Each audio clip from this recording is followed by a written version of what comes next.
I was crouching on the ground when I suddenly heard someone shout, "You, get down here!" This was New York City, between 9th and 10th Avenue on 39th Street. A blue and white Chevrolet police car, emblazoned with the NYPD logo, screeched to a halt. Two police officers jumped out, one black, one white, both wearing black uniforms, and so overweight they looked like a pair of Michelin men. The white officer grabbed me from the back seat as if I were a stray animal, yanking me out with a cold voice. "You yellow-skinned monkey, this is where you belong." I shot him a frosty glance and bit back. "White pig, the stench on you could be classified as a chemical weapon." His face darkened at once. He raised his fist and slammed it into my stomach. The pain so sharp, I almost vomited up last night's dinner, my body curling into a ball. The black officer watched, smirking as if enjoying a show. "That's enough, Jaden. Just dump him here. This is Hell's Kitchen. He won't last 10 days. This is what they call a hell-level difficulty start." I straightened up with effort, flashing my middle finger at the black cop. "Go pick some cotton, you bastard." His temper flared instantly, and he spat. "Damned bastard, you Chinese." His curses spilled out as his hand went for his gun, ready to draw at the slightest provocation. Just then, the white cop burst out laughing and held him back, shoving him toward the car. "Isaac, don't lose your cool. There are too many people here.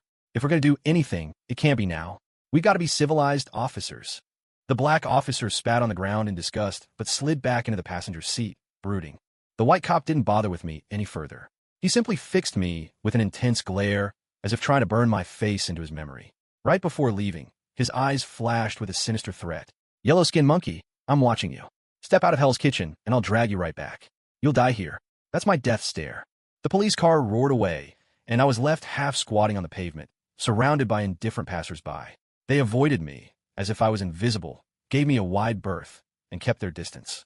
I looked like a man marked by misfortune, exiled as a walking omen. After a while, I managed to straighten up and glanced around at the dilapidated street and the crowd of people with all colors of skin. For a moment, my mind went completely blank. I just stood there, frozen, unable to move. My name is Cohen Wong, and in my previous life, I was called Wong Wei. I'm the poor soul who landed here just this morning. Before all this, I was an ordinary worker in China, in my 30s, getting absolutely nowhere. 10 years in the city had left me with neither wealth nor wisdom. My wallet is empty as an overcooked pancake. After nearly a month of stifling days at home, and with my food supplies running dangerously low, I thought perhaps I could carve out a path for myself by writing books. Yet fate had other plans. My daily earnings didn't even reach 7 yuan, and the handful of readers I had were all armchair critics who loved to nitpick and argue online. That night, I kept typing away until 2:30 in the morning, embroiled in a heated online debate with a particularly sharp-tongued reader. Maybe I'd pushed myself too hard. Suddenly, I felt phlegm stuck in my throat. I tried to swallow twice, but it wouldn't go down. In a heartbeat, everything went dark. In those final moments of fading consciousness, fear overwhelmed me, and one thought echoed in my mind. "Mom, I promise, I'll never mock my readers again." When I opened my eyes, I found myself transformed into a young, good-looking Asian drifter in Big Apple City, penniless and stripped of everything. The memories of this new body were faded and unclear, leaving me with only fluent English as a lifeline. A wave of loneliness, helplessness, and fear like I'd never felt before crashed over me. I supposed I'd traveled to another life, yet nothing about it felt novel. The misery was the same as before. I couldn't help but think, if this is my fate, I'd have been better off dying in the first place. Someone like me, a homeless, strikingly attractive young man, draws attention all too easily on American streets. Before long, my looks did bring trouble. A few disheveled, hollow-eyed vagrants shuffled toward me. Among them, a middle-aged Asian man caught my eye, his small eyes suspicious, stubble shadowing his face, and a bump glaring on his forehead. He actually reached out to grope me. I thought to myself, in my previous life, I was 33, and this one 22. Combined, I'd lived for over 50 years and never had another man dare treat me this way. Without hesitation, I struck back, leaving him sprawled on the ground, unable to move. At that very moment, 2 black police officers appeared. The vagrants scattered like startled birds, while the man with a lump on his forehead flopped to the ground, pretending to be dead. I knew well enough the enormous authority American police wield, so I cooperated without protest. But then, just as a white cop cuffed my hands behind my back, he spat out a curse. "Damn yellow monkeys, nothing but scum." How could I swallow such an insult? My previous life had been nothing but repression and humility. Now, given a second chance, was I to tolerate the same humiliation? A surge of anger rose inside me, and I resolved then and there to fight back, no matter the cost. I shouted at him, my voice ringing out. Who are you calling a yellow monkey? Look at yourself. Fat head, floppy ears, blubber everywhere, and a face like a pig. Anyone who knows you might recognize you're human, but anyone else would just mistake you for a sow that wandered off a farm. You're hardly fit to be a cop. Why not just go work a pigsty? Raise a litter of little white piglets and live your happy family pig life to the fullest. The white police officer was utterly stunned, his face flushed bright red. He pointed at me, stammering. He hadn't even finished when the black officer beside him stormed over, grabbed me by the collar, and shouted, "Did you just insult someone, you yellow-skinned monkey?" I sneered and turned my head away. "Why don't you hurry home and eat some watermelon, you big lug? I'm talking to your boss." Damn bastard. Before I could finish, the two of them gave me a rough beating, then threw me in here. When that officer mentioned Hell's Kitchen, I thought I'd misheard. But when I straightened up and caught sight of the iconic Stark Industries building in the distance, I was truly taken aback. My God, this is the Marvel Universe. Who brought me here? I could accept being broke and homeless. Hell, even being tossed around as an illegal immigrant was one thing, and getting beaten up by the police, I had no complaints either. But now, it turns out I'm actually in a Marvel world. Are they trying to get me killed? They might as well just shoot me right now and get it over with. I stood there in a daze for a while, until a spark of hope flickered in my mind. My eyes widened as I gazed toward the east, whispering under my breath, "The Ancient One, oh Master, we had some connection before, right? Could you help send me back to my own world? I really can't survive in this place. It's tense as the final safe zone in a battle royale. Ancient One, if your spirit hears me in heaven, please give me a sign." I waited for a long time. All around me, not a sound, and certainly no magic portal appearing as I'd hoped. The disappointment was crushing, weighing on my heart like a heavy stone. My chest ached, forcing a wince, so I limped over to a corner of the alley, slumped down beside a garbage bin. The stench was nauseating. My ribs throbbed with pain. Several of them must have been broken. Leaning against the wall, I looked up and sighed. At this rate, there was no way I'd survive long enough to get revenge on those two cops. While I mulled over how I might get through the next few days, if worst came to worst, I could always jump into a vat of chemical or nuclear waste and see what happened. A sudden voice rang out in my mind. Punisher system successfully loaded. The system was finally here. My heart leapt with excitement, and I hurried to check the system interface. Name, Cohen Wong. Age, 22. Bloodline, human. Status, minor injuries, fractured 7th rib on the right, fractured 11th rib on the left, minor pulmonary hemorrhage. Strength, 5. Average for ordinary humans, 5. Speed, 5. Average for ordinary humans, 5. Defense, 5. Average for ordinary humans, 5. Constitution, 5. Average for ordinary humans, 5. Spirit, 8. Average for ordinary humans, 5. Skills, none. Abilities, none. Items, none. Instance, not unlocked. Parallel universes, not unlocked. Iron grade prey, 0/1. Ding. A scan of the host's current status has been detected. Granting an initial privilege, one time only. Initial privilege. Mission pack upgrade, double rewards. A glimmer of hope flickered in my eyes, and I couldn't help but rejoice inwardly. At last, I have a chance for revenge. This must be what they call a miracle in desperate times. As for what exactly iron grade prey is, the system's words were blunt. Those people were guilty. Not long before, a group of men had walked past the mouth of the alley, laughing and shouting. He could sense the system's prompts. These men were all marked as iron gray targets. The tattoos on their arms and the bulging pouches at their waists left little doubt. They belonged to a local gang. Yet even with these preys so close, he didn't dare so much as lift his head. He understood that their American-style quick-draw skills made them dangerously unpredictable. With nothing to his name but a body battered and rib fractures throbbing with pain, he knew he had no strength to hunt anyone. Simply surviving had become a stroke of fortune. A bitter smile broke across his face. Would he be the first transmigrator to starve to death in the streets with a system at his side? A wave of discouragement swept over him. As if the heavens themselves sensed his mood, the clear sky suddenly clouded over, and a fine rain began to fall. Droplets splashed against his face, making his heart feel even heavier.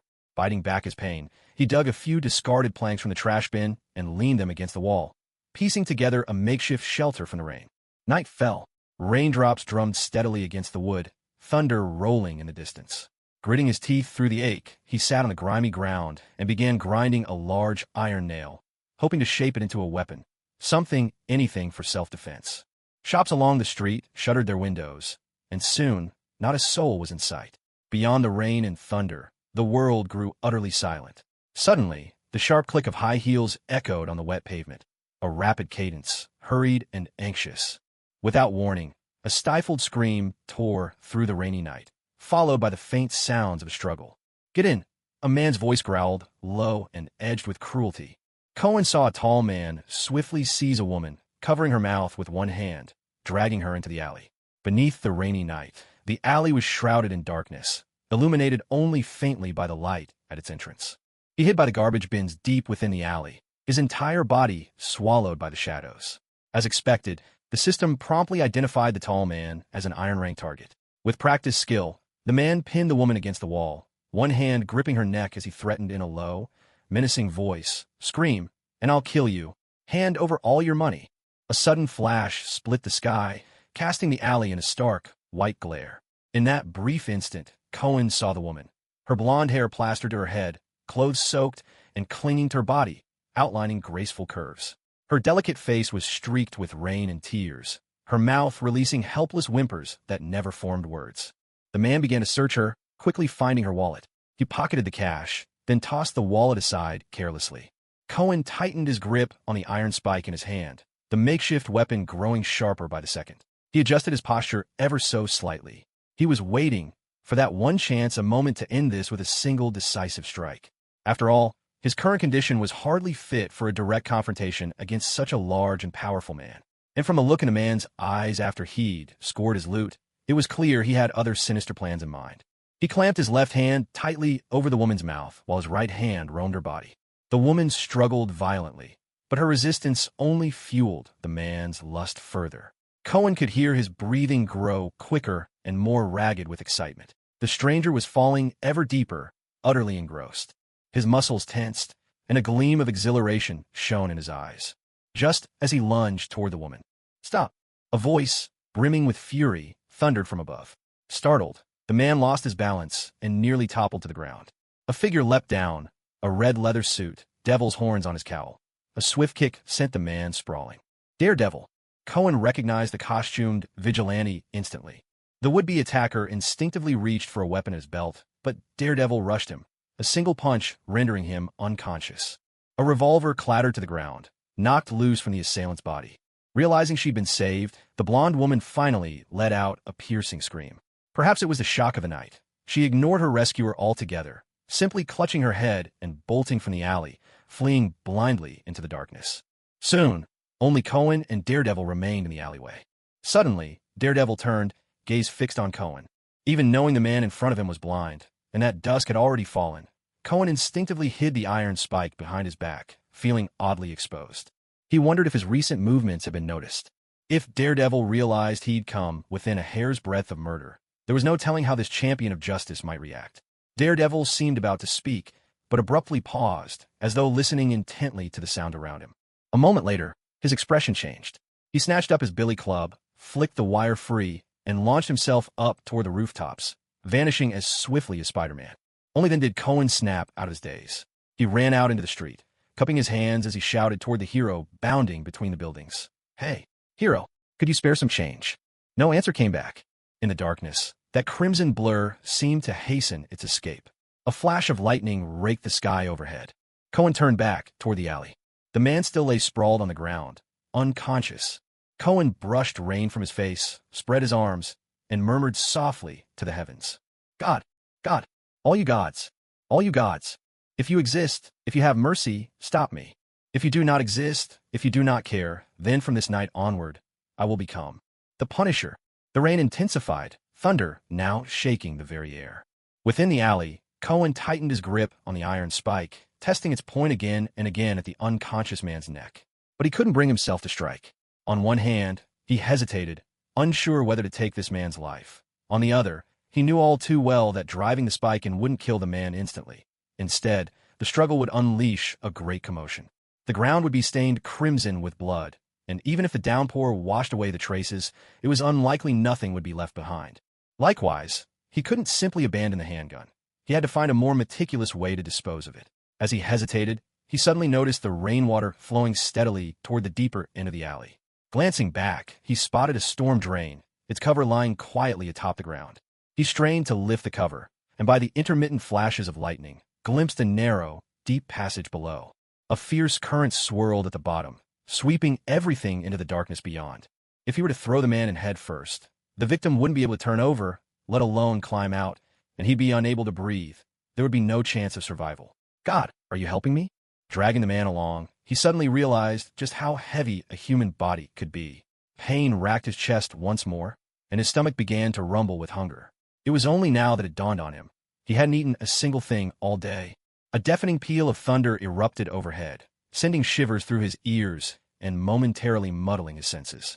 Could all of this be nothing but a dream? Maybe I never died, never traveled anywhere new. Perhaps I merely fainted, and now I'm just lying on a hospital bed? With a heavy splash, the body plunged into the rushing water below.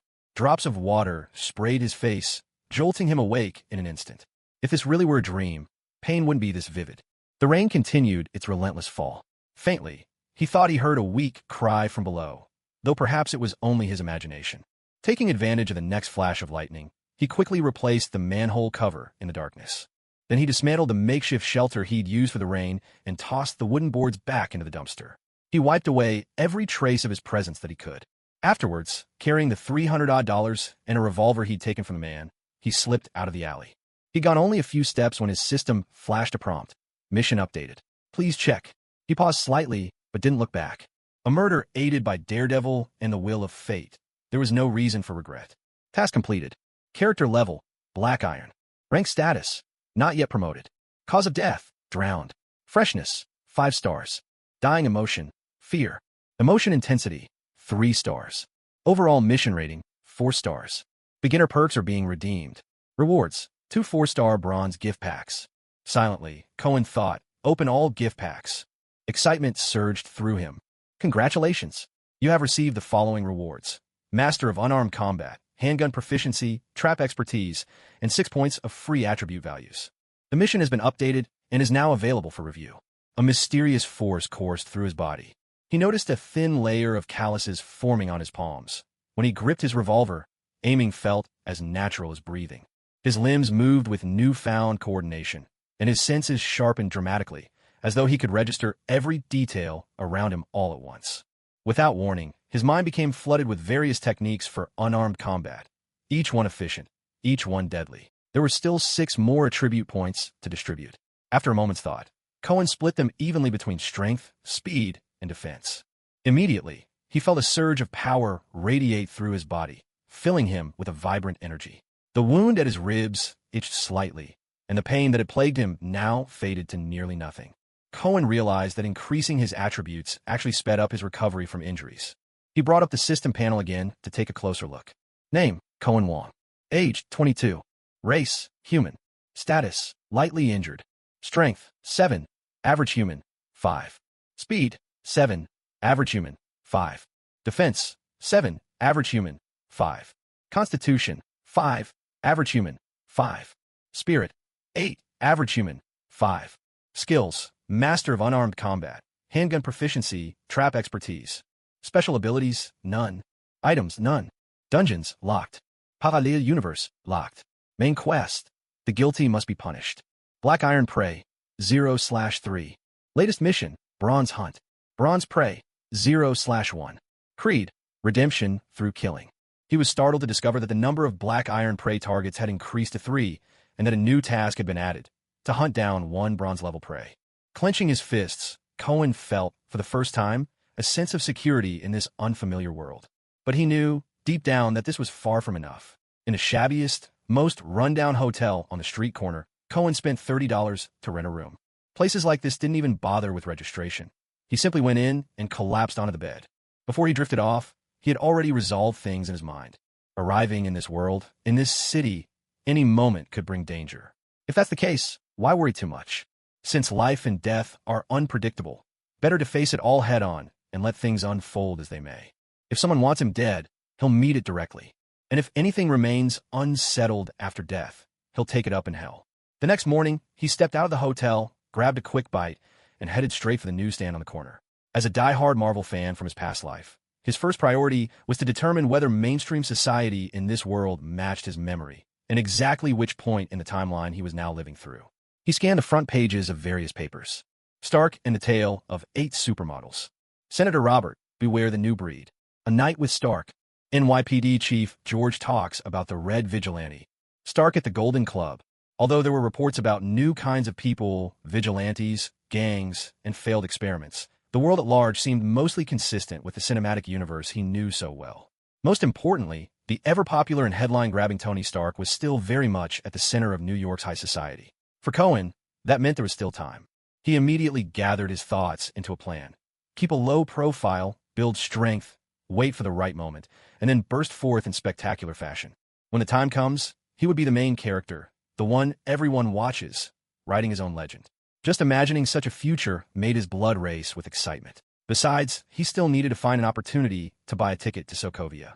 No matter how long it takes, I will catch that witch. What I've resolved, no one will ever change. But for now, the most important thing was to find a place to stay. Cohen circled around to the side of the newsstand. He'd already noticed that plenty of job listings and missing person notices were posted here. He scanned them all carefully, but didn't find any work suitable for him. He returned to the front of the newsstand, pulled out $20, and handed it to the owner. I'm looking for a job nearby. Do you have any recommendations? The newsstand owner was a dark-skinned, heavy-set man. He took the money with a chuckle. Of course, as a fellow Asian, I'd suggest the Chinese restaurant on the next block. Meals and lodging included. All you have to do is wash 3,000 dishes a day, and you'll earn $80.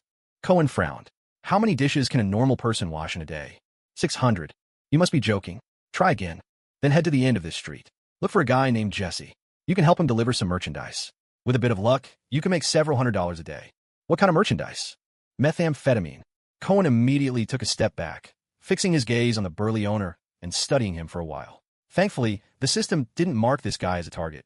Otherwise, he'd have to deal with him sooner or later. Give me something else.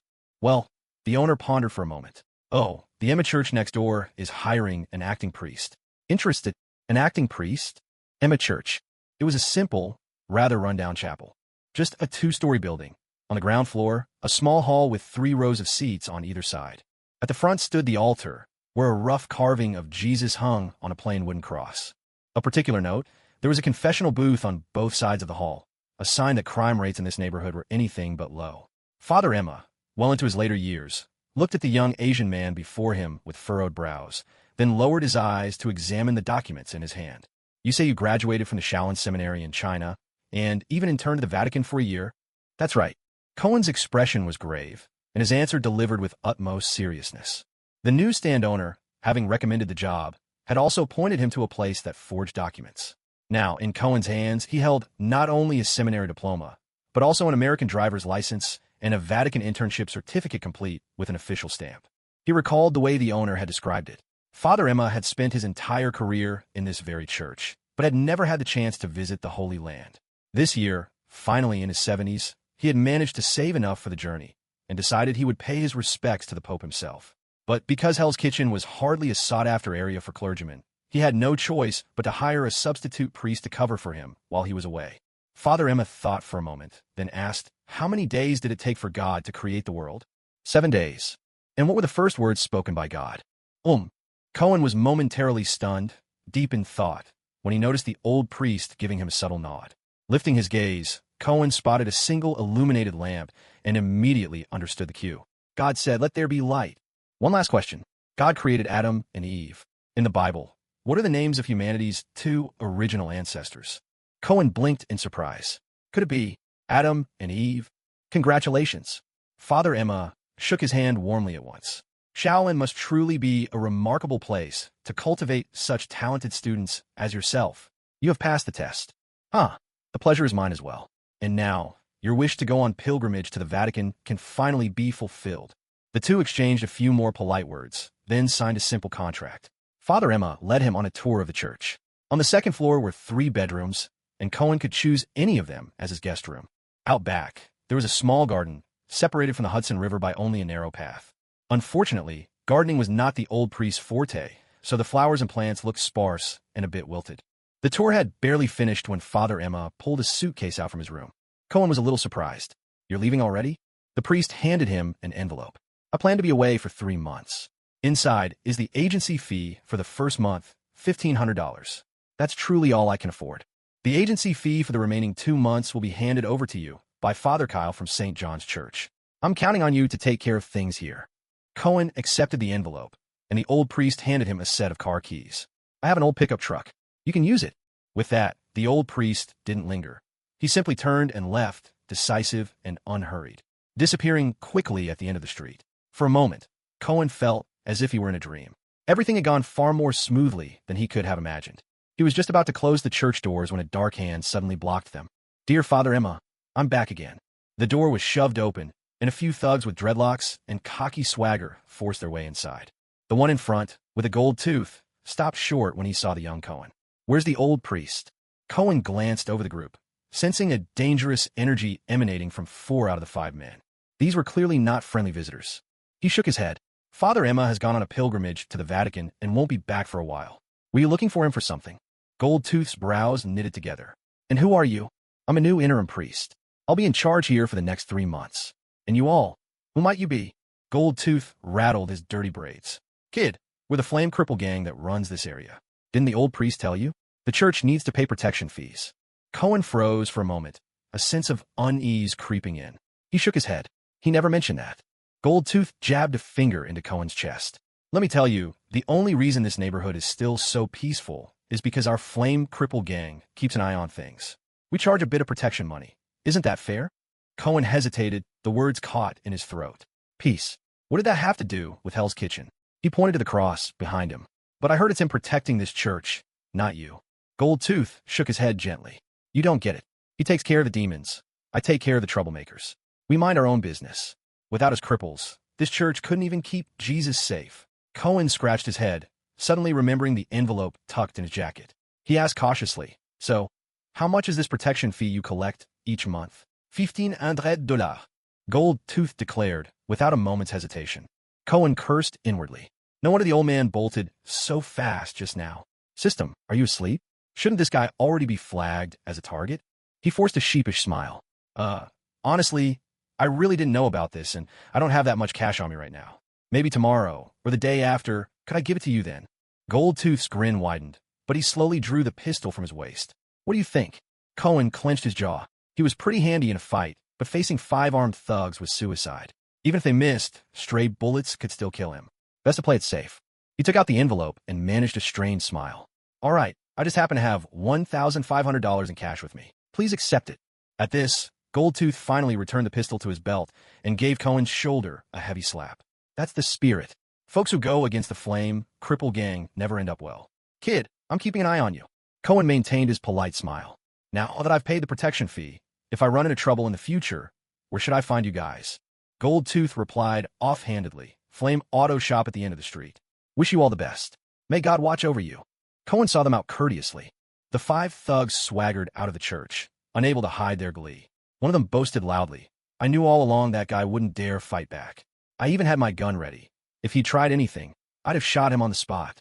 We should make a habit of coming by to squeeze some more benefits out of him." A young hooligan chuckled. Did you see the look on his face? He was furious, but still forced himself to smile. Just as ridiculous as those Japanese. The group continued to laugh and shout as they walked down the street. Inside the church, Cohen's bottled-up anger finally erupted. "It's you who are like the Japanese. Your whole family is just like them. You'd better hope the system never marks you as targets. Well, too late for that. Now all of you are my prey. You're doomed.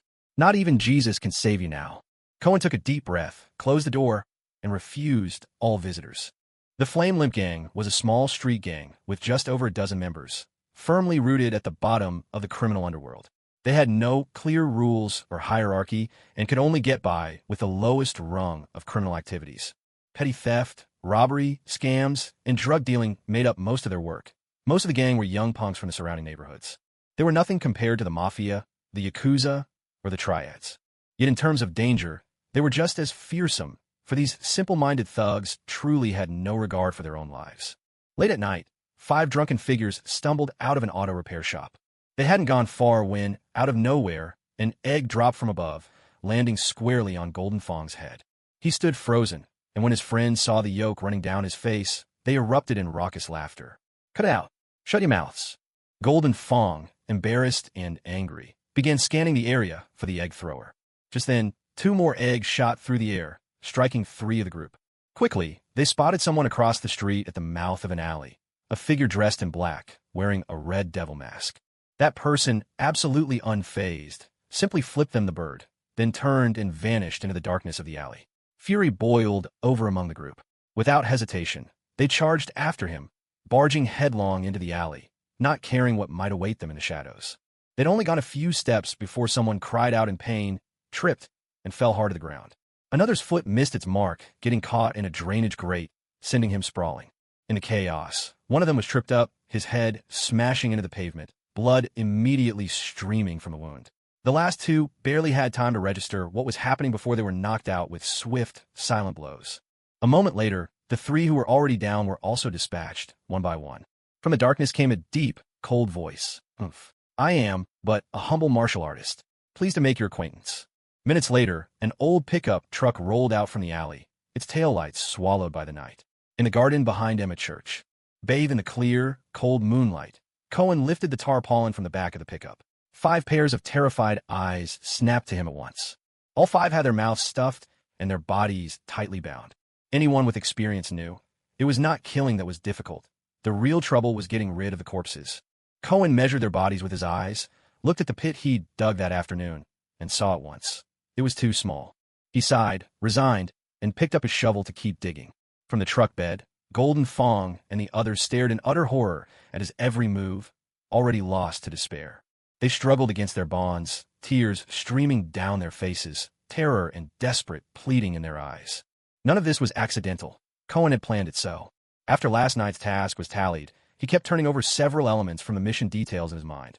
Ascension, cause of death, novelty, dying emotions, and the intensity of those emotions. He still had no clear understanding of what ascension meant. The term itself didn't give much away. But as for the other 4 aspects, he'd already formed some basic theories. The method of death seemed tied to novelty, meaning the system was actually encouraging him to punish his prey in different ways. The prey's final emotions corresponded to the emotional intensity. In the same way, the system wanted him to provoke powerful feelings in his targets before they died. Fear was only one option among many. At this moment, he was certain that these particular victims had achieved the highest possible rating for emotional intensity, 5 stars, without a doubt.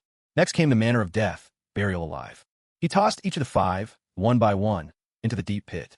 The last one happened to be that gang member who hadn't yet been flagged as a target by the system. However, Cohen understood that this didn't mean the man was innocent, only that he hadn't committed enough crimes to qualify yet. Cohen patted his cheek and said, "Honestly, I wasn't planning to kill you, but you called me a neon man. Do you know how insulted that sounds to a Chinese person? That's just too much. Down you go. Have a good chat with the King of Hell. Maybe you'll get a better lot in your next life. Of course, if you want to come after me for revenge in 18 years, you're welcome to try, if you're up to it." As he spoke, the man thrashed about in wild panic, but Cohen's bindings held fast. No matter how he twisted, he couldn't escape, like a worm stuck in a muddy pit, doomed to be buried without hope. All 5 were thrown into the pit together. Before covering them, Cohen turned to the man with the gold tooth and flashed a grin. "See, didn't I tell you this place was watched over by God? But you had to compete with him for business. Now I'm only carrying out his will and sending you to meet him. Don't forget to put in a good word for me. When I make it to heaven, make sure he remembers what I've done." SCHH. SCHH. Cohen had only shoveled in 2 spades full of dirt when he heard someone pounding on the church door. Bam, bam. He paused, his heart suddenly tight with alarm. Had someone discovered him? But that seemed unlikely. He stuck the shovel in the ground and crept silently up to the 2nd floor, peering down from the balcony. Thankfully, there were no police cars out front, just a tall, skinny figure knocking at the door, calling out as he banged, "Open up, Father! Please, open up." At first, Cohen considered ignoring it. But if the man kept shouting, someone would eventually notice. After making sure those in the pit couldn't escape, he opened the front door. A man, reeking of alcohol and sporting a scruffy beard, staggered in. Cohen reached out to steady him, only for the man to double over suddenly, vomiting in great spurts, splattering the floor in a reeking mess. Cohen nearly felt the urge to kill him. After all, the pit was right there. Tossing him in would be quick work. Perhaps the man sensed Cohen's murderous intent, for suddenly he burst into tears. "Father, my life is unbearable. I have a home I can't return to, a wife I can never see. Father, can God help me?" Cohen rolled his eyes, thinking, what a coincidence. I'm just about to send someone to meet God. Would you like to join them? Or do you prefer to make the introductions yourself? The man, still half delirious, clung to Cohen and poured out his woes without pause. He had once worked as an intelligence analyst for Homeland Security and by chance stumbled upon footage of American soldiers executing enemies in Afghanistan. He immediately sensed that something was amiss in the video.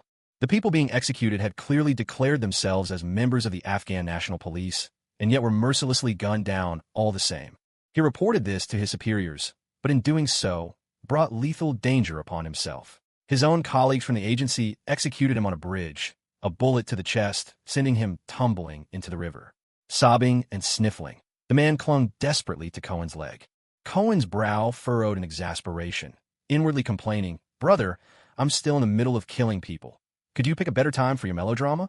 But as the man continued his tale, Cohen started to realize that the story was sounding more and more familiar. The man had somehow managed to survive. To protect himself and his family, he had no choice but to vanish and assume a new identity. With his unmatched hacking skills, he never had to worry about his livelihood again, yet he was forever cut off from his loved ones. He knew all too well that as soon as his identity was revealed, endless pursuit and danger would follow. Driven by vengeance, he invested in a mountain of electronic equipment and established a secret intelligence base, determined to uncover the true reason behind his persecution. Yet the solitary days wore on him terribly, and for months he could only watch his wife and child on surveillance cameras, unable to do anything more. Finally, today his emotions crumbled. Dead drunk, he staggered to the church door, longing to pour his pain out to God. A glimmer of interest flashed in Cohen's eyes as he probed. "What's your name?" "De David Lieberman." So it was true. He was indeed the mastermind behind a real punisher, Frank, the chairman himself, and the very man who'd assisted Frank at critical junctures. A master hacker, an operations commander, and someone who had almost become entangled at the heart of Frank's family troubles. David was still deeply attached to his wife and had once asked Frank for help checking on her, never expecting that, right under the surveillance cameras, an awkward change would occur in their relationship. Frank had always acted boldly, never failing to surprise. Still, even if one didn't factor in his poised and graceful wife, David's own talents were something rare and valuable. When Cohen was casing the area earlier that night, he realized that the true challenge wasn't killing. It was leaving no evidence behind. Especially in a place like Hell's Kitchen, he had to be wary not only of enemy reprisals, but also that so-called righteous devil of two horns. If Daredevil ever caught him, there would be no hesitation. He'd be thrown straight behind bars. But with the help of a super hacker, especially one like David who specialized in drones and commanded an unparalleled God's eye view, it would be a tremendous advantage for Cohen. The only question was how to persuade such talent to serve his cause. With that thought, Cohen brought down a sharp blow to the back of David's head. The chattering David fell silent at once, collapsing unconscious to the floor. Cohen simply slung him over his shoulder and carried him to the guest room upstairs before going back to finish burying the body. Roughly half an hour later, a system prompt finally echoed in Cohen's mind. Mission accomplished. Character rank, Black Iron. Rank up, not achieved. Cause of death, live burial. Novelty, 5 stars. Final emotions, fear, regret. Emotional intensity, 5 stars. Overall mission rating, 5 stars. Special 5-star rating reward, gift pack upgrading. Reward, Black Iron 5-star pack, luck doubled. He opened the prize pack. Congratulations. You have received night vision, a most practical ability indeed. Vision is humanity's primary sense for perceiving the world. Now, with night vision, he'd be as sharp as a leopard in the dark. He couldn't help but feel delighted. The system was clearly encouraging him to continually experiment with new methods of killing. As long as he could keep earning 5-star evaluations, his chances of receiving premium rewards would rise dramatically. He checked the system again and found that the progress for hunting iron rank prey had reached 1 out of 5. In other words, the required number of hunts for each reward package at this rank increased in increments of odd numbers, 1, 3, 5, 7, 9, and so on. Because of this, the simplest way to earn a 5-star mission rating was during the early phase of each rank, that is, upon completing the first, third, and fifth targets. Once the required count went up, unless he could complete the task in one grand sweep, it would be hard to guarantee top quality for every mission. That meant, especially in the early missions at every rank, he had to be extra cautious. For now, he still needed to complete 4 more 5-star rated hunts to earn his second 5-star reward package. Clearly, his entanglement with the flaming crippled gang wasn't over yet. Pain. Intense pain. The kind of pain that was almost unbearable. David woke from his stupor, clutching his head as he sat up, scanning his surroundings as he tried to figure out where he was. A sudden anxiety gripped him. He hurried downstairs, only to realize he was in a church. He gave his head a light tap, trying to recall what had happened the previous night. Just then, he heard someone speaking. "You're awake? Come over here." In the church's backyard, Cohen was crouched among the plants, wearing a pair of rubber gloves and tending to the garden. Seeing David approaching with a look of confusion, he offered a gentle smile. The previous priest was too busy to care for these flowers. They've withered away. I just gave them a bit of fertilizer. Perhaps in a few days, they'll bloom again. David sized him up.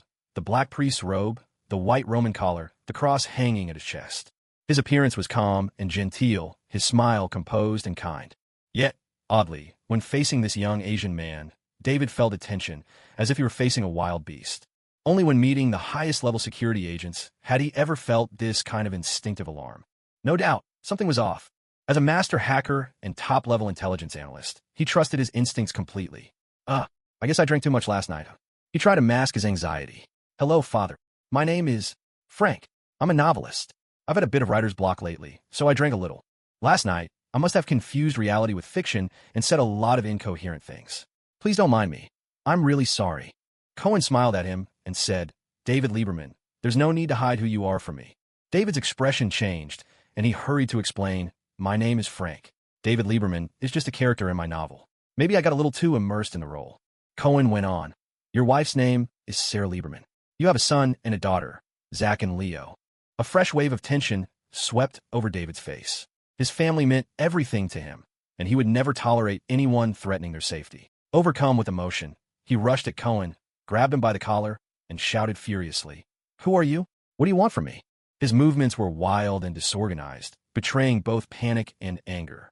Without hesitation, Cohen drove his fist hard into David's abdomen. Pain exploded through David, forcing him to double over. Cohen hauled David toward the small hall, stopping beneath the cross in front of the altar. He spoke in a low voice. I am a knight of God, tasked with punishing the sins of this world. Led by the hand of God, I will cleanse this earth. I am the instrument of God's destruction. This time, I am a flood. He looked down at David, now kneeling in pain, his tone solemn. Follow me, and you will witness the darkest hour this world has ever known. But even in the depths of despair, you will see the faint light of hope. The flood brings devastation, but also offers redemption. It signals not only despair, but the promise of hope. This world will either be purified by me or destroyed by me. Cohen's expression was grave, his whole being exuding a terrifying sense of authority, like a messiah come to judge. David stared up at him, spitting out coldly, Nonsense. Cohen sighed inwardly, disappointed that such solemn words could not inspire the awe they deserved. Still, he showed no anger, for he had other means at his disposal. Last night, I learned everything. David Lieberman, formerly an intelligence analyst for Homeland Security. You uncovered a video record tied to Operation Cerberus. Afterward, you were attacked by Agent Carson Wolf, shot and left to drown in the river. By sheer luck, your phone took the bullet for you and saved your life. You assumed a new identity and began to plot your revenge. Am I right? David froze for an instant. He had never known the operation's codename was Cerberus. That's just drunken talk. You're twisting my words to trick me, he replied, trying to sound calm. Cohen pressed on. Are you searching for Frank Castle, planning to join forces with him? A jolt of shock ran through David, for he had breathed no word of this plan to anyone. Yet he managed to shake his head. I don't believe you. Cohen sighed, and at last spoke the unvarnished truth. During the Afghanistan war, the CIA cultivated poppies in remote regions, smuggling narcotics in secret. They used the bodies of fallen American soldiers to transport the drugs back to the United States, reaping tremendous profits. Operation Hellhound was a series of assassinations and purges they launched to cover up this truth. Carson Wolf was one of the operatives involved, and the mastermind behind it all, the current director of covert actions at the CIA, is none other than the man known as Agent Orange, William Rawlins. David was stunned, frozen in place, unable to react. So, what's your plan? Are you going to become their enemy? Or do you honestly believe Frank Castle can handle all of this on his own? Stop fooling yourself. Reality isn't a novel or a movie. He's not blessed with some sort of main character's luck. He isn't invulnerable. He can fail. He could die. David snapped out of his daze and asked, What about you, then? Do you have what it takes to stand against them? Of course. Cohen stood beneath the cross, arms spread wide. Sunlight poured over him, casting an almost divine aura. I am no ordinary man. I am a god, the god who punishes all evil. As a firm atheist, David's gaze turned uncertain. That can't be possible. Night fell, cloaking the city in darkness with not a single star to be seen. Oppressed by heavy clouds, Hell's Kitchen remained a stage for unending crime. In a dim, narrow alley, a woman found herself trapped with nowhere left to run. 3 knife-wielding muggers shone their flashlights in her face, forcing her to squint against the glare. With fear trembling in her voice, she pulled out her wallet, pleading, "This is all the money I have. Please, just let me go, okay?" One of them replied with a cold laugh, "Relax. We'll let you go once we've had our fun." The three advanced, slowly closing in. Suddenly, a deep voice rang out, "Stop. Let the girl go." A man dressed in crimson leather, twin horns jutting from his brow, dropped from above into the alley. At the sight of him, the three muggers panicked, scrambling and stuttering. It's Daredevil. Run." With three swift, crisp strikes, he took them down. In mere moments, the assailants lay unconscious at his feet, unable to even attempt resistance. Turning to the frightened woman huddled against the wall, the man spoke in a low, commanding tone, "Call the police." He spun his billy club and, with agile grace, vaulted up to the rooftops, vanishing into the night. From afar, Cohen watched it all in silence. Judging by his fighting skills, Daredevil's technique was about on par with his own, even if a little stronger, not by much. However, Daredevil clearly had the edge in physical prowess. By the system's standards, he might have already surpassed the limits of an ordinary human. Of course, his greatest weapon remained that unique sensory system called the Daredevil radar. Much like Spider-Man's spider sense, this ability was nearly a superpower, drastically boosting Daredevil's capacity for investigation, searching, and combat in every aspect. With the trouble dealt with, Daredevil swiftly slipped away into the night. At that moment, David's voice sounded in Cohen's earpiece. "All right, Knight, the one you're most concerned about is gone. You can begin your mission now." Cohen rolled his eyes and started walking toward the Flame Auto repair shop. "Who said I was afraid of him? It's just that God didn't put him on my list of targets, so for now I prefer not to cross paths with him, all right? But if he ever steps over the line, I'll definitely help him see reason." Streetlights were sparse in this part of town, shadows and unease seeping into the air. But Cohen's night vision was exceptional. Even in pitch darkness, he could see almost as well as in daylight. He quickly arrived outside the Flame Auto repair shop. The interior was pitch black, no lights on, a clear sign everyone inside was already asleep. In the earpiece, David gave him a brief lowdown. There's a bedroom on the east side of the first floor with two people sleeping inside. Upstairs, there are 3 bedrooms. The boss, Jiro, is in the northernmost room, and the remaining rooms, east and west, hold 3 more guys. They're probably armed. Based on my investigation earlier today, there are at least 2 MP9 submachine guns and an M4 rifle. Are you sure you're up for this? Of course. Piece of cake. There was a small courtyard outside the shop, with a wall barely more than a meter high. With a light leap, Cohen vaulted over. He didn't head straight inside. Instead, he slipped beneath the eaves to the electric box and quietly cut the power. Then, silent as a shadow, he made his way to the first-floor bedroom. These small-time thugs clearly hadn't considered security a priority. The room was a mess. 2 drunken men lay sprawled on their beds. Cohen made quick work of them, knocking them out with practiced efficiency, then swiftly sealing their mouths and binding them tight. In the 2 bedrooms on the east and west sides of the second floor, Cohen also quickly subdued the remaining 3 people. Outside Jiro's bedroom door, there was a string with a bell tied to it, clearly set up to guard against intruders. But for Cohen, well-versed in night vision and traps, this little trick offered no challenge at all. Though the door was locked, a few pieces of wire were all it took to pick it open with ease. Jiro himself was a burly man, his body covered in tattoos, but when Cohen finally saw him, he couldn't help but feel disappointed.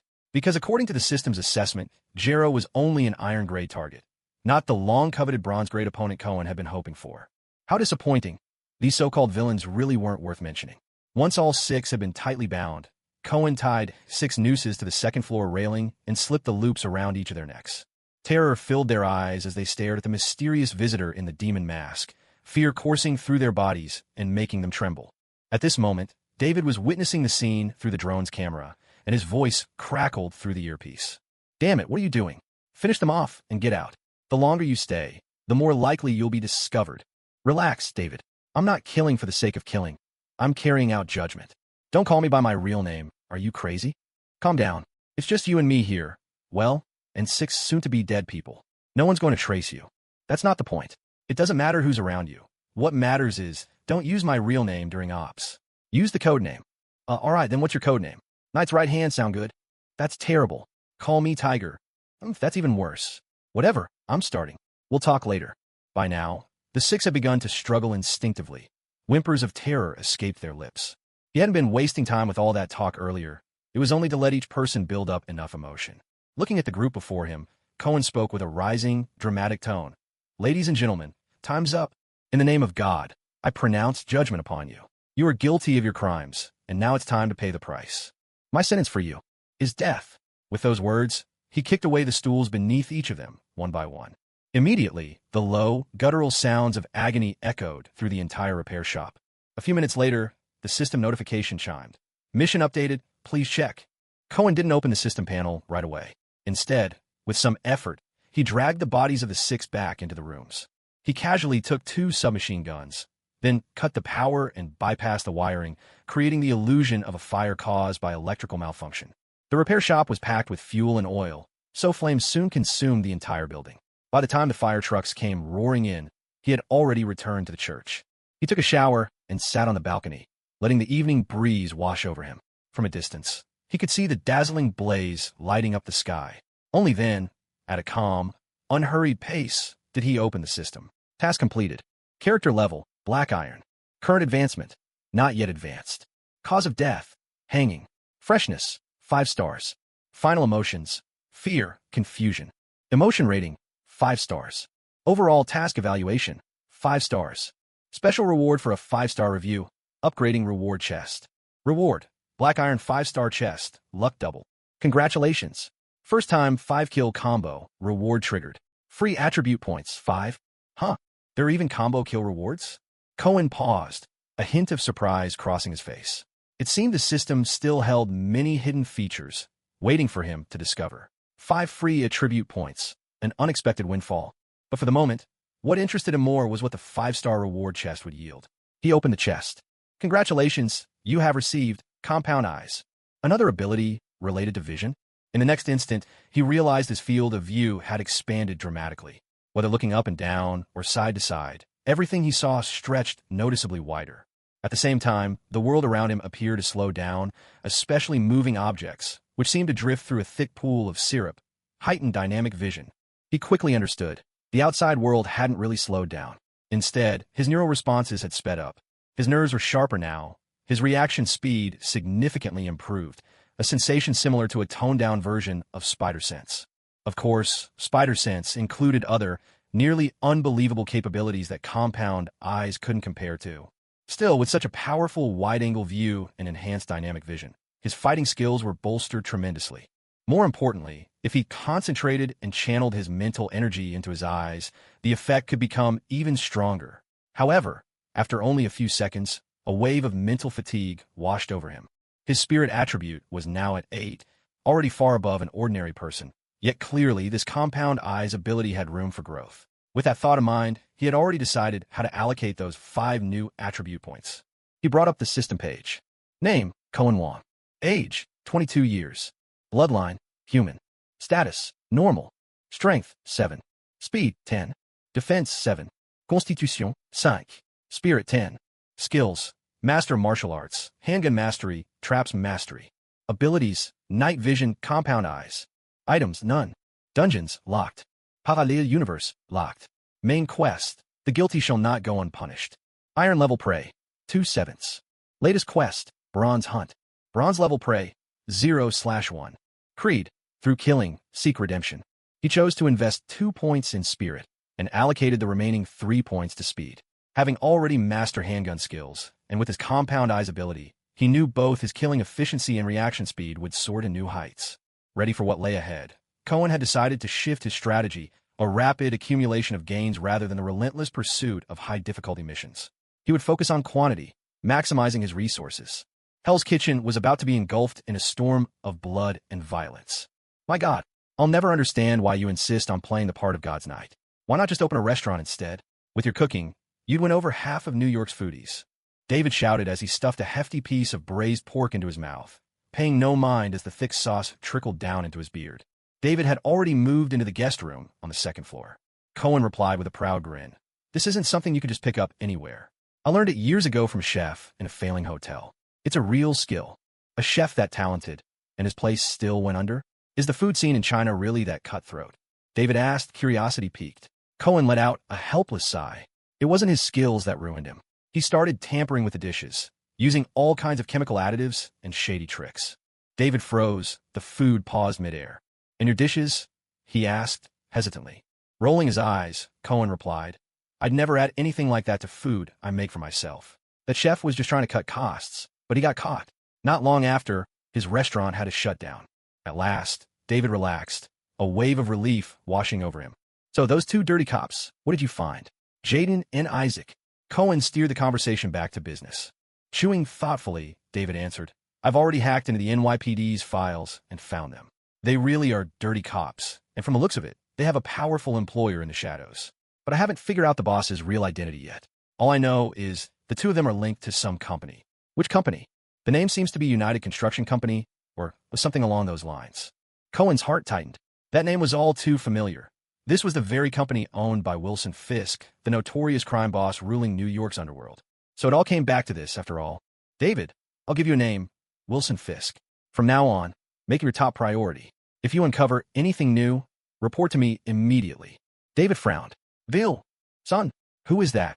Cohen explained. Haven't you always wanted to find out who's behind those two crooked cops? Why not start with Wilson? Investigate him from the ground up and see what you find. David paused, his hands stilling as a flicker of intrigue lit up his eyes. Is this another divine revelation for you? Cohen scoffed. Humph. What happens between me and God is none of your business. To support Cohen's investigation, David employed his elite hacking skills, breaking into countless surveillance feeds and police communication systems. Still, Cohen felt it wasn't enough. Under the cover of night, he set up sensors and new cameras in hidden corners throughout Hell's Kitchen, determined to create a warning net that spanned the entire district. All of this cost tens of thousands of dollars, but for a top-tier hacker like David, it was a mere trifle. Once everything was in place, they made their move. It was an ordinary-looking night in Hell's Kitchen. The Punisher, clad in black and hidden behind his devilish mask, appeared before the city's eyes for the very first time. Down at the docks, a shipping container had just been unloaded from a cargo vessel. Several masked men in black pride opened the doors. Inside were more than a dozen women, their clothes tattered, faces etched with fear. They came from Eastern Europe, Africa, and Asia, glancing around anxiously. One of the men brandished his gun and barked, "Get out. Anyone who screams gets shot." But behind them, a shadow emerged. Gunfire erupted, sharp, rapid shots echoing into the night. Brass casings hit the ground, blood spattered across the concrete. The women's screams pierced the darkness. As panic sent them searching for escape, silence settled in, proof that chaos had been swallowed by the night. In the back kitchen of a tavern, a few thugs were divvying up stolen drugs. Their bickering over the loot grew louder and louder, with one even pulling a gun to threaten the others. "I want 2 kilos. You got to be kidding. Do you even have that kind of money? You bastard. How dare you look down on the blood gang of 16th Street? All at once, they caught sight of a shadow, flickering past the window. Who's out there? They rushed out of the kitchen, only to find the lights outside had all gone out, shrouding everything in utter darkness. At that very moment, a sudden spray of gunfire tore through the night. Some machine gun bullets rained down on them in a deadly barrage. By the time the magazine was spent, every single one of them was lying in a pool of blood. In a secluded warehouse, 2 groups were negotiating an arms deal. Haha, a pleasure doing business. Should you need more in the future, just come to me. I'll even offer you a better price next time. Well, thanks in advance. You're buying all these weapons in one go. Planning something big? Need a hand? You're certainly prying. All right then, I'll mind my own business. Here's your money. A sharp click echoed. The warehouse lights went out without warning. Damn it, are you double-crossing us? Open fire. Don't let them get away with it. At that moment, gunshots erupted one after another in the darkness. No one noticed a figure, moving through the night with the agility of a leopard, calm and efficient as he claimed life after life. In just 3 days, all of Hell's Kitchen was in a state of high alert. In the past, honest people never dared set foot on these streets after dark. Now, even those who made a living from crime no longer dared prowl through the night. New York Police Department. George Stacy, freshly promoted to commissioner, roared at his officers in frustration. Have you found anything at all? It's been 3 days. Do you even know how many people that Demon Face has killed? 57. 57 deaths in just 3 days. There haven't been that many casualties for American soldiers on the battlefields of Afghanistan. This is a direct humiliation to the NYPD, a young officer murmured. But the ones dying are all criminals and gang members. Who said that? George Stacy's gaze was sharp as a blade. I don't care whether those people deserve to die or not. It's the law that should judge them, not some vigilante acting on the streets.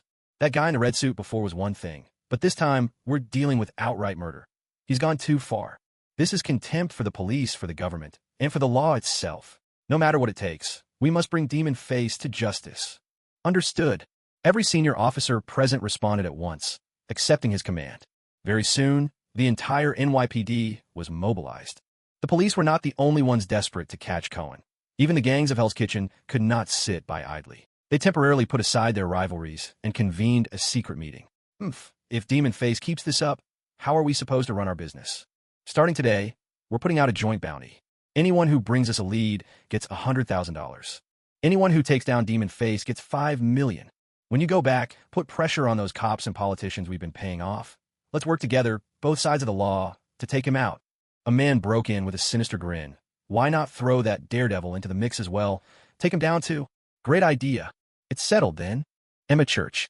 At this time, Cohen had paused his operations, having collected several rewards in a row. His power had grown noticeably. At once, he brought up his system panel. Name, Cohen Wong. Age, 22. Bloodline, human. Status, normal. Strength, 10. Speed, 13. Defense, 7. Constitution, 7. Spirit, 15. Skills, Master of Combat, Handgun Expert, Trap Specialist, Swimming Expert, Proficient Marksman. Abilities, Night Vision, Compound Eyes. Items, none. Dungeons, locked. Parallel Universes, locked. Main quest, the guilty must be punished. Iron Tier Prey, 4 out of 17. New quest, Bronze Hunt. Bronze Tier Prey, 0 out of 1. Creed, seek redemption through the act of killing. In addition to a 13-point attribute increase, David also gained 2 new skills, Swimming Mastery and Sniper Proficiency. He had essentially confirmed that skills, too, were divided into several ranks, which he currently suspected to be Proficiency, Mastery, and Grandmaster levels.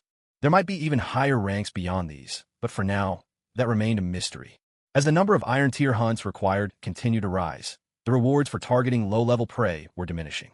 With that in mind, he resolved to set his sights on a Bronze Tier target. His first Bronze Tier target was already chosen, Senior Special Agent Carson Wolf of the Department of Homeland Security. This was the man involved in the CIA's drug-running scheme, the very person who had knocked David off the bridge with his own hands. With Carson Wolf confirmed as his next objective, David began to formulate his plan. He had long awaited a reckoning with this old enemy, but as a senior operative, Wolf was deeply cautious. David would need a flawless, meticulous approach. Meanwhile, Cohen was fulfilling his priestly duties, organizing a local community gathering. There were hymns and prayers, as well as children's performances, and everyone was treated to a free lunch. Since Father Emma had left, it had been a long time since the church held such an event, and Cohen's efforts were met with heartfelt praise from parishioners and neighbors alike. The church was filled with the sound of children running and laughter, an air of warmth and serenity embracing the congregation. David came downstairs to join in prayer, and the turmoil within him was soothed. As evening fell and the event drew to a close, Cohen stepped out into the backyard to clear up the post-lunch debris. Suddenly, a crisp bell chimed through the quiet air. He paused in mild surprise. It was the bell for the confessional, announcing that someone had come seeking absolution. He entered the small room to find the door to one of the confessionals already closed. He had only been a priest a few days, yet already he had listened to confessions from several local residents.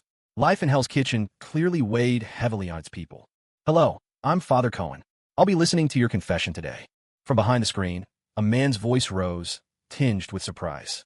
You're not Father Emma? Father Emma is currently in the Vatican. I'll be taking care of the church for the next few months. The other person paused for a moment, then let out a sigh. Forget it. It doesn't matter who listens. My name is Wesley, and my life is an absolute mess. My boss is a nitpicking woman who never stops nagging, a constant, droning presence like a fly buzzing by my ear. I even have a girlfriend, but she's cheating on me with my best friend.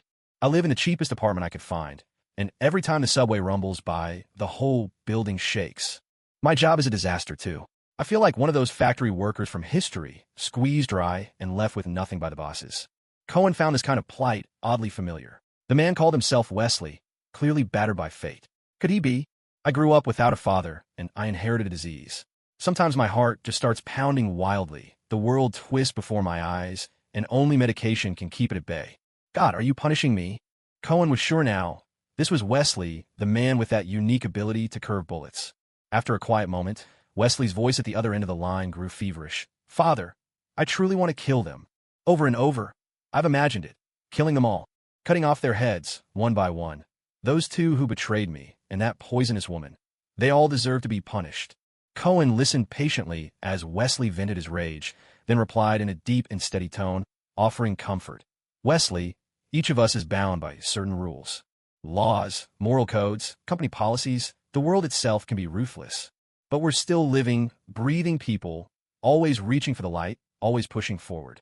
Let your heart be still, Wesley. Believe that life can change for the better, that your fate may yet turn around. Wesley gave a short, bitter laugh. Cohen paid it no mind and continued. Tell me, Wesley, do you believe in God? What do you mean? God has sent me a revelation. Your destiny will soon change. But I urge you, be careful with your choices. If you ever feel lost, come here. God will guide your way. There was a long, thoughtful silence on the line, as if Wesley was turning the words over in his mind. Father, God sees everything. Don't be blinded by false ideals, and don't lose yourself in endless regret. Our doors will always be open to you. With confusion clouding his face, Wesley left the church. As Cohen watched him go, an irrepressible smile crept across his lips. Wesley, he's the protagonist from the movie Wanted. Who would have thought he had come to this world as well? There's no shortage of amazing things in Wanted. The skill to curve bullets, the hyper-efficient recovery pools for healing, and a league of top-tier assassins. If there were ever a chance, he would love to make a real mark here. Bang, bang, bang. In the deep of night, Cohen had just fallen asleep when his door was suddenly pounded. Get up quick. Daredevil's in trouble. What? Cohen shot out of bed and rushed toward David's room. Glaring on the massive screen in the room was a drone's eye view. Beneath the night sky on a side street, over a dozen streams of gunfire swept in the same direction. Several cars were hit and exploded, flames raging outward in a heartbeat. Cohen strained his ears and could just make out the distant rumble of explosions. What happened? Where's Daredevil? David anxiously rubbed his hands. He's been knocked down. 1 minute he was on the rooftop, and the next, a sniper's bullet caught him off guard. And then, a squad of heavily armed, elite gunmen closed in, pinning him down in a deadly crossfire. David pointed at a few of the gunmen on screen. Look, they're covering each other as they move, swapping magazines on the fly. Tactics like this are almost at a special forces level. These guys are seriously well-trained. Daredevil never even stood a chance to fight back. And whoever shot him first hasn't shown up again. He has to be somewhere out there, sniper rifle aimed, waiting for another shot. Cohen sucked in a sharp breath. Could Daredevil of this world really die before his time? Looking at the chaos on screen, he struggled to imagine any way for Daredevil to pull off a comeback. Unless someone stepped in to save him. But at this hour, he couldn't think of a single hero who might appear out of nowhere to change the tide. A fierce curiosity welled up in his chest. This time, did Daredevil still have the so-called protagonist halo? Or was it truly the end for him? He decided to keep watching, unwilling to look away. Just then, the usually reticent system unexpectedly popped up with a prompt. Ping. Temporary mission issued. Punish evil. Mission brief. Instead of seeking revenge after the fact, why not stop it before it happens? Eliminate the squad currently hunting Daredevil. Mission deadline. Before Daredevil dies, or after every perpetrator is defeated. Mission reward. Details will depend on performance. What the hell? Cohen's eyes flew open. Was he about to become Daredevil's NPC now? He hesitated for a few seconds, but ultimately, thinking of the system's reward, he made his decision to step up and help. He immediately gave David the order. Raise the drone and locate that sniper. David was caught off guard. What? What do you want to do? God told me that Daredevil is a good man. I can't let him die. What? He's got a saintly mother now. The words slipped right out of David's mouth, and only after he spoke did he realize his mistake. He shot Cohen a quick, anxious glance. After all, that was blasphemy. Would this so-called knight kill him for such a remark?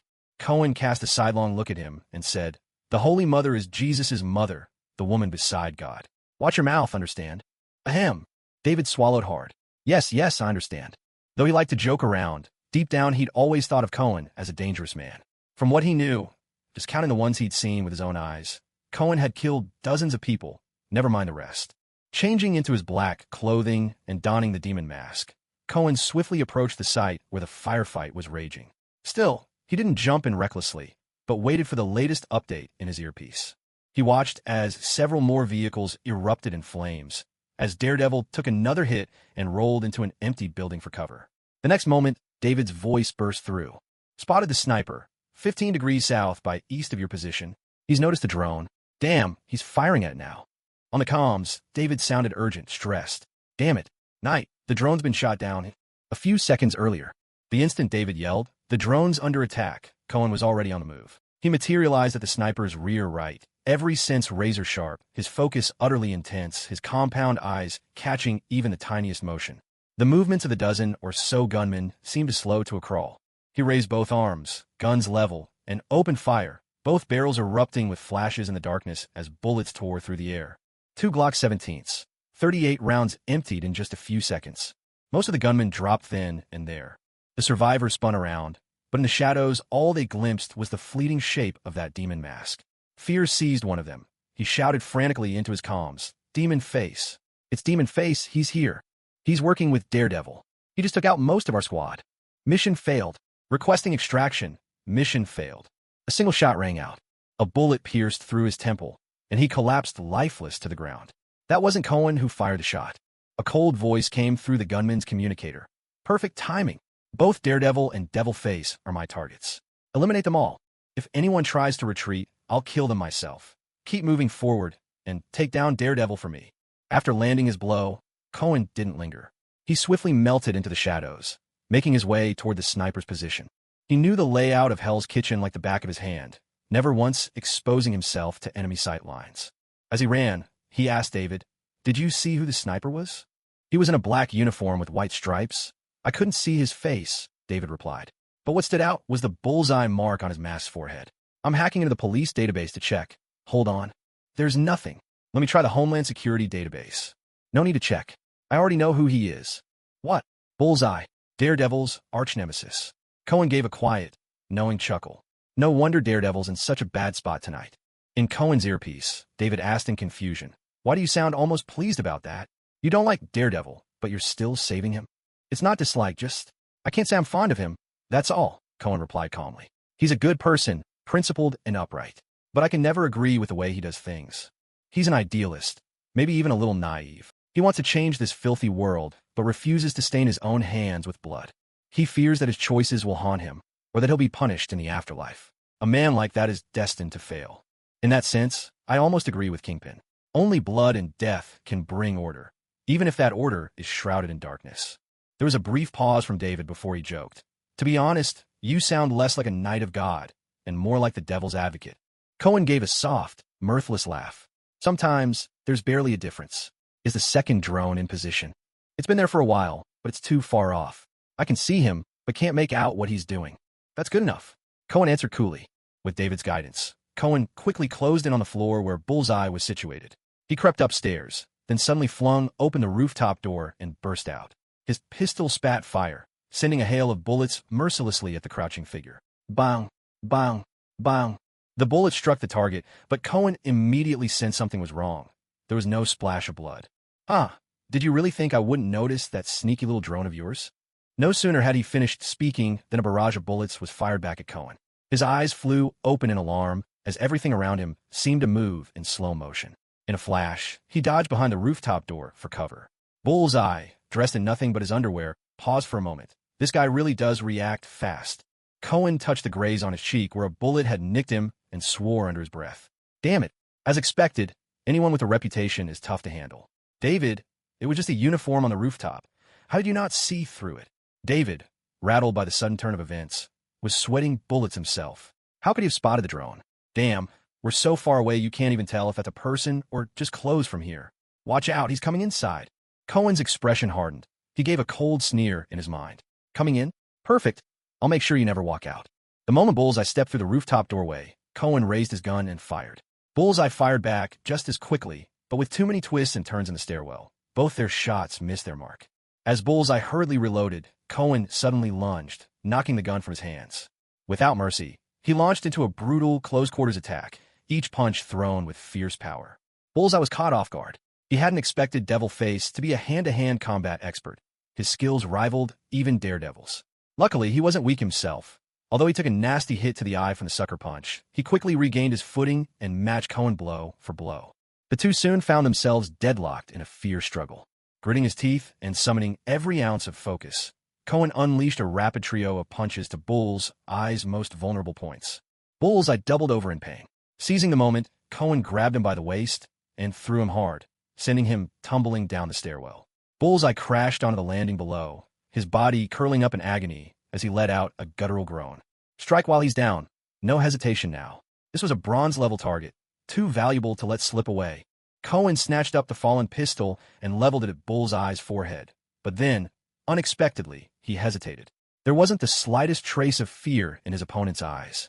This was the first bronze-level target Cohen had ever encountered. If he finished him off and the rewards weren't high enough, it would be a major loss.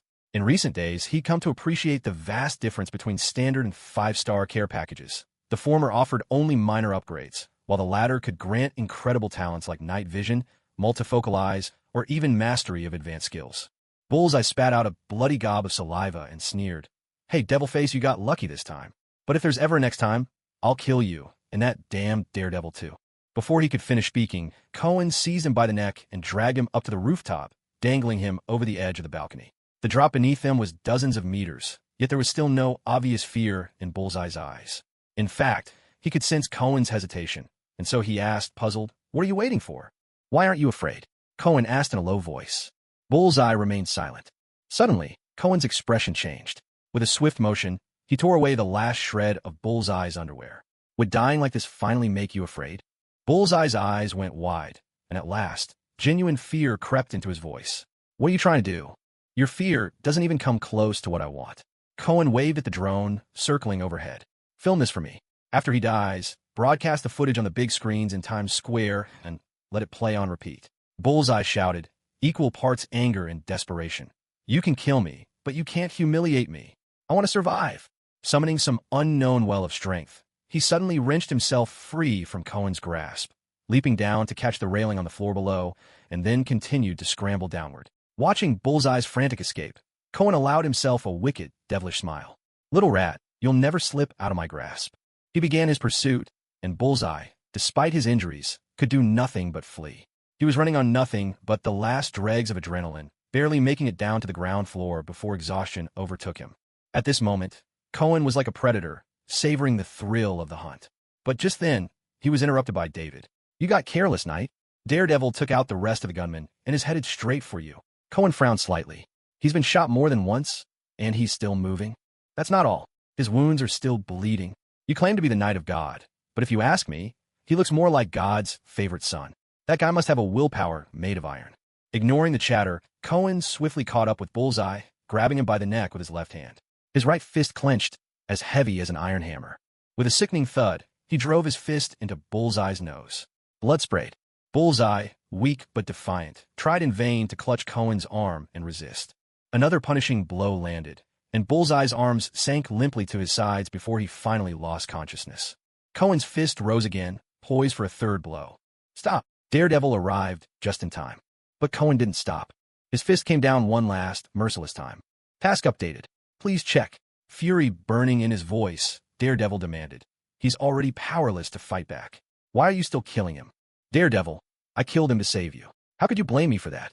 Rage tightened Daredevil's jaw, yet he couldn't deny it. This devil-faced man had indeed saved his life. He forced himself to suppress his anger and asked coldly, "He can choose to stay out of it, but why did you create a massacre in Hell's Kitchen? Do you realize how many people you've killed?" "Of course I do." Cohen shrugged. "In fact, I'm more aware than anyone. You're nothing short of a demon. They brought it upon themselves. Even so, it should be up to the law to judge them. You're hardly innocent yourself, so don't talk to me about the law. Have you never broken it?" "I've never killed anyone." "You're not much better.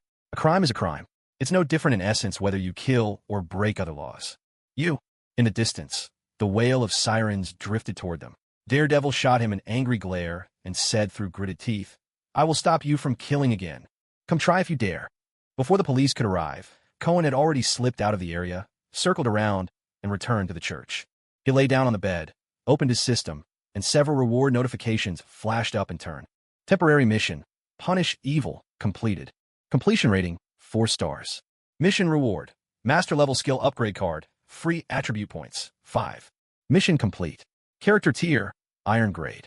Promotion, not achieved. Cause of death, gunshot. Novelty, 1 star. Dying emotion, fear. Emotional score, 3 stars. Overall mission evaluation, 2 stars. Reward, Iron Tier 2-star gift pack. Congratulations on earning the first 10-kill combo reward. Free attribute points, 10. Mission complete. Character tier, Bronze Grade. Promotion, not achieved. Cause of death, beaten to death. Novelty, 5 stars. Dying emotion, fear. Emotional score, 5 stars. Overall mission evaluation, 5 stars. Special 5-star reward. Gift pack is being upgraded. Reward. Bronze 5-star gift pack. Luck doubled. This time, the gains were truly bountiful.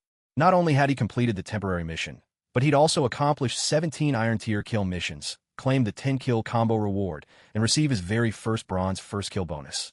The skill upgrade card was a rare prize. Using his mind, he checked the description. It could upgrade any proficient skill to master level, though it only worked on skills at the proficient tier. At the moment, his handgun, traps, and swimming were all eligible for an upgrade, but he decided to wait until all the gift packs were opened before making a decision. He opened the Iron Tier gift pack first. Congratulations! You've received free attribute points, 3. As expected, the low-star gift pack came with modest rewards. At last, the moment he'd been waiting for, the bronze 5-star gift pack. Congratulations! You've received Dragon's Aura. Almost immediately, he sensed a mysterious power emerging within his body. With just a thought, he instinctively gathered this energy into his fist. His fist began to glow, growing impossibly hard, like a piece of burning steel forged by the gods. Incredible! Kern was taken aback. Wasn't this the very power of the Iron Fist? Wait, if he could harness this force in real combat, there might be breakthroughs he'd never imagined before. Guided by his will, the dragon's aura slowly flowed downward through his body. The transformation that followed was astonishing, an evolution so far beyond the usual bronze tier growth that even a gold-class reward paled in comparison. It was only now that he truly realized just how powerful he had become. He finally had firm footing in the Marvel universe. He tossed and turned in bed, struggling to calm his excitement. Once he'd steadied his emotions, he allocated his attribute points and used a skill-up card to further hone his marksmanship. He pulled up the system interface. Name, Kern Wong. Age, 22. Bloodline, human. Status, normal. Strength, 15. Speed, 15. Defense, 10. Constitution, 10. Spirit, 20. Skills, Master of Combat, Pistol Mastery, Trap Expertise, Swimming, Sniper Training. Abilities, Night Vision, Compound Eyes, Dragon's Aura. Items, none. Dungeons, locked. Parallel Universe, locked. Main Quest, The Guilty Shall Be Punished. Iron Rank Prey, 0/19. Bronze Rank Prey, 0 out of 3. Latest Quest, Silver Hunt. Silver Rank Prey, 0 out of 1. Creed, through slaughter, redemption is earned. With his current physical prowess, coupled with the explosive power of the dragon's aura, there was no doubt. Next time, he'd teach the traitor who wronged him a severe lesson. The next morning, the church opened as usual. David maintained his vigil on the second floor, still keeping an eye on his target, Wolf. Though the first of the bronze-class targets had already been dealt with, the 2 remaining 5-star bronze targets would require even more careful planning. Kern listened to the confessions of believers, as he always did. Over the past few days, he had orchestrated numerous church events, and the name of Emma Church was steadily gaining fame throughout the local community. A few minutes later, he saw the last confessor out with a gentle smile. As he turned away, he dialed David upstairs. David, put Jack on our short-term list. The crimes he's committed must be brought to justice, sooner rather than later.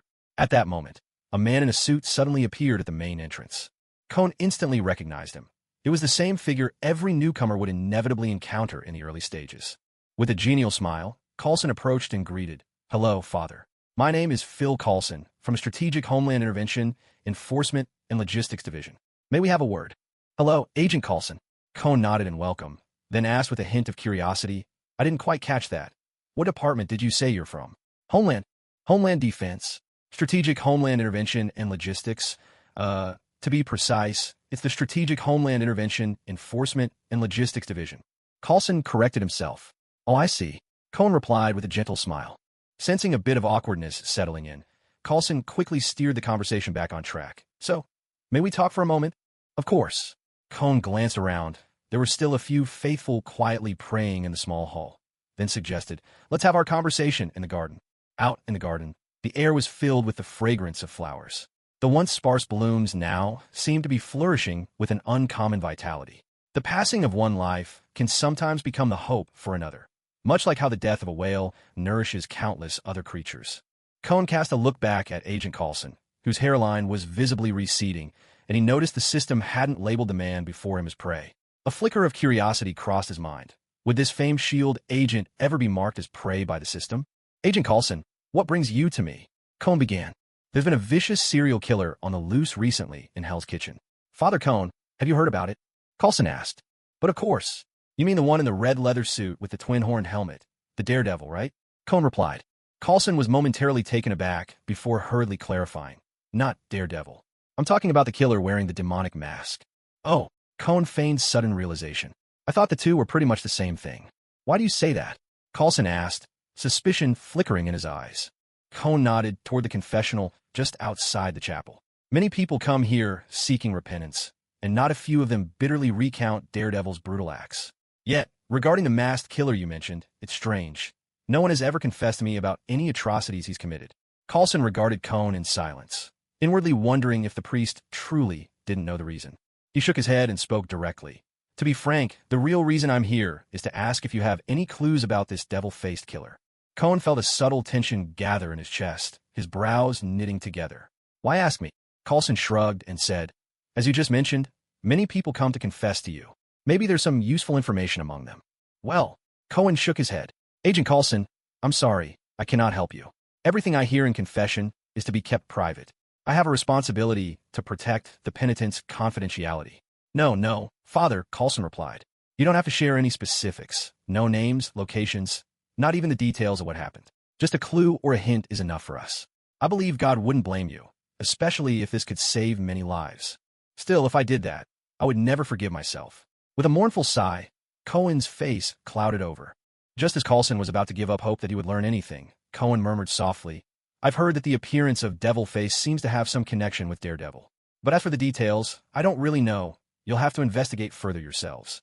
With furrowed brows, Coulson left St. Emma's Church. He had come here half expecting the visit to be fruitless, just hoping to stumble upon any lead. He hadn't anticipated actually stumbling on such a revelation.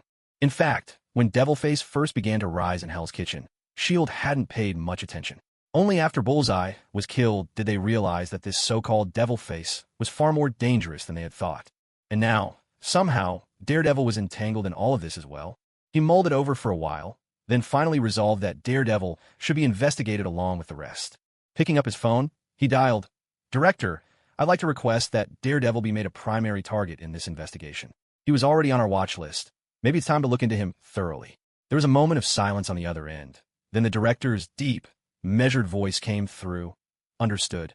Hell's Kitchen had been turned into an arena where all the city's powers clashed. On the surface, nearly every street was lined with police cars, sirens wailing as they came and went. If you happen to step out at night, you'd find that there might be a police car lurking, engine humming, in any dark corner, ready to spring into action. For a while, the security in Hell's Kitchen suddenly surpassed even the affluent Upper East Side, turning it into a model of law and order in all New York City. Residents had rarely seen such a spectacle. In fact, some of them even started to feel a flicker of gratitude toward the devil-faced vigilante.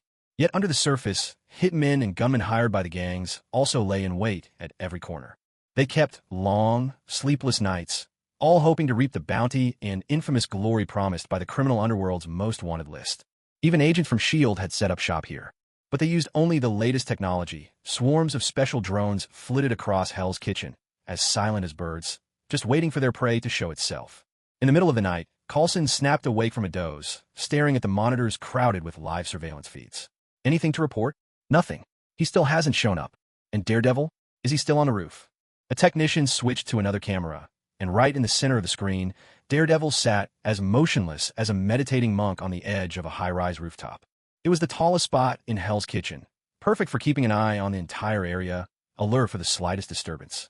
Coulson let out a sigh. He tried to communicate with Daredevil before, but no matter what he did, the moment he got within 50 meters, Daredevil would vanish without a trace. He never got a single chance for a conversation. Sir, Devilface hasn't appeared for 3 days now. Could he have left Hell's Kitchen? Coulson hesitated. It's possible. Let's wait a bit longer. If he doesn't come back, we'll have to call off the mission. As for Cohen, whom all these factions sought, he was nowhere near Emma Church. Instead, he'd slipped into an upscale Brooklyn neighborhood. This was where Special Agent Carson Wolf of Homeland Security lived. Cohen walked right up to the front door of a townhouse, took out a key, and quietly let himself in. David had spent more than a month surveilling Wolf, even hacking into his home security cameras. Several times, the surveillance footage had caught detailed images of his house keys. Careful comparison and repeated attempts later, they'd managed to forge a perfect copy. In his sleep, Carson Wolf was suddenly seized by a chill. Drowsy, he cracked open his eyes, and in the cold moonlight, saw a shadowy figure standing at his bedside. Who's there? Before he could react, a fist came crashing toward his face, and after that, nothing. Outside the city, at an abandoned construction site, Wolf was jolted awake from unconsciousness by a bucket of icy water. He immediately realized his hands were bound and suspended above him, his shoes and socks gone, his bare feet resting on a cold steel plate. He couldn't help but struggle. All right, stop struggling. In front of him sat a young Asian man, watching him with a broad smile. Beside them, a man in a puppet mask approached, carrying a brazier, and crouched down before him. Who are you? What do you want? Wolf demanded. The masked man set the brazier beneath the steel plate and asked in a low voice, Agent Wolf, do you like teppanyaki? I'll bet that after today, you won't anymore. Feeling the steel plate gradually heat up, a chill of fear rose in Wolf's heart. Who are you, really? The puppet masked man looked him in the eye. If I told you I was a soldier, would that frighten you? Wolf gritted his teeth. You're no soldier. You don't have the spirit of an American serviceman. The masked man chuckled. And what kind of spirit is that? The kind that gets your gut cut open, stuffed full of heroin, shipped to the States, and helps you make a fortune. Wolf's face went instantly pale. With a dry laugh, the puppet masked man added, See, you understand perfectly well that I found the right person. I can pay you. $1 million, not enough? 10 million. Let me go, I'll get you the money. The steel plate grew hotter, and the remaining water on it vaporized with an angry hiss. Wolf lifted his feet, balancing in a strained and painful pose.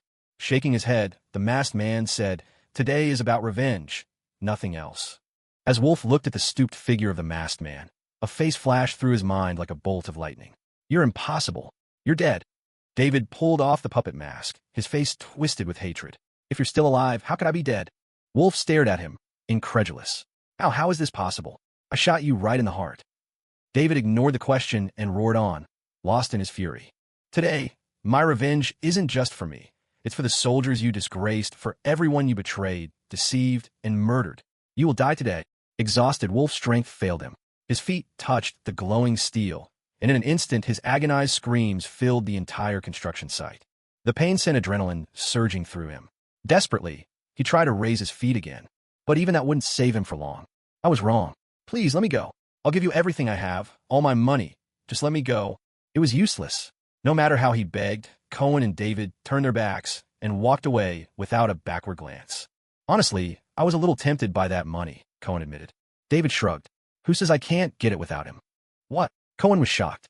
You mean you can hack into the bank directly? Of course not. But do you really think my control over his security cameras was only about copying a key? One time, when he logged into his account, I caught his username and password reflected in the glass behind him. Fuck, nice work. How much did you get? 16 million. He had 3 secret accounts, but unfortunately, I could only get into one during my surveillance. If I'd known, I would have held off on killing him. David shot him a look full of silent complaint. The two of them sat inside the old pickup truck, listening as howls echoed through the night. After about half an hour, Cohen glanced at his watch. The poison should be taking effect by now. A few moments later, the system chimed in, a notification for a bronze tier mission, 1 out of 3. The way back wasn't easy. They had to avoid all sorts of factions, so, under David's guidance, they started to make a careful detour. In the distance, Cohen caught sight of Daredevil's silhouette and spat in frustration. Damn bastard. Makes me want to shoot him in the back. David kept fiddling endlessly with his phone, which was linked to the equipment inside the church, allowing remote control. Hey, got some good news. I finally dug up criminal evidence against those 2 dirty cops. And, by surprise, I even found out a little something about their boss. The guy named Wilson. Seems like he's developed a taste for the finer things, been hanging around an art gallery a lot lately. Gallery? What's the name? Vanessa. Hey, looks like the big bald fatty's found true love, huh? What? David looked over, puzzled. Keep an eye on that gallery for me. Why? Cohen gave a low laugh. Just came into a fortune. Time to support the arts a bit. Who knows? Maybe I'll get the girl while I'm at it. Vanessa Gallery. Wilson Fisk, also known as Kingpin, stood before a canvas washed entirely in white paint. Vanessa Mariana approached from behind. There used to be this children's joke. Hold up a blank sheet of paper and ask, "What's this?" Kingpin said nothing. Vanessa smiled. It's a rabbit in a snowstorm. She took a good look at this man, so intent on her artwork, curiosity kindling in her heart. She asked, "What does it make you feel?" Kingpin turned, lips just parting, about to answer, when suddenly, from behind them, a deep, magnetic voice filled the air. Loneliness. It makes me feel limitless loneliness. He froze, the the words trapped in his throat. Turning around, his expression changed. Before him stood a figure all in black, a devil mask hiding his face. Kingpin quickly recovered his calm, stepping forward, placing himself protectively in front of Vanessa. Everyone in Hell's Kitchen is searching for you. I never thought you'd show up here. Out of the way, Baldy. Cohen waved him aside, motioning for room. He gave Vanessa a slight bow. Good evening, esteemed lady. If I purchase this painting, might I have the pleasure of taking you out to dinner tonight? Staring at that recently notorious devilish face before her, Vanessa went rigid, her voice tight with discomfort. This man was none other than the infamous killer himself. And Mr. Devilface, if you like it, I can just give the painting to you. A sly chuckle escaped Cohen as he stepped forward. To be honest, I know nothing about art, but seeing how beautiful the artist is, I can only assume the painting must be just as lovely. Vanessa's mind was awash with confusion. Was he actually hitting on her? Dear God, he wouldn't eat me, would he? Having been left out of the conversation for quite some time, Kingpin finally lost his patience and strode forward. Mr. Devilface, I've actually wanted to be friends with you for a while. How about you and I have dinner together tonight? Cohen gave him a quick once-over. And what, bald monk, could we possibly eat together? A ruthless glint flickered in Kingpin's eyes and across his lips. I want to get to know you for a very long time. Why don't you give me the honor? Who knows, maybe there's a chance for us to work together. Cohen chuckled, amusement lilting his voice. You? A crime boss who deals in drugs, traffics people, murders, burns, pillages, rapes, and coerces women into prostitution. What possible business could I have with you? Kingpin's face darkened instantly, his reply a low and raspy threat. Do you even realize what you're doing? You're playing with fire. Cohen's gaze narrowed, his words dismissive and cool. Really? Because it feels more like I'm playing with you. You're asking for trouble. Blinded by rage, Kingpin swung a fist. Cohen brought up an arm to block, but the sheer force barreled through. Even Cohen, with his 15 points of strength, was forced to give ground, stepping back several paces to absorb the impact. Still, leveraging his superior speed, he managed to hold his own. Their scuffle sent the wind howling around them, but both took care not to damage the gallery. Cohen found himself quietly impressed. It seemed taking down Kingpin, a silver-ranked target, wasn't going to be easy. No wonder this brute could trade blows with Spider-Man. Beneath that thick skull, he was nothing but raw muscle. Kingpin attacked again and again, while Cohen dodged, calling out theatrically, "Oh, look at that! The crime lord finally shows his true colors. I almost mistook you for a respectable gentleman in that fancy suit, but you're just another criminal from the underworld." He spared a glance at Vanessa's terrified face, using the opportunity to retreat a few steps and widen the gap between himself and Kingpin. Since I'm obviously not welcome here tonight, I'll take my leave and come back another time. Miss Vanessa, I do hope next time you'll agree to have dinner with me. Realizing he couldn't stop Cohen, Kingpin could only watch as his adversary made a clean exit. Glaring after his departing foe, Kingpin felt his rage reach its boiling point. Trying hard to compose himself, he wanted to apologize to Vanessa, but the moment he turned around, Vanessa averted her gaze as if she'd been jolted by electricity. His heart instantly turned cold. Words rose to his lips, only to fall away unspoken. In the end, he left in silence. With the night wind on his face, Cohen's spirits lifted. To witness the love story of a king in the underworld, what an honor. Tonight was a trip well worth making. The news that Demon Face had returned to the scene quickly spread among the various factions, and in an instant, they began gathering near the gallery. But by the time they arrived, Cohen and Kingpin were already long gone. Police officers, gang enforcers, and assassins gradually dispersed. However, Kingpin's presence inevitably drew the attention of S.H.I.E.L.D. and Daredevil. The following morning, no matter how turbulent things were outside, Cohen focused on leading a group of devoted followers in prayer. David had blended in among them. This had become his way of relieving stress lately. Suddenly, a boy of about 12 or 13 burst in, rushing straight up and gripping Cohen's hand tightly. "Father, something terrible has happened. My neighbor's older sister has been possessed by a demon." Everyone's eyes flew wide open in shock, and they gathered closer. "My neighbor's sister went out last night and didn't come back until this morning. Then she locked herself in her room. At first, I thought she was just tired, but suddenly she started screaming in terror, veins standing out all over her body as she thrashed on her bed." David frowned. "If she lives next door, how do you know all this?" "I saw through the hole in the wall. We talk through it all the time. She must be possessed. Please, Father, you have to save her." "This." A follower recognized him. "Danny, don't panic. We'll help you." "Yes, with God and Father Cohen here, we don't need to fear any monsters or demons. If Father Cohen got to intern at the Vatican, that means he's especially blessed by God. He'll definitely be able to save your sister." Really, father? She's always been so nice to me. Please, I'm begging you, save her. In the midst of the crowd, Cohen was stiff as a board, a forced smile frozen on his face. God? Exorcism? Can I just admit, I have no idea what to do? If this were my original world, he would surely be willing to go, whether it helped or not. But the Marvel Universe? Here, demons are actually real. With his current abilities, even facing Captain America would only be a 50-50 proposition. So how could he hope to take on a demon from the depths of hell? Mephisto, Tug, Satanis, Lucifer, Asmodeus. Forget about them. Even lesser fiends like the Wind Demon, Water Demon, or Earth Demon would be too much for him right now. David noticed his uneasy expression and quietly moved closer. What's the matter? You don't look well. I'm afraid I might actually run into a demon. David chuckled. Come on, you're joking. Demons in this world? He first gave a dismissive laugh. Then his expression shifted. Seriously? Cohn rolled his eyes at him. If God exists, why not demons? David considered this. Aren't you a knight of God? Do you finally believe now? David's eyes went wide. I've always believed you. I just wasn't fully convinced before. If you really can drive out demons, I swear from this day on, I'll believe in nothing and no one but you. Sigh. Cohn let out a weary breath. God really never taught me how to perform an exorcism. Looking at the eager eyes of the little boy, surrounded by the sincere faith of the worshippers, he couldn't refuse. With David in tow, he quickly arrived at a rundown apartment. They stopped outside a girl's door. The door was tightly locked, and everything inside was eerily still. Cohn gripped the door lock and drew a deep breath. With a sharp snap, his hand flushed red, and with a powerful squeeze, the lock crumbled. He pushed open the door. There was no demon in sight, only a girl lying unconscious on the bed. Cohn exhaled with relief, just about to approach for a closer look, when a notification unexpectedly sounded in his mind. Ding. Special race detected. Vampire bloodline unlocked. A vampire? Simultaneously, another message arrived. The unconscious girl before him was, shockingly, a bronze-level prey. Prey? Was this girl guilty of something? Or was it because she was a vampire? If that was true, even the lowest vampires started off at bronze. A swarm of thoughts surged through Cohn's mind, but seeing the girl now, temporarily innocent, he decided to do his best to save her. If it didn't work out, well, he could always kill her for the rewards. Rummaging through his memories from a past life for anything concerning vampires, suddenly a flash of inspiration struck. Allison. Garlic extract.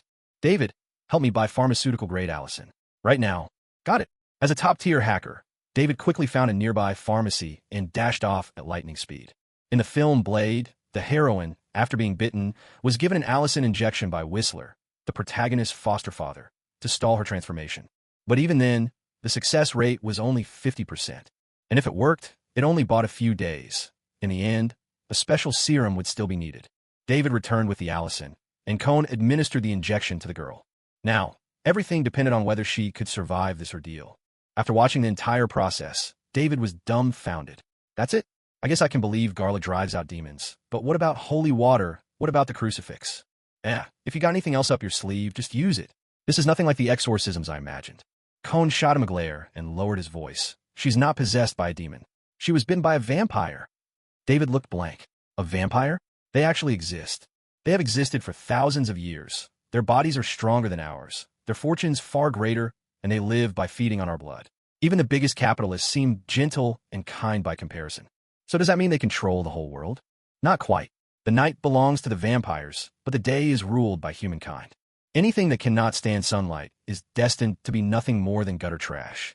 Still, their influence is vast, and they have plenty of human supporters. Cohen paused for a moment. David, find out what she did yesterday and who she came into contact with. Track down the vampire who bit her and give me their address. David understood exactly what he was after. Roger that. Cohen didn't stay idle, either. After teaming up with David, he rented a fairly large, old boathouse by the Hudson River, storing inside a collection of equipment he'd picked up here and there. He had plenty of firearms and ammunition. Even the sniper rifle that injured Daredevil last time sat among his collection. He'd purchased an electric furnace for melting silver, casting hundreds of silver-coated bullets, and forged a pair of gleaming, razor-sharp daggers. Though he carried the title of martial arts master, he was adept at wielding any common melee weapon. In the Marvel Universe, vampires had physical prowess far beyond ordinary people, with long life and near immortality, but their weaknesses were just as pronounced. Ultraviolet light, silver, and Allison, the essence of garlic, could all put an end to them with ease. Cohen loaded the silver-plated bullets into magazines, holstered 2 Glock 17s at the small of his back. A phone call from David broke the silence. He found an address. The girl who'd been bitten had visited a bar in Hell's Kitchen last night. Around 3 or 4 in the morning, she'd left via the back door, embraced by a boy no older than 17 or 18. There, Cohen had secretly installed a camera. In the pitch-black alley, the boy and girl kissed passionately. Then, suddenly, the boy sank his teeth deep into the girl's neck. She struggled, pleaded, cried out, but it was useless. Once he drained her, he tossed her aside like an old rag doll. 2 hours later, she dragged herself up off the ground and staggered out of the alleyway. David hacked into the bar security footage. Out front, the boy drove off in a flashy Ferrari. The camera caught the license plate, and David traced it to the owner and a specific address. Brooklyn, a high-end neighborhood. Cohen circled the mansion in his old pickup 3 times. The main door was locked tight, the windows sealed, heavy curtains blocking out every ray of sunlight. It was the picture of a dwelling designed for those who sleep by day and roam by night. He slipped in the backyard, parked the truck, and with a sudden burst of speed vaulted over the 2-meter-high wall without breaking a sweat. Looking up, he spotted a second-floor window standing open, with nothing but a thick curtain keeping out the morning light. The exterior walls were studded with handholds, easy climbing for Cohen. Through the curtain, he could hear the steady, rhythmic sound of breathing from within. It seems he's asleep. Silently, I lift the curtains. A luxurious bedroom comes into view, and there, sprawled on the bed, is the very boy I've been looking for. What a coincidence. Cohen rolls onto the bed, straddling the boy's chest. He presses a silver-plated dagger gently to the boy's throat. A sharp, sizzling sound fills the air. The acrid stench of burnt flesh hits me. The boy wakes abruptly, eyes flashing red. Feeling the cold blade at his neck, he dares not move a muscle. Who are you? Yesterday at the Blue Rose Bar, a girl was bitten. That person, wasn't it you by any chance? Who are you? Are you from the Elders Enforcement Squad? She was just some farm girl from Ohio. I checked. Her death won't cause any trouble. Cohen grabs his jaw, squeezing hard. I'm not with any damned enforcement squad. I have only one reason for being here. To kill you. Every last one of your family. The boy's whole body shakes, his eyes open wide in terror. W.I.? Who are you? Cohen feels the boy's trembling, the fear pulsing under his hands. He arches an eyebrow, approvingly. So, you're afraid now? Good. With a swift, brutal motion, the silver-plated dagger sinks into the boy's throat. His vocal cords are severed. All he can do is choke out muffled cries. The silver burns deeply, robbing him of the strength to fight back. Cohen drags him off the bed and hauls him toward the window. The boy shakes his head desperately, blood spattering everywhere. He feebly bats at Cohen's arm, but it's useless. He's pulled right to the window. The curtains are flung open. Today's weather is poor. Thick storm clouds cover the sky. Still, the boy's flesh immediately begins to smoke. Convulsing, he claws toward the shadows, but Cohen grabs his collar, wrenches out the dagger, and tosses him outside. Out he goes, and like an onion peeled by the sun, his skin splits, muscle liquefies, and finally, even his bones turn to drifting ash. A harsh snap echoes behind Cohen. The bedroom door opens. A little girl holding a rag doll stands there. Cohen hesitates, caught off guard. Before he can react, the girl lets out a piercing shriek. Her whole body darts up the doorframe and skitters across the wall like a spider. She's terrifyingly fast, a blur as she lunges for Cohen. 3 gunshots ring out sharp and clear. Ever since earning the title of Master Marksman, Cohen's aim has become deadly accurate. Against vampires with superhuman reflexes, his old proficiency was good for only about a 50% hit rate. Now, within handgun range, his accuracy jumps to nearly 90%. The vampire girl is fast, but she's far too close. Beyond 7 steps, the gun draws first. Within 7 steps, it's not only quick, it's deadly precise. 3 shots. The vampire girl now has bloody holes in her left leg and foot. She crashes to the floor. Sunlight streams through the window, striking her. Her skin sizzles and smoke curls up. Another harsh rustle fills the air. Cohen drew the curtains closed. The young female vampire, who had been howling in agony, immediately felt the pain subside. Confusion flooded her eyes, but in the next second, a syringe was ruthlessly plunged into her neck. It was a diluted solution of allicin, known to effectively prolong the process of dying and intensify the victim's emotional response. At that moment, a middle-aged couple, a man and a woman, finally appeared in the doorway. Taking in the scene inside the room, the woman's mouth revealed sharp fangs, and her fingernails lengthened into lethal claws as she lunged at Cohen. Meanwhile, the man raised an oversized shotgun and aimed it at Cohen. A deafening explosion erupted. The force of the man's shotgun was tremendous. It punched a gaping hole in the wall behind Cohen. He managed to twist out of the way just in time, only to come face to face with the woman's razor-sharp claws. In a split second, Cohen's focus sharpened. He dodged her bloody talons by the narrowest margin. At the same time, he fired his gun, 3 quick shots in succession. Bullets slammed into the woman, one of them striking her directly in the heart. She let out a wail of utter despair as, in an instant, her body ignited without flame and dissolved into a swirl of drifting ash. The man, now blazing with fury, unleashed a barrage of shots at Cohen. But he was no seasoned fighter. Despite his vampire strength, he lacked any real combat instinct. Cohen dodged with ease and, with a flick of his wrist, sent a spinning dagger flying toward the man, hitting his gun hand dead center. The shotgun clattered to the floor. A moment later, 2 more bullets struck his ankles, sending him sprawling. Damn it! Who the hell are you? I've never done anything to you. I'm a human. Are you sure you've never done anything to us? The man struggled up to a seated position. We're purebloods. Our family has received blood from the council since birth. We've never gone out hunting or killed anyone. Cohen smiled. That's got nothing to do with me. Killing you is none of your business. The man glared coldly. If you kill me, you'll have every vampire hunter on your tail for eternity. Oh, perhaps, in my eyes, they're nothing more than prey with a death wish. You're a vampire hunter? I've never heard of you. The man's brow knitted tightly. Cohen didn't reply. He stared at the man in silence for a moment. Aren't you afraid? The man paused, then suddenly laughed heartily. So all this talking was just to see if you could scare me? His expression turned icy. I've lived for centuries. Long ago, I stopped fearing death. Don't think you can play with me before you kill me. A silver-plated bullet ended the conversation, blasting through the man's skull. In an instant, he too turned to blackened ash. Pity, what a waste. A 3-kill, 5-star loot bundle was within reach, but a 5-kill bundle just isn't going to happen. As his targets grew in strength, Cohen knew he'd be facing more and more vampires like this, ones who didn't fear death. Achieving the highest level of emotional resonance is never easy with a simple death. Moreover, as the usual methods of killing are exhausted, he'll have to rack his brains in the future to earn those 5-star reward packs. In the distance, sirens wailed, a clear sign that the ruckus just now had drawn major attention. He grabbed his shotgun and was about to leave, when his eyes landed on a finely crafted notebook sitting on the nightstand. He opened it and found it was a diary.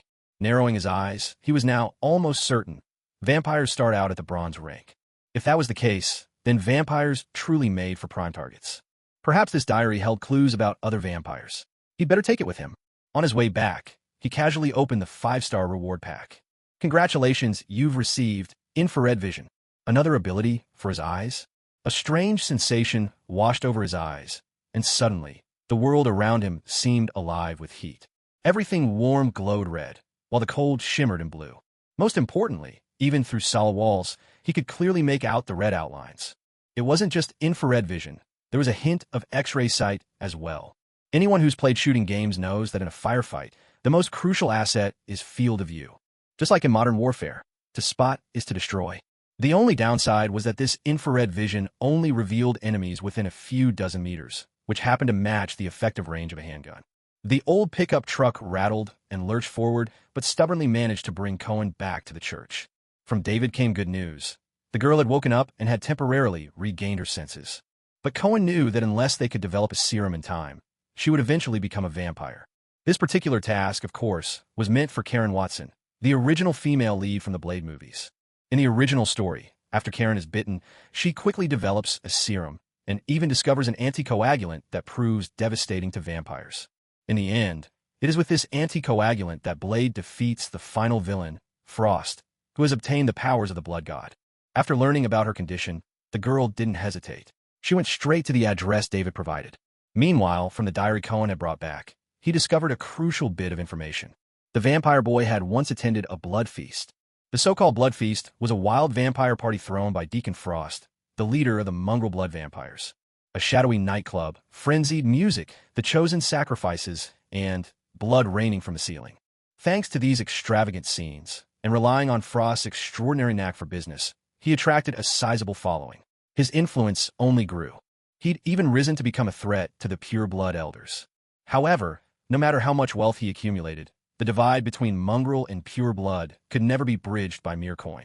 This is why Frost, obsessed, combed through the vampire archives and from fragmented pages of the Vampire Bible. The The Book of Death found a ritual. By sacrificing pure bloods, one could obtain the power of the blood god. This is the plot of the first Blade movie. According to the diary of the vampire boy, there will be a grand blood feast tonight, held in a secret base within a slaughterhouse. More than 100 vampires will gather for the occasion. Cohen's eyes glimmered with excitement. How could he possibly miss such an event? But before that, he had some preparations to make. Queens, on the edge of the slums, stands a large slaughterhouse. Beneath the pitch-black night, luxury cars and sedans slipped silently into the gaping entrance of the slaughterhouse.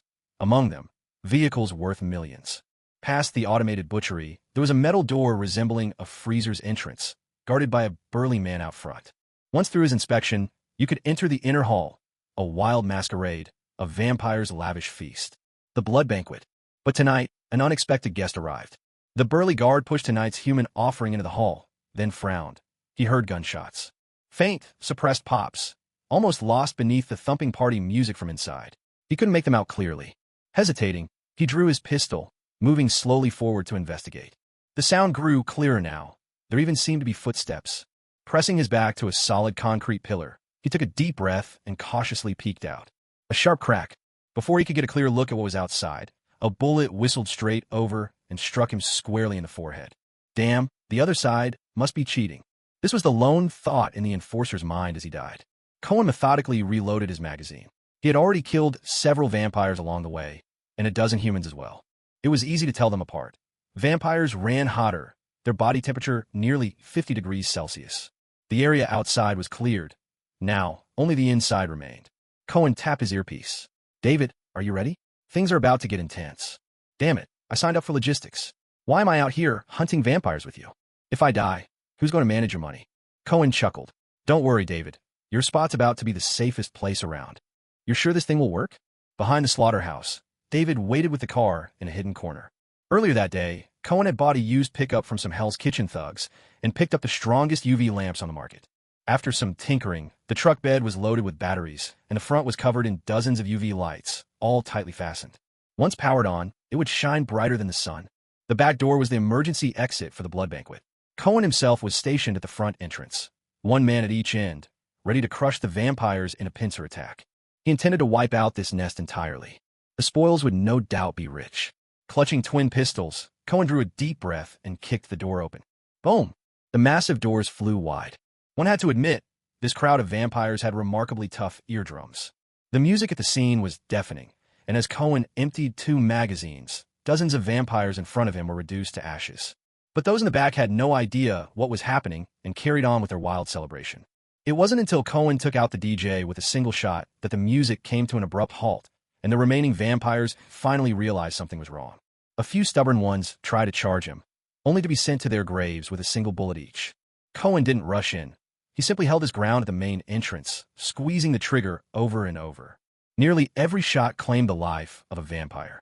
Faced with such a massacre, the survivors scrambled in a frenzy toward the back of the stage, flinging open the rear door. Just as they were about to escape, a sudden, blinding beam of violet light flashed across their path. Those who ran fastest were vaporized in an instant. The rest retreated, wailing in terror. At this moment, Cohen was reloading for the second time. Over 70 rounds had been fired, and half the vampires in the room were already dead. The system prompt in his mind chimed incessantly. Despair gripped the remaining vampires. They surged toward him in desperation, but Cohen was more than prepared. He hurled a handful of silver powder into the air, and glittering dust began to fill the room like a sparkling veil.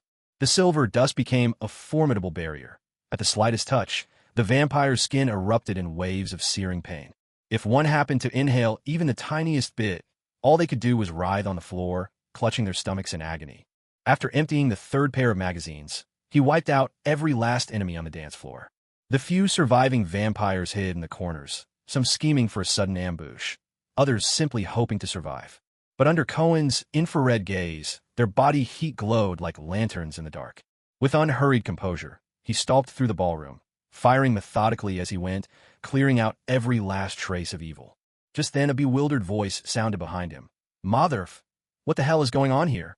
Cohen turned. Standing at the doorway was a black man dressed in black leather, a sword strapped to his back, sunglasses shielding his eyes. He gripped a shotgun, scanning the room, but finding no target left to shoot.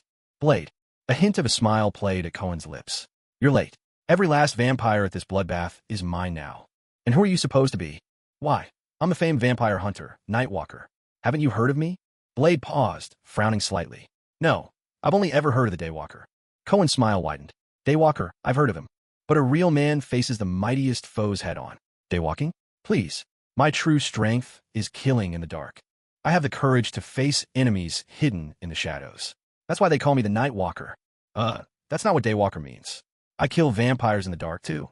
It's just a name to scare them. Oh. A glint of amusement flashed in Cohen's eyes as he stepped forward to shake Blade's hand. So you kill vampires, too. That makes you a fellow criminal in the eyes of the world. It's an honor to meet you, Blade.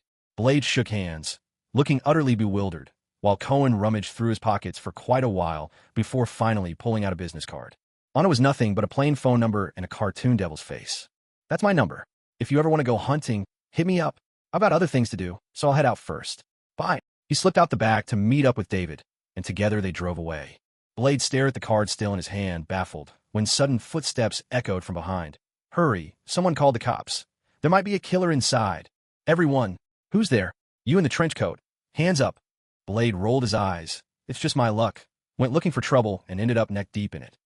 On the way back, David was driving, while Cohen couldn't wait any longer and opened the system. A string of notifications immediately popped up. Mission complete. Mission complete. Finally, the messages settled on two screens. Mission complete. Character level, bronze. Promotion, not promoted. Cause of death, shot.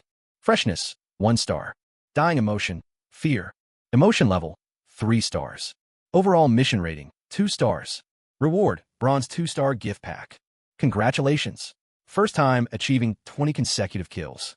Free attribute points, 20. Congratulations. Achievement unlocked, 100 kills, special achievement pack. Next came the most exciting part, opening the reward packs. Since he'd hunted more than 100 vampires in one go, he had earned a total of 10 bronze gift packs. Most of them were level 1 or 2. Level 3s were a rarity. He decided to open them all at once. Congratulations.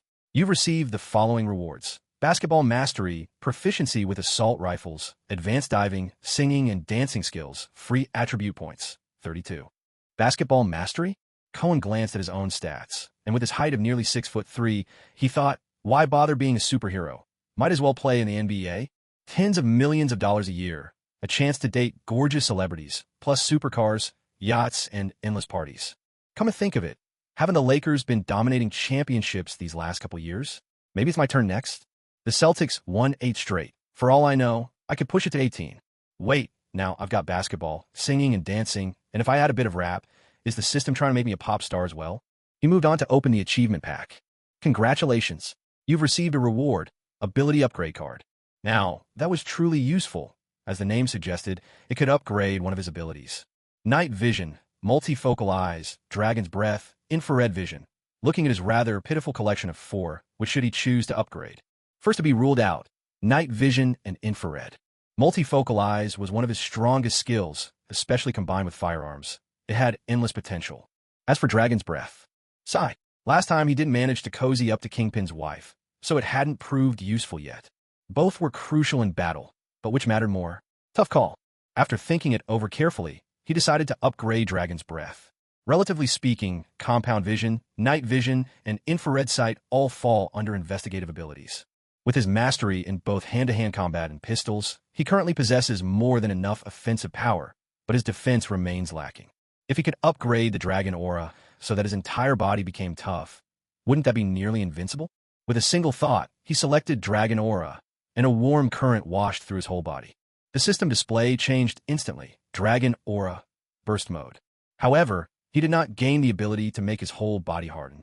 Burst mode is a surge ability that can instantly double his physical attributes. His enhancement abilities are still available, and on top of that, he can perform an ultimate outburst, releasing a small amount of dragon aura for an unstoppable punch, striking his enemies from a distance. But this move consumes a lot of stamina, so it can't be used frequently. After distributing the new attribute points, he felt his power had undergone a dramatic transformation. Name, Cohen Wong. Age, 22. Bloodline, human. Status, normal. Strength, 26. Speed, 26. Defense, 20. Constitution, 20.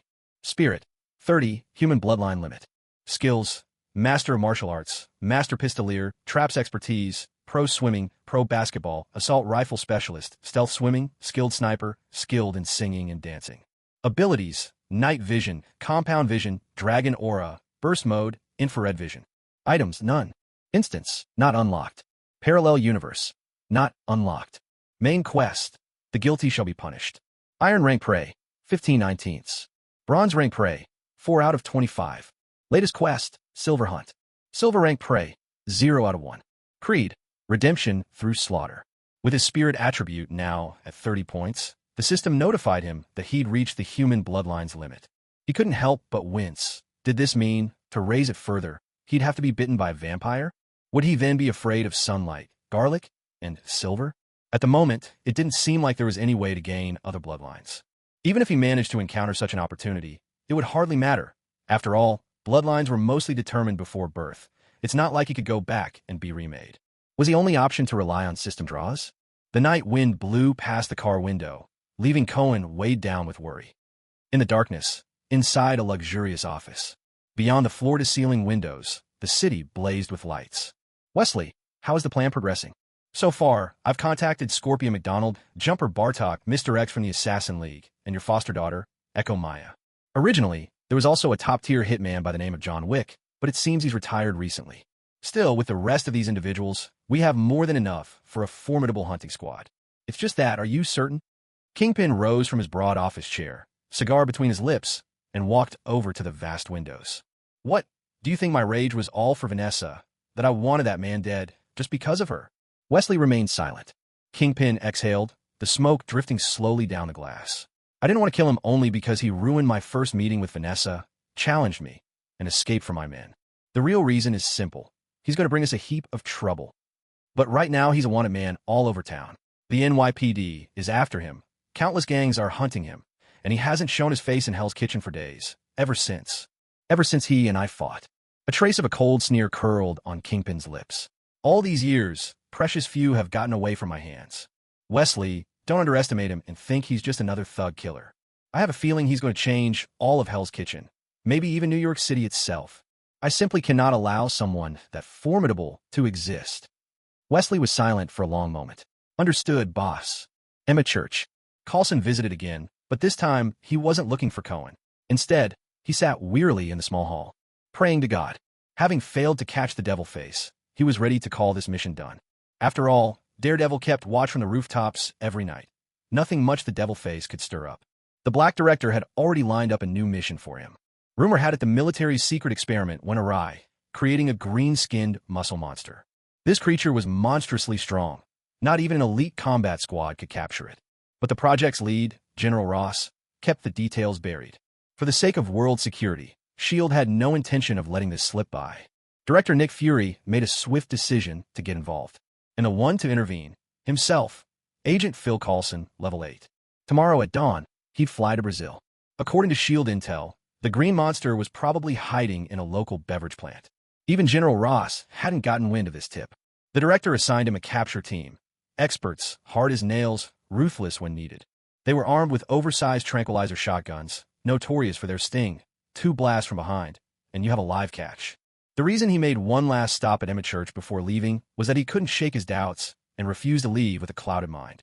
Cohen, leading the prayers, saw Coulson the moment he entered, but made no move to greet him. After his rampage at the vampire's bloody banquet, Cohen felt utterly invigorated. His strength nearly doubled overnight. So lately, with David's help, he'd been tracking down every sign of the vampires. These guys are easy to take out. No trace left behind, at the very least bronze level tough. They're a much better deal than your average street thug. As for the situation in Hell's Kitchen, he hadn't paid much attention. After finishing his prayer, Coulson felt a bit more composed and took the initiative to greet Cohen. Cohen responded warmly. Hey Coulson, ever since you agents from the Strategic Homeland Intervention, Enforcement, and Logistics Division showed up, Hell's Kitchen has quieted down a lot. I've heard that demon face guy hasn't been around for days. That's ought to be thanks to you all, right? Coulson opened his mouth, about to explain that he probably had nothing to do with it, but Cohen continued. I have to say, you people are so much better than those useless cops. Oh, God forgive me, I don't want to judge them too harshly, but that's just the truth. Before you arrived, this place was hell on earth. Sometimes, I can't help but wonder if the police department, the city government, or even the entire United States ever cared about this neighborhood. Murder, arson, drug dealing, robbery, rape, abduction, you name it. I bet even Satan himself would feel right at home here. This is a forsaken place where everyone is struggling just to stay alive. It's shocking to think that a place like this could exist in the great United States. For a moment, it almost shook my faith. But thank heavens you came. Things are finally getting better. Cohen ignored Coulson's slowly stiffening expression, his own face full of genuine praise. You folks from Strategic Homeland Intervention really are like angels descended. Of course, protecting the public is your duty, and maybe you did forget this place for a while, but still, I want to thank you on behalf of everyone in Hell's Kitchen. Cohen bowed deeply. Ahem. Coulson suddenly started coughing hard. It truly is our duty to protect the people. It's not that we deliberately overlooked this area before. No wetties, no wetties. Cohen hurriedly waved his hands. Let bygones be bygones. Just keep looking out for us from now on. That's all we need. You have no idea how thrilled the folks who come to confession are. They're finally living like people in an ordinary poor neighborhood. Sure, it's still black bread and cheap coffee for breakfast, but at least there's no fear of shootouts every day. They get to see the sunrise on the way to work or while eating breakfast. You can't imagine how happy that makes them. Agent Coulson, thank you for safeguarding this sliver of happiness. Thanks to you, people who might have died in a hail of bullets get to enjoy a peaceful, quiet day. Rest assured, I'll start a petition to make sure the government properly commends dedicated agents like you. Coulson looked like he was desperately holding something in. Cohen smiled. By the way, what did you need to see me about? After taking a moment to compose himself, Coulson said, I'm sorry to trouble you again, Father. I still don't quite understand what you mentioned last time, so I'd like to ask you once more. You said the origin of Demon Face seems to be connected to Daredevil. Could you please tell me what that actually means? A look of surprise appeared on Cohen's face. You haven't figured it out yet? Why not ask Daredevil directly? He's the guardian of Hell's Kitchen. Isn't he cooperating with your investigation? Coulson's embarrassment became hard to hide, and he felt his pride was being trampled yet again. No, actually, we did have a cordial and friendly conversation with Daredevil. It's just that, we wanted to double-check some details. Oh, Cohen nodded. Well then, what exactly do you want to confirm? Coulson fell silent. He could only repeat what he'd said earlier. You mentioned Daredevil has something to do with the origin of Demon Face. What kind of connection is that? Cohen frowned in thought. I don't know the specifics, but from what that confessor hinted at, he seemed to have accidentally witnessed it, as if Daredevil somehow triggered Demon Face's creation. How did he trigger it? Apparently, through murder. He killed someone? Cohen looked at the thinning-haired Coulson with some exasperation and shook his head. I really don't know. Honestly, I suspect that drunken confessor probably just imagined the whole thing. Maybe just had an absurd dream. Perhaps you needn't take my words at face value. It could be a misleading clue. But Coulson sank into thought. He recalled how Daredevil had always avoided him, and yet, night after night, stood atop those rooftops, keeping vigil. Could it be guilt? Was the kid trying to atone for some grave mistake? A sharp breath passed through Coulson's lips. That actually made sense. Feeling dazed, Coulson walked out of the church. Meanwhile, David had something urgent to report to Cohen regarding those two rogue cops, Jaden and Isaac. David had finally uncovered everything. It turned out they really did work for Kingpin, but at a very low level, far from meeting the boss in person. Their usual assignment. While on night patrol, they'd smuggle drugs. They were an essential link in Kingpin's drug empire, picking up hundreds of pounds of drugs from headquarters and distributing them to 6 or 7 drop points. Driving police cruisers, they'd never get stopped or checked, even in the dead of night. Virtually no risk at all. David had seized the chance to install a wiretap app on their phones. Tonight, a big transaction was about to go down. Over 500 kilos of methamphetamine, worth a staggering $20 million. Completing this run, each of them would walk away with $50,000, a windfall equal to 6 months' salary. And none of it taxable. On top of that, there were some even juicier tidbits from their private lives. After listening to David's report, Cohen's eyes lit up with excitement. Lately, both the police and the gangs have been keeping a close eye on him, so he might as well give them something to keep them busy. Tonight, he'd put on a grand show just for them. In the depths of night, in the alley behind a tavern, 2 crooked cops pulled their squad car to a stop by the back door and got out. Not far from the corner stood a 24-hour convenience store. Jaden, the white cop, loosened his belt, hugging his hefty belly. Come on, Isaac, let's grab a coffee. By the time we get back, they should have everything loaded up. A grin spread across Isaac's face. Hey, what are you going to do with your cut? I'm thinking of taking a vacation in Hawaii this year. Sun, sand, beautiful women. Man, I'm going to have the time of my life. Jaden rolled his eyes. All you know is how to party. Don't say I never look out for you. I know a way. 50 grand and you're a sergeant. 100 grand, you're a captain. You in. The black cop's eyes widened. Seriously? You're not pulling my leg, are you? Jaden's voice dripped with disdain. If you don't believe me, go enjoy your Hawaii. When you get back, you'll be calling me boss. You sure this isn't some kind of scam? Promotion within 3 months, guaranteed, or your money back. A flicker of hesitation crossed Isaac's face, but finally he gritted his teeth and nodded. All right, you'll get my 50 grand. I want that sergeant's badge. That's more like it. Once you're promoted, earning that money back will be a walk in the park. Jaden grinned, giving Isaac a hearty slap on the shoulder. In his eyes, a surge of excitement hid just beneath the surface. 3 grand a promotion, 2 men, 6 grand. That left him with 4 grand for himself. Ha! Hawaii vacation this year. It was going to be one hell of a blast.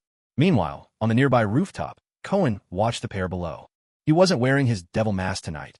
This was about vengeance. His enemies needed to know exactly who was behind it. He glanced over his shoulder. At the back door of the bar, several figures were moving, busy loading items into the police car. A sharp glint flashed in his eyes. He couldn't help but chuckle to himself. Let's spice things up for them. Elsewhere, after tireless effort, Kingpin finally managed to win a date with the woman of his dreams. He picked her up in his 7-meter-long stretch Lincoln, and together they arrived at a members-only French restaurant high atop a building. The dining area opened before them, offering a sweeping view. Through the 3-sided floor-to-ceiling windows, the lights of Manhattan stretched glittering into the night. A sharply dressed, impeccably polite waiter ushered them to a table in the center of the dining space. It wasn't the best spot in the house, with other guests all around. A faint note of disappointment flickered in Vanessa's heart. Guests settled in one after another. Though the place was busy, it was strikingly quiet. Not even the softest whisper seemed out of place. Under the gentle, soothing accompaniment of a violin, Kingpin played the perfect gentleman, confiding to Vanessa the thoughts in his heart. He spoke of his childhood, his hopes and dreams, his ambitions and musings on life. His ideas were unconventional, his tone deep yet filled with strength. At first, Vanessa was simply drawn to the extraordinary aura he exuded, so unlike that of ordinary people. As their conversation unfolded, admiration and awe began to well up inside her heart. What a remarkable man! The subtle fragrance of romance began to drift through the air. After finishing their coffee, Jaden and Isaac returned to the alley. The back door of the tavern was already locked, and the place was deserted. Neither of them was surprised. This was routine to them. A quick glance at the wagon wheels told them everything. The wheels had sunk under the extra weight. Looks like the goods were already loaded. Following the familiar route, the two began distributing the cargo. Cohen tailed behind them in a battered, modified junker, making sure to keep out of sight. Once all 6 shipments had reached their drop points, a satisfied smile spread across his face. Then, without warning, he stomped on the gas and smashed into the police car the 2 men were using. Mother!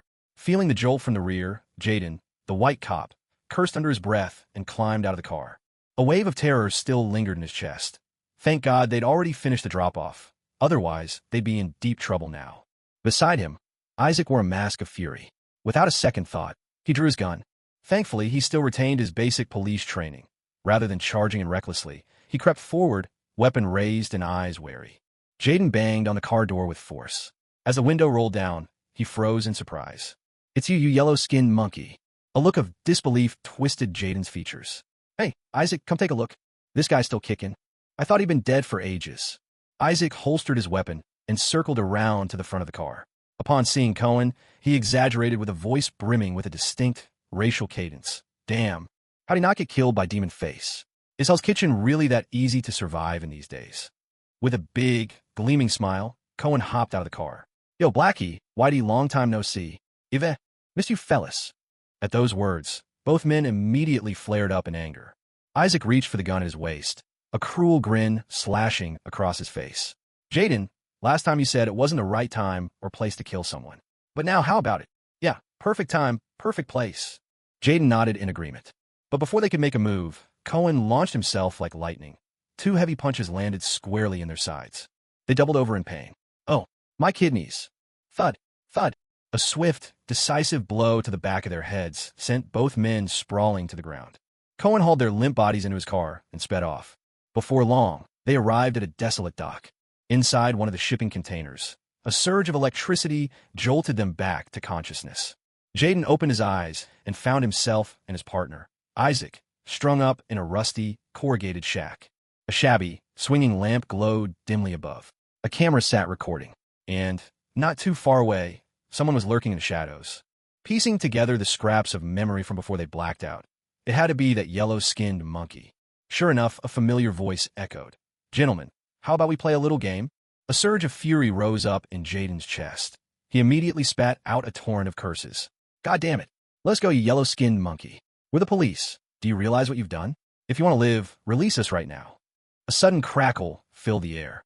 Another jolt of powerful electricity shot through his body. Jaden's muscles seized, his whole frame convulsed, and foam frothed at his mouth. Rage boiled inside him, but terror also took hold. The pain stabbing through him was all too real. The figure before him truly meant to kill. He couldn't withstand these shocks much longer. Impossible. How could some yellow-skinned monkey have a nerve to do this? From the shadows, the voice returned. "Listen closely. If you don't want another round of shocks, then you'd better cooperate and play my game." Isaac, of course, hadn't escaped the punishment either. Gasping for breath, he managed to choke out, "What kind of game do you want us to play?" A low, chilling laugh drifted out from the darkness. "From this moment on, every 30 seconds, one of you must confess a secret from deep within your heart. If you refuse, or if you try to cheat, you already know what happens next." Jaden and Isaac glanced at each other in silence. Cohen's tone turned almost playful. "Time waits for no one. Panic flickered across Jaden's face, and he blurted out, I'll talk. He gritted his teeth and shot Isaac a look. "Even though my partner's black, deep down, I know I'm a racist." As he spoke, he gave Isaac a subtle, meaningful wink. Isaac's eyes widened in shock. "You damn it, Jaden. After all these years together, and you're a racist?" Suddenly, another wave of electricity surged through them. The voice was stern. "Don't bother stating the obvious, gentlemen. Did you really think I hadn't done my research? That's your last warning. If you want to keep this game going, drop the little tricks." "All right, 30 seconds. Your turn, Officer Black." Isaac's mind went blank. Not a single secret came to him. But he was half dead already. He couldn't survive another shock.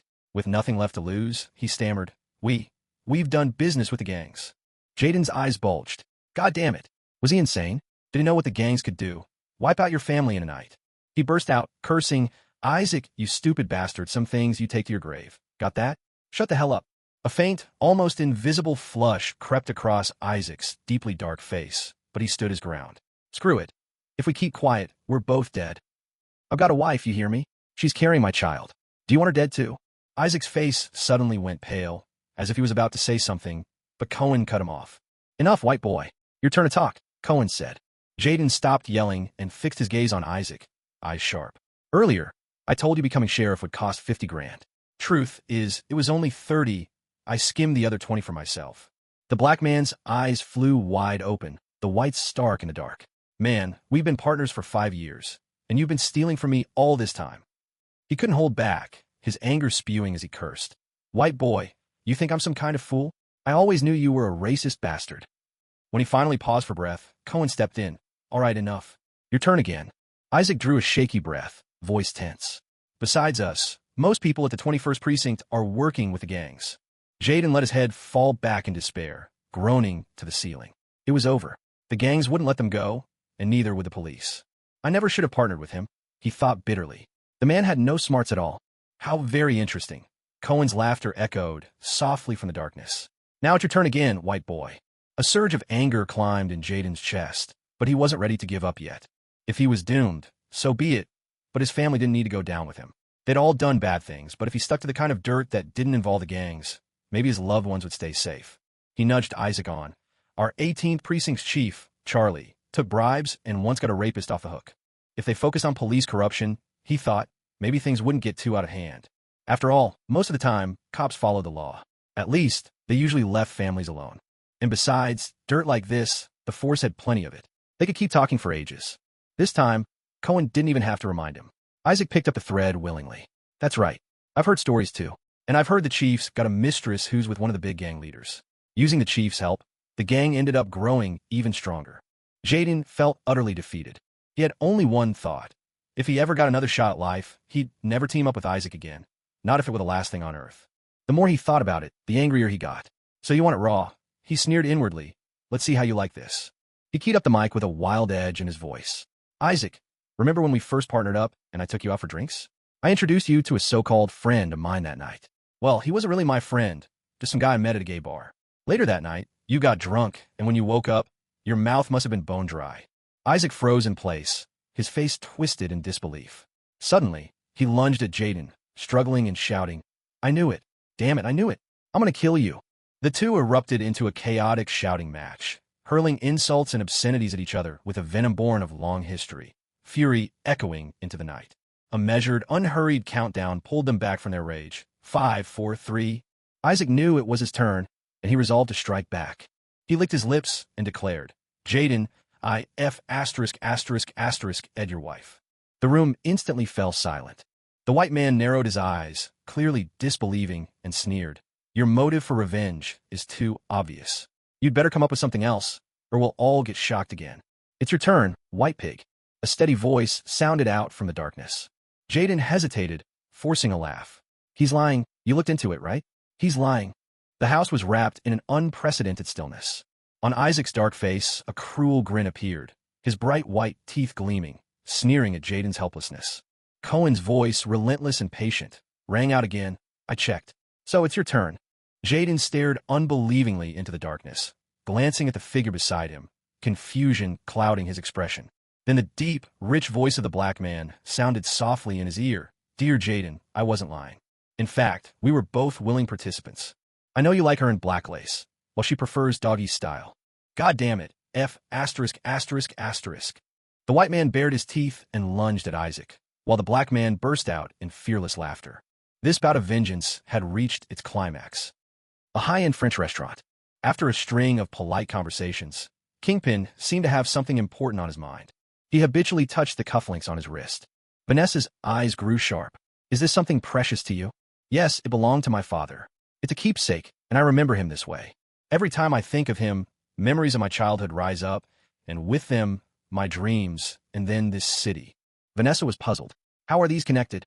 "In my childhood, I witnessed the darkness in human nature, and as I grew older, I saw even more. When I was young, I believed the world was simple, this city was simple, but that's not the truth. Still, I love this city deeply, and reshaping it is my vision." He paused, glancing at the bag beside Vanessa's hand. "Did you bring a gun?" Vanessa was taken aback and fell silent for a moment. "It's dangerous here." Kingpin sighed. "That's exactly what I wanted to say to you. It really is dangerous here." He looked out the window. Gangs everywhere, all kinds of shady figures, utter chaos. There's no order here. What it needs is a strong, unyielding order. Vanessa hesitated. "That day, Demon Face said you were." Kingpin pressed his lips together. "I've lied to many people in my life, but I don't want to lie to you. The truth is, it's just as you suspect." He took a deep breath. "In the past, I have hurt many people, and in the future, I may end up hurting even more. But I don't take any pleasure in it. If anything, it pains me deeply." He gazed intently into Vanessa's eyes. "Everything I've done is for this city. Look at those useless police officers. They can't protect the people living here. In fact, it's the shackles they wear that hold them back. But I am ready to break those chains and grant new life to this city. I'll lay down new rules, and everyone will have to play by them. This city was once glorious, but with time, it's fallen into decay. Only I can save it." Vanessa seemed stunned, staring at Kingpin in disbelief. He took her hand, his eyes softening as he promised her, "As long as you're with me, you'll never have to use that gun." Vanessa hesitated for a long while. Gradually, she reached for her purse on the table, took out a silver lady's handgun, and handed it to him. A hint of satisfaction appeared on Kingpin's face. "So, you've made your choice. Now, are you ready to step into my world?" A shy, almost bashful smile curled at Vanessa's lips. "Yes, I think I'm ready." Kingpin clapped his hands together. Instantly, a flurry of coordinated motion swept through the restaurant as chairs scraped the floor and guests stood up in perfect unison. In the silence, every patron rose and shuffled out in orderly fashion.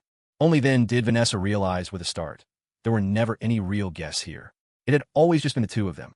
Hand in hand, Kingpin led her to the floor-to-ceiling windows. "I've arranged a fireworks show for you. I know you'll love it." Inside the container-turned interrogation room, after Jaden finally broke, the interrogation drew to a close. The two men unleashed a torrent of curses, hurling secrets at each other without holding back. They revealed everything, their collusion with the mob, the filth inside the police department. Nothing was spared. And then, with Isaac's final devastating blow, there's a 50-50 chance that the child your wife is carrying is mine, because the dates match. Jaden fell silent. Cohen fell silent. Even David, monitoring everything from the other side of the screen, was speechless. "That's enough. I can't listen to any more of this," Cohen muttered as he stepped out of the container. The evening breeze hit him, clearing his mind in a flash. Damn, America really is a mess. In his earpiece, David's voice chimed in, the video's edited. "Ready to send?" Cohen sighed. "Send it. Stick to the plan." "Give me a moment." "All right, it's sent." The video's gone out to several high-ranking police officials, including Commissioner George Stacy, and to a bunch of newspaper reporters. "Also, you can leave now. The cops might already be moving." Cohen glanced back. The container that had served as their interrogation room was already rigged with steel cables, suspended from a crane. Under David's control, the shipping container swayed gently as it was hoisted up, moving out over the river. At the end of the video, he sent the police. A 15-minute countdown appeared. Once the time ran out, the steel cable snapped, and the container plunged down to the riverbed. If the police could reach this spot in time, perhaps they could save the 2 people inside. It was nearly impossible, though. With nothing but a glimpse of the container's interior from a video, the chances of finding the location in time were almost non-existent. What a pity. If they hadn't seen my face, maybe I would have spared them, especially Officer Jaden. My hatred for him. It's all but faded. Surprisingly enough, he clicked his tongue in mock regret. David couldn't help but respond. "Trust me, it's better this way, that we're ending him now, especially after you sent the video to his colleagues and the reporters. God, even though he's a crooked cop, I'm starting to feel sorry for him." Cohen turned away from the swaying container in the air, forcing himself to look elsewhere. He walked a long way before letting out a sigh of relief. "Enough. I need something to lift my spirits." "David, is the second act ready?" "Of course. Just find yourself a good spot and enjoy the fireworks." Cohen burst into laughter. "I bet anything Kingpin's going to be thrilled tonight." A few dozen minutes earlier, while Kingpin's men were loading drugs into the police vehicle, Cohen had knocked them out cold. He'd slipped an extra surprise into 6 of the packaged drug bags, TNT-packed bricks disguised as narcotics, set to go off on a timer. Tonight, he was going to give the people of Hell's Kitchen a fireworks show free of charge. David's voice crackled through the earpiece. Countdown started 10, 9, 8. There was a sudden whistle and a bang as fireworks shot up to the sky, but it wasn't Cohen's handiwork. He blinked, surprised. Someone else is setting off fireworks tonight, too? What a coincidence. Great minds think alike. Still, your fireworks can't hold a candle to mine, he thought with a sly grin. And then, boom. The end of the countdown brought a thunderous explosion, right on cue. David's voice came alive with excitement in Cohen's ear. All 6 bombs detonated. Every drug depot wiped out. Looks like our Kingpin friend is in for one hell of a loss tonight. Standing atop his vantage point, Cohen felt the wind in his clothes, snapping and billowing around him. He stood tall and straight as an arrow, every inch the image of a hero. Hundreds of kilos of drugs reduced to ash, $20 million going up in smoke. It must have been something like this for Lin Zexu, that steely administrator who destroyed the opium trade at Human. Piles of opium, a blazing inferno on the shore. Wait, a sudden flash of inspiration struck Cohen. How exactly did the old Master Lin destroy the opium back then? As he gazed at the 6 columns of fire lighting up the night, a chilling thought raced through his mind. Meanwhile, in a French restaurant, the fireworks had thoroughly impressed Vanessa. Red and green bursts of fireworks lit up their faces, and for a moment, they exchanged a smile like 2 young lovers caught up in the innocence of youth. But then, Kingpin's sharp instincts sensed something was off. He could still tell the difference between fireworks and explosions. He swept his eyes over the distant horizon and spotted several sights ablaze. A jolt ran through his heart. It seemed those were all his own territories. "Boss!" The door behind him slammed open. Kingpin shot the intruder a glare as sharp as a blade. His trusted aide, Wesley, realized he'd lost his composure. Regaining his calm, he forced a smile, though it didn't quite reach his eyes. "Boss, there's an urgent situation that needs your attention." Kingpin said nothing. Before he could respond, Vanessa spoke softly. "Perhaps we should just call a night. I'm a bit tired anyway." She stepped forward and gave Kingpin a gentle embrace, whispering in his ear before letting go.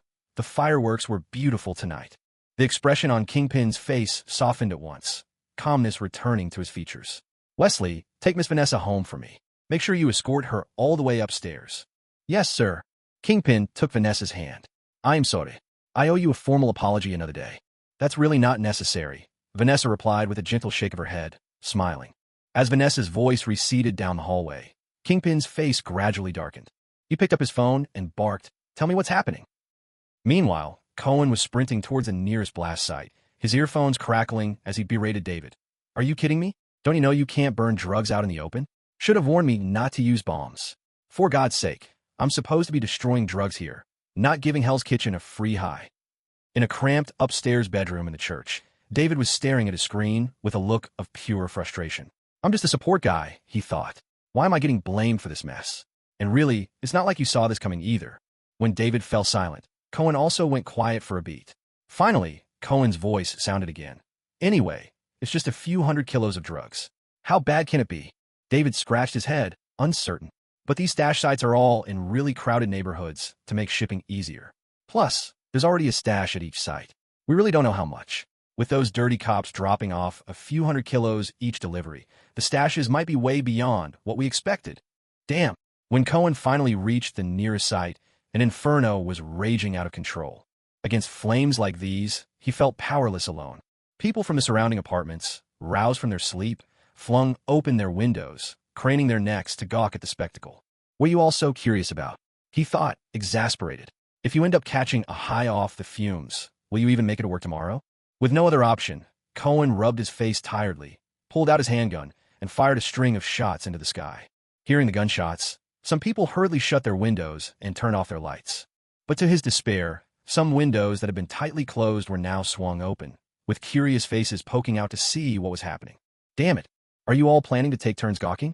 To make matters worse, more than a dozen enthusiastic residents rushed out of their homes, spontaneously organizing themselves to help put out the fire. Damn, do you people even know where you are? This is Hell's Kitchen. Could you please muster up a shred of self-preservation? It's the middle of the night, and you're out here fighting fires. Aren't you worried about getting caught in a gang war? You've only enjoyed a few days of peace, and now you're back to tempting fate? Cohen covered his face in utter helplessness. God, am I doomed to end up in hell after all? As he was wallowing in his misery, David's frantic voice burst through his earpiece. Boss, snap out of it. Your payback. Trouble is coming.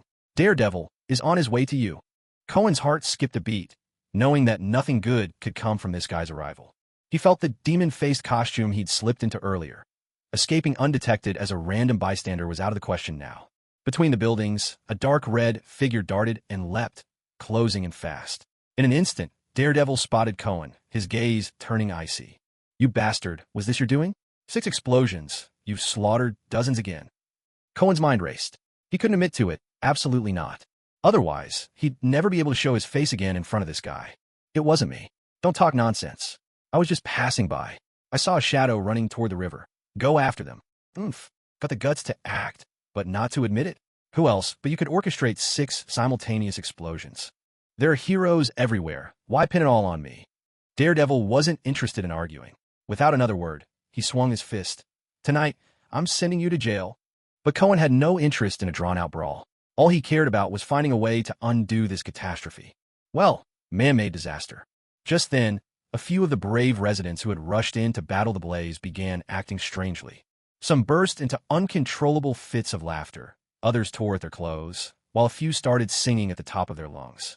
Seeing this, Daredevil stiffened, halting his attack in disbelief. You bastard! You poison the area? Cohen shot him an enormous eye roll. Hero, can't you smell it?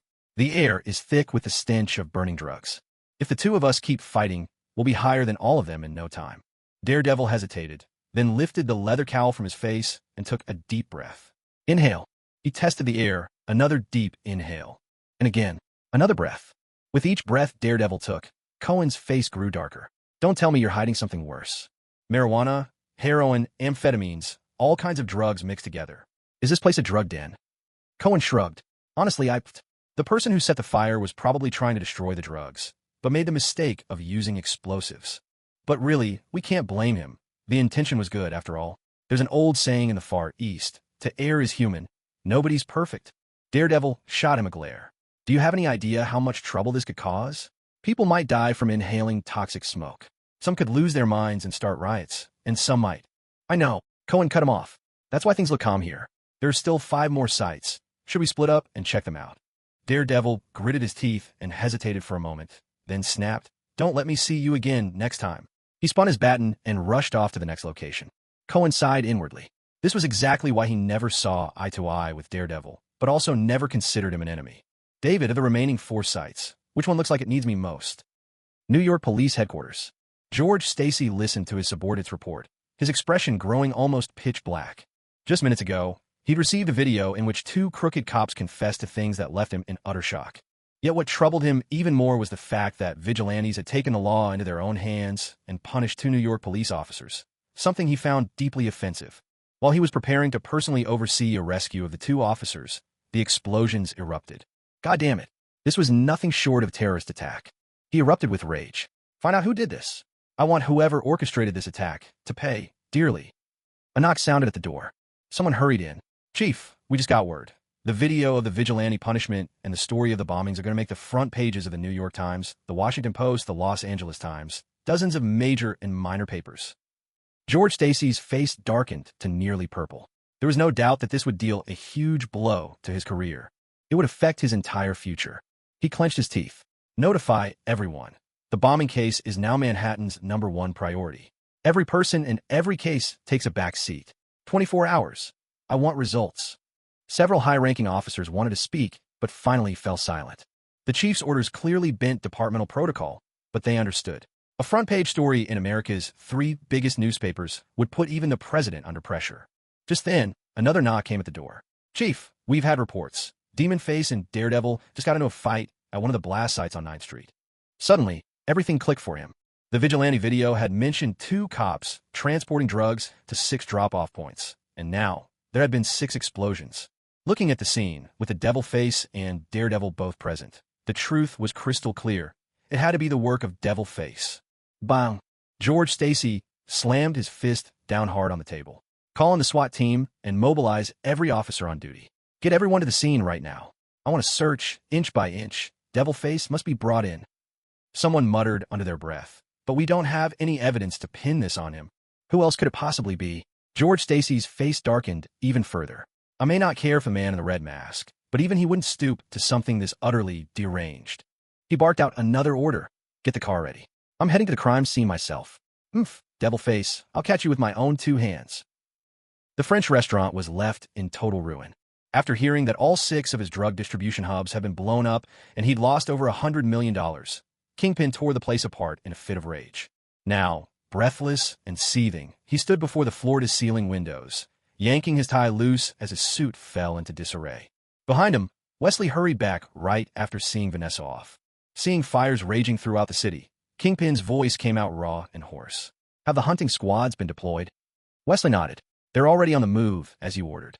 No witnesses, only bodies. They had better not fail me. Wesley swallowed nervously. As Kingpin's most trusted aide, he knew only too well how ruthless the crime lord could be. To earn his wrath was to receive a death sentence.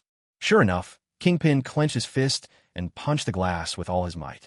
The sturdy, laminated glass was instantly spiderwebbed with countless cracks. I swear, I want to kill him myself. Carlson awoke from his sleep to the shrill, insistent ringing of his phone.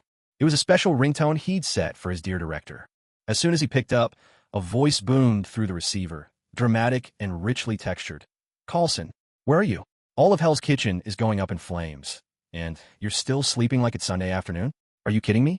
I told you to keep an eye on Devil Face. Now what are you up to? With Nick Fury's voice thundering in his ear, Carlson threw back the heavy blackout curtains. Instantly, the blazing inferno of Hell's Kitchen filled his field of vision. He really had been exhausted these past few days, and his mind was still groggy. The very first thing that popped into his head was, the soundproofing on this safe house is incredible. But the instincts of a seasoned agent quickly took over. He glanced at his watch. Director, my assignment to monitor Devil Face ended yesterday. It's now 12:01 a.m. I've already been reassigned to Brazil to track down the green monster. There was a long pause on the other end. For crying out loud, get your butt out of bed now. Hawkeye Barton is waiting for you at the door. Go arrest the guy who poisoned all of Manhattan. Yes, Director. By the time Cohen arrived at the site where he was needed most, things had already spiraled out of control.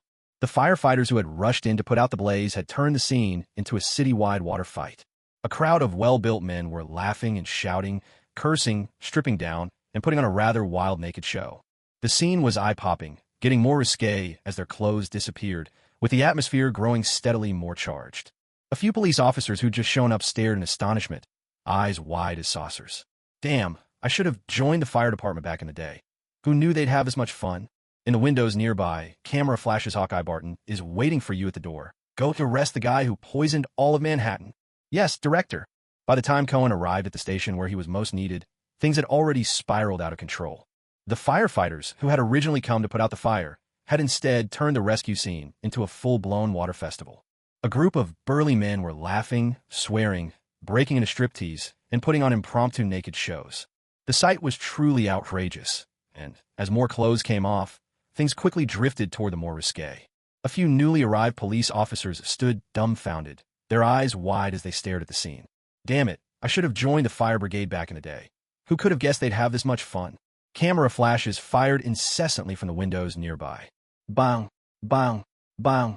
Cohen fired a few quick shots, shattering several cameras that photographers had thrust out the windows, then rushed into the midst of the firefighters, knocking them out one by one. Before anyone could react, he disappeared again. He needed to hurry to the next location. A report had come in about some heavily intoxicated men in a wild shootout, and the chaos there was supposedly even worse than here. David, what's the situation at the other sites? Can Daredevil still handle it? Damn it, if it weren't for the fact that I started this fire, there's no way I'd be cleaning up this mess. Ranting into his earpiece, his mind wandered briefly, so he failed to notice the figures waiting just around the corner ahead. He ran smack into a squad of police. Both sides reacted instantly. Everyone's hand flew to their holsters. Far in the distance, firelight danced against the night sky, and the wailing of sirens filled the air. Here, under the still and silent moonlight, their gazes locked in quiet tension. Cohen was about to say something when the officer in front suddenly shouted, "Fire!"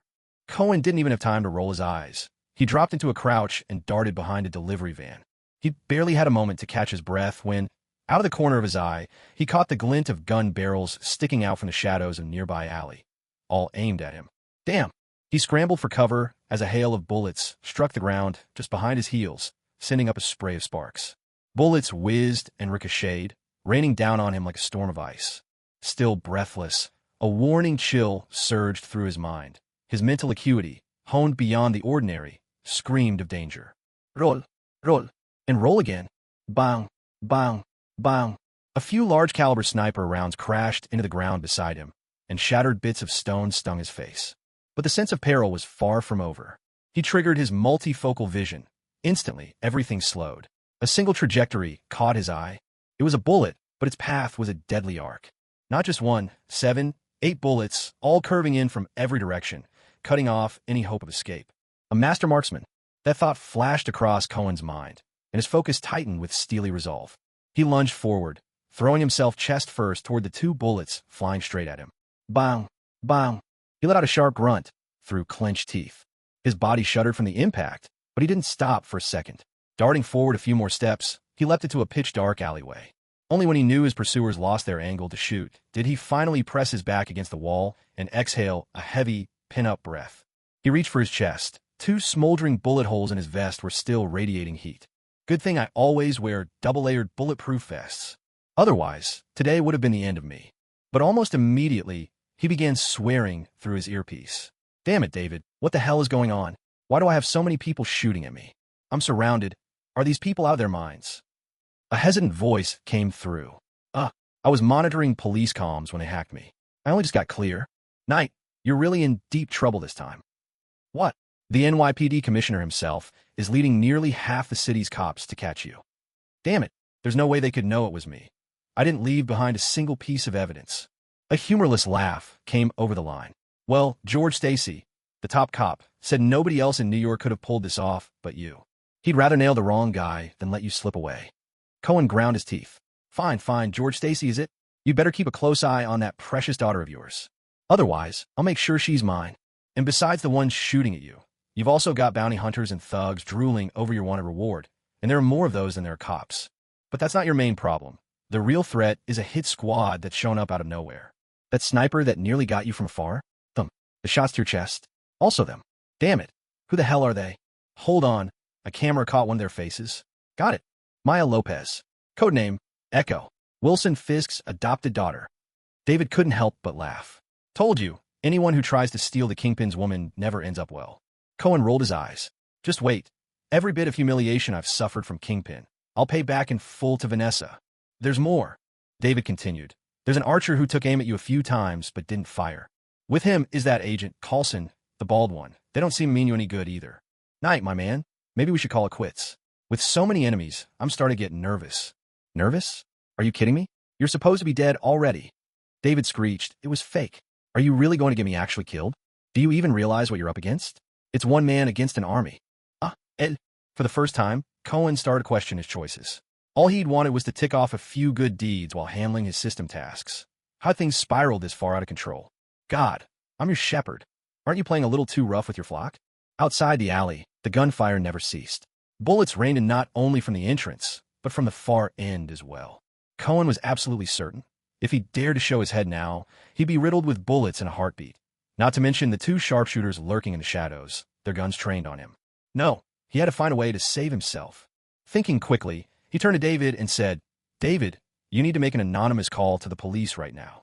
Tell them that all 6 explosion sites were actually drug dens owned by the underground Kingpin. We want the police to split their forces and focus on rescue operations.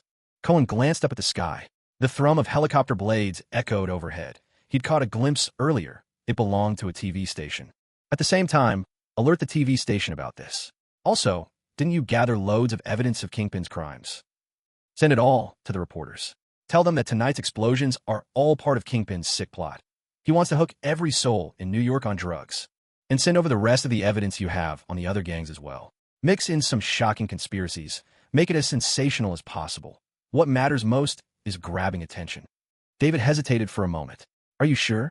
This will definitely give Kingpin and the gangs a lot of trouble. Shift the focus onto them. But our evidence isn't enough to finish them off for good.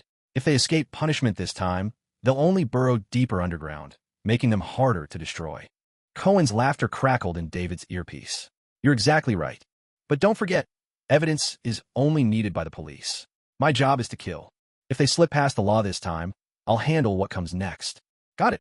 Just then, Cohen's sharp senses picked up a shift among his attackers outside the alley. Several figures were creeping towards the mouth of the alley, clutching round objects in their hands. Grenades. For a fleeting moment, both cops and gangsters alike fell into an uneasy truce. Right now, Cohen was everyone's top priority. But at the instant those bodies were exposed in the alley's entrance, several bullets smashed into their foreheads, one after another. The grenades tumbled to the ground, and moments later, erupted with a searing wave of heat. Cohen ducked into the corner of the alley, gritting his teeth. They were getting desperate. Now grenades? He hadn't finished cursing under his breath when, through the wall, he spotted a blurry figure in the distance hoisting something onto their shoulder. A split second later, a beam of scorching red light streaked toward him. A deafening explosion tore the wall in front of him to pieces, sending shards of brick flying everywhere. An RPG. He swore under his breath. Was this New York or Baghdad? No more hiding. He had to run. He shrugged off his overcoat, which was draped over his bulletproof vest, and tossed it toward the end of the alley. Instantly, a hail of bullets ripped into the coat, shredding it to tatters. Cohen sucked in a sharp breath. It was like seeing his destiny unfold. There were simply too many guns and too many enemies waiting outside. At this moment, a second RPG rocket came hurtling toward him and debris struck his face. There was no more time. He tore off 2 heavy bulletproof vests, crouched slightly, and readied himself to sprint. The starter's pistol was the third RPG firing. A sharp whistle streaked through the air. A tremendous blast shook the ground. With a swift rustle, the 2 vests flew out to the left and right, but even faster than they were, Cohen shot from the middle. Like a leaping cheetah taking to the wind, he surged forward at full speed. Bullets whizzed past him from every direction, the searing air slashing at every inch of his exposed skin. His nerves were stretched to the limit, and his dynamic vision sharpened to the extreme. At last, amid the hail of bullets, he caught sight of 2 deadly, arcing shots. With a sudden twist mid-sprint, he narrowly dodged the curved bullets. But there was no sense of relief. Deep down, he felt uneasy. That sniper rifle hadn't fired yet. He was quick, darting behind a sedan in an instant. Only then did he allow himself a breath of relief. Most of the shooter's lines of sight were now blocked. But in the very next heartbeat, alarm bells exploded in his mind. His senses were sharper than ever, and he distinctly perceived a special spiraling bullet piercing effortlessly through 2 car doors, striking his abdomen before he could react. Damn it! Pain tore through him, and Cohen let out a sharp cry. But he knew to linger would mean certain death. Gritting his teeth against the agony, he didn't slow for a second. Ahead loomed the massive floor-to-ceiling window of the office building's lobby. 2 bullets slammed into the glass just before he crashed after them. With a thunderous crack, the glass exploded outward. In a matter of steps, he leaped, landing behind the front desk in the lobby. The marble counter was solid and sturdy. As bullets peppered it, Chips of stone flew, but it held firm, nowhere close to breaking. Thanks to his infrared vision, Cohen even had a chance to fight back. Several gunmen who had rushed up to the building were easily dispatched by his swift counterattack. Finally, he was able to catch his breath. Over the earpiece came David's urgent voice. "Knight, are you okay? How bad is the injury?" Cohen grunted. "Don't worry. I'm not dying yet." David let out a relieved sigh. "Good, but there's more bad news." "Oh, come on. What now? Is Captain America back from the dead to come after me?" "Of course not. But your stunt just now worked. The NYPD has changed tonight's top priority. Their main objective is no longer capturing you, but saving civilians. Most of the cops around you are about to withdraw. Isn't that good news? Are you sure? Once the police leave, you lose your chance to surrender. Everyone left behind will be out for your blood. Surrendering to the police at least gave you a shot at surviving." Cohen gritted his teeth. "Gee, thanks for worrying about me so much." "No need to thank me. The surveillance shows that many of the gang's gunmen are also pulling out. Looks like the gangs in Hell's Kitchen are starting to feel the heat. But there are two individuals who stand out, and they're heading your way." Cohen swept his gaze around, and sure enough, through his infrared vision, he spotted two figures in vivid red several dozen meters away, moving with an agility that set them apart from ordinary people. One had powerful thighs and moved with astounding leaps. Whenever a car blocked his path, he simply vaulted right over. The other appeared to be clad in a thick suit of armor, its surface dotted with tiny heat signatures, as if riddled with hidden contraptions. A thought flashed across Cohen's mind. These must be the Hunters, the Special Kill Squad. The Leaper, Bartok, and Scorpion McDonald advanced in tandem, flanking the entrance of the main hall. A woman's voice came crackling through their comms. "Scorpion, Leaper, I don't have a line of sight for a sniper shot from here. Remember, your primary objective isn't to kill or defeat him, but to maneuver him into my field of fire. Both my rifle and Mr. X's are trained and waiting for him. Be careful. He's an exceptional marksman." Scorpion let out a light chuckle. "No matter how tough he is, he's already been shot once.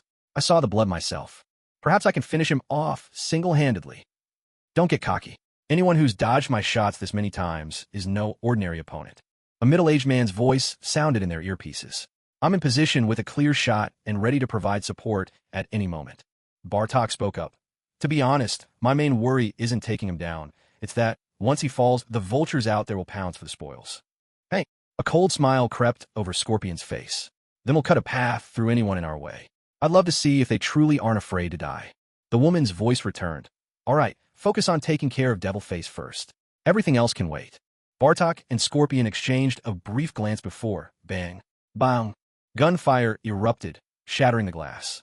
They charged forward, darting across the flying shards, each attacking from a different side toward the lobby's front desk. Scorpion lobbed a flashbang. Bartok, prepared for it, snapped his eyes shut the moment it detonated. A blinding explosion of light. Just as Bartok reached the side of the desk, a dark silhouette leapt forth, charging straight at him. The speed was astonishing, far beyond anything he'd prepared for. Before he could react, a cold blade plunged into his throat. His vision was instantly drenched in red. The pulsing blood took his strength with it. He dropped to his knees, an icy numbness spreading through his body. Scorpion had barely registered the scene before he saw that blood-soaked blade spinning through the air, aiming straight for his face. He twisted his head aside, just in time, but what came next was a tremendous force barreling into his side, slamming into his waist. In an instant, his internal organs seemed to churn violently. Despite the protection of his combat suit, he couldn't help but cry out in pain. At the same time, two arms as massive as pythons clamped down fiercely around his waist, and their inhuman strength made his bones creak and groan under the pressure. The pain was excruciating. Only now did Mr. X's bullet arrive, belated and almost hesitant. But Cohen grabbed hold of Scorpion and rolled on the spot, disappearing once again behind the front desk. Damn it! This abrupt and lightning-fast exchange left Mr. X utterly stunned. A thought surged through his mind. Was this man even human? He had always considered himself one of a kind, unmatched among men. But who is it that this man serves to be so formidable? In the distant building, on the rooftop, Echo Maya, captain of the Hunter Squad, slammed the ground in frustration. Their first encounter, and already half the squad was lost? She hurriedly called into her earpiece, "Scorpion, are you all right? Scorpion, are you still alive?" After a long pause, a stranger's voice came through, gasping for breath. "I'm still alive, huh?"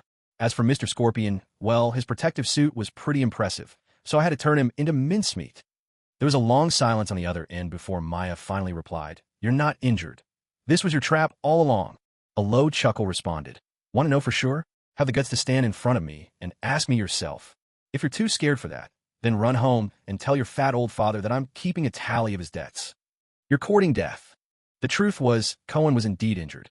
That special bullet was not so easily dodged. His body hadn't been able to react in time, but with his mind honed to razor focus, he unleashed his ability. Dragon Aura Explosion. His physical prowess doubled, surpassing human limitations. With his defenses raised to 40, even though he couldn't take the bullet head-on, he managed to greatly reduce the tearing power of that spiraling shot. And, thanks to his superhuman reflexes, he'd managed to shift his body just enough at the last moment, so the bullet only pierced through him, leaving a through-and-through wound. No vital areas were hit. Gritting his teeth against the pain, Cohen made his way to the front desk and activated his system, opening 2 newly acquired black iron packs. He gained 4 free attribute points and invested them all in Constitution. Through days of trial and error, he had learned that his recovery, his bursts of power, his resistance to toxins and disease, all these hidden abilities were tied to his Constitution. Relying on the healing effect from those attribute points, the wound wasn't fully closed, but it had improved significantly. It no longer hampered him in battle. The Jumper and Scorpion, those 2 conceited fools, had been unlucky to face him. When they drew near, Cohen activated his explosive aura once more, turning the tables in an instant. The fight was over in a heartbeat, and he still had some dragon aura left in reserve.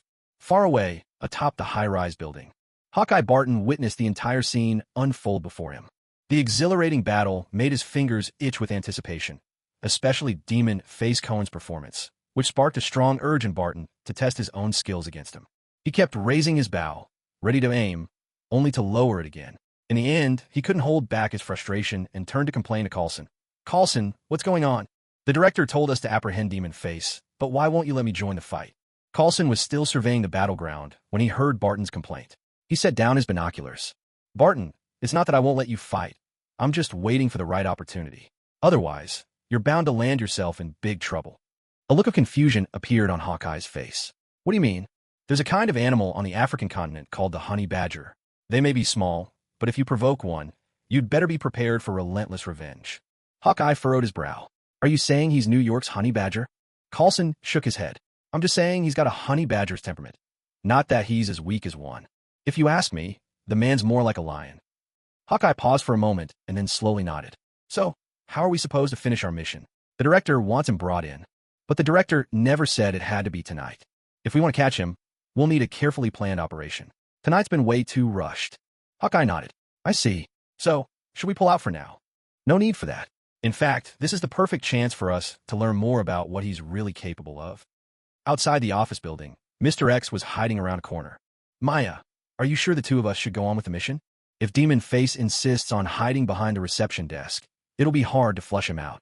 Maya's labored breathing echoed in his earpiece. She sounded like she was running. I'm almost at my new position. Once I'm set, we can coordinate as a long-range attack unit. If we can pin him down, the gunman nearby can use rocket launchers to blow up the reception station. By then, he'll have nowhere left to run. Mr. X gave a wry smile. But actually, he could just dash to the stairwell by the reception and escape inside the building. There's no way we could risk searching for him inside the whole building. Frankly, this ambush tonight has just about failed. There was a long pause from Maya's end. After a moment, her voice came through. Let's take a gamble.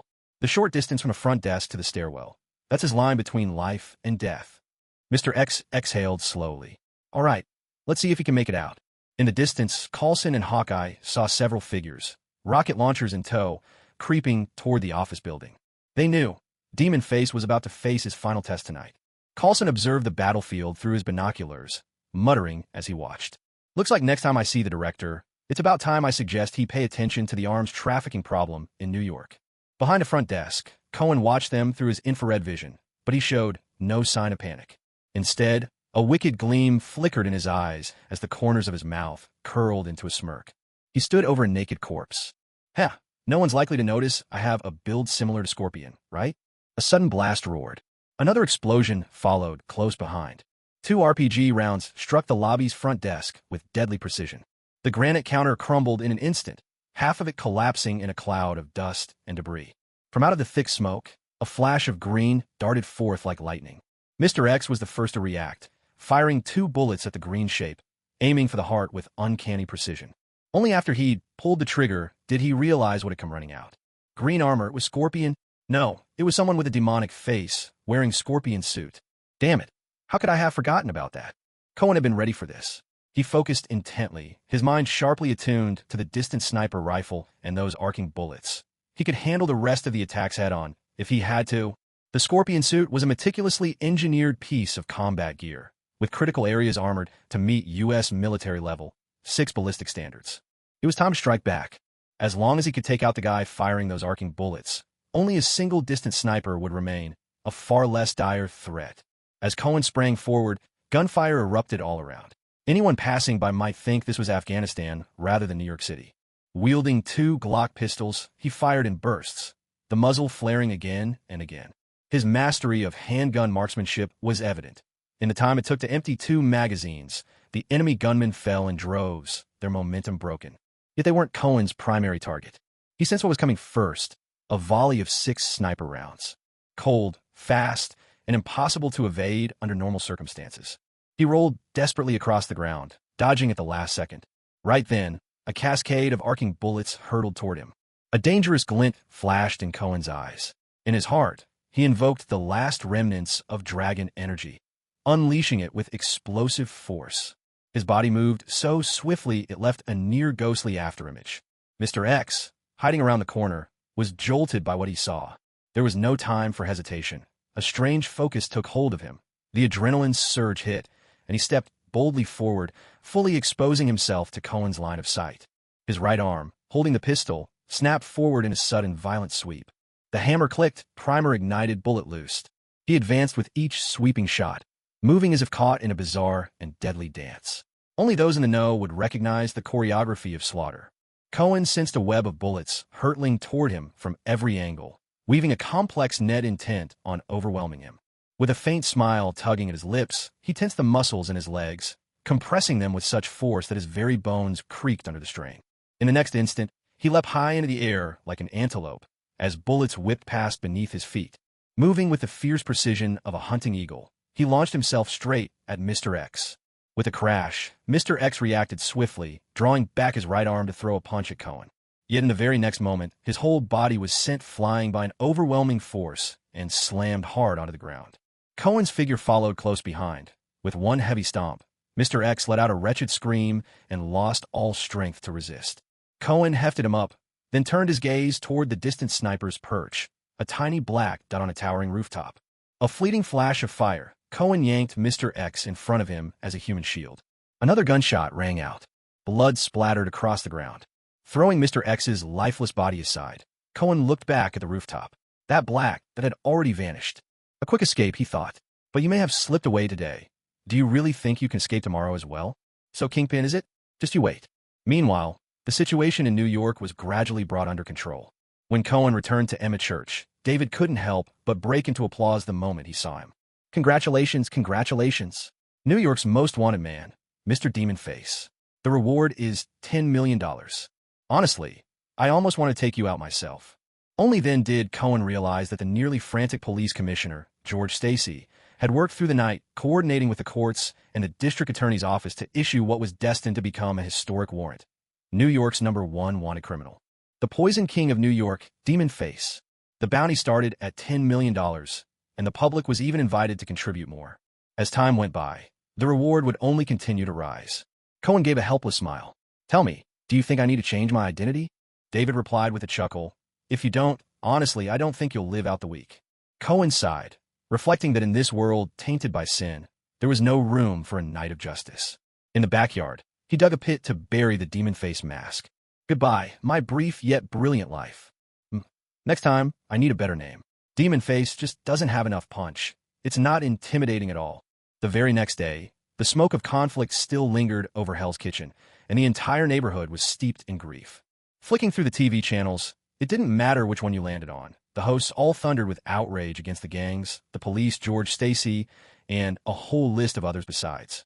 David dutifully combed through surveillance footage and scoured the internet for any leads, while Cohen hunched over the table, armed with a set of colored markers and a stack of drawing paper.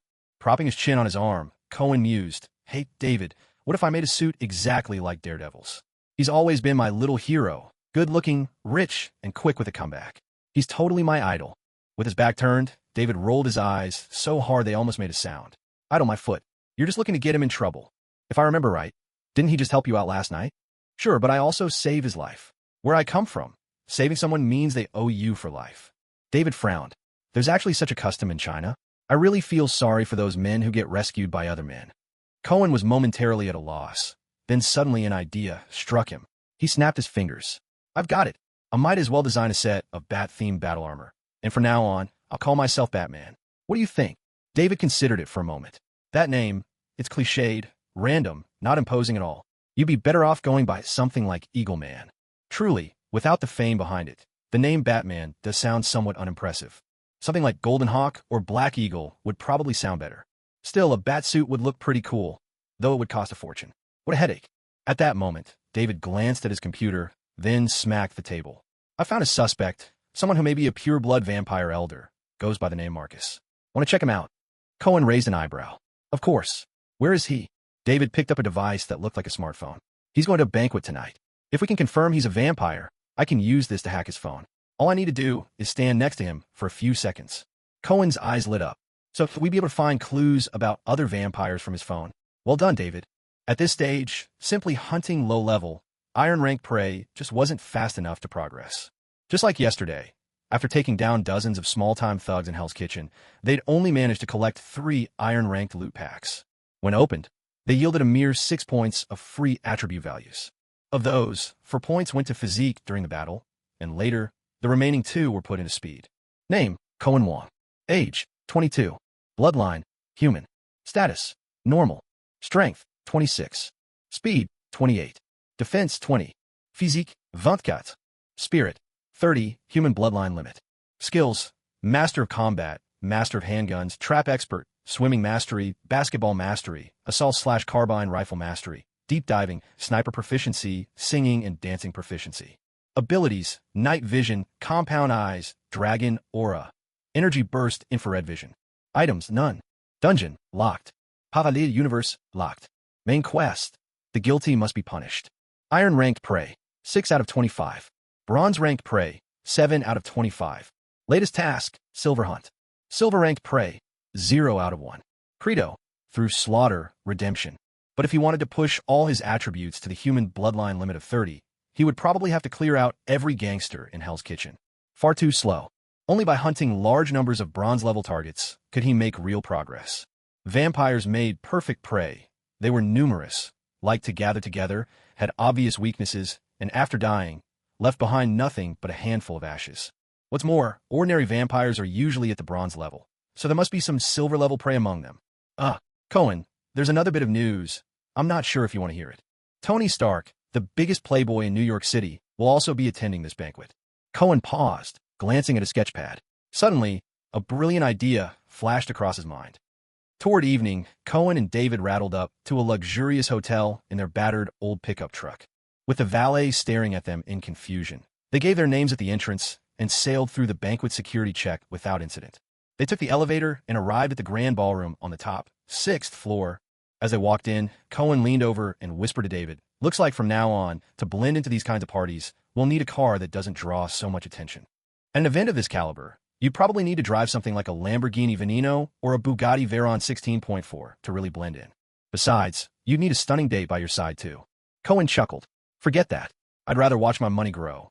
As for bringing a date, well, I'll think about it. Which reminds me, what I don't understand is why you told me to use leverage and bet that Stark Industries stock price would fall. That's almost impossible. With the Department of Defense as a major client, their stocks are rock solid. Add Tony Stark into the mix, the smartest guy on the planet, and everyone's buying long. You don't get it.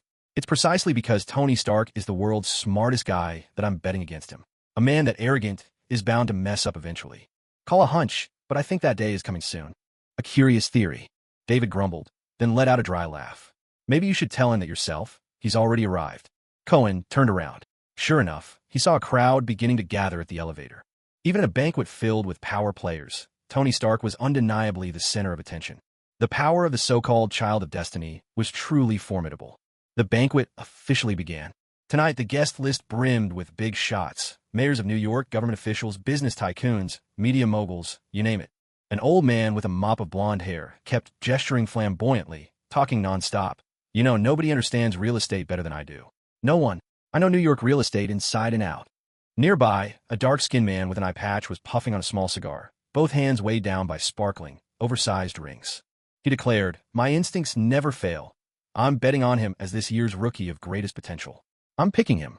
Looking past the crowd, Cohen spotted David, shooting him a meaningful look. David was trailing tonight's target, the vampire Marcus. Unfortunately, he just hadn't been able to stay close enough, long enough. The moment Marcus appeared, Cohen's system sent out an alert. This was a silver-tier target. Looks like today, I've finally netted a big fish. After so many days, Cohen had more or less figured out how the praise level was determined. It came down to two things: their strength and their status.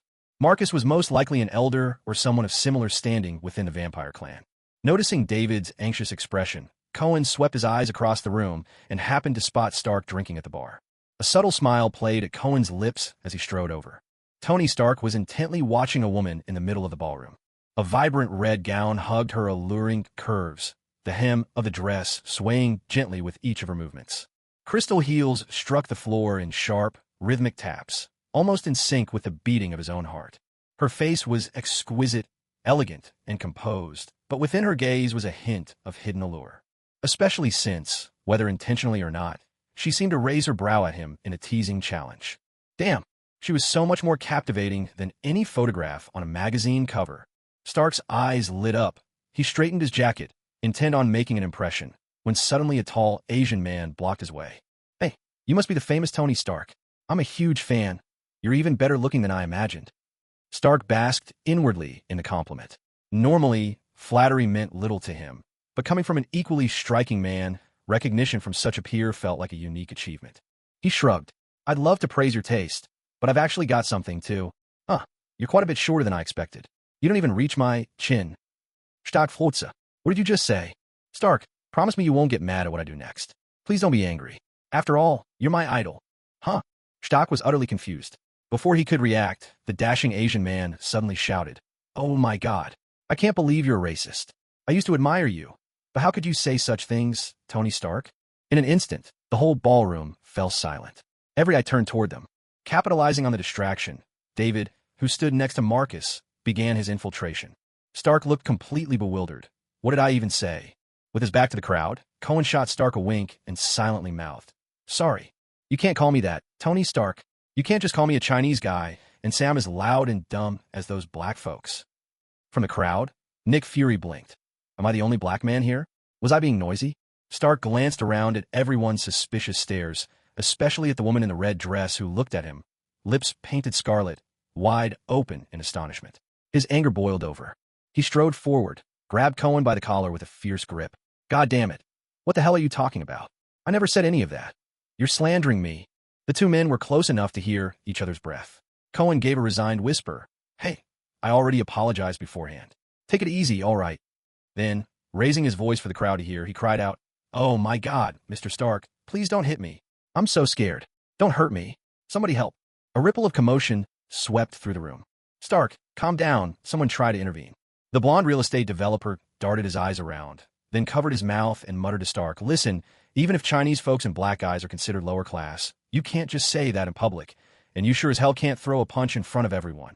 The black man, whose nickname was Black Egg, happened to overhear, his face twisting with irritation. "What did you just say?" The developer's face turned awkward, his gaze shifty. "Hey, I mean, I have black friends too." Just then, Happy, who'd been sneaking pastries from the dessert table, hurried over. He had no idea what had just happened, but seeing Stark's flushed, furious face, he suddenly felt like he'd failed at his job as a bodyguard. Utterly humiliating. Immediately, he pointed with dramatic authority, declaring like a hero descending onto the scene. "Hey you, Chinese guy, let go of Tony Stark." With that, he leapt forward, more like a stout eagle than a man, his body describing a surprisingly elegant arc as he dove straight for Cohen. The onlookers gasped in unison. It was unclear whether they were shocked that Happy seemed to confirm the allegations of racism or simply stunned by his rather unexpected athleticism. Many women, including the lady in red, stared wide-eyed, hands clasped over their lips, reeling from what they were witnessing. Cohen curled his lips into a faint smile. Drawing on his formidable strength, he pulled Stark back 2 steps. In that instant, the trajectory flipped. Happy, aiming for Cohen, was now about to crash right into Stark. The astute Stark realized this and tried to dodge out of the way. But only then did Stark discover that it wasn't him restraining the Asian man. It was the Asian man restraining him. Those hands clamped on Stark's arms were like iron vices. No matter how hard he struggled, he couldn't break free, not even a little. In the very last moment, seeing Stark's fear widen in his eyes, Cohen relented. He suddenly sidestepped with Stark in tow, just as Happy landed hard, face first, right onto the floor with a heavy thud. Cohen's eyes flicked over to David, who gave a subtle nod. Suddenly, Cohen burst out laughing, threw an arm around Stark's shoulders, and gave him a light punch on the chest. Stark, you always manage to play along with me so perfectly. Don't worry, everyone. He and I have been friends for years. We're just joking around. I apologize for startling you all. Held tightly in his arms, Tony Stark's lips moved as he felt the heat from the man's chest behind him.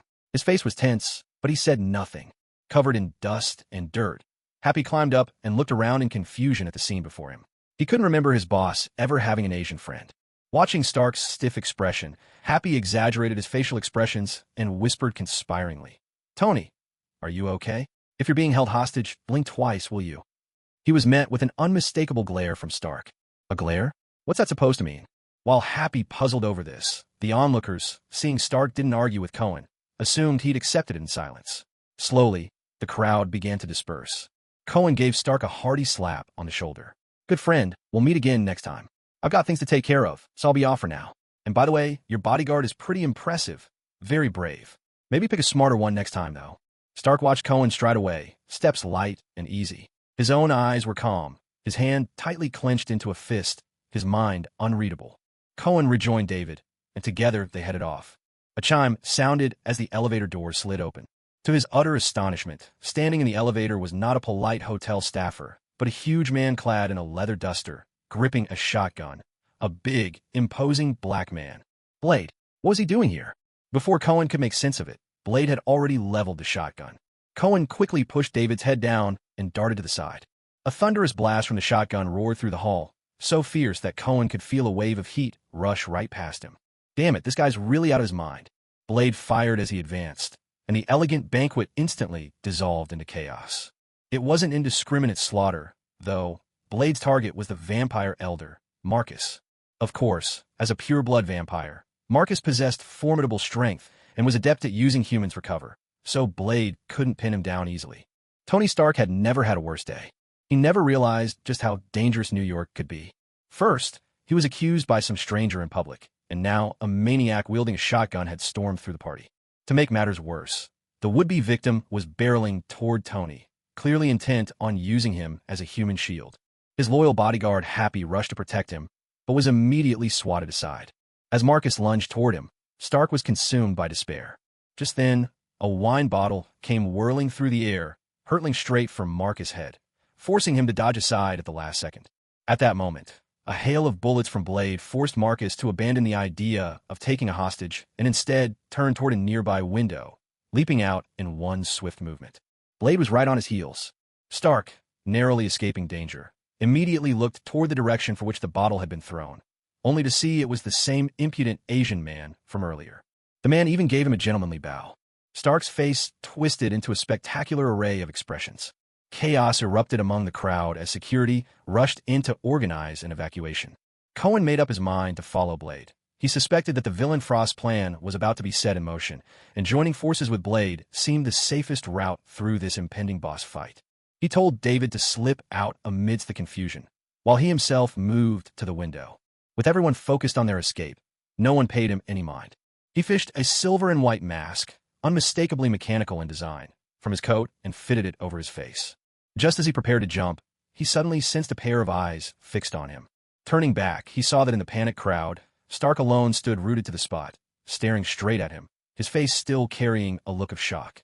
"Huh, why is this guy staring at me?" Cohen paused, raised a finger to his lips in a shushing gesture, then drew his thumb across his neck. The meaning was clear. "If you dare spill my secret, you're a dead man." Without another glance, he slipped out the window. Stark's expression grew even more animated. He hurried to the window, and in the silvered moonlight could only catch a glimpse of that agile figure descending swiftly, disappearing into the street below. Taking a steadying breath, Stark muttered to himself, "Whoever you are, wherever you hide, I will find you, Cohen followed Blade's trail all the way to a secluded riverside. Here, the vampire elder had already been defeated, a thick steel spike impaling his shoulder, pinning him to the ground. At the sound of Cohen's approach, Blade's grip tightened around his sword. Don't be nervous. Actually, we're on the same side. We're both vampire hunters. Who are you? Blade hadn't lowered his guard. You can call me Iron Man. Cohen tapped at his mask's armored face. Never heard of you. Cohen shrugged. You must have seen the guy with the demon face who calls himself Night Stalker, right? He's a friend of mine. Like him, I'm also a champion of justice, fighting evil, upholding justice, hunting bloodsuckers. It's all in the job description. Blade's brow furrowed. He certainly remembered Demon Face. They'd met once before, almost to Blade's detriment. But after that, well, Demon Face hardly had a pristine reputation. I heard Demon Face once set Manhattan ablaze, choking the whole city in toxic smoke. Cohen waved his hand with conviction. Rumors, pure rumors. Truth is, the whole thing was orchestrated by the crime boss, Kingpin. He wanted to make sure everyone in Hell's Kitchen got hooked on his poison, so he set that blaze himself. Let me tell you, he's got a powerful network. Plenty of government officials, police, and media have all been bought off. These days, ordinary people simply have no access to the truth. Everything released is just a smokescreen. Blade pondered for a moment and then shook his head. I don't care about all that. Why are you following me? Cohen extended his hand. I'm here this time to sincerely invite you to join my team, to take on Frost together. Blade's heart flickered. He'd been pursuing leads about Frost for some time now. Lately, the entire New York vampire underworld seemed off-kilter, as if some great shift was happening within their ranks. He didn't know the details, but whatever was happening was somehow tied to the half-blood vampire boss, Frost. Tonight, his risky hunt for the elder, Marcus, was all in hopes of discovering the truth. Do you know what's going on? Cohen gave a wry smile.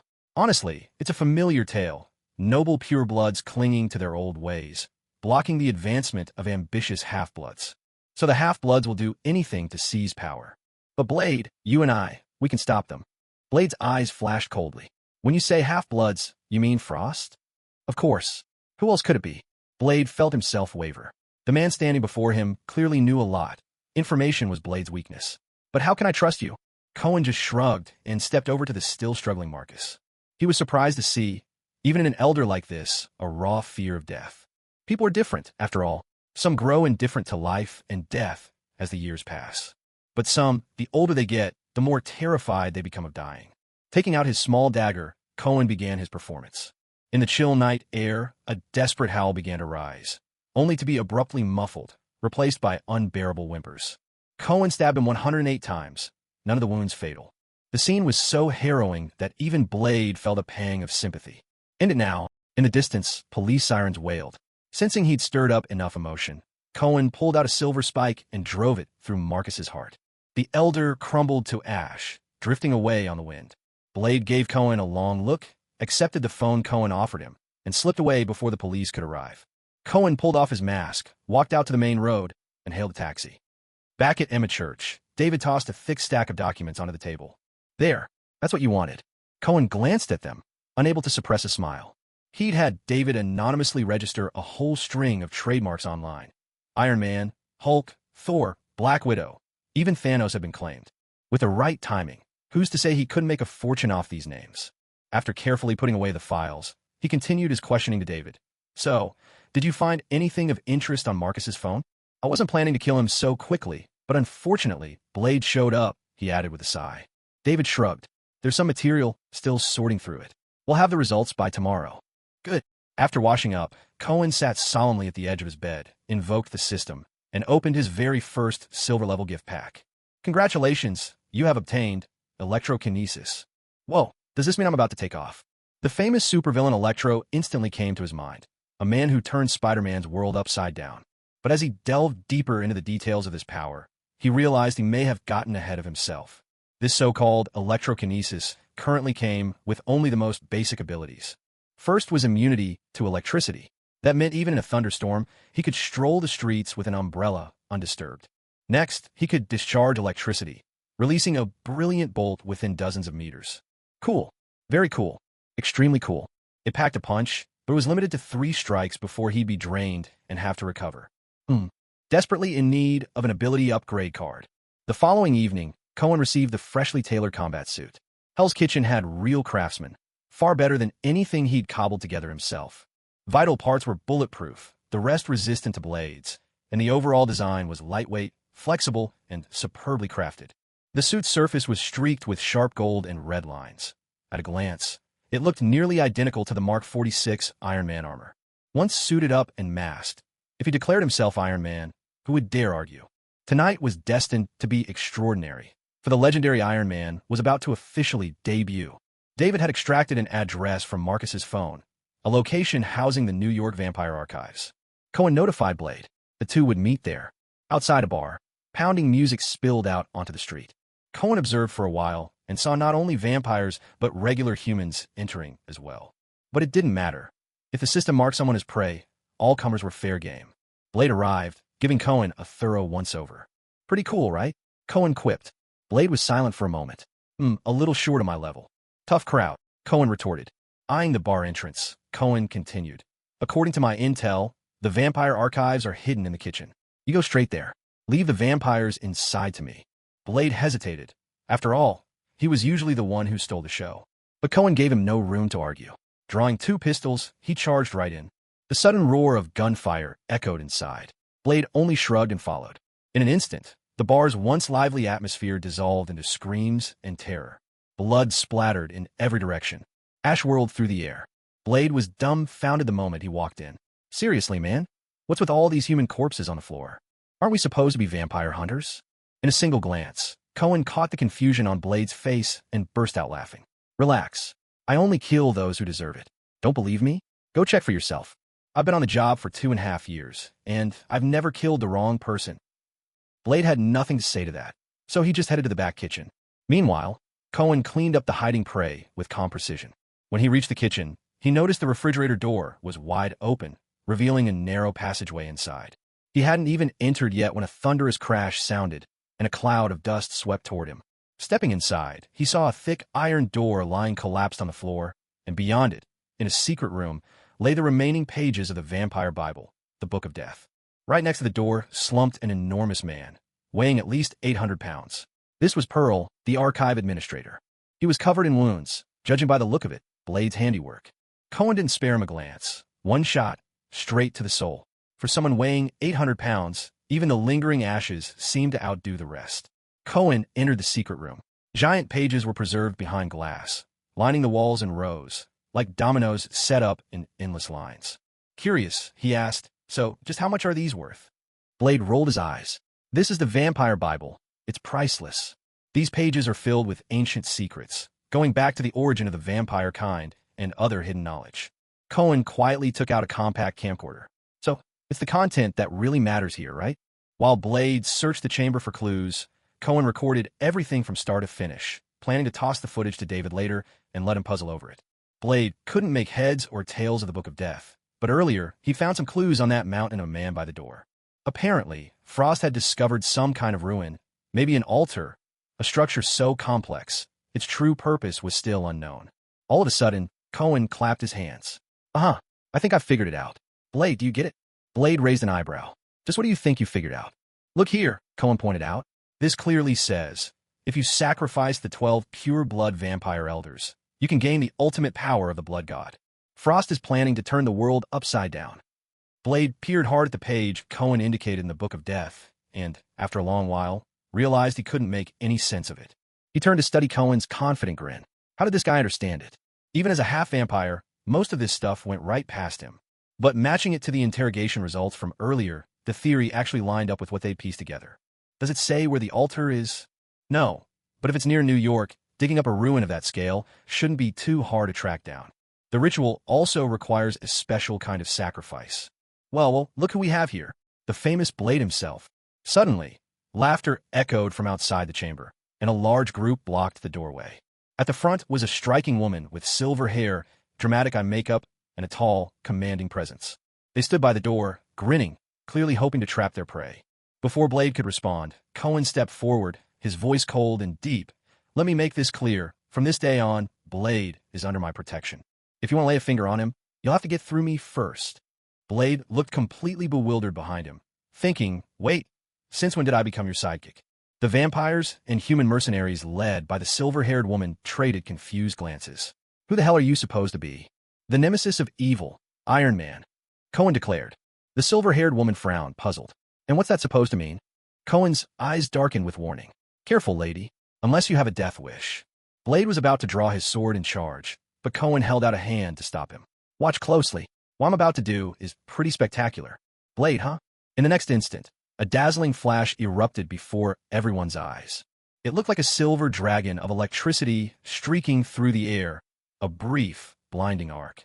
Smoke curled from the silver-haired woman and her crew as their muscles seized and they froze where they stood. They crowded so tightly in the doorway that not a single one was spared. But splitting one bolt of lightning among so many made it clear it wasn't quite enough. So Cohen did it again. Still not enough? Another. After the third blast, the entire enemy group was left utterly defenseless. A wave of exhaustion washed through Cohen from the effort, leaving him feeling hollowed out. He drew his gun, walked over, and mercilessly finished off every last one of them. Blade watched in disbelief. With so many enemies, he had been ready for a brutal showdown. Let's move. The vampires came first, the cops will be next. We can't exactly go about slaughtering police in broad daylight. At the door, the two went their separate ways. As they parted, Cohen gave Blade a quiet warning.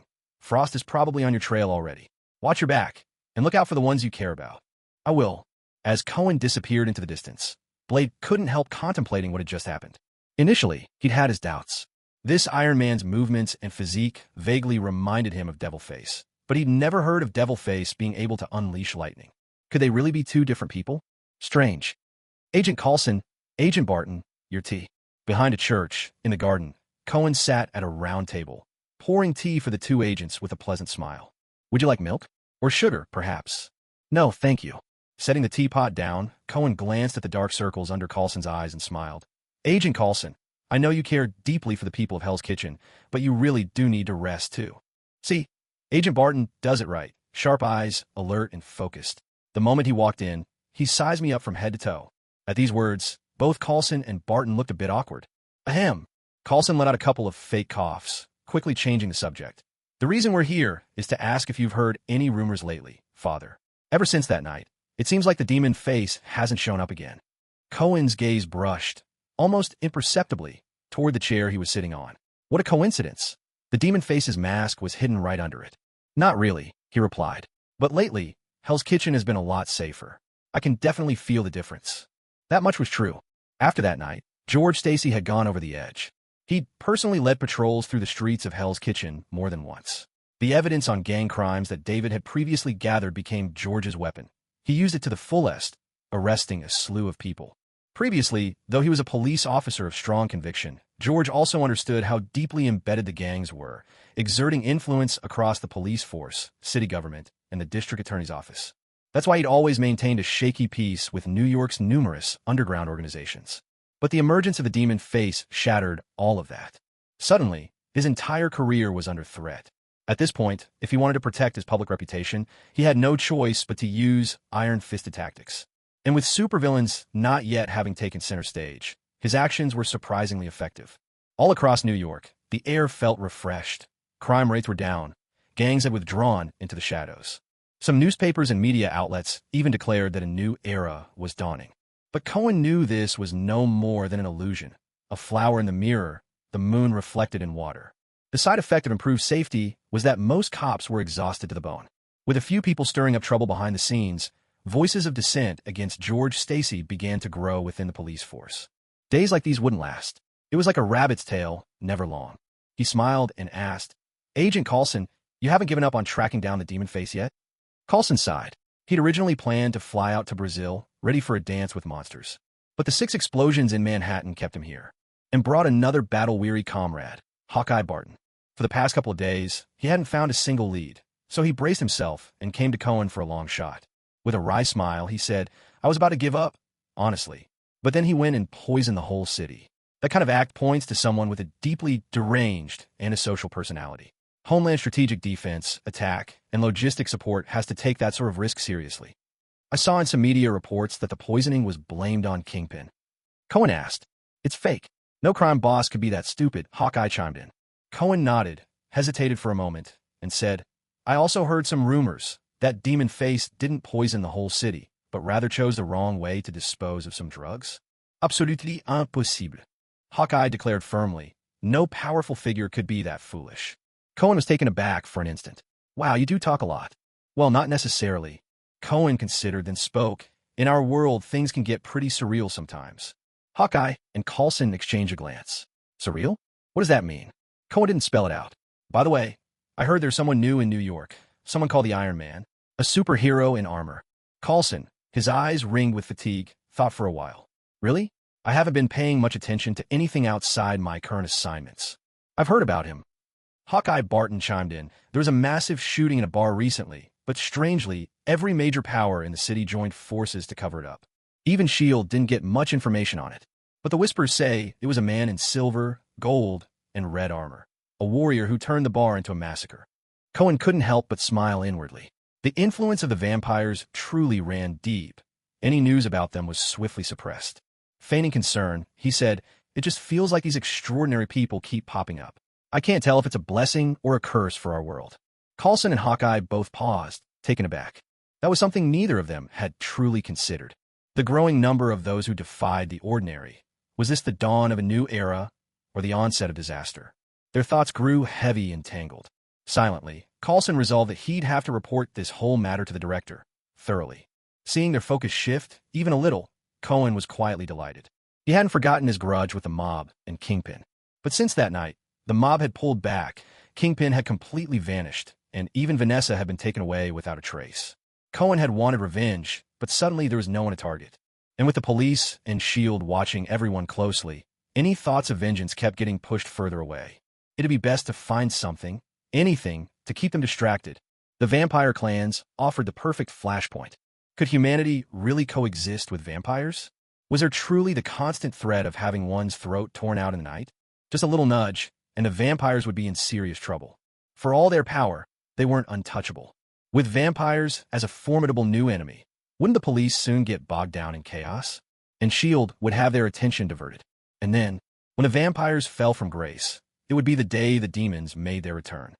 At noon, the young woman Jess, who had previously been infected, came to visit Cohen, accompanied by Dr. Karen Watson, a hematologist.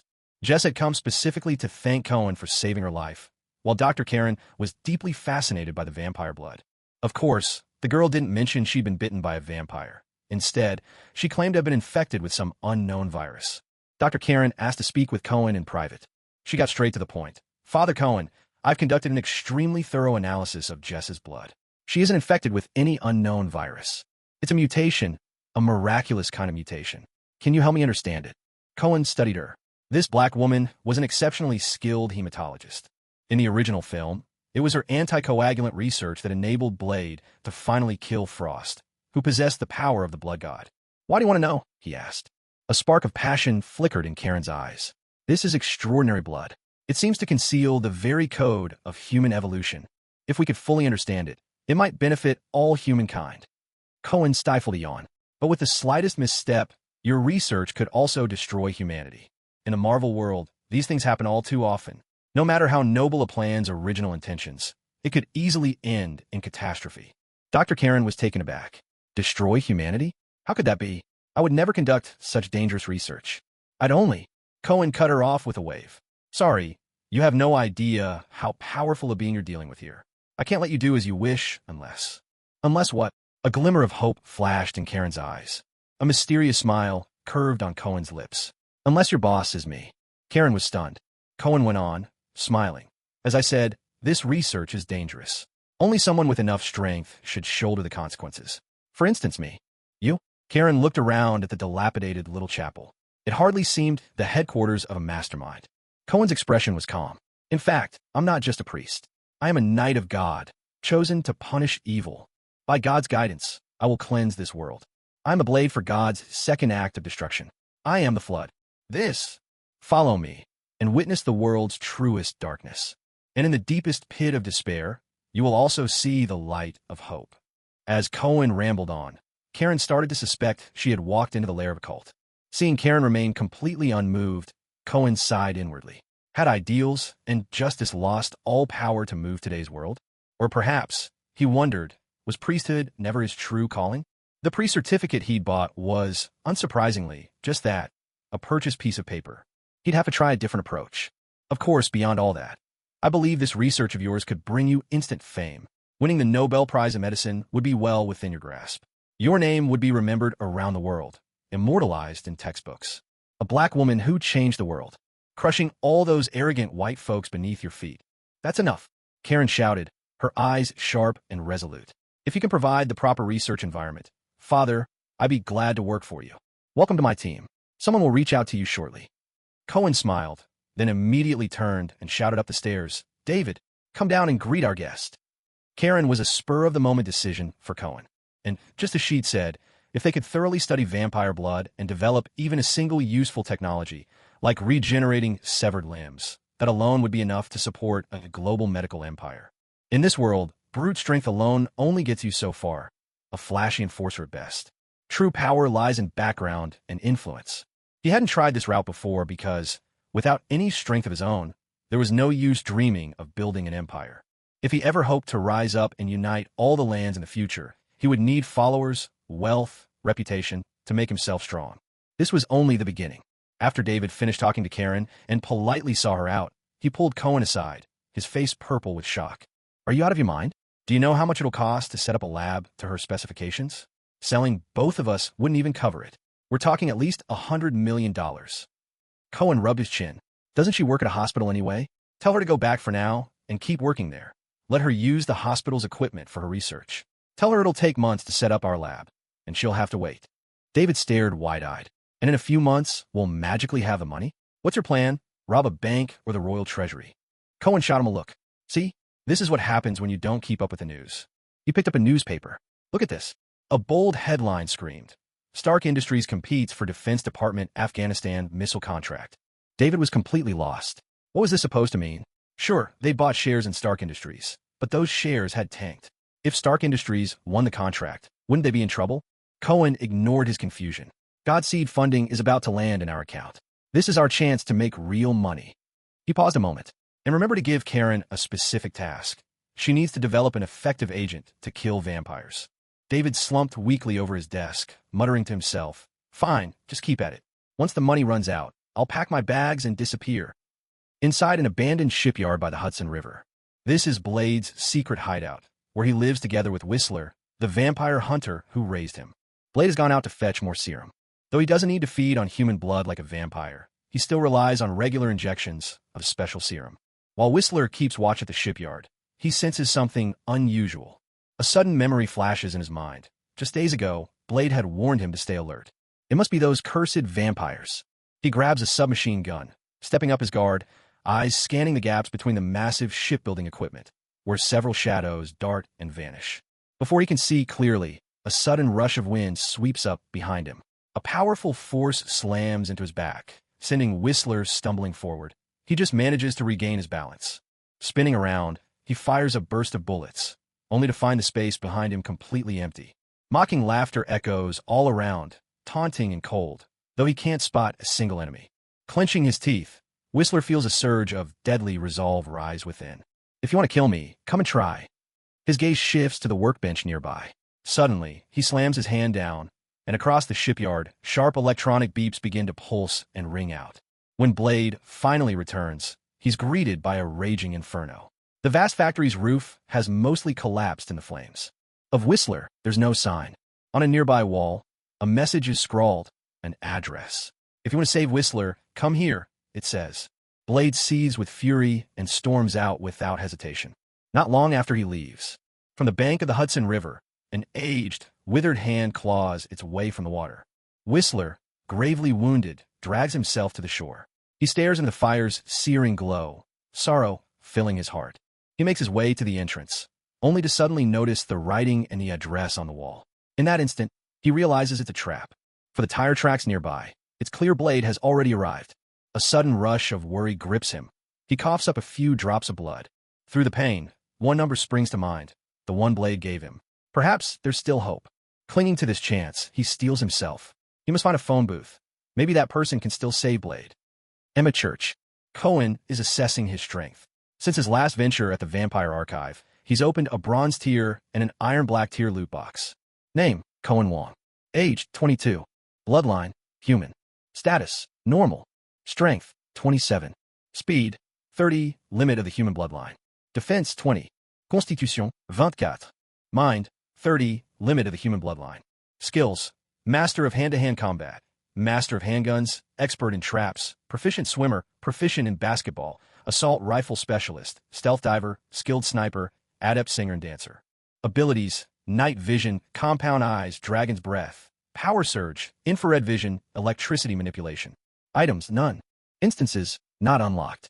Parallel universes: Not unlocked. Main quest: The guilty shall not go unpunished. Iron level targets: 13 out of 27. Bronze level targets: 9 out of 27. Silver level targets: 0 out of 3. Latest mission: Golden Hunt. Gold level targets: 0 out of 1. Creed: Through killing, find redemption. Progress with leveling up had been slowing down, and he was racking his brain, trying to figure out where to find a cluster of silver level targets for the hunt. A real headache. Or maybe you should try another round or two at the vampire blood banquets. But ever since last time, it seemed Frost hadn't held another one. In the midst of his worries, the phone rang. On the other end came the frail, trembling voice of an old man. Is this Iron Man? Please, save Blade. Whistler stammered out the story in bits and pieces, and Cohen couldn't help but marvel at Blade's stubbornness. When something like this happens, why wouldn't he come to me? Did he even realize the enemy has his mother? Could he really take action under those circumstances? If it were up to me, I'd handle her first, and then he could deal with Frost. Why rush in so recklessly? Though he grumbled, Cohen quickly packed up his gear. He was determined to help save Blade. If his memory served him right, the main villain Frost had now kidnapped 12 pureblood vampire elders. Slaying them could easily net him 2 silver-level reward packs, and with a little extra luck from picking off a few lesser foes, his strength might just skyrocket. Before setting out, Cohen made a quick detour to the hospital where Karen worked. At his request, she developed an anticoagulant agent. For vampires, this stuff was as deadly as the most lethal poison. In the original film, once Frost gained the power of the blood god, he was almost completely free of the usual vampire weaknesses, and his power was overwhelming. It was with this same agent that Blade managed to turn the tables in the final battle. However, by the time Cohen arrived at the address, the place was already deserted. Shattered glass littered the floor, and walls riddled with bullet holes told the story of a brutal clash. Cohen rubbed his face in frustration. Clearly, Blade had been captured, just as he'd expected.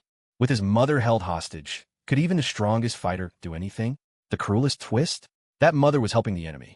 At this very moment, she was probably on the altar, drawing Blade's blood. Cohen promptly reached out to David. Any luck tracking down the altar?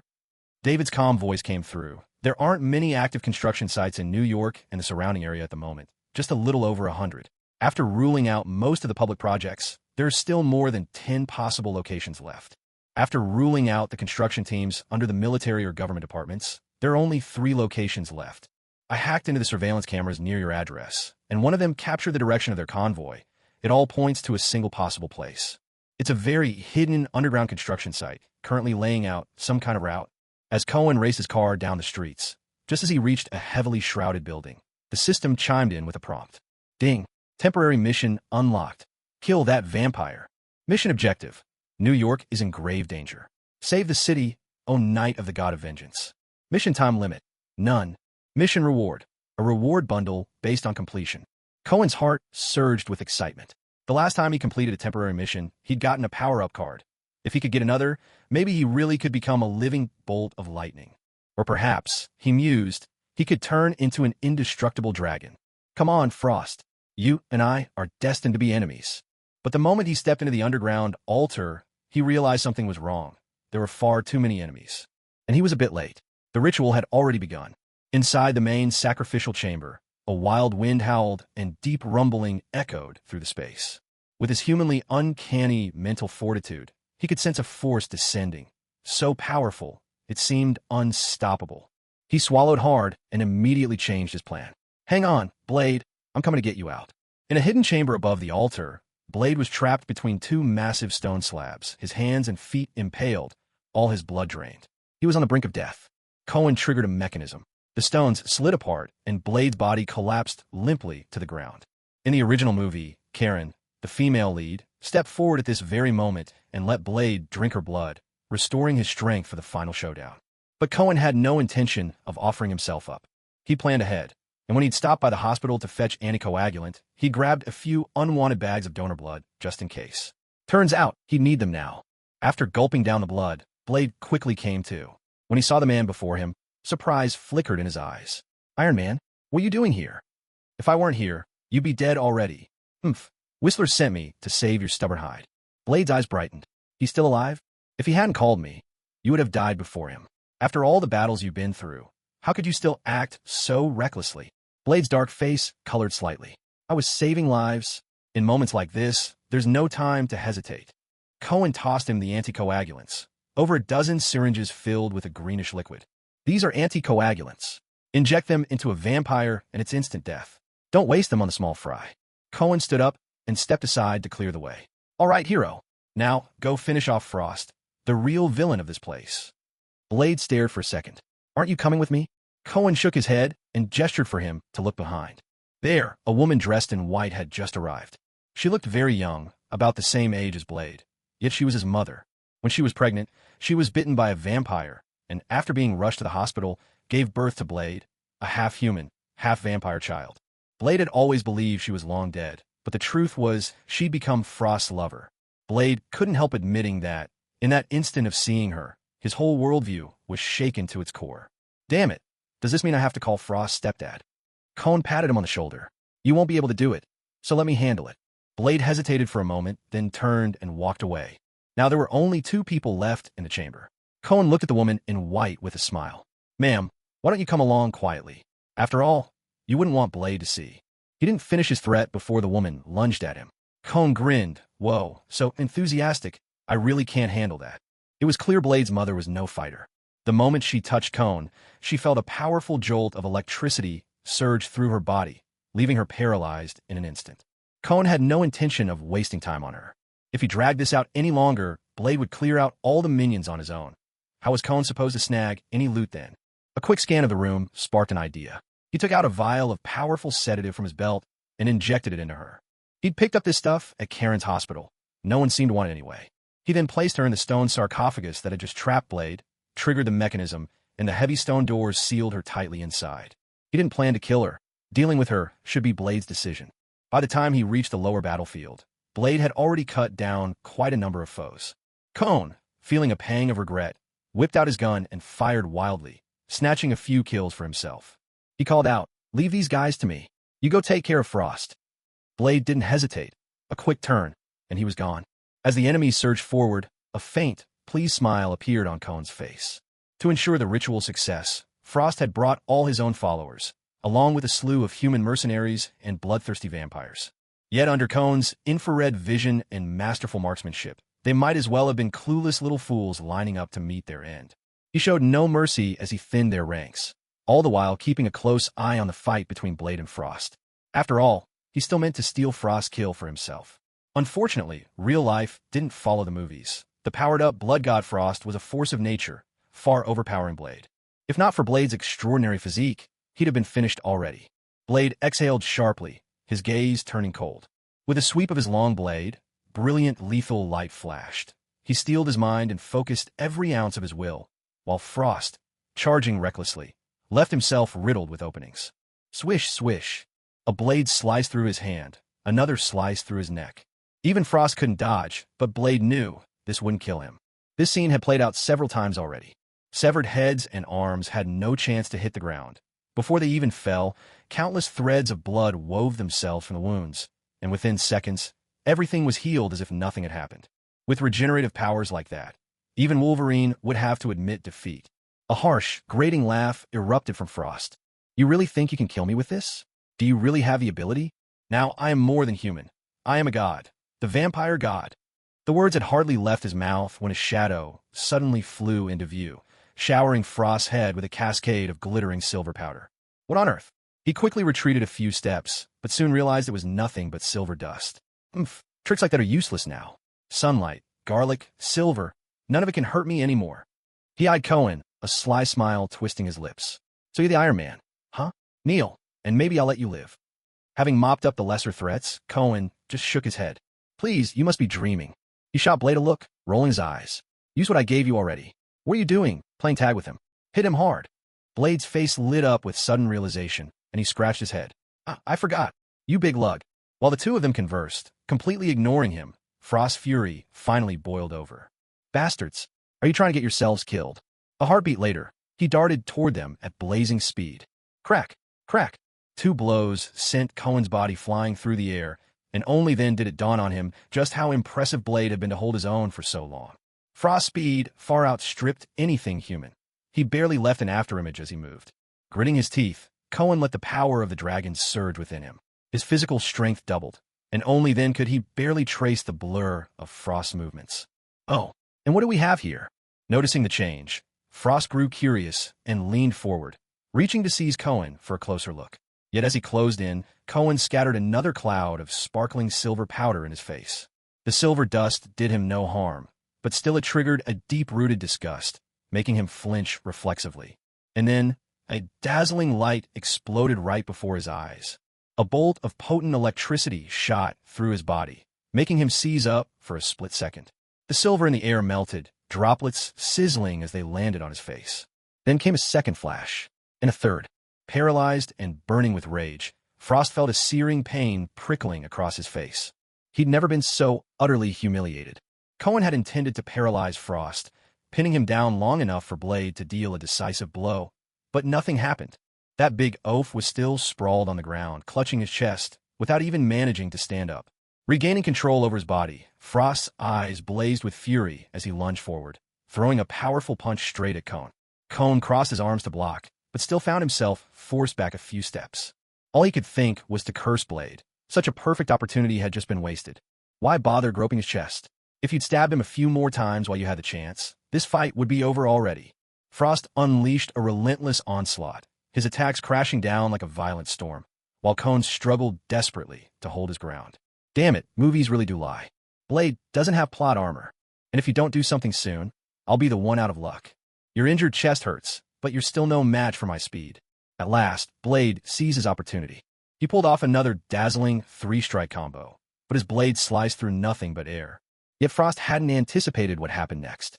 While the sword missed its mark, a glob of spit came flying straight at him and smacked him squarely. For once, the ever-icy stoic Blade flashed a wide, toothy grin, his laughter sly as a fox. Ha! Take that, you monkey ace. How could anyone stand for this? Faced with the cold-blooded taunt from this stone-faced nemesis, Frost's temper exploded. He lunged at Blade, battering the sword from his grip with a few brutal punches, pounding him twice in the gut, then like a rabid dog, grabbed him by the neck and hoisted him up. Blade, today is the day you die. Watch as I become the king of New York.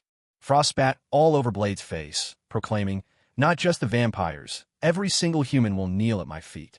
Suddenly, with an unexpected sound, something slipped from Blade's limp hand. Feeling a sharp prick, Frost looked down. A syringe had been jabbed into his chest. With a sneer, he glanced scornfully at Blade, his face full of contempt. Ah, garlic extract. Did you forget? I'm immune to that now. Who told you it was garlic? Came a voice, laced with amusement, from behind him. Unease flickered in Frost's mind as he sensed something was wrong. Strange sensations began to ripple through his body. At the same time, he realized Blade, the slippery bastard, was trying to jab him again. With a flick, Frost hurled Blade aside, but even as Blade flew through the air, he managed to toss another syringe straight at him. Frost, fighting the discomfort coursing through his body, twisted to dodge. But he didn't anticipate Cohen was already behind him. Cohen's instincts and reflexes kicked into overdrive, catching the flying syringe with perfect precision and launching it right back. With a wet, squelching noise, Frost glanced back in horror. There, wobbling comically, a syringe had landed smack on his behind. Utterly distraught, he wanted to protest. What are you doing? 1,000 F-bombs swirled in his mind, but the growing agony inside him terrified him even more. Just then, Blade began hurling syringes one after another, each one unerringly finding its target and piercing Frost's body without mercy. Frost froze in place, his body swelling, ballooning outward as if about to burst. Cohen, remembering he still needed to claim the final kill, darted to Blade's side in a flash, hurling the remainder of his anticoagulant at Frost. Then he opened fire with his pistol, hitting Frost squarely in the head and heart. After emptying 2 magazines, Frost, now grotesquely swollen to his limits, exploded with a thunderous blast. Flesh and blood splattered everywhere. Cohen felt a wave of relief wash over him. This little monster had been tough to beat. A voice echoed in his mind. Mission updated. Check for details. Thank God, he'd secured the final blow. He immediately checked the system. Temporary mission.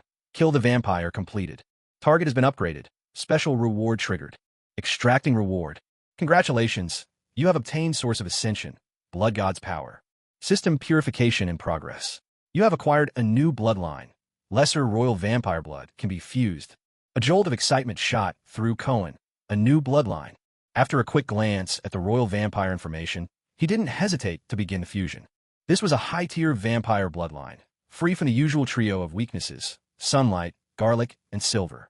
The royal blood would grant him physical abilities and potential far beyond human limits. Moreover, the royal line stood at the pinnacle of vampire hierarchy. Even pure blood elders would feel a natural awe in his presence. At the moment, the royal blood had given him only two skills, Blood Thrall and Blood of Daylight. Like other vampires, he now possessed the power to turn humans into vampires. Anyone he transformed would become his blood thrall. Their every word and deed would be utterly obedient to his commands. As for Blood of Daylight, this unique power could trigger an evolution in his blood thralls, enhancing their bodies while removing the traditional 3 vampire weaknesses. However, Blood of Daylight was bred from the very essence of his blood, and thus was limited in quantity. Letting out a long breath, Cohen opened all the black iron and bronze loot crates he'd collected from defeating lesser foes, allocating the attribute points. Name: Cohen Wong. Age: 22. Bloodline: Lesser Royal Vampire Blood, Blood Thrall, Blood of Daylight. Status: Normal. Strength: 61. Speed: 76. Defense: 40. Constitution: 82. Spirit: 45. Skills: Master of Hand-to-Hand Combat, Master of Pistols, Traps Expert, Swimming Expert, Basketball Expert, Assault Rifle Expert, Underwater Stealth Expert, Skilled Sniper, Skilled in Singing and Dancing, Skilled Helicopter Pilot. Abilities: Night Vision, Compound Eyes, Dragon Aura, Power Surge, Infrared Vision, Electricity Manipulation. Items: None. Dungeons: Locked. Parallel Universes: Locked. Main Quest: The Guilty Must Be Punished. Black Iron Prey: 2429. Bronze Prey: 1929. Silver Prey: 0 out of 3. Newest Quest: Gold Ant. Gold Prey: 0 out of 1. Creed: Through slaughter, seek redemption.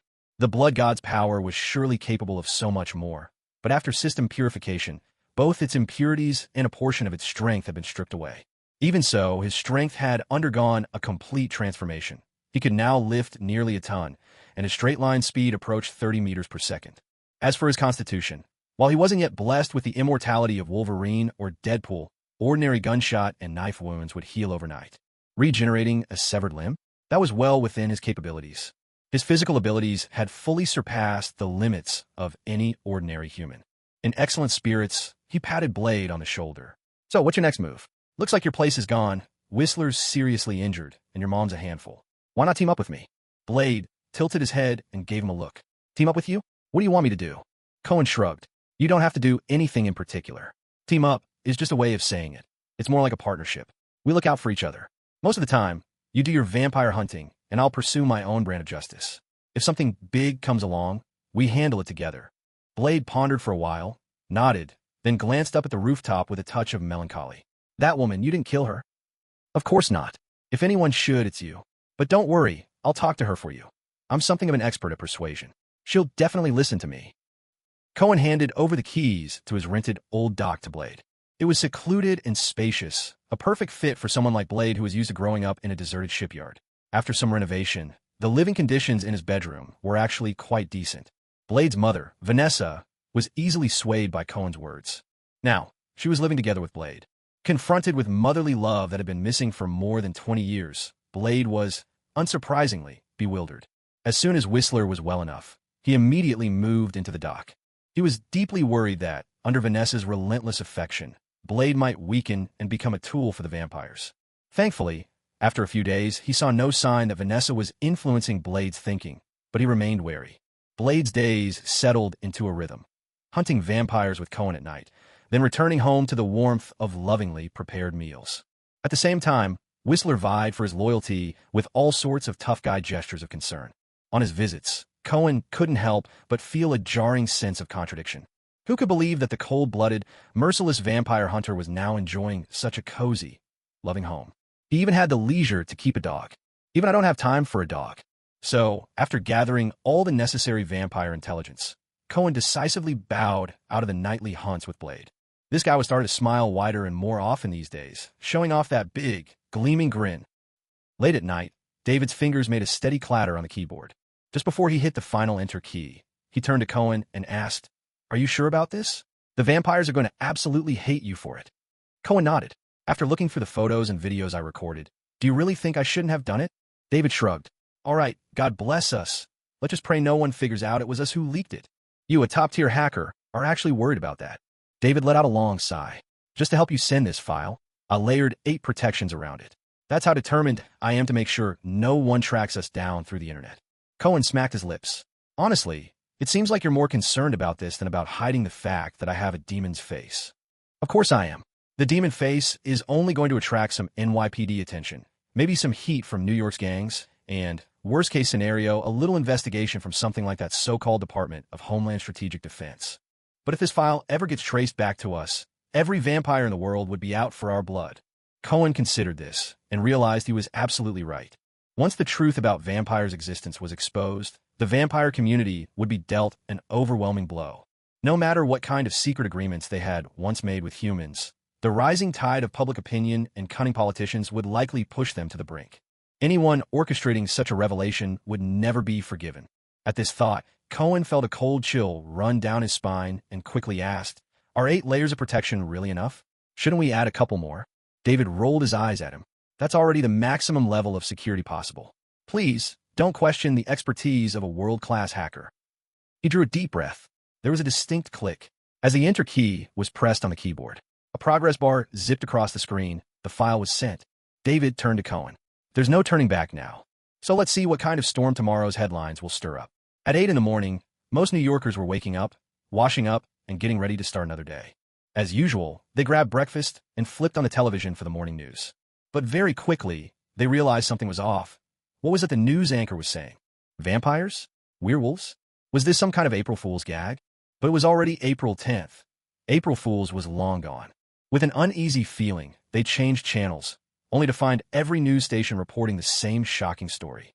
On the second floor of Emma Chapel, Cohen and David were also gathered around the television, the screen tuned to the Bugle News Network. The owner and host, Jameson, was roaring into the camera in a fit of rage. "This is utterly disgraceful. Our city government, the federal government, the Pentagon, both the House and the Senate, they've all lied to us, lied to the people of this nation. They've hidden the existence of vampires from us. But look at these photos and videos. These are demons that feast on humanity.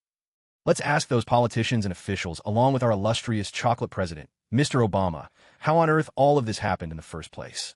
How could you dare to treat your people with such ignorance? Are we truly living in America, or is this the Soviet Union now?" After his tirade, Jameson wiped his mouth, still brimming with indignation and clearly not done. Just as he was about to speak again, his eyes flickered to the side.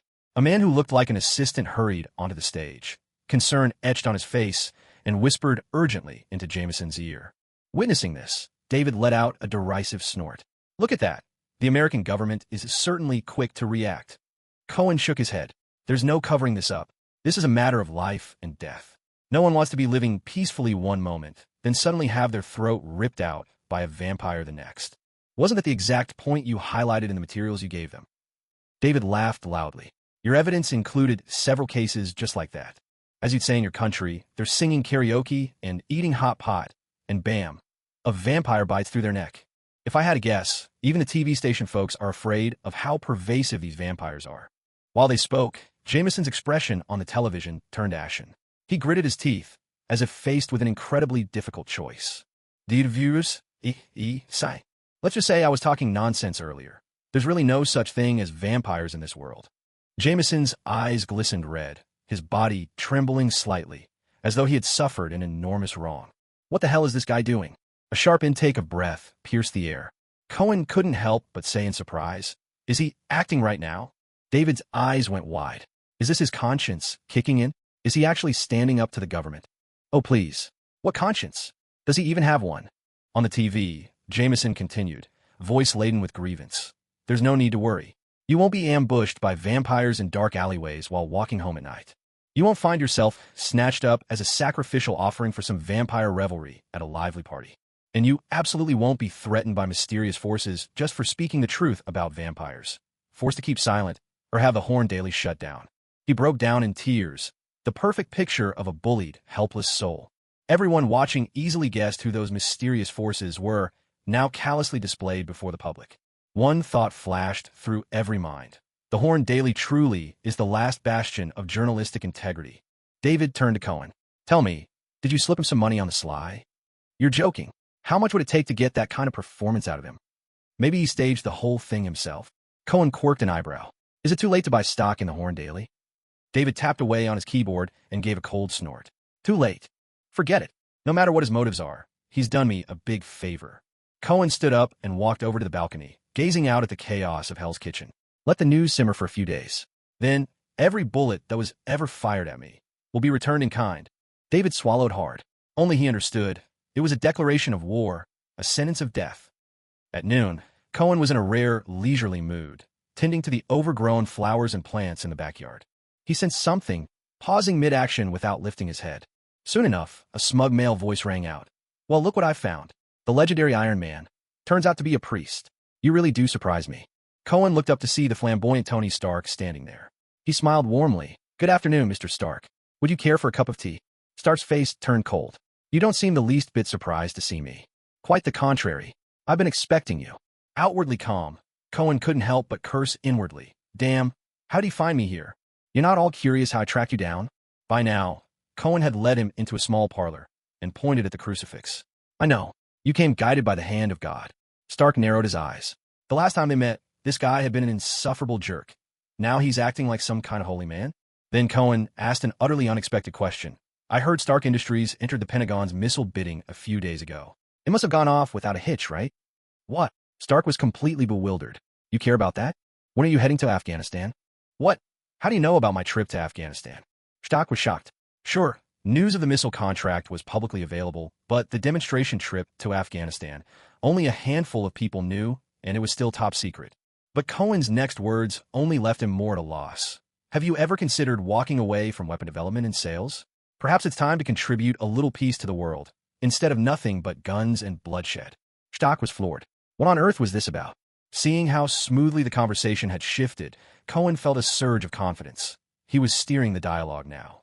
He pressed on. So, to what do I owe the pleasure, Tony Stark? Stark fell silent. He'd come intending to give Cohen a piece of his mind, to demand answers for the trick he'd played before. But now, he found his purpose slipping away. I want to know, just who are you people? You, that black guy in leather, and Marcus at the party. What are you? Cohen smiled faintly. Marcus is a pure-blood elder of the vampire clan. Blade is a vampire hunter. As for me, I am devoted to justice and utterly committed to fighting evil in all its forms.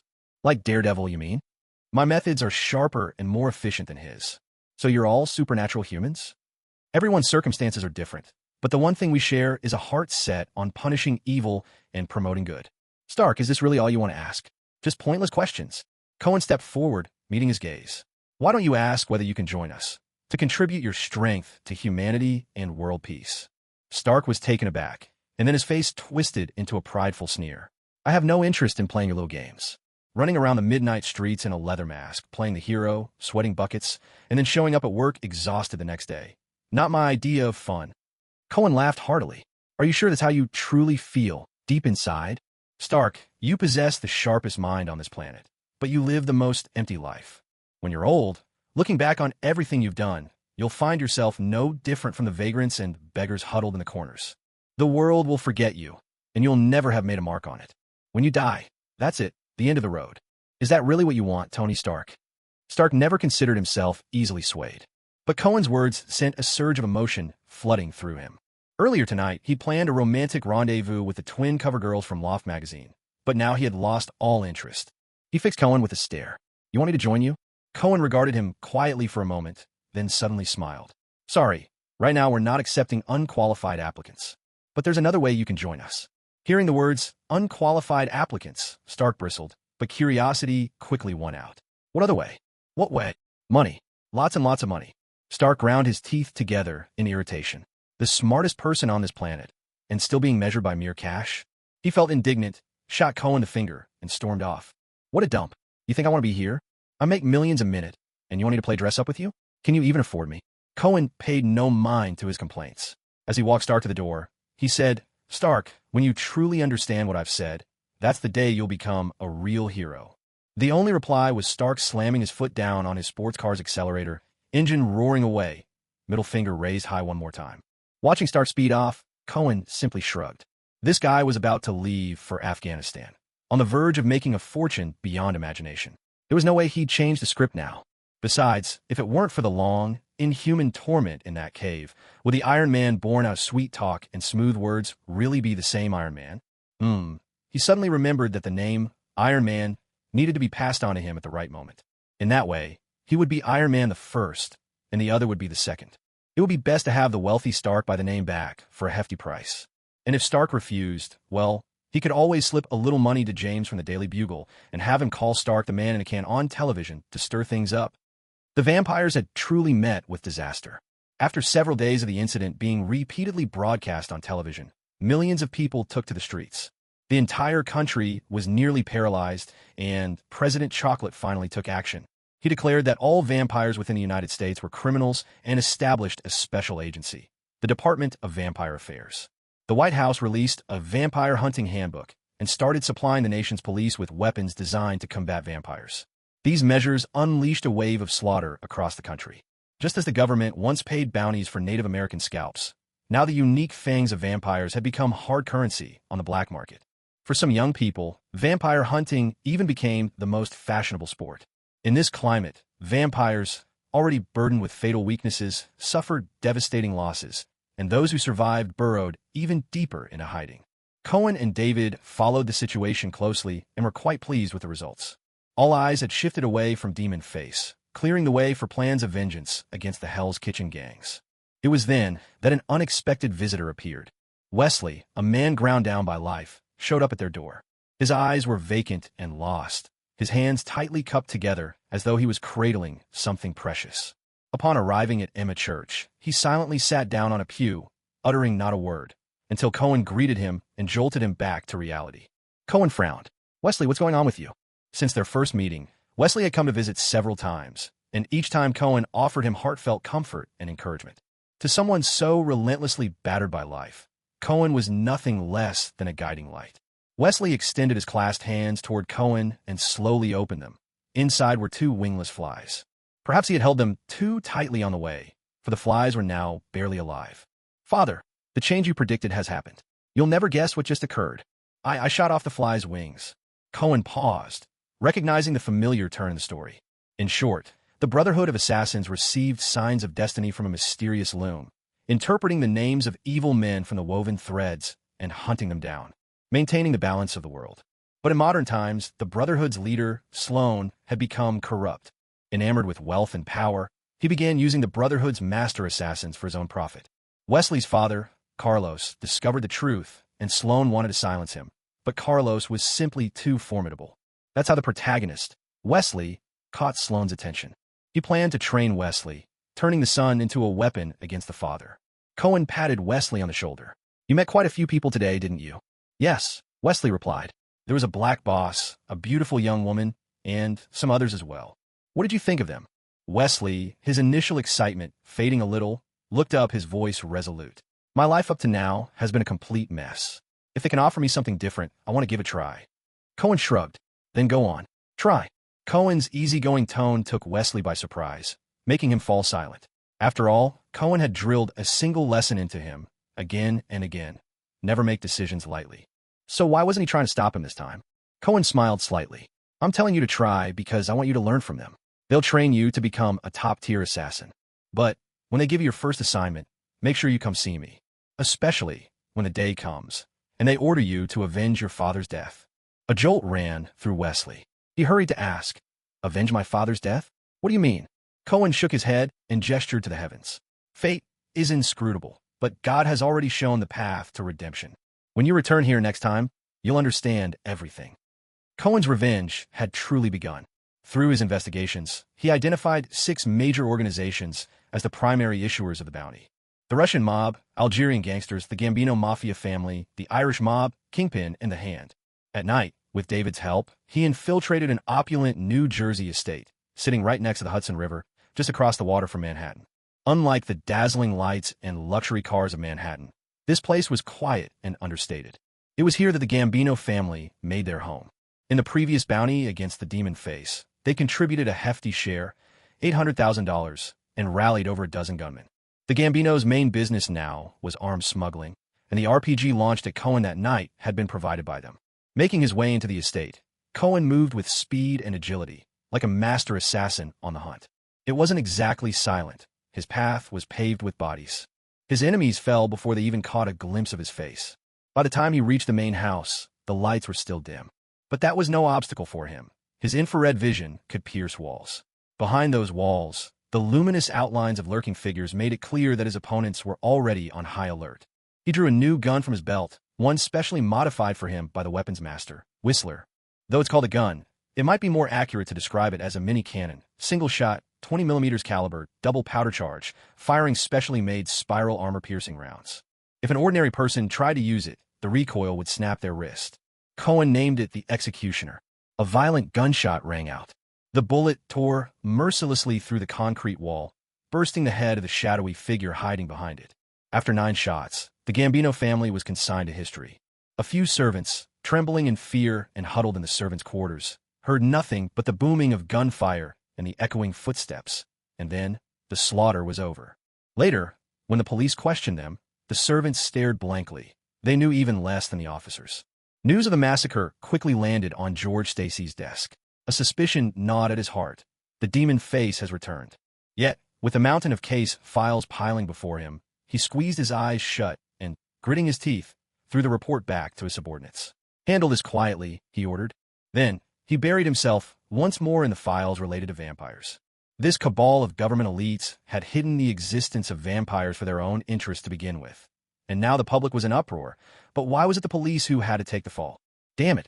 As George Stacy fumed with impotent rage and slogged through overtime, word reached the gangs in Hell's Kitchen. Behind thick curtains in a lavish secret office, Kingpin was conducting a phone conference. "Gentlemen, I'm absolutely certain it was him. If we keep acting alone, we'll be picked off one by one. I propose we unite, take him down together." An old woman's voice crackled through. "I agree with Kingpin.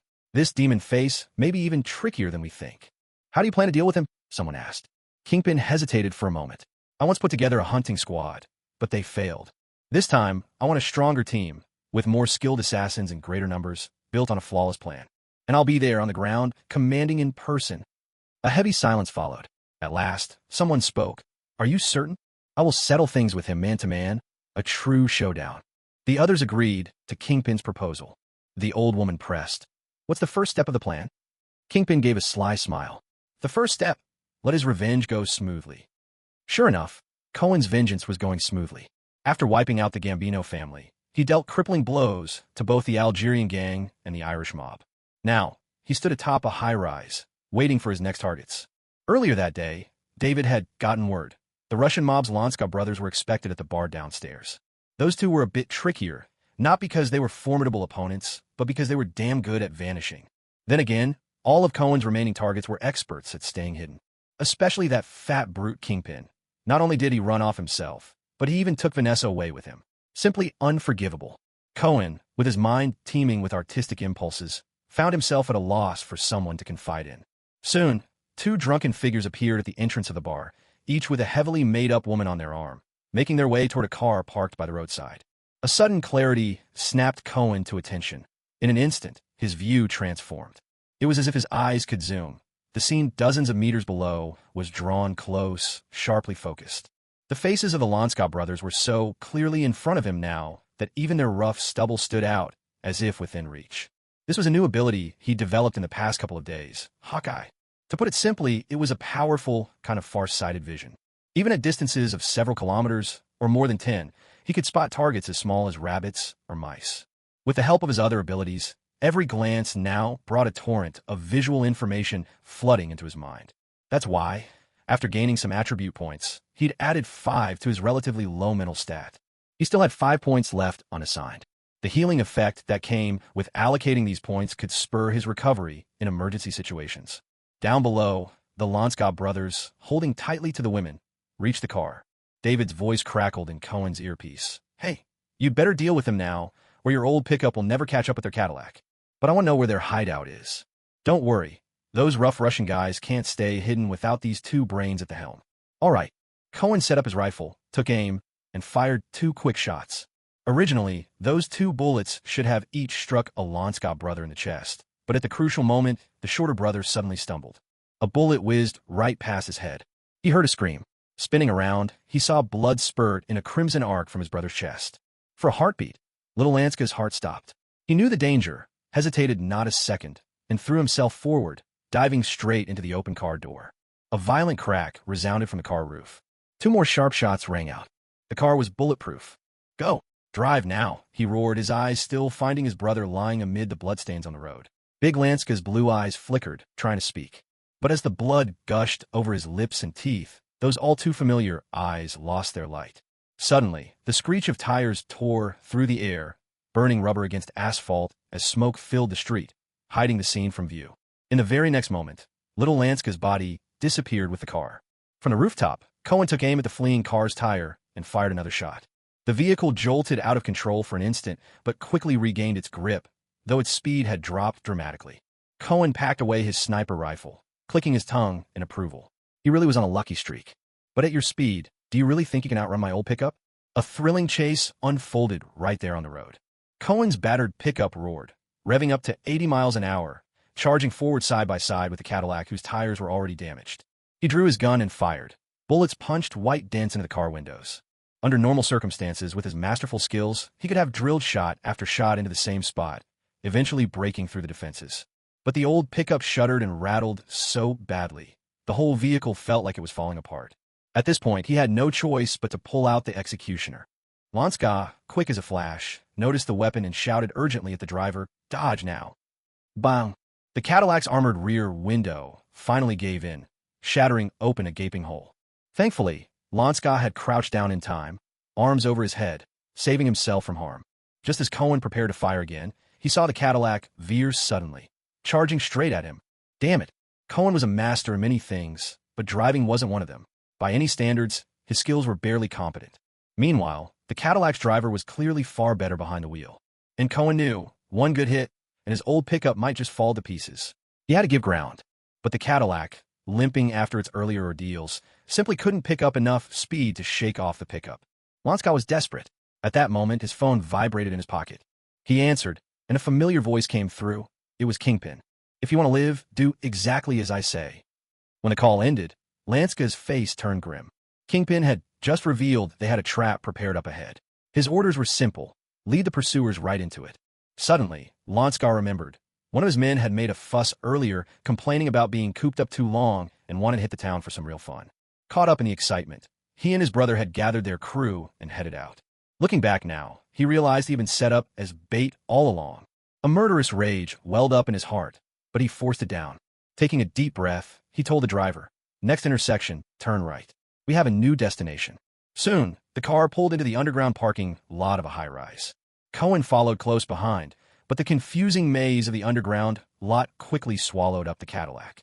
He also lost contact with David. "Damn it, I really should have gotten a Ferrari." Just then, a voice echoed through the empty basement. "Hello, Devilface." Cohen traced the source, a speaker mounted next to a camera. He shrugged. "You must have the wrong guy. I'm a new hero, Iron Man. I know the guy you're talking about. Sure, he's handsome and tough, but that's not me." A mocking chuckle vibrated through the speaker, deep and unmistakable. "Maybe that line works on the clueless cops, but you can't fool me, Devilface." It was Kingpin. Cohen remained silent for a while. He neither admitted nor denied anything. Instead, he chuckled and said, "Well, now you've become just another clown hiding behind a computer screen, Wilson Grant Fisk. If you've got the guts, come out and face me, you bastard." Kingpin's sinister laughter crackled through the speaker. "Of course, I'll face you, when I peel that face right off your skull." No sooner had Fisk finished speaking than Cohen caught some movement behind him. He turned his head swiftly. With his keen eyesight, he spotted a number of crimson-tinged figures emerging in the corner. Gunfire erupted, sharp and deafening, echoing through the empty underground parking lot. Cohen's body became a blur, weaving through the shadows. Enemies closed in from all sides, but he showed not even a trace of fear. He moved like the wind, darting from south to north, east to west. When he finally stopped once more in front of the camera, the shells from his Glock pistol had just finished clattering to the hard ground. "Is that all you've got, Fisk?" Kingpin's voice replied, dripping with contempt. "You think that's my limit? Come on up to the 7th floor. Catch me if you can." Cohen glanced at the nearby stairwell and smiled. You really think I'll walk into such an obvious trap? I'm the hunter. You're the prey. What makes you think you can take the initiative back from me? So, you're not coming after all? Cohen narrowed his eyes at the camera. He knew Kingpin wouldn't let him leave easily. The exits were likely already cut off. If that's the case, then let's see just how strong this so-called Kingpin really is. Oh, I'm coming all right. Because I savor the thrill of the hunt. With both hands gripping his gun, he kicked open the stairwell's iron door with a resounding crash. A violent shockwave slammed into him, like hitting a solid wall with nowhere to dodge. Hurled into the air, he caught a glimpse of the machine, massive, shaped like a megaphone, blasting him the instant he'd opened the door. Kingpin's taunting voice echoed again. What's wrong? Didn't see that one coming, did you? Twisting midair, Cohen barely managed to land, but his insides churned uncomfortably from the force of the blast. It'll take more than that to kill me, Fisk. Hardly were the words out of his mouth when a hail of bullets came flying his way, forcing him to twist and dodge. Footsteps thundered rapidly closer. A flash of silver swept at him from the side, and before him, a crimson flash, a lithe, voluptuous woman in red, her hand glinting as a cold blade thrust straight for him, fast and deadly. A true master, Cohen realized even as he dodged. But it wasn't over. Behind him, two men in suits attacked as well, their knife work vicious and precise. In his haste, Cohen used his Glock to block a blow, but the steel barrel was sliced through like it was nothing but soft cheese. Step by desperate step, Cohen retreated, narrowly escaping the relentless assault from all four foes. After the first wave of attack subsided, Cohen stood in the center, with four others spread out in four different directions. With a sweeping glance, Cohen realized that among the four, three were silver-rank prey. Not far away, the tall and obese figure of Kingpin had appeared at some point, dressed in an immaculate white suit, holding a black cane in his hand. Behind him stood three women and a man in a red and blue uniform. It was blatantly a trap. What Cohen wondered was how Kingpin had convinced the Russian brothers to risk baiting him. Or perhaps, to put it another way, how had he managed to set up the Lonskop brothers? Calmly, Cohen drew two daggers from his belt and spoke in a low, measured tone. Kingpin, last time you brought 4 people, and I killed 3 of them. Looks like you've gotten smarter this time. Rounded up quite a crowd, I see. An indignant voice piped up from the side. Hey, I'm a celebrity. Don't lump me in with those run-of-the-mill hitmen. My rates are top-notch. It was an absolute blunder that Mr. Fisk didn't hire me last time. But tonight, I'm here to finish you off, Devilface. Still, I should thank you. It's guys like you that keep me employed. Honestly, mercenary work isn't what it used to be these days. Shut up, Wade. Kingpin cut in sharply. All right, you're the boss, Big Daddy. Cohen turned to appraise the speaker, somewhat charming, talkative, wielding dual swords, and called Wade. Wade Wilson. The man with the 2 swords lit up, delighted. He knows me. See, I told you I was famous. Hey, Erica, told you I wasn't lying. Interested in sparring a bit tonight? My girlfriend's not home. We could try a few different moves. That's enough. Shut up. Kingpin couldn't help but bark. If you want to collect your fee, then zip it. Wade shrugged and made a zipping the lip gesture. Right now, Wade Wilson was still an ordinary mercenary, among the 4 surrounding him, the lone rookie at the bronze level. Cohen turned his attention to the woman in red holding twin Sai. You must be Erica? You know me? Giving her a once-over, Cohen regarded her tall, enticing figure. Oh, I'm very interested in you. Then he looked back at Kingpin. Seems you put a lot of thought into dealing with me. In a little while, some of us might not be leaving this parking lot alive, so why don't we introduce ourselves properly? A sardonic smile spread across Kingpin's face. What's the matter? Want to know who you're up against? Getting scared, are we? Not at all.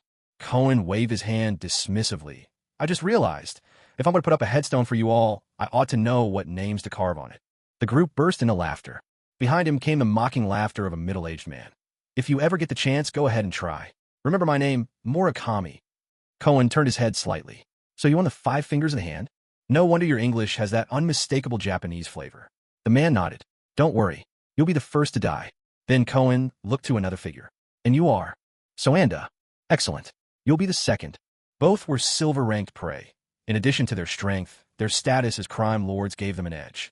Next, Cohen turned his gaze to those behind Kingpin. Echo. Natalie. The bride of 9 spiders. Speed demon. Cohen nodded, a smile playing on his lips. Impressive. You're all people of substance. Wait a moment. Natalie? Wait, isn't she a gold-ranked target? He looked again, and sure enough, the red-haired woman with the eye patch struck him as oddly familiar. Beneath her skin-tight uniform was an alluring, mature figure. But when did S.H.I.E.L.D. start working with Kingpin, and even send their top agent to join him? Or, he suddenly recalled his last encounter with Coulson and Hawkeye Barton.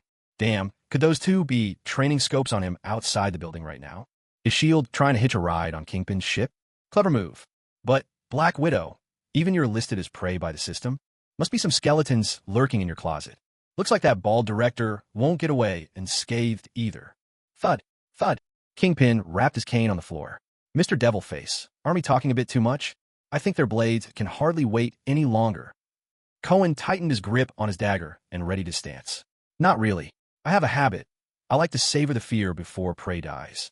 So yes, I do tend to drag things out before the killing. Kingpin let out a cold chuckle. Then let's see whose fear runs deeper. Crack. Kingpin struck his cane hard against the ground. The heavy sound echoed like a rallying cry. Enemies flooding from every direction. In an instant, Cohen found his arms outmatched. Blades swept at him from all sides, cutting through the air with a howling rush of vengeful spirits. It was clear to Cohen that all four fighters were masters of combat. Maybe not quite grandmasters, but certainly a half step away. Among them, Murakami and Soanda clearly possessed strength beyond normal men. Wade hadn't yet become Deadpool, but even now, he was nearly at the peak of human ability. If Cohen hadn't inherited the blood of the king, he might not have survived such a deadly melee. At this thought, he no longer hesitated. Dragon Chi surged, unleashing his full power. As his physical prowess doubled, Cohen pushed his compound eyes to the utmost. From among the 6 blades flashing toward him, he spotted the perfect opening and dodged into the safest position he could find. At the same time, this was also the perfect spot to launch a counterattack. His arms swept through the air, leaving behind a silver blur as his dagger traced an arc, shooting straight for Murakami's throat. The strike was as swift as lightning. Murakami watched, wide-eyed, as the razor-sharp blade closed in. An icy chill ran through his body. Inside, he roared in desperation, frantically summoning that ancient power buried within him. At last, he managed to move his body, just a little. A sickening sound of steel sinking into flesh. The dagger plunged into his collarbone. Murakami's agonized scream stunned everyone present. The assault by all 3 attackers faltered for a split second. Kingpin's eyes turned cold. He barked an order to the man in uniform behind him. Speed Demon, it's your turn. Move now. But the man in the red and blue suit showed no fear. TSK. I thought those weaklings could handle it themselves. Speed Demon limbered up, flexing his arms and legs, then crouched as though at the starting line of a race. Ding ding, the 100-meter champion has arrived. A blur streaked past the edge of Cohen's vision as he was pursuing Murakami. He barely had time to react. He managed to land a kick to Murakami's lower back when, in the next instant, a fist loomed large before his eyes. A bone-crunching blow landed squarely on his chest, sending him stumbling back 3 heavy steps. A look of disbelief flickered in Cohen's eyes. This bastard, he's unbelievably fast. Based on the system, Cohen's own speed stat had long since broken through the 100 mark, yet this Speed Demon was still far faster than him by a wide margin. Speed Demon wasted no time, unleashing a relentless barrage of attacks. Fortunately, he wasn't a true martial arts master. Cohen just managed to protect his handsome face. If not, it would have been smashed to a pulp. Still, those punches thudded painfully against his body. Even with his uniform cutting the damage, he was struggling. His injuries began to pile up.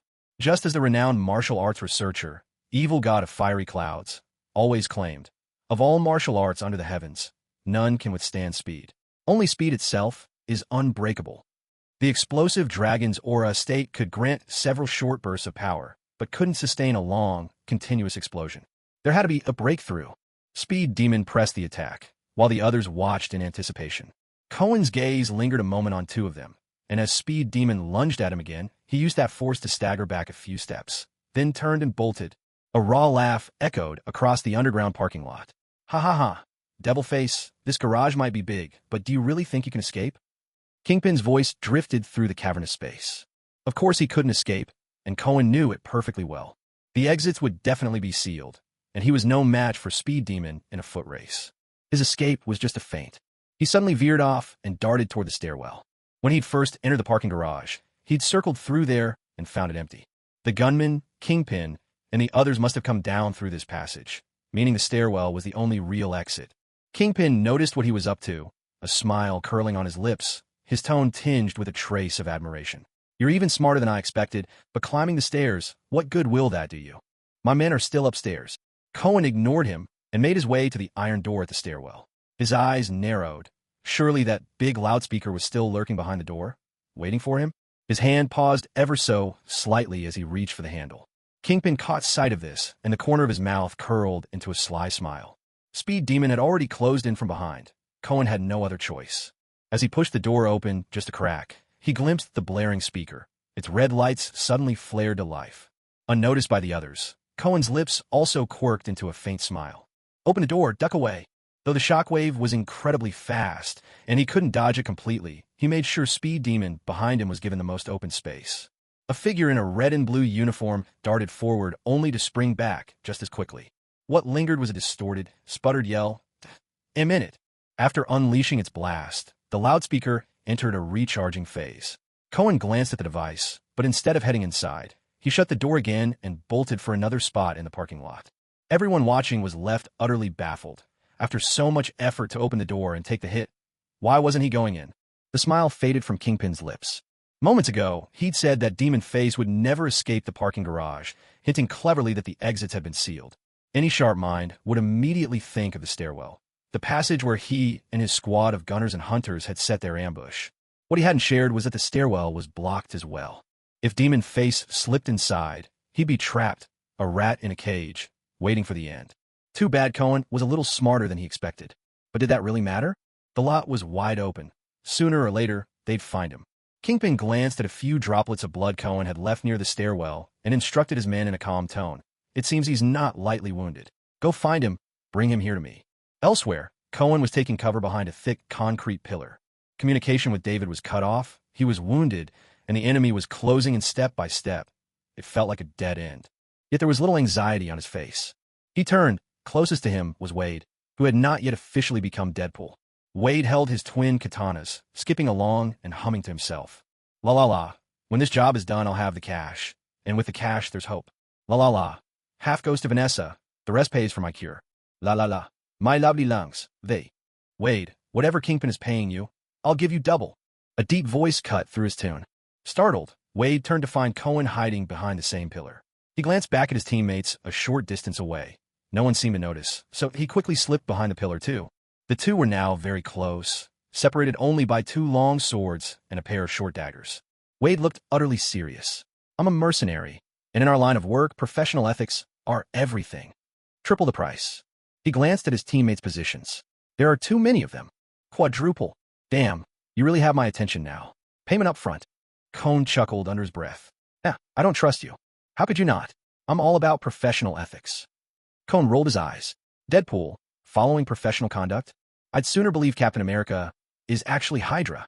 Even though, to be fair, this one wasn't the real Deadpool, at least not yet. I have a way to cure your terminal lung cancer. Interested in hearing about it. What? How did you know Wait, did I just sing that out loud? Wade frowned, thinking for a moment. No, I don't think so. Then how did you? While you're getting treated, I can even help take care of your girlfriend. What the hell, who are you? Cohen's voice grew low and smooth, almost hypnotic. You've already seen what I can do. I mean it. Are you really content to just die like this? Are you willing to leave Vanessa alone in this world, to let her end up in another man's arms? Are you? Wade's eyes flashed with intensity. You'd better not be lying to me. Otherwise, I'll haunt you to the grave. Cohen raised 3 fingers and swore. On the name of Iron Man, if I'm lying, may I get blown up by a missile while sitting in a car and survive with a hole in my chest, only to be locked in a cave and tortured. Wade eyed him suspiciously. The oath was so graphic and specific that it almost sounded genuinely sincere. He stared into the man's eyes, over and over, finding nothing but honesty there. Even if I agreed, there's no way we could take on so many people, not with just me added to the fight. Cohen gave a cold snort. The strongest one is Quicksilver. I'll handle him. When you see 3 flashes, use that as the signal. That's your cue to switch sides. Wade drew a deep breath. Only he knew how desperate he'd become after his diagnosis. Like a fish trying to survive in the desert. Fine, you have a deal. Don't worry. Double the pay, cancer treatment, and taking care of your girlfriend. I won't forget a single thing. Now get your teammates' attention and cover me. On it. Wade strode off to the side, then suddenly shouted, Hey, who's there? Show yourself. Instantly, all eyes snapped toward him. Seizing the moment, Cohen shifted his position, moving closer to someone else. Wade waved at the group apologetically. Sorry, my mistake. It was just a big rat. For a second, I thought someone sprouted fur and mutated or something. Given Wade's reputation, everyone understood without protest. Cohen's original plan was to slip up behind Black Widow, but true to her training as a top S.H.I.E.L.D. agent, she was hyper-alert and not so easily surprised. With a swift backward move, he lowered his stance and, with effortless precision, executed a fluid combination, tripping up Khan, wrapping both arms around his neck, and locking him in place. A sharp gasp escaped Khan as he sucked in a cold breath. If it weren't for the pain in his chest, would he really have been caught off guard like this? As he felt the soft sensation pressing against his back, a surge of emotion stirred within him. But absolutely not. The woman was strangling him too tightly. He could barely breathe. Clutching Black Widow's forearm with all his strength, his voice turned hoarse. "Bob, Bucky is still alive." "What?" Black Widow paused, stunned. Khan was surprised too. Did he just say the wrong line? "Hold on, let me try again. Dreykov is still alive." "What did you say?" At the mention of that name, Black Widow's entire body visibly stiffened. If the Winter Soldier, Bucky, was a glimmer of hope in Captain Steve's tragic past, then Dreykov was the prime architect of the catastrophe that haunted Black Widow's own history. He meant everything, but she could have sworn she and Hawkeye ended him back in Budapest. His Red Room is still watching the world. "Your sister, Yelena, they've got her under control." Struggling, Khan squeezed out another sentence. Black Widow was clearly shaken, hesitating for a fleeting moment. He seized the opportunity, turning the tables in an instant. He broke free from her hold and locked her arms instead. Quicker than thought, he pressed a hand over her mouth. The two of them grappled, rolling across the cold cement floor, limbs entwined, until at last, Khan managed to pin Black Widow down. Breathless from the pain, he exhaled in heavy bursts, his hot breath fanning across her neck, making Black Widow's entire body tense.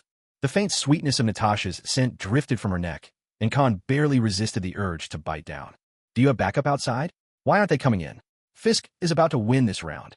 Clearly startled, Black Widow muffled a protest. "MMPH?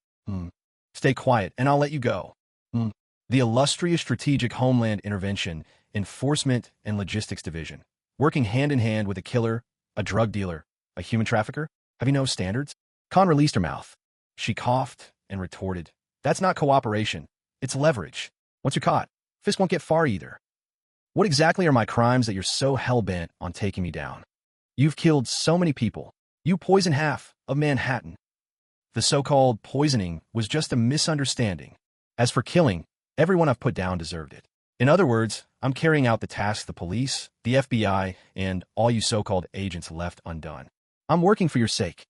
Black Widow tried to respond, but Khan tightened his grip, not leaving her the chance. "Work with me. Once we get out of here, I'm willing to talk with S.H.I.E.L.D. directly.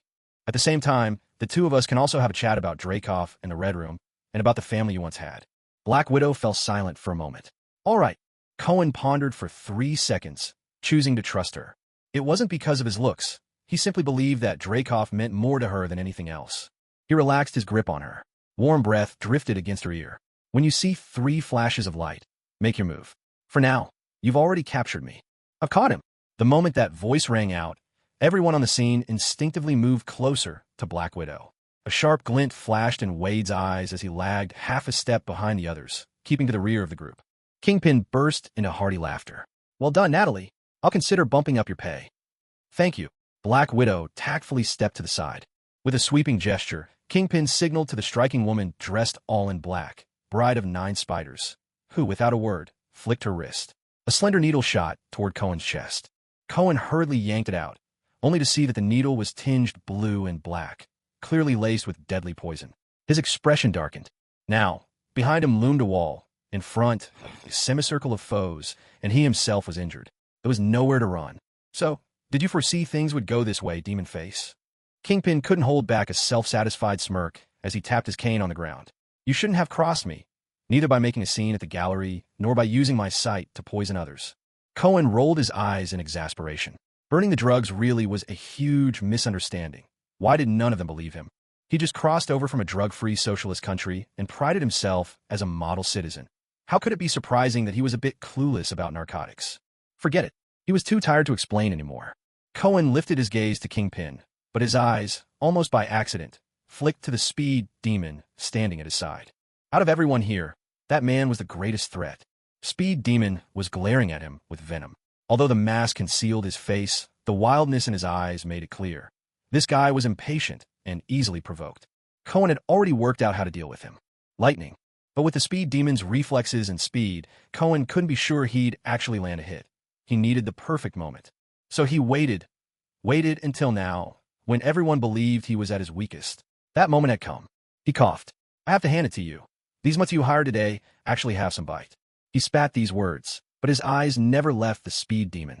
And in his multifaceted gaze danced mocking light, a touch of ridicule, a hint of provocation, a dash of contempt. Speed demon, already unsettled by having been tricked by Cohen earlier, now snapped. Kingpin noticed the look in Cohen's eyes, and an uneasy feeling crept over him. He quickly reached out, aiming to intercept Speed Demon. But it was no wonder Speed Demon was one of the top fighters Kingpin had paid handsomely to recruit. He was blindingly fast. No sooner had Kingpin's hand moved just a few centimeters than Speed Demon shot out.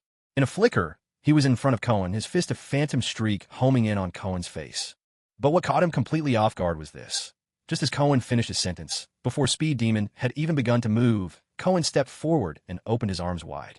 It was as if Speed Demon, in his blistering pace, ran straight into a welcoming embrace. Seeing this unfold, the crowd gasped out loud. Even the beady eyes of Kingpin brimmed with absolute bewilderment. Oh ho! Wade let out a sound whose meaning was anyone's guess. Though he took the punch head-on, pain lancing across his chest, Cohen grinned as he felt the weight now resting in the crook of his arms. Ha! Little rascal, you're mine now. In a flash, the air sizzled. Silver-white arcs of electricity blazed, searing themselves into everyone's eyes. A surge of crackling electricity split the air, sharp, impossible to miss. After 3 jolts of lightning, Speed Demon's body went limp, collapsing against Cohen like overworked clay, all resistance gone. 3 bursts of light had barely died before Wade acted, thrusting his long blade straight into Sawanda's side. So swift, his prey had no time to react. Black Widow, just as quick, landed a sharp hand strike at Maya Echo's nape, knocking her out cold. In an instant, the whole tide of the battle turned. Kingpin's face darkened, his expression utterly grim. Now, only Erica and the Bride of 9 Spiders, deadly with poison but hardly a fighter, stood at his side.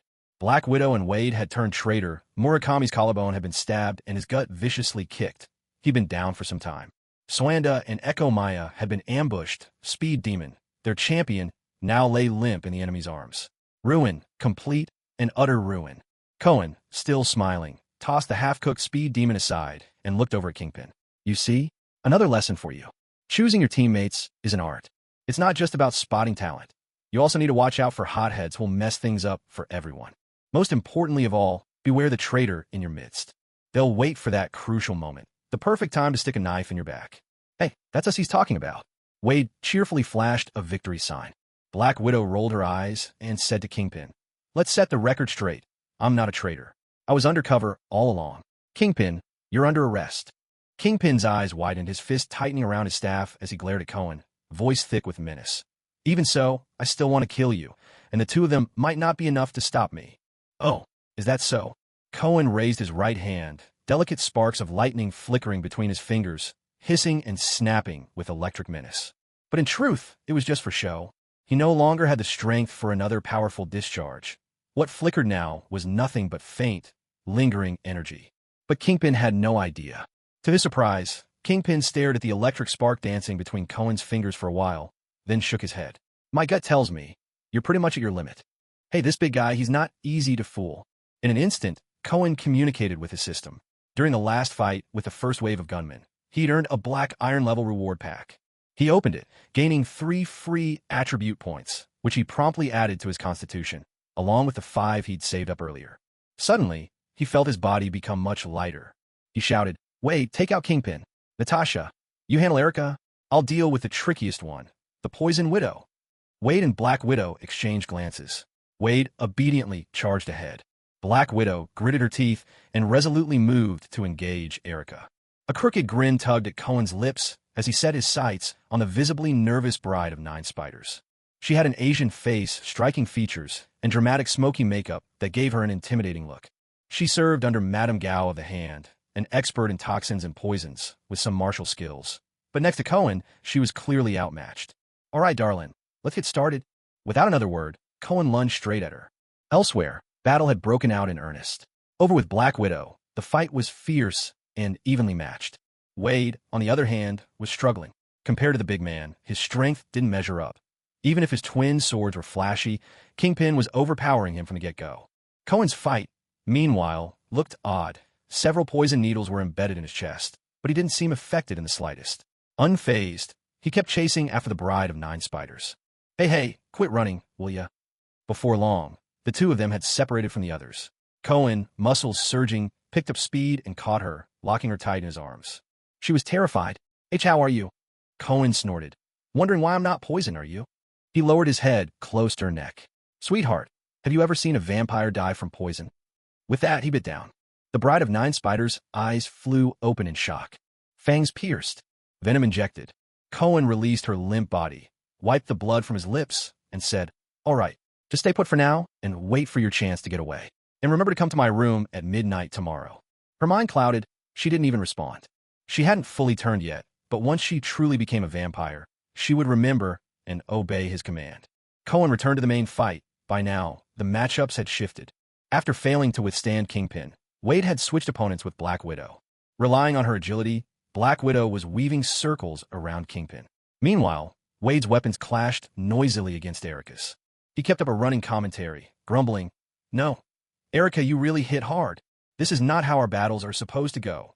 Stop. Let's team up and take down our former boss, and I'll have my current boss pay you double. Cohen walked over to them and said, Erica, do you know Matt Murdock, the lawyer? He's a good friend of mine, so why don't you give up? For his sake, I'll let you walk away alive today. No sooner had Cohen spoken than, instead of Erica reacting, Kingpin made the first move. Despite his size, he burst forth with unbelievable speed. He flicked his cane back, and as it detonated with a deafening blast, a thick cloud of smoke billowed out. By the time Cohen recovered, Erica had vanished too. Damn it, where did those two go? Black Widow shook her head. They escaped. Kingpin had a special getaway route prepared. Then why don't you go after them? Wade shrugged. Boss, I just don't trust that woman. I think you need my personal protection.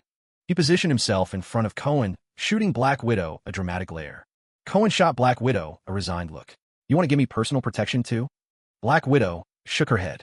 To be precise, let's say surveillance. Cohen flicked her a white business card. The rest of what's about to happen isn't for kids. Call me tomorrow, and let's find a suitable spot to share some real, in-depth conversation. Black Widow accepted the card, but made no move to leave. Just then, boom, an explosion echoed nearby. Then came the roar of a motorcycle, drawing rapidly closer. Another master swordsman had arrived, Blade. The motorcycle screeched to a halt as Blade fishtailed it with style, pulling up squarely in front of the trio. A blade flashed from its sheath with a satisfying ring, sharp, commanding. Who the hell blocked the door and beat up my friend like this? Do you have a death wish? You two, did you see who did it? Cohen rolled his eyes. Why couldn't you have shown up after I was dead? Were you a cop in a past life? Wade looked at the long sword in his own hand, then at Blade's, his eyes opening wide. Hey, what a coincidence. I'm pretty good with a sword myself. Black Widow weighed the situation and finally spoke. You'd better remember to answer when I call, Iron Man, or whatever. Then, she turned and left. Once outside the parking garage, she produced a discreet earpiece from somewhere and spoke softly, Pull back. Tonight's not the right moment to take him in. After a moment, Coulson's voice crackled through. I saw a motorcycle blast the exit and force its way in. What happened, Natasha? Unexpected complications. I'll explain when I get back. With Black Widow gone, Cohen surveyed their surroundings. The good news, everyone lying on the ground was still alive. Even Soanda, who'd been run clean through, hung on by sheer grit.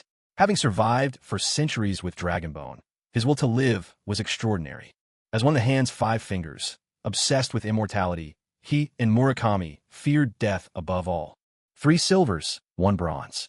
Regarding the 3 silver-level bosses, Cohen spent a fair bit of effort, which made Wade and Blade look at him a little strangely. Cohen couldn't help but feel resigned.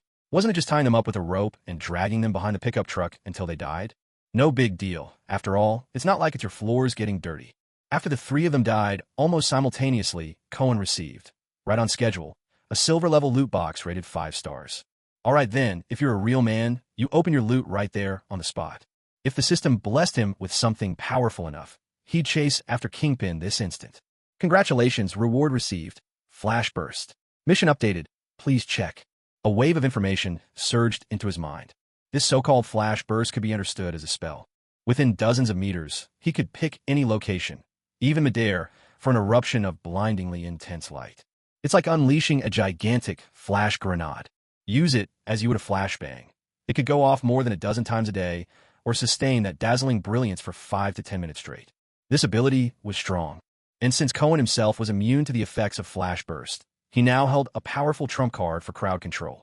If he had this move earlier, he could have just fired off a couple in the path of the charging speed demon. His enemy would have been blinded and wiped out, probably smashing himself up beyond repair. But as for going after Kingpin with this, if Cohen could catch up, he could definitely take him down.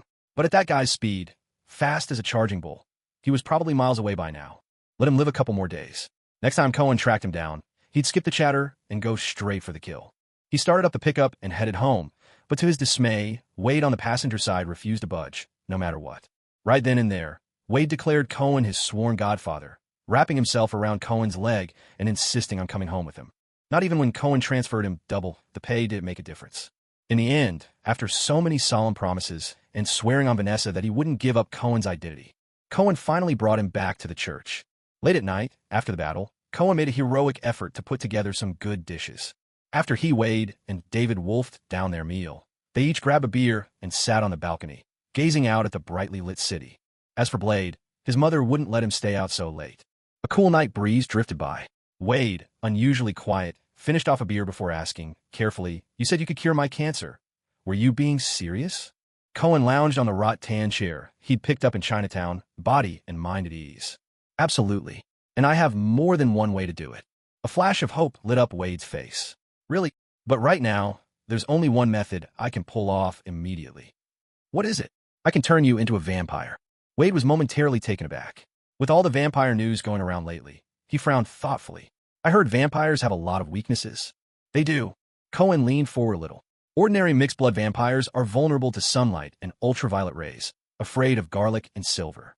They need to drink human blood to survive, and as the centuries pass, their minds slowly decay, until eventually they turn into raving, deranged monsters." Wade drew in a sharp breath. "Damn, you call that a solution?" Cohen chuckled. "Why not? Tell me, has anyone ever cured cancer? Have you ever seen a vampire die of cancer?" Wade shot to his feet. "Are you messing with me?" "TSK. What are you so worked up?" Cohen leaned forward. "Ordinary half-blood vampires are vulnerable to sunlight and ultraviolet rays. They fear garlic and silver. They have to drink human blood to survive, and over the long years, their minds gradually decay, eventually driving them mad, turning them into frenzied monsters." Wade let out a sharp gasp. "Damn, and you call this a solution?" Cohen chuckled. "Why isn't it? Tell me, does cancer bother vampires? Have you ever heard of a vampire dying of cancer?" Wade shot up from his seat. "Are you messing with me?" "TSK, why are you so anxious? If you don't want to be a vampire, just try a different method. I thought you said you only had one way." "There's another, though I can't do it myself. But there are people who can. All we have to do is find them. There's this Russian guy who runs a lab specializing in human mutation experiments. You could sign up as a volunteer, grit your teeth, and endure a bit, and bam, superpowers. Once you've got your superpowers, nothing can kill you." Wade stared at him, wide-eyed. Was this lunatic even speaking human language? "You're not worried I might die in there?" "Not a chance." Cohen waved a hand dismissively. "You got a knack for surviving, some karmic wisdom at work. You won't die, trust me. I swear it as a priest. I'd never lie." "Yeah, right. When you were killing people, you sure didn't look like a priest." Wade rubbed his face. "Why do I feel like you're trying to con me?" "You've got cancer, terminal stage. You want to be with Vanessa forever. Whether it's blades or fire, you have to go through it if you want that chance. Are you sure I won't end up as some freak with 3 eyes and 8 arms?" "Of course not. At worst." Wade squinted suspiciously. "At worst what?" Cohen waved him off. "Don't worry about it. While you're in the program, I'll find you a therapist and help Vanessa prepare herself emotionally. No matter what you turn into, she'll still accept you. I promise." Wade groaned in sheer frustration. "Damn it." Cohen continued with his persuasion. "Relax. Inside, at worst, you might get roughed up a bit of water torture, fire, maybe some whippings or electrocution. But isn't that child's play for you? Normally, test subjects have to suffer for 2 or 3 years. But do you think I let my own brother go through all that? I'll find my connections, grease some palms. Have you 2 or 3 years squeezed into just 2 months? The moment you get your powers, give us the signal, and Blade and I will bust in and break you out. Perfect, right?" Wade was at a loss. 2 years of torment packed into 2 months. What did these people think he was, a cockroach that wouldn't die no matter what? Then he realized another issue. "Wait, so after you get me into this lab, why do you have to break me out afterward?" Cohen looked puzzled. "Wait, I didn't tell you. That place is set up to produce superpowered slaves. If we don't bust you out, do you want me to pay to buy you back? A place where slaves are made? Where slaves are produced? Slaves? Wade's heart, which had been anxiously hanging, finally felt lifeless. He shot Cohen a sidelong glare. The more he thought, the angrier he became. Suddenly, he sprang to his feet. I'll strangle you. At dawn the next day, Wade left. He wanted some peace and quiet. David, meanwhile, began to help search for the Russians. Cohen had given him a few keywords, an alias, Ajax, belonging to Francis, and the name of a broker, Smith. During breakfast, the phone rang nonstop. A quick trace by David revealed the caller. It was Natasha, the Black Widow. This woman was as impatient as ever. After David did some brief work on the signal, Cohen finally picked up the call. Hello, it's me. Oh, haven't seen you for a night. I've missed you too. All right, whatever you say. Bye-bye. David listened in, bewildered. Are you meeting with an agent or arranging a date? Cohen returned to the table to continue eating while David hesitated, finally unable to hold back his question. Will you be back tonight? Should I book you a hotel? Cohen looked up. Why would I need that? I'm going to meet an agent, not a date. David blinked. Oh, you do realize that, huh? It's not too late to book if it turns out I need one. David's eyes widened, damn. Stirring the spicy soup in his bowl, a sudden sadness came over him. Cohen, always perceptive, noticed. What's wrong? Missing your wife and kid? David, eyes red, nodded. I haven't seen them in ages. Want me to check in on them for you?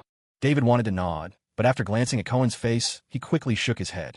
A guy like you, better stay far away from my wife. Cohen pondered for a moment. Just hang in there a few more days. Once we've made our money, I'll buy a big estate in New Jersey. You can bring your family to live there. It's much safer than here. Also, we can finally take action against the Orange Agent. Still, to lure him out, finding Frank is the most reliable way. The Orange Agent was the mastermind behind the scheme to smuggle drugs using the bodies of dead American soldiers. Now the director of the CIA's Covert Operations Division, William Rawlins. This guy kept such a low profile that even David had a hard time tracking him down. They had tried before to draw him out with some videotapes, but it hadn't worked. It looked like only Frank, who had done the dirty work for him, could really lure him out. David nodded. I've been tracking Frank's movements this whole time. I have a feeling we're about to find him. Cohen guessed that Frank was probably hiding out at a construction site somewhere in New York these days, but he had no idea which one. On top of that, Frank's sharp instincts for counter-surveillance had kept them from tracking him down so far. But as David continued to eliminate the suspects, it was only a matter of time before this top-level, human-limit agent would surface. Evening, on a bench by the Hudson River, Natasha, the Black Widow, glanced at the setting sun, then at the watch on her wrist. A shimmer of red from the sparkling river danced across her face, making her expression unreadable. Top! Hearing footsteps approaching from behind, she glanced at her watch again. Hey there, red-haired beauty. Waiting for someone? Oh, looks like you're waiting for me, huh? Sorry I'm late. Rush hour traffic. You know how it is. Natasha's face remained unreadable. No waities. After all, you're only 1 hour, 48 minutes, and 26 seconds late. Oh, now that really sounds terrible. Cohen took a seat next to her. Well, what can you do? The place is crawling with agents. Makes me a little nervous. If things go south between us, I'd better have an escape route planned out. Took me some time. Hope you don't mind? Sort of like, I don't mind a guy with a bow keeping his sights trained on me. Are you sure he won't let that arrow slip? Natasha drew a deep breath. First meeting, and already, he'd hit her with several power plays. Of course not. Barton's the professional. That's good. Cohen leaned back, relaxed, eyes on the sunset, humming a tune so softly it was nearly a whisper. Internally, Natasha began to re-evaluate this enigmatic man with his aura of armored steel. He was far more assertive than she'd expected. Mr. Iron, man, it seems you know quite a bit about us. Cohen turned to her. Bathed in the golden light, the Black Widow at this moment looked impossibly stunning. A beauty both dazzling and dangerous. It would be no surprise if someone said they'd drink her bathwater. Suddenly, that kind of fascination seemed almost understandable. But alas, the name Black Widow spoke for itself. Her beauty was a warning. Instead of answering her question directly, Cohen replied, What's that tongue-twisting name your organization goes by again? Natasha frowned, unsure, but responded anyway. The Strategic Homeland Intervention, Enforcement, and Logistics Division. How about I give you an easier one? Let's just call you SHIELD. How's that sound? What? That was the last thing she expected. Who starts a conversation by rebranding someone else's organization? Frowning slightly, she realized she was already losing control of this exchange. She needed to take it back. But before she could, Cohen's next words made her heart skip a beat. By the way, how about we take down Dreykov and destroy his Red Room while we're at it? Deep inside, Natasha trembled. He'd touched on her most guarded secret. He's dead already. Where? Budapest. Not true. Cohen locked eyes with her. That bomb didn't finish him off. Fortunately, you managed to utterly destroy his sweet and obedient little daughter, at least on a spiritual level. When his daughter was on the brink of death, Dreykov implanted a chip in her, turning her into nothing more than a breathing shell, a living, walking killing machine. Black Widow stood there, stunned, her entire body rigid. Standing before Cohen was the very first golden-ranked prey he had ever encountered, Black Widow herself. From memories of his past life, he knew she was a competent superhero. But she came from the Red Room, her hands stained with the blood of many. So, should he kill her? She had slain innocent people, yet she had also saved innocent lives. She had chosen to become a better person. As the old saying goes, lay down your blade and instantly attain enlightenment. Nonsense. Cohen believed in fighting evil with evil. Only the dead can do no harm. Killing them was, in a way, saving many more lives. But now, if he killed Natasha, he couldn't replace her, couldn't play her part. That might mean the people she was destined to save would end up dead. Cohen had no idea what standards the system used to judge its prey. But he wasn't the system's pawn. The decision to kill or not to kill. He would be the one to make it. Such beauty, pleasing even to look upon. Killing her would be a waste indeed. Then suddenly, he remembered a phrase he'd seen numerous times, a phrase that echoed in the system. Natasha, tell me, if someone had committed terrible crimes, what could they do to redeem themselves? Black Widow lifted her head, a dazed look on her face. Let me tell you, the answer is slaughter. Only by killing those steeped in evil can one truly find redemption. That's nonsense. A fierce shout rang out from behind Cohen. He didn't get angry. Smiling, he said, Mr. Barton, it's a pleasure to finally meet you. I've heard so much about your marksmanship. It's a pity you've aimed at me so many times without ever firing a single arrow. I was hoping for the chance to see if I could dodge one. But Hawkeye didn't even respond to him. Instead, heart aching for the guilt-stricken Black Widow, he burst out furiously. Where's your proof for any of this? What's your real scheme? Cohen simply raised his hands in resignation. Barton wasn't marked as prey by the system. It seemed he really was just a conscientious agent doing his duty. Mr. Barton, what schemes could I possibly have? Wasn't it your shield that invited me here? Hawkeye rolled his eyes. Let me make this clear. It's called the Strategic Homeland Intervention, Enforcement and Logistics Division. Not some ridiculous shield. Not now, not ever. Cohen smiled with narrowed eyes. Really? You do realize your protests don't change a thing, right? Hawkeye gritted his teeth. If Fury ever gives in and changes the name to that lame version of yours, I'll quit the Strategic Homeland Intervention, Enforcement and Logistics Division right then and there. Cohen arched an eyebrow. With that kind of confidence, why are you called Hawkeye anyway? I ought to give you a new name. How about Captain Confidence? Hawkeye shot him a glare, then strode over to Black Widow's side and placed a firm hand on her shoulder. Natasha, this isn't your fault. We made that plan together. Even if what this guy says is true, I share half the responsibility. Black Widow cast him a sorrowful glance and shook her head. No, the plan was mine. I planted the bomb. You were just there to witness it all. It had nothing to do with you. I should bear all the consequences. Then this guy must be lying. But Black Widow shook her head. Just now, Kun had been very close to her. His breath, his eyes, they both told her he wasn't lying. She looked to Kun, who met her gaze steadily. Natasha, I honestly wish you'd let Hawkeye share half the blame with you. Black Widow drew a deep breath. How bad is it? Dreykov has trained over 1,000 Black Widows.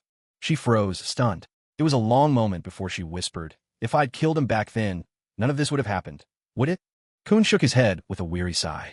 Of course, it wasn't all Black Widow's responsibility, but it was SHLD's trust in her report, believing Dreykov dead, that allowed Red Room to survive in the shadows and grow ever stronger. She bore a responsibility that was impossible to cast off. To train that many professional female assassins, how many corpses had to pile up along the way? How much blood would stain their hands? That's why I say to you, only through killing can there be redemption.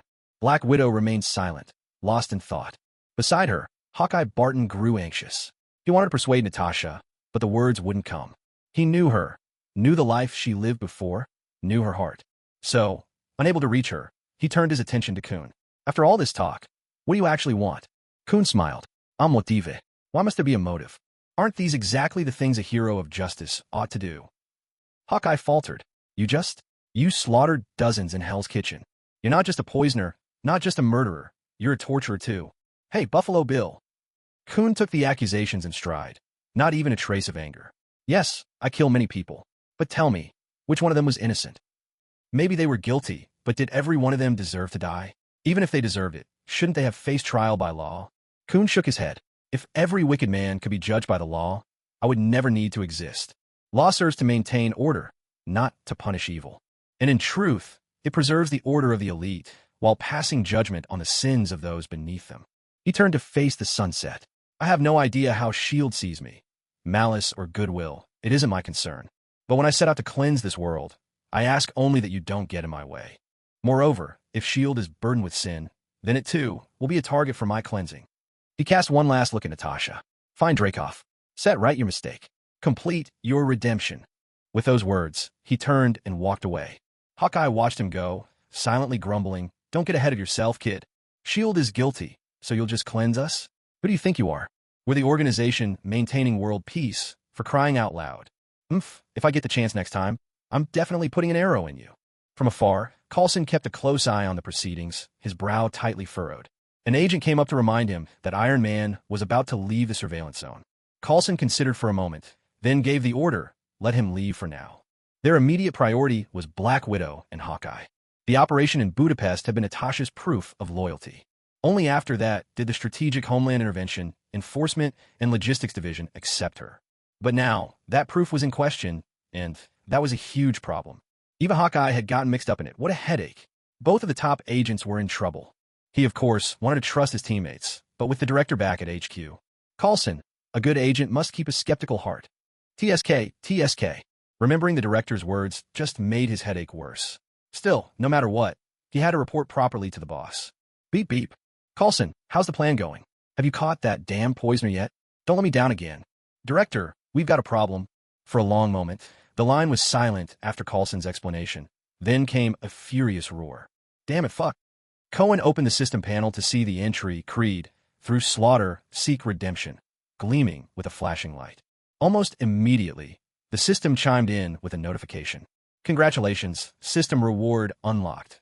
When the host receives sources of ascension, bloodlines, skills, or abilities, you may now choose to bestow them upon others. Note, recipients must be followers of the Creed. Damn, Cohen muttered to himself. I barely have enough for myself. Now I'm supposed to share? And besides, with this kind of creed, how many people would genuinely believe?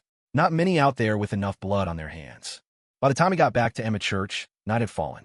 After dinner and a bath, he lay comfortably in bed. Close to midnight, the woman he'd been waiting for finally arrived. With feline grace, she leapt onto Emma Church's balcony, slipped quietly into the inner chambers, and slid through Cohen's half-closed door. "Master, I'm here." MHM closed the door. Tonight, the Bride of Nine Spiders had clearly taken special care with her appearance.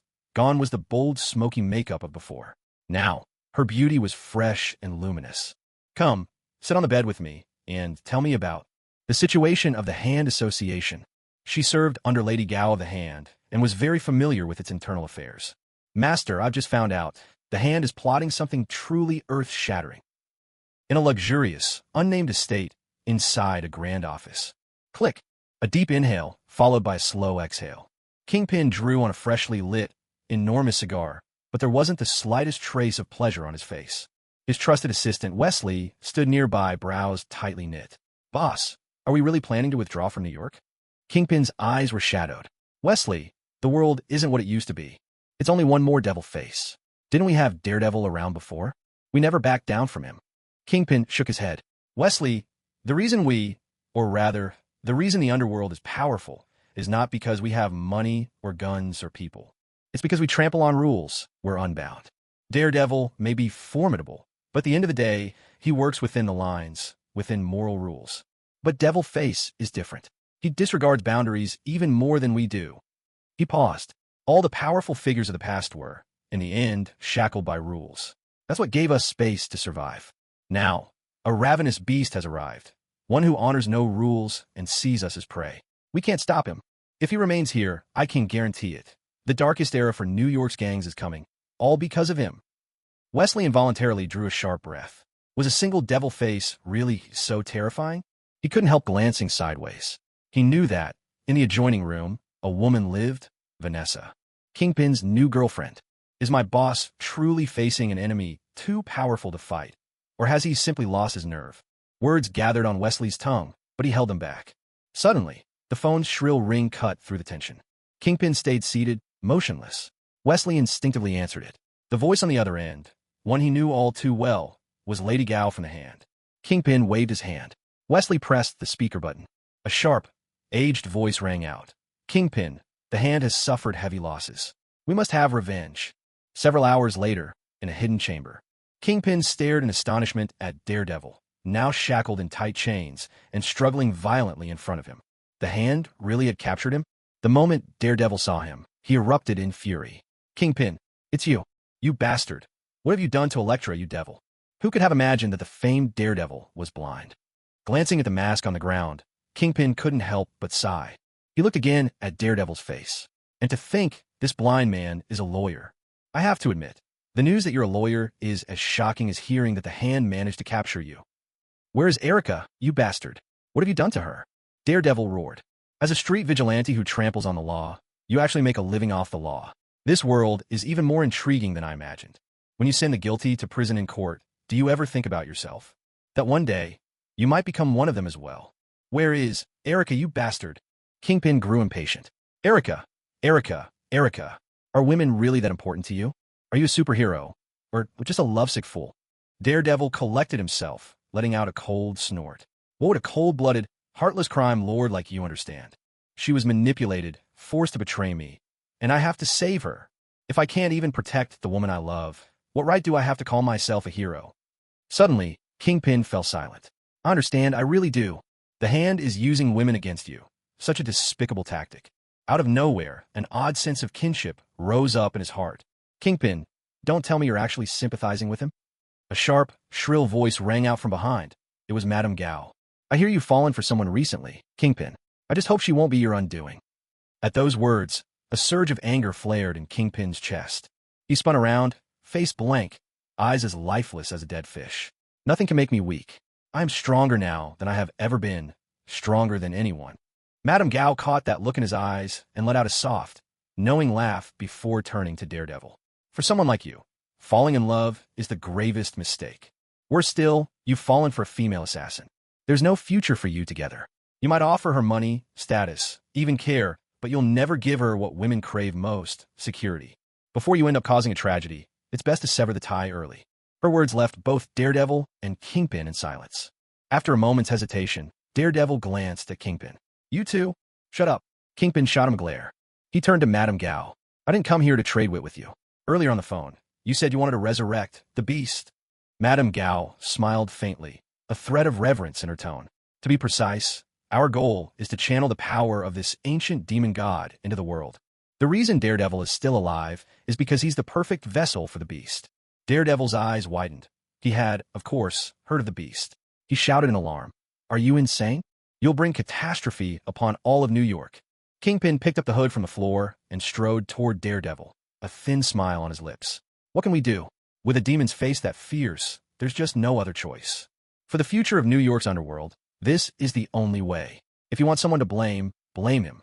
With that, he shoved the hood into Daredevil's mouth, muffling the hero's cries. Kingpin turned around. So, what must we do to summon this beast? Cone bolted upright before Nine Spider Bride even finished her tale.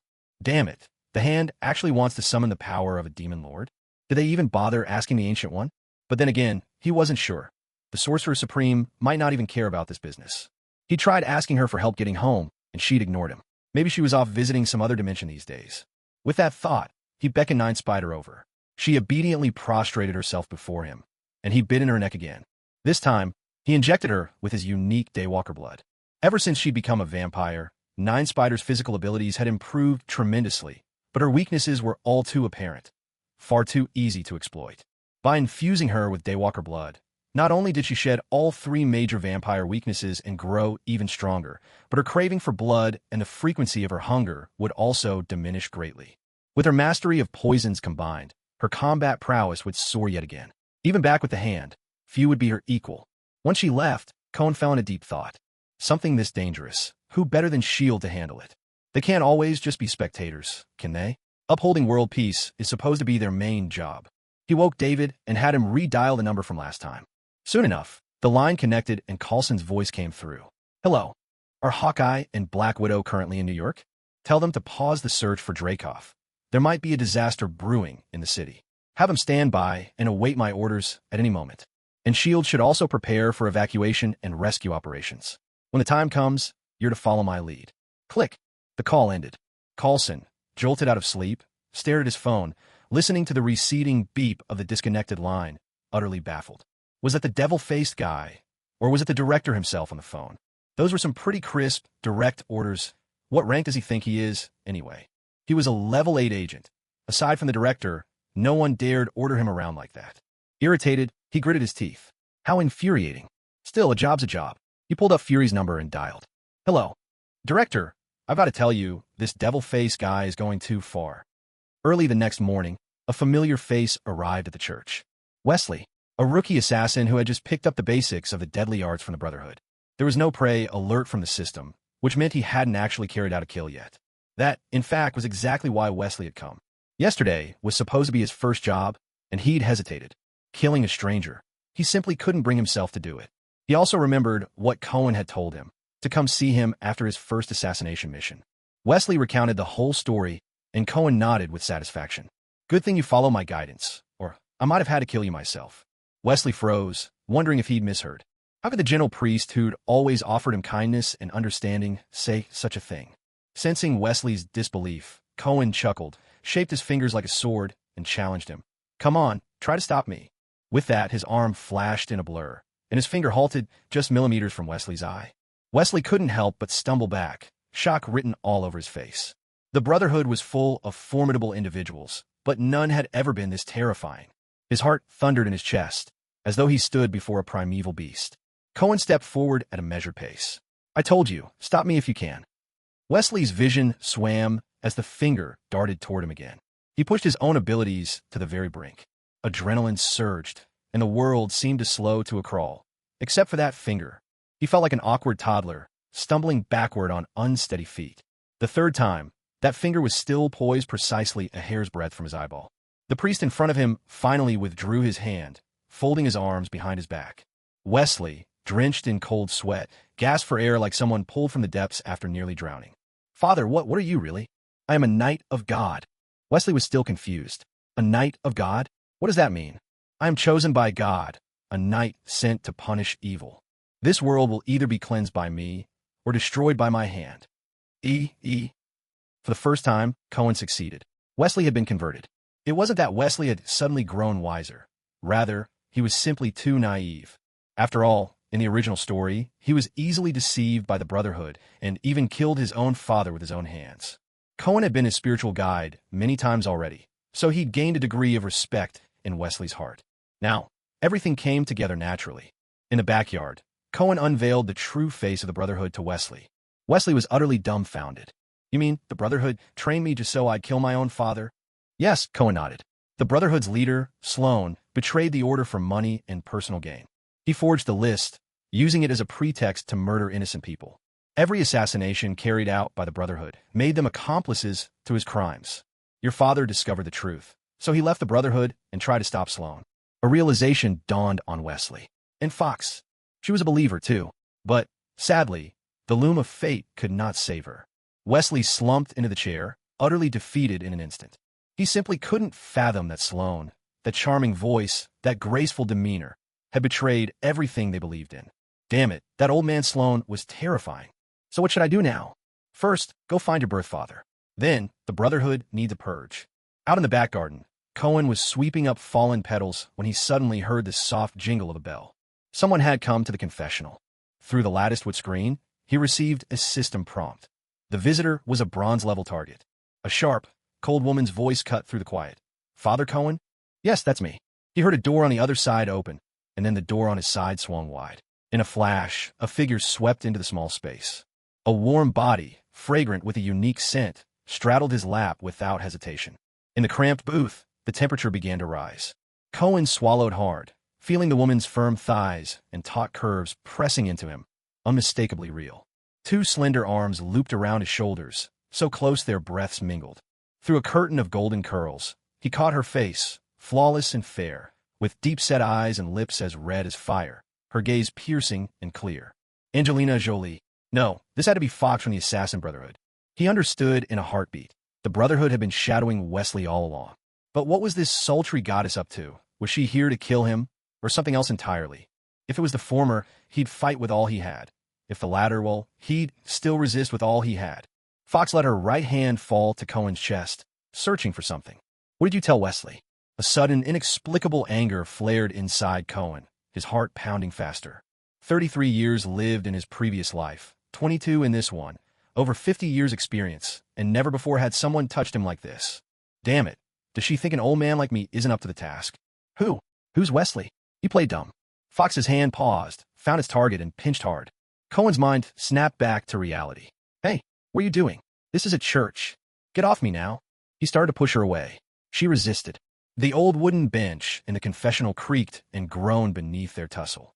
Until, smack, Cohen landed a firm slap on Fox's backside, making her body go rigid. Naughty girl. Do that again, and God himself will scold me. Click. She pressed a loaded pistol to Cohen's forehead. Move your right hand off my backside, and your left hand off my waist. Cohen obediently put his hands up. I'll ask you one more time. What exactly did you tell Wesley? Cohen shrugged helplessly. Don't be reckless. All we did was talk about how Sloan betrayed his beliefs for money, how he had you kill innocent for profit. And after Carlos found out, Sloan made you train his own son to kill him. Fox was stunned on the spot. What are you talking about? That's nonsense. You and Carlos have been colleagues for years. Why do you trust him so little? Maybe the loom of fate never airs, but why would Sloan be incapable of private motives? Carlos has evidence. Did any of you give him a chance to explain? To train a son to kill his father. Can you honestly call that the work of a righteous guild? What Sloan asked you to do comes down to only one thing. Eliminating anyone who could talk. Fox's mouth fell open, her face filled with disbelief. This man standing before her had precisely captured the recent upheaval in the Brotherhood of Assassins, but delivered a completely different perspective. Emotionally, she wanted to trust Sloan, trust the Brotherhood. But deep down, she couldn't help but start to doubt. Carlos's unusual betrayal, Sloan's unreasonable orders, the horror of a son trained to kill his own father, all came crashing in her at this moment. Seeing her expression, Cohen knew this blow was heavy for her, but that's how it was. He gently pushed aside her hand holding the gun and looked straight into her eyes. Your name appeared a long time ago. So did the fixers, the butchers, the Russians. Everyone's name has already appeared. The only one still clean is Wesley, just because he hasn't carried out the order yet. Fox's body trembled. A beauty overcome by sorrow. Cohen's iron-willed facade softened. Fox, I know a way to help you forget your sadness. Want to give it a try? Fox's eyes widened. What? No sooner had she spoken than she felt her hands suddenly bound. Her body swept forward uncontrollably, colliding with a solid chest. A breath, cool and fresh, brushed along her neck. She gasped. A sharp tingle sent a mysterious sensation coursing through her body. Dusk settled softly over the backyard of St. Emma's Church. A round table, dinner underway. Cohen and Fox sat close together, conversing in low voices as they ate. Sloan must atone for what he has done, but those of you who were kept in the dark don't have to suffer the same fate. Maybe you carry guilt, but the world still needs you. What you need isn't punishment, it's redemption. Redeem yourselves through action, even through killing, if that's where redemption is found.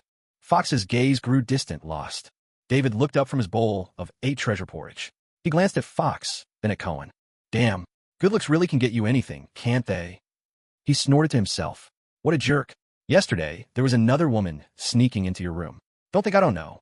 But what will become of the Brotherhood if we kill Sloan? The Brotherhood will carry on. You'll take over as the leader. Fox was taken aback, then lapsed into contemplation, as if weighing the feasibility of this proposal. At this point, Cohen had turned 2 people into vampires, both of whom had received the blood of daywalking. Their transformations couldn't have been more different. Nine Spider, once an alluring femme fatale, now carried herself like a modest, virtuous wife. Fox, on the other hand, was much the same as before. She followed Cohen's orders, of course, but managed to retain more of her own unique style. Sharp, decisive, and full of unyielding spirit. Suddenly, the church bell chimes echoed through the hall. David went to the door and ushered in 2 people, Wesley and his father, Carlos. The moment they crossed the threshold, Carlos fixed Fox with a wary stare. Only when he saw that she posed no threat did he turn his attention to Cohen, scrutinizing him closely. They sat down. Without wasting words, Carlos demanded, "Why does the priest know so much about the Brotherhood?" Cohen smiled. "Didn't Wesley explain it to you?" Of course he had, but Carlos refused to believe. A knight of God? How could that be possible? Cohen read the skepticism on Carlos's face and caught on immediately to his doubts. Mr. Carlos, is it that you don't believe in God, or is it that you don't believe I am his knight? I hardly believe in either. That, at least, was what Carlos thought to himself. Cohen understood. He shook his head inwardly. You believe in the loom of fate, but not in God? Have you ever considered what your name means, Carlos? The cross. And yet you don't believe in Christ or the faith. Heretic. Cohen chuckled softly. The Assassin Brotherhood exists because of the loom of fate. You are its enforcers. But I'm something else. I am both and more. I am the police, the judge, the jury, and the executioner all at once. Carlos's brow twitched slightly as he came to grips with this, pondering for a moment. And what does the priest see in me? Am I guilty of sin? You are, Cohen answered. And Fox? She is. And Wesley? He is not. And what about yourself? Cohen smiled. By rights, I deserve to be guilty. What do you mean by that? Cohen just shook his head, still smiling. Let's talk about getting rid of Sloan and saving the Brotherhood. That's what matters, isn't it? Carlos considered this for a moment and nodded. I've already talked it through with Fox. Sloan, as the chief architect of this crisis, corrupting faith and betraying the Brotherhood, must answer for his crimes with his life. Any accomplices will meet the same fate. But I believe most are simply deceived. Their wrongdoings are the result of his manipulation. Those people can be forgiven. Carlos was surprised. But their names are already woven into the loom of fate. Let them redeem themselves while shouldering their guilt. Cohen looked at him with a gentle smile. Because if you all perish, there will be no Brotherhood left. He paused for a moment. After Sloan is dealt with, Fox will take over. Do you have any objections? Carlos glanced at Fox, who wore a blank expression, and shook his head. But how can we reveal the truth to everyone, let alone assassinate Sloan in the heavily guarded Factory 17? Cohen and Fox exchanged a quick look, and Carlos sensed something was amiss. Sure enough, the voice opposite came with a trace of amusement. That's where we'll have to trouble you, Mr. Carlos. Factory 17. The old seaside building, transformed through renovation, now stood like a castle. Thanks to the identities of Fox and Wesley, the four of them entered without difficulty. When the Brotherhood members saw Carlos bound up, they couldn't help but crowd around, curious and uneasy. In the main hall, Sloan's face was dark, and he approached with a group of elite assassins by his side. Fox, what's going on here? If you've already caught Carlos, you should have taken care of him right away. He cast a glance at Cohen. And why did you bring outsiders in? Fox didn't answer. Instead, Carlos spoke up. If she hadn't brought me back alive, how would she ever expose your true face? A chill flashed in Sloan's eyes. We don't need to waste words on a traitor. Fox, kill him. With every eye on her, Fox raised a document. On it, a piece of white cloth. Your name has appeared, Sloan. So why didn't you tell everyone? Stepping forward, Fox held the white cloth out for all to see. Many years ago, Sloan's name had already shown up on the loom of fate. But he kept this hidden from us.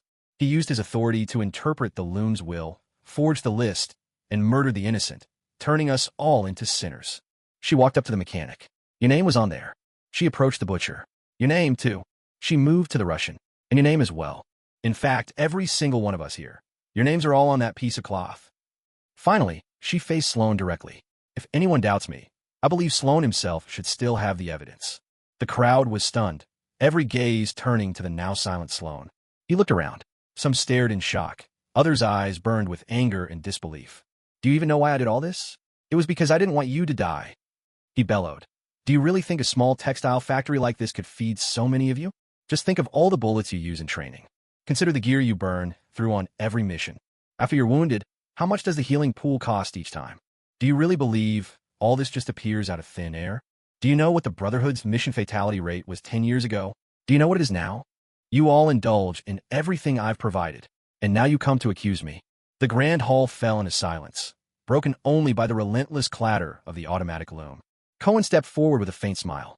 Everyone here is guilty, and yet you dare boast so shamelessly? Who are you? Someone who's never forgotten his original purpose. Sloan was taken aback and fell silent. Then, in a slow, measured voice, he began, That year, I was 21, the newest member of the Brotherhood. With me was a girl, just 17. We trained together, grew side by side, and carried out our missions together. Our gear was simple, yet our targets were always the most heavily guarded enemies.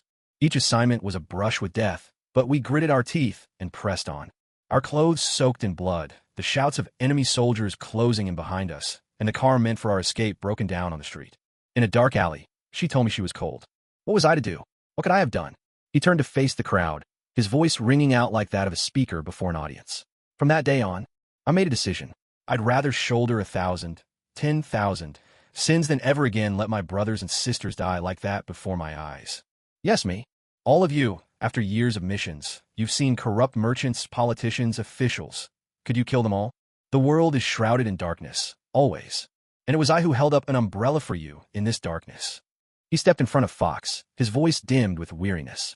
And now, when you pull that umbrella away, everyone is left to face the downpour. Cohen walked up to him. A life filled with tragedy is no reason to bring suffering upon others. Seek vengeance if you must.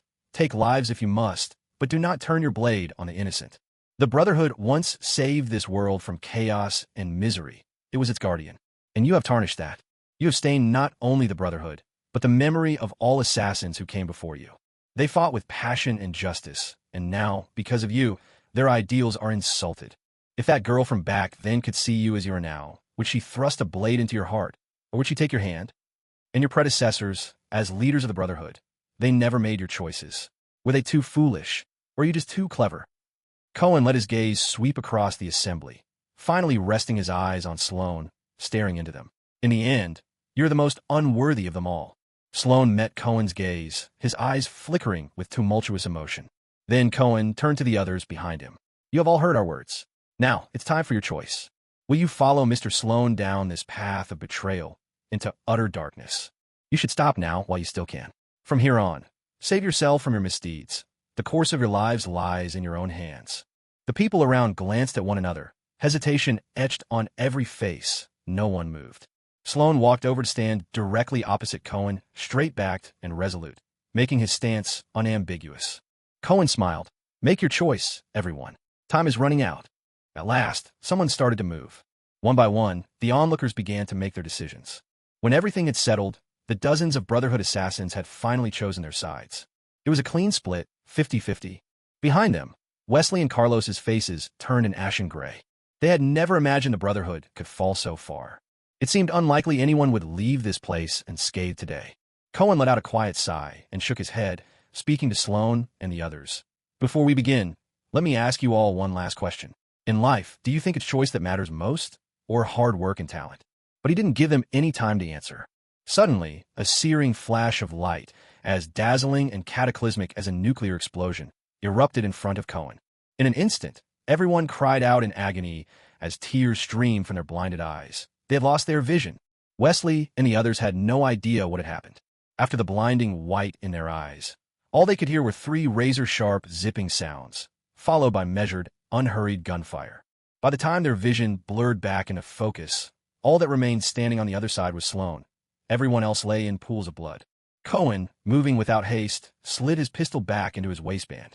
What just happened? Carlos rubbed his aching, stinging eyes, staring at the scene before him in disbelief. The enemy has been dealt with, Mr. Carlos. How did you do that? Those whose sight had gradually returned saw the devastation around them, shock rippling through the crowd, whispers spreading rapidly. Only Fox's face remained calm, as if she'd seen all of this coming. Cohen stepped forward, stopping in front of Sloane, who could only stare, expression frozen, at the field of corpses behind him. Allow me to introduce myself. My name is Cohen Wong, Knight of God's Retribution. It's a pleasure to remove you with my own 2 hands. He seized Sloane by the throat, lifting him effortlessly like a chicken for slaughter. Approaching an automatic loom, the machine's tight threads shimmered as the shuttle darted back and forth at lightning speed. Everyone realized what Cohen was about to do. But only minutes ago, Sloane was their unquestioned leader, the master of life and death. Cohen turned to the others. The next part is quite bloody. Good children, avert your eyes. With a powerful, downward motion, he pressed Sloane's head beneath the thundering loom. There was a sickening crunch.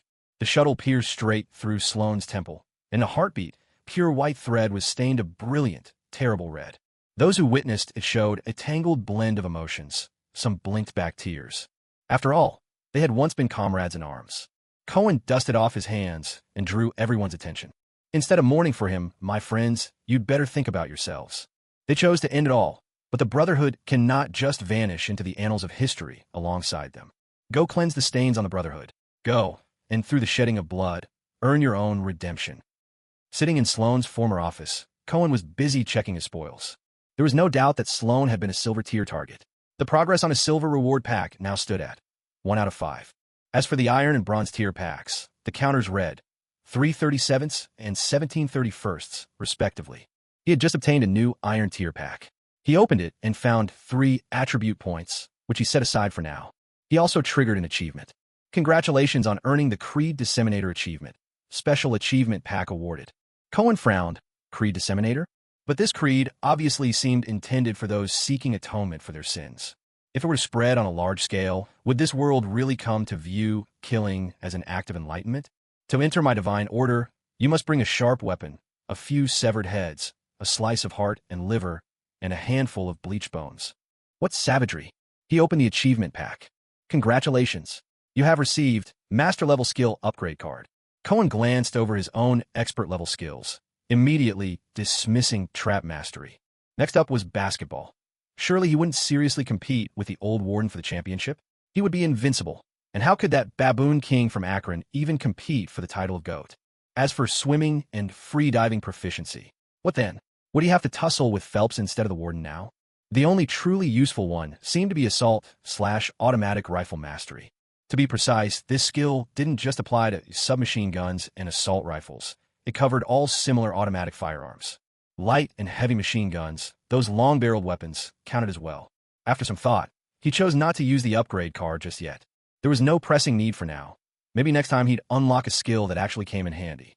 Better to wait. That same night, the Brotherhood of Assassins underwent a transformation like never before. Cohen's words, earn redemption through slaughter, might have been no more than a passing notion for now, but in time, and with Fox's influence, it would ultimately become the Brotherhood's true creed. As night deepened, Cohen naturally stayed the night there. By dawn, he rose from the double bed, feeling utterly refreshed, a truly restful sleep. Reading the paper over breakfast, an exciting piece of news caught his eye. Stark had finally flown off to his fateful journey in Afghanistan. His plan to make a fortune had been brewing for a long, long time. With the 16 million he'd acquired earlier as a foundation, plus the money gained from taking down crime rings and the occasional scraps no one would bother to claim, his assets now stood at $20 million. Thanks to David's meticulous maneuvering, the money was split across over a dozen small accounts. Every bit of leverage possible was applied. The entire sum was put into an all-out short of Stark Industries stock. To avoid attracting attention, David had spent several days completing all these moves little by little. Now, all he had to do was wait for the news of Stark's unfortunate injury and disappearance, and he could reap a heavy profit. But that wouldn't be the end. The opportunities to cash in would come again and again. When Stark vanished, Stark Industries' stock price would plunge. Stark's miraculous return would send it soaring once more. If Stark announced the shutdown of the weapons division, stocks would crash again. If Stark revealed himself as Iron Man, there would be another wild surge. And when he turned the company into a green energy powerhouse, the stock would only keep climbing. As long as he timed each move just right, a brand new billionaire was bound to be born. Like kicking open the supermodel's door and abandoning all pretense of playing the dutiful king. Never again. Evening fell at the spot where Cohen last met the Black Widow. Coulson had asked to meet him, wanting Cohen to explain the cryptic phone conversation from before. Black Widow, Hawkeye, and Coulson were all there. Natasha looked utterly exhausted. Days hadn't been kind to her. Hawkeye's face was just as bleak. After Fury found out Dreykov was still alive, he launched an internal investigation on the spot. Their high-level agent privileges were now mostly suspended. Damn it, we're innocent. No sooner had Cohen come to a halt than a deep, distinctively resonant voice called out from behind him, one that could only belong to an imposing black man. I'm not sure which name you prefer, Iron Man or Devil Face. He turned and saw a towering man clad in a black trench coat, radiating authority as he strode steadily forward. The moment Cohen saw him, his heart skipped a beat. Was this the legendary Nick Fury? Holy, this guy had diamond tier authority? Based on what he knew about the system, there was something even higher than gold tier, which wasn't diamond but platinum, meaning this bald legend actually ranked 2 tiers above Black Widow. If he could somehow take Fury down, could he shoot straight to the top? Maybe even snag an Asgardian bloodline, or a complete set of spider abilities? Wouldn't that be the ultimate win? The more he thought about it, the more elated he became, his eyes shining with anticipation.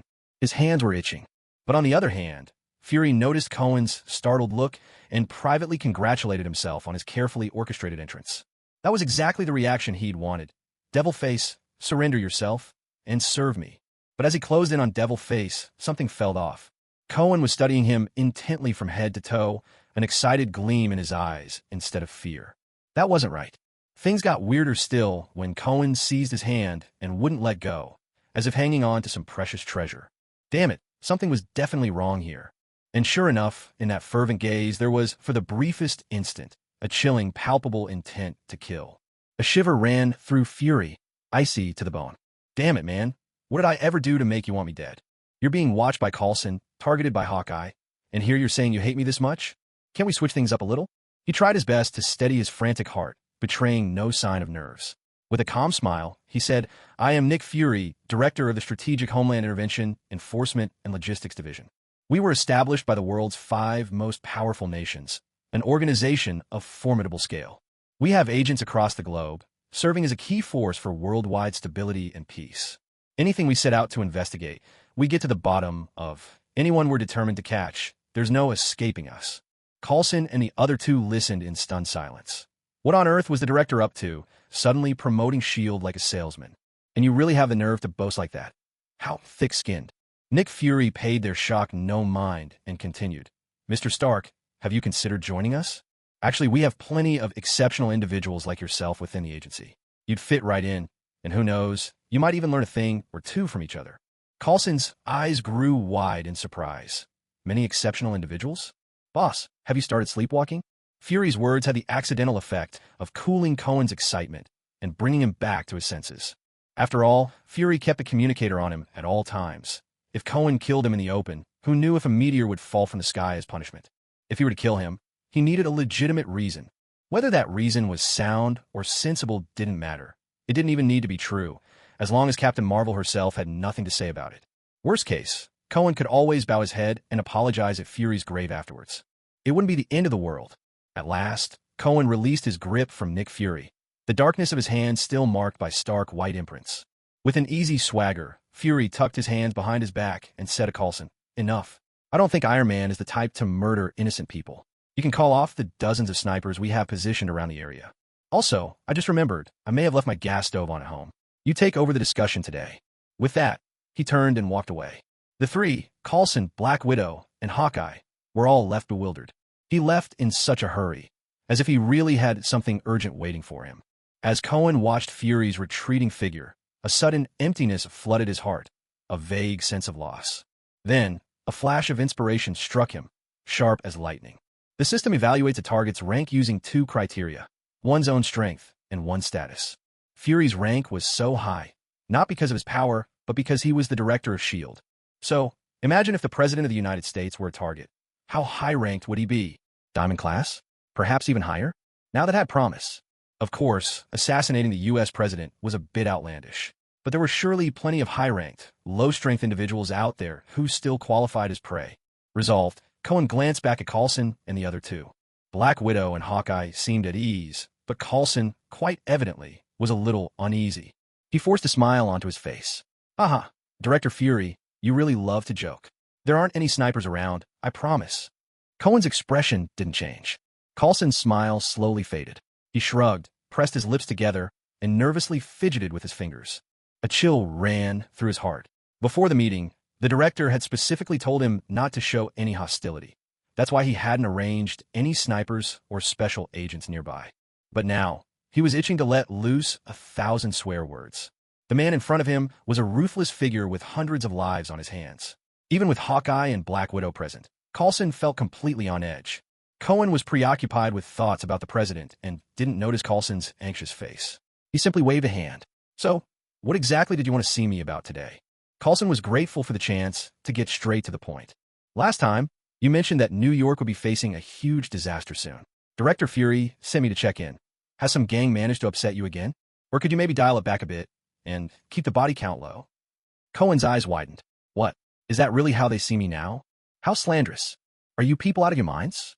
I'm not some villain who kills indiscriminately. I'm a hero delivering justice, punishing evil. A hero. Do you even know what that means? Coulson nodded, so hard his head nearly rattled off. A hero, a hero. We'll print you a certificate right away. Cohen rolled his eyes with a snort, too disinterested to argue further. There's going to be a disaster in New York, and it's because the Underground Hand organization is planning to summon an ancient demon god. According to my intel, it's happening tonight. All 3 of Coulson's team fell silent. their faces blank with shock. Summon a demon god? That gang of third-rate players from the hand might be able to bring the demon god over, but there's no way they can control such power. Once the demon god descends, catastrophe will strike New York. It'll be carnage in the streets, death everywhere. Maybe only 1 in 10 people will survive. Of course, the more pressing issue was that this demon god might be coming specifically for him. But that little detail, he saw no need to share his shield. Coulson swallowed nervously.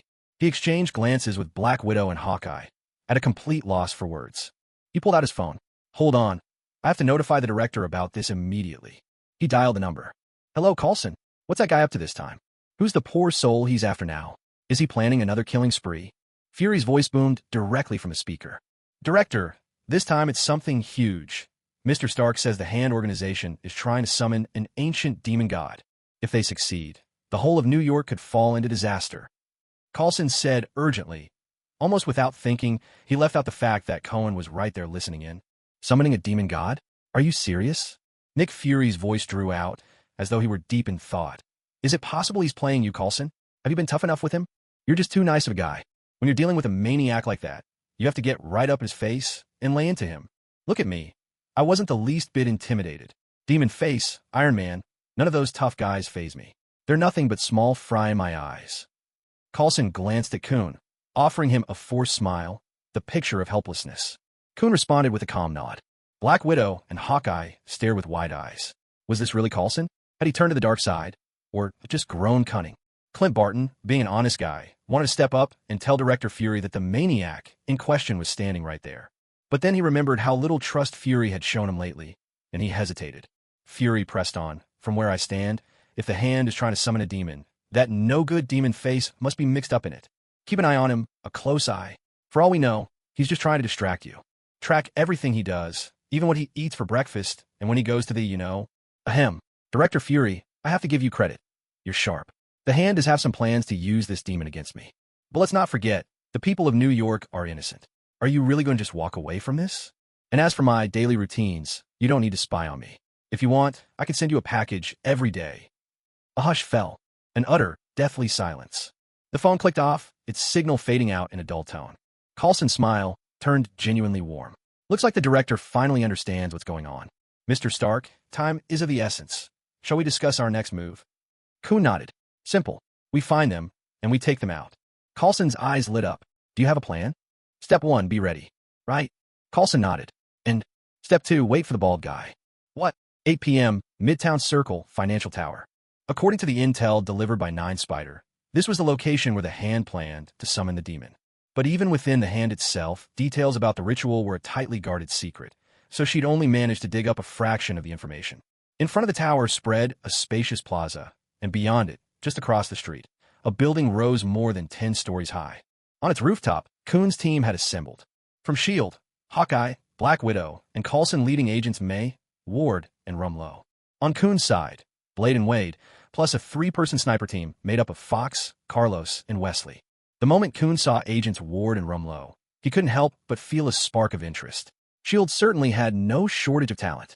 At that moment, Nick Fury's voice came through the earpiece. Sound check. Can everyone hear me? Cohen was the first to chime in, eager as ever. Loud and clear. Hey, Fury, do you have any hobbies? I know this reservoir packed with fish. Maybe we could go fishing sometime. Up on the rooftop, everyone else stared at him puzzled. On the other end, Nick Fury was just as baffled. With my status, you think I'd just go fishing with you? This guy must be trying to drown me, or maybe strangle me with a fishing line. Iron Man, please refrain from discussing anything unrelated to the mission on the public channel. Cohen shot back. Well, do you have another channel just for us? A private chat? No. It seemed Nick Fury had gone offline, at least for now. Cohen shook his head in resignation, but then his eyes landed on Coulson. An idea flashed in his mind, and he slung an arm around Coulson's shoulders. So, Coulson, how many years have you been with S.H.I.E.L.D.? More than 20 years, Coulson replied, looking confused, unsure of where this was going. So basically, you joined S.H.I.E.L.D. right after graduation, didn't you? Well, actually, we haven't exactly adopted that acronym yet, but yeah, I joined S.H.I.E.L.D. right after I graduated.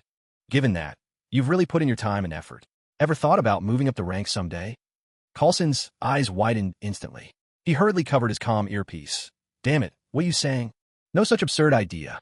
My loyalty to the director is, well, It's as clear as daylight in heaven above. What are you so worried about? He's offline now. Coulson shook his head. Youth so naive. Our director is a crafty old fox, seasoned agent to the bone. He always keeps a card up his sleeve. He's definitely eavesdropping one way or another. Seeing how anxious Coulson was, Cohen let go of his shoulder, though he wasn't about to give up. Tomorrow at 8:30 p.m., there's this restaurant in Chinatown with real character. Interested in grabbing a drink and having a little chat? Before Coulson could reply, Fury's stern voice cut in again through the earpiece. Please do not discuss issues unrelated to the mission on the public channel. Also, there are about a dozen unlucky souls still working overtime in the financial building. Coulson, go get them out of there. But make absolutely sure you don't alert the enemy. Otherwise, you could find yourself in a very dangerous situation. Coulson's face turned pale. With a resentful look at Cohen, he thought, damn it. Operations this risky aren't supposed to land on my desk. Cohen's eyes widened, and he shouted on the channel, Fury, let me tell you, Coulson is my half-brother. Different mothers, different fathers, but family all the same. If anything happens to him, I swear I'll avenge him. Even if it's you, Fury, no one will be able to stop me. With that, he glanced at the bewildered team and gave a dismissive snort. A sly smile curled at the corner of his lips. He clapped his hands and declared, Everyone, fate has brought us together. Since we're lucky enough to be on a mission as a team, I suggest we come up with a name for our group. The others gave him odd looks, but Cohen didn't seem to care at all. Anyone have any good ideas? He prompted. Wade stroked his chin with exaggerated thoughtfulness. How about Wade and his boys? What do you think? Cohen pointed at him. You just lost your speaking privileges. Next, Black Widow and Hawkeye exchanged glances, but remained silent. All right, I'll name us then. For now on, we're the Avengers. I'll be the leader, and you're all official members. Welcome, Avengers. Meanwhile, at the command center, Nick Fury cautiously raised a steaming cup of coffee to his lips. When he heard the word Avengers, it struck him like a bolt of lightning. He reflexively took a large swig to steady his nerves. He spluttered, sending coffee everywhere, and the scorching liquid spilled onto his most sensitive area like a scalding curse. Damn it. No, not there. Up on the rooftop, the team exchanged bewildered glances as Fury's agonized shriek blasted through their earpieces, sounding like a pig being slaughtered. They had no clue what had just happened. Cohen let out a short, cold laugh. Coulson prepared to enter the building, and everyone began splitting into their roles. Fox and her two teammates took up positions as long-range snipers, ready to provide covering fire. Agents of S.H.I.E.L.D., together with the already alerted NYPD, established 3 security perimeters around the building.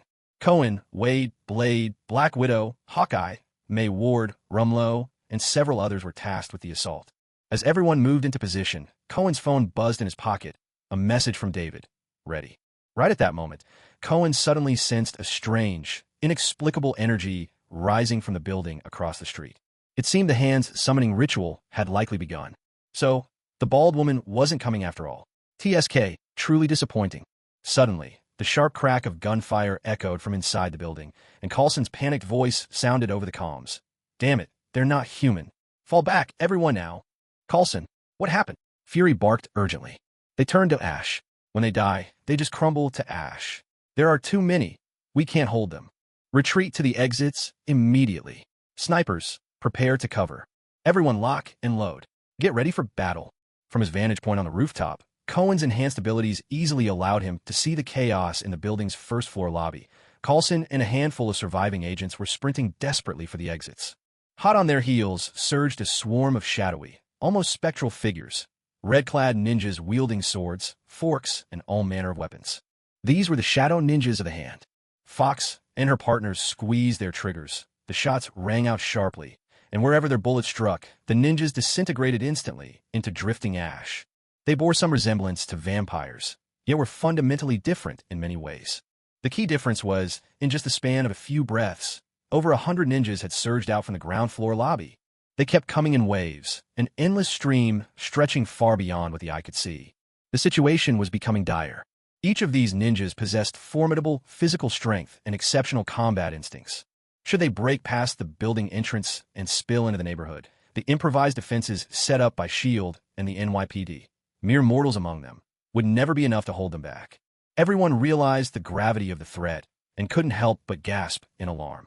Clearly, the Hand had discovered their plans long ago and had mustered this army of ninjas as a countermeasure. At that moment, gunfire erupted from all sides, a barrage of bullets flooding toward the building's entrance. The fusillade managed to hold the ninjas at bay for now. Though the occasional burst of gray ash signaled a hit, the overall accuracy remained low. Coulson, clutching his wounded arm, dashed towards them in a disheveled hurry. Cohen drew a deep breath. Nick Fury, where the hell are your aircraft carrier and those jets? Bring them in and wipe these guys out. Nick Fury let out a heavy sigh. There's no time. The carrier's out in open waters, and these monsters could break through our lines in minutes. Even if I could somehow get the U.S. government to approve an airstrike on Manhattan, those damn bureaucrats would take hours to reach a decision, if ever. And even if I went rogue and sent in the jets, New York's air defenses would never let them through. Cohen rolled his eyes. Then what's the heaviest firepower you've got right now? RPGs and a vehicle-mounted M134 minigun. An M134 minigun? In a flash, Cohen accessed his system interface. With a deft click, he used a mastery upgrade card. Instantly, his skills were enhanced, and a new skill appeared in his arsenal. Submachine gun/assault rifle master. He gave a smug snort. Nick Fury, you really are a tiny little lucky egg. Fury blinked. What was that? I need your gun. What gun? The corners of Cohen's mouth curled in a knowing grin. Of course, it could only be the legendary, mercy upon the world, bullet-spitting Bodhisattva, Namo Gatling. From the rooftop, Cohen leaped gracefully downward. His dagger scraped a trail of sparks along the wall, his descent as elegant as it was daring. He crossed the street, arriving at the plaza in front of the building, twin pistols in his hands, spitting bullets in rapid succession. It wasn't enough to take out all the ninjas, but it did stall their advance. Behind him, a black van executed a perfect drift, screeching to a halt under covering fire from all sides. The side door slid open, revealing a menacing, six-barreled black Gatling gun. Sir, the M134 is in position. Cohen vaulted backward into the van. As he pivoted the weapon into place, the gun mount groaned and clanked mechanically in his hands. As a wave of crimson-clad ninjas rushed at him, a faint smile played across his lips. According to the system's assessment, these foes were all ranked as bronze-level prey. This time, his gains would probably far exceed even the bountiful feast at the vampire's blood banquet. With a single thought, his compound eye ability was instantly activated. A sudden barrage of gunfire erupted, rattling fiercely through the air. In the blink of an eye, 6 jet-black barrels spat out searing bullets. Instantly, it was as if a raging storm had swept across the plaza. Dust billowed, debris sprayed in all directions, and shrieks of terror mingled with the chaos. The shadow ninjas, fearless and resolute, continued to surge out from the building's lobby, but a torrent of blazing fire held them mercilessly at bay.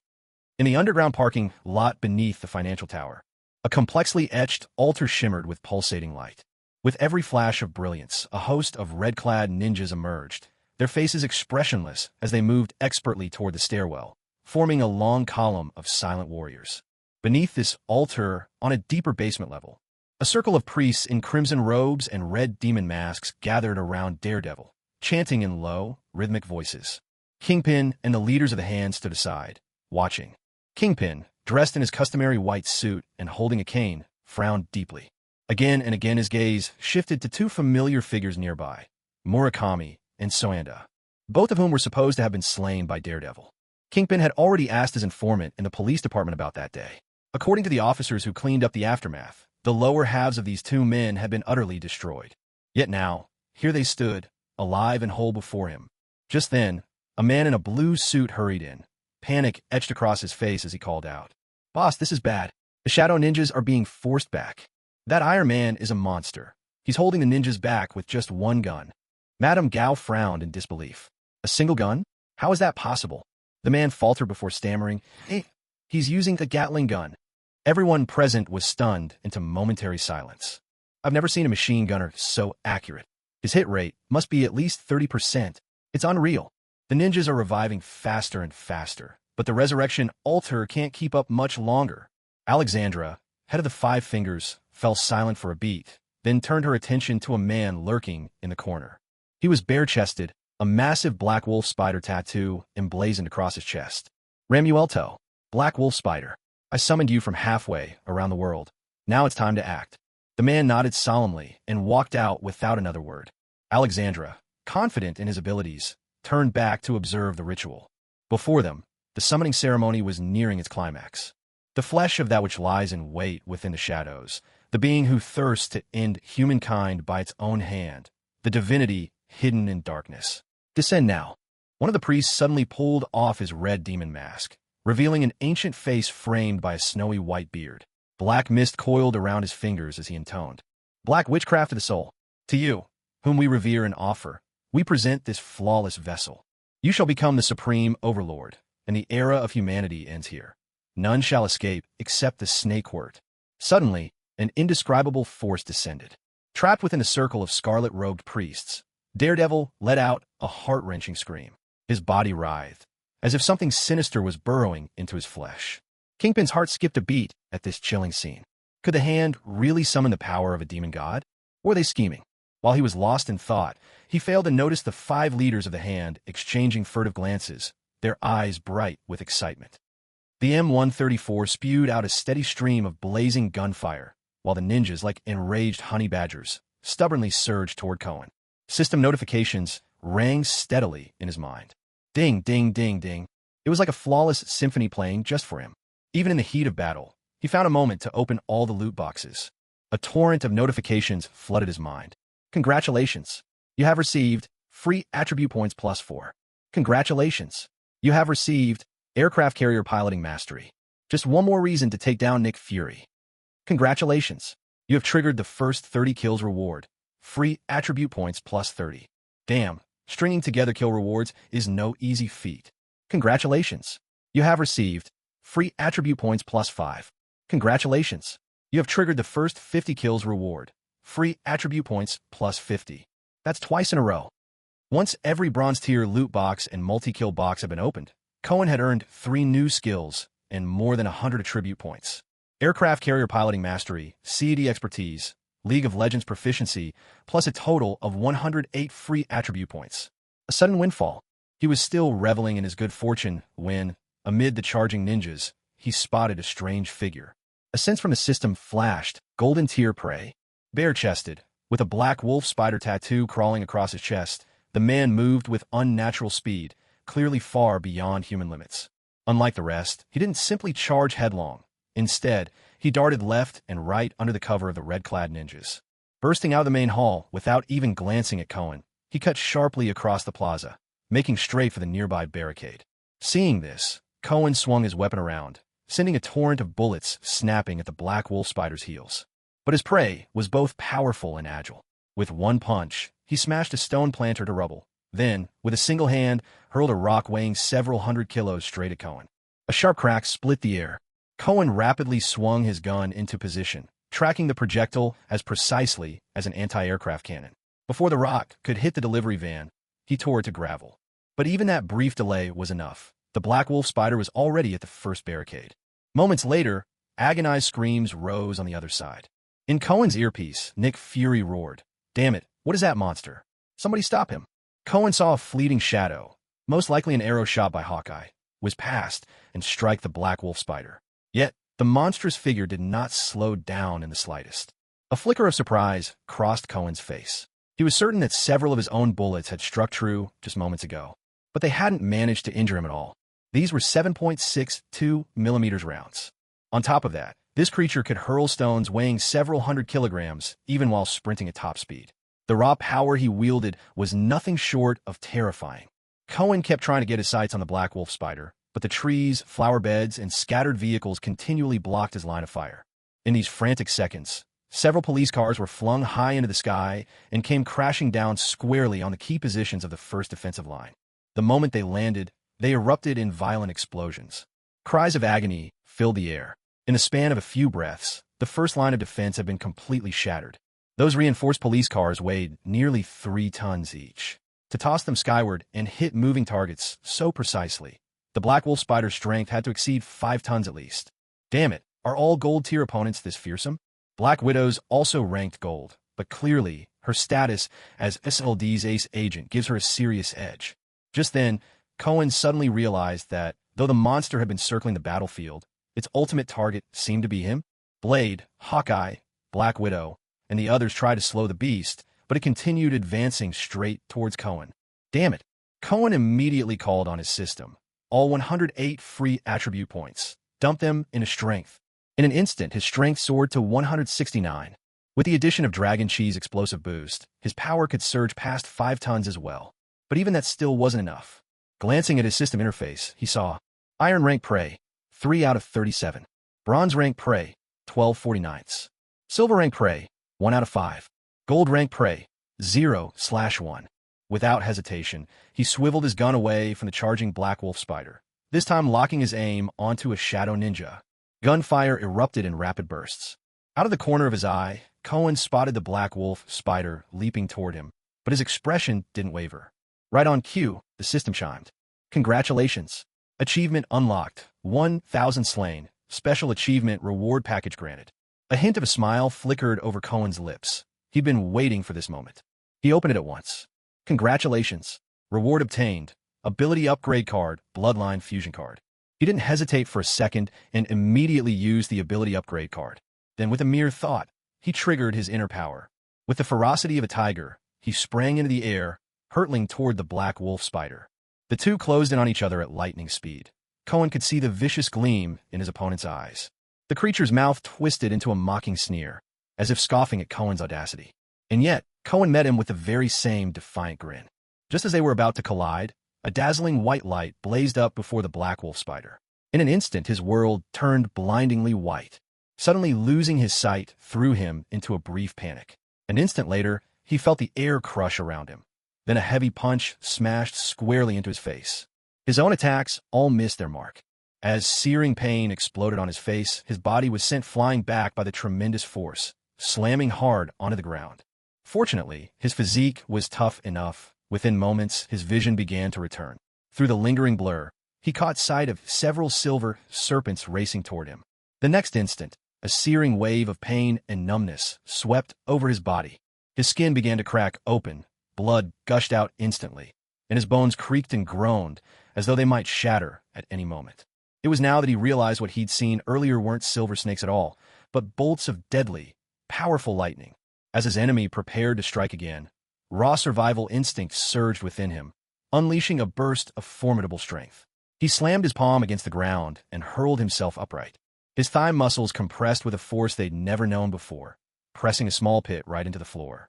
Like a bolt, he shot into the midst of the crowd of red-clad ninjas. The very next second, Cohen's lightning attack arrived right on cue.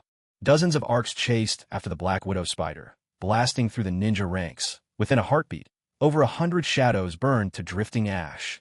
Everyone present was left stunned in wide-eyed silence.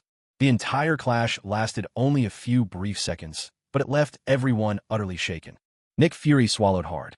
Damn it, that tattooed Black Widow spider had already impressed him beyond imagining. But Iron Man? He was in a league of his own. What the heck? With power like that, why didn't you show it sooner? If I'd known, I never would have thought about arresting you. I should have been worshipping you, not chasing you. Regret gnawed at him. Terrible regret. This guy really is an absolute powerhouse. Wade, Blade, and Black Widow had gathered together, originally hoping to stop the Black Widow spider, but they hadn't succeeded. Watching the silvery lightning crackle nearby, Wade's eyes went wide. My God, he's the legendary god of thunder come to life. Blade gaped as well. Damn it, you had power like this and didn't pull it out when we fought Frost? Was watching me get beaten up not enough for you? As for the onlookers, every single one stood frozen, shocked beyond words. Back in these early days, before superheroes had become a common sight, Cohen's display of supernatural power left the crowd reeling. Meanwhile, as he surveyed the hundreds of ninjas turned to drifting ashes in a heartbeat, Cohen himself felt little excitement. Because he'd seen it clearly, the Black Widow spider hadn't died. That guy was quick-witted. By charging into the crowd, he'd let the lightning split its force, sacrificing hundreds of ninjas as shields, leaving himself with only minor injuries. Now, amid the swirling gray ash, the Black Widow spider stood quietly at the entrance to the building. From some hidden pocket, he produced a vial of inky black liquid and downed it in one gulp. In an instant, the wolf spider tattoo on his chest began to gleam, its legs trembling ever so slightly, as if it had come alive. His wounds healed rapidly, and the aura surrounding him surged upwards. He was now even stronger than he had been before his injury. Cohen's expression grew grave. Just moments ago, he had unhesitatingly upgraded his electric control, which now evolved into the mastery of thunder. His ability to store and unleash electricity within his body was now vastly enhanced. With his old electric control, he could have discharged lightning attacks hundreds of times.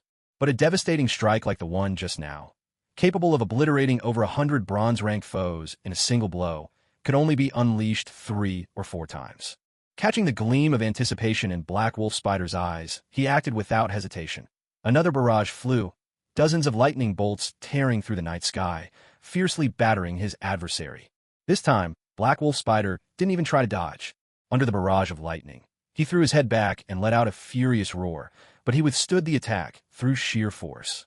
The black spider tattoo on his chest swelled as if engorged with blood, turning a dark crimson, while a savage, inhuman light flickered in his eyes. Iron Man, you're begging for death. Cohen showed no panic. He studied him for a moment, then let out a cold smile. Extending his hand, he crooked his finger in challenge. If you got what it takes, come at me.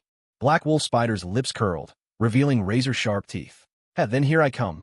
No sooner had he spoken than he leapt forward, soaring as high as a 6 or 7-story building. His body sliced through the night like a predatory hawk, arms spread wide, diving at Cohen. The sight left everyone utterly stunned. Wade clutched his head in disbelief. This isn't fair. He's juicing up. Fury clenched his fists. To hell with the New York Air Defense Force. Forget all that. Bring out the jets, bomb him to pieces. As for Cohen, he didn't even spare Black Wolf Spider a glance. Instead, his eyes were locked on the ground. He dropped low, punched the ground, shattering the surface. He reached into a hole, grabbed hold of something thick, and yanked it upward. He pulled a black, arm-thick high-voltage cable from beneath the earth. Baring his fangs, he bit down hard. Insulation sheared away in an instant, exposing gleaming strands of copper wire. Only then did he raise his head to face Black Wolf Spider, still soaring through the air. His thunder mastery, at full force, could only deliver 3 or 4 attacks of that caliber. But there was another side to his evolution. His resistance to electricity had grown as well. Now, he could directly absorb electrical energy to recharge himself.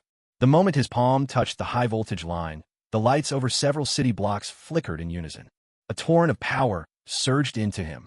He blazed with a silver-white brilliance, every last shred of clothing incinerated to ashes in a heartbeat, while minuscule arcs of lightning danced wildly across his body. Basking in the near-unbearable tingle of power overload, he let a grin split his face. Here's a secret for you. I'm planning to pass the name of Iron Man on to someone else. Next time, call me Thor. As soon as the words fell, thunder exploded without end, and silvery light pierced everyone's eyes. In a heartbeat, the lights of half the city went out, leaving only this brilliant radiance illuminating half the sky. Fueled by drugs, the Black Wolf Spider was immensely strong. The wolf spider tattoo on his chest seemed to come alive, baring its fangs ferociously at Cohen and roaring. But even so, he managed only a few seconds in the midst of the thunder before smoke began to rise from his body, and his skin blackened and charred. Cohen still had energy to spare. He pointed toward the grand hall of the building, and a silver dragon formed of hundreds of lightning bolts roared forth. Every red-clad ninja in its path was reduced to ashes. The silver dragon surged inward, following the trail of the ninjas. It rushed into the stairwell, swept into the basement, and crashed into the resurrection altar. In an instant, the already overburdened altar shattered at a flash of light, collapsing completely. Out in the square, the violent thunder continued to unleash its immense power. Finally, with a deafening explosion, lightning burst into a blinding white blaze that blossomed fiercely above the plaza. All present had to shield their eyes from the searing light. When their sight gradually returned and they looked again at the square, they saw chaos, ruin, and emptiness. No more red-clad ninjas. No more Black Wolf Spider. And no more Iron Man. Damn it, Wade shouted, rushing forward, with Blade right behind him. Seeing them race off, the others quickly followed. They reached the center of the square, which was covered in drifting ash, but not a single figure remained. Wade searched and searched, his eyes vacant. Did they both die together? But I can't even find a single scrap of bone. He bent down and scooped up a handful of ashes, peering at them intently. Did they really all turn to dust? Thinking for a moment, he grabbed another handful and stuffed it into his pocket, muttering, "Oh, my friend, you are a true hero." Blade's expression was grave as well, though something still gnawed at him. How could that guy have gone down so easily? Meanwhile, Nick Fury was watching the scene unfold on the monitors. He leapt from his chair. "Goddamn! Black Wolf Spider, you son of a..." Brilliant. He forced himself to calm down and put on a somber tone. "Everyone, though we've lost Iron Man, for the sake of the people of New York, the mission must go on. Rest assured on behalf of S.H.I.E.L.D. I guarantee he'll be buried with the highest honor. Now, head into the building and apprehend everyone from a hand. End this disaster once and for all." Out on the square, the group exchanged glances. After a brief silence, it was Black Widow who finally spoke. He's right. The enemy hasn't been completely eliminated yet. Wade let out a snort. Let me tell you all, I'm not here for any so-called people. Even if Iron Man isn't exactly a saint, he counts as my friend. I'm here to get revenge for him. With those words, Wade stormed into the building, fury in his steps. Blade silently followed, close behind. In the distance, Wesley's eyes reddened slightly. Fox, should we go in together? No, we stay right here. But that's an order. Crouched on the rooftop, Fox peered through the sniper scope, keeping a close watch on the unfolding chaos in the plaza below. Her eyes were calm and expressionless. Wade had barely stepped into the lobby when a dark blur flashed past. The next thing he knew, a size 58 shoe print landed squarely on his size 48 face. Damn it! He howled in pain and went flying backward. The others behind him hastily pulled up short. Standing before them was a figure clad in a crimson suit, shrouded in shadowy tendrils. His eyes had turned jet black, his face marked with sinister dark patterns. He looked every bit like a demon. Hawkeye Barton recognized him. After all, he'd tangled with the Devil's men down in Hell's Kitchen, and this notorious figure was well known in those parts. But recognition only made Barton's blood run cold. Daredevil. Blade stiffened in shock.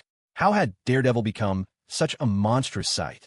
Wade scrambled to his feet, still seething with anger, and charged. I don't care if you're Daredevil or a real devil. Damn it, you're scaring the kids. Get lost.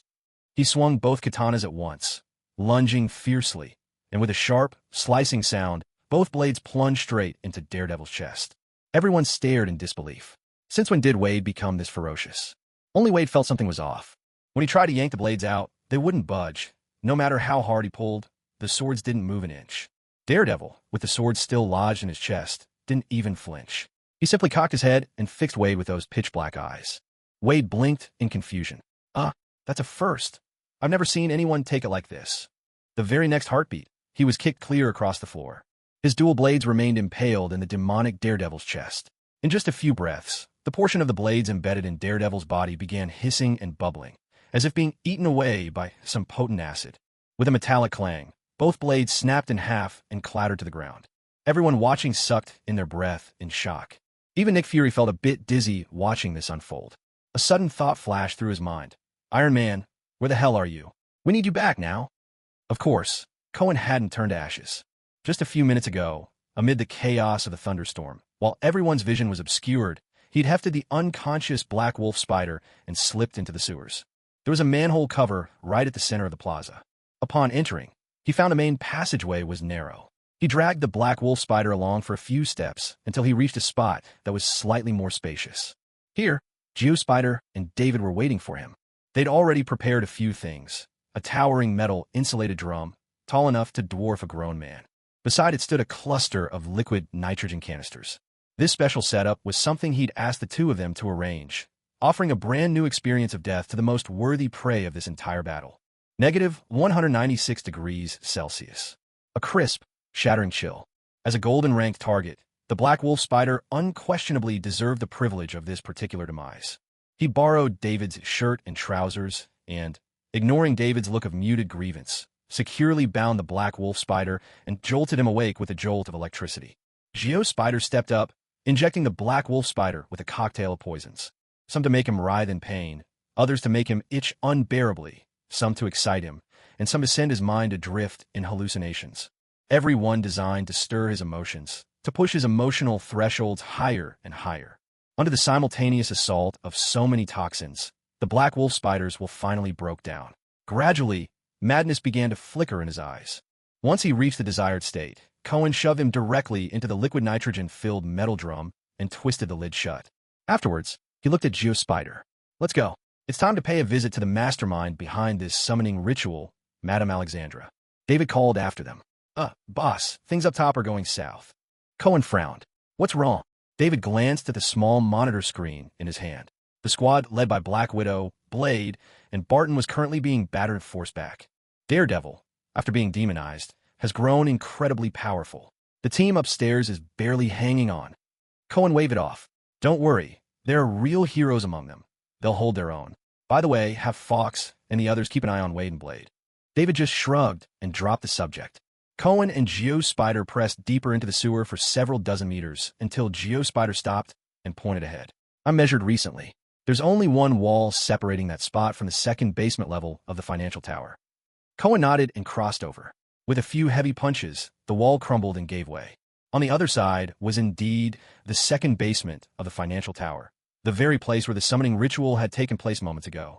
The altar still stood, though now it was utterly deserted.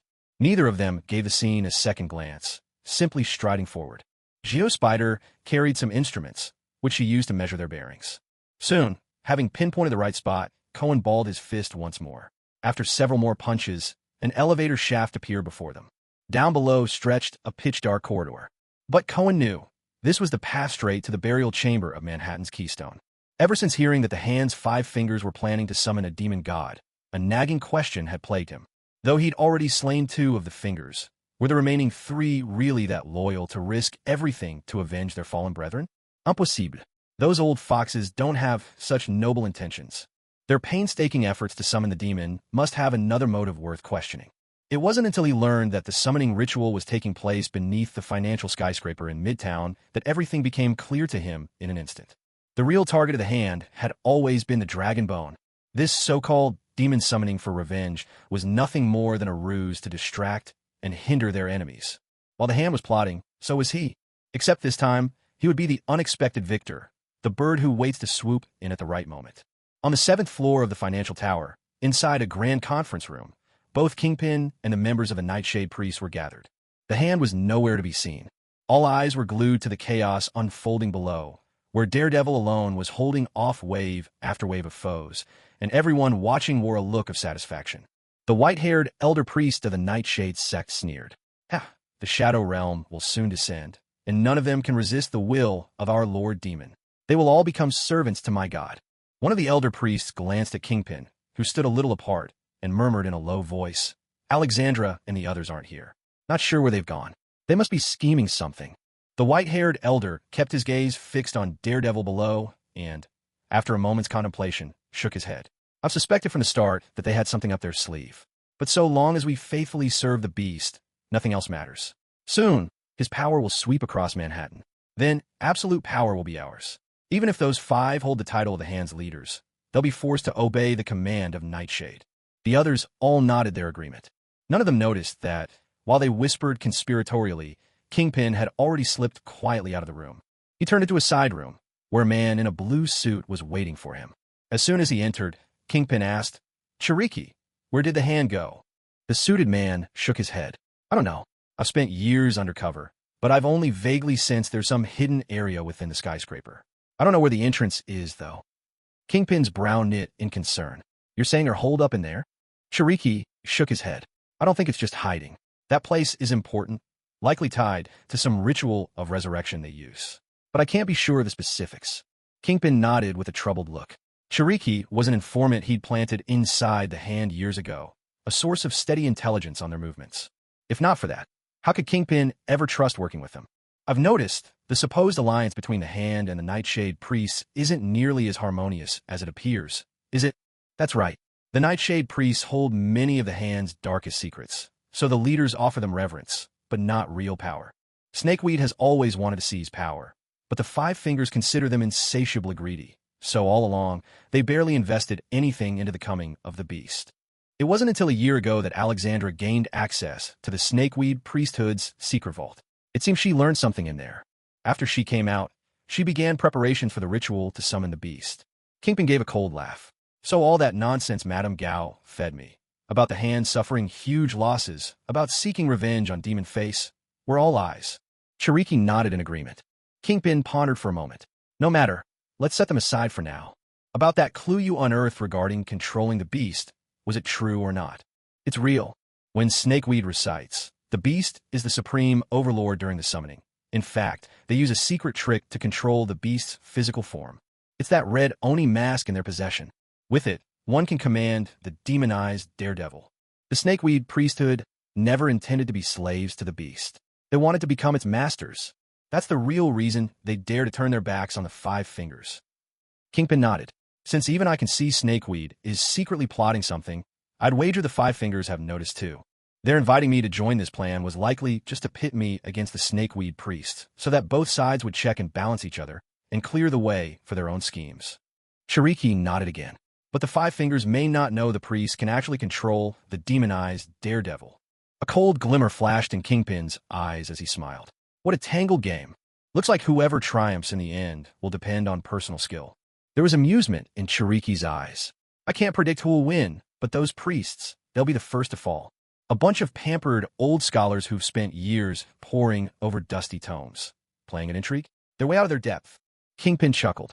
Well then, Chiriki, let's go give them a lesson. Once we take that red Oni mask, we'll pay our respects to the mighty Five Fingers and see just what sort of grand plot they've cooked up. Yes. Deep underground lies a vast subterranean chamber. A massive stone gate stands tall and imposing. The Five Fingers stand before this stone gate, with Erica behind them, bowing her head with utmost reverence. At this moment, clouds of energy swirl over the gate, as a golden force clashes with a black one in a relentless struggle. The Five Fingers watch intently. Judging from their wide eyes, clenched fists, and rigid bodies, it's clear that tension runs deep. Will it work? It will. The beast's power is hideously corrosive. It has to break through this gate. The first Iron Fist seal is too powerful. For years, all our efforts couldn't even crack it. The power of the beast god is our one and only hope. What if it still doesn't work? This plan has stirred up a lot of attention. There's a real risk of getting exposed here at any moment. What are you panicking for? Haven't we already dug through that new escape route? If the elevator shaft is discovered, we'll just blow it up. It's due to be abandoned anyway. Enough. Quiet. Alexandra swept her hand in a commanding arc, silencing them. If the beast's power still can't open this door, then we'll have no choice but to pull back and wait for the iron fist of this generation to descend from the mountain. But let me remind you all, there aren't many dragon bones left from what we brought out of Kunlun.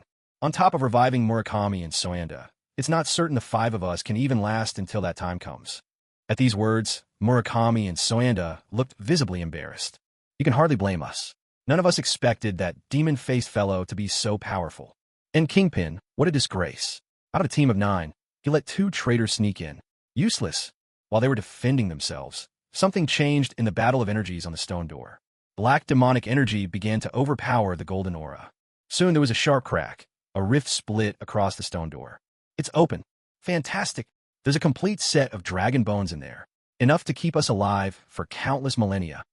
All 5 surged forward, smashing open the stone door with a few heavy blows. A colossal dragon skeleton greeted their eyes. Just then, a deep, muffled noise suddenly echoed from the elevator shaft behind them. Next, the elevator doors were blasted off their hinges by a single punch. A man and a woman stepped out. Cohen. Taking the scene before him, he smiled. Hello, everyone. So this is where you've been hiding. Hey, if it isn't Murakami and Mr. Soanda. What's wrong? Wasn't hell working out? Back to the world of the living so soon? And why didn't you run a bit farther? Now that you've run into me, aren't you about to be sent right back? His gaze swept past them. So, this is the legendary dragon bone, huh? That is one pristine relic. Who are you? Cohen hadn't bothered with a mask, so they didn't recognize him right away. A tiny spark arced over Cohen's fingertip, and realization suddenly dawned on them. They recoiled in shock. Iron Man, you're still alive. How'd you find this place? Cohen shot Alexandra a sly look. Oh, that was thanks to my lovely little Joju spider. Only now did Madame Gao notice the half-concealed figure standing behind him. Her eyes flashed, and she snapped, Joju, how dare you betray me? Cohen's face instantly turned cold. Careful, old witch. Speak to my spider like that again, and I'll rip that vile tongue out of your mouth. You bastard. Alexandra's face changed color. You mean you survived Black Widow Spider's hunt? What, that measly Black Widow? He's nothing compared to a real spider. Don't get your hopes up about him swooping in to save you. He won't be coming. I've already taken him off the board. Right at that moment, a system notification chimed. The Black Wolf Spider was dead, and he had received a 5-star golden level reward pack. Before he could examine it, Lady Gao let out a piercing scream. Erica, kill them. As soon as the command left her lips, the tall, silent female assassin who had been standing behind them sprang into action, as agile as a hunting leopard. Her hand held a gleaming steel trident, aimed straight at Kun's throat. But the Kun standing before her was no longer the same man she had ambushed in the underground parking lot. As the steel trident neared him, Kun reacted with lightning speed, grabbing it firmly. A powerful force surged through the weapon and into Erica, yanking her forward. Then, with a single palm strike to the back of her head, the silver-ranked assassin crumpled instantly into unconsciousness. Turning to Nine Spider, Kun asked, Do you know the Hand Association's mind control technique? Nine Spider nodded. Edo. Excellent. Kun tossed Erica to her. From now on, she's under your command. The two of you are to help me take control of the Hand Association. Yes, sir. Oi, do you think you can just treat us like we don't matter? Murakami stepped forward, his English tinged with a heavy Japanese accent. Kun glanced at him. I've already killed you once. What makes you think you matter at all? Murakami suddenly burst out laughing, a look of savage satisfaction on his face. If this were the outside world, maybe I wouldn't be a match for you. But here, we have an entire dragon skeleton. As he spoke, he moved beside the dragon remains and reached out his hand.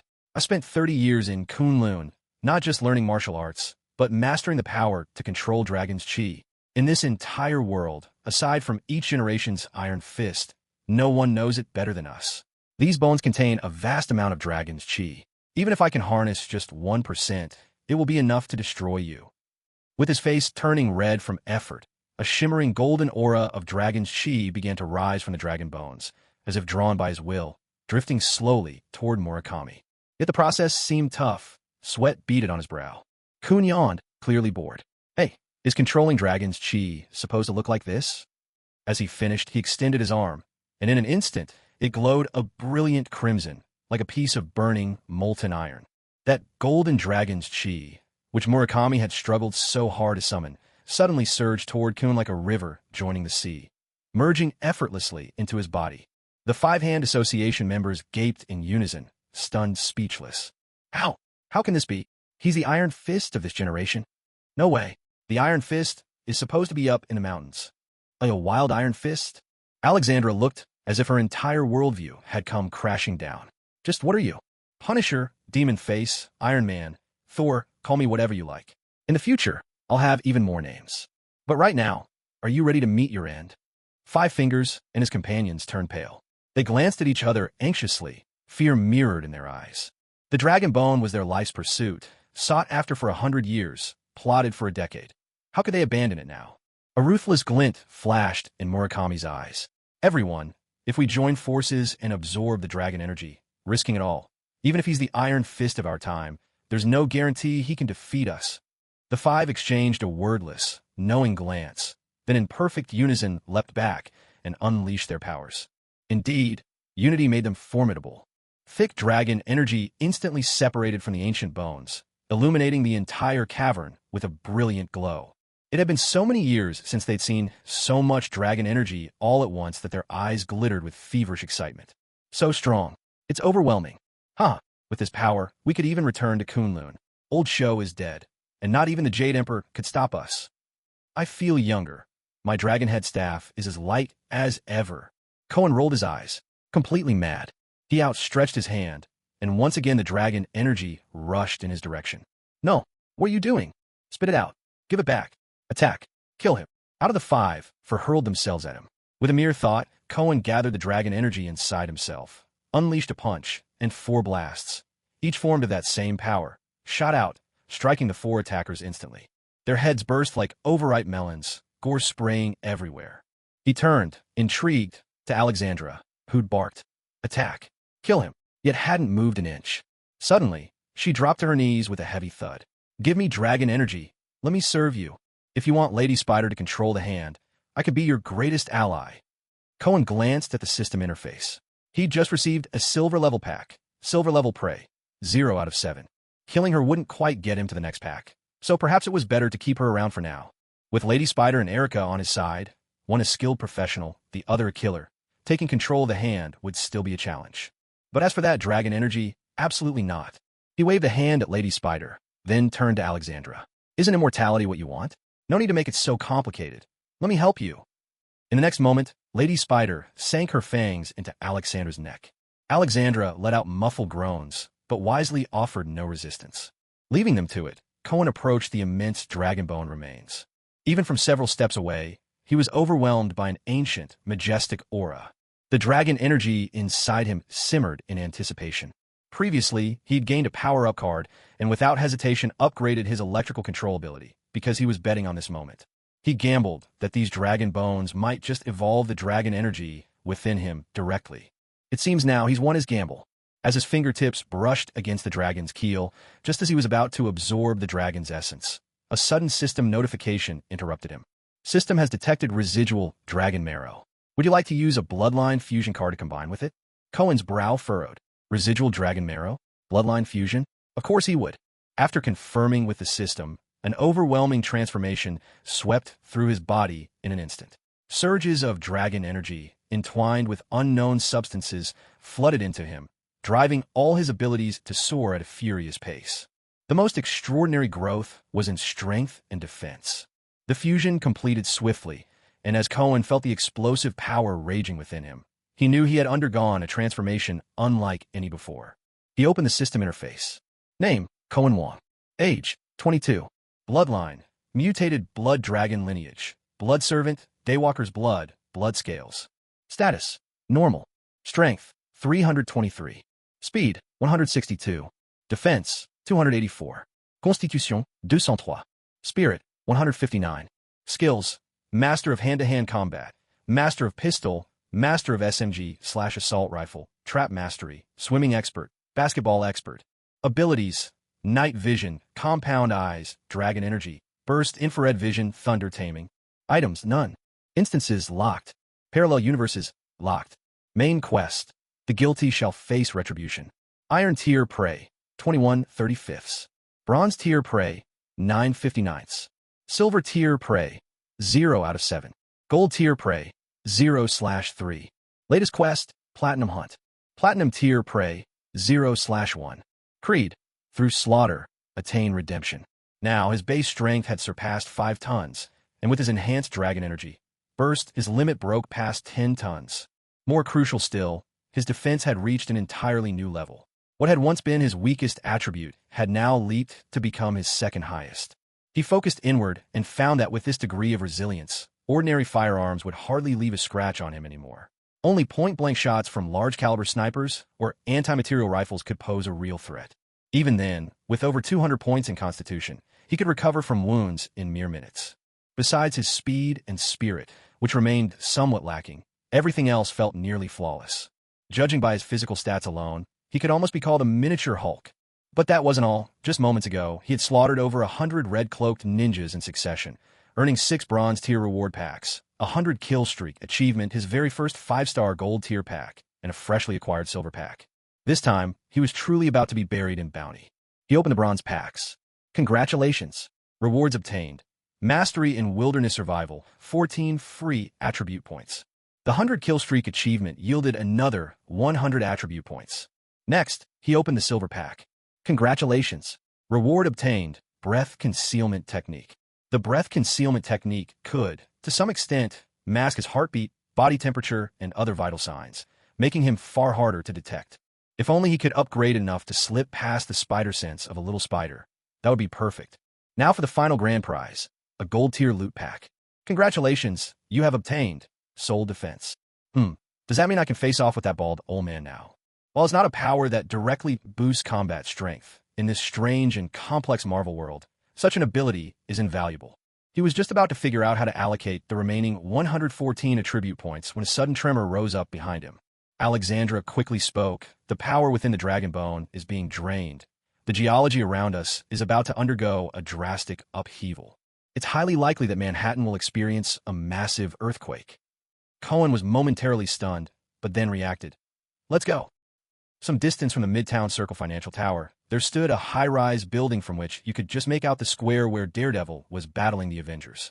Nick Fury had set up his temporary command post there. At the moment, Daredevil clearly held the upper hand in the square below, shadowed by a swirl of darkness. Not only was he stronger and faster, but his innate radar sense had been greatly enhanced. In fighting Black Widow and her companions, he displayed complete command, often anticipating their every move. Sniper bullets from afar seemed to miss him effortlessly, as if he dodged them with ease. Thanks to the distraction those snipers provided, Black Widow's team had managed to tangle with him this long. Nick Fury had coordinated with state authorities. The National Guard was en route, tanks and artillery in tow. He had also ordered the deployment of a few black tech weapons he'd previously kept under wraps, due to arrive shortly. So, for the moment, he allowed himself to sit back and, hoping to steady his nerves, reach for a coffee. But watching Wade get sent flying yet again on the monitors, Fury frowned in concern. Something felt off. This demonized Daredevil seemed weaker than expected. Or perhaps he was keeping some trump card hidden. He shook his head. The question was important, but right now, All his resources were committed to bringing Daredevil down. Sooner or later, the truth would come out. Focus fixed on the fight in the square. He failed at first to notice the faint ripples spreading across his coffee surface. But the next moment he caught on. The screen before him shuddered, and he felt a nudge, as if the whole building had moved. An uneasy sound escaped his lips. Face tightening, he turned to Agent Hill beside him. "Did you feel that?" A trace of disbelief crossed Hill's face. Was that an earthquake? Once the answer was certain, Nick Fury broke out in curses. Damn it. Why would an earthquake hit New York at a time like this? Is it a minor one or a major one? Hill responded immediately. "I'll contact the U.S. Geological Survey right away." The tremors grew stronger and stronger. Now everyone could feel it. The building itself was swaying, but the Geological Survey replied that all readings were normal. Nick Fury was seething. He wanted nothing more than to curse them out. "I'm literally being shaken right now, and you're telling me everything's fine? Useless parasites." He could only order everyone in the command center to evacuate the building. But the real crisis was on the plaza outside, where the ongoing battle was being disrupted. Even the long-range snipers were affected. The National Guard and the weapons he'd mobilized would likely never make it to the scene. Damn it. At that moment, Hill reported back to him, her expression even grimmer than before. "Director, there have suddenly been several completely unrelated internal conflicts erupting among the agents and police between the first and second defensive lines." Nick Fury instantly realized this might be exactly what he'd been fearing all along. He drew a deep breath. "What's the situation?" Hill hesitated.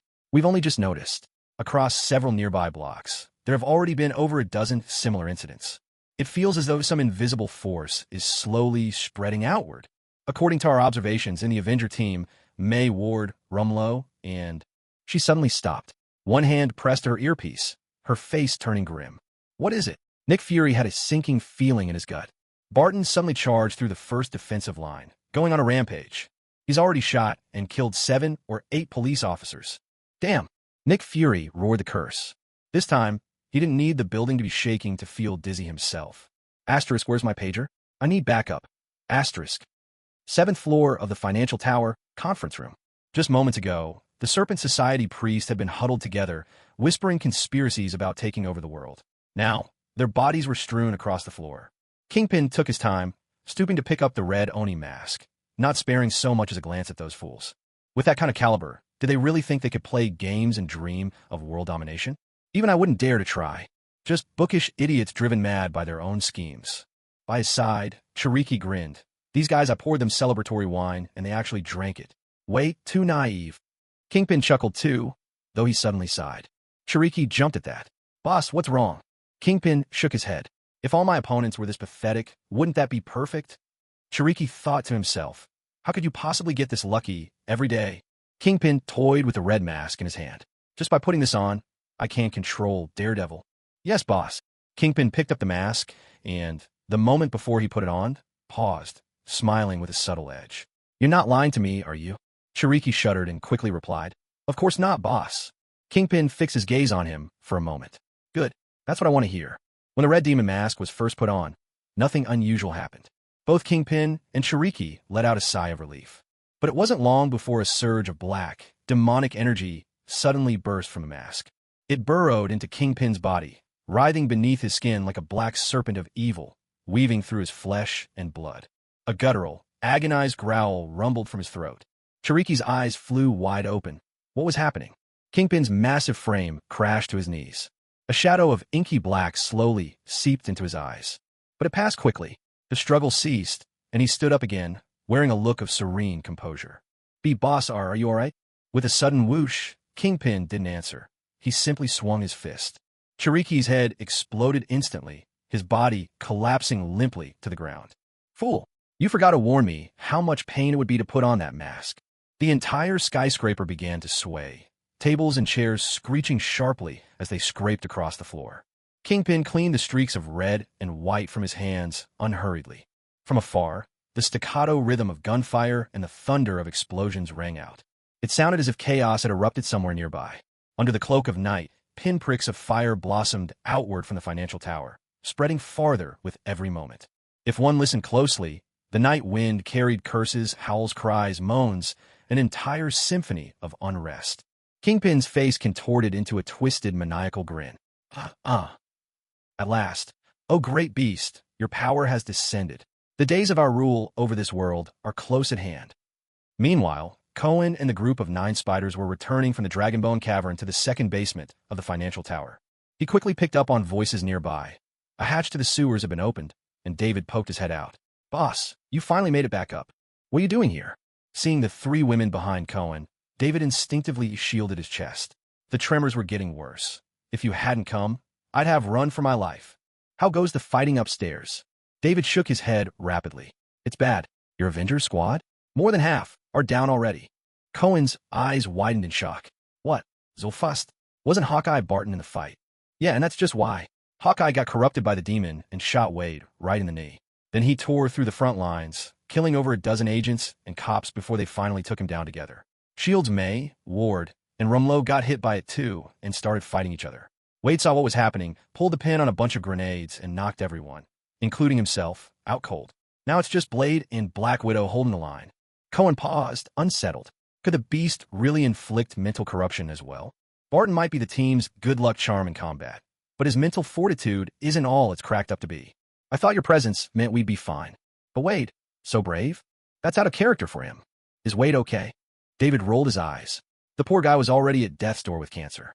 Then he took an arrow to the knee, got kicked a couple of times by Daredevil, and was blown up for good measure. Things aren't looking good.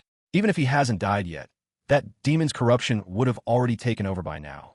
Honestly, doesn't seem worth a rescue attempt. "Damn it," Cone swore loudly. "If anything happens to Wade, I swear I'll help him get revenge on Nick Fury." Wasn't it Daredevil who attacked him? He got shot by S.H.I.E.L.D. agents, then taken out by more agents in their infighting, and S.H.I.E.L.D. is also responsible for failing to protect him. Nick Fury can't escape responsibility. David paused. He had a point. Just then, another violent tremor shook the ground, sending dust and bits of ceiling tumbling down all around. David's face paled. He frantically waved his hand. "Boss, let's get out of here now. We'll be buried alive if we don't." Through the sewers, up top's already too contaminated. The whole area, dozens of blocks, and hundreds of thousands of people. Everyone's emotions are on edge. The nearest neighborhoods are already turning cannibal. "Damn, this is hell on earth." Cone turned to the Spider-9. "You guys head for the sewers with David. And you." Cone shook his head, letting out a sigh. "Of course, I have to live up to the responsibility God gave me. Saving the world." "Wait." David's eyes went wide. "Boss, that's a demon out there. You really mean it?" Out in the square, the demon-possessed Daredevil toyed with Blade and Black Widow as if they were nothing more than mice. Blade was drenched in blood, and even with his damper resilience, he was about to collapse, his mind swimming, pressing on with nothing but pure grit. Natasha's situation was even worse. Yet her gaze remained startlingly clear, unaffected by the demon's corruption. As a Red Room agent who had carved a path to survival across the Arctic tundra, her resolve had been forged in fire. But strength isn't dictated by will alone. A powerful vibration hit. The glass of the financial tower shattered all at once, sending a downpour of crystal shards cascading from above, a rain of glass raining down from the sky. Natasha dropped to one knee, her fingers gripping a battered tactical knife. Once a marvel of shield tech, now just dented and pitted metal. Despite being drained of all energy, her mind was razor-sharp, and suddenly, it was like time slowed all around her. A drop of blood slowly formed on her chin, trembling before it let go. Blade was sent flying again, his eyes dimming as he crashed to the ground. And she could hear, pounding in her own chest, the urgent beat of her heart. Maybe it was her sheer will that pushed back against her limits. At that moment, strength surged back into her body. Both her smooth, powerful thighs exploded in emotion. The wind brushed past her face as shards of glass rained down like so many razor-sharp blades from above, and she did not flinch in the slightest. A chilling, slicing sound tore through the chaos as the glass cut through the air. Glass as keen as knives sliced through every inch of skin it touched, leaving bloodied welts in their wake. A crimson line stretching ever on. A drop of blood smeared across her left eye, tinting her vision red. Yet the hand, clutching her tactical knife, was steady, steady as that of an old butcher who had spent half his life at the slaughterhouse. With a wet, vicious thrust, the knife was plunged forward. Perhaps the storm of glass glittering in the firelight made for a spectacle too awe-inspiring to avoid, for even Daredevil failed to dodge this attack. The American Ontario, 3 Malawian Quach's navy knife drove straight through his throat. Natasha didn't stop there. Her body pressed on, lunging past Daredevil's left, both hands gripping the hilt. Like the solemn, ritualized finality of a samurai's self-disembowelment, she drew the blade hard to the left. In an instant, half of Daredevil's neck was laid open. Natasha remained relentless. A second thrust drove the blade into Daredevil's back, piercing the heart. Only then did exhaustion claim her. Her legs gave way, and she collapsed her knees. "You've done well. Truly." A faint voice sounded from behind her, the Kingpin. No one knew when he had appeared at the entrance to the Great Hall, face masked by the Red Demon's visage, standing silently as he watched the battle unfold between Black Widow and Daredevil. But it's pointless. In Natasha's eyes glimmered despair as Daredevil's arm bent backward at an unnatural, almost grotesque angle, reaching to yank out the tactical knife lodged in his back. Then, with a monstrous effort, he righted his head, which had been hanging limp to one side from severed spine. A pall of darkness fumed forth in that instant, and impossibly, the mortal wounds, enough to kill an ordinary man 100 times over, began to heal. This fight you've joined isn't between humans. It's between mortals and gods. Kingpin spread his arms wide, his voice tinged with a fervor nearing fanaticism. Look at this world. Look at this rotten city. Once it knew glory, it shone resplendent. Now it's nothing but ruins. Those beasts in human skin, the wealthy, the powerful, the so-called elite, treat this place as their private playground. They dump every filthy secret here. Their refuse, their corruption, the vilest things, all poured into these streets. They make life here a daily struggle. What this city needs, what it lacks, is order, a single, unbreakable order everyone must obey. In the distance came the deep, rolling drum of explosions, one after another, perhaps aftershocks of the fierce quake moments before. The sky burned crimson, and the stench of something scorched filled the air. Helicopters rushed past overhead, but they did not come here. It was as if the world had forgotten the battle still raging here. As if everyone had forgotten this was the true source of chaos. "You'll never win." Black Widow, her voice raspy, spat defiance. "Because in this world, there will always be a hero who rises up against you." Kingpin let out a cold laugh. "Is that so? I think you're mistaken. In this world, there is no such thing as a hero. Our decaying and corrupt society is proof enough." He waved his hand. "Night Demon, it's time to finish them off." At his command, Night Demon tilted his head, locking his gaze onto Natasha on the ground like a wild beast. Step by step, he began to stalk toward her. Suddenly, several bursts of blue, glowing energy bolts shot through the air, slamming into Night Demon with tremendous force and sending him flying. Dark energy scattered like smoke, and his body was left tattered and torn. A voice burst forth, high-pitched and resonant with a distinctive accent. "I'll have you know, Mother, I am that hero." Nick Fury had arrived. Behind him were Hill, Coulson with his wounded arm, and several other agents. In their hands, they carried weapons of unique, futuristic design, each one bristling with technology. Kingpin let out a deep, booming laugh, as if he'd just heard an absurd joke. "Night Demon, have we been toying with them for too long? Look at these fools. Do they honestly believe they can stand against us? All right then, let's give them a taste of what we can do." No sooner had the words left his mouth than Night Demon lunged forward, springing into the air. Mid-leap, a surge of black, evil energy exploded around him. He came crashing down with the force of a raging gorilla. He was so fast that Fury and the others barely had time to aim their guns. Damn! A deafening crash. Nick Fury was sent flying, his body like a rag doll, blood streaming down, his fate uncertain. Kingpin cackled wickedly. "Who can stop me now? Who dares to stand in my way? Come on, I fear no one." A slightly awkward voice broke through his bravado. Actually, I've been standing here watching for quite a while now. You guys just never noticed me, so I kept quiet." "Kingpin, why don't you turn around? I'm right here."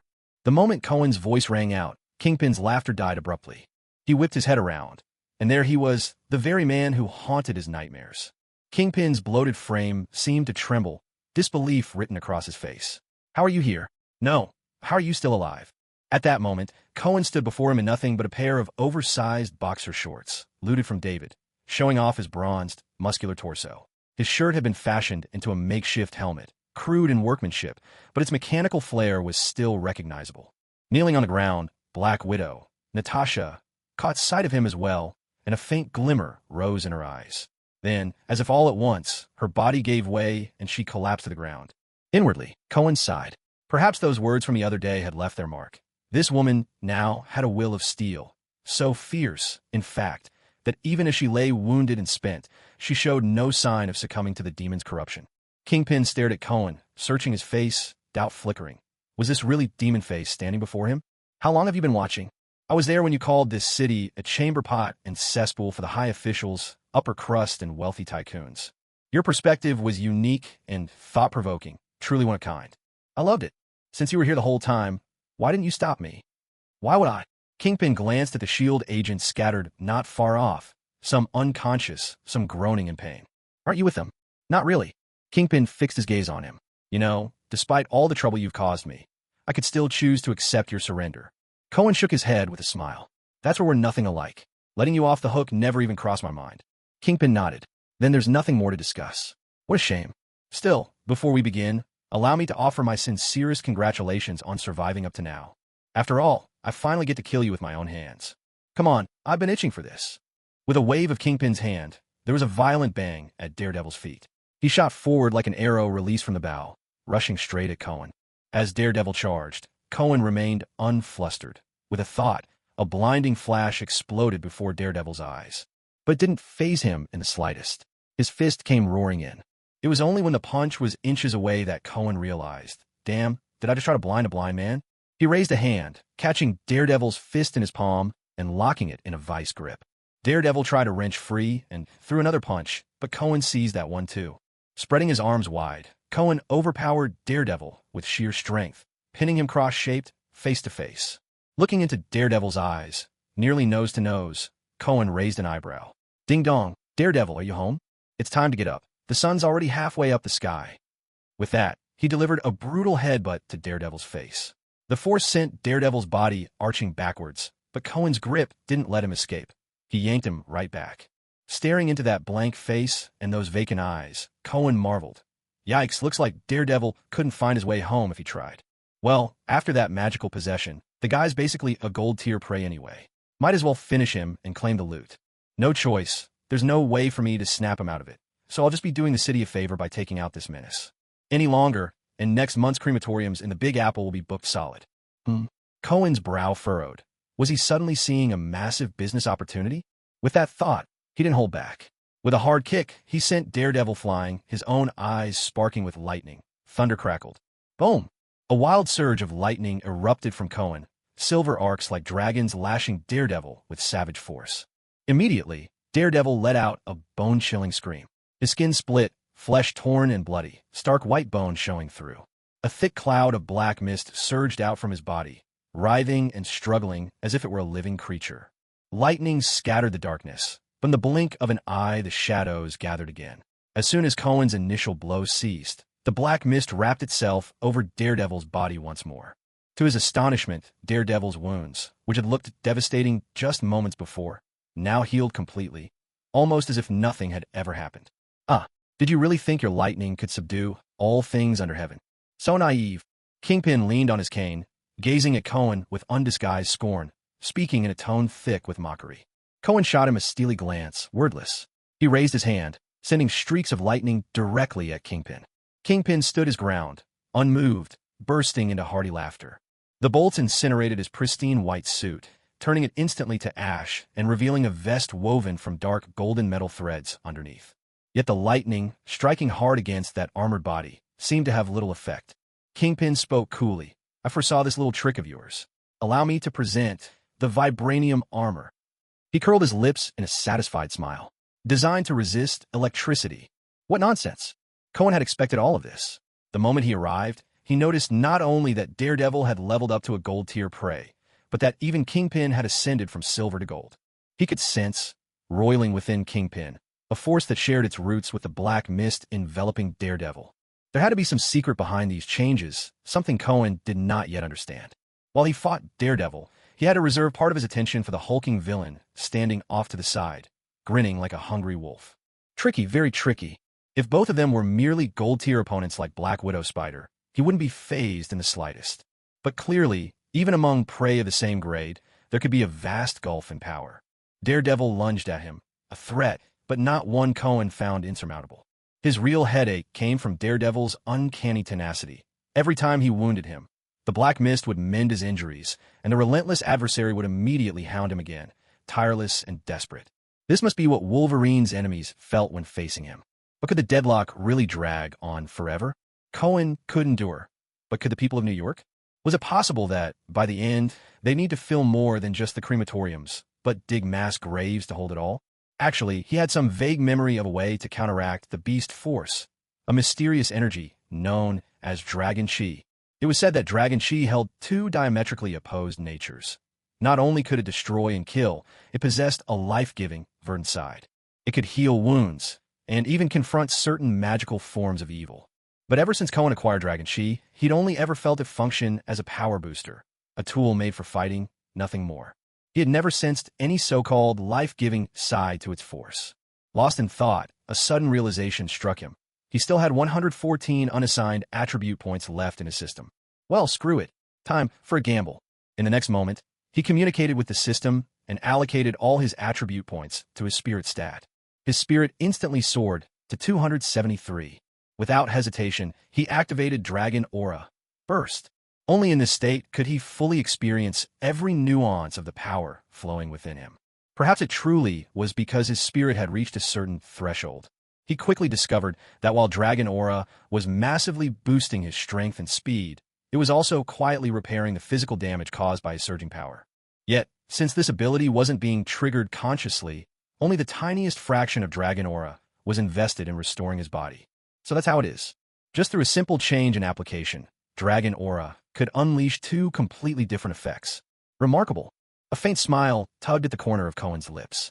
As he watched the Nightshade Warrior, once again charging straight at him, he thought, Shurima, your daddy has returned.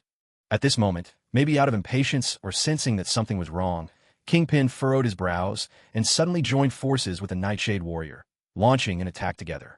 As Cohen's mind raced, a flurry of small bursts of light crackled relentlessly around Kingpin's head. His oversized skull instantly shone like a polished beacon. Cohen seized the opportunity, summoned all his strength, and kicked Kingpin hard in the solar plexus. Kingpin's massive frame shot through the air like a ponderous lead ball, skimming the ground and rolling a great distance before coming to a stop. With lightning speed, Cohen closed in on the Nightshade Warrior. One punch, then another, each one resounding with ferocious force. When his opponent finally lost the ability to fight back, Cohen stopped in front of him, extended a finger, and pressed it gently to the center of the Nightshade Warrior's brow. In a flash, thunder struck from every direction. Once again, the thunderbolts crashed into the Nightshade Warrior, forcing plumes of black mist to disperse. But if one looked closely, they would see that the essence of the mist was still tethered to the Nightshade Warrior. Cohen channeled his will, and the dragon aura within him instantly transformed. The next instant, a radiant glow, golden tinged with green, gathered in his palm. His eyes turned grave, and he unleashed a thunderous punch. Dragon aura surged into the Nightshade Warrior's chest. With a blood-curdling cry, a dense mass of blackness erupted from within him. It writhed and twisted, clearly struggling to recapture the Nightshade Warrior's body. Kingpin, sensing the crisis, picked himself up and roared in fury, about to charge over. But at that moment, Cohen transmuted his entire reserve of energy into lightning, letting it pour freely around him. Amidst the tempest of thunder and lightning, he stood like a living deity. Not only did he block Kingpin's advance, he also confined the black mist, preventing it from getting anywhere near the Nightshade Warrior. At the very center of the swirling thunder, the Nightshade Warrior slowly regained consciousness. He froze for a moment, then, as despair filled his eyes, took in the sight of the burning city and whispered, "What have I done? You've become a criminal, Matt Murdock. You know my name? You're Iron Man? No, Devil Face." Cohen nodded, his face somber without a hint of joy. "Matt, I have to kill you." Within the system, though the demon god's power had already left his body, he was still classified as a silver-level criminal. Once, he had never been prey. All around, the lightning was gradually fading, and Kingpin was about to fight his way in. Daredevil offered no resistance. He glanced at the encroaching dark mist, closed his eyes, and nodded. His final words were, "That demonic energy isn't bound to the flesh, but to the soul.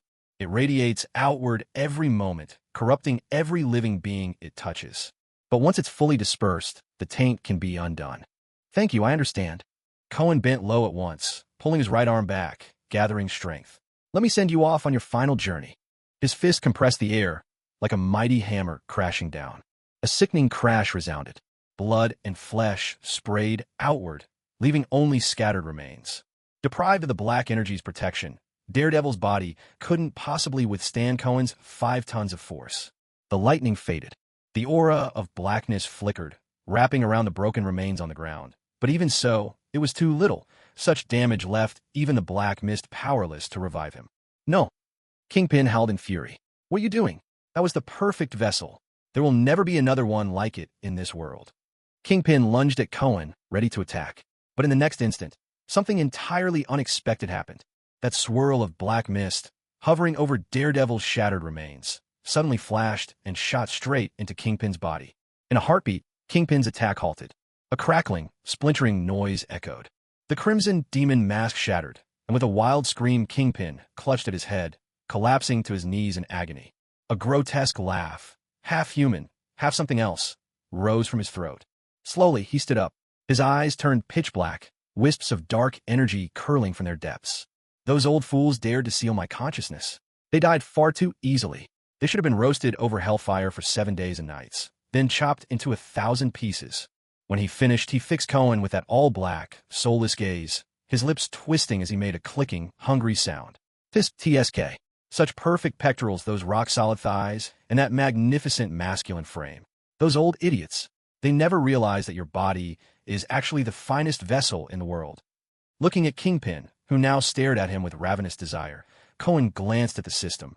Platinum-level prey. So this is the true, fully manifested beast. After all the fighting, after sacrificing Daredevil, everything circles back to this point? Damn it, did Daredevil sacrifice himself for nothing? The beast lunged at him, and Cohen met him with a punch. The two clashed, the winds howling and dust churning all around. At this moment, the beast's power was undeniable, far beyond what Daredevil had displayed before. But perhaps limited by his mortal body, its strength was even slightly inferior to Kingpin at his peak. Yet, he still found it a real headache. Trying to drive this complete beast out of Kingpin's body was incredibly difficult. Even at the height of his own dragon's aura, he might not be able to pull it off. Damn it, God. Are you just not going to let me save New York? One crisis after another. Are the people of New York just playing seesaw with their lives for your amusement?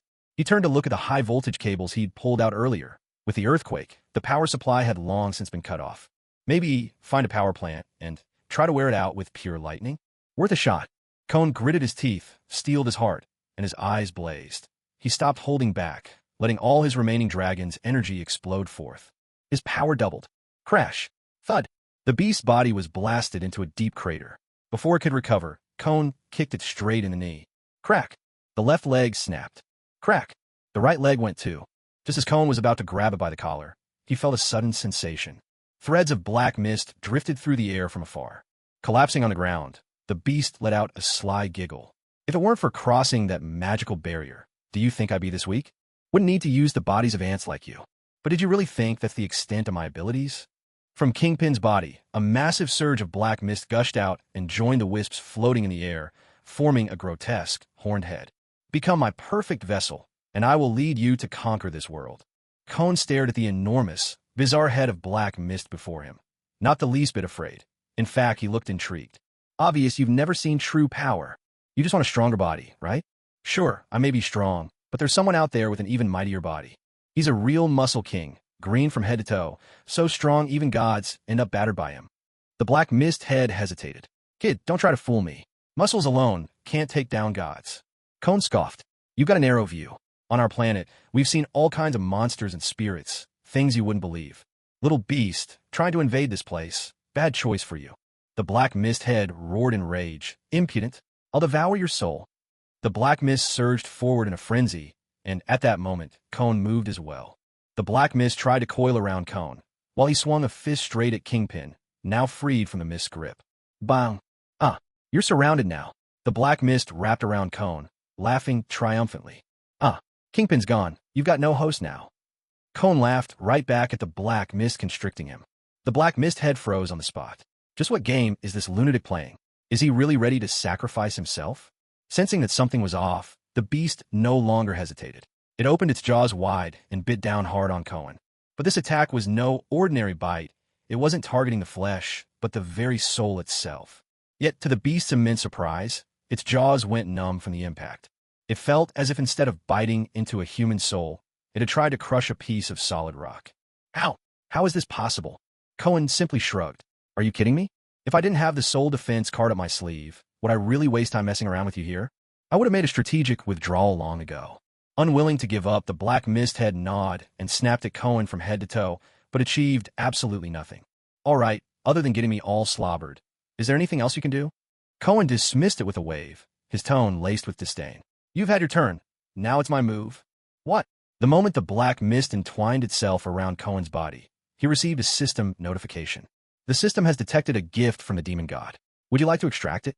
Extract. No, what is this?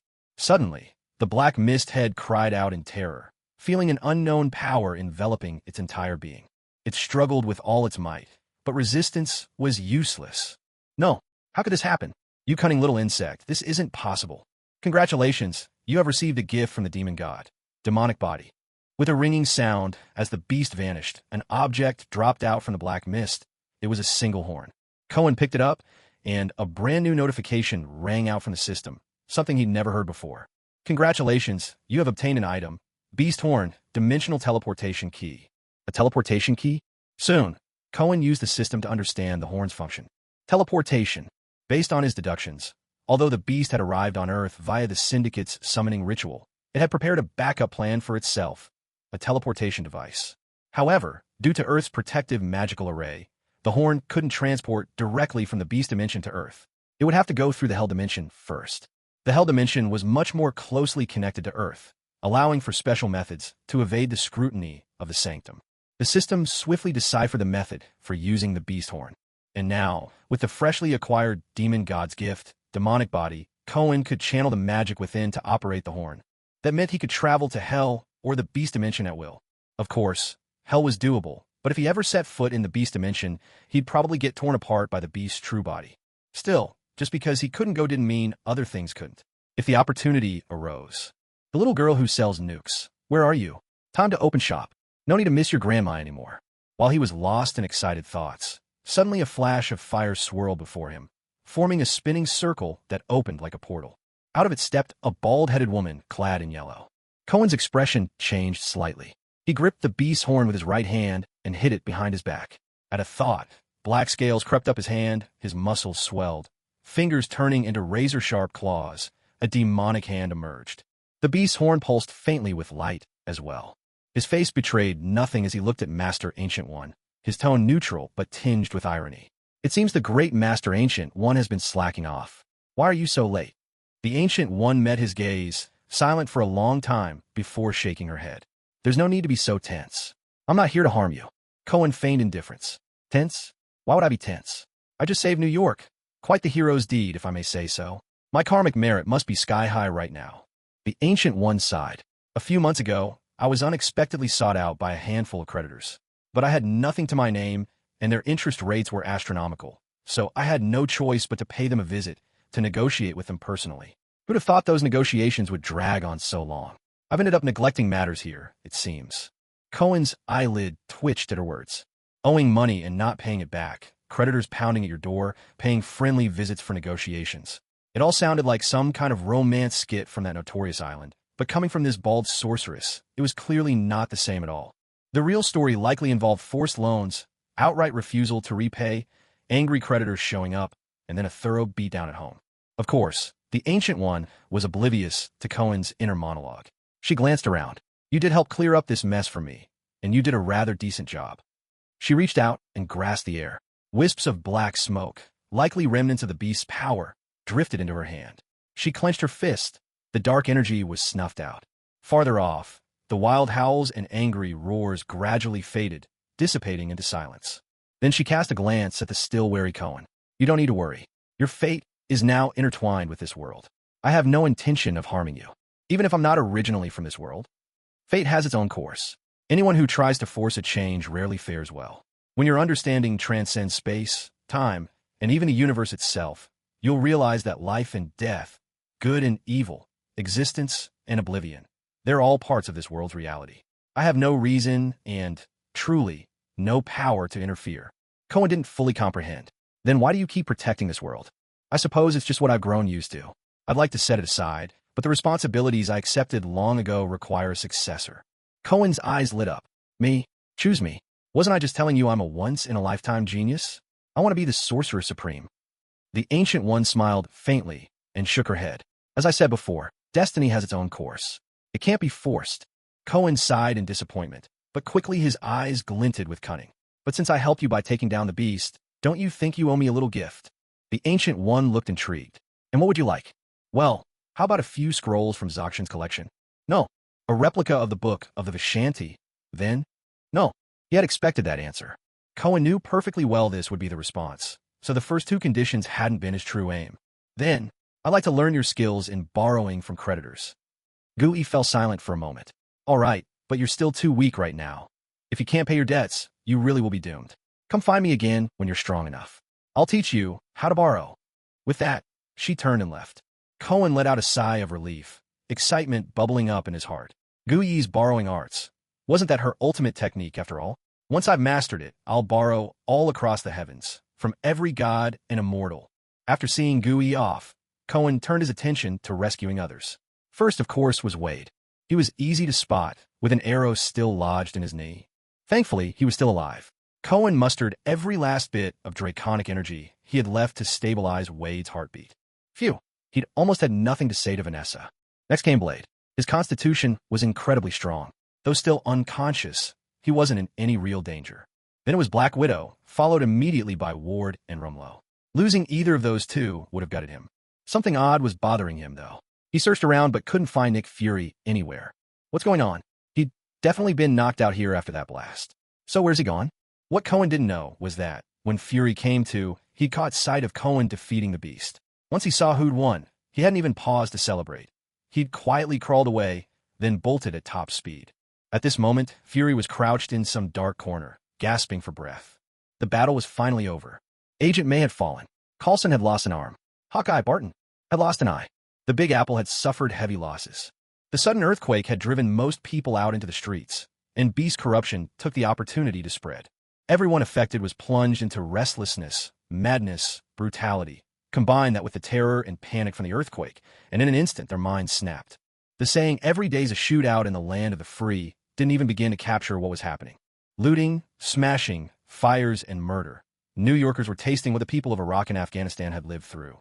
It was a living hell. It wouldn't be surprising if, by tomorrow, the whole city would be steeped in mourning. As he was about to leave the scene, Cohen noticed a bright spot of light on the horizon, as though something was streaking in from beyond the atmosphere. Oof, yet another latecomer. Go back to your alien affairs, you so-called cosmic sage. Earth barely gets your help, and all you ever do is protect extraterrestrials. An hour later, on Staten Island, at a small dock, on the deck of a heavily guarded luxury yacht, Vanessa and Wesley, along with their people, had been waiting for a long time. At last, Wesley received a call. After hanging up, his expression grew somber. "Ma'am, it seems the boss won't be coming." "Why not? He's already—" "Who did it? Iron Man, or rather, the demon face." Vanessa closed her eyes, her body swaying unsteadily. There was a commotion from the aft deck. Apparently someone had heard the news, and arguments erupted. "The boss is dead. What's the point of going to Los Angeles now? Let's call it quits and go our separate ways." "You bastard, are you betraying the boss?" "The boss is already dead." Vanessa came over with Wesley by her side. The crowd fell silent when they saw the authority they commanded, though each face wore a different emotion. Vanessa spoke softly, turning to the bearded man who'd brought up splitting up. "You were once Wilson's most loyal companions. He valued every one of you. Why do you want to leave?" "If the boss could return, of course I wouldn't leave. But he's dead. Who else could lead us now?" "I can." Vanessa answered immediately. Her response shocked everyone. The bearded man let out a cold laugh. "You? And why should we follow you?" "Because of this." A gunshot split the air. The bearded man, a look of disbelief frozen on his face, took a bullet square between the eyes and collapsed onto the deck. In Vanessa's hand was a petite lady's pistol. "Now, does anyone else want to leave?" Everyone swallowed nervously. Wesley struggled to calm his own shock, quickly stepping forward. "Gentlemen, the boss had laid his plans and made preparations long beforehand. Los Angeles is just our first stop. I believe the madam has every ability to lead us back to glory. Even if the boss is gone, you'd best not go against his wishes." The room filled with uncertainty. They looked at each other, but no one spoke.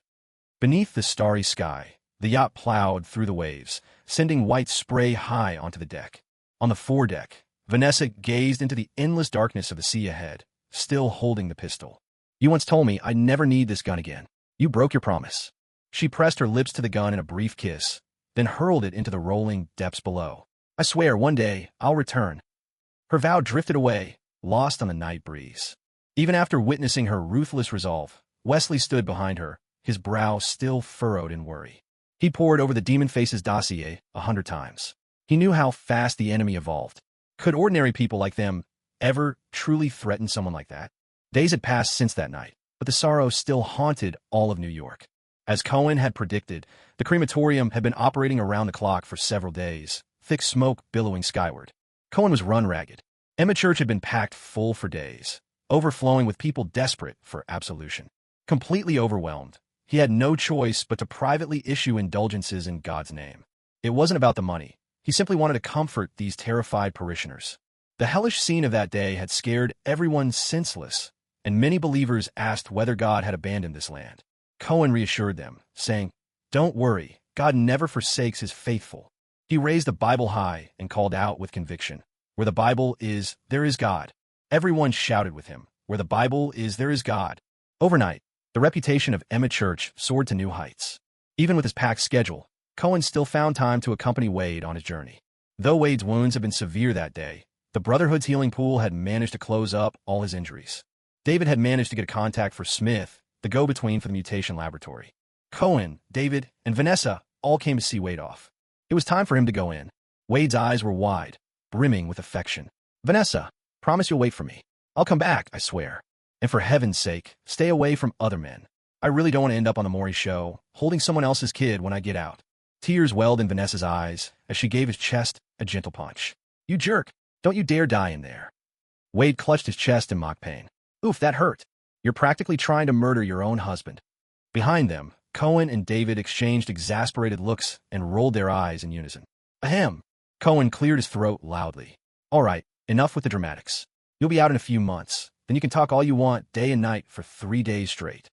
Wade snorted. "I'll do a lot more than just talk for 3 days straight when I'm out." Cohen rolled his eyes again, then glanced at Smith nearby.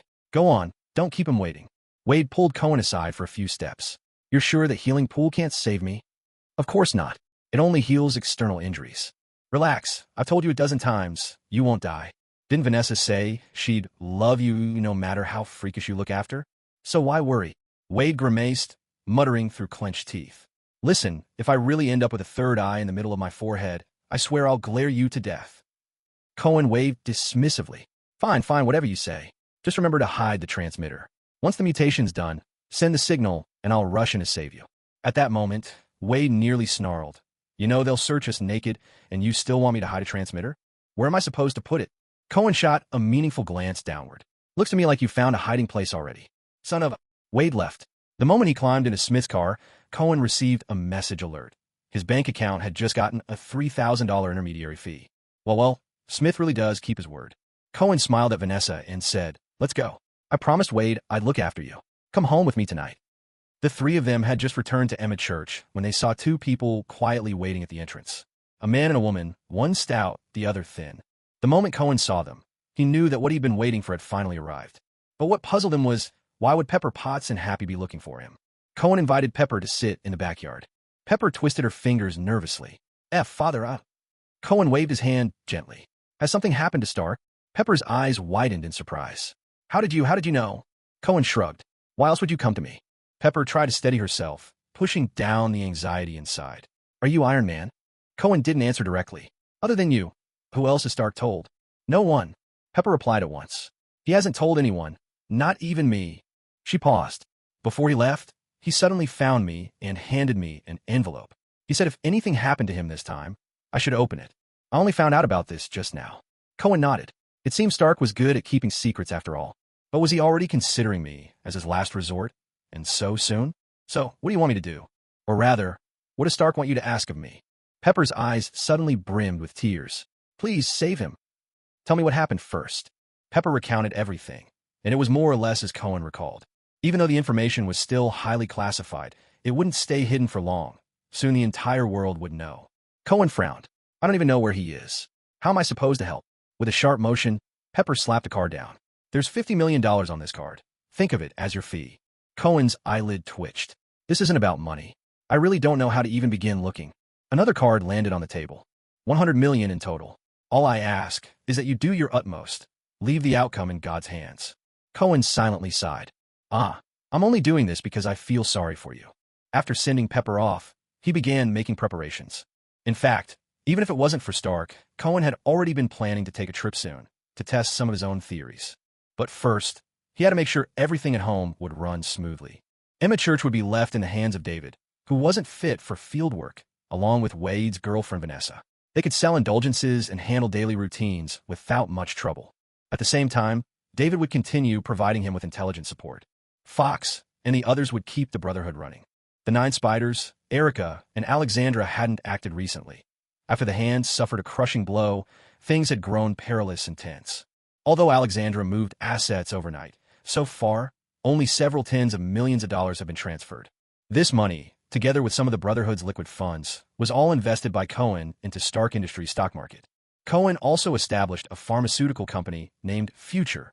As soon as the funds are injected, Dr. Karen, who specializes in vampire blood research, will be officially hired.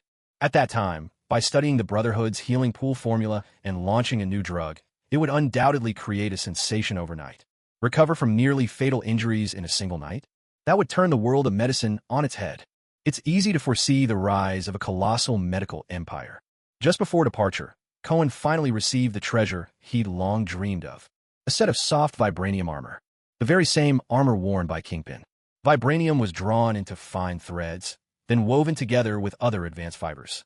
Although it couldn't match the defense of solid vibranium plate, its protective strength far surpassed even the best heavy-duty bulletproof vests on the market.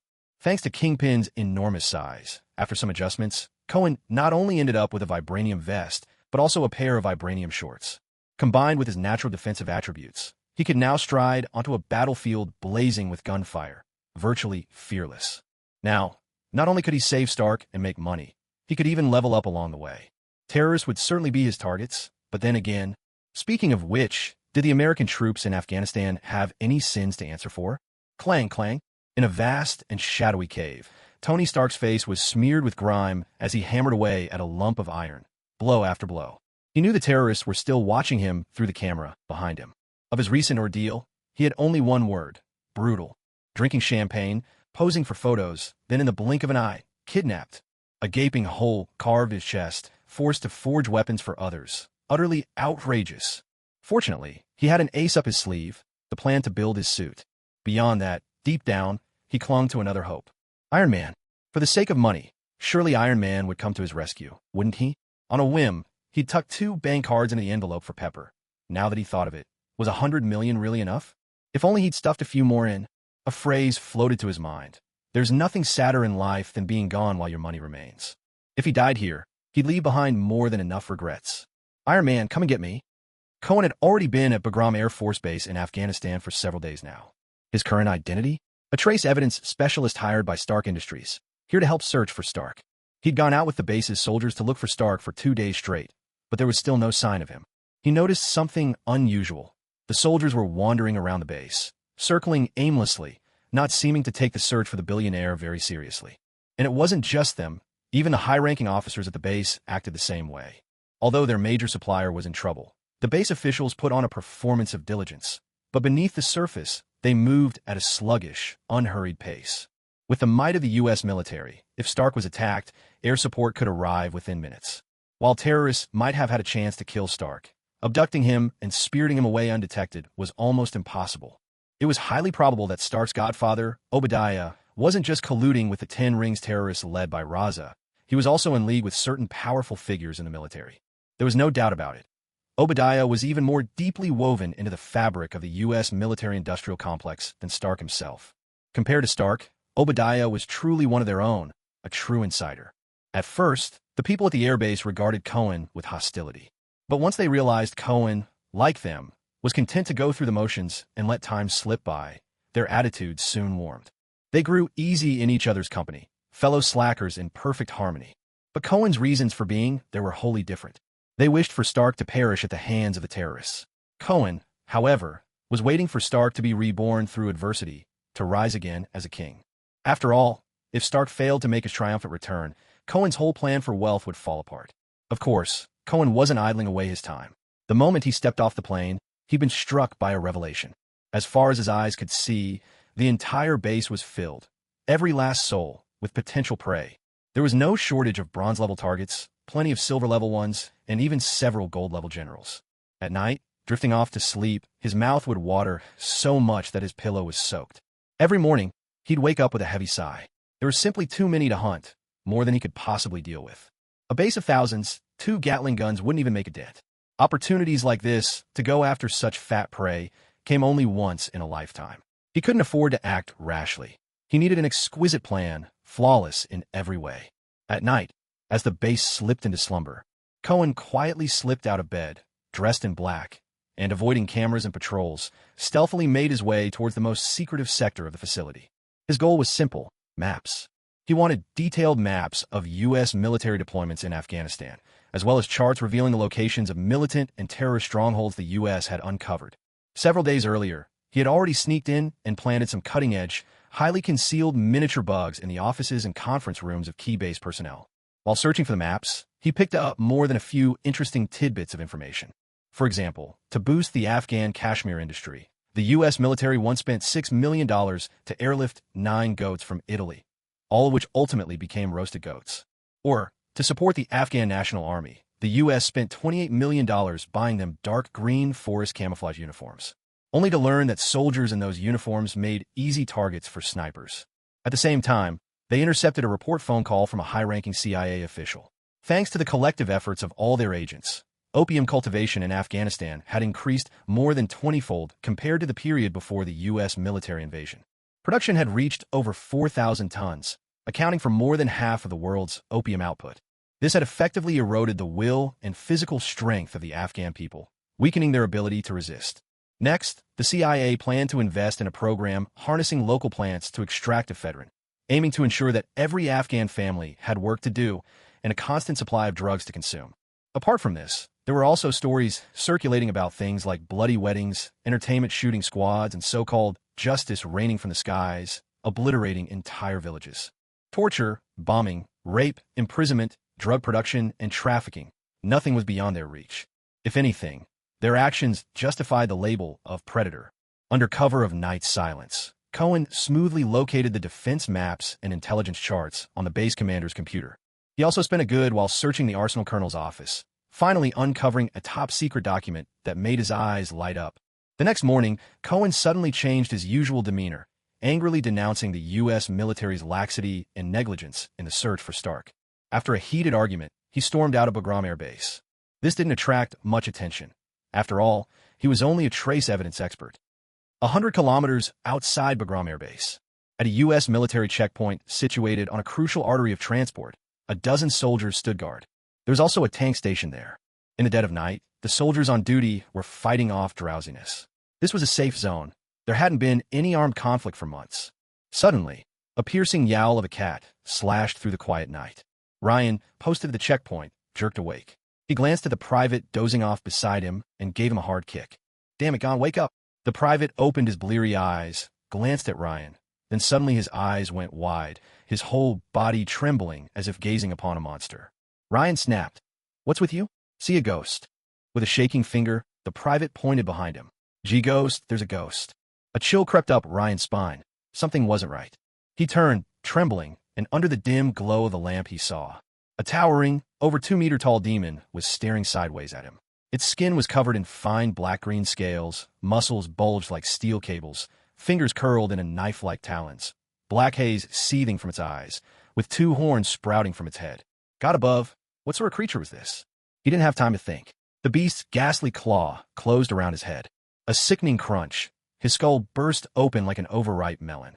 Private Gon wanted to run, but his legs refused to move. He tried to shout, but only a hoarse rasp escaped his throat. The demon strode forward. With a powerful swing, it punched him squarely. He felt himself lifted like the wind, soaring weightlessly, just like that day, running beneath the sunset. Cohen flexed his wrists. This was his first time experiencing demonic transformation. The effects were decent. While his physical abilities saw only a modest boost compared to normal, he now had the power to emit black miasma. This ominous vapor could erode one's heart, inciting frenzied and violent urges. Not only that, Its corrosive properties were formidable. It could eat through steel, leaving gaping holes in mere moments. Most crucial of all, once transformed into a demon, every trace of his human aura was completely concealed. It was a perfect disguise. If he ever needed to venture into hell or the beast dimension, at least he wouldn't need to worry about being spotted right away. The ruckus from knocking Private Gone through the air seemed to have drawn attention. There was sound from the barracks. He didn't hesitate, striding boldly forward. Within minutes, there were no survivors at the checkpoint. The M1A1 Abrams tank parked in the center of the yard never got a chance to come into play. Cohen tossed a handful of grenades into the ammunition depot, then vanished in a blur. Moments later, a thunderous explosion tore through the entire camp, reducing it to ruins. That same night, in an abandoned factory on the outskirts of the city, CIA agents were in the midst of a deal with a group of so-called good Afghans. The agent tossed several stacks of green bills on the table, while the locals hefted out a sack of bricks. Both parties were well-practiced. No need for words. The entire exchange was over in less than a minute. Just as they were about to leave, a single stone flew through the air and shattered the hastily rigged light bulb overhead. Bastards, are you trying to double-cross us? We're agents of the mighty United States. Do you have a death wish? Sir, no, we weren't planning. Bang, bang, bang. Chaos erupted, screams, pleas for mercy. When the lights blinked on again, the lead agent spat on the corpse at his feet. TCH, try to play dirty with America? You should have checked whether you were dirty enough. Let's go. As he turned around, he suddenly caught a shadow flickering in the darkness. Another of his teammates had vanished. What's going on? The remaining agents tensed instantly, guns up and eyes darting around. A soft swish, another man gone. Damn, this was some supernatural hell.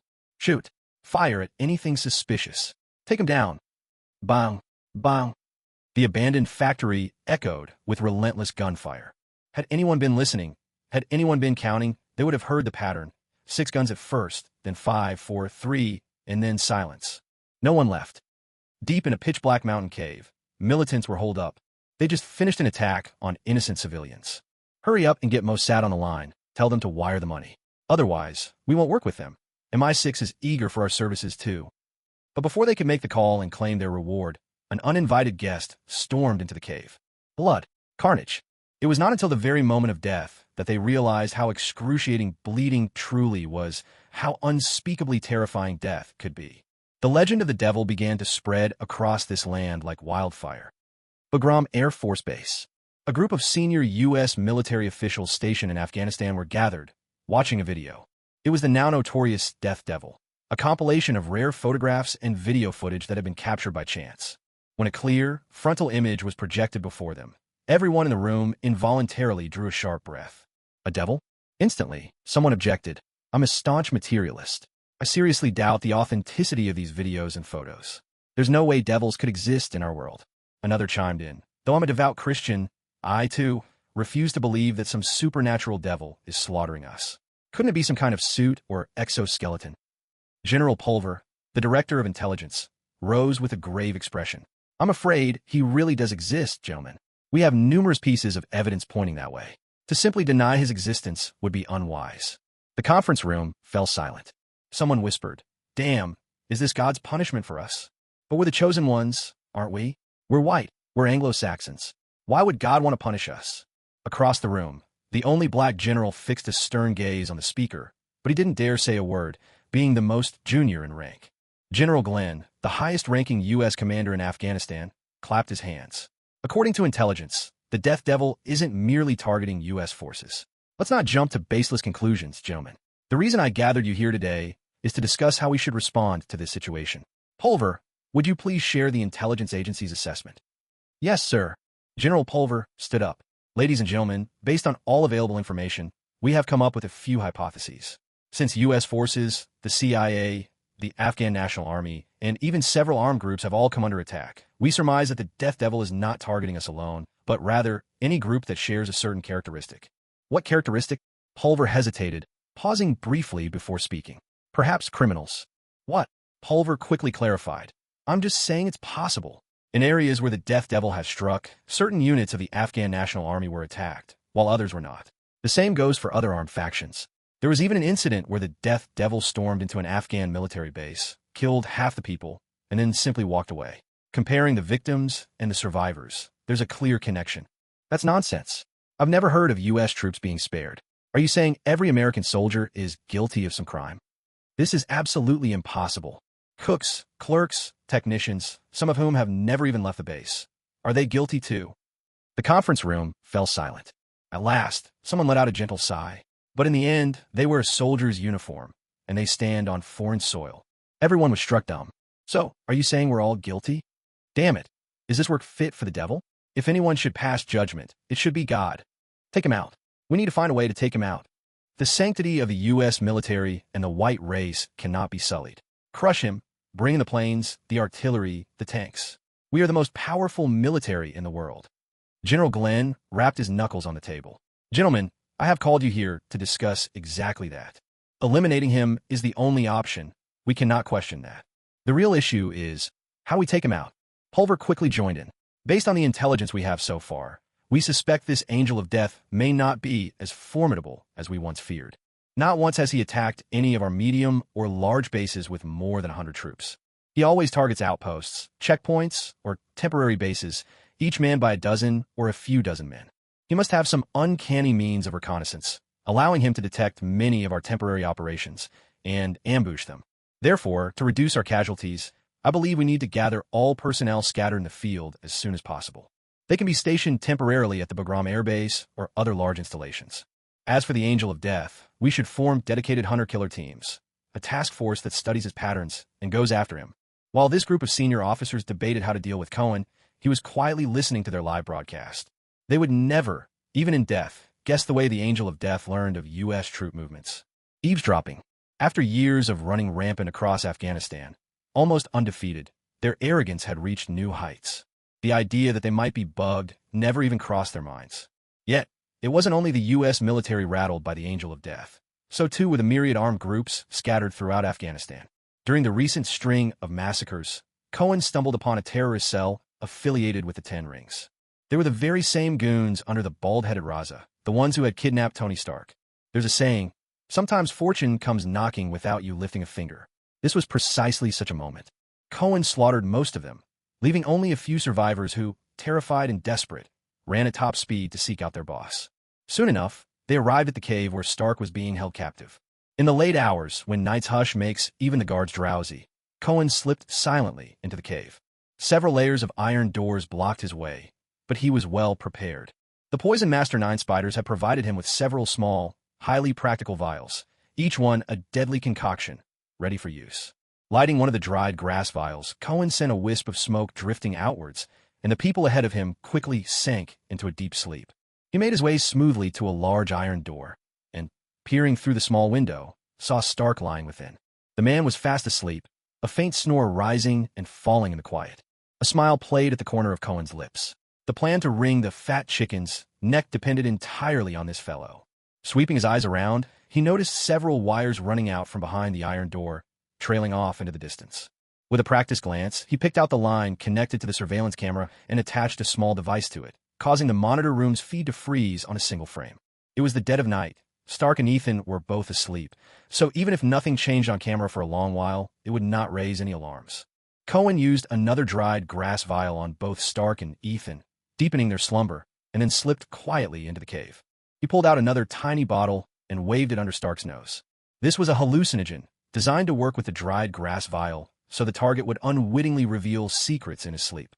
Stark, did you leave a backdoor in the Jericho missile? The Jericho missile was the cluster munition Stark had demonstrated for the military. Of the 3 demonstration samples, one had already been used, leaving 2 locked away in an armory not far from the test site. Now that's what I call a prize chicken. But there was no doubt, the launch protocol for such a weapon were extremely complex, requiring multiple layers of confirmation. Unless, yes. Beautifully done, Stark. Just as I thought, if even smartphones have backdoors, how could Stark possibly resist sneaking one into his proudest creation? The rest was simple. After spending a few minutes extracting the details of how to use the backdoor, Cohen slipped quietly away. It wasn't that he didn't want to save anyone. At the moment, staying right here was actually safer. The outside world was chaos. Where else could he enjoy such peace, with food and drink at hand? Over the following nights, Cohen continued to play his deadly game with the American soldiers. His relentless actions greatly accelerated the military's consolidation plan, forcing them to abandon numerous small and medium bases and outposts and relocate their forces to Bagram. He was fattening up the prized chicken even more. During this time, the U.S. military assembled elite hunter-killer squads composed of Delta Force, Rangers, Green Berets, and even Navy SEALs. They laid trap after trap, waiting for Cohen to walk into them. Cohen showed up and promptly stunned them all. Blades and bullets couldn't touch him. Fire and water were powerless against him. He tore apart Humvees with his bare hands and kicked tanks aside. The invincible U.S. military was given a harsh lesson. General Glenn, the supreme commander in Afghanistan, shut himself in his room and emerged the next day with hair turned white overnight. He considered requesting a withdrawal from the president, but such a move would undoubtedly nail his name to the pillar of shame. Left with no choice, he turned to the Vatican for help. "O great Pontiff of Christ, merciful and loving to all, save us poor lost lambs." When Cohen overheard the high-ranking American officers discussing their plan to call on a Vatican priest for an exorcism, he knew the moment had arrived. Push them any harder, and even a corner dog will leap the wall. So, on a night shrouded in darkness and swirling wind, he quietly approached the nearby armory, just a short distance from the testing grounds. This was a sizable base, housing nearly 1,000 personnel. According to American military experience, this was not a place likely to be targeted by the so-called Death Demon. Moreover, as everyone knew, demons did not use weapons. But that night, the sentries guarding the armory witnessed a sight that made their hearts freeze. Out of the inky night, the enormous horned demon, wreathed in the aura of death, came striding toward them step by deliberate step. Cradled in hands that should have held nothing, he brandished a vehicle-mounted Browning M2 heavy machine gun, its caliber ruthless and chilling.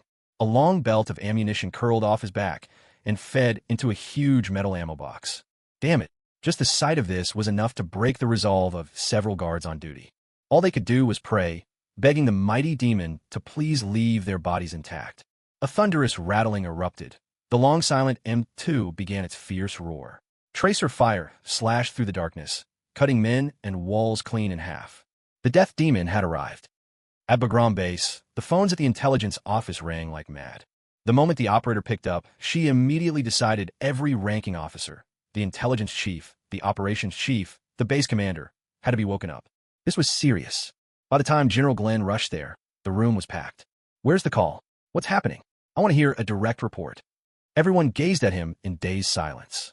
The operator spoke in a subdued voice. "The call was cut off a while ago." Glenn blinked. The operator thoughtfully played back the recording for him. "Help! Help! That demon is here. Bang! Bang! Damn it, he's holding a gun. Bang! Oh, damn. He's breaking through. Calm down. Where is your commanding officer?" The operator's voice came through. "Calm? You want to calm down? The commanding officer? He just got his head blown off. A 12.7mm round splattered his brains all over my face, and you're telling me to calm down?" The operator tried to reassure him. "I've already alerted the senior officers and the base commander." "What's the situation on the ground?" "Bang, bang on the ground. It's a river of blood, bodies everywhere. Send help. We can't hold him back. Boom. The tanks can't even hit him. Damn, he just looked straight at me. BZ. Hello? Hello, are you still there? Hello?" The recording was abruptly interrupted. General Glenn turned to Director Pulver of the Intelligence Bureau, disbelief etched across his face. "Didn't you say he wouldn't attack bases with a large number of personnel?" Pulver's expression was one of anguish, his lips trembling as he struggled to speak. "There are just too many things in this world we can't anticipate." He walked to the computer in the military intelligence office, connected his phone, and drew in a deep breath. "One of my subordinates at the armory managed to send me a photo from the scene before he died. Let's take a look." Seconds later, the enormous screen flickered to life, displaying the photograph. It was the death demon they all recognized so well. What made their vision swim was the sight of the demon, a crate of ammunition slung over his back, clutching an M2 Browning heavy machine gun to his chest, mouth stretched in a wild grin, firing with reckless abandon. General Glenn staggered in shock. "The demon can use a machine gun? Why the hell are you only telling me this now?" A heavy silence fell over the entire intelligence office. A demon wielding a machine gun, and apparently quite adept with it. Who could have foreseen such a thing? By now, U.S. military forces had urgently tasked surveillance satellites to observe the scene. On the broad screen, the armory's predicament was on full display. There, between distant mountains veiled in darkness, only this base blazed. Fire and explosions lighting up the night, a spectacle both devastating and strangely beautiful. General Glenn gritted his teeth, letting out a furious roar. "Where are the standby pilots? Scramble them immediately. Load the heaviest bombs we have. I want that monster annihilated. There's still 2 GBU, 43 Moabs in the warehouse, right? Prep them for the bombers now. I want every trace of that thing wiped from the face of the earth. Around him, the officer's lips moved as if to object. Did they truly understand what the GBU, 43 Moab was? It was regarded as humanity's most formidable non-nuclear bomb, its impact radius a full 600 meters, leaving not even animals alive in its wake. Once dropped, forget about any rescue operations for the armory base. There'd be no one left. Pulver hesitated, speaking up quietly. Yes, sir, deploying a Moab, isn't that a bit too? He didn't finish his sentence before Glenn shot him a bloodshot, murderous glare. Pulver sighed inwardly and fell silent. Seeing this, no one else dared object. Glenn swept the room with a cold gaze and let out a snort. There's no need for any of you to worry. I'll take full responsibility for what happens. But for now, I have only one order. I want that demon dead. With his command, 3 ready aircraft, each loaded with 500-pound bombs, roared into the night sky, and the ground crew immediately set about new preparations. The GBU, 43 Moabs weighed several tons each, requiring even a transport plane to deliver them. They had to get ready, and fast. Meanwhile, inside the armory, Cohen rampaged unchecked, no one able to stand in his way. Yet the results of his slaughter fell far short of ideal. Though the base held nearly 1,000 personnel, he had only eliminated a little over 300. The rest had either holed up in hidden corners or managed to escape in the chaos. He soon arrived at the munitions warehouse and located the 2 Jericho missiles without difficulty. With brute force, he dragged them directly to the warehouse doors, then activated the launch system according to the backdoor Stark had left behind. After a flurry of operations and the input of the coordinates for Bagram Base, a chorus of beeping sounds filled the air. A deafening explosion followed. 2 missiles soared into the sky, arcing gracefully above, streaking toward their target. Watching those gleaming ribbons of light in the night, Cohen let out a breath of relief. The plan was complete. Now, it was just a matter of waiting for the fruits of his labor. He glanced back at the massive ammunition crates, still half full. Since he was already here, he thought he might as well use it all up. A chain of rattling gunfire rang out. The 2 missiles launched from the armory didn't take long to appear on the radars at Bagram Air Force Base. Staring at those fast-approaching markers on the screen, the personnel's worldview crumbled all over again. It was one thing for the devil to handle machine guns, but now he was firing missiles too? Could he be any more terrifyingly unstoppable? Because the armory wasn't far from Bagram, their response time was less than 2 minutes, making long-range interception all but impossible. All hopes were pinned on the close-range interceptor missiles and the dense phalanx defense systems. Meanwhile, the 2 Jericho missiles were slicing through the clouds above. Bathed in moonlight, their silver-white shells gleamed, and each bore the inscription, Stark Industries. By pure coincidence, they crossed paths with 3 incoming fighter jets, just a few hundred meters apart, passing in a fleeting instant. They were closing in on their destination. The computer's main console took over, guiding them down, adjusting their angle of descent. Below, Bagram Air Force Base blazed with lights, and the wail of alarms pierced the night. The missiles plunged, Dove. With ample fuel, they gained speed, soon exceeding the speed of sound, pushing toward Mach 2.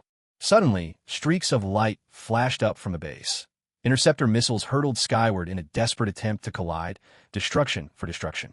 But the Jericho missiles were Stark's masterpieces. With a graceful flick of their tails, they dodged away, creating distance from the interceptors. Even when the interceptors exploded, scattering shrapnel across the sky, none found their mark. Closer now, ever closer. A dozen phalanx turrets at the base erupted, unleashing a torrent of bullets like a storm so dense not even a fly could slip through. Yet just as the phalanx opened fire, the Jericho missile's casings suddenly fell away. Multiple warheads blossomed outward, scattering like petals in a gale. The phalanx knocked out a few, but most broke through the defensive curtain. In the command center, everyone stood frozen with fear, chilled to the bone at the sight. Glenn let a long sigh. So, they're Jericho missiles. Looks like there's no dodging fate tonight. Outside the window, on the runway, a massive C-130 was gathering speed for takeoff. In just a few more seconds, it would be airborne, carrying the GBU, 43 nestled in its belly. What a pity. He missed it by just a few seconds. The sky was filled with the sparkling remnants of shell casings, like the embers after a lavish fireworks display. Glenn cast one last look at everyone. It's been an honor to stand and fight alongside you all. A thunderous, unprecedented explosion engulfed the entire Bagram base. Some say that on that night, divine retribution rained down upon Afghanistan. All invaders quaked in terror, while every criminal was reduced to dust. The next morning, when reinforcements from other bases arrived, all they saw was scorched earth. It was as if, after finishing his cigar, God snuffed it out right here, leaving behind a charred black circle several hundred meters across. Of course, this was the handiwork of the GBU-43. Mid-air, a violent chain explosion. Bagram Air Base, no survivors. In a cool morning breeze, Cohen sat atop a mountain peak, gazing from afar at the arsenal base that had just endured this cataclysm. Those 3 fighter jets from the night before hadn't even had the chance to drop their payloads. The moment they reached the skies above the arsenal, all contact with Bagram was lost. Then they witnessed an enormous, dazzling explosion blooming behind them. They had no idea what had happened. With no orders from above, they couldn't force themselves to bomb a base where comrades might still be holding out, still resisting. After circling the base twice, they had no choice but to turn back, only to realize their home was gone. All that remained was a burning ruin. After a brief discussion, the 3 pilots could do nothing but fly to another base in resignation. The arsenal base they had abandoned held out for several more minutes amidst slaughter and flame, and then resistance ceased altogether. As the sun rose, Cohen examined the results of the previous night. His most spectacular feat was 2 kill streaks. First, after scattering 2 Jericho missiles, a chain kill of 200. Then, following the GBU-43's detonation, a further 300 consecutive kills. He also received dozens of reward packs of various tiers. Among them, the most valuable were a 3-star gold chest and a 4-star platinum chest. Cohen couldn't help but feel a pang of regret. The first platinum chest, and it had fallen short of 5 stars. The odds of finding something truly rare had dropped considerably. But it was just a matter of odds. It didn't mean he couldn't get something good at all. He always liked to save the best for last, so he decisively opened all the chests except for the platinum one. After a flurry of system announcements, a long list of rewards appeared. In total, he gained 595 free attribute points and 4 new skills: Mastery of Archery, Mastery of Blades, Expert Hacking, and Expert Postnatal Sow Care. He felt absolutely nothing.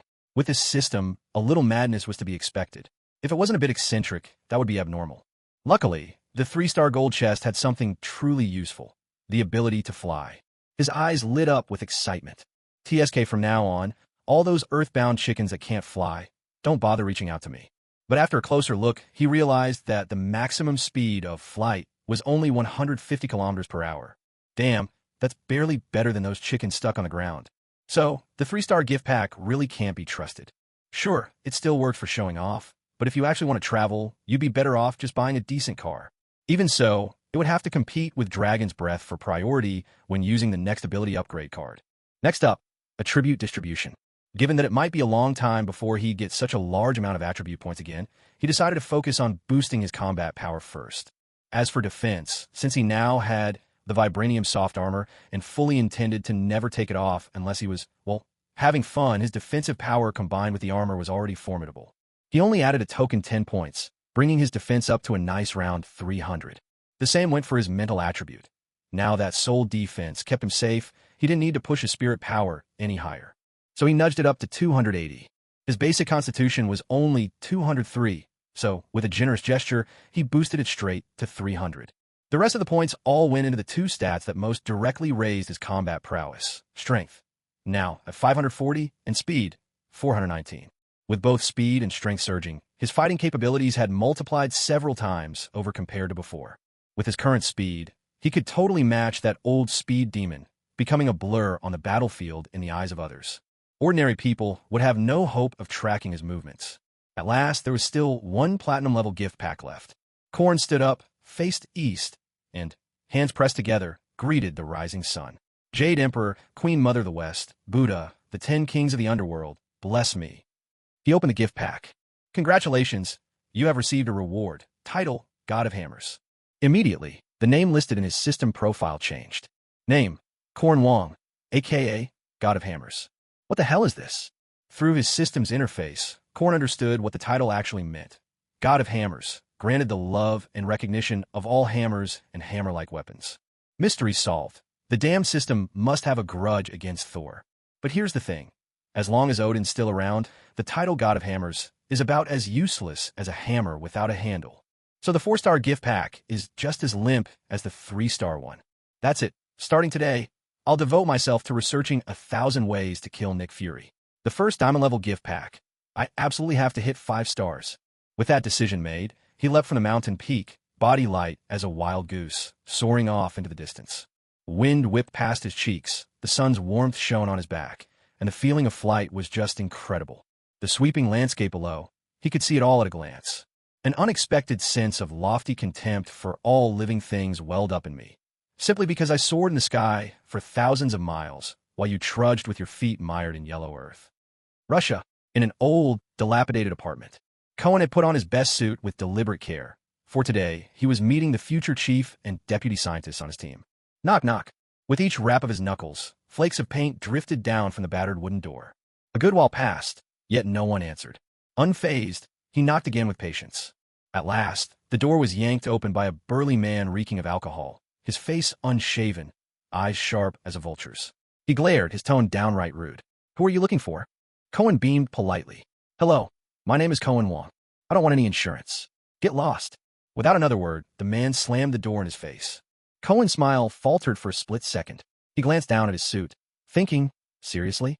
Have you ever seen a sales agent this dashing? Can't you see that soon I'll be a billionaire?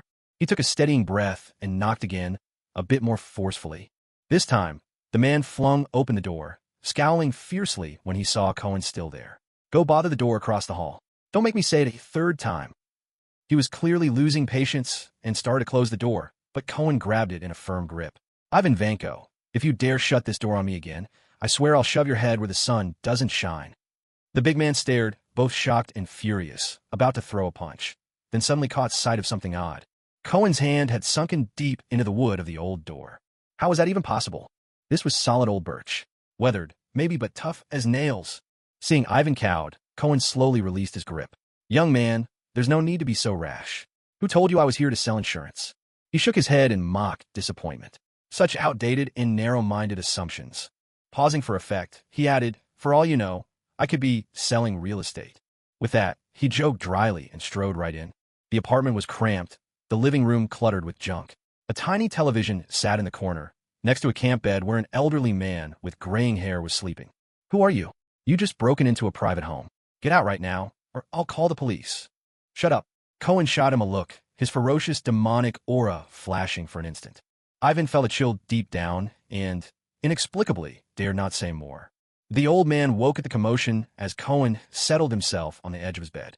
"Anton Vanko, are you dead or alive? Answer me if you're still breathing." Compared to his son, the father was much more composed. "Who are you, and what do you want?" "Cohen Wong, from half the world away, here to offer you a chance." "What kind of chance?" "The chance to take revenge on Howard Stark." Anton Vanko's eyebrows shot up. He burst out laughing, then broke into a fit of coughing. "He's already dead." Cohen laughed as well. There's an old saying in the East, a son must pay his father's debts. Anton Vanko stopped laughing, then looked Cohen up and down carefully. "Who are you?" Cohen nodded slightly and extended his finger.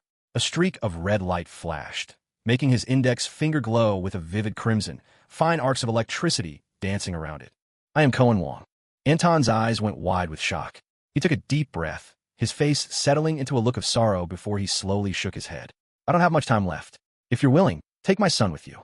He's a genius, far beyond anything I could ever hope to be. You shouldn't have to live such a desperate, hopeless life. I beg you, treat him well." Cohen glanced over his shoulder at the big man, whose expression had changed dramatically, and smiled. "It's just an illness, isn't it? Don't worry. So long as death hasn't claimed you yet, I can still save you. You I want. Ivan, I want him too." Inside the cave, Tony Stark was utterly exhausted, his face smeared with grime. In recent days, the terrorists seemed to be in a strange panic, acting more frantic than ever. It was as if a fever had taken hold of them, urging him to speed up production as much as possible. After days and nights of inhuman torment, he had finally finished the iron suit. With help from Insun, he silently began to don the armor, making sure to stay out of view of the security cameras. Footsteps sounded outside the door. Insun, Stark, where are you? Don't avoid the cameras." Neither man replied. A guard ran out of patience, unlocked the heavy door, and tried to pull it open. Suddenly, a thunderous explosion rocked the entrance as the acetylene tank behind the door ignited. With the suit finally fastened in place, Insun tapped rapidly on the computer, initializing the power-up sequence. The progress bar inched forward, agonizingly slow. Outside, the sound of pounding feet and angry shouts drew closer, but the progress bar stubbornly crawled along. Pushing his glasses up the bridge of his nose, Insan said, "We're out of time. We need more time." He glanced quickly back at Stark. "I'll try to buy you some." Stark froze, then shouted urgently, "Stick to the plan. Don't go off on your own." But Insan had already picked up a rifle from the ground and rushed out. Insan! Insan! Stark's heart twisted in anguish. Insan wasn't just his savior. He'd also braved captivity in the cave with him, helped him survive, and was now risking his life for Stark's escape. He couldn't bear for anything to happen to him. The progress bar crawled upward, bit by bit. Almost there, almost there. A group of terrorists burst inside, failing to notice the armored figure lurking in the shadows. Stark felt a surge of energy as the power-up sequence finished. Rage filled his chest. He sprang forward, lashing out with swift, brutal strikes, sending the terrorists flying. But a sense of dread twisted in his gut. The fact that the terrorists had been able to break in probably meant something had happened to Insan. Fury erupted in Stark's heart. The despair of their initial capture, the terror upon waking, the humiliation of being forced to obey, the pain of seeing his only friend risk everything. Every emotion surged within him, demanding release. Kill! Kill! Wipe out every last one of these bastards. His body trembled as he strode forward, when suddenly a familiar voice rang by his ear. "Hey, Stark. Long time no see." Stark stood there, utterly bewildered. Before his eyes appeared the figure he'd been seeing over and over in his dreams these past few days. The newcomer waved his hand. "Stark, you're safe now. Don't worry. Every last one of those terrorists has been taken care of by me. You're free." Staring at the cheerful face before him, Stark felt a mouthful of pent-up blood rising in his chest. It was a feeling not unlike returning home after a business trip of more than 10 days. You've showered, taken your meds, you're back in high spirits. Just as you reach your peak, your girlfriend's relatives unexpectedly show up. Not a minute earlier or later. Exactly at the pivotal moment. That frustration in his chest felt like it was about to explode. But there was simply no way to let it out. Half an hour later, Ethan looked stunned. "I can't believe, Stark, that was some next-level brutality." "It wasn't so bad. Just the usual level of messed up," Cohen replied with a casual wave. "Seriously, though, all he did was arrange the bodies neatly before burning them. I get it. The stress he's been under lately has been immense." Cohen's face remained bright with a smile. But deep down, he suddenly remembered Geospider. When she'd handed him the hallucinogen, had she warned him about any side effects? TSK, he'd forgotten. When Stark gets back home, maybe he should recommend a good therapist. Flames roared, consuming the entire cave. Stark piled up the corpses along with all the ammo and weapons from Stark Industries outside the cave and set everything ablaze.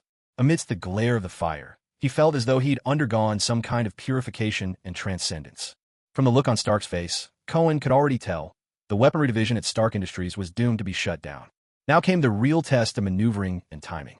Stark would return, the stock price would skyrocket, and then once he announced the closure of the weapons division, the shares would plummet. All of this would happen within just a few hours. The three of them left in an old, open-top Jeep. As for Stark's suit of armor, it was too bulky to take with them, so after its final use, they burned it as well. Under the scorching sun, the Jeep rattled through endless sand, leaving a cloud of dust in its wake. It wasn't until sand caked his entire face that Stark snapped to his senses. "Are you kidding me? You came to rescue me driving this hunk of junk? If you didn't have an armed helicopter, couldn't you at least have shown up in a Humvee with air conditioning?" Cohen sighed, shaking his head. "Stark, you have no idea. While you were stuck in that cave, the world outside changed beyond recognition. The U.S. military couldn't waste any effort looking for you. If it weren't for me, even if you'd escaped the cave, you'd probably have perished out in the desert or on the rocky plains." Stark was taken aback. "What happened?" "Judgment," Cohen replied. "Stark, your military just went through a disaster of a trial. Even the gods had their life bars appear, and their godhood was shattered. The enemies nearby, the Avengers, even the starving hyenas lurking in the shadows, they've all set their sights on it." "What do you mean?" "A few nights ago, divine punishment came from the skies. 2 major American military bases were reduced to rubble, with 3,000 soldiers perishing in the disaster. The scene was beyond words, pure hell on earth." Cohen smacked his lips. Rumor has it that when President Oba heard the news, bam, he just collapsed on the spot. After Vice President Olden watched the footage of the site, he shook so hard he could barely stand, and his pants were soaked through. The whispers go even further. The Pentagon actually marked that day as a day of mourning, and they're already considering a full withdrawal from Afghanistan. The U.S. soldiers here have all turned into cowards, cooped up like timid brides.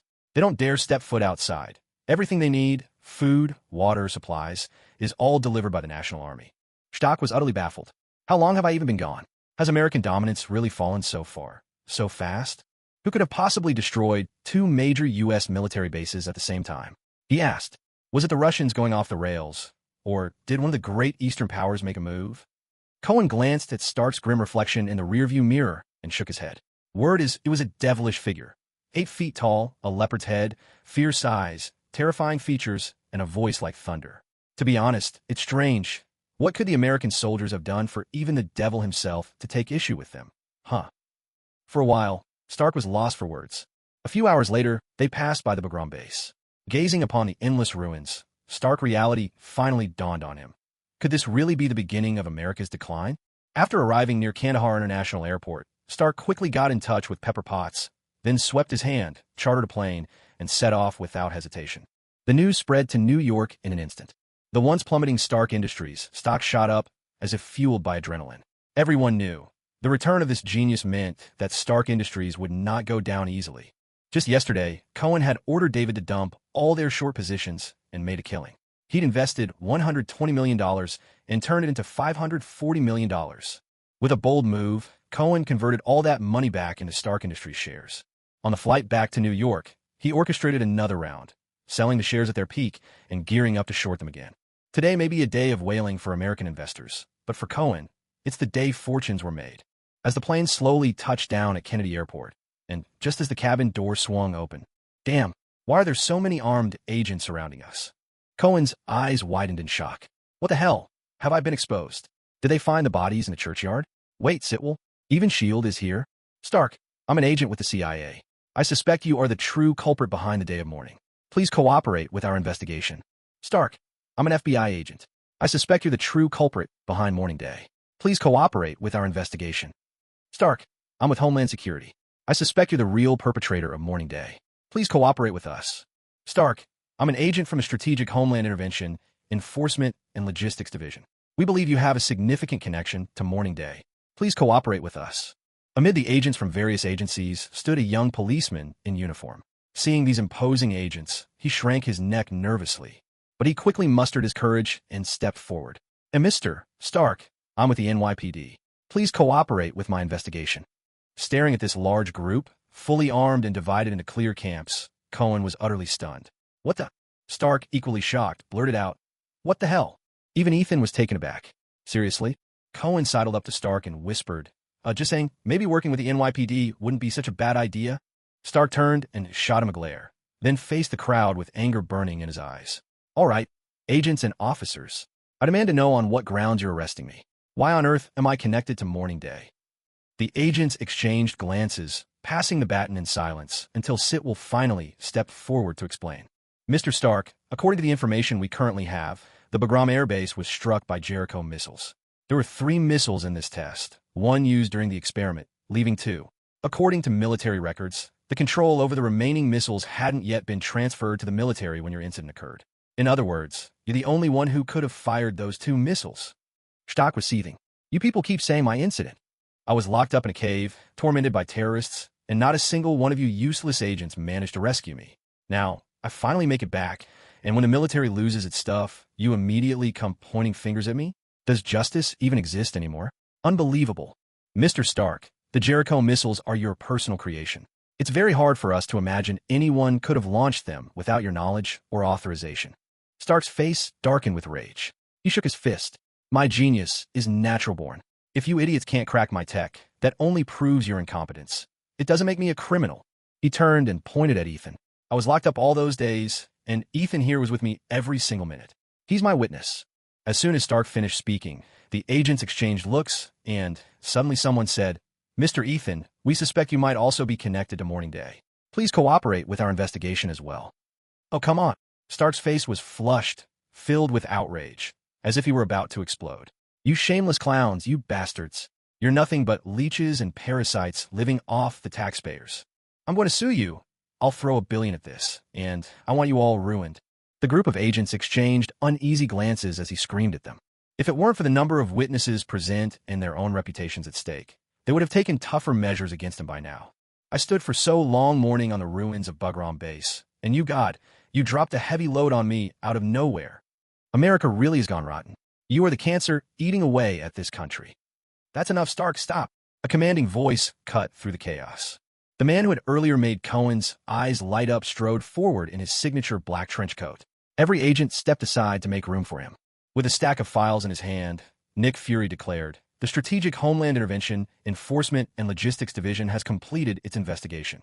It turns out that the 2 Jericho missiles were not launched through standard procedures. There is a subtle vulnerability in the control system, a minuscule flaw that the real perpetrator exploited to fire the missiles. I'm convinced that this, well, it's very much like a backdoor, wasn't left there intentionally. Wouldn't you agree, Mr. Stark?" Stark's face reddened even more. He gritted his teeth and forced out each word. "Of course it wasn't." Fury turned to the assembled agents, raising the files in his hand. "Ladies and gentlemen, here is not only the evidence of the vulnerability in the Jericho missile control system, but also proof that Stark was being held captive all this time. You're free to examine it yourselves. I believe, at this point, there's no longer any need to detain him." The agents exchanged looks. Some of them began leafing through the documents. Others reported to their superiors. Eventually, every last one of them withdrew. Nick Fury's face was set in grim lines as he approached Stark. "Tony Stark, I'd like to have a word with you." But before he could finish, Stark collapsed backwards in a dead faint. Immediately, chaos ensued among Fury, Sitwell, and the others. Cohen stared wide-eyed. Had Stark actually been scared to death? Pepper Potts, at last allowed to approach her boss, ran over with tears in her eyes. The medical team, already on standby, rushed in as well. Thank goodness. A quick exam revealed he had only passed out from sheer fury. Most likely, the past days of exhaustion and poor nutrition had left Stark so physically weakened that he just couldn't take it anymore. Poor guy. A gravely injured patient struggles halfway around the world to get home, only to be beset and interrogated on arrival. When had the famous playboy Stark ever suffered through anything like this? Amid all the commotion, Cohen seized Ethan by the arm. "If you don't want to be locked up by S.H.I.E.L.D., come with me right now." Ethan, thoroughly rattled by the agents earlier, nodded without hesitation. Cohen, taking advantage of the chaos, headed straight for the perimeter wall, dragging Ethan with him. With a quick leap, they both slipped quietly out of the airport and disappeared. They hailed a cab and left at once. "Ethan, I heard your whole family was lost to the war." Ethan's face fell. "Yes." Cohen nodded. "I own a medical company, and I'm planning to develop new pharmaceuticals to benefit humankind. If you're willing, I invite you to join my company. I promise your achievements will save thousands, no, tens of thousands, of lives. I can also offer funds to support your hometown, bringing prosperity to your people." Ethan was momentarily stunned. Cohen went on. "Moreover, I promise you, I'll use every ounce of my influence to bring about an end to the war in Afghanistan as soon as possible." Ethan was thoroughly shocked. "You mean you have the strength to sway the highest levels of the American government?" Cohen gave a slight smile. "Well, you might say that. Let's just say the things I do tend to have an impact on them. As long as you can hasten the end of the war in my homeland, I'm willing to do anything. You're a great man, my friend." Cohen brought Ethan across the Hudson River, entering New Jersey, a strip of land that lies just across from New York. Here, Alexandra owned a secret, sprawling estate which had now been converted into Cohen's research base. Dr. Karen was currently there, investigating vampire blood. After introducing Dr. Ethan to her, Cohen moved to the next room. Inside, Anton and Ivan were clad in stark white lab coats, poring over blueprints and photographs displayed on a computer screen. They were examining the designs and images of Mark I and the arc reactor, priceless schematics Cohen had retrieved from that mountain cave. When Cohen entered, Anton quickly stood up, exclaiming with admiration, "I can't compare to Tony Stark. Even though I invented the arc reactor with Howard, I never imagined such improvements were possible. And he pulled this off in a cave, no less. What a genius." "Tisich," Ivan scoffed, a toothpick dangling from his lips, his tone irreverent. "He's just lucky. Paid his way to be at the cutting edge, always first to get insider knowledge and the latest tech from the scientific world. Father, you've been out of the game for decades. Naturally, you're behind the times." Anton, exasperated, jabbed a finger at Ivan. "You ungrateful wretch. Spit out that toothpick and show some respect to the boss." Cohen, however, simply waved them off. He didn't mind such trivial quirks. He focused on the true question. Just how much help could this father-son duo offer him? "So, did you manage to understand the arc reactor and the armor schematics?" Cohen asked. Anton and Ivan exchanged a knowing smile, and Anton shrugged. "If you need it, boss, we can build it for you anytime. Although, we really wouldn't recommend donning such clunky armor. I could design a new model for you, capable of flight, burrowing underground, diving underwater. There's nothing it couldn't do." "Excellent." Cohen nodded with satisfaction. Previously, he'd thought that, between the two of them, Anton and Ivan might make up half of a Tony Stark. Now it seemed perhaps they could reach 60 or even 80% of Stark. He took a deep breath and spoke solemnly. I have two tasks for you now. First, using the arc reactor, I want you to build me a super bomb. The more powerful, the better. At the very least, it must surpass a nuclear bomb and rival a hydrogen bomb. Anton and Ivan exchanged a startled glance. Ivan quickly put away his usual irreverence and swallowed nervously before carefully asking, Boss, you're not planning to destroy the world, are you? Who got you so worked up? Cohen smiled faintly. Don't worry, I'm not planning to blow up Earth. You'll understand with time. The two looked at each other again and nodded. Anton asked, what's the second task? Battle armor. I need the most powerful suit of armor the world has ever seen. Anton nodded, understanding dawning on his face. Understood, boss. Rest assured, Ivan and I will give it our all to create the strongest battle suit for you. It'll be... No, you don't understand, Cohen interrupted him. What? Both Anton and Ivan stared at him in confusion. A sly smile played at Cohen's lips. Then his body suddenly lifted off the ground, and streaks of silver lightning danced around him like a dragon in flight. I want you to tailor-make it for me, a thunder armor. A sharp, collective intake of breath. Seeing their boss hovering in midair, wreathed in thunder, Anton and his son could barely keep their knees steady. Cohen landed, collecting his powers, and looked at the stunned father and son. With a snap of his fingers, he snapped them back to reality. This armor needs to supply me with massive amounts of electrical energy, so one arc reactor won't be enough. I want 6. It should be tall and imposing, yet flexible and agile. It must be capable of supersonic flight, able to dive into the oceans, and it'd be best if it could operate in space as well. Just a reminder, be mindful of high-altitude freezing. Of course, the most crucial thing, it must have extraordinary defensive and offensive capabilities. As Cohen excitedly laid out his requirements, Anton and Ivan could only accept the task with grim faces. After some discussion, Ivan brought up a question. To build such a formidable suit of armor, the first and biggest problem was materials. This, Cohen had anticipated. At first, he thought of vibranium, but that stuff was prohibitively expensive. Buying it was out of the question. Stealing it, well, for now, he had no idea where Wakanda was. Africa was vast, not exactly easy to search. So, he turned his attention to another metal, adamantium. If he remembered correctly, there was still a small pool of it left in Stryker's facility. There wouldn't be enough to craft a full suit entirely out of adamantium, but as long as the vital and most critical areas were protected, the armor's overall defense would get a huge upgrade. Of course, he had already sent David to track down that vibranium dealer named Ulysses Clow. As long as we know where Wakanda is, we should be able to get our hands on a few tons of vibranium, no matter what. A faint smile played at the corner of his mouth as he waved casually to Anton and his son. You two focus on designing the armor. I'll take care of the materials. Just as Cohen was about to turn and leave, he suddenly slapped his forehead. Almost forgot, this armor needs to harness lightning to generate a Faraday electromagnetic cage. That part is crucial. Westchester County, New York, Xavier School for Gifted Youngsters. Cohen stood at the gate. He had long known of the existence of mutants in this world. He even knew that Wolverine, Logan, was currently here. David had helped him find some hidden files. A few years back, Ellis Island, New York hosted a United Nations summit, attended by world leaders from across the globe. During the meeting, someone attempted to launch an attack against the heads of state from the nearby Statue of Liberty. Of course, they didn't succeed. As soon as Cohen finished reading the files, he understood. That incident must have been the plot of the first X-Men movie. He'd avoided visiting for so long out of caution toward Charles Xavier. Psychic abilities, those were simply too overpowered. Charles could read, copy, modify, or even completely erase your memories without you ever knowing. Truly terrifying. But Cohen now possessed soul defense, so he didn't have to worry about that anymore. While the soul and the mind aren't exactly the same, there's a deep connection between the two. The mind is to the soul what the heart is to the body. The soul wraps around the mind. So unless someone breaks through your soul's defenses, your mind is safe from harm. Add to that his impressive 280 points in mental attributes, and at the very least, he was confident he could protect himself in front of the professor. And that was enough.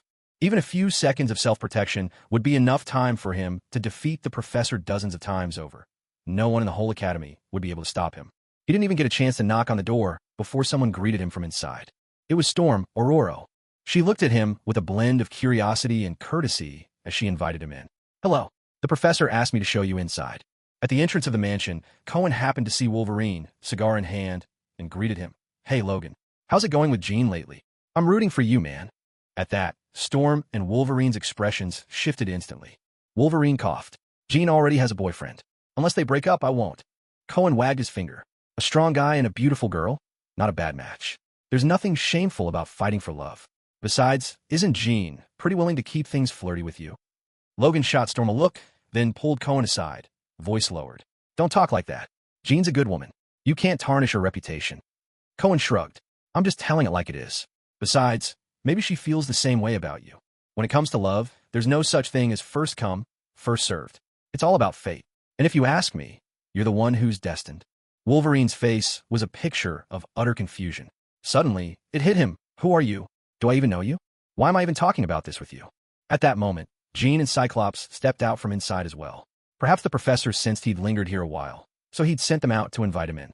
Jean smiled and said, Sir, the professor would like to see you. Of course. Cohen smiled and nodded, then looked at Scott and Jean, clicking his tongue appreciatively. Talk about a perfect match. Talented gentleman, beautiful lady, a true pair. When you two get married, be sure to invite me. With that, he headed into the mansion. Behind him, for people stared after him in baffled silence, eyes wide. Without needing guidance, Cohen found his way straight to the bald professor's office. As he entered, he saw the professor wearing a weary, wry smile. Sir, please, don't stir up more trouble among those three. I already have quite the headache over their tangled relationships. Cohen shrugged. Sorry, I tend to speak my mind and couldn't hold it in. Don't worry, I'll talk to him. There are plenty of women in the world. No need for Scott to hang himself from a single tree. Charles couldn't help but roll his eyes. Cohen suddenly burst out laughing. Just kidding, don't take it too seriously. Charles took a deep breath. Sir, you seem to know a great deal about us. May I ask why you're here? Cohen raised an eyebrow. Since you're asking so sincerely, I'll generously tell you. Naturally, I'm here to prevent the world from falling into ruin, uphold peace, spread love and honor. That's my purpose. A hush fell over the room. When Charles didn't respond, Cohen glanced toward the door. For heads poked in, straining for a listen, they'd just arrived. He chuckled. Could you all hear through the door? Come on in. The four hesitated just a moment. Under Wolverine's lead, they entered. Charles ignored them. His attention was fixed on the man before him, who could not be read, whose mind was a closed book. His brow furrowed. How could this person seem like both a cryptic master and a raving madman, all at once? TSK, it seems the professor doesn't believe me, Cohen said, looking toward the four X-Men. What about you? Do you believe me? Four heads shook in perfect unison. Cohen just smiled faintly. His mission here wasn't just about the adamantium. He also wanted to see if he could win over the X-Men. Now, he was certain he'd already left a deep and unforgettable impression on them. Whether it was good or bad, that depended on what he did next. He turned to four. Scott, did you know that Wolverine once saved your life? Aurora, if you're searching for love, why not give Africa a try? Jean Grey, you've started having trouble controlling the Phoenix Force, haven't you? Logan, no, Mr. James Howlett, have you found your forgotten past? These words hit them like an explosion. Cyclops, always proud and never thinking much of Wolverine, frowned. What? Logan saved me? Non sens impossible. Him, such a reckless guy. How could he possibly? Wait, Jean lost control of something? Storm's pupils narrowed slightly. Africa, is that where my true soulmate is? Jean was startled. I lost control of the Phoenix Force? No, that can't be. Hold on. What exactly is the Phoenix Force? But it was Wolverine who had the strongest reaction. With a metallic click, his steel claws shot forth. Blood rushed to his head as he roared. You know about my past. Tell me now. Calm yourselves. Charles's voice, laced with psychic power, snapped them all back to reality. His expression was stern, his gaze piercing. Sir, tell me, how do you know so much? And why have you come here? Cohen wasn't offended. He extended his hand and smiled gently. There's no need to rush. We're the same kind, you and I. As he spoke, a flurry of tiny sparks danced and flickered between his fingers. His entire hand began to glow with heat and brilliance, while small arcs of electricity branched from his fingertips, crackling with a quiet intensity. They stared in astonishment. They might not understand what these flashes and dragon energy meant, but they knew that the man before them possessed at least 3 abilities. No, if you counted his psychic shielding against the professor, that made 4. Even Professor Xavier's eyes widened in disbelief. What exactly are you? Cohen didn't answer directly. Instead, he asked, Tell me, do you believe in the existence of God? Bullshit, Wolverine growled under his breath. Cohen just smiled. Not just God. Odin, Thor, and Loki from Norse mythology. Zeus from the myths of Greece. They're all real. And vampires, werewolves, demons, Hell, reapers, monsters, they all exist too. Charles said steadily. What are you getting at? This world, Cohen's tone grew solemn, is far more complex than you imagine. He fixed them with a serious gaze. You all must have heard recent rumors about vampires, the devastating earthquake in Manhattan, or the day of mourning in Afghanistan. The world is growing more dangerous. Supervillains are multiplying across the globe. Chaos follows in their wake, and disasters come one after another. Out in the universe, a mad titan plots to wipe out half of all life. Under the pull of fate, our planet is becoming the crossroads for countless cataclysms. Cohen looked each of them in the eye. Danger looms over this world. Now is the time for those who stand for justice to rise and save it. As a representative of justice, I have already taken the lead and stepped forward. Now, I invite you to join me. Let us each dedicate what little strength we have to this world of ours. You ask who I am? Well, now I can tell you. I am the one destined to save this world, the last conscience and the strongest line of defense it has. I am a chosen one. These words left everyone gaping in astonishment. Cohen's face remained calm, but inwardly he kept sighing. It wasn't as if he intended to deceive them. In the early days of a venture, starting from scratch is hard. He had no choice but to resort to this desperate measure. To achieve his great dream, unifying the world and creating a legacy for the ages, he could only grit his teeth and sacrifice his reputation for honesty and credibility. It pained him deeply. He wasn't hoping for everyone here to believe him entirely.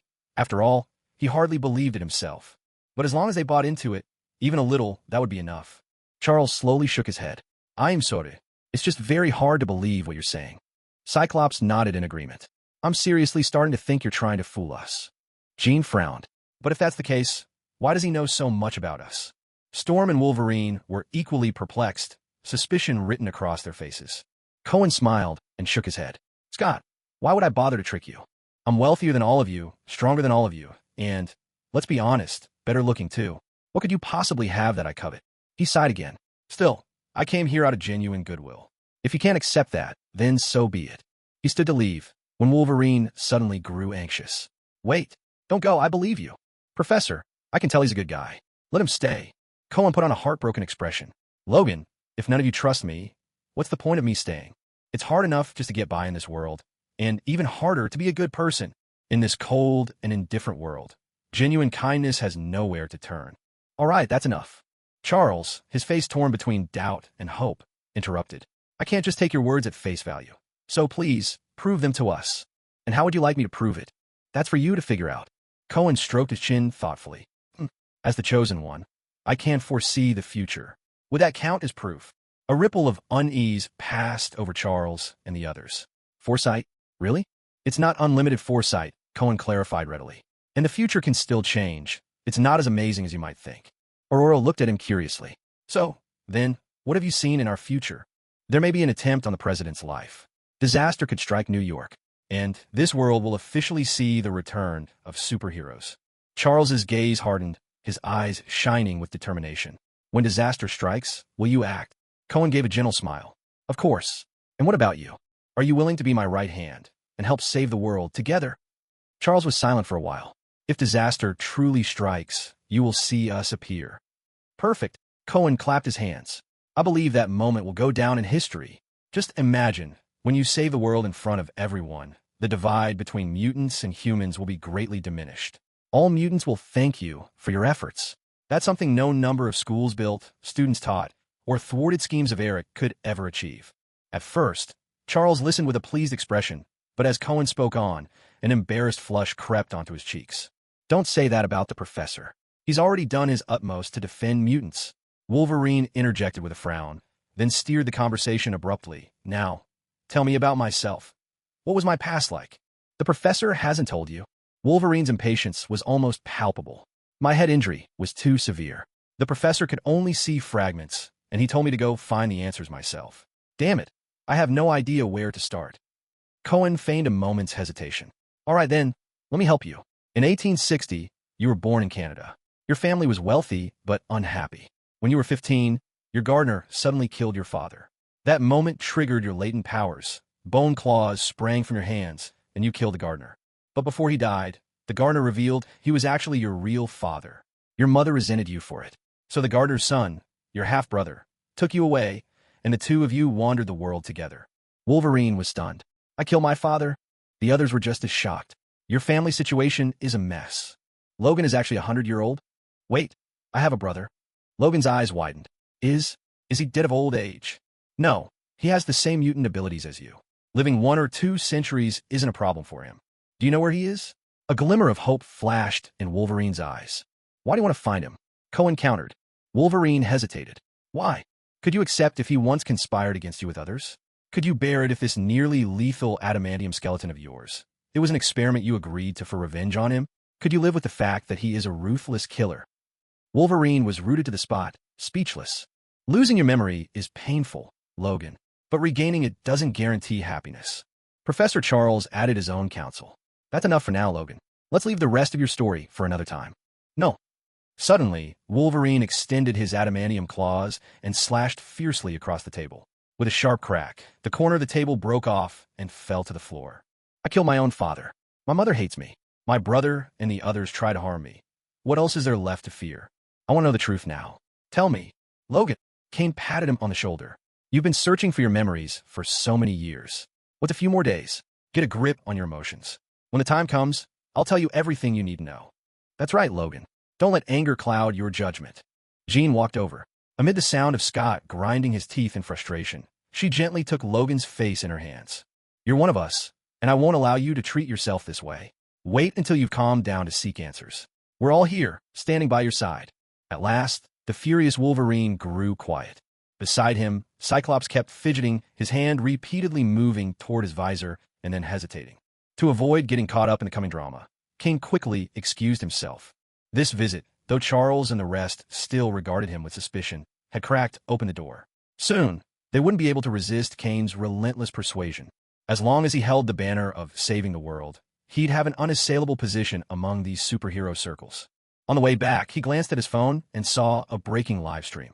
The seasoned Jameson from the Daily Bugle. Next to him was a blurry photo of a figure shooting up into the sky.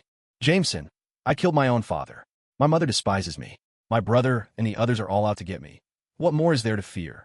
I want answers now. Tell me. Logan. Cohen patted him on the shoulder. You've been searching for your memories all these years. What difference will a few more days make? Get a hold of yourself. When the time comes for you to know, I promise I'll tell you. That's right, Logan. Don't let anger rule your mind. Jean came over and, with the sound of Scott's clenched teeth grinding in the background, held Logan's face in her hands. You're one of us. I won't let you tear yourself apart like this. Wait until you've calmed down, then look for the answers. We'll all stand by you, whatever comes. The furious Wolverine finally fell silent. Nearby, Cyclops kept raising his hand to his glasses, then lowering it, then raising it again, uncertain what to do. Not wanting to get caught up in this emotional bloodbath, Cohen made a quick exit. Despite lingering suspicion from Charles and his group after this visit, Cohen knew the door had been cracked open. Next time, they wouldn't be able to resist his advances. As long as he wielded the righteous cause of saving the world, he would be invincible among the ranks of superheroes. On his way back, he glanced at the news streaming live on his phone. A familiar face from the Daily Bugle, old-timer Jameson. Beside Jameson was a blurry photograph, showing a figure rocketing skyward. Jameson, with his trademark dramatic delivery, began the report. Ladies and gentlemen, feast your eyes on this astonishing photograph. Word from Afghanistan. A lone individual has reportedly taken down more than a dozen terrorists, and even a tank. This mysterious figure's identity eludes us, but the Daily Bugle has retained a special expert. After careful analysis, we've confirmed it's someone clad in iron armor. Incredible. Can you imagine? In your hour of greatest need, a hero in an armored suit descends from the sky. Damn, it's a man wrapped in metal. He's practically a human canned hero. Jameson stifled a chuckle.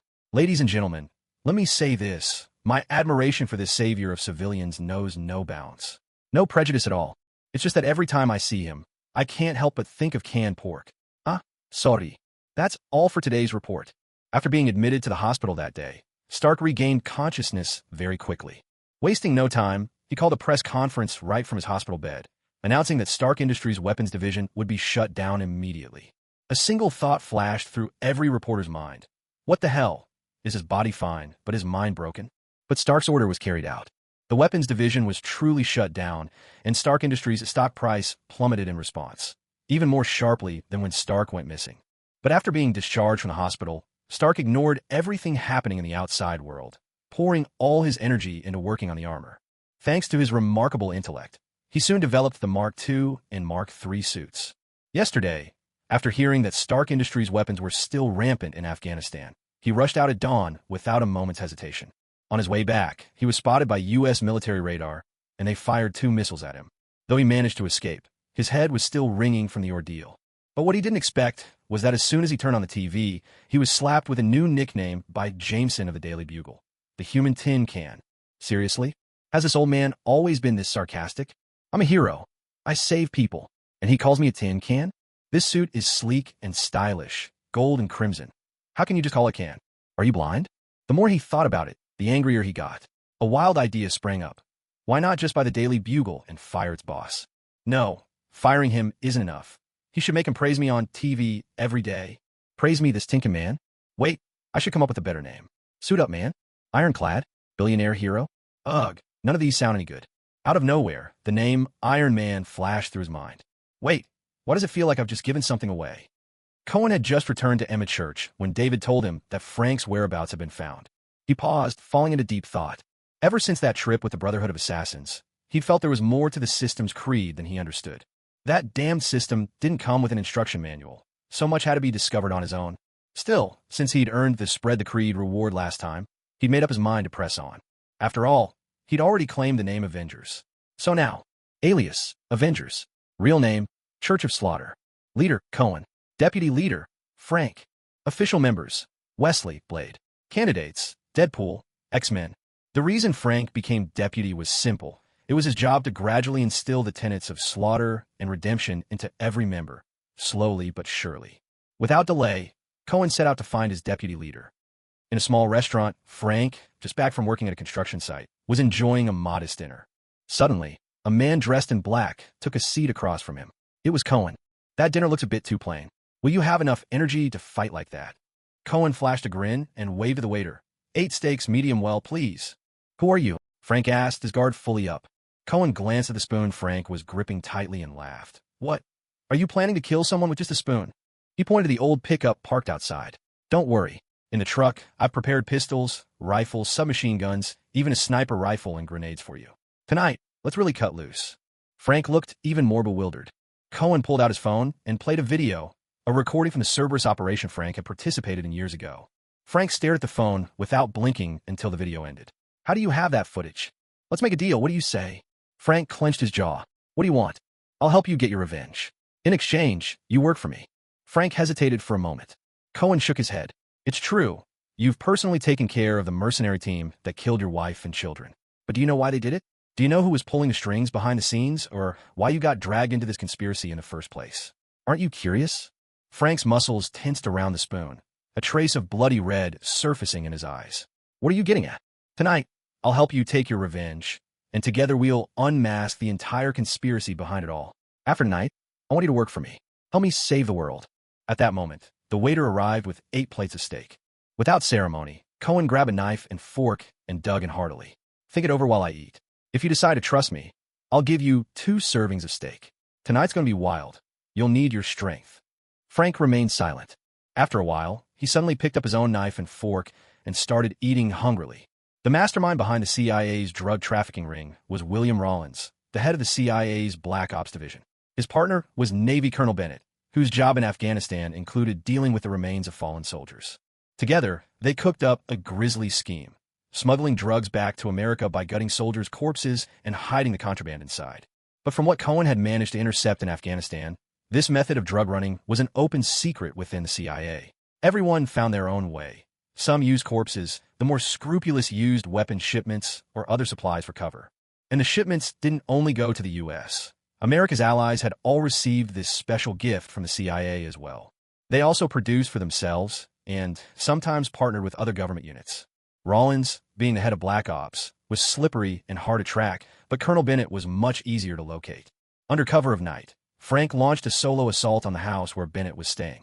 Gunfire erupted, a thunderous, relentless volley. Bennett had soldiers protecting him, and after a fierce fight and losing most of his men, he finally managed to escape. But the ordeal left him terrified. Just moments ago, Frank had the barrel of a gun pressed against his forehead, forced to reveal the truth about that operation in Afghanistan. Luckily, the soldiers assigned to protect him burst in just in time, saving his life. He scrambled onto the armored car in a panic, shouting at the driver, "Go! Hurry! We need to find Rollins. He's the only one who can handle that guy." Bennett didn't notice that high above, in the darkness of the night sky, a jet-black drone was silently watching his every move. Meanwhile, Cohen and Frank had switched to an old, battered garbage truck, drawing no attention whatsoever as they made their way through the city at night. "I told you, that guy's nothing but a coward. He's probably scared out of his wits and running straight to William Rollins for protection." Frank glanced at the tracking route on his phone and asked, "So, what's your plan for dealing with Rollins?" "The head of the Special Operations Department. He'll definitely be well guarded." At this point, Frank was finally in on the whole truth. Cohen let a low laugh. "We're just going to charge right in. No need for complicated tricks. You remember I asked you to help me save the world? Who do you think I want you to save it from?" Frank frowned slightly. "Terrorists? Ambitious politicians? Male scientists?" Cohen burst out laughing. "What's so funny?" Frank snapped, annoyed. With a faint smile and a serious look in his eyes, Cohen said, "What you're really up against are alien armadas, rogue AI armies, Norse gods bent on ruling the Earth, and terrifying emperors who lay waste to the entire galaxy." Frank gulped, his voice faltering. "Damn, is there any chance I survive this?" Cohen and Frank were crouched in a clump of bushes. Before them stood a country villa, ablaze with light, its main door tightly sealed. With his hawk-like eyes, Cohen could easily see bodyguards in suits patrolling behind the windows of the house. The place was well hidden and heavily guarded. Panic-stricken, Bennett had gone in but hadn't emerged. Clearly, this was Rollins' stronghold. Beside him, Frank wore a bulletproof vest and gripped a pistol in each hand. Cohen nodded slightly. "Ready?" "Whenever you are." "All right, stand up straight." "Huh." Frank looked completely confused, but did as he was told, getting to his feet. Cohen quickly crouched down, hooking one arm under Frank's armpit and the other behind his knees, then lifted him in one smooth movement. Frank's eyes went wide, and he sucked in a sharp breath. "What are you doing?" "Hold still." The words were barely out of Cohen's mouth before he leapt into the air, moving in a blur and landing right in front of the villa's main door. The wind had barely stopped whipping past Frank's face before Cohen, slightly frowning, said, "Well, get down already." Frank blushed in embarrassment. "You can fly. How else do you expect me to fight alien monsters and ironclad robots?" As Cohen spoke, he strode forward and delivered a powerful kick. With a thunderous crash, the two sturdy, heavy wooden doors burst inward and flew off their hinges. Immediately, the shrill wail of an alarm pierced the air. Cohen glanced back and said, "There, Rollins is in his office on the west side of the third floor. He's all yours." "What about you?" came a question. "I'll take a shortcut," Cohen replied. And with that, his figure blurred for an instant. Then he was gone, soaring upwards. "Damn it," Frank cursed, hearing footsteps rushing in from all directions, his face turning grim. Meanwhile, Cohen reached the window of Rollins' office. Inside, an old bald man with a petal-shaped scar at the corner of his eye happened to be looking out. Their gazes met, and shock filled the man's face. Cohen flashed him a smile, drew back his fist, and punched straight through the glass with a resounding crash. Even the armored, bulletproof window could not withstand that blow. It shattered into shards. The entire window frame toppled inward, scattering debris all over the floor in utter chaos. The old man retreated in a panic, but still scraped his arm against the flying glass. Blood began to flow at once. Like a superhero, Cohen soared into the room. Even before his feet touched the ground, a hail of bullets came his way, each shot ringing out sharply. He didn't bother to dodge. The bullets struck him, but it was as if they'd hit solid steel. They bounced right off, harmless. With a sharp motion, he became a blur of speed. There was a bone-rattling thud, and the two bodyguards who had fired were slammed against the wall so hard they might as well have been embedded in it. Impossible to pull them free. Cohen picked up a gun from the floor and coolly dispatched Bennett, who was cowering in the corner. Now, only Cohen and Rollins were left in the room. Clutching his wounded arm, Rollins looked absolutely terrified. "Please don't kill me. There's millions in my safe, gold bars, too. It's all yours." Cohen walked to the desk, brushed the glass shards from the chair, and sat down in total comfort. Through the tightly shut study door, the din of gunfire raged from outside. Cohen toyed with the pistol in his hands. "Foolish. If I kill you now, I get all your money anyway. I have an offshore account, $30 million inside. I'll give it all to you, just spare me." Cohen shook his head. $30 million isn't enough to buy my conscience. $50 million. Name your price." Cohen said nothing, watching him with unreadable eyes. $70 million. That's everything I have." Rollins pleaded. "I don't believe you." Rollins bit his lip and fell silent. Cohen nodded toward the door. "You'd better hurry. The guy outside is about to break in, and when he does, I won't be able to save your skin. Rollins froze. Aren't you two working together? We are, Cohen said. But here's the difference. I can be bought off. He can't. Rollins' face changed as the gunfire outside drew closer. He realized, grimly, that his only chance at survival was to trust this man's word, whether or not it was worth trusting. $80 million. How will you get me out of here? For $100 million. The man outside can't fly, but I can. We'll leave through the window. $90 million. Cohen pushed the laptop across the table. You don't get to bargain for your life. $100 million. Wire the money. Rollins stood frozen, indecision flickering in his eyes. He sensed that this man before him was likely deceiving him, but even if there was only a sliver of a chance to live, he was willing to make the gamble. Watching Rollins hesitate, Cohen shrugged. You don't have much time left. If you die, no matter how much money you have in your account, what good will it do you? Rollins' eyes flickered nervously. At that moment, several bullets tore through the study's wooden door, splinters flying everywhere. At last, he nodded. Fine. I just hope you'll keep your word. With a few deft motions, the overseas account belonging to Cohen really did receive a transfer of $100 million. A loud crash shook the room, the sound of something slamming outside the study. Instantly panicking, Rollins cried, Hurry! Get me out of here! Cohen grabbed him by the back of his neck. Brace yourself. You're going out the window. With a powerful throw, Rollins sailed clean through the window. Damn! There was a thunderous crash below. Cohen shrugged again. I said we could leave through the window. Never said we'd go together. There was a loud bang as Frank burst through the shattered door, bloodied and panting for breath. He glanced around, heard the screams coming from downstairs, and made his way to the window. Why'd you throw him out? With a flash, Cohen vaulted out the window. He said he wanted to leave. I just gave him a little help. Frank clenched his teeth. Damn it. All that effort for nothing. What happened next was straightforward. Frank interrogated Rollins, confirming that Cohen had told the truth. Afterward, Cohen shot and killed him. Another golden-level target down, progress now at 4 out of 5. Sadly, because the previous 3 targets had died in the same way and their emotions hadn't peaked, it would be difficult to earn a 5-star reward from this batch. If not, Cohen would have taken his time to really savor the moment. With revenge fulfilled, Frank volunteered to join the Avengers. Cohen bought out the 2 neighboring manors beside his own research base, turning them into the Avengers headquarters. With 3 estates joined together, the grounds were vast. After some renovations, they would serve for both living and training purposes. Obadiah sat in the car, in a better mood than he'd been in for days. All the gloom that had hung over him recently seemed to have vanished. He couldn't help but open the case beside him. The arc reactor inside radiated a soft blue glow. So beautiful. This tiny device could power an iron suit and let a human fly. It was truly unbelievable. Tony Stark really was the world's most brilliant weapons inventor. Before this, Obadiah had spent 7 sleepless nights puzzling over how Tony managed to escape alive from a gang of brutal terrorists. It wasn't until he saw a news report on TV, his secretly sold weapons destroyed by that can man, that he finally understood. Looking at the blurry photo in the Daily Bugle, he suddenly noticed a round glow on the chest of the man in the can, something strikingly familiar. In an instant, he thought of the arc reactor on Tony's chest. He immediately dug out the surveillance footage from the cave that the Ten Rings gang had previously sent him. After studying these videos, he was shocked to realize that all those days Tony spent hammering away in the cave weren't for making missiles, but for building a suit of armor. Before this, he'd worried that Tony might have already started to suspect him, that his crimes could be exposed at any moment. But now, he had come up with a brilliant idea.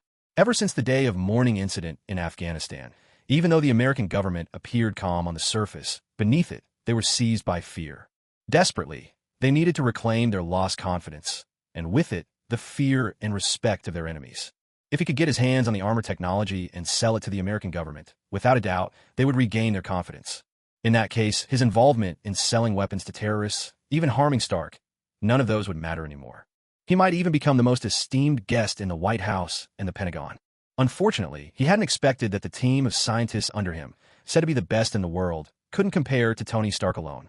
It was one thing that the armor they built was huge and clumsy, but the small arc reactor Tony managed to build in a cave, his entire team failed to reproduce after half a month's work. They couldn't even come close. Worse yet, Pepper had just uncovered evidence of his crimes. He had no choice. He had to borrow the arc reactor straight from Stark's chest. Don't blame me, Tony. It's all for the good of the company. After all, you wouldn't want Stark Industries to go bankrupt, would you? Oh no, it should be Stain Industries.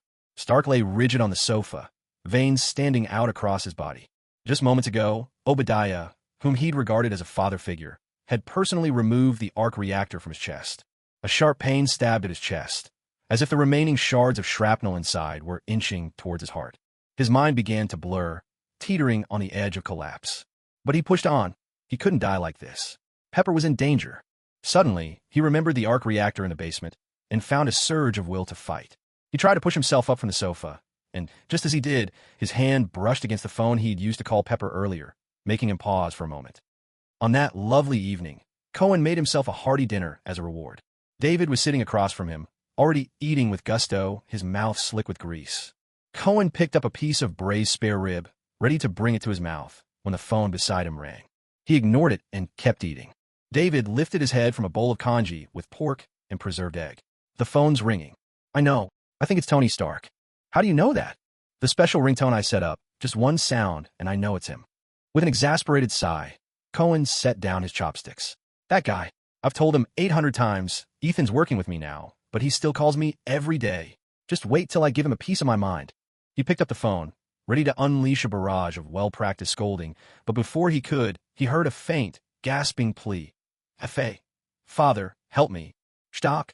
When Cohen arrived, Stark was passed out in the basement. Cohen roused him, and Stark immediately grabbed Cohen's arm. Didn't I tell you to go save Pepper? Why are you here? Cohen rolled his eyes. What a coincidence.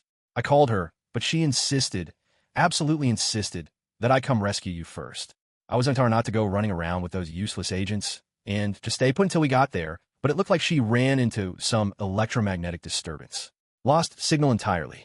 I was afraid you'd die here with no one to help, so I came here first. Stark Industries has signal jammers. It must be Obadiah. We have to go save her. Cohen nodded. In truth, he'd warned Stark about Obadiah before, but Stark hadn't taken it seriously. Well, there's nothing for it. Some lessons you only learn when you get hurt. While suiting up in his Iron Man armor, Stark said, if Pepper's really in danger, I'll keep Obadiah busy. You go save her. No problem. Stark finished putting on his suit and was about to take off when he suddenly froze. How are you getting there?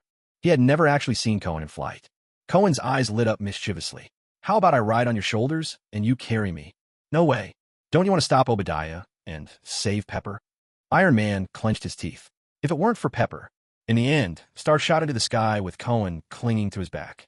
However, Stark was flying horizontally, and Cohen, finding the piggyback ride a bit too intimate, just settled for sitting astride Stark's waist, gripping tightly with his legs. Stark put up with it.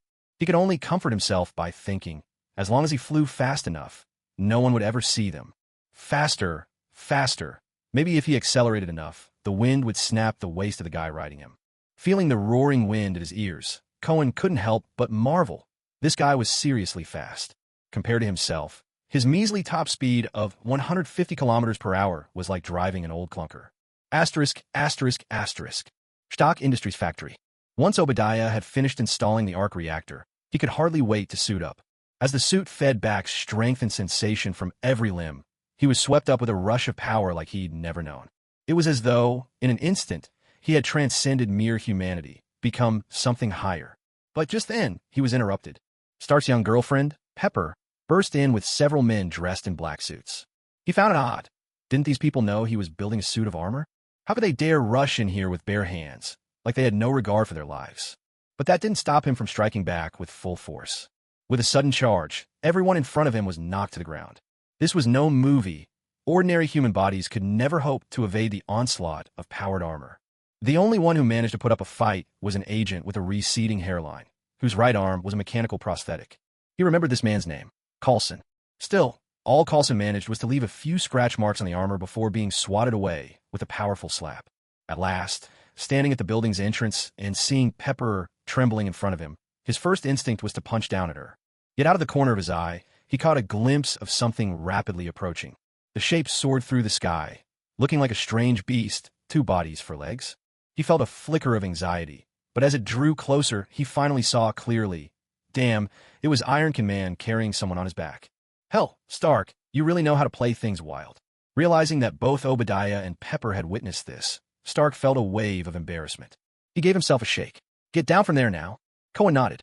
Before landing, he leaned close, whispering into Stark's ear, remember, don't engage him in an aerial fight. You don't have the energy for it. Enough already. Stark snapped. So much for being helpful. With a dramatic superhero landing, Cohen crashed right down in front of Pepper. By now, Stark had already picked up speed, charging straight at Obadiah's ironmonger. The two collided, tumbling and rolling, and crashed right onto the nearby avenue. Cohen turned to Pepper. "Are you all right? Did you get hurt?" Pepper shook her head. "No. Thank you for saving Tony, Mr. Cohen." "Good. This place is too dangerous. Let me take you somewhere safe." "All right." As soon as she agreed, Cohen swept her up in his arms. She immediately panicked. "And Mr. Cohen, what are you doing?" The area where Stark and Obadiah are fighting is huge. It's a long way to safety on foot. You wouldn't want Stark to fight on his own for too long, would you? Is that it? What else?" Pepper's cheeks flushed crimson. She didn't know what to say. Just then, Cohen suddenly leapt into the air, carrying her high above the ground.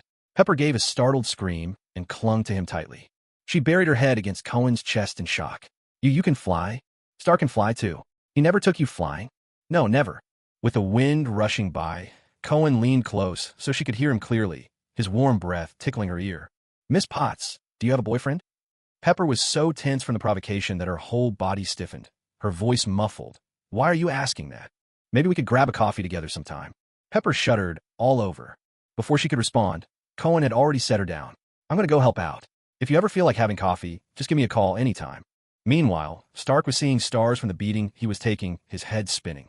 With his suit running low on power and Obadiah running wild, all he could do was juggle fighting him while protecting the bystanders. Fortunately, he managed to grab the ironmonger and rocket both of them high into the sky. At that moment, Cohen arrived just in time. Watching the two figures shoot heavenward, he could only shake his head helplessly. He had no chance of catching up, absolutely none. But as quickly as they'd soared up, they came crashing down just as fast. With two thunderous crashes, the ground caved in to leave behind two massive pits. Stark had barely managed to stagger to his feet when a hulking shadow lunged at him. He readied his repulsor to fire, only to discover he was out of juice. Damn it! With a crash, a fist sent him sprawling back onto the ground. Obadiah let out a booming laugh. "Stark, I really should thank you for inventing such a brilliant weapon for me. It makes me feel incredible, especially the sensation of smashing flesh with these hands." He raised his fist, brutally swinging it down at Stark. A dull thud echoed. A blurred figure flashed past. A sensation of hitting something hard, immovable, traveled through his arm. Obadiah was stunned to see a human standing right there, taking his punch with effortless ease. What the hell? He tried to yank his arm back, only for the suit servos to start sputtering and clacking, a harsh mechanical protest. It wouldn't budge. The next instant, a small fist swelled rapidly in his vision. Bang, bang, bang, bang. Left hook, right hook, uppercut. Cohen unleashed a rapid 9-strike combo, prying off nearly half of Obadiah's armor. Shattered parts littered the ground, and he ripped off the central hatch in one move, leaving Obadiah's head exposed to the air. Stark watched in shock, jaw dropped in amazement. Seriously? The last time I saw this guy, he wasn't this fierce. Had I known, I would have rescued Pepper and let him handle this fight. Obadiah, reeling from the relentless assault, was seething with rage. He'd never imagined someone on this earth could be so terrifying, dismantling a mech with their bare hands. The world was crazier than he ever thought possible. Gritting his teeth, he thought, fine, let's see who's the real lunatic here. And where were they? Stark Industries' weapons plant. Weapons? He had plenty spare.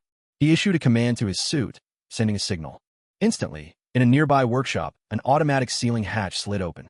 Then 1, 2, 3 brilliant columns of flame erupted into the air. 3 slender missiles shot straight up into the sky.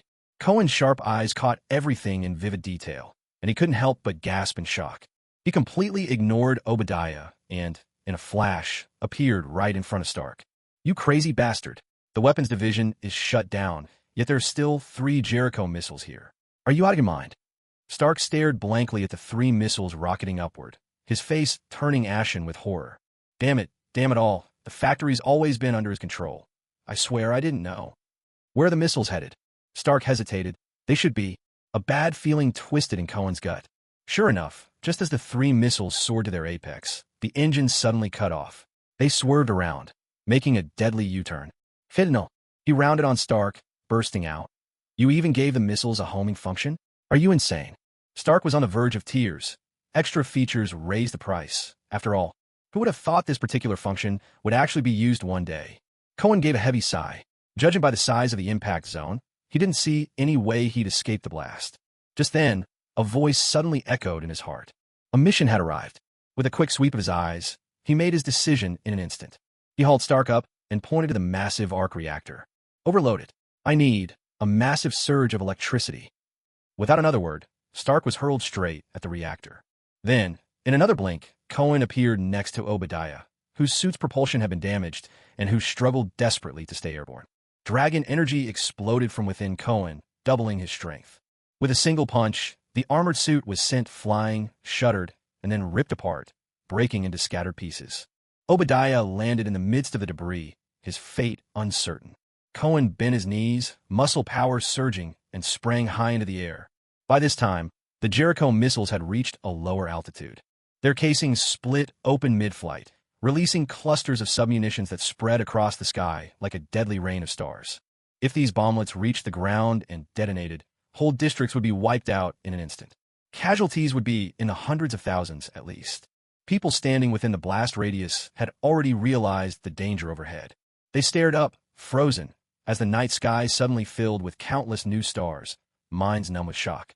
Some children, too young to grasp the situation, tugged at their parents, eyes wide with wonder. "Daddy, are those fireworks?" Pepper Potts stood at the curb, having witnessed it all. As a Stark Industries employee, she instantly recognized what was happening. Watching the Jericho missiles plummeting downward, her mind went completely blank. New York finished. This spectacle wasn't lost on the New Yorkers alone. 3 U.S. military fighter jets, circling high above, witnessed it too. They soared thousands of meters above the ground, witnessing with wide eyes as Jerich's missiles spread across the sky, blanketing the heavens with a deluge of bombs as if releasing waves of decoy flares.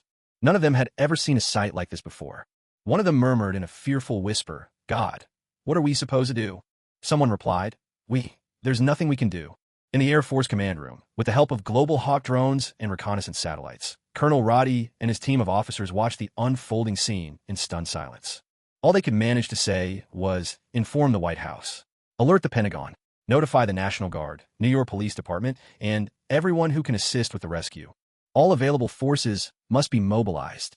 Hovering above the arc reactor, Cohen faced the oncoming storm of bombs drawing ever closer. Yet he showed no sign of panic.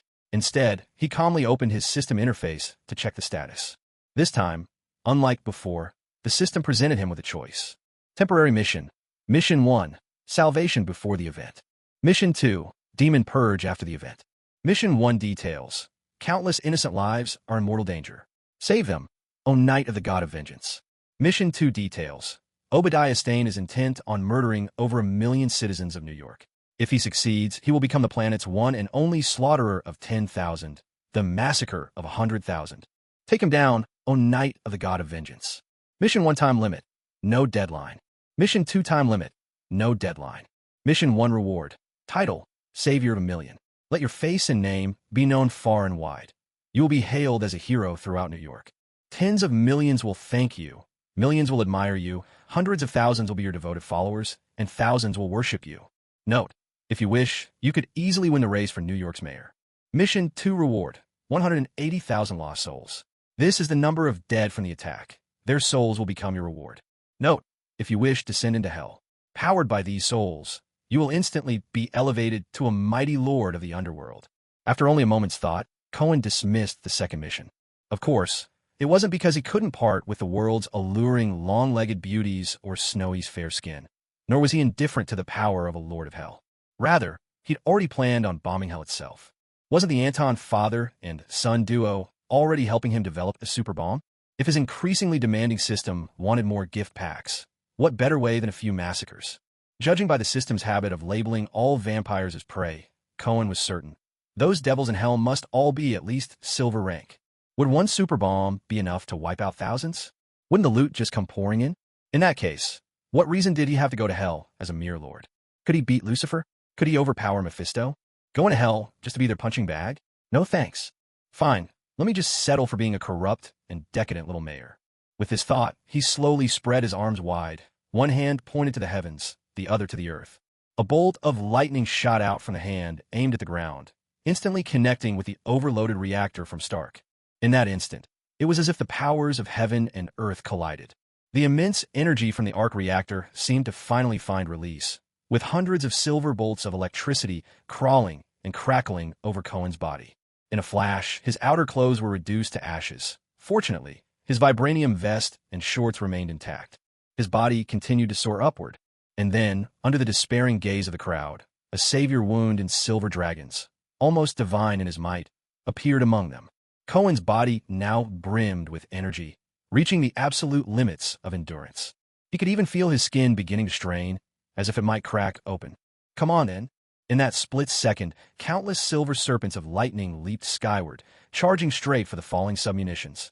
Two forces meeting headlong, clashing with unstoppable power. Thunderous explosions erupted, one after another, cascading outward from Cohen at the speed of thought. The night sky of New York was set ablaze, gleaming crimson under the torrent of explosions. No matter where they were, all across the city, people couldn't help but step outside or rush to their windows, gazing up at this awe-inspiring spectacle. Cohen became a conduit, channeling the electrical power from the arc reactor and casting it wide until it blanketed the whole sky. Not a single submunition could escape his interception. The people of New York bore witness to an unparalleled display of pyrotechnics. Pepper Potts spotted the figure standing amidst the lightning, and her heart couldn't help but leap in recognition. Below Cohen, Stark's eyes remained locked on this dazzling scene, but most of his attention was focused on Cohen himself. He was deeply shaken by Cohen's power. Suddenly, a thought floated up, one that had once flickered in his mind, only to be quickly dismissed. Now it grew larger and clearer. After returning from Afghanistan, he had researched clues about the day of mourning. He had investigated that so-called death devil thoroughly. What stuck with him most was the fact that it had only appeared during the period when he was trapped in that cave. Even more coincidental, narrowing the time frame further, it almost perfectly matched Cohen's arrival in Afghanistan. Could there be countless invisible threads tying all of this together? As he watched Cohen, suspended in the sky, saving half of New York, Stark fell into deep thought. Cohen, of course, had no idea what was running through Stark's mind. All he knew was that he'd completed his task flawlessly. Well, except for one thing.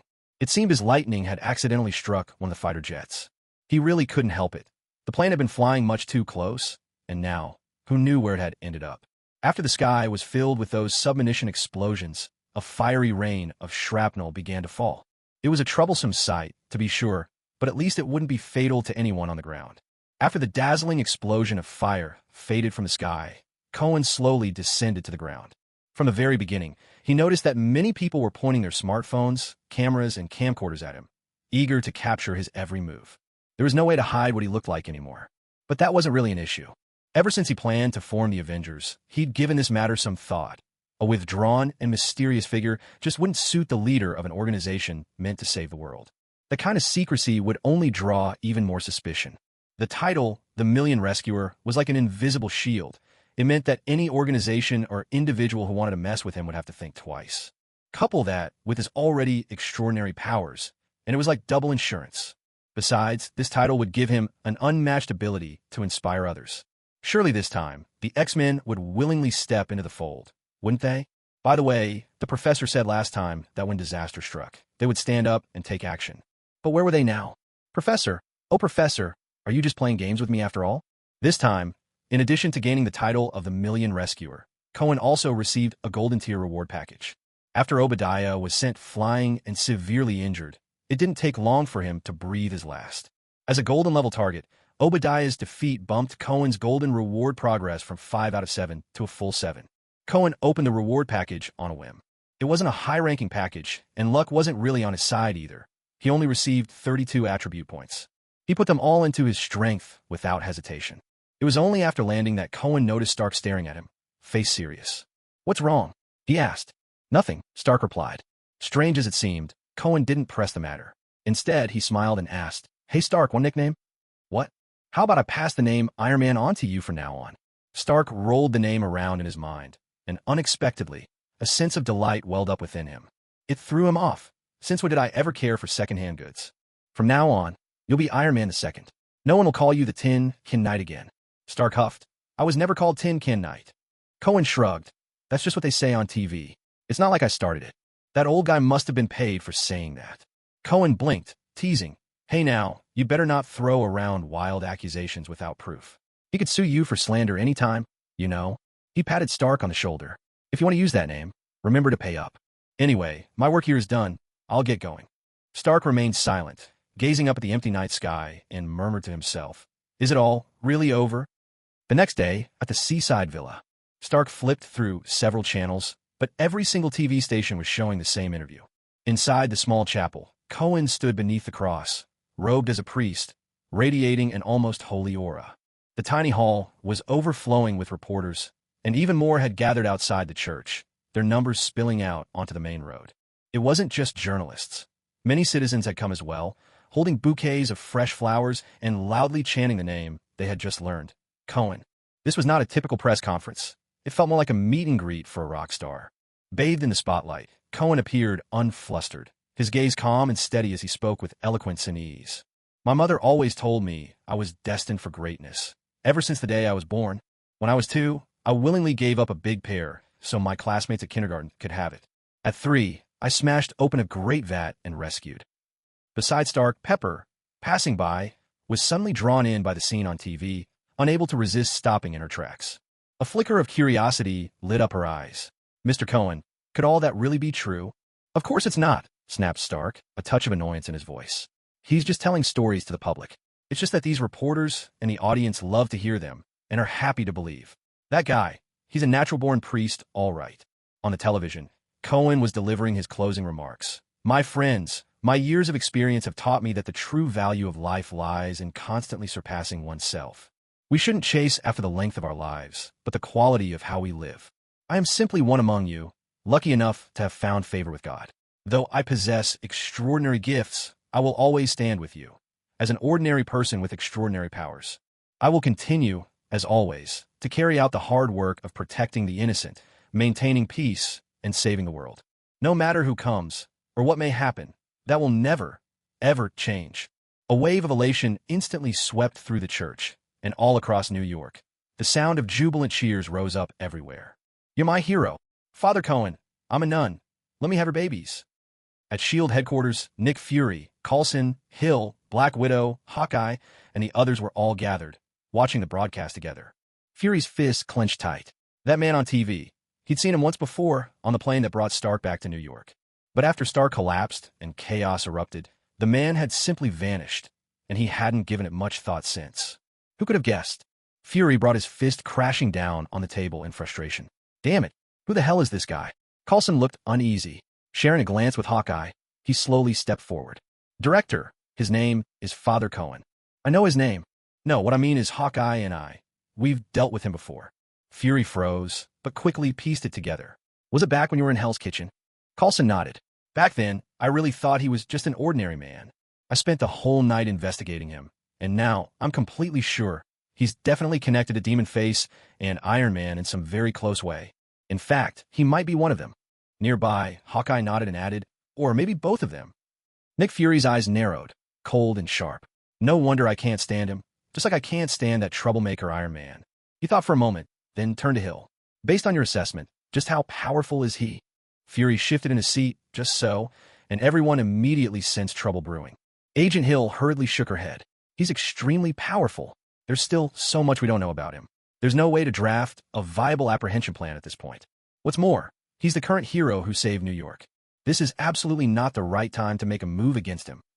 Fury nodded in agreement and gave his order. Coulson, I want you to shadow him with Sitwell and Rumlow. Do not let him out of your sight. Gather every shred of evidence of wrongdoing, every secret he might have. I have a hunch. This guy is bound to spell disaster for our world. At the White House, the chocolate president was also staring at Cohen on the television screen. He looked tired, his brow deeply furrowed. The past few days have been anything but easy. But watching the man on TV, a thought bubbled up inside him. Could this guy really take down that demon? Could he possibly make limp, dispirited America strong and proud again? Or perhaps he was holding a few photographs, one of Obadiah's Ironmonger, another of Stark's Mark III suit. Those armors looked impressive too, and even easier to control. Lost in thought, suddenly, the sound of gunfire erupted outside. A group of agents burst in. Mr. President, there's an assassin. You have to go now. But it was already too late. He watched helplessly as a blue-skinned, long-tailed creature suddenly teleported right into the office. The agents who rushed in to protect him didn't last a second. They were effortlessly swept aside. Despair washed over him. Damn it, was the President of America really about to die in office again? First of all, thank you to everyone still reading at this point, as well as for all the recommendations, monthly votes, tips, and support along the way. Maybe it's something I'm doing wrong, but the book stats haven't been great these past few days. Right now, it's in the third round of recommendations, but it looks like it won't make it to the fourth. The new book ranking has dropped, and yesterday, I suddenly lost quite a few favorites.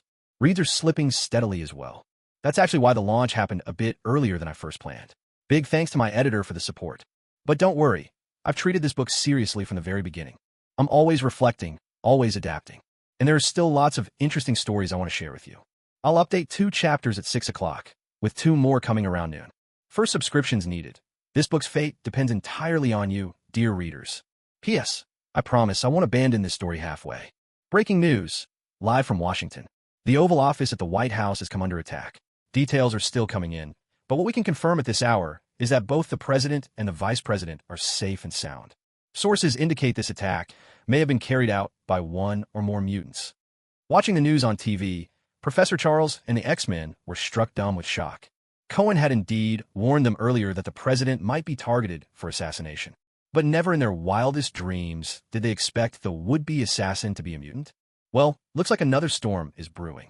The president must be wishing he could wipe mutants off the face of the earth by now, right? After some urgent deliberation, they quickly pinned the prime suspect on their old nemesis, Magneto, even though he was currently behind bars. Professor Charles used the Cerebro amplifier to locate the assassin's traces and wasted no time assigning tasks. He and Cyclops would head to the Supermax prison to confront Magneto. Phoenix and Storm would go after the perpetrator. Wolverine, Logan, would remain behind at Xavier's school. At this point, Wolverine raised his objection. Why aren't we reaching out to that big hero? His words brought an abrupt pause to the unspoken agreement in the room. Wolverine's gaze swept over each of them. You don't trust him? Even after he saved millions of lives? Why not? Is it because he's not one of us? Or because he's an outsider? Cyclops replied coldly. We mutants do not look down on defenseless humans, nor do we hold any prejudice against outsiders whose origins we don't know. Logan, can't you sense that? Storm frowned slightly. Logan, do you think Cohen doesn't know the assassin was a mutant? Or is he just not telling us? Wolverine crossed his arms. I used to be even more suspicious than you are, always thinking everyone near me must be out to get me. But I've moved past that now. Professor, in the past you couldn't see through him, so you didn't trust him. But now, he's greater than any of us. Not everyone you need to trust has to be completely transparent to you, Professor. This is a crisis unlike any we've faced before. Charles pressed his lips together, then, after a long pause, drew a deep breath. All right, I'll try to trust him. That's more like it. Wolverine's voice rang with anticipation. You guys go. I'll call him and ask him to help protect the school. Don't worry, between the two of us, nobody will lay a finger on Xavier's, not so much as a single brick. Seeing Wolverine's real intentions laid bare, Cyclops rolled his eyes with exasperation. Ah, Wolverine, his head really isn't built for subtlety. When Cohen got the call from Wolverine, he agreed enthusiastically to the invitation. He had already seen the news on television, and he had been waiting for this call. He could guess that the bald professor likely wouldn't trust him so easily. But that didn't matter. The plan he was about to put in motion didn't require the professor's trust. Soon, Cohen arrived at Xavier's school, greeted warmly at the entrance by Wolverine. The professor and Jean Grey and the others had already set out separately. Cohen was aware of this. After seeing the news about the president's attempted assassination, even though he hadn't come in person, drones controlled by David were already waiting outside the school. He had only one goal, to find Magneto's whereabouts. Now was the perfect time to take Magneto down. As one of the most prominent figures in the Marvel Universe at this moment in time, his power was assuredly among the top few humans. He had previously asked the Antons to add a Faraday cage feature to his battle suit. But as everyone knows, anti-Magneto suits usually end up being dismantled by Magneto himself.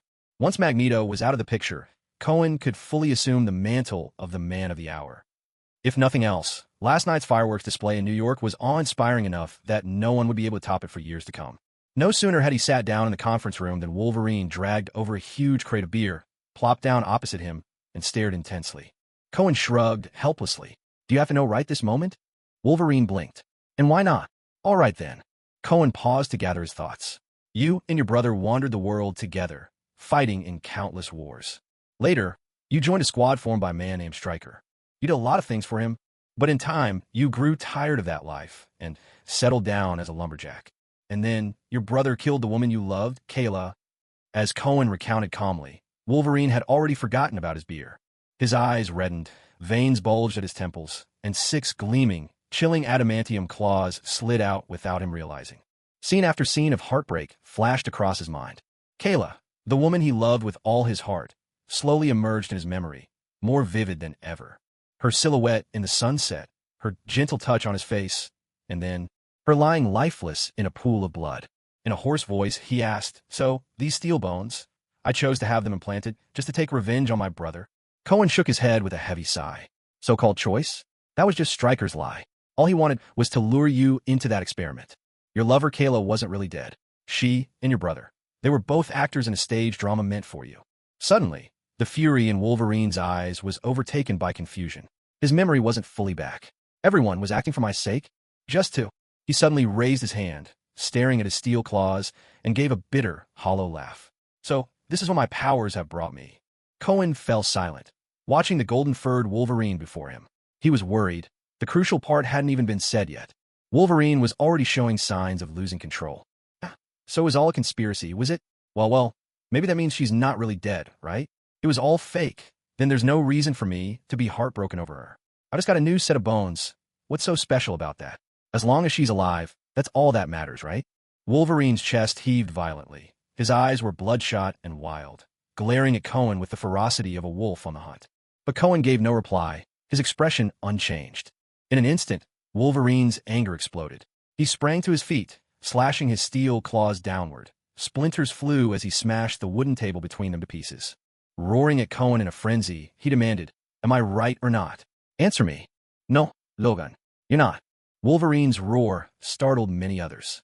Footsteps echoed in the hallway, and soon Rogue, Iceman, Pyro, and the others appeared at the doorway. Yet neither Wolverine nor Cohen paid them any mind.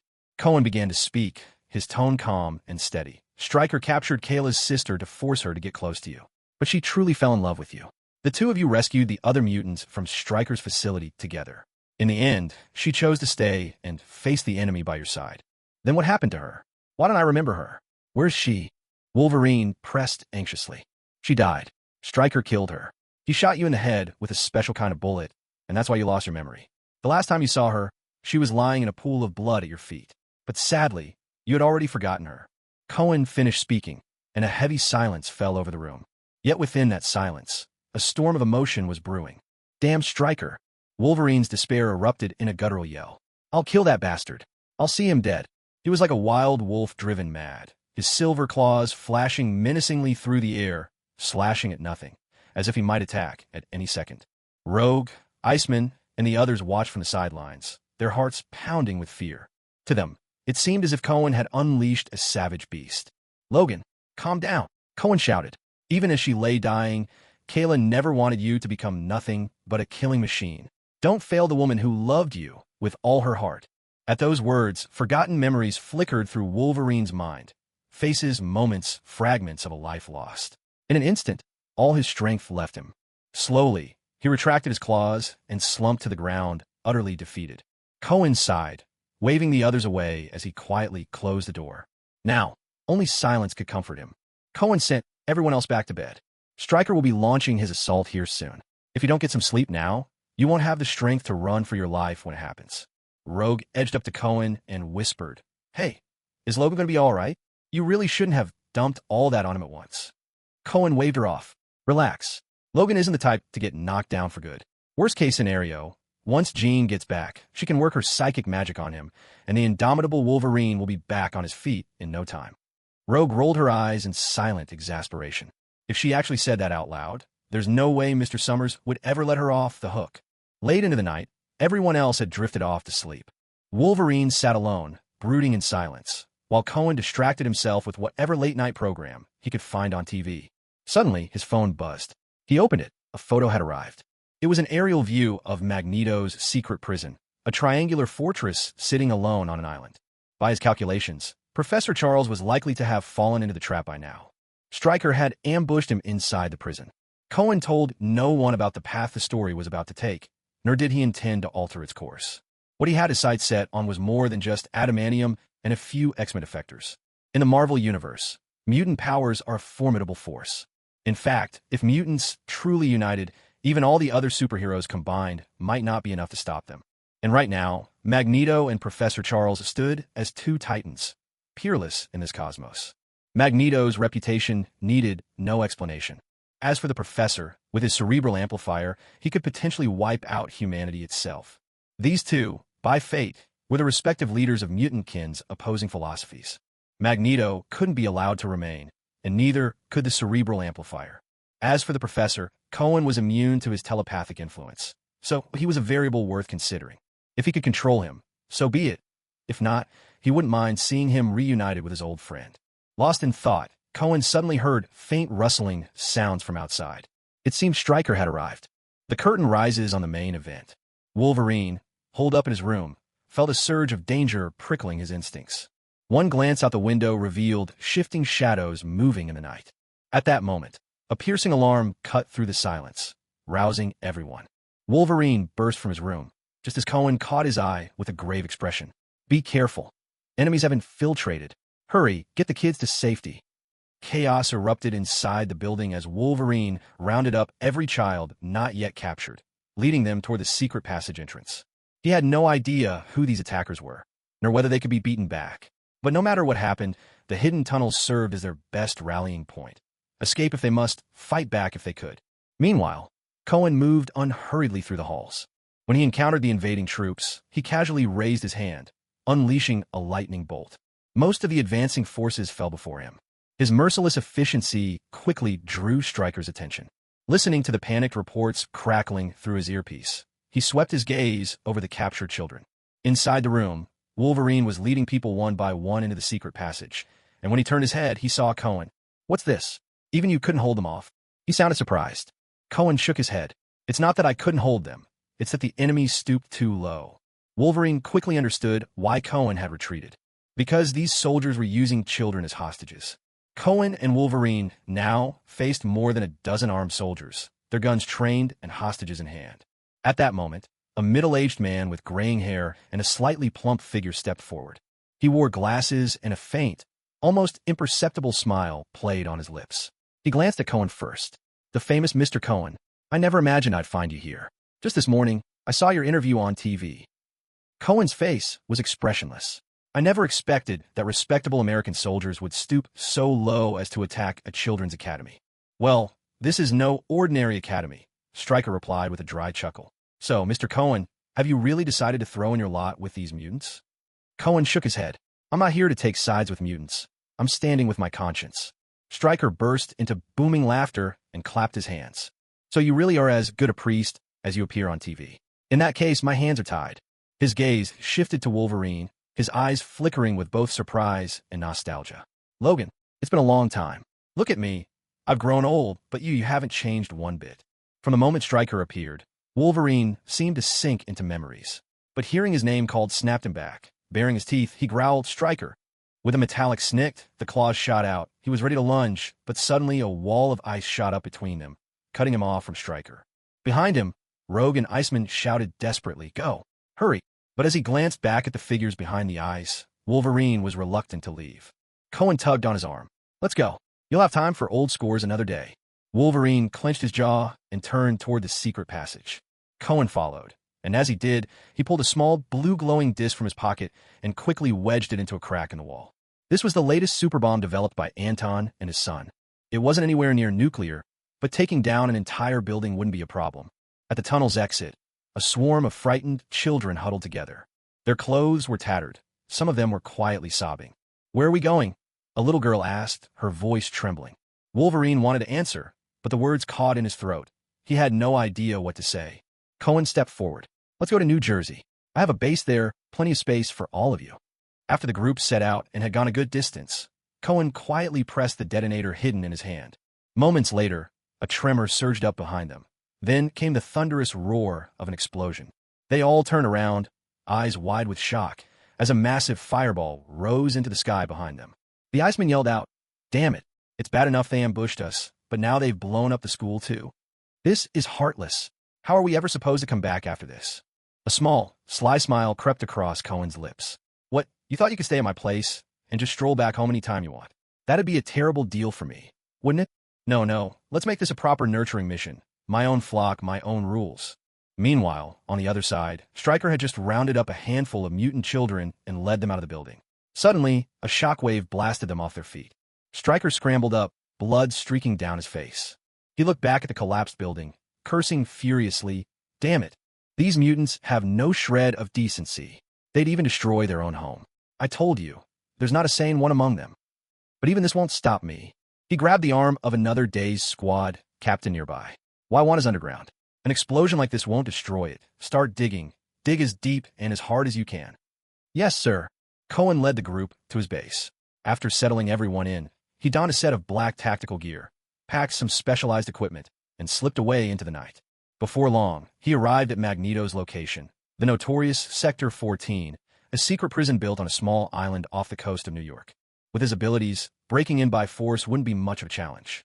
But now that he had a reputation as a celebrated hero of New York, it was best to minimize use of the powers he'd already publicly revealed. Fortunately, alongside tinkering with bombs and armored suits, the Anton father and son duo had also prepared him with plenty of high-tech gear. Take his current outfit, for example. The black suit and mask were made from a sophisticated optical camouflage fabric, capable of blending with the surroundings like a chameleon. Not full invisibility, perhaps, but if you weren't looking closely, you'd never spot him. After infiltrating the facility, Cohen didn't immediately head for the most heavily guarded sector, the one holding Magneto. Instead, using his infrared sensing ability, he traced the base's power lines. Grabbing hold of a thick cable, he drew a deep breath and sent a surge of powerful current racing through his body in an instant. This triggered a massive, short-circuit-like failure throughout the system. Deep underground, sparks exploded from the independent generator, the surrounding wiring crackling with smoke and flame. The power room was instantly choked with smoke and fire.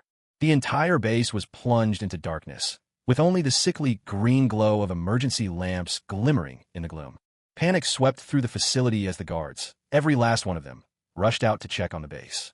Fortunately, they soon discovered that it seemed to be just a malfunction in the generator room.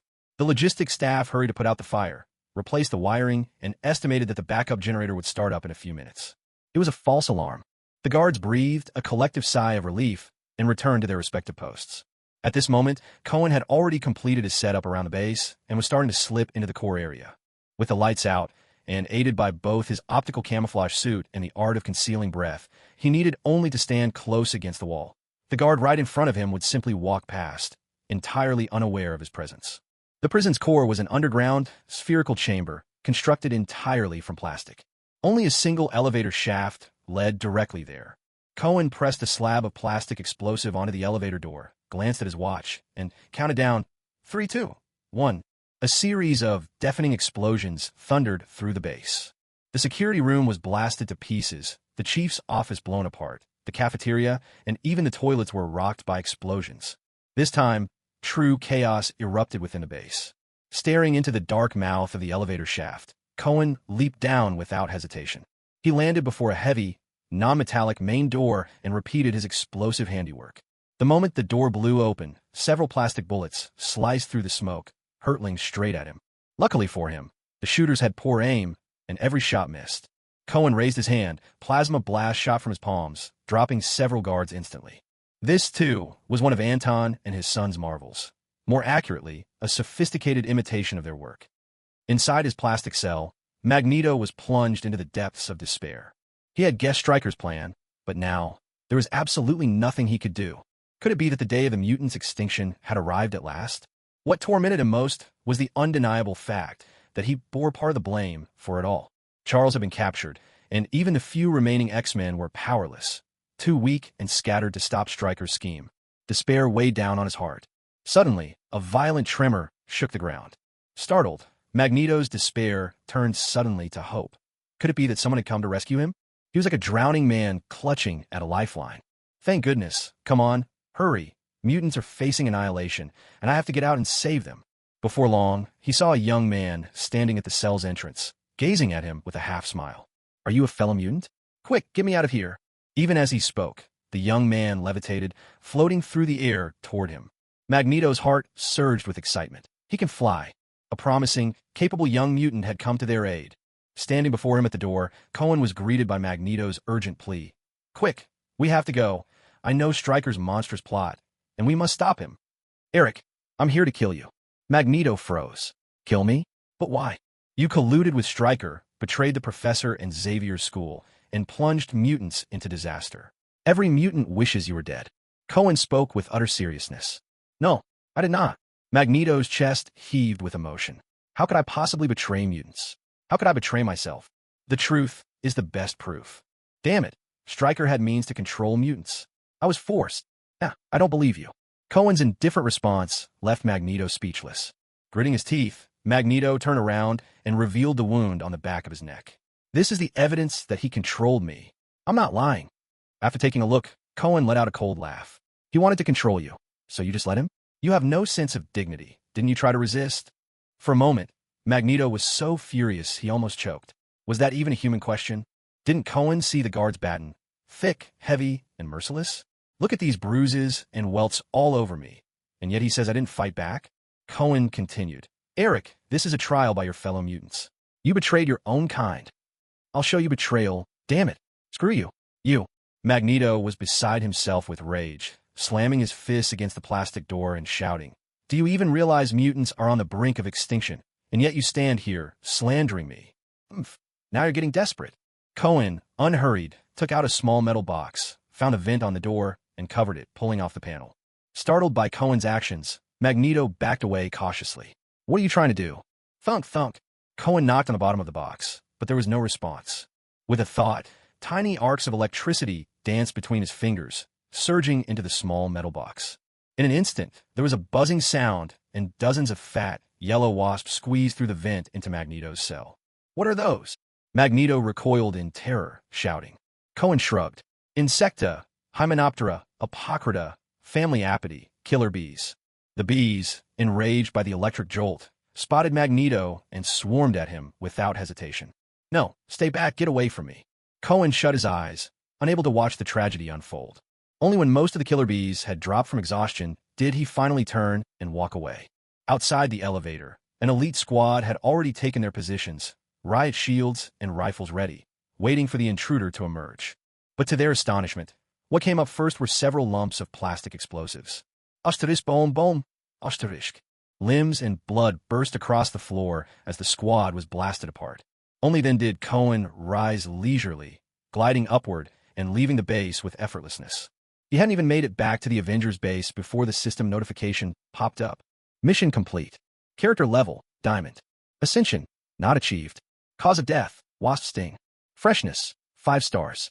Final emotions, Rage, Urgency. Emotion rating, 5 stars.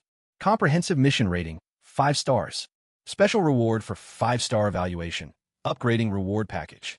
Reward, Diamond 5-star pack, double luck bonus. Old Magneto truly lived up to his reputation in the Marvel world, a man for the big moments. Even as a prisoner, he has managed to reach the same level as the dignified director of S.H.I.E.L.D. Come on, Jade Emperor, Buddha, Guanyin, and the 10 Kings of Hell, bless me. Open reward pack. Congratulations, you have received Spirit of Vengeance. System updated, please check. When looking at the system, Cohen scratched his head. What's this? Did I just poke another hole in Ghost Rider's leather jacket? Not bad. Feels kind of satisfying. In the system, he discovered the Spirit of Vengeance came with extra abilities, Penance Stare, Hellfire, and Immortality. Penance Stare is for judging the guilty. Hellfire is the source of power. As for Immortality, for now, it only made him unkillable during transformations. But that wasn't a big deal. He just needed to transform more often. Most importantly, Ghost Rider's Immortality granted immunity to many forms of magic and curses, which meant that his magic resistance had jumped instantly from 0 to significant. A diamond-level reward pack. What a terrifying thing. He glanced at the system. The next rank was called King. Sheesh, I wonder if Comrade Guan Hai could reach this level. As for whether Guan Hai was a criminal, Cohen wasn't too worried. Because if he wasn't, it would mean as President of the United States, he'd been derelict in his duties. Feeling the explosive power in his body, Cohen suddenly sensed that something was missing. A mount. One of those truly flashy rides. Throughout history, Ghost Riders have had Hellfire Mammoths, Hellfire Horses, and Hellfire Motorcycles. All of them cool as hell. So what sort of mount should I get? The old pickup truck from the church? Should I buy a Ferrari, or maybe steal a fighter jet? Wait, don't the X-Men have a pretty awesome jet? Still, it somehow didn't feel right. Cohen's brow furrowed. Now that I think about it, doesn't S.H.I.E.L.D. have that massive flying thing? What was it called again? Nick Fury, my man. There's nothing you don't have. While Cohen gleefully opened his reward pack, Professor Charles was being tortured. Not physically, but mentally. His opponent was another extremely powerful Omega-level mutant, Stryker's son, the illusionist Jason. With a psychic inhibitor strapped to his head, the professor was repeatedly trapped in Jason's illusions, only to claw his way out time and again by sheer force of will. Sadly, as Stryker once said, "You're even more afraid of him than I am." The professor, who had been powerless against Jensen years ago, now found his abilities suppressed. He simply couldn't resist the illusions at all. Meanwhile, after finally apprehending the would-be presidential assassin, Nightcrawler Kurt, Jean and Storm returned to the academy, only to be stunned by what they saw. The school was gone. What once served as their haven had been razed to a wasteland. Among the ruins, soldiers in military uniforms moved about, apparently cleaning up after the destruction. Jean and Storm exchanged anxious glances. Afraid to land, they circled higher in the sky, hovering above for a long while. Remembering Cohen, they decided to try calling him. Soon after, their ultramodern jet settled down at Cohen's base. After a brief, intense discussion, everyone quickly identified the true mastermind, Stryker. Prompted by Cohen, Jean helped Nightcrawler regain his memories, which led them straight to Stryker's hidden base, Lake Alkali Dam. They prepared to depart immediately. The team included Wolverine, Jean, Storm, Colossus, Nightcrawler, Blade, and Frank, the last two led by Cohen. The dam's spillway, the entrance to Stryker's facility and its strongest line of defense. If Stryker chose, he could release the gate and unleash a crushing torrent. Anything in the spillway would be swept away by the rushing waters. Getting inside would require some ingenuity. Within the vast tunnel, Wolverine strode forward alone. He stopped before a massive alloy door, glancing up at the surveillance camera. "Stryker, I'm right here." After he called out, he stood motionless, waiting. Moments later, two side doors behind him slid open, and a squad of heavily armed soldiers emerged, swiftly surrounding him. Once they'd secured him with specially designed handcuffs, the enormous metal doors finally began to grind open.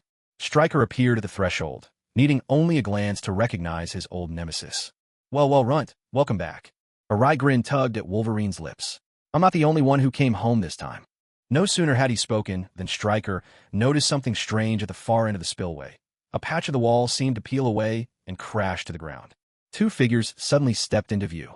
Stryker's heart skipped a beat. Realization struck. What had fallen wasn't a piece of the wall, but camouflage fabric. The distance was too great for the surveillance cameras to pick up any detail. One of the figures was Nightcrawler, instantly recognizable with his blue skin. The other, Cohen, the very same hero Stryker had met not long ago. With the mighty entrance swung wide open, Cohen turned to Nightcrawler with a grin. "Think you can teleport me past that door now?"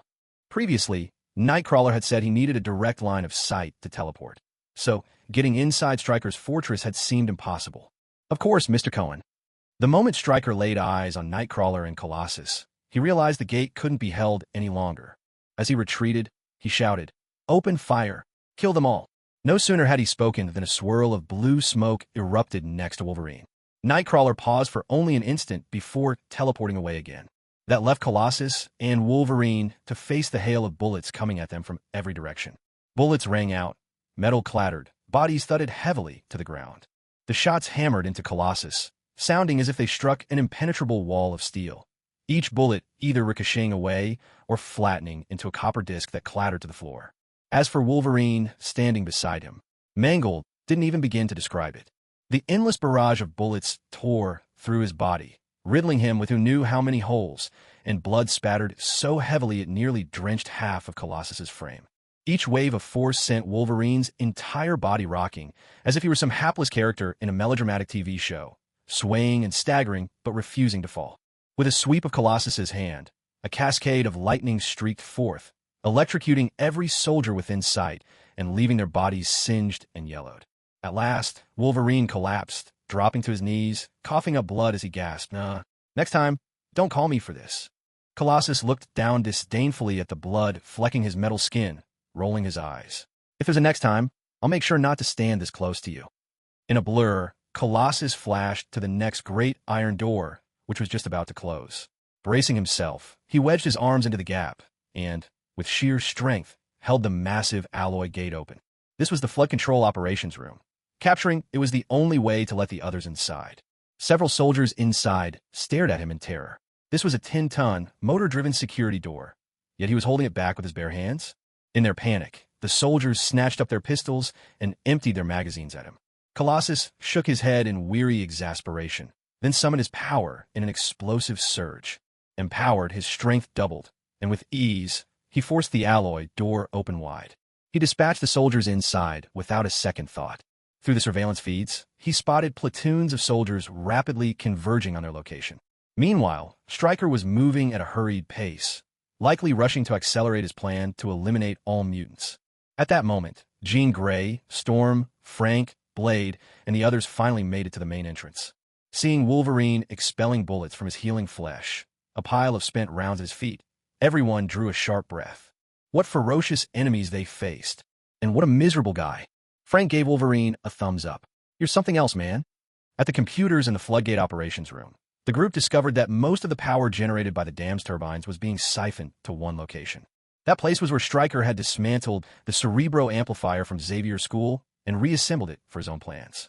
Professor Xavier was there too, under the control of the Master of Illusions, forced to try to kill every mutant on Earth. Cohen clapped his hands to draw everyone's attention. Everyone, our most important task right now is to stop the Professor. Let's all. I'm going after Stryker. Staring at the monitor, Wolverine's eyes blazed with madness as he looked at the short, stout, middle-aged man. He declared his intent with unwavering resolve. Cohen paused for a moment. The hatred of a murdered wife. There's no forgiving that. He understood.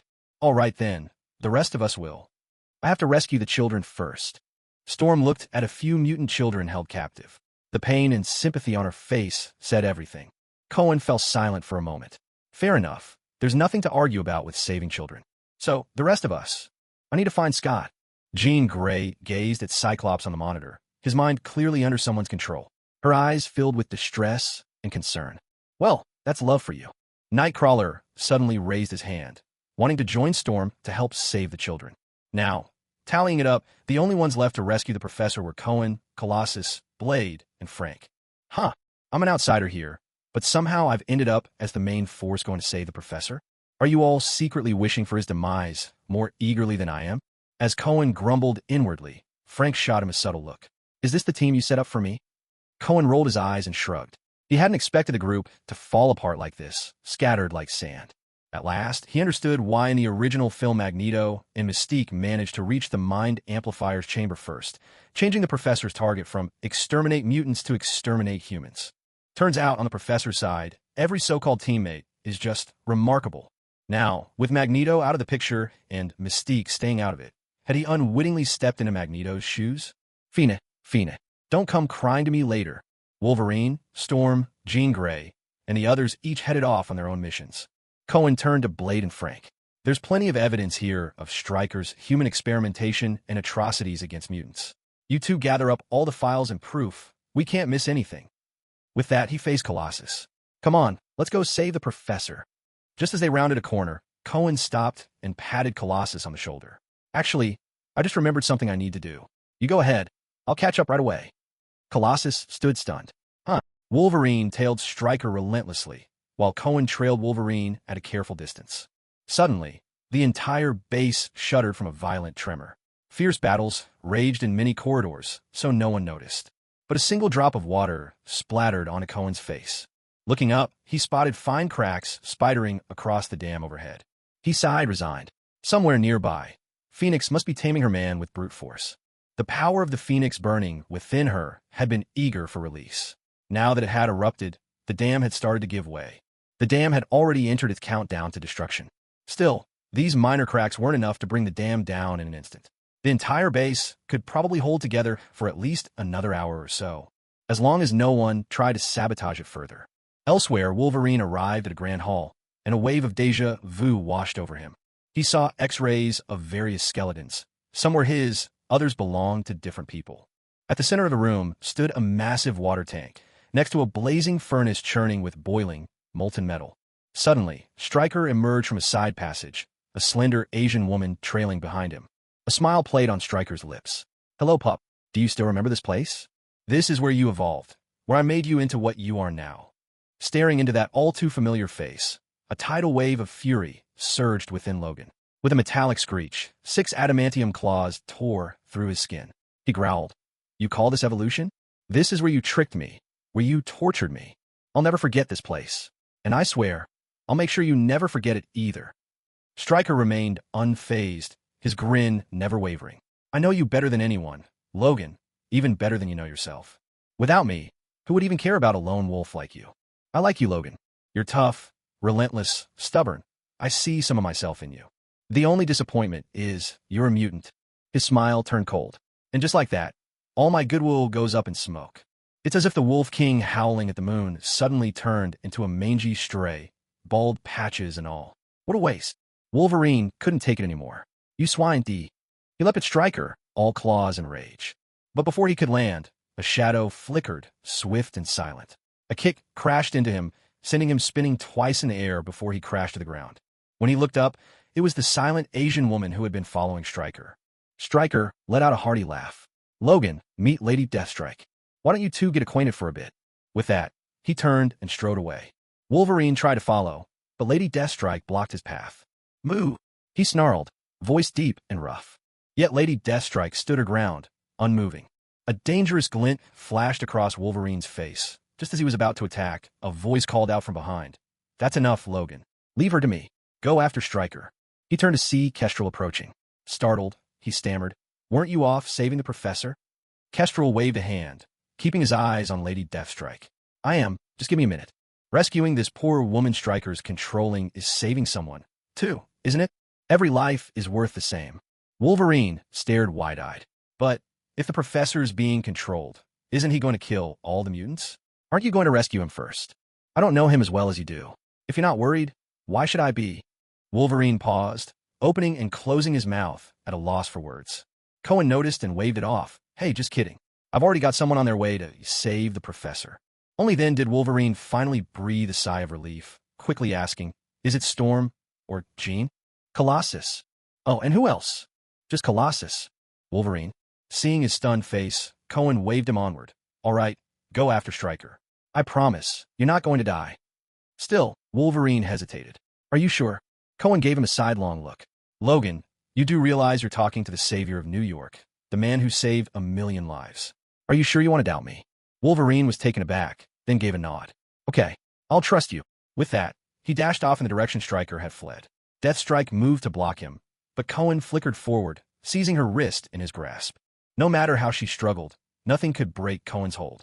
Once Logan had completely disappeared from view, Cohen smiled at Deathstrike, then bent low and bit her neck in a single swift motion. A muffled, broken gasp escaped her lips. Cohen's mutated blood began to flow into Deathstrike's body. His bloodline had evolved long ago, and the transformation overtook Deathstrike at a lightning pace. What's more, the power hidden in his blood instantly shattered the mind control that the illusionist Jason had held over her. Within moments, Deathstrike came to, as if waking from a deep sleep, her eyes clearing and life returning to them. But as soon as she saw Cohen, she bowed her head meekly, and like a loyal cat, called out softly, Master! Cohen nodded and strode over to the adamantium forge. He reached behind himself and drew out several long, custom rods, placing them carefully on top of the forge. These were special heaters crafted by Anton and his son, designed to keep the adamantium molten even if the entire forge was moved. Adamantium, after all, is an alloy composed of several different materials. Once they fuse and the temperature drops, the alloy hardens into a solid. After that, it's nearly impossible to destroy or to melt it again. With this batch of adamantium, his thunder armor was as good as guaranteed. Just then, a fresh tremor shook the ground beneath his feet. Jean really just can't stop taming her boyfriend, can she? Someday, I'll have Cyclops file a complaint with the Avengers about you. Still, a little domestic drama is nothing next to a breached dam. He signaled to Deathstrike, stay here and guard this vat of adamantium. With that, his figure vanished in a blur, leaving only a ripple in the corridor. Bang, bang, bang. Outside the door of the Cerebro Enhancer, the air was still heavy with the smell of gunpowder. Colossus stood, lost and helpless, in front of a thick alloy door. His nerves were shot, his spirit on the verge of collapse. After all the trouble he went through to defeat the garrison of over a dozen soldiers, this imposing metal door blocked his only way forward. No matter how hard he battered it with his iron fists, even to the point of nearly shattering his own arms, all he managed to leave behind were a few shallow dents in the metal. But what truly broke him wasn't the barrier itself, but something deeper and more disappointing. We agreed to save the mutants together, but why am I the only one here now? Are none of you afraid of dying? In this moment, he found himself seriously questioning everything he'd learned at Xavier's school. And as for that so-called great hero, useless. Completely useless. He's probably already run away by now, the coward. What kind of hero does that? Meanwhile, on the other side of the door, the professor had just finished locking on to every mutant mind in existence. The little girl conjured by Jason whispered softly in his ear, "Kill them. Kill them all." At once, an overwhelming wave of psychic energy burst forth, sweeping over the entire world like a silent hurricane. Colossus was the first to be overtaken by raw agony. But the time difference was so slight as to be almost non-existent. Across the entire base, and then throughout the world, every mutant everywhere felt the same unbearable pain at once. An invisible force flooded into their minds, threatening to make their skulls burst open. Jean Grey, fresh from subduing the phoenix within her, sensed the psychic onslaught before it crashed down. She trembled all over, muttering in disbelief, "Cerebro, there's no time. How could it end like this?" Storm and Nightcrawler, guiding a group of terrified children, were already racing down the corridor toward the Cerebro chamber. Then the psychic tidal wave hit them too, and they all collapsed in agony onto the cold floor. Some wept, others screamed, some were paralyzed with fear, and some nearly succumbed to utter despair. Colossus fell to his knees in front of the alloy door, stubbornly pounding at it with his failing right fist, his eyes full of helpless rage. "Hi, Dean Man. I'm here to rescue you." A bright, cheerful voice rang out behind him. Through clouded vision, he saw. It was Cohen. Everything started to blur, and in his heart he cursed, "You're too late, you bastard." He could feel it. That formless force in his mind was closing in on some invisible threshold. In the next split second, his head would surely explode. Atteindre explosion érupted. In that instant, Colossus felt the crushing force vanish. He gasped for air, staring in disbelief at the smiling man beside him. Cohen caught the look in his eyes and grinned. "What? Did you think I was just standing around doing nothing? What did you do?" With a cocky snort, Cohen held up his hand as an arc of electricity danced between his fingers. Nearly all the dam's power was being fed to the Cerebro enhancer. "Lucky for us, I have a special connection with electricity. Just now, I traced the power lines for Cerebro and blew them sky high. Without power, a power suit is nothing but a pile of scrap metal." Colossus let out a long breath. He was an honest man, and began with an apology. "Sorry, I thought. You thought I was just some useless deadweight, didn't you?" Colossus opened his mouth awkwardly, but couldn't find the words. Cohen waved his hand dismissively and focused on the alloy door before him. With his strength, if he unleashed his explosive power, he could force this door open. But behind it waited two level 4 mutants. Professor Charles and the Illusion Master, Jensen, both ranked among the most powerful mutants in the world right now. The only one who could surpass them was Jean, who possessed the Phoenix Force. Other mutants fell into levels 1, 2, or 3. However, mutants could sometimes evolve when given the right opportunity, like Apocalypse, who was able to help others advance as well. As for Apocalypse himself, he might have reached level 5, or at least the ultimate peak of level 4. Cohen had gone with blowing the power supply precisely to prevent the professor from using his abilities. If he simply barged in, those two might join forces and attack him. He doubted his sole defense could withstand the combined power of both of them. Best be cautious. With a thought, he called up his power. Cohen's steel-forged arms hammered the alloy door, each blow leaving deeper dents until a narrow gap slowly appeared. He didn't open the door immediately. Instead, he pointed, sending out a crackling arc of electricity that shot through the gap in an instant, striking the two behind the door. Powerful currents surged through them, knocking both unconscious on the spot. Only then did Cohen feel secure enough to pull the alloy door open and walk inside. He looked at the two slumped in their wheelchairs. The system chimed in. Both of them, like Magneto, were Diamond-tier prey. Previously, the system hadn't registered the professor as prey, but now it did. That meant that, in his earlier assault on the mutants, he'd probably caused quite a few deaths. Mutants who were already injured or gravely ill, those near the end of their lives, and even some who had just been born might have perished. Staring at the two, now unconscious, Cohen's trigger finger itched. Currently, a diamond loot box required 3 kills to unlock, but he could always find other suitable targets. The U.S. Vice President Old Joe, Prime Minister Abe of Japan, President Lee of South Korea, surely, any of them would qualify as diamond grade. Too much killing would obviously spell trouble, but the odd accident here and there shouldn't be an issue, right? But a new challenge presented itself, getting either the professor or Jensen, both with formidable mental defenses, to reach 5 stars on the emotional scale would not be easy. Especially Jensen. After Stryker's torturous experiments, he was far from normal. The only thing that could stir his emotions now was Stryker himself. TSK. As his level increased, the prey he faced were all top of their class, truly difficult to deal with. But with a gift pack of this caliber, not reaching 5 stars would be a real waste. If all it contains is a few hundred attribute points, he might as well go drop a few bombs in Afghanistan. What could truly stir up their emotions? For Jansen, it was simple: Stryker. Even though Wolverine had already killed the real Stryker, there was still Mystique, that mutant who could impersonate anyone, even take Stryker's place. But the professor, Cohen suddenly shook his head and chuckled. How could he forget? Hadn't he just killed a lot of people himself? A man who always prided himself on being the protector of mutants. Could the professor accept that he'd become a killer? That made things much simpler. Gather all the evidence, wait for the right moment, and let the guilty atone for their crimes. A faint smile appeared at the corner of Cohen's mouth as he called out behind him. Colossus, the dam is leaking. Get the professor out of here, quick. On their way out, they regrouped with Frank, Jean Grey, and Storm. Soon after, they ran into Wolverine, who had come to assist. At this point, the dam could barely hold. Water was spilling everywhere, and collapse was imminent. Following Wolverine's lead, everyone exited the base through a newly found way out. As they passed through the hall where Wolverine was transformed, Cohen grabbed Lady Death, and, while he was at it, hoisted up the adamantium furnace too. When the group emerged outside, they found a Chinook helicopter waiting. There was blood everywhere, a long trail smeared through the grass, vanishing into the nearby bushes. In the distance, the dam was about to give way. Soon, the raging lake waters would engulf everything in an instant. Everyone scrambled aboard. Frank took the controls. The helicopter rose steadily, banked in the air, and soon hovered over the X-Men's Blackbird jet. Storm leapt down to join the others. Far behind, the dam finally gave out. Just before the floodwaters could swallow them, the Blackbird took to the skies.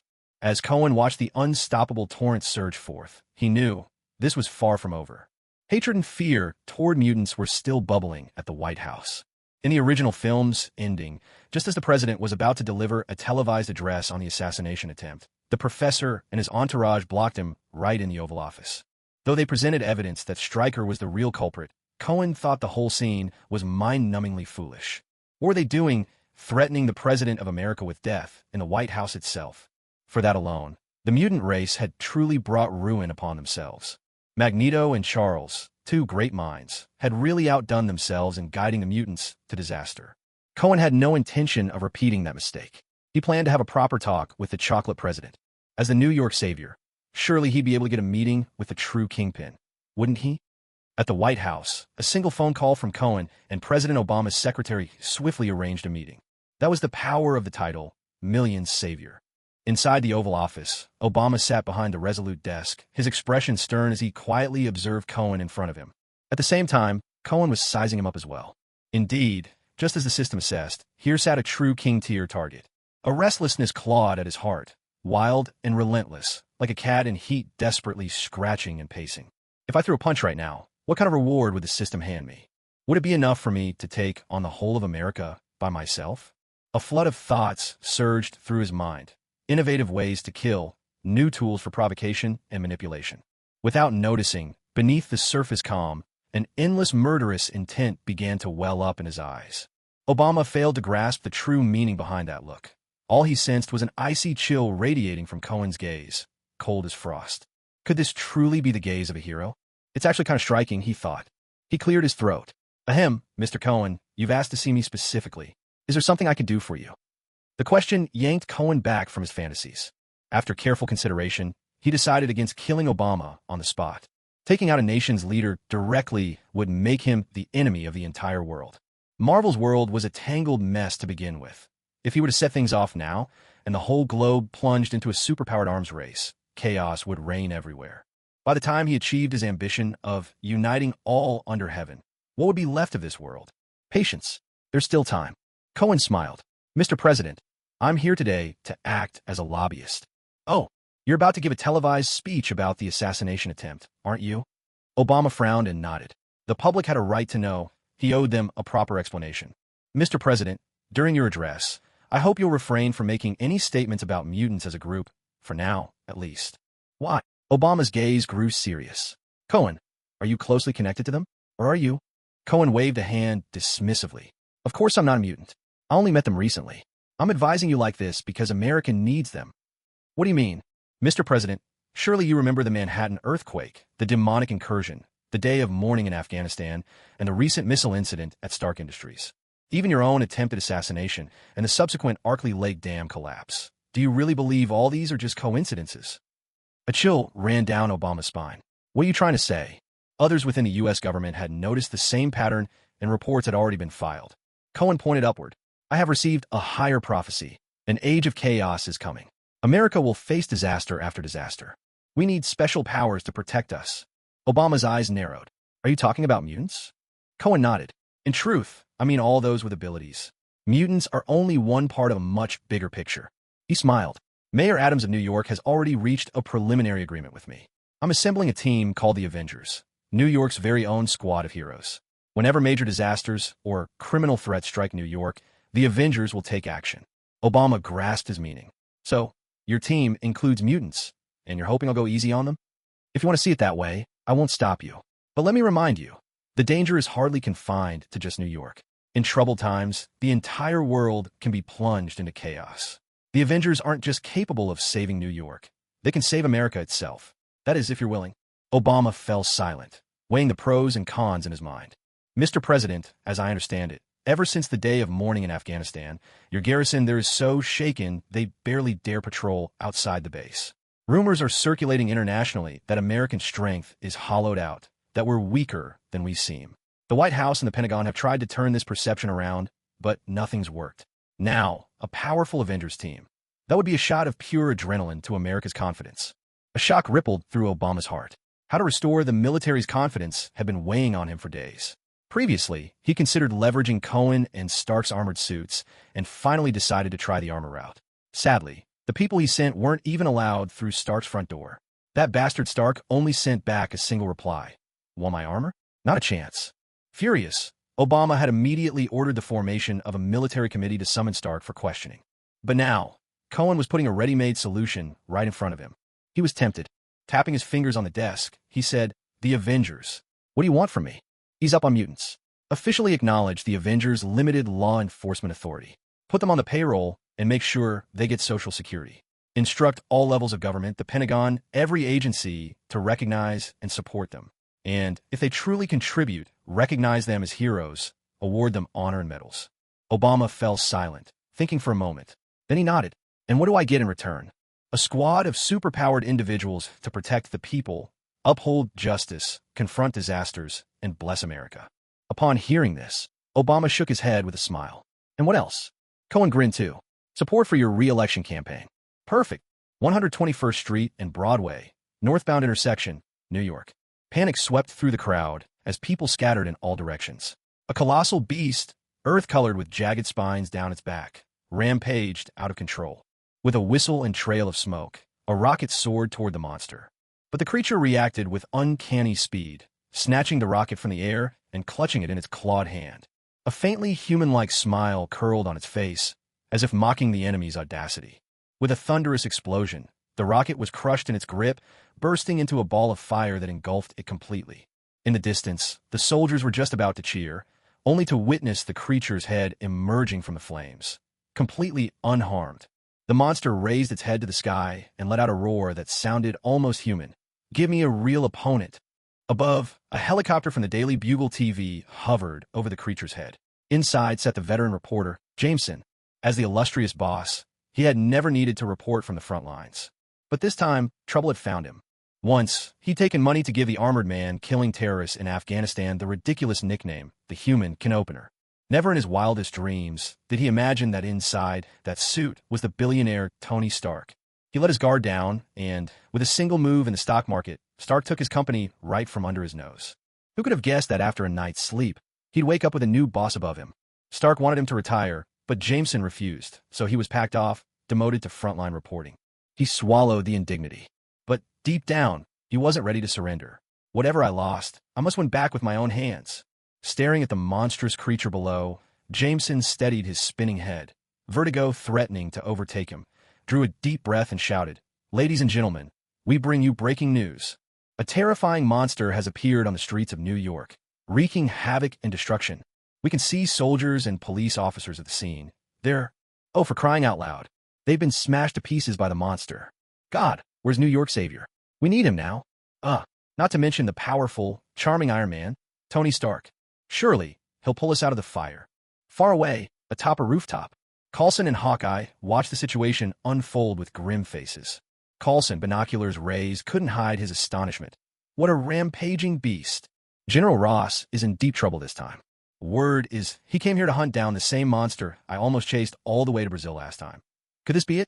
Man, that tough old cough. The director really is sending me to my death. Beside him, Hawkeye Barton stood silent and cold. He no longer carried his trademark bow and arrows. Instead, a long Japanese sword hung strapped to his back. He had lost his right eye during the battle against the invading demons. Though replaced with a powerful, high-tech mechanical eye, he could no longer draw a bow. Every time he picked up his bow, he remembered the police and agents he'd slain by his own hand. The arrows he shot never seemed to hit their targets anymore. So he switched to the sword. Watching the monster raging beneath the night sky, while terrified citizens scattered in every direction, a strange weariness and resentment welled up in his chest. He was tired of these surveillance missions for S.H.I.E.L.D.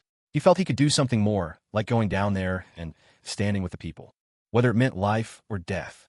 Suddenly, he thought of his good friend Natasha. She had set off on her journey for redemption, searching for the Red Room. How admirable, he thought. What about me? Just then, everything changed. On live television, Jameson suddenly burst out with rousing excitement. Ladies and gentlemen, we've just received word. Our saviors are almost here. He and his Avenger squad are about to make their very first public appearance. And their first mission is to take down this monstrous creature. Let's see what they can do. Oh, good heavens above, they're here. Under the gaze of the entire world, a bolt of lightning crashed down from the sky. The overwhelming force slammed into Abomination, who had been on a rampage, causing him to howl in pain and sending him hurtling through the air. It's worth mentioning, the lightning wasn't thrown by Cohen. It was Storm who called it down. Abomination was still airborne, not yet touching the ground, when out of nowhere a figure, gleaming silver and every bit the true Iron Man, appeared behind him. Bam! Colossus landed a powerful punch, and Abomination continued his mid-air tumble.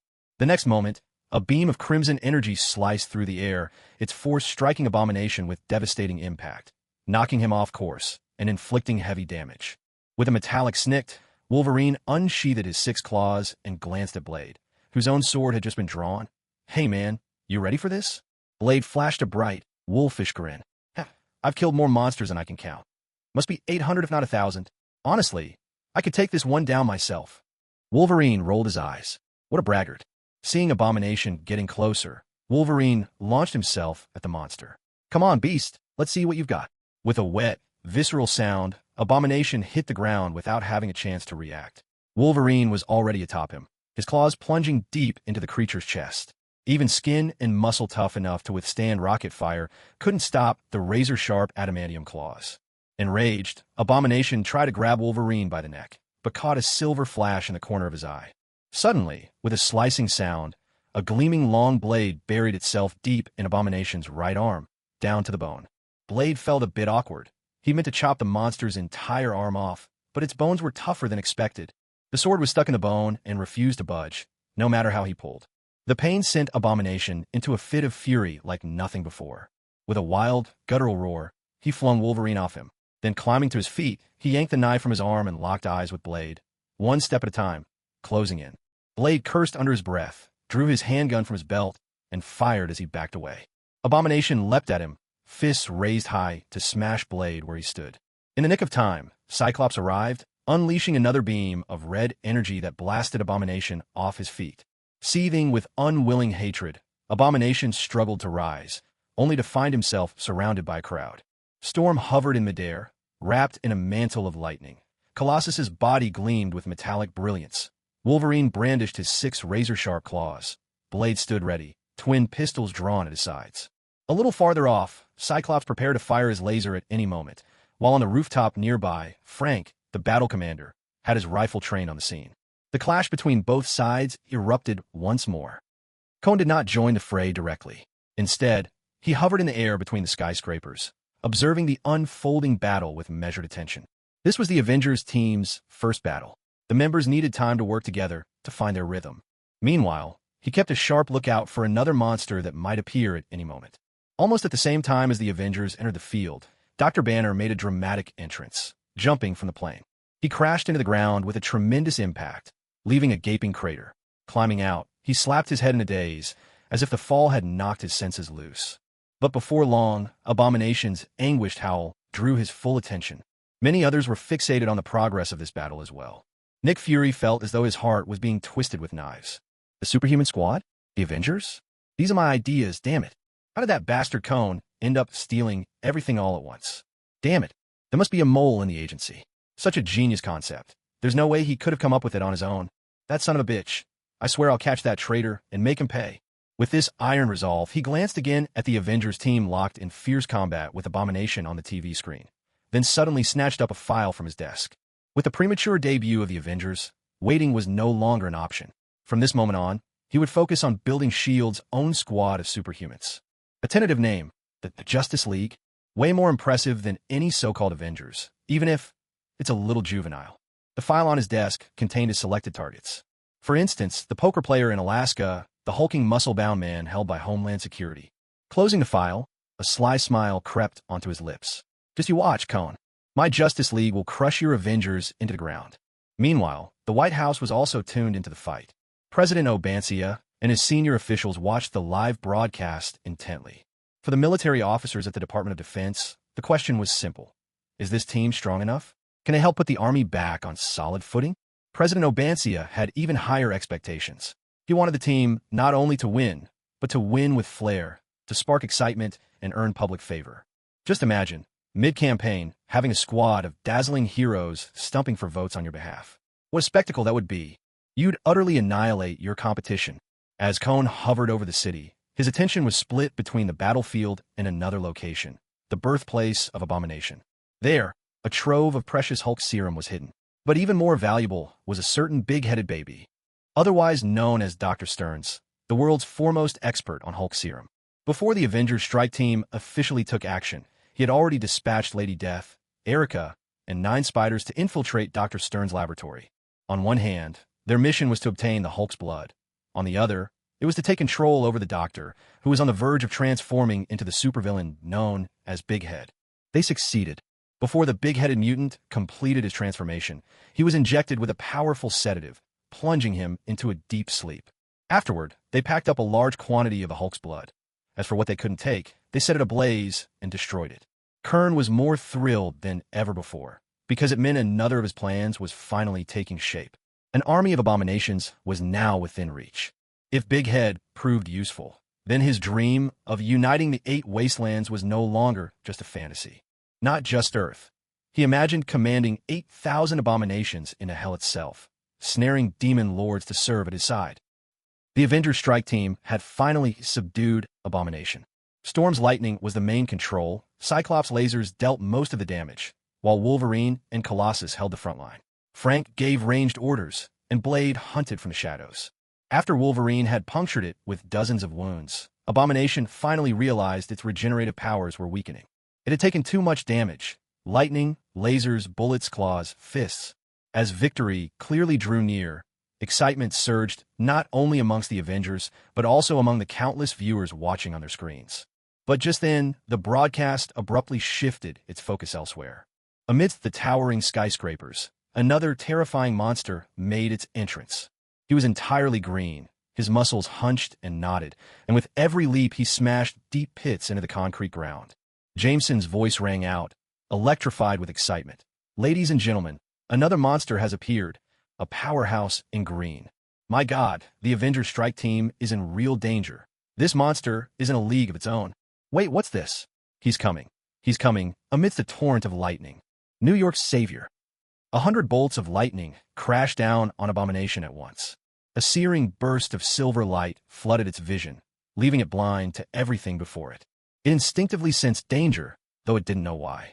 A furious strobe of blinding flashes turned the world into a field of white. Suddenly, it felt a pair of hands cradle its head, and a low voice spoke. Look into my eyes. Eyes? Where? Confused, it searched. The voice thundered again, as if delivering judgment. Your soul will be ravaged by your victims. Feel their pain. No. A despairing howl, loud enough to shake the sky, stunned every viewer glued to their screens. No one could tell what transpired within that maelstrom of lightning. But as the storm lifted, they saw their beloved savior of New York clutching the limp form of the monster with a single hand. Was the monster dead? A cheer of pure joy erupted from the crowd.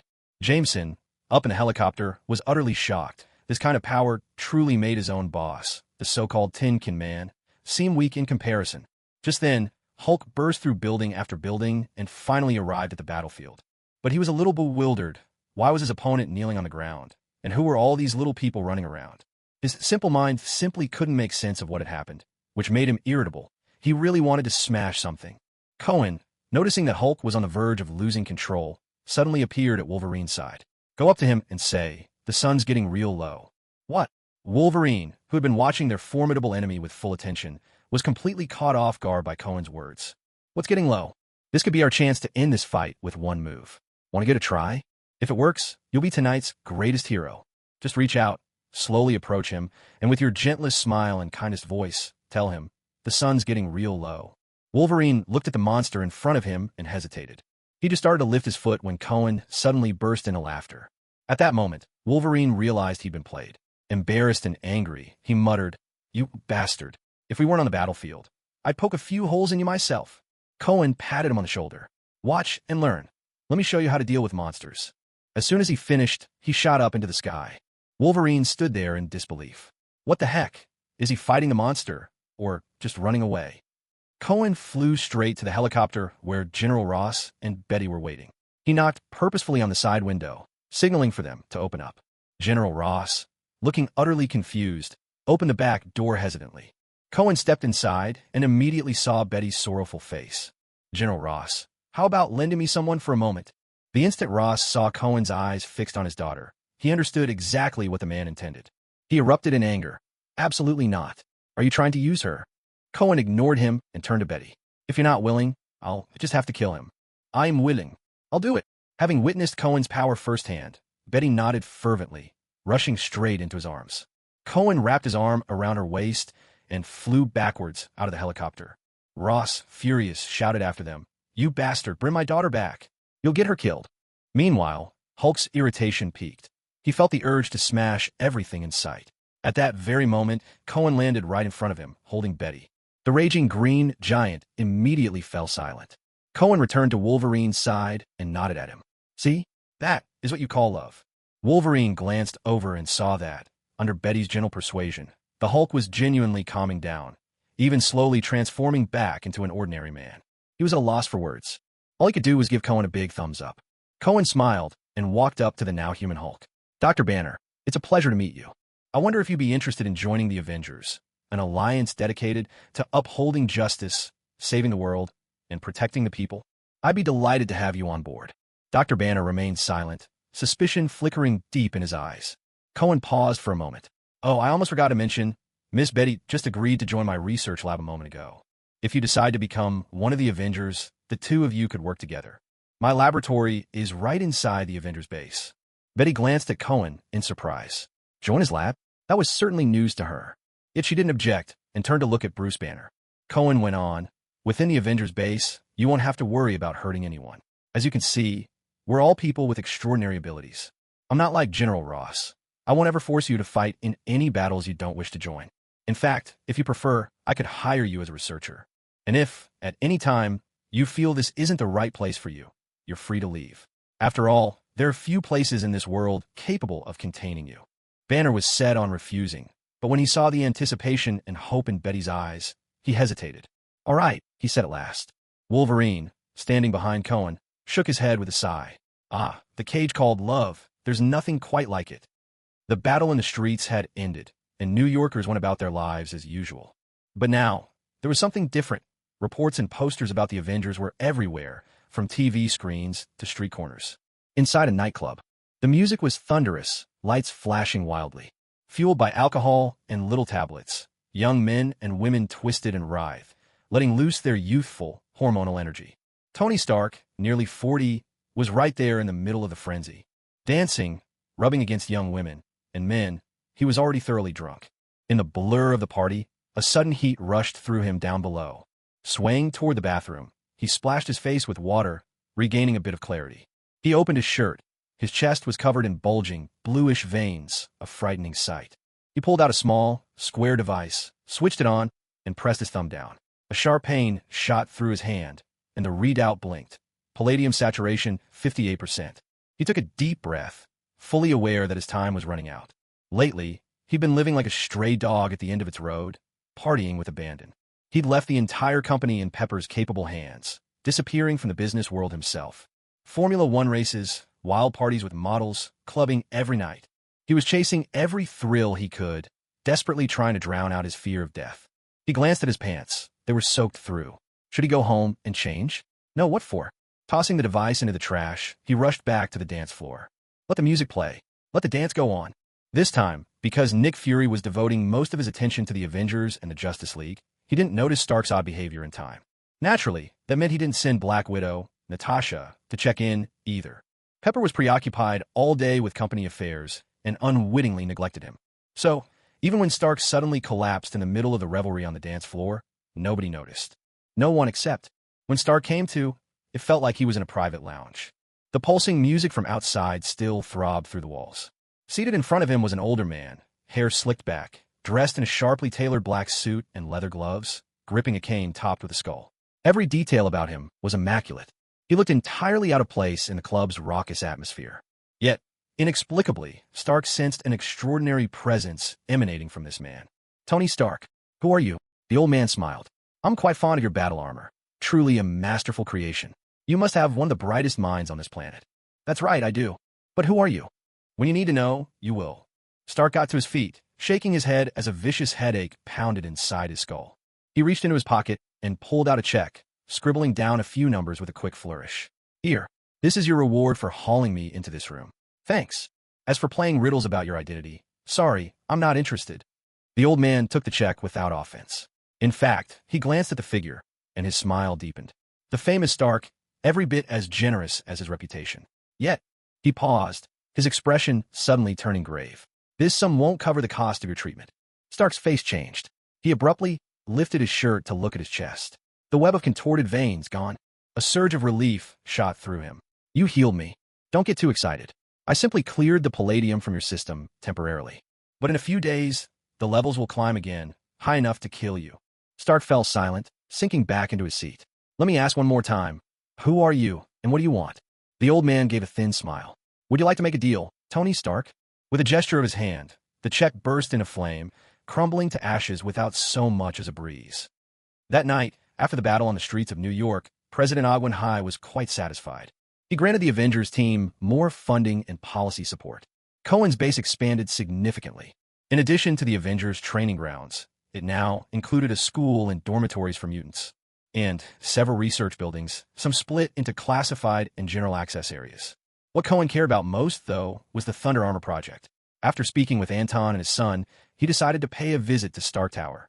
Soon, dressed smartly in a blue suit and holding a box of fresh cherries, he knocked on Pepper Potts' door. When she saw who it was, Pepper stood up warmly. Hey, Father Cohen, it's been a long time. Honestly, Stark and I still haven't had a chance to properly thank you for saving our lives. I'm so sorry about that. He grinned. Yeah, you've never invited me for that coffee, and my poor heart can hardly take the disappointment. Pepper blushed, her expression tinged with a little embarrassment. It's just, I've been so busy lately. Stark suddenly handed the entire company over to me. At that moment, the television blared unexpectedly. It's hard to believe Stark's little assistant has been appointed CEO of Stark Industries. What qualifications does she have? She has absolutely no management experience. Pepper's face lost a shade of color as she listened. Father Cohen gently patted the back of her hand, reassuring her. Don't let it get to you. It's perfectly normal for people to have doubts. There will always be those who like to gossip, but I believe you're more than capable of running a company this big. Pepper nodded, though it did little to lift her spirits. Cohen shrugged. Don't let those people get inside your head, or I'll be in serious trouble. Why? Pepper looked puzzled. Because after you took over, I bought a lot of Stark Industries stock. Besides, if you can handle the ever-challenging Stark himself, managing a company should be a breeze for you. Pepper finally managed a genuine smile. That's true. The two of them chatted about this, and that until, suddenly, the phone on the table rang. Pepper shot Cohen an apologetic look. Father Cohen, my flight's about to be delayed. No witties. Cohen got to his feet at once. Pepper reached for the cherries on the table. I really love these. I'll take them on the plane with me. They walked out together. At the door, Cohen paused for a moment and glanced over at a model display in the corner. Pepper hurried to explain. That's the old model of the expo grounds, a gift Howard left for Stark a long time ago. It's always been here. Of course, Cohen knew that. In fact, one of the buttons on his jacket was a miniature scanner with powerful imaging capabilities. It had already recorded every detail of the model. Sparing just a glance, he continued forward. They reached the main hall together. Suddenly, Cohen tapped his forehead as if remembering. By the way, I have a gift for you. What is it? Pepper looked genuinely surprised. Cohen produced a box and opened it, revealing a beautiful sapphire necklace. It's just not right for a lovely woman like you to have such an empty neck. This is such an expensive gift. I can't possibly. Cohen gave a helpless smile. This is the first time I've ever given a necklace to a woman. You wouldn't let me fail on my maiden attempt, would you? I promise, there's nothing more to it. It's just a simple gift, nothing else. Pepper hesitated. Are you sure? There's nothing. Absolutely sure. Pepper hesitated for a long moment. Well, all right then. Cohen swiftly retrieved the necklace. Let me help you put it on. What? No, Mr. Cohen, there are so many people here. Neither of them noticed that just outside the hall, Stark stood frozen as if struck by lightning. Watching Cohen and Pepper behaving as if no one else existed, Stark felt a chill pierce through his heart. I shouldn't be here. My place is under the car. After seeing that old man last night, a sudden realization struck him. He had come to understand his own feelings. Without even noticing, he'd long since fallen for his little secretary. After a night of soul-searching, he resolved to bare his heart to Pepper and tell her everything.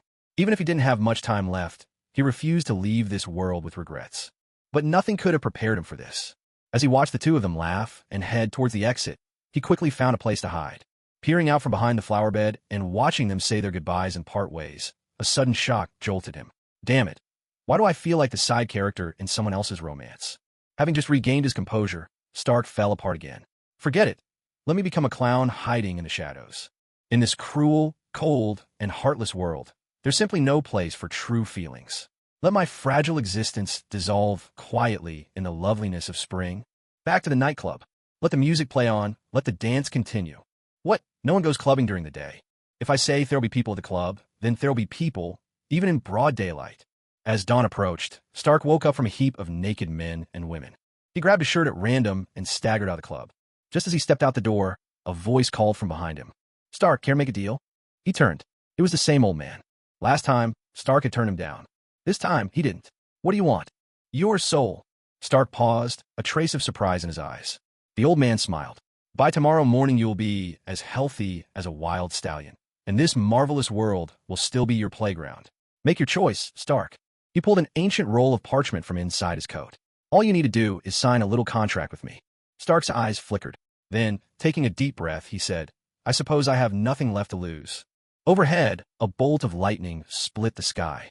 In a brilliant flash, a man and a horned shadow merged into one. Thunder rumbled. Stark's sports car vanished around the corner of the street. A smile played at the old man's lips, his eyes seeming to pierce through the city's forest of skyscrapers. Let's see who the next soul called Anger will be. At the rear garden of Emma Church, Cohen and Stark sat facing each other. Stark had brought along a box of strawberries. Cohen's gaze lingered for a moment. At last, he couldn't help but ask, Did you just go to see Pepper? Stark's gaze grew a notch deeper. It seems your relationship is even closer than I imagined. What a load of nonsense. Cohen shot him a surreptitious eye roll. If you'd already been there, that would mean you simply handed me the strawberries Pepper didn't want. Meanwhile, Stark was inwardly thinking, I just paid Pepper a visit. How did he know so quickly? Damn it, poaching right under my nose. Cohen took in the subtle shifts flickering across Stark's face, and a thought rose unbidden. This guy, there's something notably different about his aura. Had S.H.I.E.L.D. still not told him how to solve the palladium poisoning? Was Nick Fury intent on grinding down his spirit, thoroughly testing his will and body, just to force some greater growth? Stark, what brings you here? Don't tell me it's to repay a debt of gratitude. Stark paused for a moment. I'm very interested in the Avengers you're assembling. Cohen's brow lifted slightly. Was Stark hinting at joining the Avengers? That's odd. This guy is practically S.H.I.E.L.D. royalty. Was Nick Fury pulling the old undercover trick again? You want to join us? No. Stark shook his head. I actually agree with a lot of your philosophy. New York is my home, and keeping it safe is everyone's job. I want to do something for my hometown, but not by joining up. You have all kinds of heroes here, each with unique abilities and wildly different equipment needs. I'd like to offer every Avenger a custom-made battle suit, tailored to their skills. Think of it as my way of supporting your team. Cohen leaned back in his chair, a teasing note in his voice. Oh, let me guess, by equipment. Do you mean your Iron Man armor? Stark stared at him. Want one? Do. Saw the... No can do. Cohen chuckled and shook his head. Then never mind. Your toys are too precious anyway, and most of these brutes wouldn't know how to use them. Stark schulget unkonsonet. It's just an offer. Whether you take it is entirely up to you. He produced an elegant invitation card. Stark Industries is hosting a grand product launch soon. I'd be delighted if you dropped by. There'll be a ball afterward, and I've invited quite a few ambitious young models and actors. Maybe you'll find someone you like. Stark flashed a roguish smile, popped on his sunglasses, and stood to leave. Just as he reached the door, he paused suddenly. That sapphire necklace you gave Pepper, I saw it. Gorgeous piece. Funny, all these years together, and I never once thought of gifting her something like that. Though I just put in an order for a selection. Sapphires, rubies, emeralds, she'll have her pick. And they're each considerably bigger than yours. Cohen could only give a speechless laugh and offer Stark a thumbs up. Pepper's lucky to have you, that's for sure. Cohen wasn't particularly bothered by Stark's visit. He had plenty of headaches to deal with lately. As everyone knows, once something becomes entangled with bureaucracy and politics, it inevitably brings trouble. Now that the Avengers were making a bigger splash than ever, their influence rapidly expanding, some people were starting to get restless. People from the military, the CIA, the Senate, and the House of Representatives were running back and forth to the White House every other day, all hoping to seize control of the Avengers squad. Cohen had been forced to attend several inquiry meetings, with groups of people bombarding him with questions from every direction. It was tiring, truly exhausting. His little notebook was almost filled up with names. Every day he met new people, took names, set up appointments. The Assassin Brotherhood's hit list was stacked into a fat pile on his desk. This so-called life of a hero, honestly, he'd have been better off without it. Thankfully, he was only pretending after all. His routine continued like this until the day a flaming skull broke the monotony. Johnny Blaze, the ghostwriter. Yet another superhero with a tragic story. As it happened, Johnny had been awakened by Mephisto, the infamous dealmaker from Hell, and forced to fulfill a contract, transforming into Ghost Rider. All of this, simply because Mephisto's own unruly son, Blackheart, was scheming against him. His son had grown up and now sought to overthrow his father. And Johnny? He had been swept up into the middle of this twisted family drama. But the true focal point of this affair was the contract of Sam Venganza. And that very contract was hidden in the cemetery where the previous Ghost Rider, Carter Slade, was buried. Find Johnny, then find the cemetery. Grasp these two, and you held the key to the whole event. When it came to hellish powers, like those wielded by Mephisto or Blackheart, Cohen's curiosity was piqued. He was even interested in the lesser demons Blackheart had recruited, such as the Demon of Wind and the Demon of Water. With these as reference points, he'd have a better sense of just how profitable his plan to bomb Hell might turn out. It didn't take him long to find Johnny Blaze's whereabouts. He'd just been taken into police custody. That made things simple.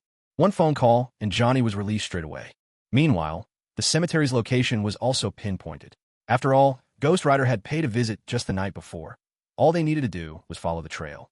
By evening, Cohen, along with Wolverine, Colossus, Storm, and the rest of the Avengers, picked Johnny up from the police station and set off for the cemetery together.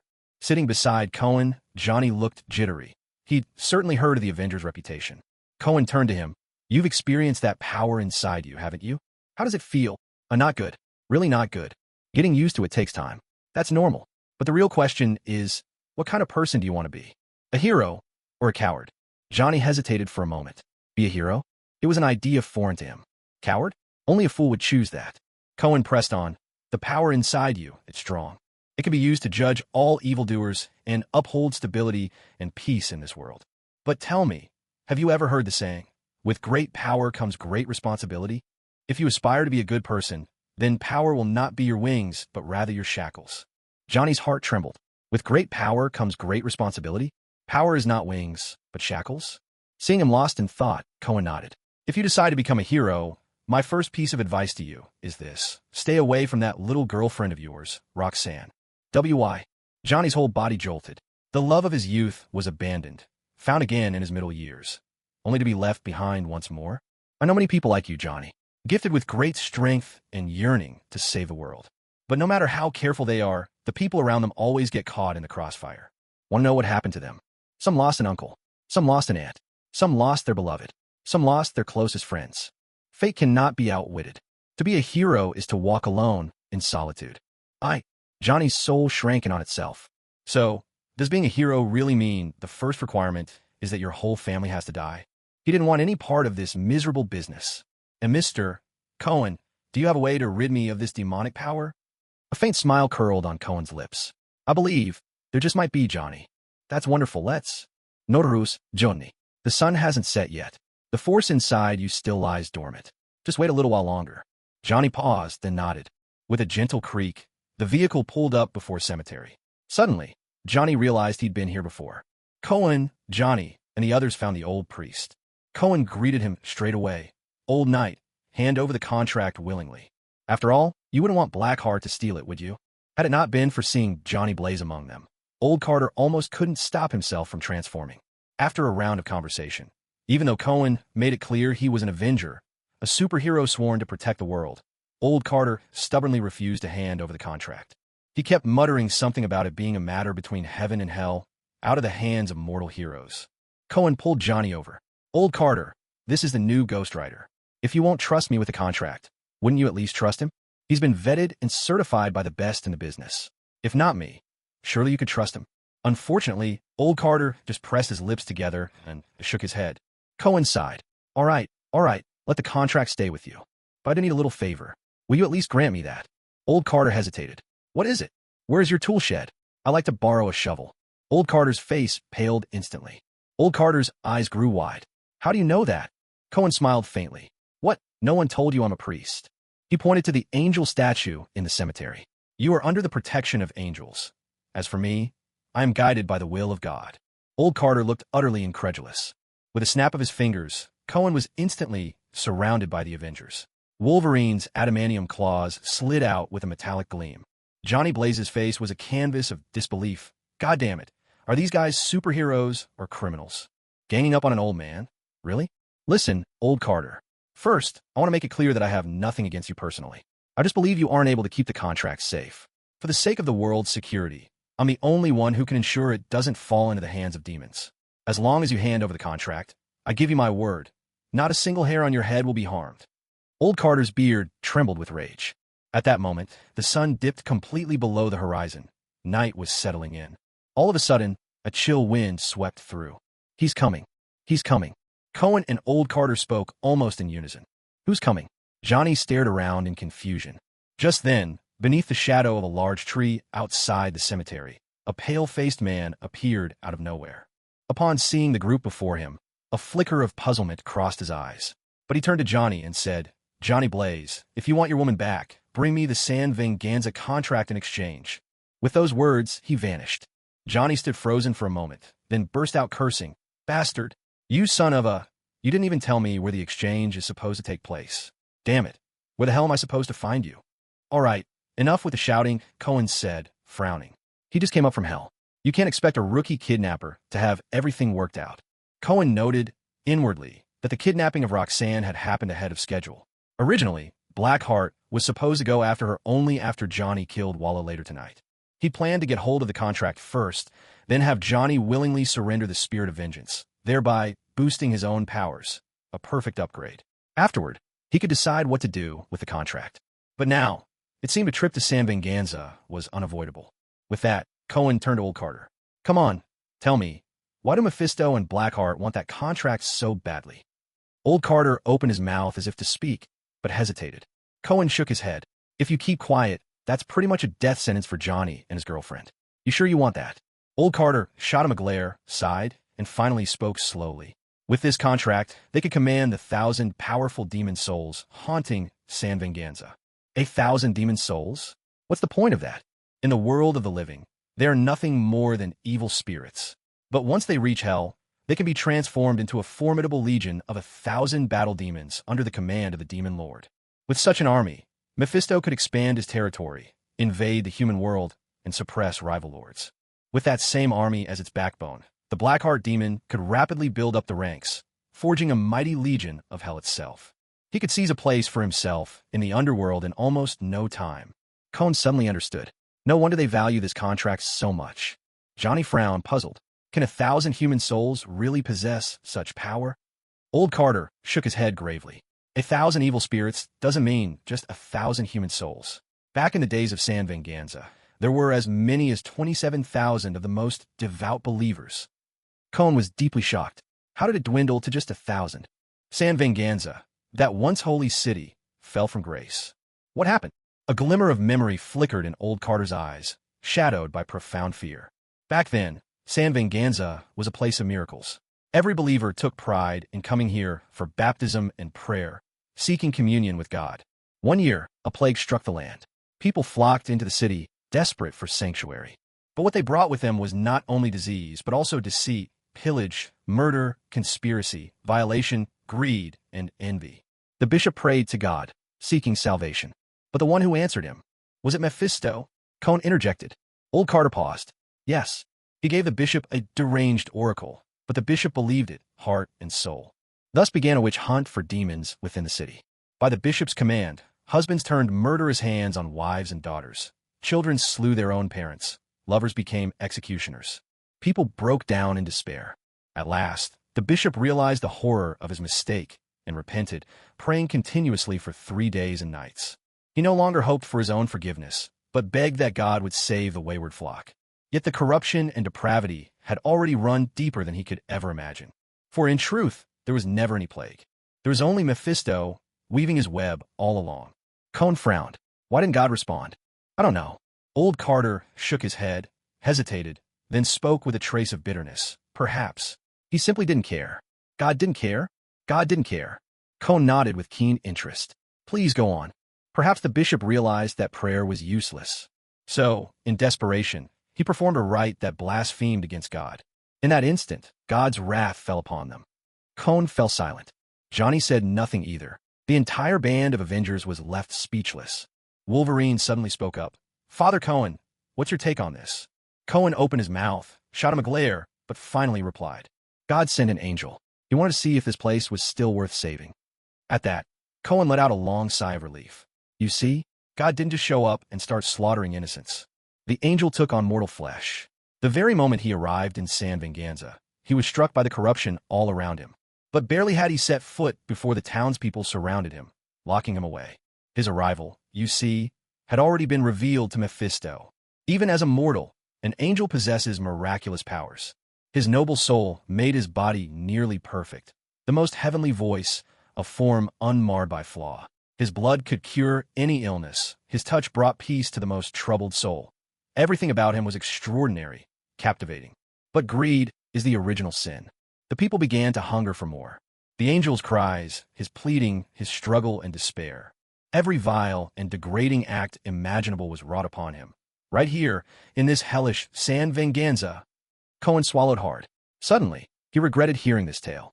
The angel did not return. God sent something amiss. So he sent a second angel, a warrior angel. God commanded him to search for the first, and that the fate of San Venganza would be judged by the words of the lost angel. Old Carter sighed. Mephisto. He told the townspeople about this too. When the warrior angel arrived, he scoured every shadow and alley, but found nothing. Yet the angel's essence lingered, filling every inch of the city. It clung to every soul that lived there. A sudden, chilling smile flickered across Old Carter's face. Worthy of being called a holy city. Each and every person still bore a spark of the divine. Wolverine took a nervous gulp. God's wrath was unlike anything seen before. He unleashed the most merciless punishment and abandoned the city altogether. San Venganza fell, becoming a living hell. Legions of demons reveled there. Unspeakable evil ran wild. What happened inside was so horrific that even the fiends of hell would not dare linger. In just a month, only a few thousand survived, while 20,000 tortured, frenzied souls remained. Heaven denied them, and hell took pleasure in watching them suffer. Those hapless spirits turned on each other, devouring one another. Finally, San Venganza was reduced to ruins, with just 1,000 tormented specters left to endure eternal agony. When the tale ended, everyone fell silent. Cohen cleared his throat. Well, about what I said earlier, me being a priest? That was a lie. The papers are fake. I don't really know God, not at all. Wolverine flipped him the middle finger. You're supposed to be God's knight. Don't you dare lie. Damn it, who would have thought? I haven't even embarrassed God yet, and he's already made things a mess for me. At this moment, Carter turned to Johnny. I know that girl may be someone very important to you, but you must understand, the contract absolutely cannot fall into the hands of Mephisto or Blackheart. I hope you realize what's at stake. Oh, cut it out, old man. Easy for you to say when it's not your girlfriend's life on the line. Huh, just hand over the contract and butt out. I'm an Avenger from the great United States, specializing in the supernatural. This is my turf. I'll handle it. Wolverine, call in the team. Cohen wasn't being blindly confident. When it comes to these evil spirits, what's their greatest strength? It's that they exist in a ghostly, ethereal state where physical attacks barely make a dent. But as luck would have it, the world's two most powerful telepaths are both part of his Avengers. Plus, both he and Johnny wield Hellfire, a power that can directly judge souls. It shouldn't be too hard to deal with them. After all, this is the land of the living, not hell itself. Several hours later, night had completely fallen. Cohen and his group arrived at San Venganza. The party included Cohen, Johnny, Professor Charles, Phoenix, Wolverine, Storm, Cyclops, and more. As soon as they set foot in the ruined city, Professor Charles couldn't help but sigh. I can sense them, so many tormented souls. God, such wickedness. Wolverine shot him a glance. God is pretty wicked, all right. Professor, oh what? Cohen shook his head. Don't ask. I'd rather not have heard that story myself. Before long, the group made their way to a half-collapsed building. Judging by its appearance, it was clearly a long-abandoned church. Cohen led the way inside. Blackheart stood with his back to the door. He didn't turn around at the sound of their footsteps. Instead, he stared at a battered, broken cross before him and spoke coolly. I've been waiting for you a long time, Johnny Blaze. When he finally turned around and saw the whole group, his expression turned odd. You really think sheer numbers will save you? And you brought along an old cripple. Johnny's face remained impassive. Where's Roxanne? Where's the contract? Johnny produced a yellowed parchment scroll. Blackheart's face immediately twisted with greed. He dragged a woman out from behind the ruins. We'll trade Roxanne for the contract. Johnny glanced at Cohen, who gave him a subtle nod. Johnny slowly stepped forward, handing over the contract with the utmost caution, while pulling Roxanne into his arms at the same time. With the exchange complete, he backed away quickly. Blackheart burst out laughing maniacally, then unfurled the scroll. As he chanted an arcane, guttural spell, the atmosphere around them changed in the blink of an eye. A whirlwind rose, sand and debris flying, and the world grew dark as night. New York, Midtown Circle, Financial Tower. Ever since the last demon invasion, this place has been under strict control. The entire building now stands deserted, encircled by a perimeter of tin walls. In a lobby on the first floor, a few guards idly while away their time. Suddenly, several shadowy figures flicker past, and before the guards can react, they turn to look at one another. Each finds an arrow lodged in his neck. Someone trembles as he staggers toward the alarm, but with another arrow, pain seizes his knee, and he collapses helplessly to the ground. In the hall, everyone falls to their knees, hands frantically clutching their throats, trying to cry out, but no voice escapes them. In their final moments, they glimpse two figures flash into the lobby like fleeting ghosts. Your aim is even truer than before. In the past, I shot with my eyes. Now I shoot with my heart. The two figures make their way from the stairwell down to the second basement level, the very place where the snakegrass priest once summoned the demon. One of them closes his eyes, sensing the air, then speaks with satisfaction. The spatial barrier here is indeed weaker than anywhere else. Looks like I'll have to use less power than I thought. In that case, let's begin. At the edge of New York City, at the underground altar where Frost once called forth the blood demon, a man, draped head to toe in black, stands at the center of the altar. What's truly astonishing, the grandstand surrounding the altar is packed with people, or rather, with vampires. Even more remarkable, every one of these vampires kneels on the ground, unmistakably prisoners. Behind them stands a fearsome line of demons, visages twisted and terrifying, but radiating a menacing aura. The man in black spreads his arms wide and roars, "Kill them all." In a flash, the demons raise their butcher blades, and vampire heads fall in a merciless, orderly sweep. Blood flows in torrents across the altar as an uncanny power begins to stir. The man in black lets out a chilling laugh. "Come forth, legions of hell. I have prepared a grand feast for you." Avengers Base, Hudson River, a mechanical monster, spider-like in shape, suddenly bursts out of the water. A slender pole rises from its back, hoisting a surveillance camera. Once it confirms the coast is clear, the mechanical spider crawls onto a flat patch of ground. The spider's back suddenly unfolds, assembling several large plates together. Etched upon these plates is an ornate hexagram, intricate and ancient. The hexagram begins to glow intensely. From its center, a small elevator platform rises, bearing a pile of glistening, crystalline white sand. With a burst, the white sand floats up and scatters in the air, weaving a silvery mist all around. Within that mist, faint blue light flickers and dances. Sanvinganza. As Blackheart utters the final incantation, all souls, gather unto me. The air is instantly swept by a raging storm of black wind.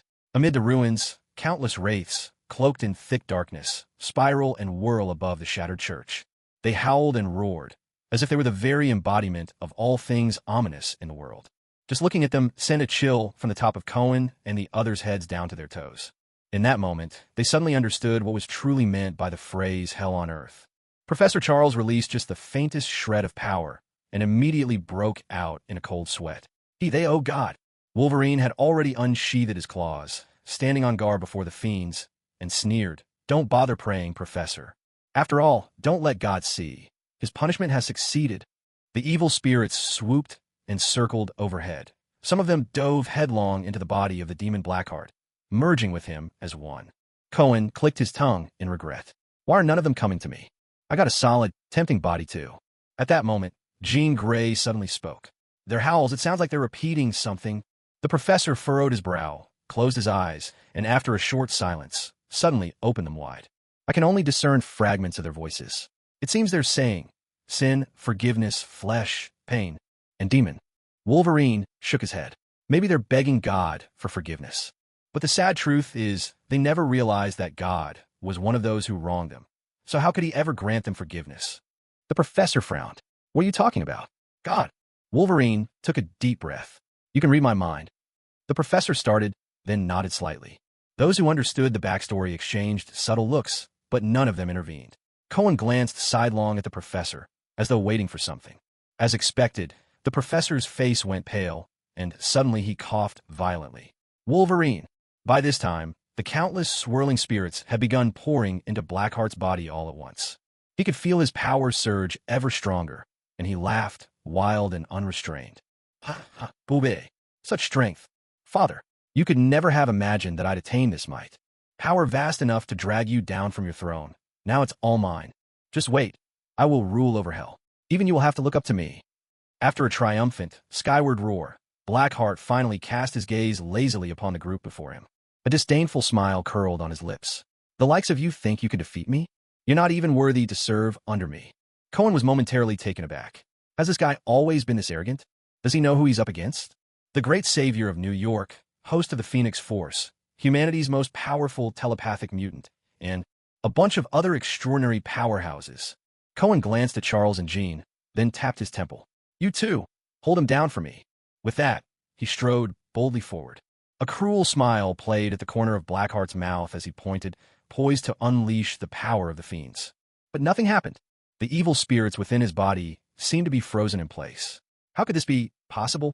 Before he could make sense of it, a fist smashed into his face with bone-crushing force, hurling his body backwards. Cohen caught up with him in a few quick strides, straddled the Blackheart demon, and his fists, each as large as a sledgehammer, rained down like a relentless storm on Blackheart's face. Behind them, the professor let out a guttural roar. Hurry, the spirit, it's too strong. The Phoenix's eyes burned crimson, as though something immense was about to burst forth. Hearing this, Cohen clasped the demon's face in his hands of iron. A flare of fire lit his eyes, a judgment gaze, unleashed without mercy. In that instant, the Blackheart demon felt as if the entire world had stood still. All the wicked deeds he had committed, all the people he had murdered, appeared before his eyes, one by one. Each of them reached out, grasping, as if to drag him back into an endless hell. No! He screamed in terror. It was only then that he realized. This young man before him possessed the power of the Ghost Rider as well, the power of the Penance Stare. A moment ago, he had absorbed 1,000 evil spirits from others, and that meant there were 1,000 sinful souls inside him. Just as the shadow of death clutched tightly at his heart, the young man before him abruptly halted the judgment. Give me your spirits, Cohen demanded. The Blackheart demon had no idea why he said such words. Yet those words struck him like a beacon in utter darkness, and suddenly, clarity returned. He compelled every evil spirit inside him to surge toward the young man before him. Fine, take them. I want no part of this anymore. A torrent of evil spirits burst forth once more. But now, they were seeking a new host. Seeing Cohen on the verge of being overwhelmed by this spectral flood, Johnny and Wolverine unconsciously stepped forward, only to be stopped by the professor's outstretched arm. For though the professor could not sense Cohen's thoughts, he could clearly feel his emotions. It was delight. Cohen was positively gleeful, all because a cascade of system notifications was chiming in his mind. System detected a gift from Blackheart. Extract. Congratulations, you've received a gift from Blackheart. Evil spirit. System detected a gift from Blackheart. Extract.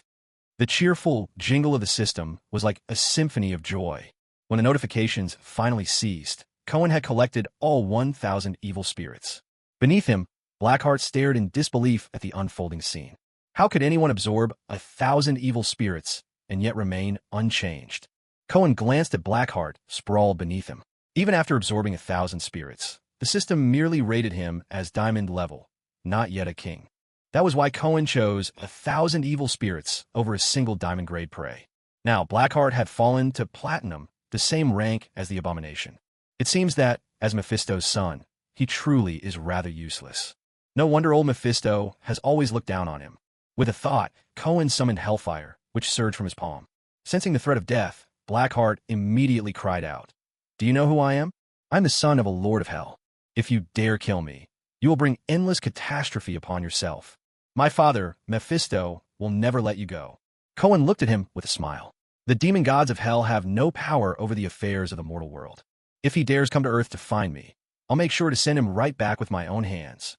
The hellfire spread slowly, and amidst Blackheart's terrified wailing, he was reduced to a pile of ashes. With everything settled, the Avengers prepared to return. Cohen pulled Johnny aside for a private conversation. After careful consideration, Johnny decided to give up this power. The events of the past 2 days had completely shattered his worldview. Whether working for the devil and bringing suffering to the world, or serving God and pursuing justice, it all suddenly seemed meaningless. Besides, he had always rejected this power acquired from a deal with a demon. It felt just like the way he had traded his father away. Each time he used that power, guilt and regret would threaten to consume him. And so, when Johnny, as the Ghost Rider, poured every last drop of hellfire into Cohen, holding nothing back, the system extracted all the power from within him. At the same time, the spirit of vengeance in Cohen underwent a transformation. Spirit of vengeance, eye of judgment, sin slaughter, hellfire, fire wings, immortality, soul summon. Both the eye of judgment and hellfire had evolved, and a new ability had appeared, soul summon. Soul summon grants the power to bring someone back to life, right after death. But there are conditions. First, the body of the deceased must be intact. There can't be major defects. Second, the soul of the dead must be destined for hell. In other words, this power can only be used to snatch souls from the jaws of hell itself. Well, it seems the road to becoming hell's greatest enemy just got a little longer for me. Bombarding hell is feeling less and less daunting by the day. Johnny, with his girlfriend at his side, rode off on his motorcycle. Cohen made his way over to the Blackbird, being the last one to board, as everyone else was already waiting for him. He suddenly glanced back. According to the movie's plot, Blackheart would recruit 3 henchmen. Johnny had already killed the Earth Demon, leaving the Wind and Water Demons. But where were they? Suddenly, Wolverine appeared at the hatch of the plane. "Cohen, there's trouble in New York." The Blackbird took off, streaking towards New York at Mach 3.5. On the way there, Jean Grey briefed them on the situation.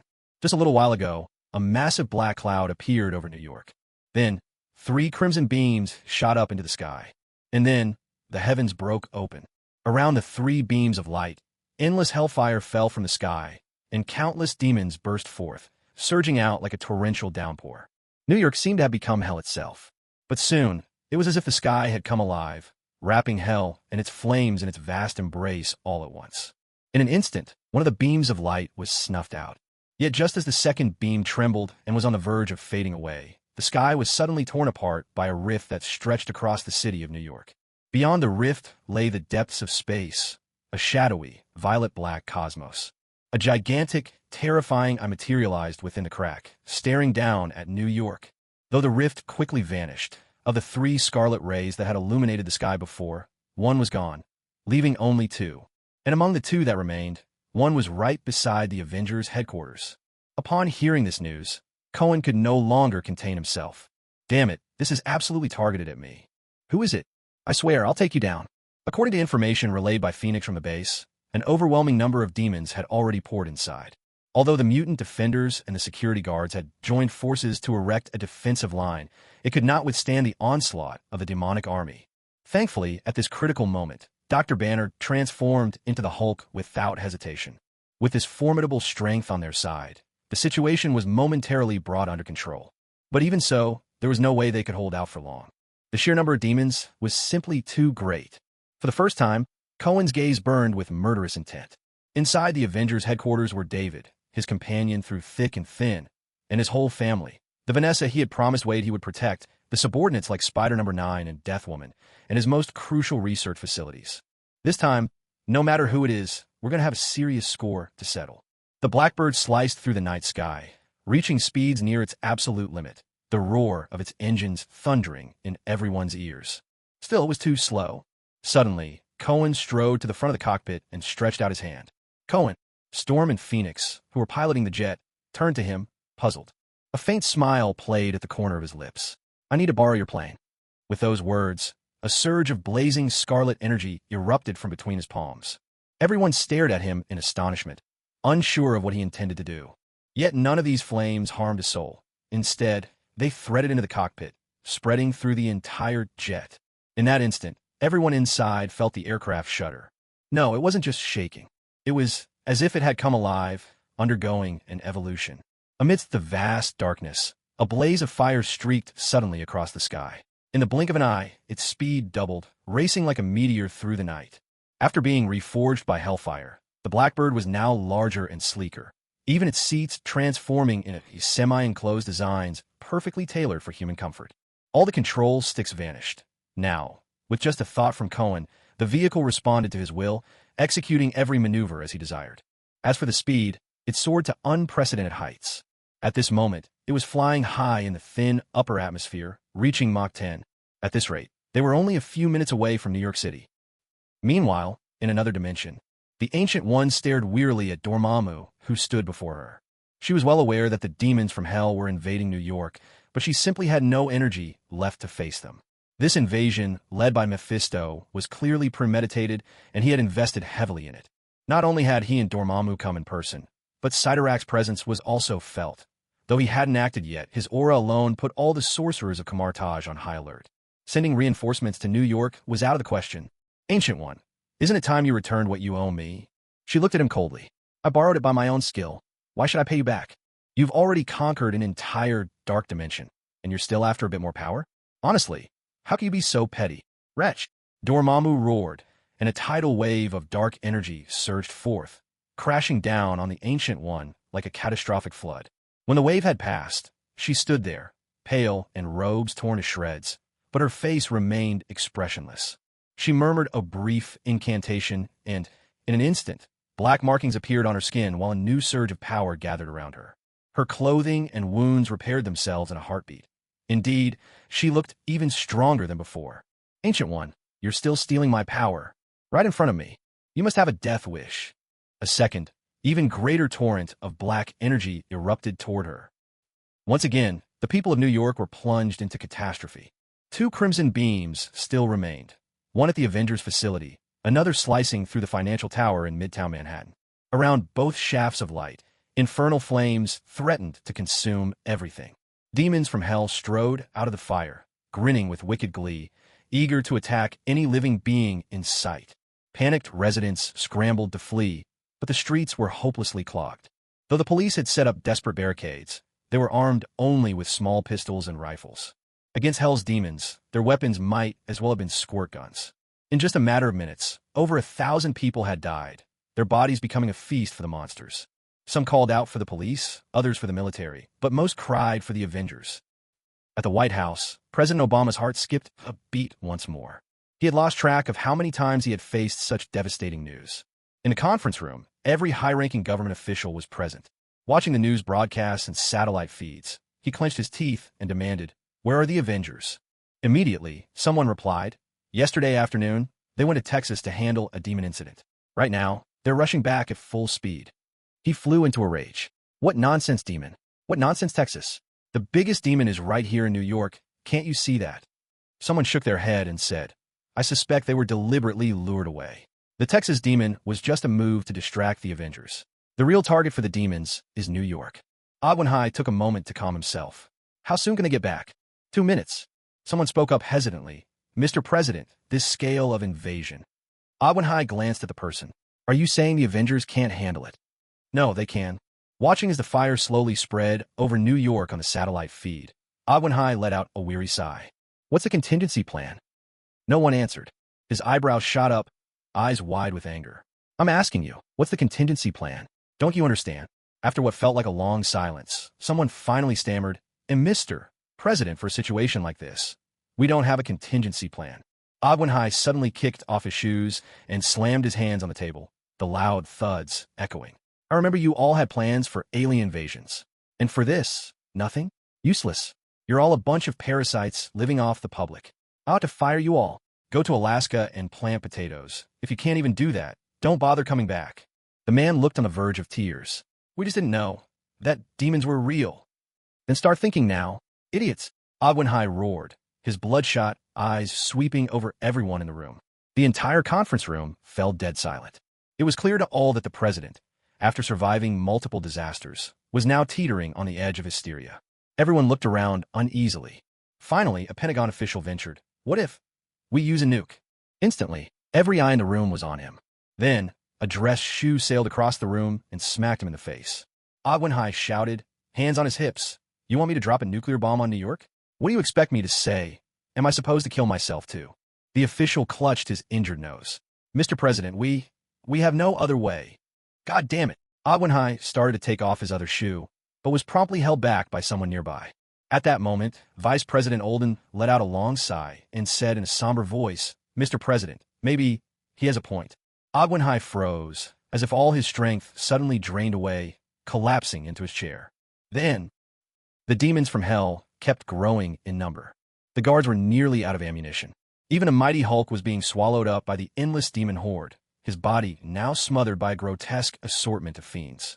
He seemed as though he was about to be swallowed by quicksand, breaking out from the heap of demons again and again, only to be dragged back in countless times.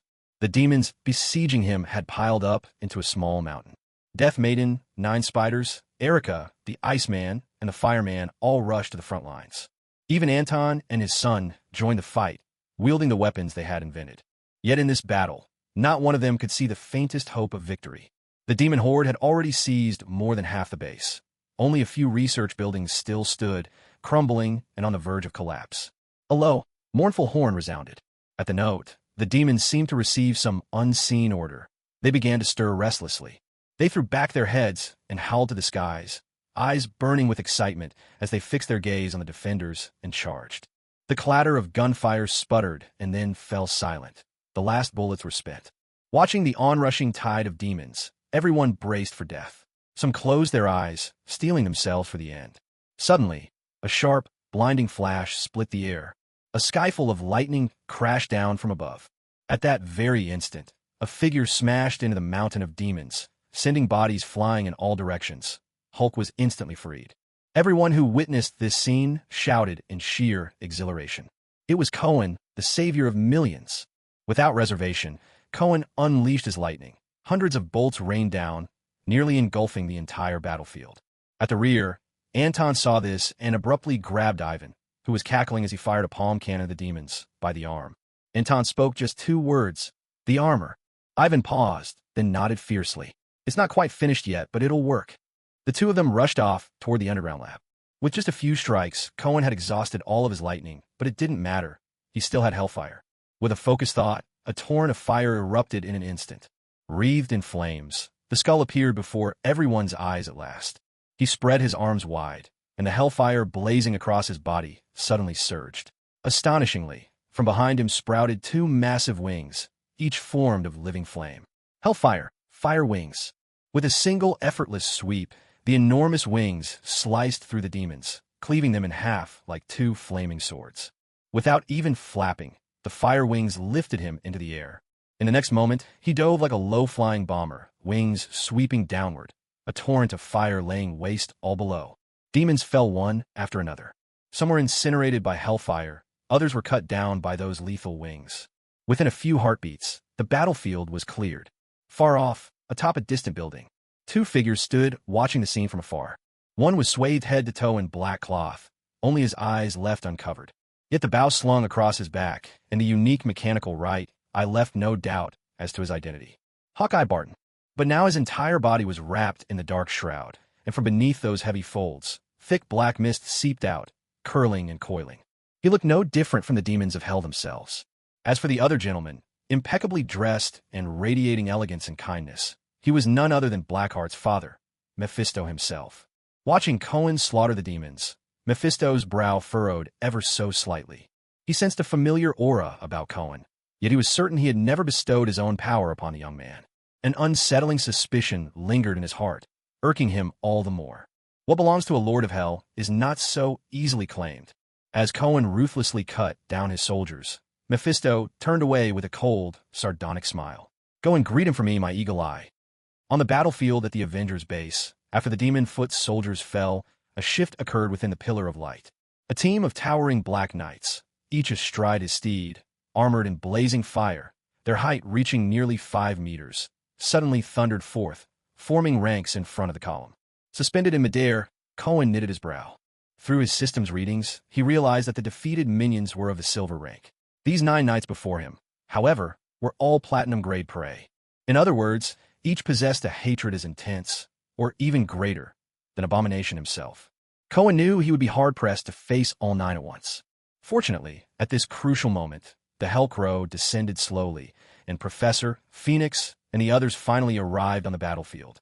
Cohen landed among them, turning to the professor. "Ready to spill some blood?" The professor's expression was grave. "I may not be able to help much.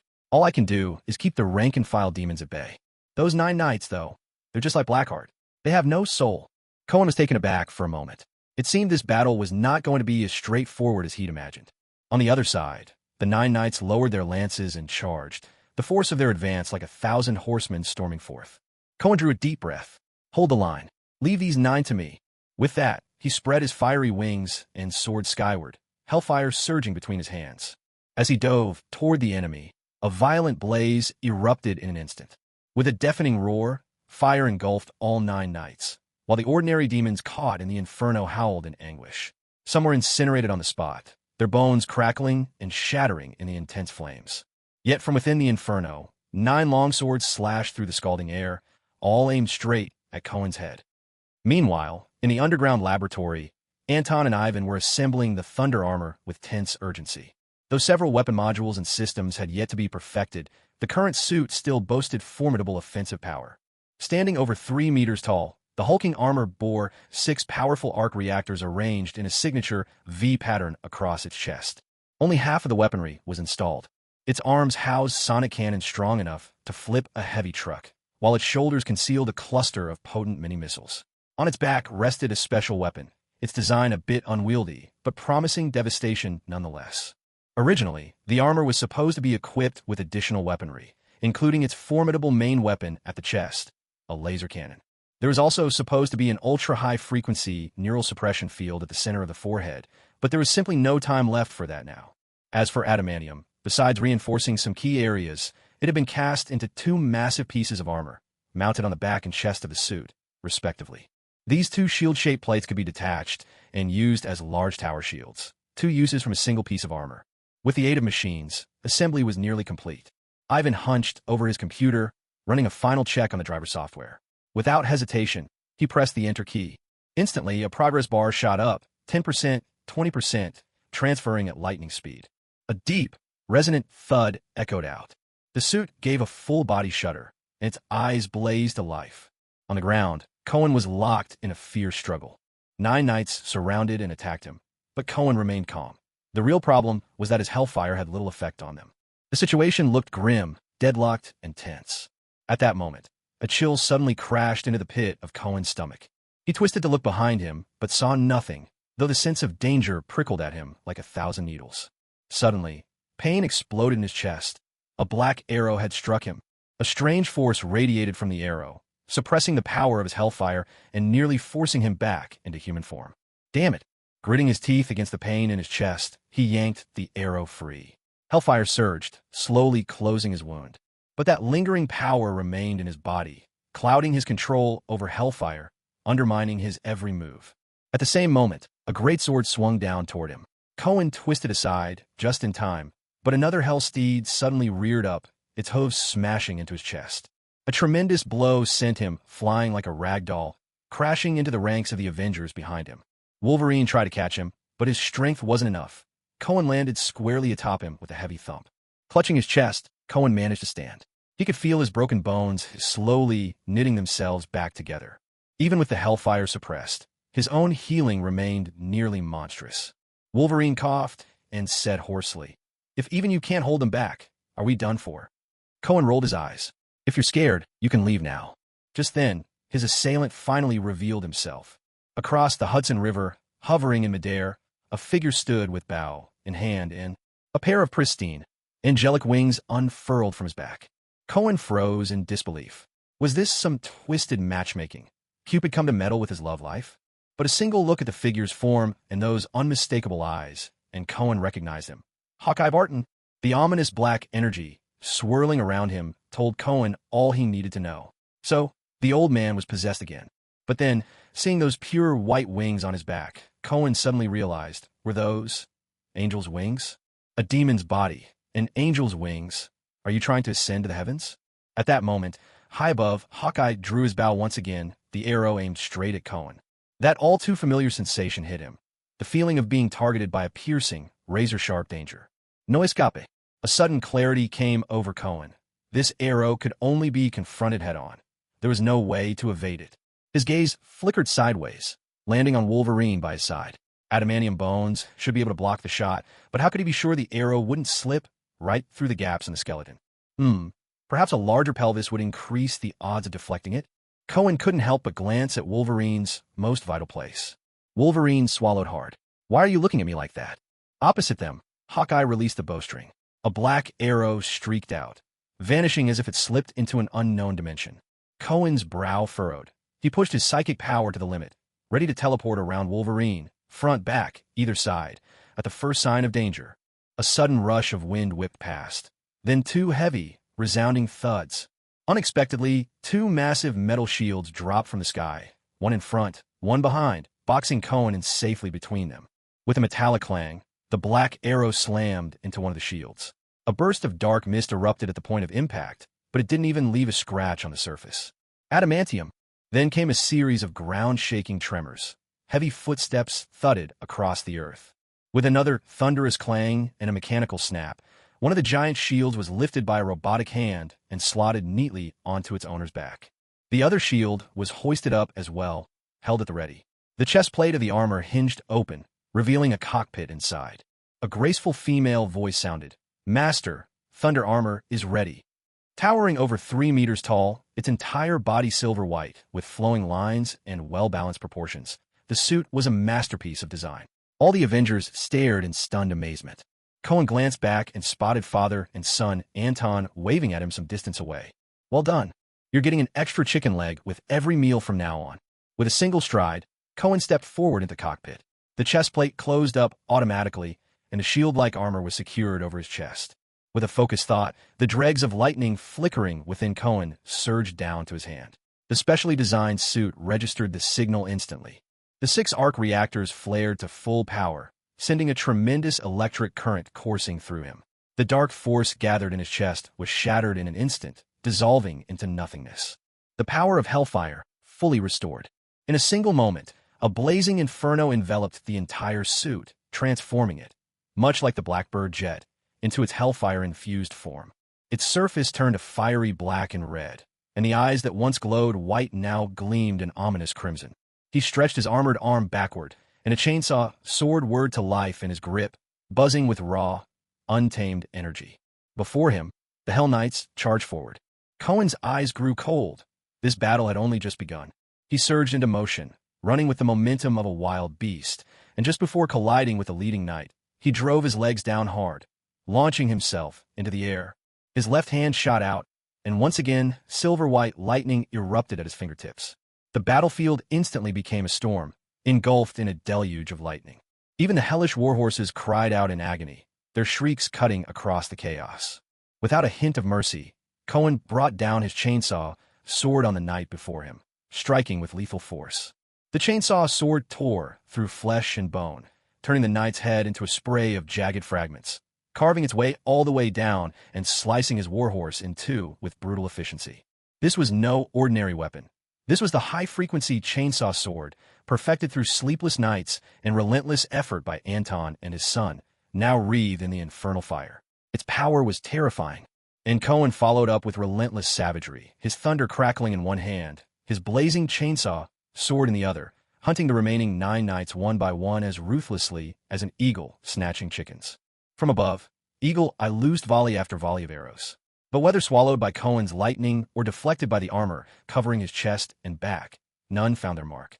When Eagle-Eye could contain his rage no longer and swooped in closer, Cohen was already holding the severed head of the last knight.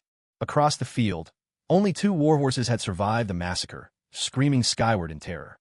Eagle-Eye stared at Cohen. His left eye showed no sign of emotion, cold, lifeless, like the stare of a corpse.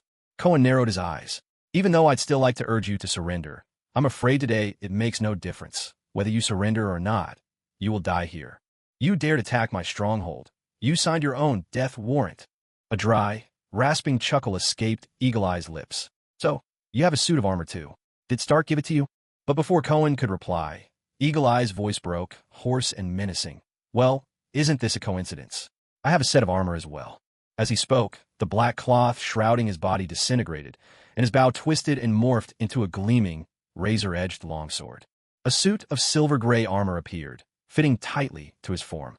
When the black cloth fell from his face, at last his true features were revealed, his lips curling into a faint, smug smile. Tell me, which is finer, yours or mine? Asgard, the Rainbow Bridge. Fresh from his rescue from Jotunheim, Thor stood before the All-Father Odin, his voice thundering with defiance. I will show the frost giants who I am. I'll teach them to fear me. Odin rebuked him sternly. That's arrogance, not the wisdom of the king. I told you. Patience and vigilance are what you must hold to.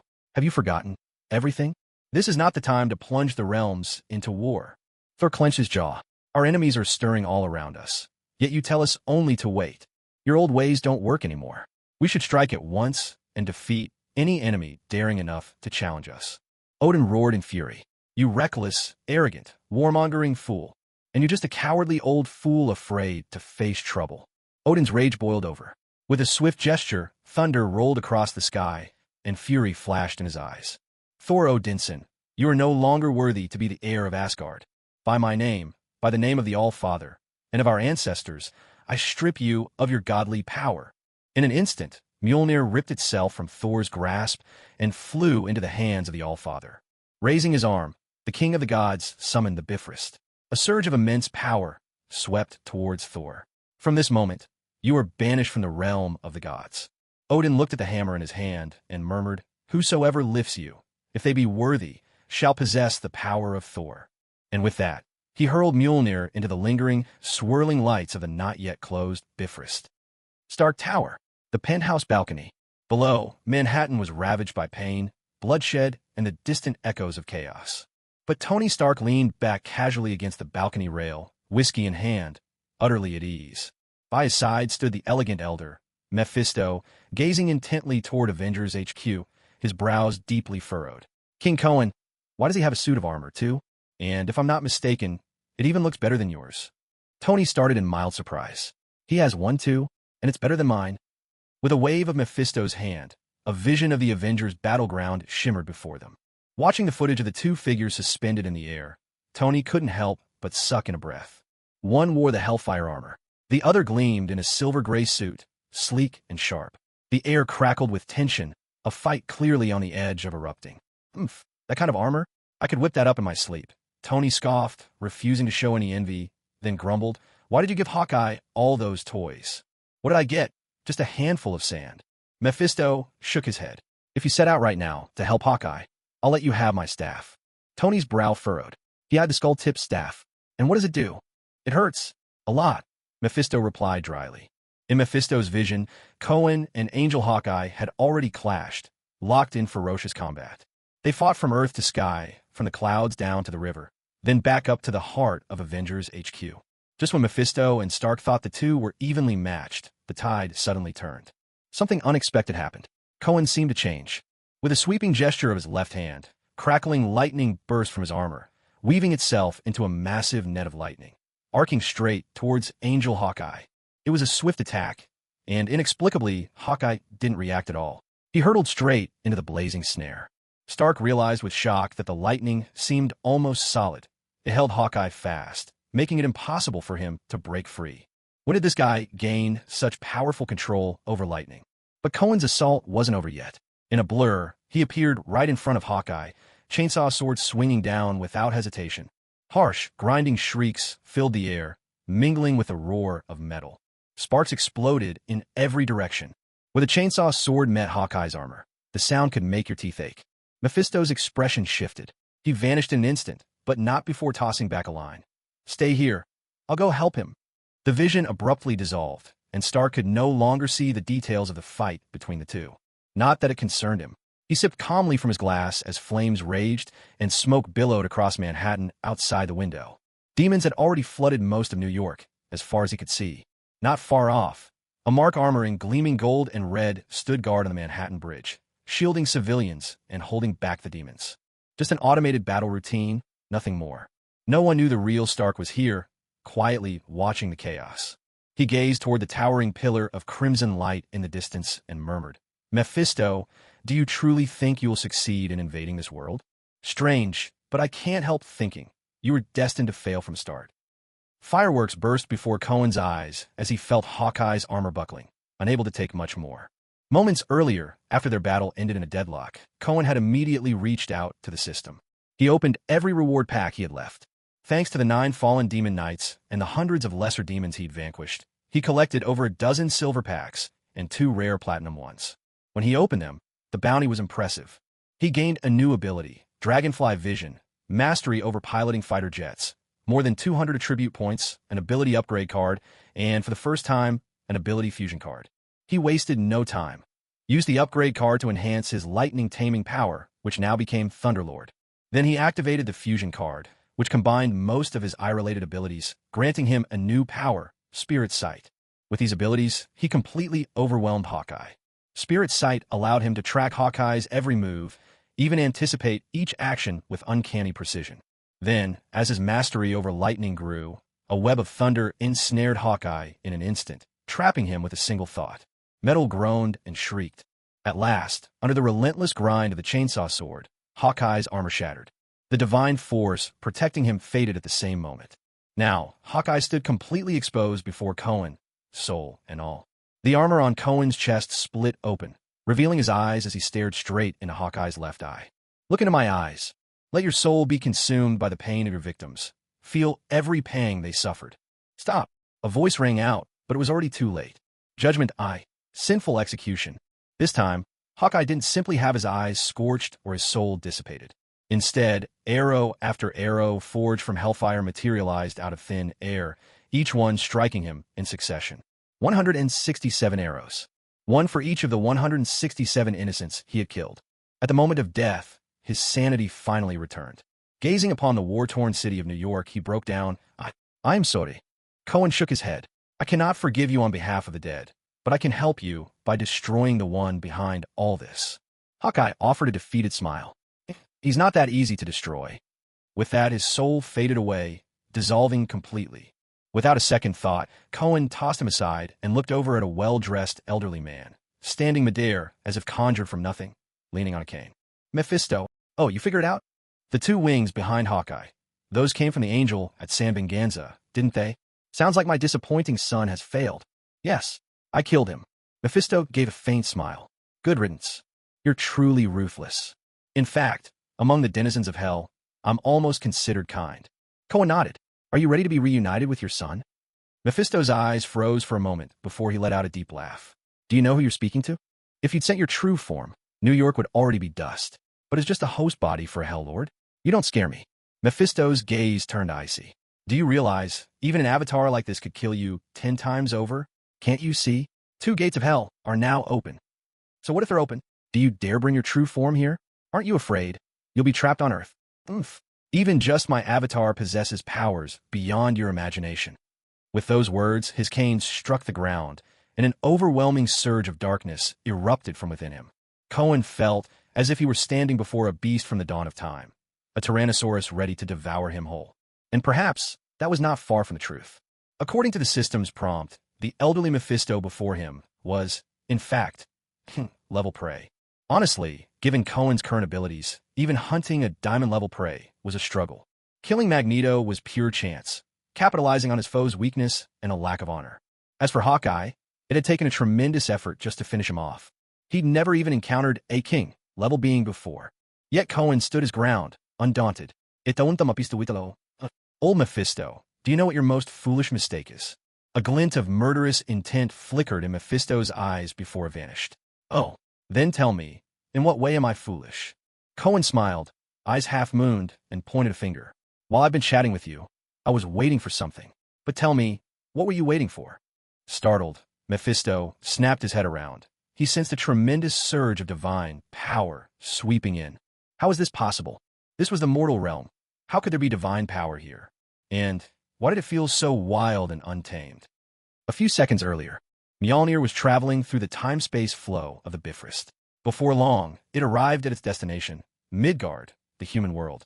It appeared just outside Earth's atmosphere and began to plummet toward the ground. But almost immediately, it detected a peculiar pull. Something was steering its descent off course. New York. Mephisto, didn't you get your facts straight? Back in the day, I had another title, God of Thunder. A thunderous crash. Before Mephisto could even make out what was coming, something incredibly hard slammed right into his face. A powerful jolt of electricity surged through his entire body, leaving him completely numb. Cohen leapt out of his thunder armor, stretched out his hand, bam. A hammer landed squarely in his palm, and a jubilant thrill shot through his mind. All Cohen wanted to do was howl up at the sky. Damn it, the god of hammers is still a god. Don't underestimate me. A torrent of power flooded into his body. Cohen hesitated, then instantly realized. This was the power of Thor. Odin's rule echoed in his memory. Whoever can lift Mjolnir shall possess the might of Thor. As that vast divine power rushed through Cohen, a red cloak and glittering golden armor manifested out of thin air. What the hell is this? Mephisto, not far away and nearly knocked senseless, roared out his question. With a single thought, Cohen took off, Mjolnir propelling him straight toward Mephisto. He was on him in an instant. Tiny arcs of lightning danced across Mjolnir's surface as Cohen brought it crashing down with unrelenting force. The might of thunder, unstoppable. The dark, demonic energy surrounding Mephisto was blown apart as if it were nothing. The hammer smashed into his furious, twisted face once again. Immediately, Mephisto was sent hurtling toward the Hudson River. Cohen had no intention of letting him catch his breath. He dived after him, raising Mjolnir high. Hey, old Mephisto, bring me back a fish while you're down there. This time, he brought the hammer down hard on Mephisto's head. Like a cormorant diving for prey, Mephisto plummeted straight into the river below. Cohen landed lightly on the ground, shifting his eyes toward a crimson pillar of light not far away. Even now, wave after wave of demonic soldiers continued to pour out, though their numbers had dwindled significantly compared to before. The Avengers could handle them just fine. But as long as that pillar of light remained, the demonic invasion would never end. Cohen raised Mjolnir, and a bolt of lightning shot toward the sky. In an instant, vast waves of dark clouds appeared out of nowhere overhead. It was said that within Mjolnir was sealed the power of the mother of cosmic storms. No matter where, it could summon a mighty tempest. In just a heartbeat, the entire Avengers base and a large area around it were swallowed up. Mephisto had just burst out of the river when he witnessed this astonishing scene. He charged forward without hesitation. But just as he was about to close in on Cohen, a thunderous explosion erupted. The thunder armor appeared out of thin air, its intelligent combat system instinctively protecting its master. The armored arms rose, and the sonic blasters on both forearms immediately powered up to maximum output. A resounding blast. In an instant, intense sonic waves swept out like a ravenous beast, carving a deep trench into the earth before the suit. The fissure stretched toward the Hudson River. As the sound reached the water's surface, it shattered the river, whipping up a fine mist. Mephisto cursed under his breath. The attack did not harm him, but it delayed his assault and forced him to change his approach. Meanwhile, the sky above was heavy with layer upon layer of dark clouds, shot through with flickers of lightning. Cohen glanced over his shoulder at Mephisto, who was charging toward him again, now a bit rattled and furious. A sly smile tugged at Cohen's lips. He silently mouthed, Welcome to New York. In the next instant, Mjolnir came crashing down. Thunder rolled out to blanket the entire region. Bolts of lightning struck from the heavens, and from a distance, the scene resembled a forest of light. Each crackling bolt was a tree trunk, while the monstrous clouds formed a dense canopy. Cohen felt an unprecedented sense of ease, as if he was born to exist here. He even reached out to catch a lightning bolt as it struck his palm, feeling an indescribable thrill awakening within his body. On the other side, Mephisto was left dodging the relentless barrage of thunderbolts raining down on him. "Hey Mephisto, here I come," Cohen shouted, his hammer flying ahead of him like a promise. With a heavy thud, Mephisto was infuriated. He didn't care about taking a beating. What angered him was clearly sensing that, not far away, one of the Hell Gates was trembling violently under the onslaught of lightning. The true source of his overwhelming power in the mortal world was the two Hell Gates, which supplied him with boundless energy. If either of the two gates was damaged or shut, his power would plummet. After all, this world was not his infernal domain. By now, he could feel clearly that the power running through his opponent's body was Asgardian in nature. And not just any Asgardian strength. This was one of the mightiest sources of power Asgard had to offer. He never expected that after all his careful scheming, everything would be undone by a force that appeared out of nowhere. This was utterly absurd. At that moment, the crimson pillar of light flickered rapidly before it abruptly died out. A chill ran through Mephisto's heart. In an instant, he could sense that his power had dropped dramatically. It was over. Cohen, too, immediately sensed the change with sharp intuition. Without a second thought, he lunged forward with ferocity, landing blow after blow. The moment Mephisto staggered back, Cohen flashed behind him, pinning him in a vice-like grip, pressing Mjolnir firmly beneath his jaw. With a thought, Cohen soared into the stormy heavens above, dragging Mephisto with him. Lightning converged from all directions. The wind howled as thunder exploded overhead. Where the two of them battled, the sky seemed to ignite into a brilliant sphere of radiance. Mephisto's skin split and dried, flaking away, until at last his true form was revealed, a red-skinned, horned demon. He screamed in rage, "Mortal, how dare you treat a god this way? You shall suffer my endless curse. Flames will consume you. Ravens will feast upon your heart. I will curse your true name every single day." Cohen pressed and closed his ear. "Yeah, Tony Stark, that's the name. Curse it all you want. Damn you." Slowly, beneath the relentless assault of thunder, Mephisto's mortal vessel began to crumble to ash. From the endless inferno of hell, an enraged roar echoed forth. "Damn you, this isn't over." At the very instant Mephisto perished, Cohen received a message. King-level reward pack credited. He opened the pack. "Congratulations. You have received Absolute Zero Domain. Quest updated. Please review." A quick glance told Cohen all he needed to know. This was a vast portable space. It was called the Absolute Zero Domain because inside it, time did not exist. Everything within was utterly frozen. In other words, anything Cohen stored inside would never spoil. As for putting living things in, they'd be frozen instantly. Whether or not such things survived after being taken out, Cohen wasn't quite sure.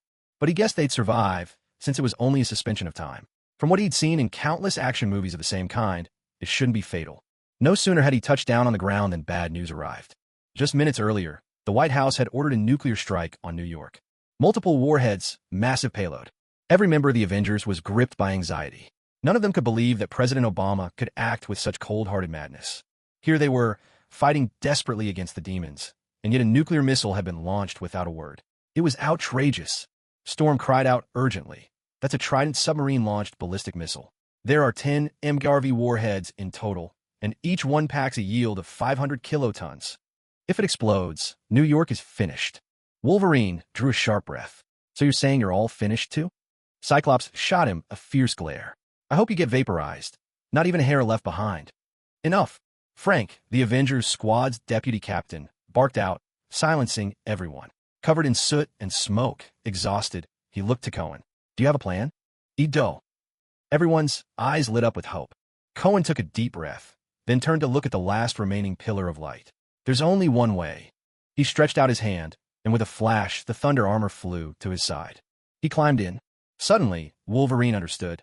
He was going to take the nuke and dive straight into the hell portal. His body tensed, and he lunged forward with a giant stride, shouting, "Cohen, you want to? But you'll die." From deep within the armor, a muffled voice echoed, "Heroes aren't born heroes. They just make great decisions at just the right moments." and I think this is my moment to decide." Everyone understood, and in that instant, eyes grew wet with tears. Frank straightened his back, giving Cohen a solemn military salute. The armor roared with blazing jets, lifting off into the air. Cohen's voice rang out, "Farewell, everyone." With those words, he shot upward into the sky, leaving behind nothing but a fading afterimage. "He's a true hero," someone murmured. The White House. President Obama was completely stunned. Staring at the satellite feed, he was frozen in disbelief. He tore off his other shoe on the spot and hurled it at a Pentagon official. Before this, the military had urged him to authorize use of the nuke, but he'd hesitated. It wasn't until Vice President Olden spoke up that he finally gave the order for a strategic nuclear sub in the Atlantic to prepare for launch. But deep down, he'd never stopped wavering, which is why the bomb stayed silent. Then, when a sudden storm of dark clouds blotted out the New York sky, he finally made up his mind. No one knew what was happening. Panic broke out. Everyone thought it was another devil's attack. Generals at the Pentagon kept urging him to launch the nuke. He clenched his eyes shut, set his jaw, and gave the order. But then, to everyone's astonishment, mere minutes after the missile launched, the satellite feed updated, and those vast, ominous clouds had vanished. Gone too was the blazing crimson pillar by the Hudson. That could only mean another hell gate had been closed. There was hope in the Avengers' fight. Obama rushed to abort the Trident missile, but word came that it was already at the edge of New York's atmosphere. Electromagnetic chaos scrambled radio signals, making the missile impossible to recall. He was in utter despair. Other than sending a warning through wired communications to alert the Avengers that the nuclear missile was about to arrive, there was nothing else he could do. Thunder armor erupted with a surge of powerful thrusters, propelling Cohen rapidly upwards into the sky. He quickly encountered the enormous missile hurtling toward the ground. With a sweep of his keen gaze, the entire structure of the missile was laid bare before his eyes. Within the warhead's compartment, 10 submunitions had already begun the separation sequence. Cohen picked a spot, reached out, and with a firm grasp, tore through the metal shell. A few faint flickers of electricity danced across his fingers as he incinerated several critical control components inside the warhead. Scanning it again with his special vision, he saw that the entire warhead system had ground to a halt. In other words, this missile had been rendered a dud. Cohen let out a long breath of relief. Come on now, did anyone really think he would grab this missile and charge through the gates of hell to save New York? Did they actually mistake him for that knucklehead Stark? Ever since he'd gotten wind of the plan, Cohen's first thought was to simply stash the missile inside his newly acquired absolute zero domain. But then, a different idea flashed through his mind. Why not stage another spectacular rescue for the people of New York? Last time, he'd been hailed as a hero by millions. Shouldn't this one upgrade him to the savior of tens of millions? Once the current mayor's term ended, he could dash straight into the next election. Wouldn't the mayor's seat be his for the taking? Maybe even governor or president. The only thing he needed to figure out was fabricating a flawless birth certificate for himself. Carrying the Naudi-fused missile, Cohen dived back toward the ground at breakneck speed. By this time, many panic-stricken New Yorkers had spotted what was happening. Seeing the missile racing closer and closer, a swell of despair washed over them. Some even began hurling curses at the White House and President Obama. Damn it, those bastards. These rotten politicians. None of them deserve to be president of New Yorkers. Curse them. Even in hell, I'll be cursing these guys. Yet, as all eyes watched, the missile suddenly veered off its trajectory and shot straight toward the gigantic scarlet beam, slicing through Manhattan. Cohen had absolutely no intention of passing through the gates of hell. What if he couldn't make it back? Just a moment before the missile struck the beam, he unleashed a blinding flash, an explosion of dazzling light that swallowed him and the missile whole. As a result, no one saw what truly happened. The missile never plunged into the scarlet pillar of light. Instead, just before reaching the beam, it abruptly vanished. Cohen had already activated the absolute zero domain in advance and sealed the missile inside. The instant it entered the absolute zero domain, the missile, still hurtling at high speed, was frozen in place. Cohen piloted his armored suit and crashed into the financial tower in Midtown. He charged straight down to the lower floors, intending to shut down the crimson pillar of light. But just as he arrived, the pillar flickered a few times and went out on its own. It seemed that Mephisto of Hell, seeing his plan to invade the human world fall apart, chose to close the gate of hell himself. Yet in the eyes of the Avengers and everyone present, it was Cohen who sacrificed himself for the greater good.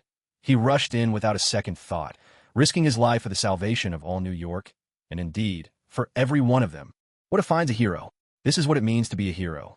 As the assembled heroes were moved to tears, grieving for Cohen, the skies above the Midtown Financial Tower darkened once more with rolling storm clouds. When they saw this all-too-familiar sight, their eyes widened. What on earth? Though the hellish portal inside the financial tower had been shut, demons still rampaged through the area. Since he had come this far as a hero, Cohen decided to see the act through to the very end. He once again wielded Mjolnir to summon a tempest of lightning. Thunder roared as vast, crackling storm clouds descended, unleashing a relentless lightning barrage that reduced every demon to charred cinders. At last, the people of New York were truly free from this disaster. Staring up at Cohen floating heroically in the sky, many could not help but burst into cheers. From that moment, he became a living legend. Several days passed after the disaster. Major media outlets around the world scrambled to report on the catastrophe that struck New York. Tens of thousands were dead, millions suffering, tens of millions affected. Such a scale of disaster begged for comparison. The last time anything came close was the missile incident at Stark Industries. Yet in that case, virtually no one lost their lives. Going further back, there was the infamous night of the Manhattan earthquake. But never before had there been devastation or loss like this. There was simply nothing comparable across the globe.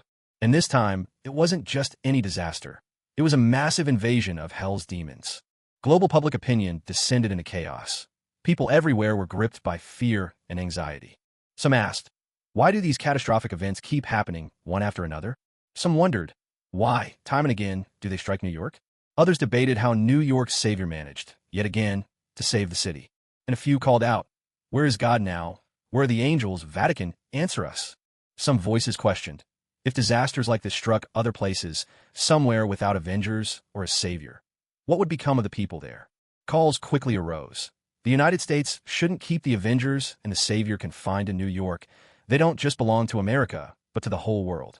Of course, there were also those who claimed the U.S. had brought this on itself, that such disasters were heaven's retribution for their misdeeds, and it would be best if the avengers stayed within America's borders, lest they drag misfortune elsewhere. While the international debate raged on, New York's own media boiled over with impassioned commentary. Now, aside from conversations about the avengers and the saviors, which seem to be the only topics that don't end in heated arguments, these people find a way to drag anyone else, even a stray dog on the street, into their tirades. Their harshest criticism, of course, was reserved for the White House, the Pentagon, and President Obama. I can hardly believe it. Those bastards in the White House actually dared to launch a nuclear missile at New York. You bunch of lunatics. Do you have any idea how many people live in New York? Who gave you the right to decide if we live or die? It's bad enough you didn't send in the military, but to fire a nuke at us. Are you out of your minds? Amid all the near-hysterical shouting from the New York press, one familiar voice couldn't be missed. The veteran from the Daily Bugle, J. Jonah Jameson. But as always, his perspective was a little different. This time he set his sights on S.H.I.E.L.D. Brandishing a photograph, Jameson pointed to the image. It was Hawkeye, revealed in his true form after transformation. No one knew who managed to capture the shot. Jameson thumped the desk for effect. Ladies and gentlemen, allow me to introduce a true villain. This is the man who went head-to-head with the saviors for hundreds of rounds. Hawkeye. Clint Barton. Do you know who he really is? Of course you don't. Let me enlighten you. His name is Clinton Barton, a secret agent working for a shadowy organization called the Strategic Homeland Intervention, Enforcement and Logistics Division, better known as S.H.I.E.L.D. Originally, this organization was created to protect us from threats, funded every year by a mountain of taxpayer dollars, all supposedly to keep us safe. Worked up, Jameson slapped the desk again. But look at us now. This very agency's top agent is working side by side with the Lord of Hell to invade New York. Can you believe it? We have to ask, what exactly is S.H.I.E.L.D. up to? Are they here to protect the world or to destroy it? As he spoke, Jameson pulled out another photograph. A black man's face stared back at the camera. Now, let me introduce you to this man, the director of S.H.I.E.L.D., Nick Fury. As you can clearly see, he's a black man. Now, viewers, trust me, I am not a racist. But I can't help but wonder how a black man managed to become the director of such a massive, top-secret agency. Don't we have any qualified white candidates? Or is there something else at play here? A mysterious look flickered across Jameson's face. And don't forget, just days ago, the president who ordered a nuclear strike on New York was also, well, what's the connection? What hidden agenda is brewing beneath the surface? We don't know yet.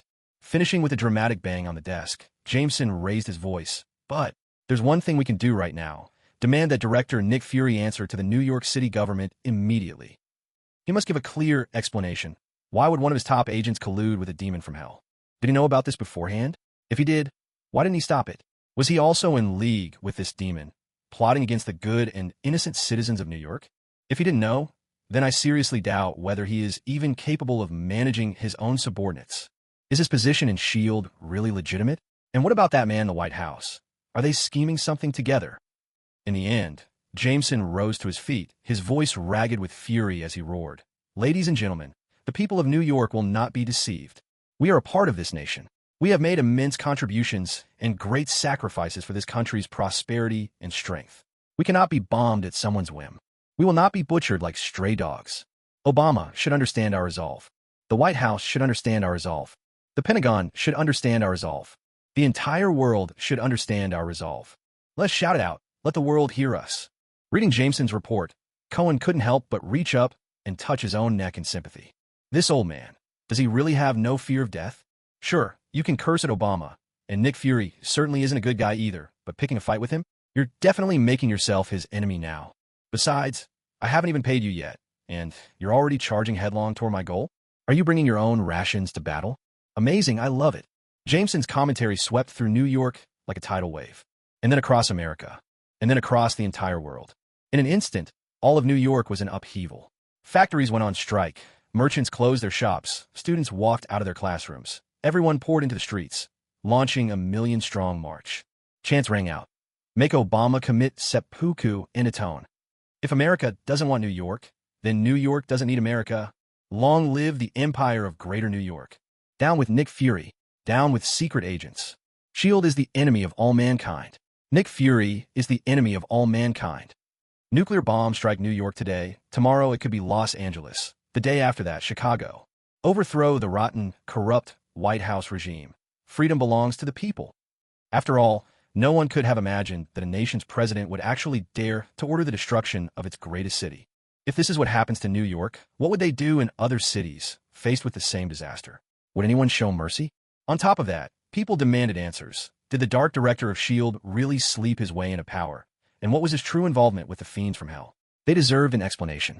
Thus, what began as a million-strong march in New York quickly ignited protests everywhere in America. 10 million marched, then 100 million. It became a tidal wave that swept the entire nation. At a time like this, it was the black community, so often the first to face persecution, so seasoned by hardship, who stepped up first. On countless TV stations, black voices emerged, speaking out in a rapid-fire, impassioned style before the cameras. Damn it, Obama is a complete. He doesn't deserve to be our president. Not for blacks, not for whites, not for anyone. He's nothing more than some outsider from Africa. I say this bastard from this day on is no longer one of us. It doesn't matter who he thinks he is. He's no longer black, not to us. Let that bastard go and invent his own race. No, better yet, let him and those snakes in the White House be their own breed, because that's all they are. And as for Nick Fury, that old dog, will bet anything. He stopped being human long ago. He must have made a deal with the devil. No doubt about it. Let's just peel off his skin and see what he really is. Long live New York. All good black folks stand side by side with the people of New York. These declarations were only the beginning. Within mere days, more than half of the White House officials resigned. The Pentagon ground to a complete halt. Overseas military bases were paralyzed. Imperial naval forces, adrift at sea and cut off from orders, were left floundering amid the endless expanse of ocean and sky. Meanwhile, in the House and Senate, most of the members simply ran for it. In the midst of this chaos, Obama attempted to address the nation on television, intending to announce his resignation. But before he could finish, the signal was abruptly cut. By then, the American people were far past accepting his mere resignation. Outraged citizens from New York stormed straight to Washington, surrounding the White House and demanding that he be hanged. At this moment, another black leader, Nick Fury, finally stepped out into the public eye. Southern District Court of New York. It was barely 7 in the morning, yet the swelling crowds had already sealed off the place, leaving no room to move. Not only were the NYPD present, but even a National Guard had been called in to maintain order. The crowd, a sea of people, black as ink, stretched as far as the eye could see, easily numbering over 100,000.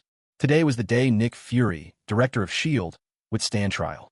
Just yesterday, he had appeared publicly to declare, with absolute conviction, that he had never colluded with any demon. He claimed he had no idea why Hawkeye Barton had turned into an agent of evil. S.H.I.E.L.D. was innocent, and so was he. And to prove it to the entire world, he volunteered to stand trial at the Southern District Court of New York the very next day. His words sparked an immediate firestorm. Hordes of journalists and citizens alike flocked instantly to the courthouse steps. Reporters shouted themselves hoarse into their microphones, while the crowd chanted demands for the court to sentence this traitor to humanity to death. At the Avengers base, Cohen was watching the coverage unfold on television. The phone began to ring, its sharp sound cutting through the tension. His phone rang again. Most likely it was President Barack Obama from the United States. During these past days, he had made hundreds of calls. The president believed that Cohen was probably the only person in the world who could save him. However, to rescue Obama now would mean going against the will of the people, and Cohen had no desire to be dragged into the mess so easily. In his desperation and under immense pressure, Obama decisively broke his moral boundaries. He promised Cohen a slew of conditions, including granting Cohen and the Avengers priority law enforcement and temporary judiciary powers across the entire United States. The government would secretly allocate funds, provide significant support, open access to America's cutting-edge technology, and even directly donate operational bases to the Avengers. Moreover, Obama pledged that if Cohen could save him, he would take the opportunity to disband S.H.I.E.L.D.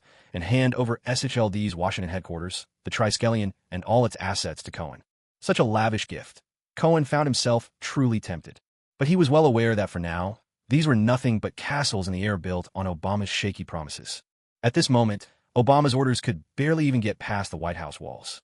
For Obama to fulfill his promises, they had to first turn around the public's image of him. And they needed to shift the blame for the nuclear missile launched at New York onto someone else.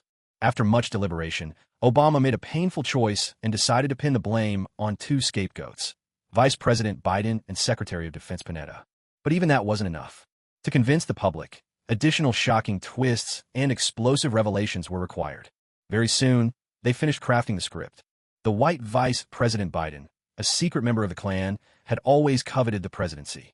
Due to the recent string of catastrophic events, the president had been unwell, weighed down by stress and exhaustion. So Biden had conspired with the president's own medical team, giving him excessive doses of anti-stress medication. As a result, the president remained abnormally agitated, quick-tempered, and prone to reckless outbursts. During the demonic invasion of New York, it was the vice president and the defense secretary who whispered poisonous advice, misleading everyone and inciting the use of nuclear weapons, the true culprits behind the tragedy. Once they agreed on their plan, Cohen and Obama secretly left for Washington. Obama called his two well-hidden subordinates, expressing friendly concern and smoothly obtaining their locations. The previous night, Cohen found them.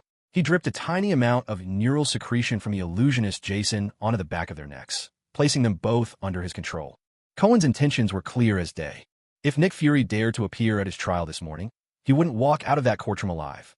No need for any grand scheme. This was New York, after all. Getting gunned down in broad daylight was far from impossible. Once Nick Fury stepped into that courthouse, Obama would present his medical examination reports, along with incriminating evidence against Vice President Biden and Secretary Panetta, and publicly ask for forgiveness from the people.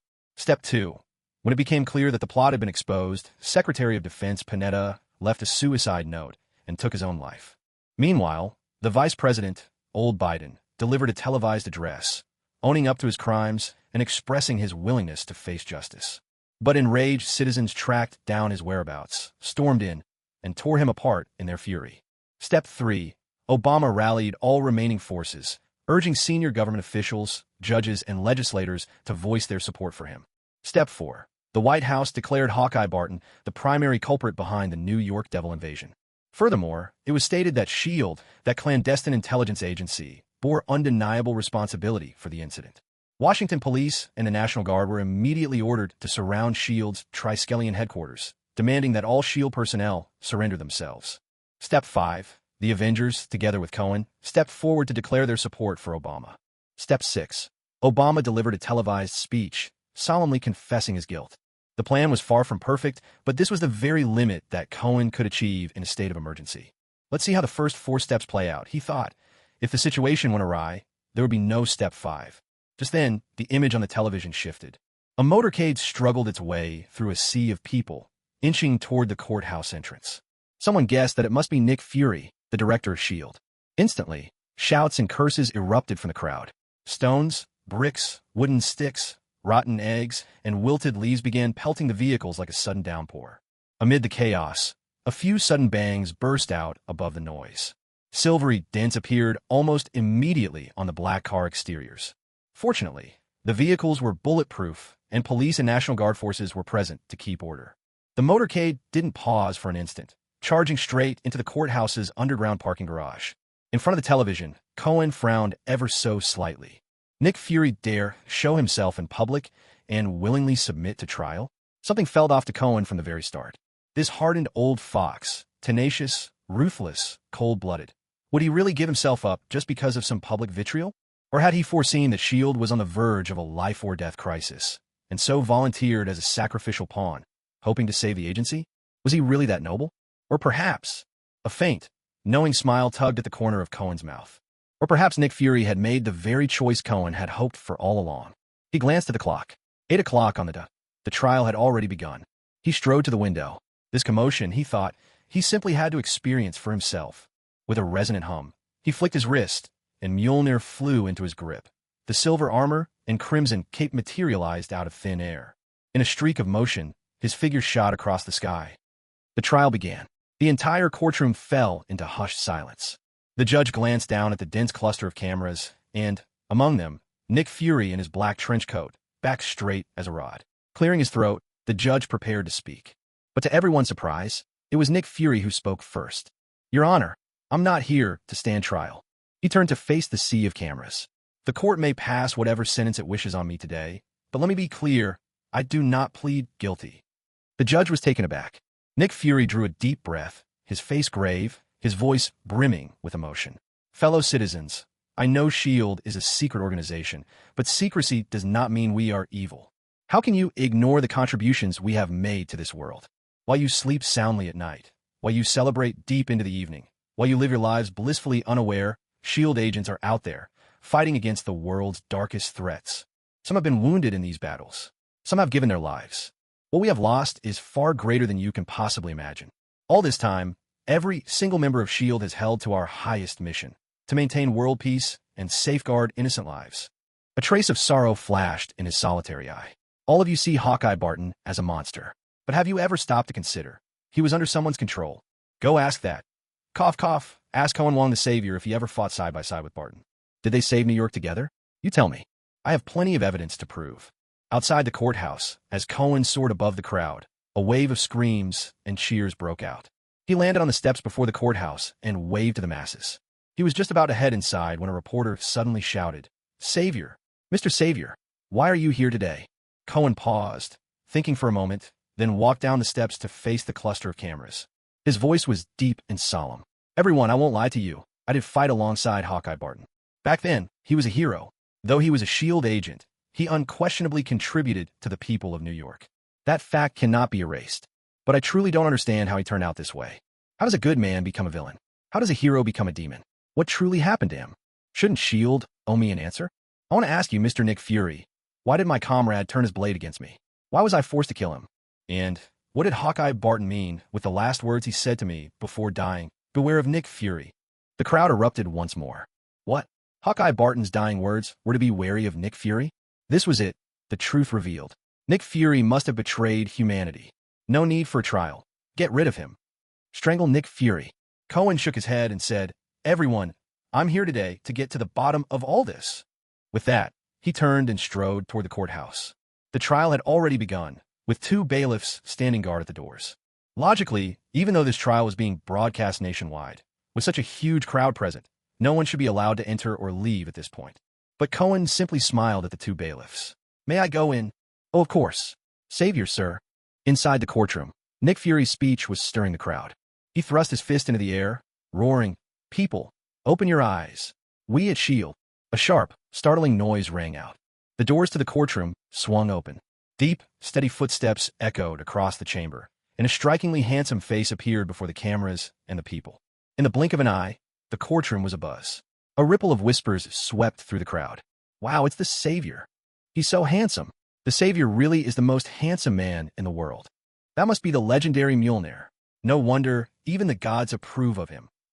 As for Nick Fury, he paused in his speech, fixing Cohen with a hawk-like stare.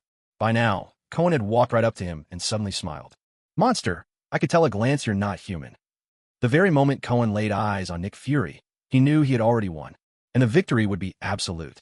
Because Nick Fury, this clueless puppet, really had swapped himself out for a Skrull. Cohen's mystic, I instantly saw all sorts of discordant things about him. And according to the system's assessment, the Nick Fury before him was merely a gold-level prey, a far cry from the diamond tier he was expecting. When Cohen declared, "I could tell at a glance you're not human," a flicker of panic flashed in Fury's eyes. At the same time, the reporters and audience were full of confusion. Someone nearby asked, "And Mr. Cohen, you said he's not human? What does that mean?"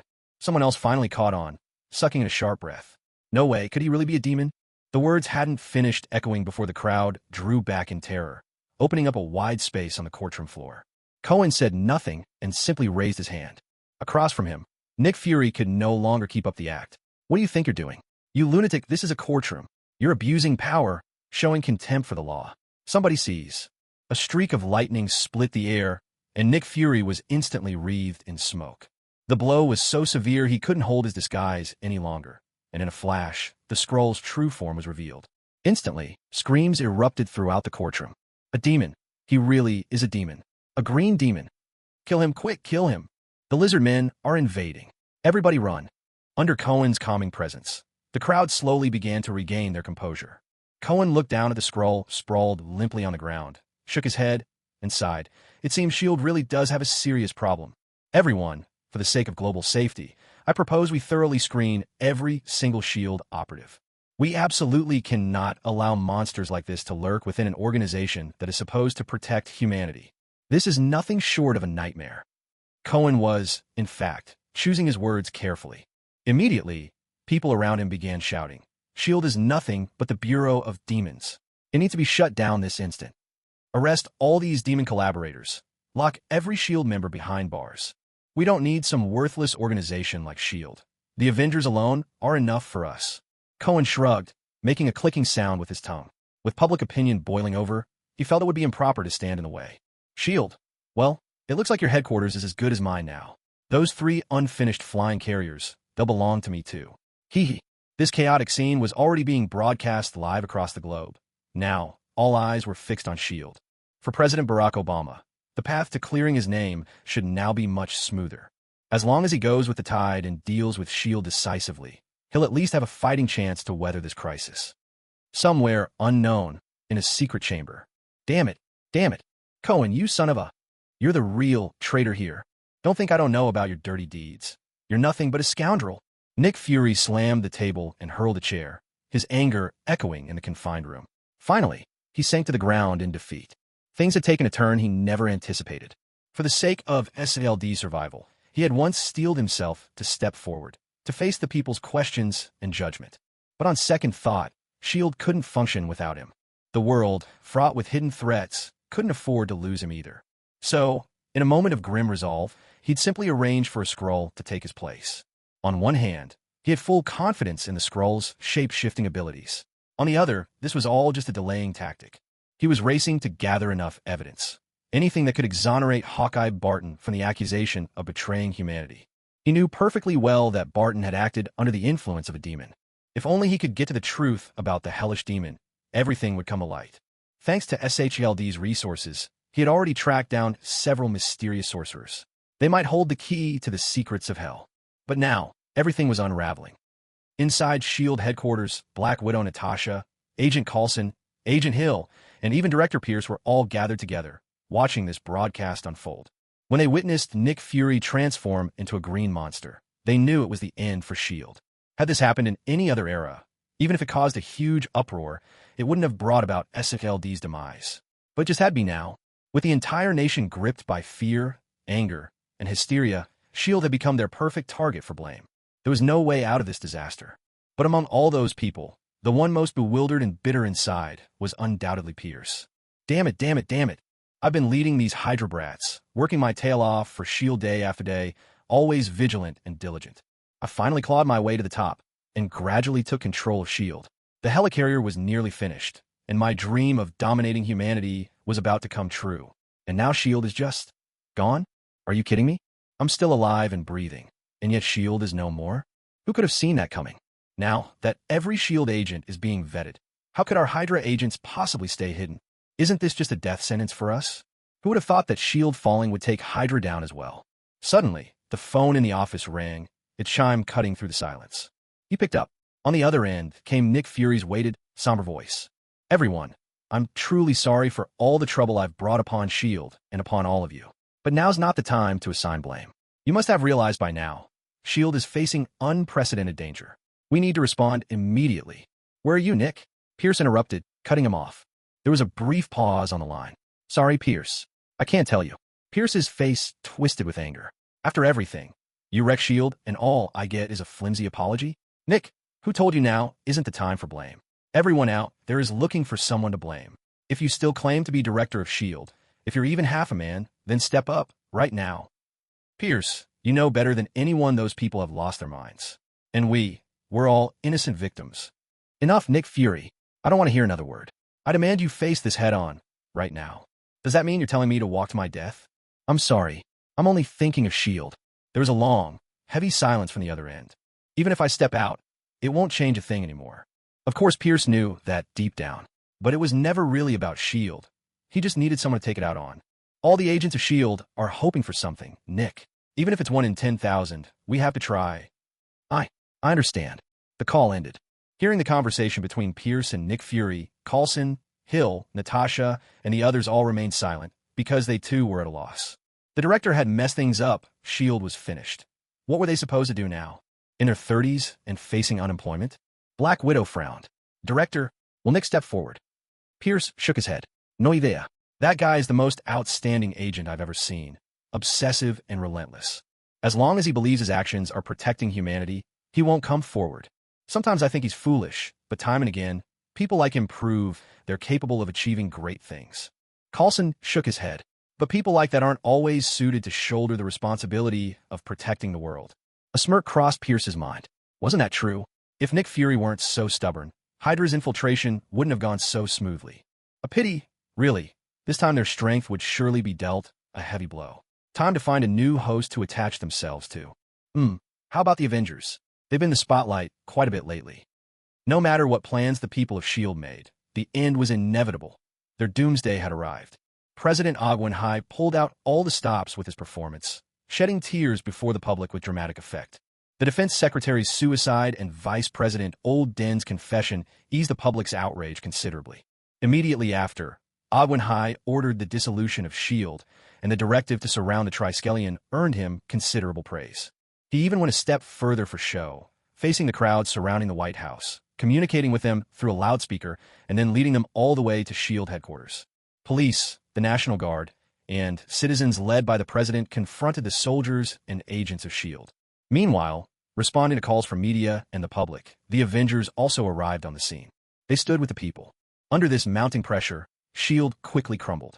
One after another, they walked out of the building to surrender to the people. As the headlines of major newspapers declared, this was a great people's victory. In a certain dark corner, someone watched the unfolding events with keen interest. Seeing the turmoil gradually settle, he let out a chilling laugh. Did you really think this was the end of it all? The flames of wrath are not so easily extinguished. Did you really believe my master's ambitions would stop at infiltrating a mere New York? Everything up to now has only been the beginning. The entire world will come to be ruled by fury and despair. S.H.I.E.L.D. has fallen, and Avengers, your doomsday is not far behind. President Ogwenhai had managed to save his neck, but as for his presidency, it wouldn't last much longer. The public still wasn't satisfied with him, so after a series of discussions in both the House and the Senate, an early election was decided. In other words, Ocean View could only serve as president for a few months at most. So now he was frantically trying to fulfill all his promises to Cohen. First on the list was the Triskelion building, along with the official permit for the Avengers to expand their operations.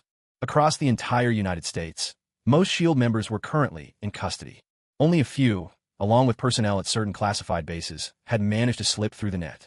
Cohen planned to pick and choose from the remnants, fill in some key positions, but absolutely not allow them to form factions. So when Pierce once again offered his allegiance, Cohen didn't hesitate to take him in. Hydra, is it? As long as you can pass the scrutiny, come on in. I'll count on you to keep an eye on these former S.H.I.E.L.D. agents. Worried that Hydra might get out of hand? Please, I've got my own ruthless methods, you know? Blood of the Daywalker and the neurosecretions from a master of illusions. They're all part of the plan. If I weren't concerned these measures might affect intelligence and disrupt their work, even the original S.H.I.E.L.D. people would be getting the same treatment. The only thing that left Cohen dissatisfied was that Nick Fury was still on the run. Cohen went so far as to assemble a dedicated search team, sweeping the globe in pursuit of both Nick Fury and the Skrulls. He had a hunch that if he could find the Skrulls, he'd find Nick Fury as well. One day, while Cohen was hard at work, his subordinates suddenly interrupted him and told him to turn on the TV. What he saw was a Stark Industries new product launch. Ladies and gentlemen, this is Stark Industries' newly developed agricultural robot. You simply cannot imagine how convenient it is to use. Look, it has a high-altitude pesticide spraying function. Even from thousands of meters in the air, moving at tremendous speed, it can drop a pesticide capsule and cover a plot of farmland the size of a house with pinpoint precision. Of course, if you plan on growing green crops, you can also use the laser pest exterminator. The robot is equipped with an advanced scanner. Within hundreds of meters, not a single pest can escape detection. The laser can zap them one by one, completely eco-friendly. And that's not all. Cohen was floored, wholly dumbstruck. An agricultural robot? Seriously? Then came the cheer. Stark loves you. Staring at the elegant, compact, baby-voiced toy with its oversized head, Cohen fell into a deep reverie. At this very moment, he found himself at the Stark Industries Expo. But, to be precise, it should no longer be called an expo, but rather a theme park for robots. Simply put, Stark had gone off the deep end. Not only had he developed these please don't convert them into combat robots, agricultural machines, but all sorts of other robots as well. For example, there were big-headed toy robots that would say things like Stark loves you. There were also cleaning robots shaped like trash cans and sleek, stunningly attractive housekeeping robots.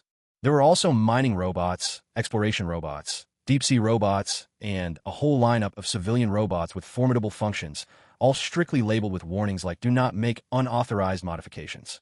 Cohen suspected that this old fox had realized how much faster money could be made selling weapons.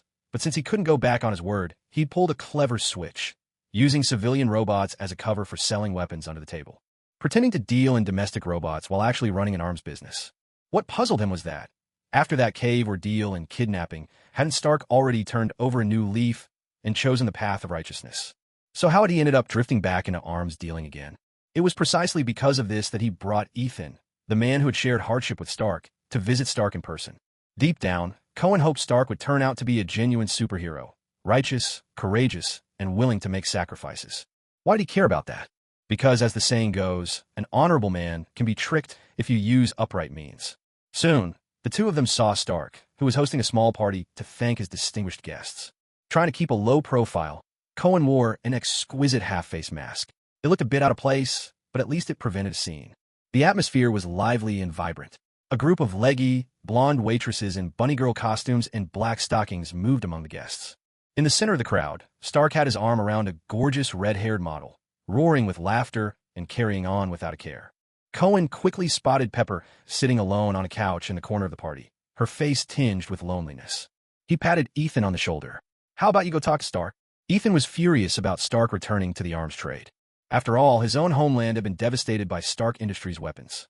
Seething with anger, Ethan stormed off in Stark's direction. Cohen picked up a small piece of cake at the bar and walked over to Pepper. Seeing him, Pepper looked a little surprised. Would you like some cake? No. Thank you, Mr. Cohen. Clearly recognizing him, Pepper forced a faint smile. Cohen noticed her gaze fixed on Stark in the crowd.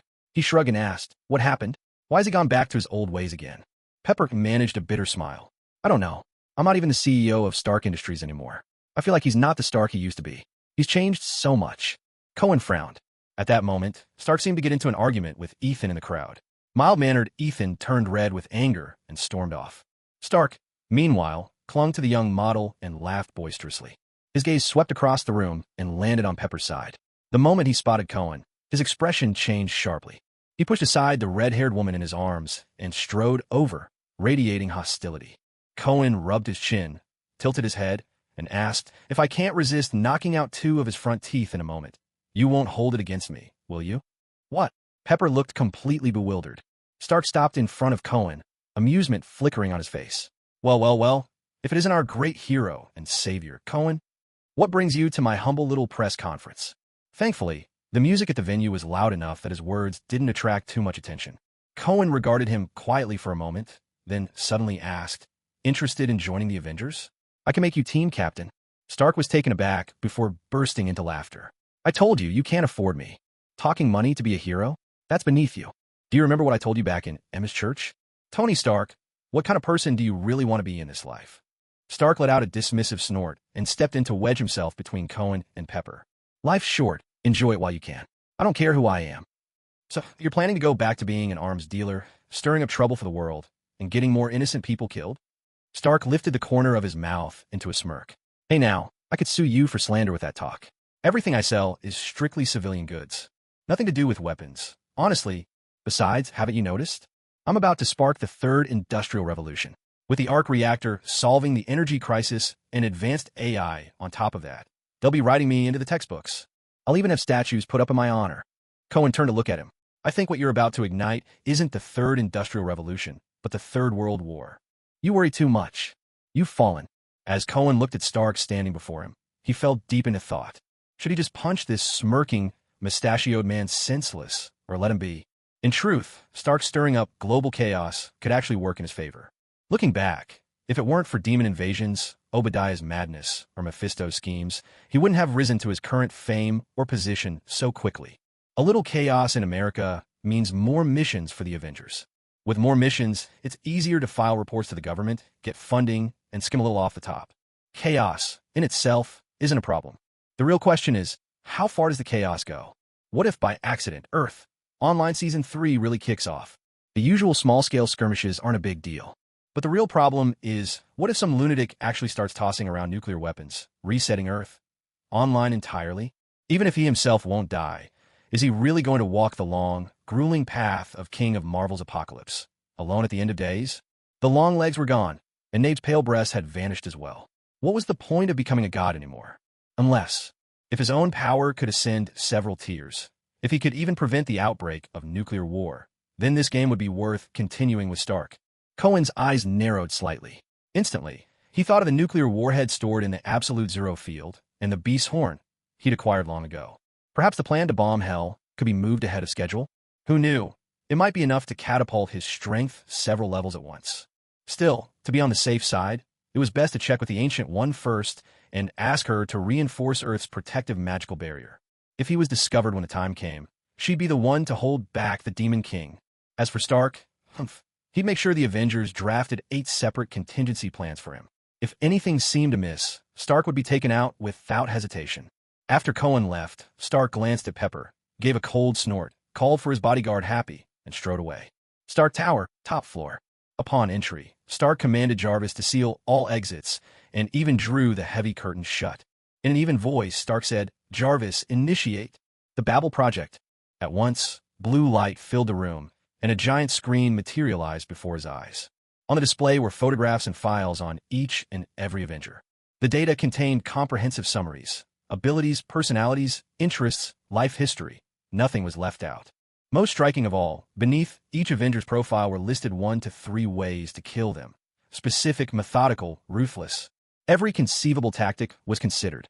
For Cyclops, for example, his attack power was formidable but singular, making him vulnerable to an ambush. His physique was otherwise ordinary, lacking any enhanced defenses, so even a standard bullet could prove fatal. He was driven by a sense of justice and compassion, with a profound attachment to his fellow mutants.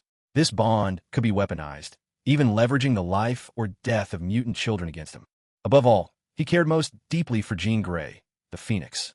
She, too, could serve as bait or a distraction. For Wolverine, although not particularly strong, fast, or physically imposing, he possessed razor-sharp adamantium claws and an indestructible body. Weapons of all kinds could knock him down, but the real challenge was keeping him restrained or killing him outright.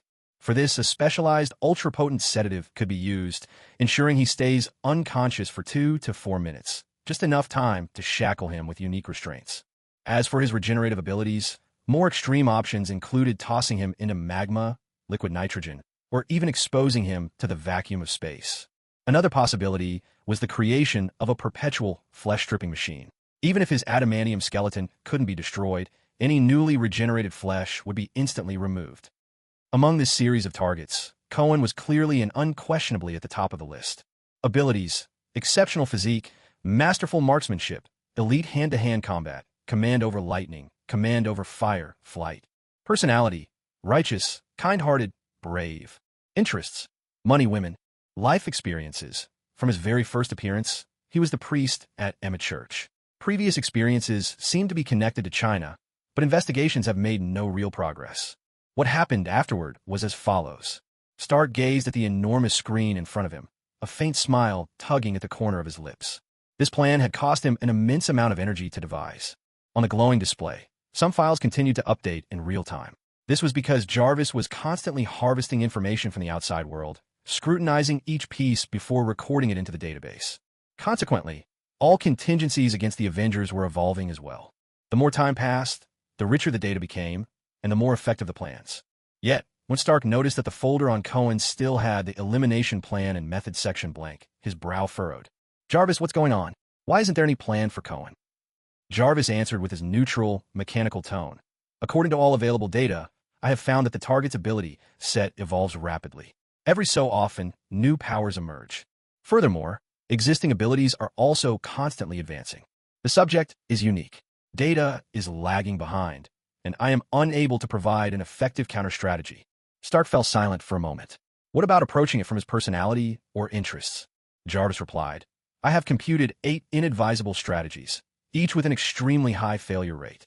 Stark glanced at the list, and his face instantly darkened. Right at the top, he saw honeypot. Cohen Wong seems to have a particular interest in pepper pots. This could be exploited. Jarvis, you son of a... I'm sorry, sir. I do not understand that comment. Delete Pepper from these lousy schemes of yours. Yes, sir. Stark didn't bother reading any further. He frowned, but inspiration struck. If I can't deal with him directly, why bother trying myself? Aren't there already plenty of people who hate his guts? I could always. Cohen hadn't been back at Avengers HQ for long when he received a most intriguing visitor. It was the pride of the Northern gods, Thor, the god of thunder. Looking at the Asgardian heir standing before him, battered and disheveled with a rather dopey look about him, Cohen chuckled. What's this? Your wife didn't come with you. Thor stared, confused. I'm not married. But you have met a girl who struck you right to the core, haven't you? Thor was dumbfounded, the image of a girl he met just days ago floating involuntarily to his mind. Jane Foster. Cohen saw this and continued. When you meet someone who truly moves your heart, don't let her slip away, or you'll regret it for the rest of your life. Thor bowed his head, falling into earnest contemplation. You've already lived for over 1,000 years. How many girls like her have you met in all that time? Don't you dare let her slip away. A sharp intake of breath. That sentence seemed to strike at the very core of Thor's confused soul, and he immediately cried out with excitement.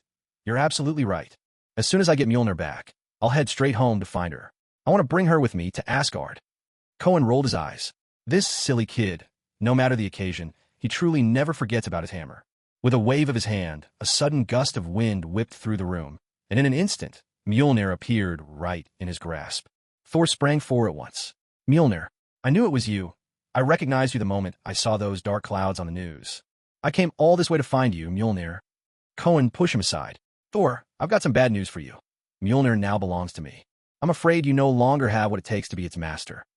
Thor froze, then burst into rage. What nonsense is this? Mjolnir is mine. You foolish mortal. No matter what trick you've played, as soon as I lay my hand on it, it'll recognize me. It belongs to me. A cold smile crept across Cohen's lips as he held the hammer out. You say it's yours? Go ahead, try it, if you dare. Of course I dare. With those words, Thor reached for the hammer. The very moment his fingers grasped it, Cohen let go, and the hammer crashed violently to the floor. There was a heavy thud as the hammer struck the ground. Thor, dragged down by its weight, heard his back give a painful crack. A stifled groan escaped him, his face turning bright red as he staggered. He let go of the handle, but couldn't stand up straight. Cohen, displaying a rare touch of kindness, asked, Do you need a doctor? No. Thor grunted through clenched teeth. I don't believe it. There's no way Mjolnir would turn its back on me. We've been through 1,000 years together. It knows me better than my own father. How could it not accept me anymore?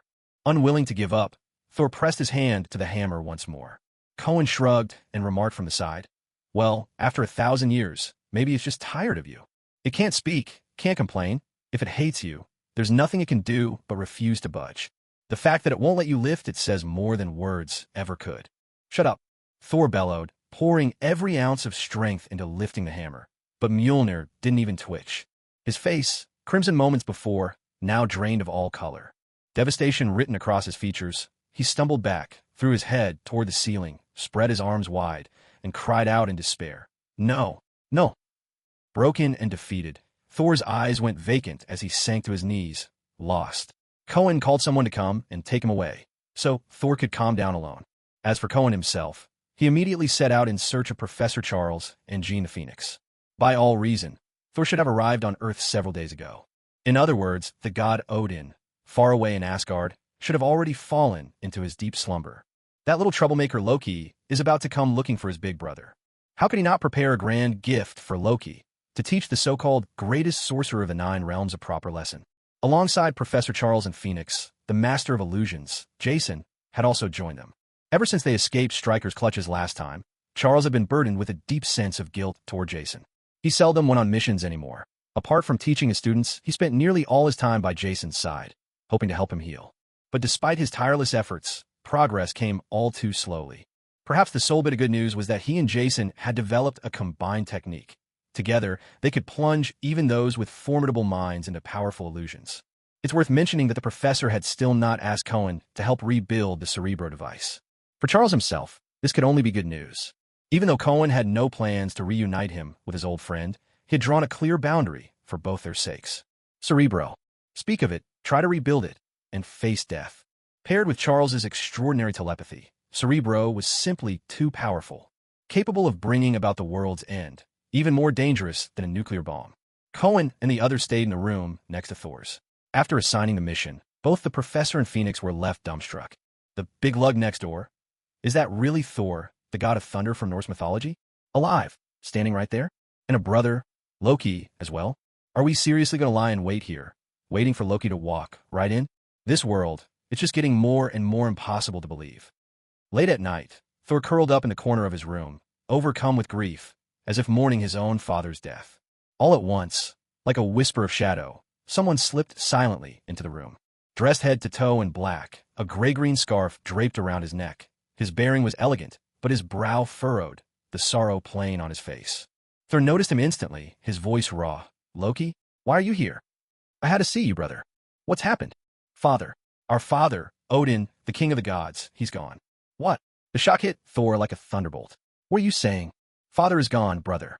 Loki repeated, his voice heavy with sadness. Weighed down by grief, he continued. You were exiled. Asgard faces threats of war. It was more than he could bear. The crushing burden broke him. He collapsed and never woke up. Thor stood frozen, stunned beyond words, his soul nearly adrift. Loki shook his head, unable to meet his brother's eyes. Before he died, Father passed the throne to me. I now bear an immense responsibility. Don't worry, brother. I swear, I will carry on your legacy and his, and rule Asgard well. Thor froze for a moment, then pleaded, Can I go home, brother? I'm afraid not, my brother. I've struck a truce with Jotunheim, and one of the terms was your exile. Besides, Mother doesn't wish for your return, either. She believes you're the one who caused Father's death. I'm sorry, brother. Thor very nearly burst into tears. Sorrow clouded his eyes as he said, It's I who should apologize, brother. Thank you for visiting me. Farewell, my brother. Turning away, Loki allowed a faint, pleased smirk to curl at his lips. In a single step, he strode forward, passing effortlessly through the room's wall. Muttering to himself, he said, It seems Mjolnir is nearby as well. Maybe I should see if I can lift it. He didn't even finish speaking before the world shifted suddenly before his eyes. A vast, endless, sun-baked desert radiating waves of heat. What the hell? Where has this one misstep taken me? Baffled, he spun around, hands on his hips. Had his magic gone awry? Impossible. I'm the greatest sorcerer in all 9 realms. Unless... Suddenly, his brow furrowed. Great Odin, have I fallen victim to someone's trap? As he sorted through the realization, he gave a cold scoff. Such childish tricks, do they really think they can show off before me? I, the supreme sorcerer, know at least 9 ways to shatter this illusion. Outside the vision, Charles was drenched in sweat, struggling to speak. Quick, do it now. He's incredibly powerful. Just then, Cohen appeared in a flash at Loki's true form. Focusing his thoughts, he tore a hole open in the absolute zero field. With a swift kick, he booted Loki straight inside. He'd tested it before. Inside the absolute zero field, nobody could die. It was like those movies where time stands still. The people inside never even noticed that they had been frozen. When they reappeared in the outside world, all they felt was that a chunk of time had simply vanished from their lives. Meanwhile, far off in Asgard, though he was deep in the Odin sleep, Odin could still sense much of what happened around him. As Loki vanished into the absolute zero field, his presence completely cut off from this world. Odin shuddered. What's going on? Has something happened to my second son? Has my handsome, dazzling, ever-dashing eldest just disappeared like that? Back on Earth, Cohen watched Thor, who had fallen silent and thoughtful. Mjolnir was in his possession, for now. But who knew when Odin might take it back? Sure, the hammer favored him, maybe even liked him, but Odin still commanded it. A portion of Odin's own power had long ago been infused into Mjolnir. He could reclaim it at any moment. Eyeing Thor, a new idea surfaced in Cohen's mind. Maybe I could trade the hammer and get Odin's son in return? Surely the All-Father wouldn't be angry enough to hunt me down for that? I'm nowhere near the strength of a Sky Father yet. If he came after me, I'd never stand chance. But Mjolnir, I just can't bear to part with it. It's like having just hired a delightful, obedient, and adorable little secretary. How could I ever give that up? For you, I'm willing to take a risk. With this in mind, Cohen gritted his teeth, activated Absolute Zero, walked over, and grabbed Thor by the neck. Seeing Thor's bewildered face, as if asking, "What are you doing?" Cohen tossed him in as well. In Asgard, the Norse All-Father Odin, deep in his slumber, shuddered once more. First he lost one son, and now another? Thor Loki, my sons. Beside him, Queen Frigga reached out in puzzlement, touching Odin's forehead. What's going on? His temperature's normal. Odin never shivered like this when deep in the Odin sleep before. Cohen, now the unexpected new guardian of both sons of the All-Father, felt a pang of anxiety. He decided to send more people to search for Kamartaj. Last time, the Ancient One had merely made empty promises to teach him, not even bothering to leave any contact information. But now, after Cohen helped her deal with the Hell invasion orchestrated by Mephisto, by all accounts she owed him two favors. One favor would be for her to teach him the art of borrowing. The other, to act as a go-between for him and Odin in their negotiation. Both seemed perfectly reasonable. As for persuading her to reinforce the magical wards to fend off attacks from the Hell Lords, well, that was her responsibility. He couldn't spend a favor on that. Somewhere unknown, Nick Fury looked utterly defeated as he stared at a few people before him, his voice hoarse. Things are changing too fast. I'm giving you a new name. From now on, you're no longer the Justice League. Your new name is the Injustice League, because your very first mission is to assassinate the great hero, the savior, Cohen. Cohen never expected the Ancient One would seek him out on her own initiative. The first thing she said was, "Did you kill Odin's two sons?" Cohen shook his head. "No way. That old man is so ruthless. Why would I want to kill his sons?" The Ancient One nodded. "Good. Otherwise, if Asgard came to attack, I could hold off Odin, but you wouldn't be able to stop his army." Cohen hesitated, then asked, "Master, do you think I could use his two sons to negotiate for something from him?" The Ancient One glanced at him curiously. "Are you trying to blackmail Odin?" "No, of course not." Cohen waved his hands quickly. "How could I do something so underhanded? It's just, well, about Thor's Mjolnir. Odin once said that whoever could lift it would own it. He just didn't count on me existing. I lifted it, but I'm worried he won't keep his word. What if he just waves his hand and takes my hammer back by force? So you want to trade his sons for the hammer?" "Exactly." Cohen nodded. "I'll hand over these two prodigal sons of Odin to you. Can you negotiate with Odin on my behalf? If he agrees, we put in writing. What do you think?" "Oomph. And what does any of this have to do with me?" "Master, it was the old mechs who invaded New York, and I was the one who helped you drive him back. You can't just turn your back on me and pretend we don't know each other. And last time, you promised to teach me the power-sharing technique, but you didn't even give me your number. Clearly, you weren't being sincere." The Ancient One rolled her eyes. "You have a mindset of a petty emperor. Odin might keep his promise and hand you the hammer for free, but he would never tolerate the slightest bit of coercion. Do you really think he'll honor his word?" The Ancient One glanced at Mjolnir beside Cohen, then shook her head. "No, he won't. So what now? Am I supposed to go beg him?" Cohen's eyes widened. "That is one option." "No way, absolutely not." Cohen protested, but then his brow furrowed as a thought struck him. "What if I could help him straighten out his two sons? Do you think that could?" "You mean the reckless brute and the cunning trickster?" Cohen pondered for a moment and suddenly saw great potential in the idea. Odin and Mephisto, all these gods and demons. None of them had succeeded at raising their kids, and those kids spent every day eyeing their parents' thrones. The Ancient One nodded in agreement. If you can truly reform his two sons, then perhaps it might be possible. Cohen's spirits lifted. "Well then, let's see how those divine offspring handle some real-world tough love from the bottom rungs of human society." In Asgard, as he reconnected with the energies of his two wayward sons, Odin let out a sigh of relief and sank back into his slumber. Before the Ancient One departed, Cohen asked her for a magical restraint, a binding band that could limit Loki's powers. He released the two brothers, ignored Loki's endless proclamations about his divinity and the inferiority of mortals, and called for Frank. Take these two and put them to hard labor.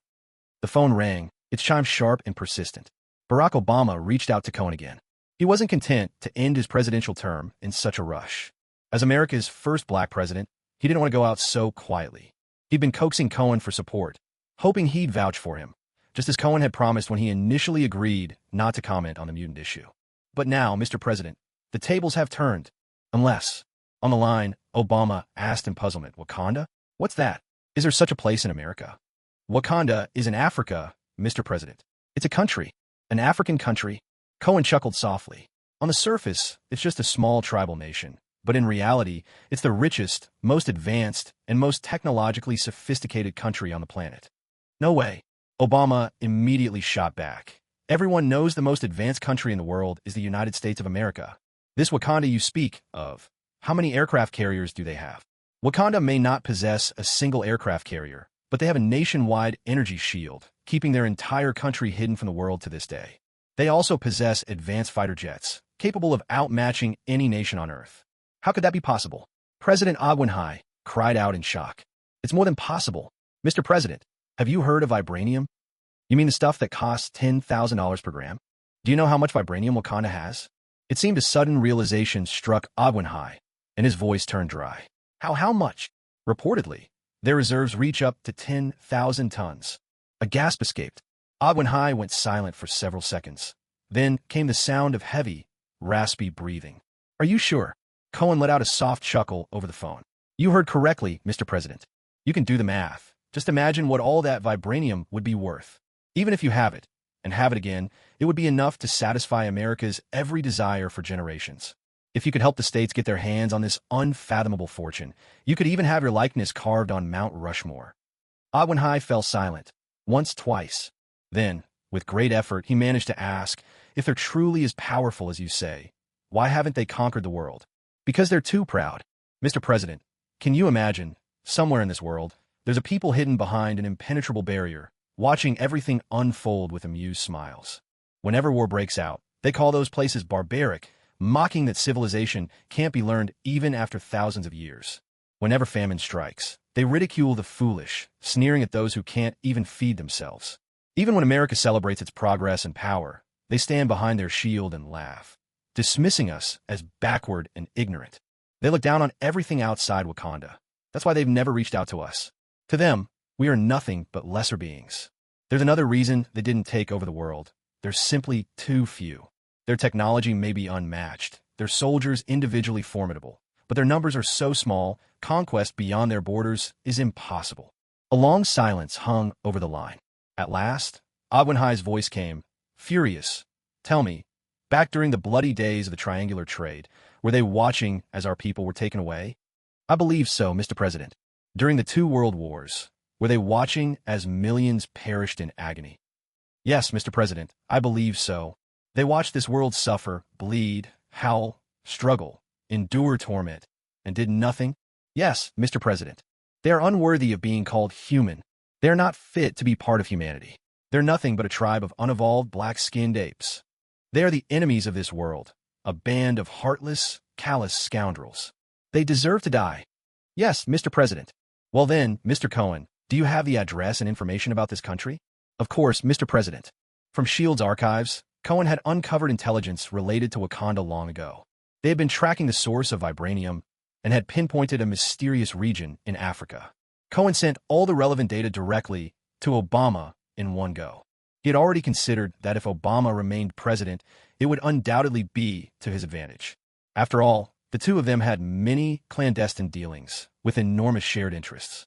Likewise, if Obama succeeded in taking Wakanda, there was no doubt Cohen would become one of the greatest beneficiaries. With Obama in office and the Avengers carrying such a towering reputation, who else would Wakanda belong to if not America? Or perhaps the Avengers? That very night, the White House broke the news with an earth-shattering headline. An American soldier had mysteriously vanished while on a mission in Wakanda, a small African nation. The United States demanded an explanation from Wakanda, never expecting that this tiny country would dare challenge the authority of a global superpower, stubbornly declaring they had seen nothing and knew nothing. In a flurry of emergency procedures, the House of Representatives, the Senate, the White House, and the Pentagon all joined forces. 3 aircraft carriers were dispatched with haste to Africa. They swore to uncover the truth behind the soldier's disappearance. Alive, they wanted the man back. Dead, they demanded the body. News of the incident sent the world into a state of confusion, but no one was more bewildered than Chaka, Wakanda's reigning king. After all, he'd learned of the whole affair only through the news and newspaper headlines. What on earth? Did America ever discuss this matter with me? Why can't I recall any of it? Moreover, an American soldier turned up in Wakanda on a secret mission and went missing. I haven't even questioned why America sent troops to my country, and now you demand I hand him over? Where's the sense in that? Where's the respect for international law? Are you just taking advantage of someone who plays by the rules? Yet, no matter how much he muttered to himself, the American fleet was already speeding toward his shores. Just as onlookers everywhere were trying to unravel the mystery behind this incident, that man appeared. Jameson, owner of the Daily Bugle. As always, he roared on television. Ladies and gentlemen, this is simply inconceivable. Can you imagine that? In this world, there exists a group of black people who have always been spying on us. They possess a vast treasure, an extraterrestrial bounty fallen from the skies that should have belonged to all humanity. Yet after seizing it for themselves, they've turned a cold shoulder to the world. He played a video clip, an endless forest, an unmanned drone racing across the sky. Suddenly, it seemed to collide with something, sparking a brief flash before plummeting down. In that instant of firelight, a blue shield flickered into view, appearing and disappearing. Jameson raised his voice, proclaiming, "Ladies and gentlemen, these shameless people, they are called Wakanda. To all my black brothers and sisters, can you imagine that centuries ago, there were people who shared your skin color, and yet they simply watched as you were plundered, enslaved, killed, and tortured? They possessed advanced technology, a thriving civilization, the most powerful weapons. They could have put a stop to all of it. People of the world, do you realize that Wakanda has the cures for your illnesses, your pain, your poverty, your suffering, all within their grasp? And do you know why they hold this power? It is not because of intelligence, kindness, diligence, or hard work. No, it is because of their shamelessness, their selfishness, and their evil. That celestial meteorite, that vibranium meteorite, gifted by God, it belongs to all of humanity. But the people of Wakanda seized it without a shred of humanity. Our suffering, our poverty, our sorrow, these could all be healed. The cure is in Wakanda."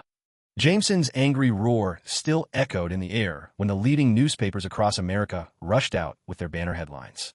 The New York Times, "If we had vibranium, would the Demon King dare invade New York?" The Los Angeles Times, "Wakanda, open your eyes and see the suffering of the world." The Wall Street Journal, "Vibranium trade could ignite global economic prosperity." America's current chart-topping single, 80,000 Reasons to Destroy Wakanda. Planes, tanks, artillery, and soldiers. Under the scrutiny of the entire world, the American military completed its encirclement of Wakanda.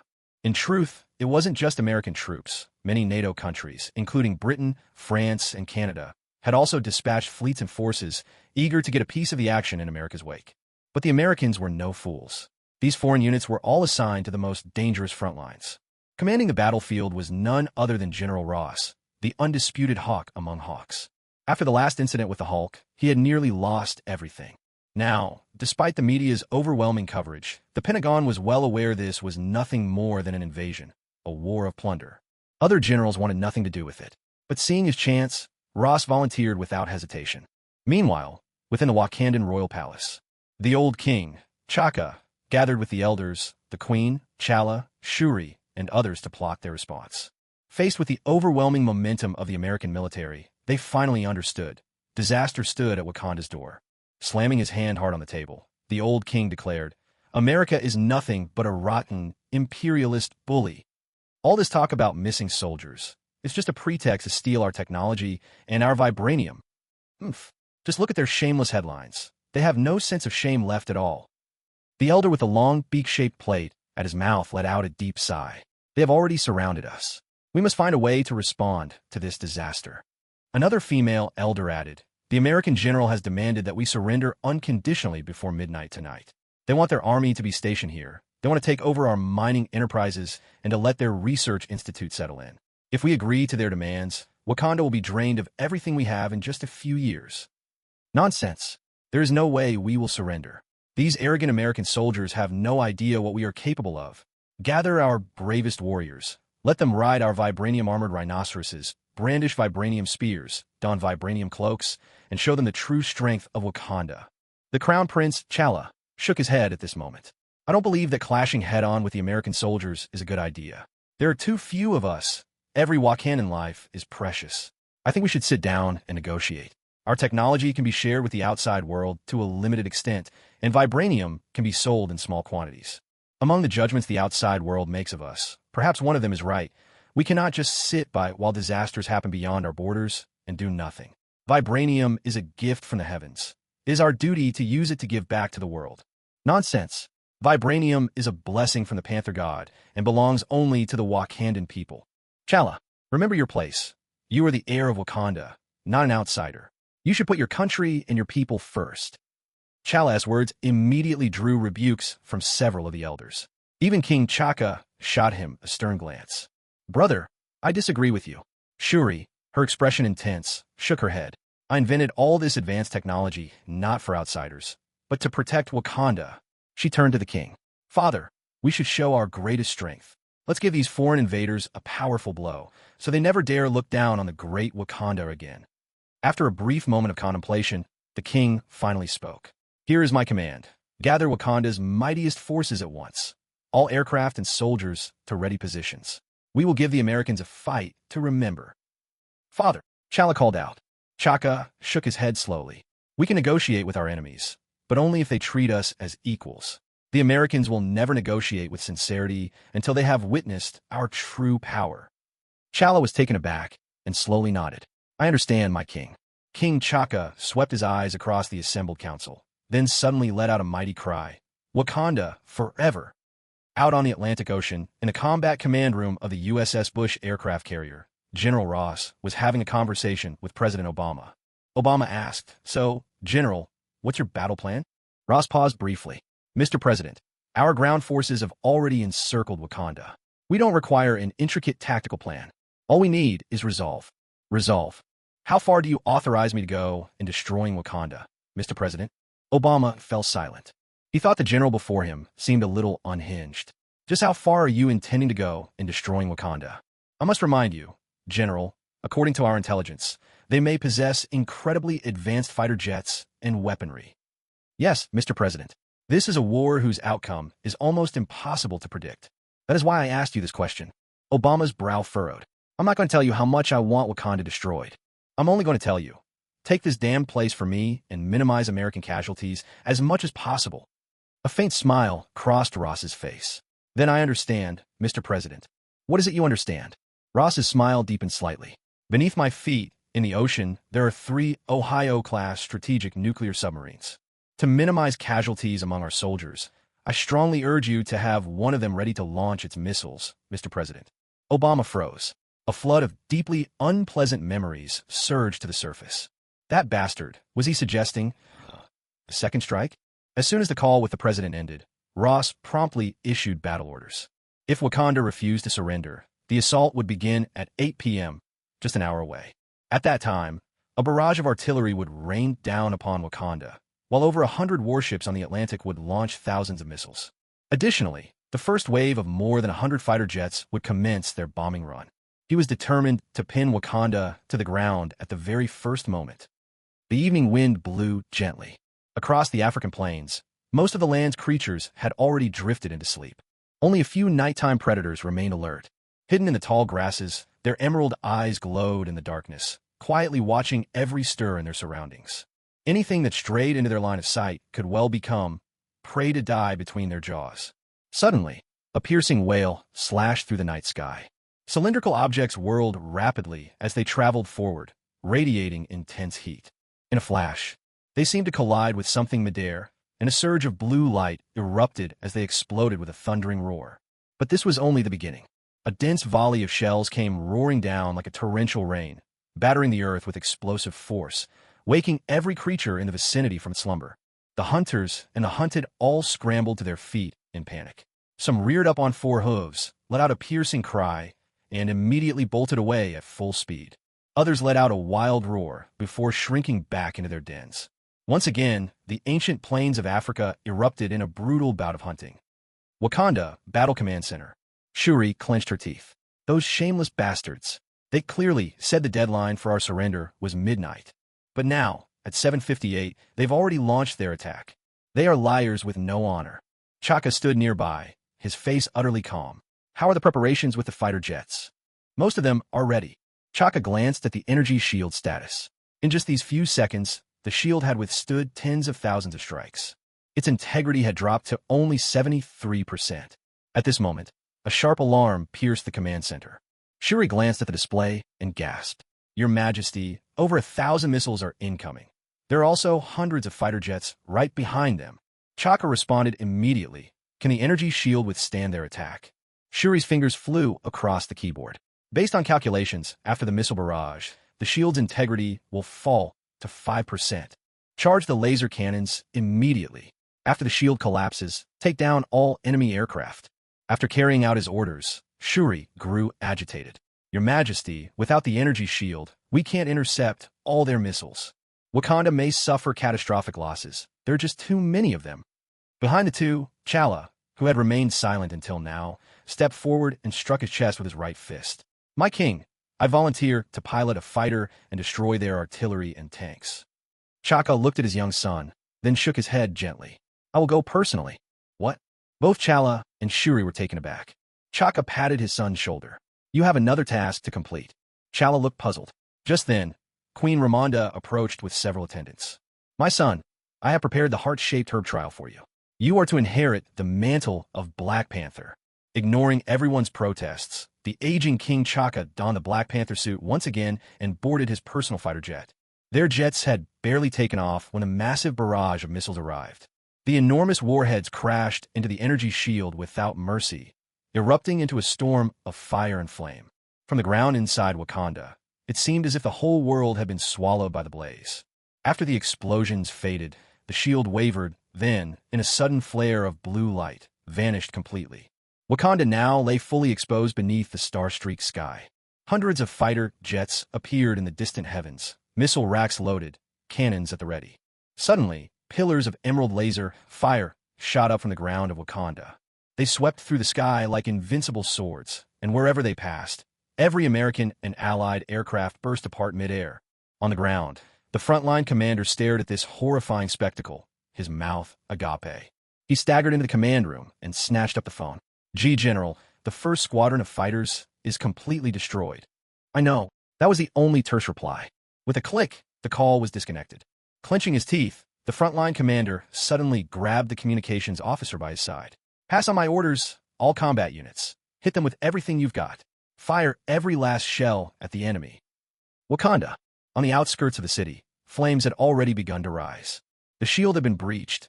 Not all the shells could be intercepted. It wouldn't be long before the fire might swallow the entire city. Shuri's expression changed again as she stared at the radar screen. She quickly picked up her communicator. Your Majesty, a second wave of missiles and fighter jets is incoming, heading straight for Wakanda. High above, the old King Chaka was piloting his fighter, preparing to strike at the Allied artillery and tank positions. Receiving Shuri's urgent report, he immediately changed the battle plan. Priority 1. Destroy the enemy's missiles and fighter jets. Meanwhile, Colonel Rhodes, War Machine, was clad in a Stark-made suit of armor, blended into the second assault wave of fighter jets. He wasn't alone. 2 more armored suits formed a 3-man war squad alongside him. These were War Machine armors, purchased by the Pentagon from Stark at a king's ransom. Even at Rhodes' special discount, each one cost a staggering $1 billion. And that didn't even include future maintenance, upgrades, or ammunition resupply. Take it or leave it. Stark's attitude was clear. Even with the Pentagon's deep pockets, they'd only dared to purchase 3 suits to test their combat value first. Today was their baptism by fire. The military was hoping for a triumphant debut. Stark was just as eager to see them succeed. Meanwhile, after a cordial conversation with the president, Cohen had obtained the formula for adamantium. He begrudgingly dismantled his own vibranium underpants to manufacture a batch of adamantium bullets. Now, these bullets were loaded into the Gatling guns mounted on the backs of War Machine Rhodes and his 2 teammates. This, he believed, would be his ultimate weapon against the Wakandan army. On the other side, it was the second wave of Allied missiles that Wakanda had to face first. Chaka shouted over the comms, "Everyone, destroy every last missile." In an instant, Dozens of Wakandan fighters lined up and unleashed a furious barrage. With interceptors, laser weapons, and autocannons, they threw every available defense into the fray. Within moments, most of the missiles were obliterated, only a handful slipped through. But Wakanda's ground-based laser batteries were poised to handle the stragglers. Chaka had just breathed a sigh of relief when he saw another swarm of dozens of enemy fighter jets bearing down on him. A surge of anger welled up inside him. He gripped the controls and charged forward, rallying his forces. "Everyone, follow me." The old king of Wakanda was truly courageous.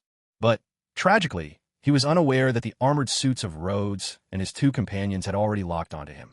Perhaps Wakanda had been at peace for too long. They let their guard down. Amid the cluster of Wakanda fighter jets, Rhodes immediately recognized which one was the leader's craft. It was clearly larger and far more advanced than the others. Without hesitation, he loaded adamantium bullets. In an instant, 3 bright streams of tracer fire struck the leading Wakandan jet in perfect unison. The old king hardly took notice at first. After all, his entire jet was made of vibranium, and even the glass canopy was a special vibranium alloy. American missiles and cannons had always struggled to break through his defenses. He was even wearing his Black Panther armor underneath. Double-layered protection, virtually invulnerable. But suddenly, something felt wrong.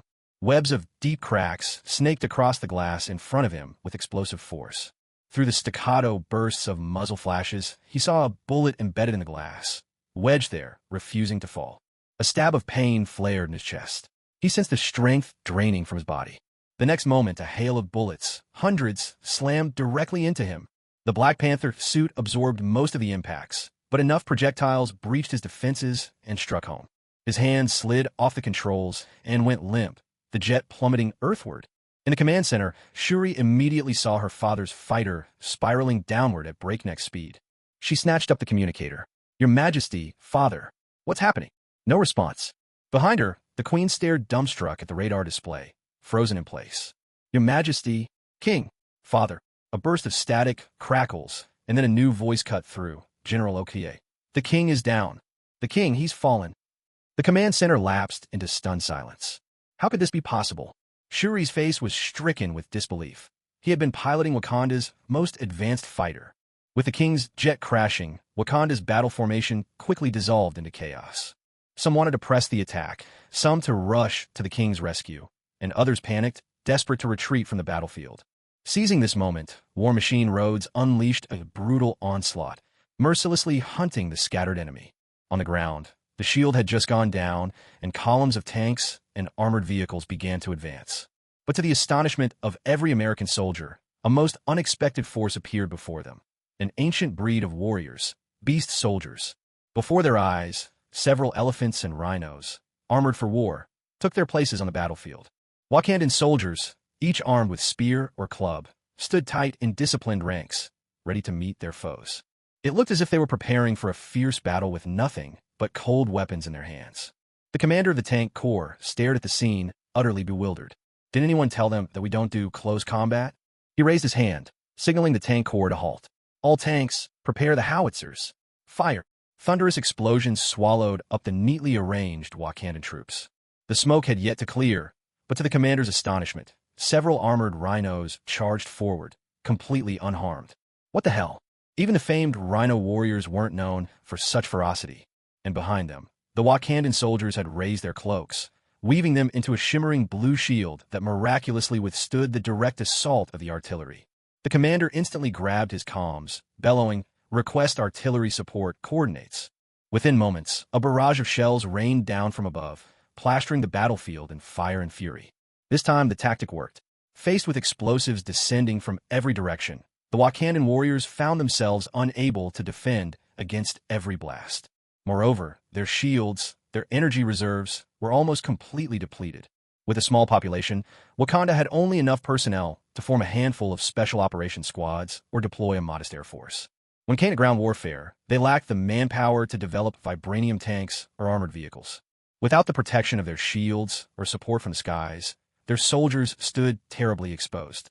True, vibranium-armored elephants and rhinos had managed to overturn several tanks, but they could not escape the devastating barrage of massed artillery shells. By this time, fires had begun to rage throughout the entire city of Wakanda. The American forces had finally set foot on this ancient land. Aboard the USS Bush, the coalition believed victory was within their grasp. The losses had been costly, but everyone was well aware. Once Wakanda was subdued, American global supremacy could be extended for another 100 years. So, no one spared a thought for the hundreds who had been sacrificed. General Ross took a leisurely sip of champagne and reported to President Obama on the other end of the screen. It seems our previous preparations may have been a tad excessive. Obama flashed a dazzling white grin. No more mischief next time, General Ross, our 5-star general. Both men burst out laughing in shared triumph.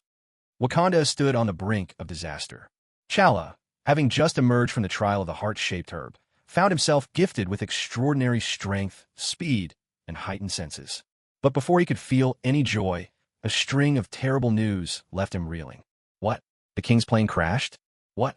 The entire ground force was decimated? What? The city was blazing, and the flames were nearing the royal palace?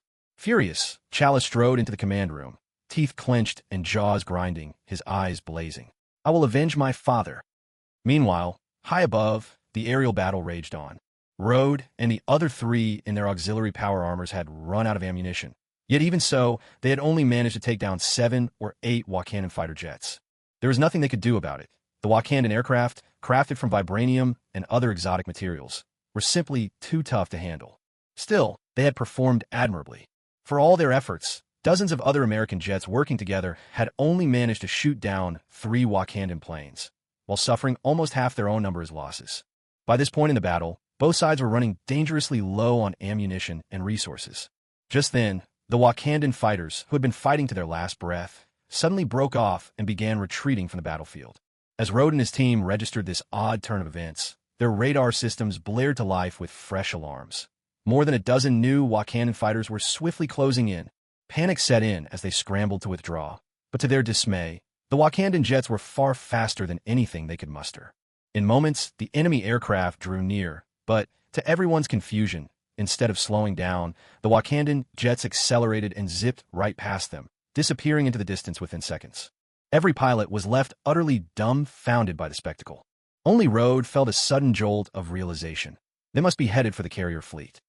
T'Challa gripped his flight controls with white-knuckled fists, fury burning within him. Those damned Americans! To invade our land so wantonly, to slaughter our people. They had gone too far.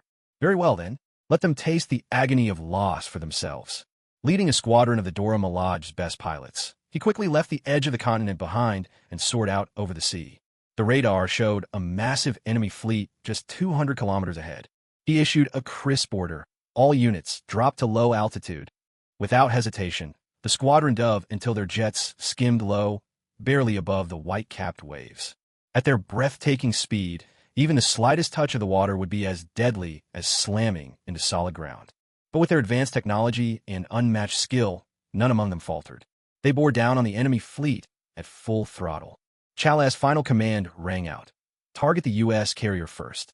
After that, strike the largest ships. We will make these shameless intruders pay the ultimate price. Yes, sir, came the unified, unwavering reply through the comms. Inside the carrier's command center, General Ross, the admiral of the future, was drenched in sweat, having long since forgotten where he had tossed his glass of champagne. He never predicted that, in their final moments, the enemy would abandon both their ground forces and air squadrons and instead launch a direct assault on the naval task force. Wakanda, are you bent on absolute destruction? He made up his mind. Survive this attack, then call the president and order a nuclear strike without delay. Damn it, none of you clowns have spotted the enemy yet? Useless. Incompetent. The radar operator was drenched in greasy cold sweat. He too understood all too well what it meant to have lost track of the enemy. No, sir. Nothing on radar, sir. Damn it. They must be flying just above the water. Damn. At that moment, the communicator suddenly crackled to life. Commander, this is the Kentucky, the nuclear submarine. Our sonar has detected massive vibrations heading your way. You must brace for impact, please. Before the message could finish, the alarm blared from the carrier's radar system, shrill and piercing. Through the glass ahead, Ross saw it with perfect clarity. A flight of jets burst skyward in the distance. They had barely climbed before streaks of fire flashed beneath their wings and vanished in an instant.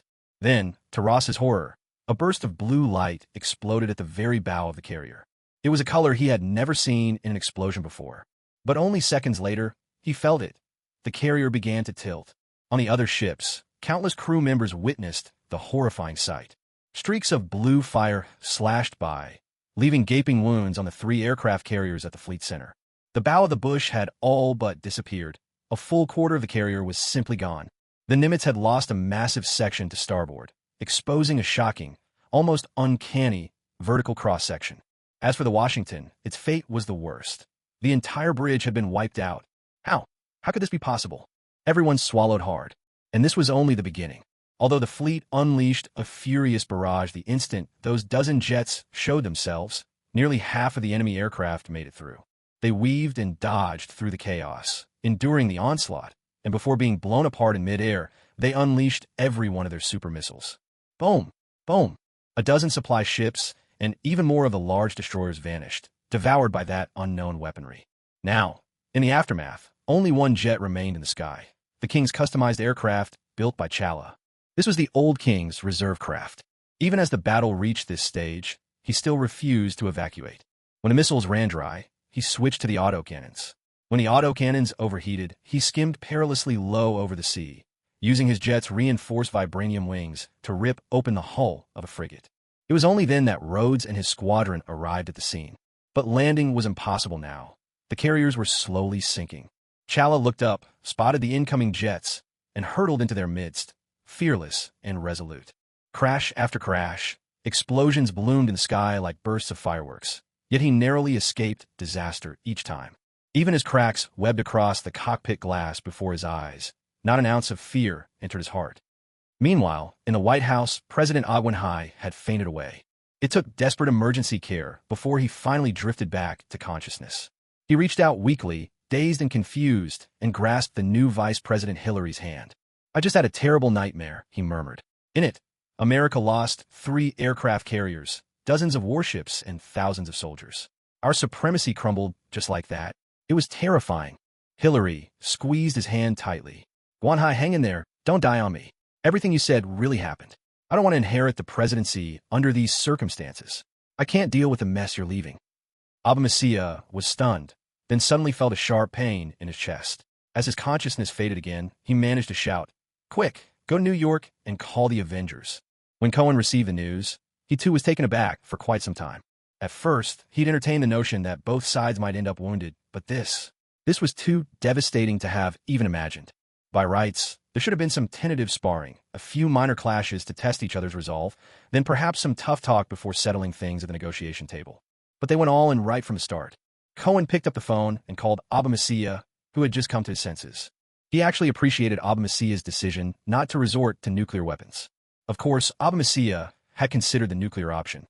If General Ross, his trusty scapegoat, were still around, using nukes would certainly have been on the table. But this man, who would have been called a 5-star general if victorious, and a scapegoat if defeated, was dead. There were still thousands of American soldiers serving on the front lines in Wakanda. If he launched nuclear weapons now, wouldn't he be condemning them as well? And when the outrage of the public, which had only just been suppressed, erupted again over this new disaster, it would consume him completely. "Cohen, help me. This time, you must help. Otherwise, I'll go down as the greatest criminal in the history of the United States." Cohen rolled his eyes. "Relax. There's no room for you to be the greatest criminal in American history. That spot's already taken.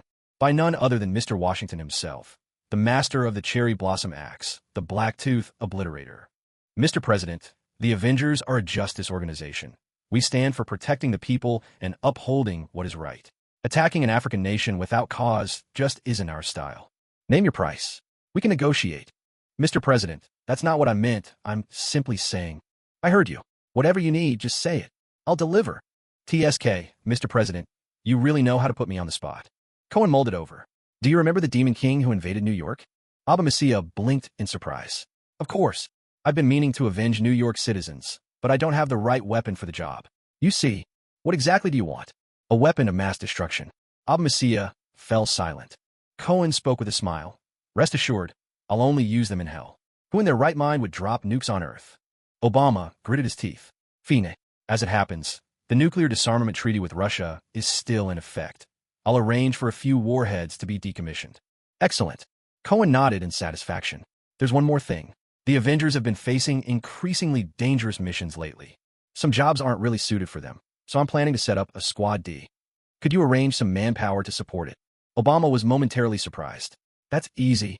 I'll have our best and most loyal American soldiers assigned to you. Cohen chuckled. There's no need to waste such talent. Squad D is destined for extremely hazardous missions. One misstep, and they're likely to be wiped out. So, each month, you can select some high-risk inmates and criminal ex-soldiers from prisons all over the country and give them to me. However, you need to understand this. The moment you hand them over, they're already as good as dead. Obama furrowed his brow. What are you planning? Cohen shrugged. I already told you. I'm seeking revenge on the Demon King. Obama fell silent for a moment. Are a lot of people going to die? Plenty. All right. Cohen's lips curled into a subtle smile. If you were really going to send these guys against the Demon King, it would be a death sentence. The so-called Squad D was, in fact, just a collection of test subjects. He'd gotten his hands on the Hulk serum before and had his people secretly researching it. Even if they couldn't build a Hulk army, putting together an abomination squad should be possible, right? Now the experiments had made great strides, and they needed a large number of human trials. Using convicts as test subjects was about as merciful as it got. Anything else besides those two? Vibranium from Wakanda. Obama's eyes narrowed. How do you propose we divide it? Cohen answered earnestly. How do you plan to split it? 80-20. I get 80? Sounds good. What do you mean you get 80? You mean I get 20? No way. 70-30, my 70. Do you have any idea how many research institutes and military facilities in America are waiting for this stuff? Cohen shrugged. Mr. President, do you really think vibranium can compensate for the loss of 3 aircraft carriers and dozens of warships? Of course it can't. Obama's heart ached. He had a sinking feeling that America's supremacy might truly start to slip away from this day forward. A faint smile played at the corners of Cohen's mouth. Mr. President, you don't really think America's dominance is about to end today, do you? Obama looked at him, puzzled. America still has me. And the Avengers. Don't tell me we don't measure up to a mere 3 aircraft carriers. Perhaps you haven't realized it yet, but the Avengers have already become America's strongest backing, haven't they? Cohen continued. Since we're now America's shield, why would you look far and wide instead of relying on us? Wouldn't it be in your best interest to focus on strengthening the Avengers? Obama frowned and said, but you're not willing to help America kill or occupy other lands, are you? We may be a shield, but as long as we're here, America need never worry about being harmed. Isn't that enough? For things we're unwilling to do, you can always find others to take care of them. But as long as we stand by you, you never have to worry about the safety of American soil. Isn't that enough? Obama thought for a moment. Having an invincible shield first, then worrying about an invincible spear, maybe that actually makes sense. So how do you want to split things up? 70-30. I get 70, you get 30.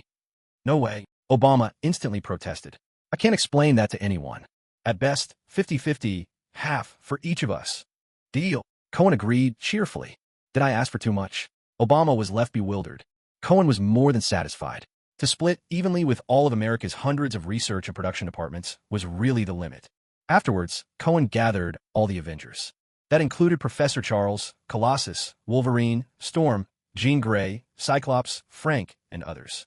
The professor and his team were puzzled about why they needed to get involved in such an unjust war. Cohen answered simply, we have no agenda. We're not siding with the U.S. military or with Wakanda.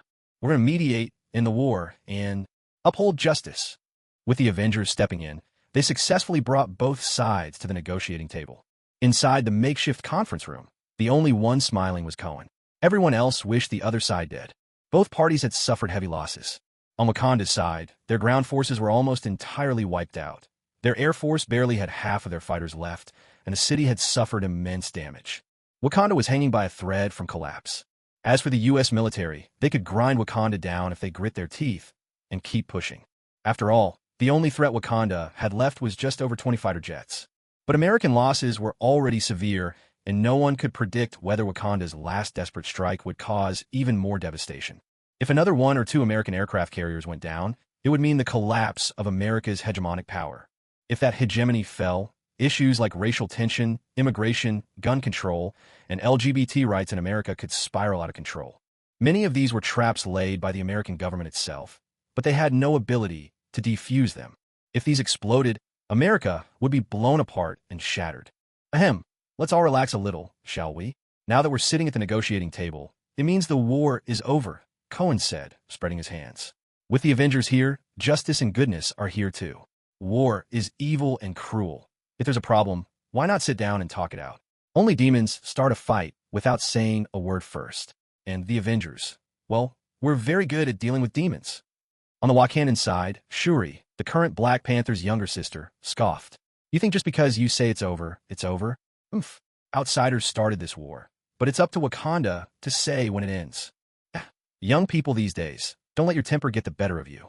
If you insist on continuing this war, you'll soon see what Wakanda looks like in ruins. Shuri slammed the table and shot to her feet, glaring furiously at Cohen. Cohen simply flicked his wrist. A sudden flash exploded right before her eyes.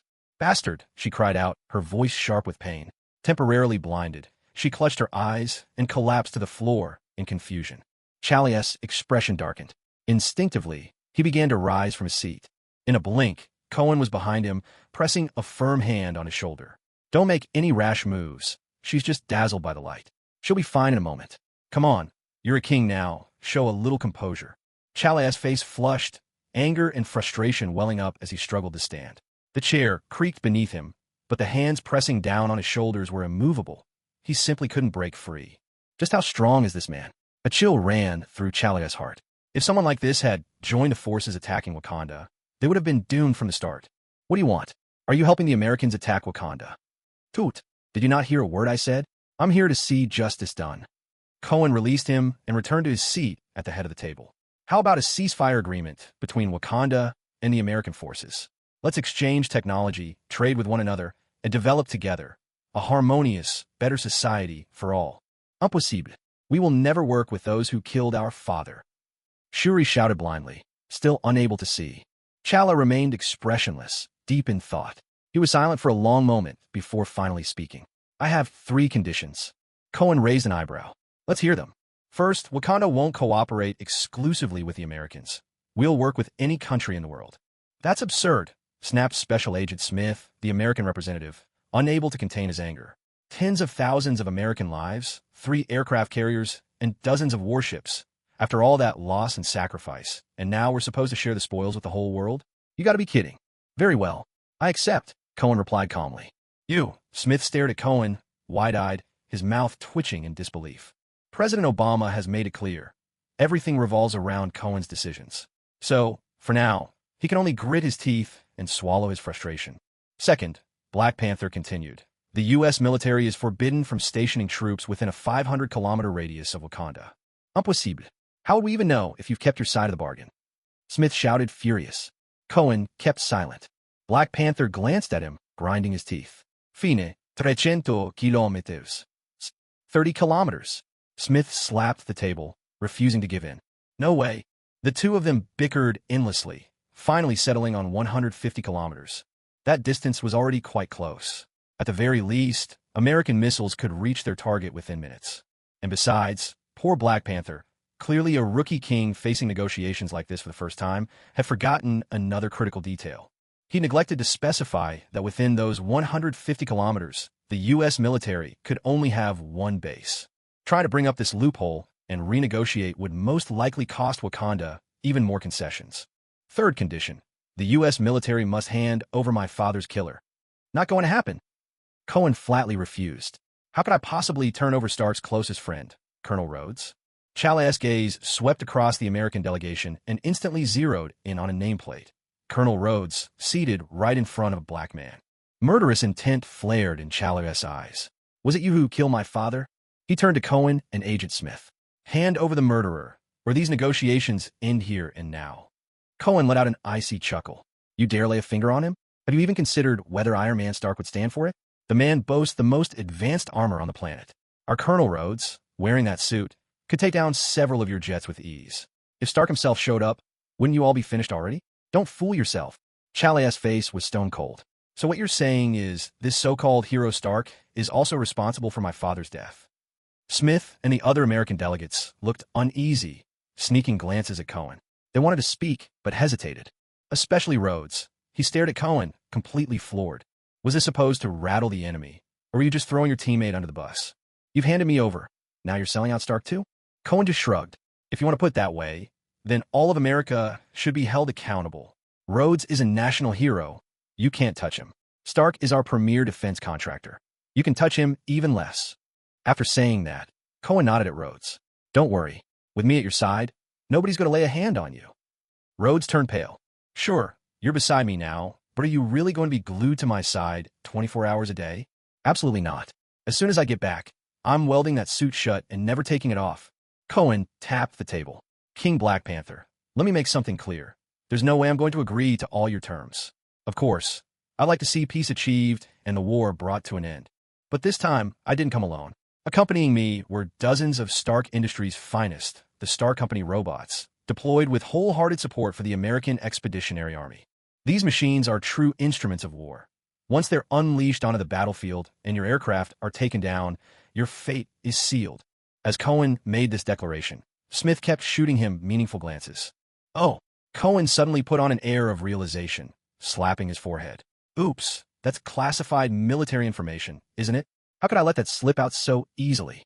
Ah, Chala, you see, I already sympathize with your plight. I've even revealed top-secret details to you. There's an old saying from the East. As long as the Green Hills remain, there's no fear of running out of firewood. Wakanda is already down to its last survivors. If the fighting goes on, you'll truly be wiped out. And besides, you did manage to take down the coalition's supreme commander, General Ross, the man destined to be a 5-star general. I'd say we're even now. Black Panther stared hard at Rhodey. Then after a long pause, he gritted his teeth and spoke in agreement. Fine. Perfect. With Cohen's help, the two sides successfully concluded their first round of talks. There would be a series of subsequent negotiations to decide on the specific terms and details, but Cohen's involvement was no longer required. As for the rest of the Avengers, they'd come all this way for nothing. No sooner had Cohen returned to New York than he received a classified report. Earlier, though the United States had disbanded S.H.I.E.L.D., arrested many of its agents, and seized a number of its bases, the truth was that only SLD's surface influence had been destroyed. In other words, across the world, and even within the U.S., S.H.I.E.L.D. still maintained hidden bases and safe houses. Behind the scenes, Nick Fury continued to command considerable power. However, in America, S.H.I.E.L.D. did not dare show themselves openly. Cohen, however, had always kept a close watch on these forces lurking in the shadows. How did he manage this? Naturally, through the Hydra members who were eager to curry favor with him. Hydra's infiltration of S.H.I.E.L.D. was so thorough that even now Nick Fury is surrounded by double agents. Yet, not a whisper of news had come through in the past few days. Cohen guessed that Fury and his people must be holed up in a highly confidential location, one completely cut off from the outside world. But this morning, a message finally found its way out. It wasn't about Nick Fury's actual whereabouts, though. Instead, it was about his formation of the so-called Injustice League and their first plan to strike at Cohen. Their sights were set on Alcatraz, on the Worthington Labs. That's right, where in X-Men 3, the boy Jimmy resided, the one whose power nullified mutant abilities.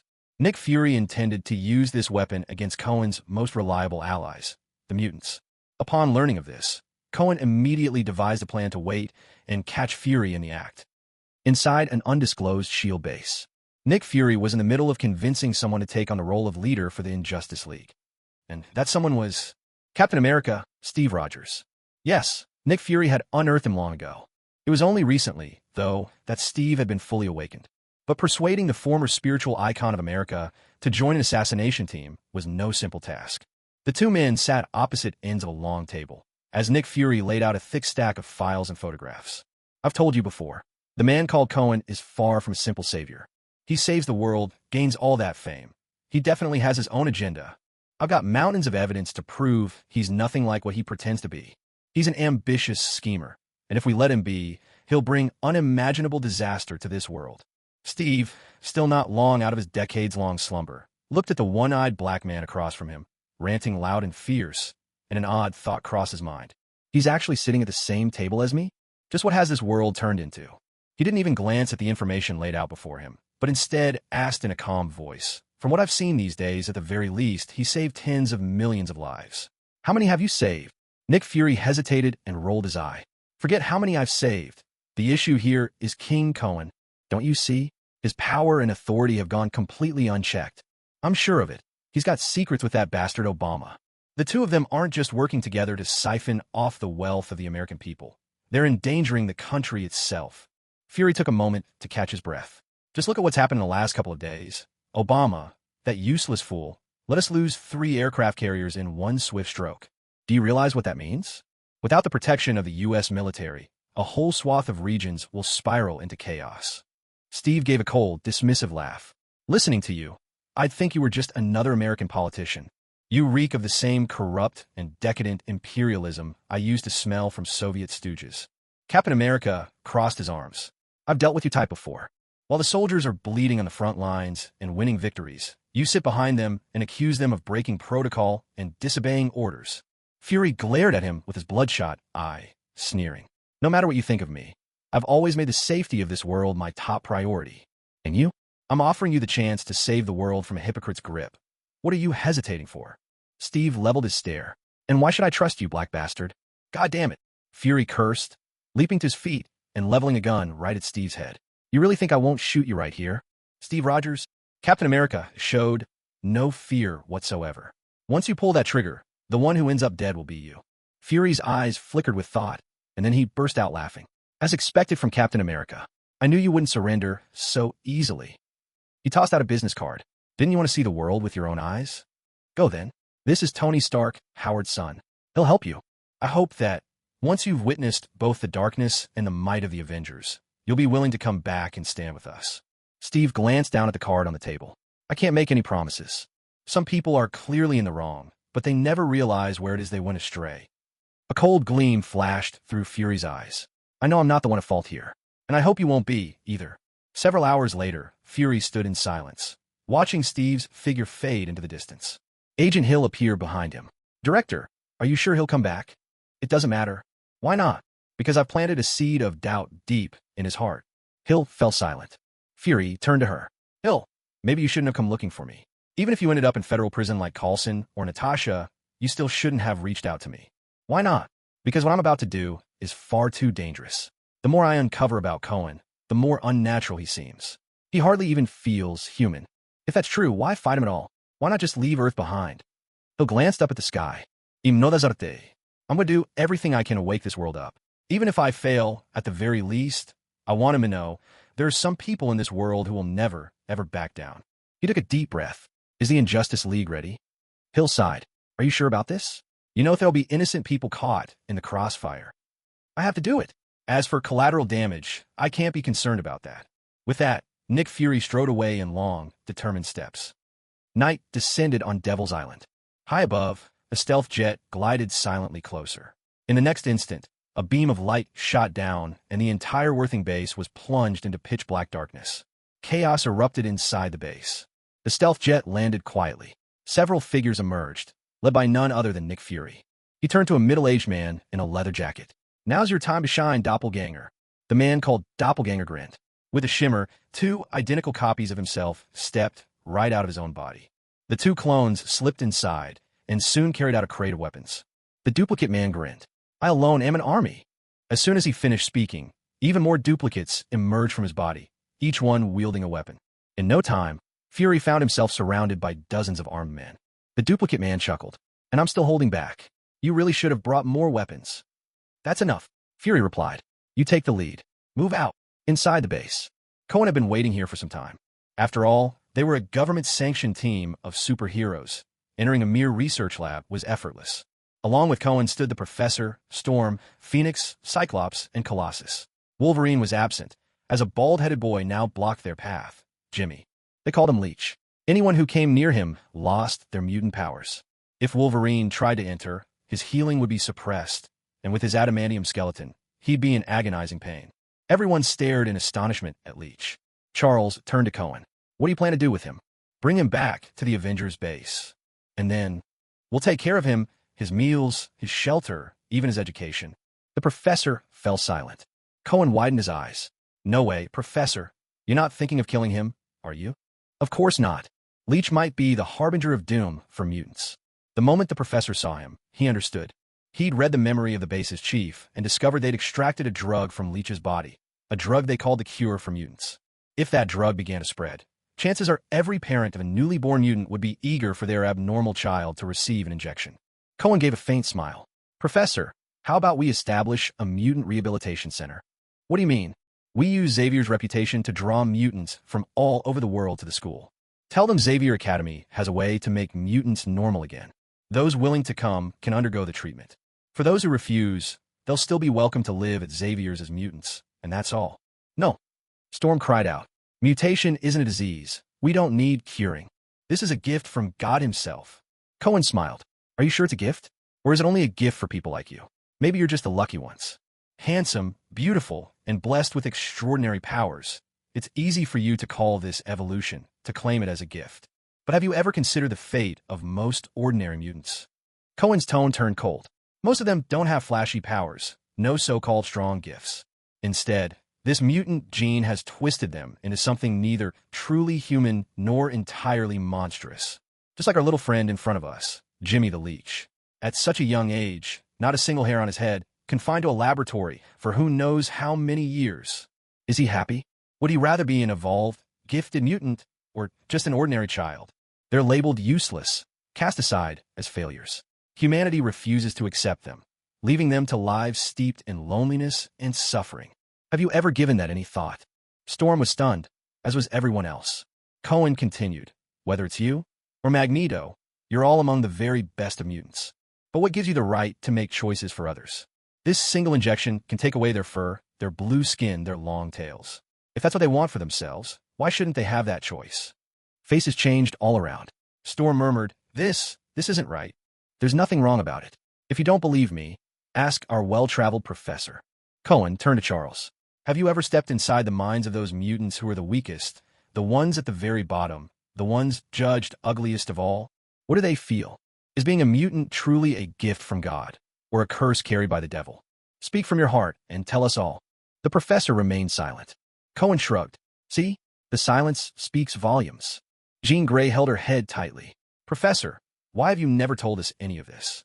The professor stammered. Because we are powerless. Cohen shook his head. Exactly. There are so many mutants in this world. At best, you can only protect the few dozen here at your school. So many more are hated, captured, and experimented on. And you, none of you, can do a thing to stop it. Waving his hand, Cohen said, Let's cut to the chase and save the world together. If you really want to help your fellow mutants, now's your best chance. Becoming a hero that the whole world admires. That's the greatest thing you could do. Even as he spoke, the sounds of battle began to drift in. Clearly, the enemy had arrived. He activated Absolute Zero, beckoning to Jimmy the Leech. Come, get in and take a nap. When you wake up, you'll be free. Let's get to work, Professor. Capture every last one of these mutant fanatics. The professor's thoughts raced, and suddenly he frowned. No, something's wrong. I can't stop them. Cohen was taken aback, a flicker of doubt surfacing deep inside. But in the next instant, several figures appeared before him. At the head was Nick Fury. Catching the group's bewildered faces, Fury let a subtle smile play at his lips. Professor Charles, having some sudden doubts about yourself? He displayed the special earpiece he wore. Technology centuries ahead of anything on Earth, though unfortunately, there aren't nearly enough to go round. If I had my way, I'd give one to every person on the planet. Cyclops stepped forward. You think just because the professor is out of commission, you could take all of us down? Fury's lips twisted into a grin. Who said it's only the professor who's out? Pulse now. No sooner had he spoken than a streak of blue energy flashed through the air. Cyclops patted himself down and realized he wasn't hurt. He frowned, but then noticed the scarlet haze in his vision was fading. This could only mean one thing. His powers were vanishing. Behind him, Storm and the others were experiencing the same dreadful change. Fury gave a cold snort. Did you really believe that kid was the only one who could take your powers away? The pulse here can do it just as well. It doesn't last as long, but it'll more than suffice to deal with you lot. A flicker of panic crossed the faces of Cyclops and Storm. Only now did Cohen step forward. So this was your trap all along? Your real target was never the boy. It's been us from the start. You've already discovered there's a double agent among us, haven't you? Nick Fury let out a derisive laugh. Those little tricks? Far too naive to fool me. Although, I must admit, it's curious. How did you manage to make such a seasoned agent suddenly follow your every word? The truth dawned on Cohen at once. The old man had caught on to Hydra's mole, but hadn't nailed down their identity. Instead, he thought that Cohen somehow controlled someone right under his nose. In the end, Fury was only seeing what he wanted to see. Cohen shook his head silently and turned his attention to the enemies before him, counting. Juggernaut, Pulse, the multiplying man, and this one here is Moonstar. Never heard of you, Cohen replied flatly. Fury's snake-like smile returned. You'll know her soon enough. Juggernaut, finish them. At his command, a mountain of a man, towering, solid red, wearing a bizarre helmet, stepped forward. He clenched his fists, voice tinged with mockery. Ready to be shattered? With a thunderous crash, the floor buckled under his massive weight as he surged forward. The X-Men and their allies scattered in terror, everyone scrambling to dodge, except the professor, whose mobility was limited. He could only watch as Juggernaut charged at him. At the last possible second, there was a ringing metallic clang. A sleek, silver-white suit of armor dropped from the sky, both silver arms stretching out to block Juggernaut's fearsome onslaught. Red Juggernaut, silver machine, steel muscles pitted against unstoppable force. Neither could gain the upper hand. Cohen opened a glowing rift. "Come on, my little bird, and step inside." Just then, the rest of the opposing team sprang into action. Cohen flung a bolt of lightning, which Pulse countered in an instant with a beam of energy, neutralizing the attack. Fury darted to Moonstar's side, voice urgent. "Now, do it." In that instant, Moonstar's eyes turned a ghostly white, her whole body seized up and rigid as though she were sensing something unseen. Cohen felt an eerie presence, as if something was trying to burrow into his mind. He shot a wary glance at Moonstar and Nick Fury. "What are you trying to do?" Fury gave a cold, sharp smile. "She can reach deep into your heart and uncover your deepest fears, then give them a form, so they can come alive and kill you. You two do realize I have defenses for my soul, don't you?" Nick Fury's eyes narrowed. "Of course we do." With those words, he suddenly whipped out a syringe and plunged it into Moonstar's neck. As the red serum was injected, everything changed. In a flash, Cohen felt as though a massive stone disc had been chained to his soul. His senses to the outside world grew dull and sluggish. This strange power didn't seem to need to reach deep inside his soul. In a blink, Cohen's vision flickered and blurred, revealing glimpses of the unthinkable. A biting cold wind sprang up from nowhere. 5 whirling vortexes, some dark, some shining, materialized in the sky overhead. He could dimly sense a force of unimaginable power radiating from them. Moonstar trembled all over. Sweat poured from her brow in great, shining beads. Nick Fury's brow was deeply furrowed. "What is it that you're so afraid of?" Just then, the crushing weight pressing down on Cohen's mind vanished. Moonstar's ability had progressed. Now she could give substance to his darkest fears. He smiled faintly. "It's only today I've truly realized. I have more fears than I imagined." She picked only 5, and honestly, they're among the weaker ones. It seems she can't actually bring them fully into existence. Fury could already feel the overwhelming aura pouring from each of those 5 swirling storms. Even with just a whiff of their strength leaking through, it made his skin crawl. A part of him wondered, if beings of that caliber became truly real, what devastation would follow. Meanwhile, Cohen studied the 5 vortexes with the appraisal lens of his system, curiosity gleaming in his eyes. These vortexes were precisely what Moonstar was trying to summon into reality, the 5 primordial creator deities of the Marvel Universe. Maybe because they were manifested as his enemies, the system instantly flagged them all as criminals. Their threat level rose rapidly, climbing from merely silver all the way to platinum grade. But even so, this seemed to be the limit of Moonstar's power. The pressure emanating from them might have been staggering, but their true strength was far from their legendary selves. Elsewhere, Juggernaut and the War Machine were locked in a thunderous battle, reducing nearly half the laboratory to ruins. The multiple mans scattered into countless clones, joining forces with Pulse to throw themselves before Cone, doing their best to shield Moonstar as she struggled to complete the manifestation. Cone raised his hand and unleashed a blast of furious lightning. The clones were obliterated in an instant, while Pulse barely managed to fend off the lightning's force with his abilities. Seeing this, Fury called desperately to Moonstar. "We're out of time. Forget the other 4. Just bring one into reality. That's enough." Cohen darted forward, and before the doppelganger and Pulse could react, he slapped each of them on the back of the head. Their abilities were somewhat interesting, and since their prey ranking wasn't too high, it was better to keep them alive than to kill them. Casually, he tossed the 2 into the absolute domain. Just then, he sensed a surge of powerful energy. A deafening roar erupted, a storm raging through the heavens and earth as the world seemed to shift its colors. From within a colossal vortex, a foot clad in purple armor stepped forward. The design looked all too familiar, and Cohen felt a chill run down his spine, his eyes widening in disbelief. Wait, could it really be? The Planet Devourer. The moment that Armored Foot came into view, Yueshing let out a miserable scream and collapsed into unconsciousness. Within a heartbeat, Cohen almost cried out himself, for standing before him was none other than a miniature version of the Planet Devourer. The figure barely reached his knees, its whole body plump and rounded. Cohen turned to look at the equally stupefied Nick Fury. "So this This is your trump card against me? Are you trying to kill me? Or just gifting me a godson? Fury glanced helplessly at the unconscious Yueshing on the ground, and then at the little planet devourer, his expression souring by the second. At that moment, the tiny planet devourer extended a chubby finger at Cohen, speaking in a raspy voice. There's a stench on you I loathe. Plapava to die. He charged over, furiously punching and kicking at Cohen's shin. Cohen bent down and, grabbing him by the scruff of the neck, hoisted him up in one hand. Put me down, you jerk. Strange, Cohen thought. You look like a toddler, but why do you sound like a world-weary old man who smokes a pack a day? And another thing, just a moment ago, there were 5 vortices.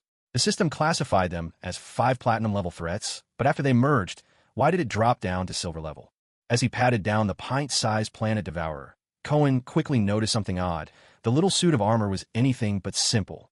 Even when he pulled at it with all his strength, it showed no signs of tearing or deforming. So most of the power used to create 5 platinum-grade prey was spent on making this outfit, huh?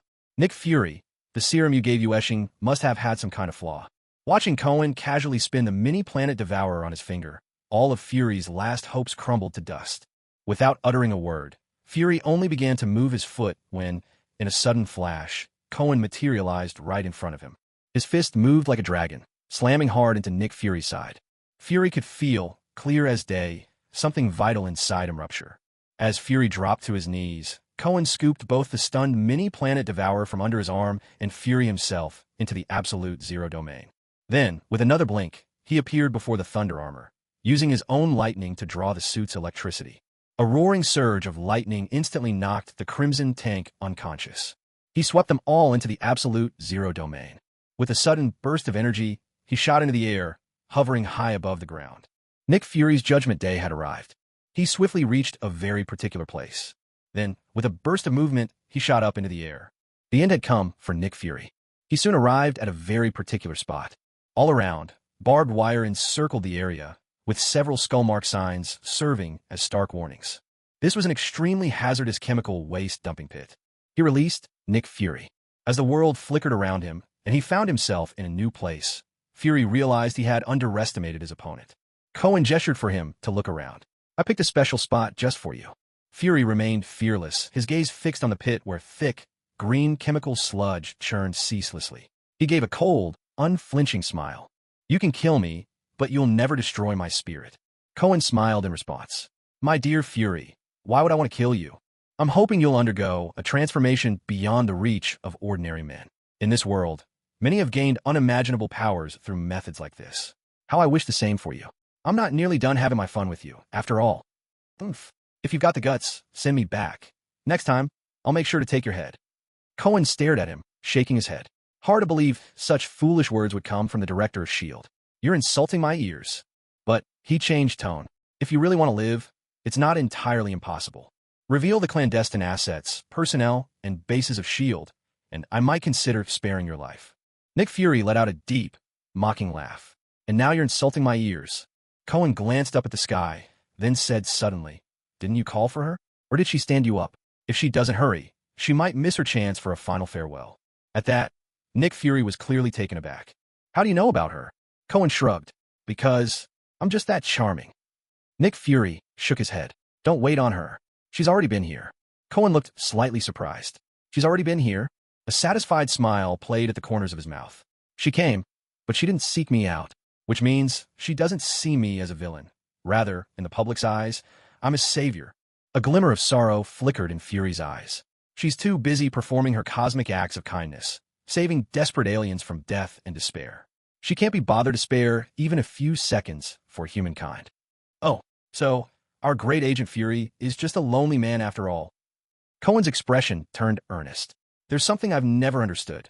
Why are you so determined to go against me? I've truly saved the lives of tens of millions. Even if I've acted less than morally in private. So what? If I'm not mistaken, the worst embezzler in S.H.I.E.L.D. is you. What right do you have to judge me? You will bring disaster to this world. Why? Nick Fury. Just a hunch. The growing gut feeling of a battle-hardened, seasoned old agent. Screw you. Cohen rolled his eyes and gave a shove. Nick Fury tumbled into the pool of chemical waste. You're downright insane. Cohen cursed, but still wasn't enough to vent his rage. He leapt in after, scanned his surroundings, and grabbed a long stick. While Nick Fury was still struggling at the surface, Cohen struck at his head with the stick. A hunch, huh? Hunches and more hunches. Did your hunch tell you you'd die here today? Nick Fury, just before being swallowed by the waste, burst above the surface one last time, shouting at Cohen. We'll meet again, Cohen. We will meet again. Cohen snorted coldly. If you get the Skrulls to impersonate you again, well, then I suppose we will meet again. With that, Nick Fury sank to the bottom of the waste pool. Mere moments later, the system chimed. Diamond level prey progress, 2 out of 3. It appeared that the illustrious Nick Fury himself hadn't been so lucky as to evolve in a pool of toxic waste. A few days after returning to the Avengers base, the American president, Oba, quietly sent over the few nuclear bombs he'd promised. A quick inspection showed they were all old models, each with yields ranging between 500 kilotons and 1 megaton. For bombs in total, the warhead he'd obtained previously, on the other hand, had come from a multi-warhead missile. But in hell, a missile would obviously be of no use. He'd have to dismantle the warheads and turn them into timed bombs. He was itching to start the hell teleportation right away. By his reckoning, even if nukes were somewhat less effective in hell, a single bomb should still wipe out tens of thousands of demons, right? He wasn't greedy. If he could kill 70 or 80,000, he'd be satisfied. Just from the kill reward alone, he could rack up tens of thousands of attribute points. Add those up, and wouldn't that make him a living god on Earth? 100 tons of force in a single punch. How can anyone stand up to that? But hell, needless to say, wasn't a place he'd visited before. Who knew where the beast's horn would teleport him? If he ended up in some remote, desolate corner of hell and ran into danger, well, he'd be completely doomed. Besides, did hell even have cities or settlements? He thought it over carefully. This was a job for someone else. The Ancient One. Thanks to his previous search, he already knew where Komartaj was located. This time, he could fly straight there. And since he was going, he might as well take care of another matter at the same time. The matter of Asgard's 2 brothers, Thor and Loki. After some time out facing the world's harsh realities, Thor had visibly grown. As an ordinary person, he understood what ordinary people truly needed. Or rather, if he were a common citizen or a soldier of Asgard, what kind of life would he desire? Certainly not one filled with war. As for Loki, after Frank had arranged for him to do some casual labor for a while, something that turned out to be completely ineffective, Cohen found him a new role, a street-level hero under the Avengers' supervision. For Loki, a child who had both his parents but grew up severely lacking in affection, what he needed was neither the throne nor dominion, but a sense of belonging, recognition from his father and mother, recognition from his people, and from everyone around him. At his core, he truly wished to become a hero. But Thor's brilliance had always been blinding, overshadowing him completely. That's how he was twisted. As the aloof third princess of Asgard, in the beginning, Loki naturally scoffed at the idea of becoming a lowly street hero in New York. On top of that, his powers have been restricted. Cohen's solution was simple. Lock him inside a suit of metal armor. Let someone else operate the controls, and force him to play the role of a street hero. And while he was at it, Cohen cooked up a few crises for Thor, so that the god of thunder could have the chance to save his big brother and be a hero himself. Cohen even had Loki patrol the streets in his heroic guise, soaking up the cheers and adoration of the public.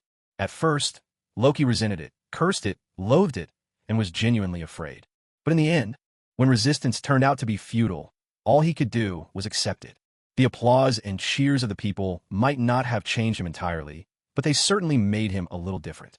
Especially when Thor, clueless as ever, found out his little brother had become a street hero. He lovingly organized a fan club to support him. So when Cohen approached them again, declaring he was ready to take them home, both of them were left stunned. Asgard. It suddenly felt like something unbearably distant. Nipple, Kamartai. Because he had once helped the Ancient One, he easily passed through the mountain gates for an audience with the master. Watching the apprentice sorcerers practicing in the courtyard, Cohen asked with curiosity, Master, do you think I have any magical talent? I'm always looking to improve, you know. Maybe I even have what it takes to be the next Sorcerer Supreme. You do not, came the Ancient One's cold and unambiguous reply. TCH, how heartless. At that moment, Loki beamed and chimed in from behind. Why don't you set me free? I could teach you. I am the finest sorcerer in all 9 realms. Cohen shot him a sidelong glance. How about this? You fight the Ancient One, and if you win, I'll take you as my teacher. How's that? Looking up at the sky, Loki scoffed. I don't fight women. Oh, please. You're all brawn and no brains. Where do you get the nerve to call yourself the greatest sorcerer in the 9 realms? I only got caught by your trap because of a moment's carelessness. If you have what it takes, face me directly in a real duel. Cohen hefted Mjolnir in his hand. Fight head-on. I'm afraid I'll smash you to death in one hit. Loki turned to look at Thor. Brother, does this mean you'll never get your hammer back? Thor's eyes were full of sorrow. I have no idea. Maybe Father is still blaming me from the realm beyond. Suddenly, Loki froze for a moment. Damn, how'd he forget to clear this up with Thor? If they go back now, won't he get another beating? No, wait, Thor's godly powers are gone. Maybe it's my turn to do the beating. The thought made his hands itch.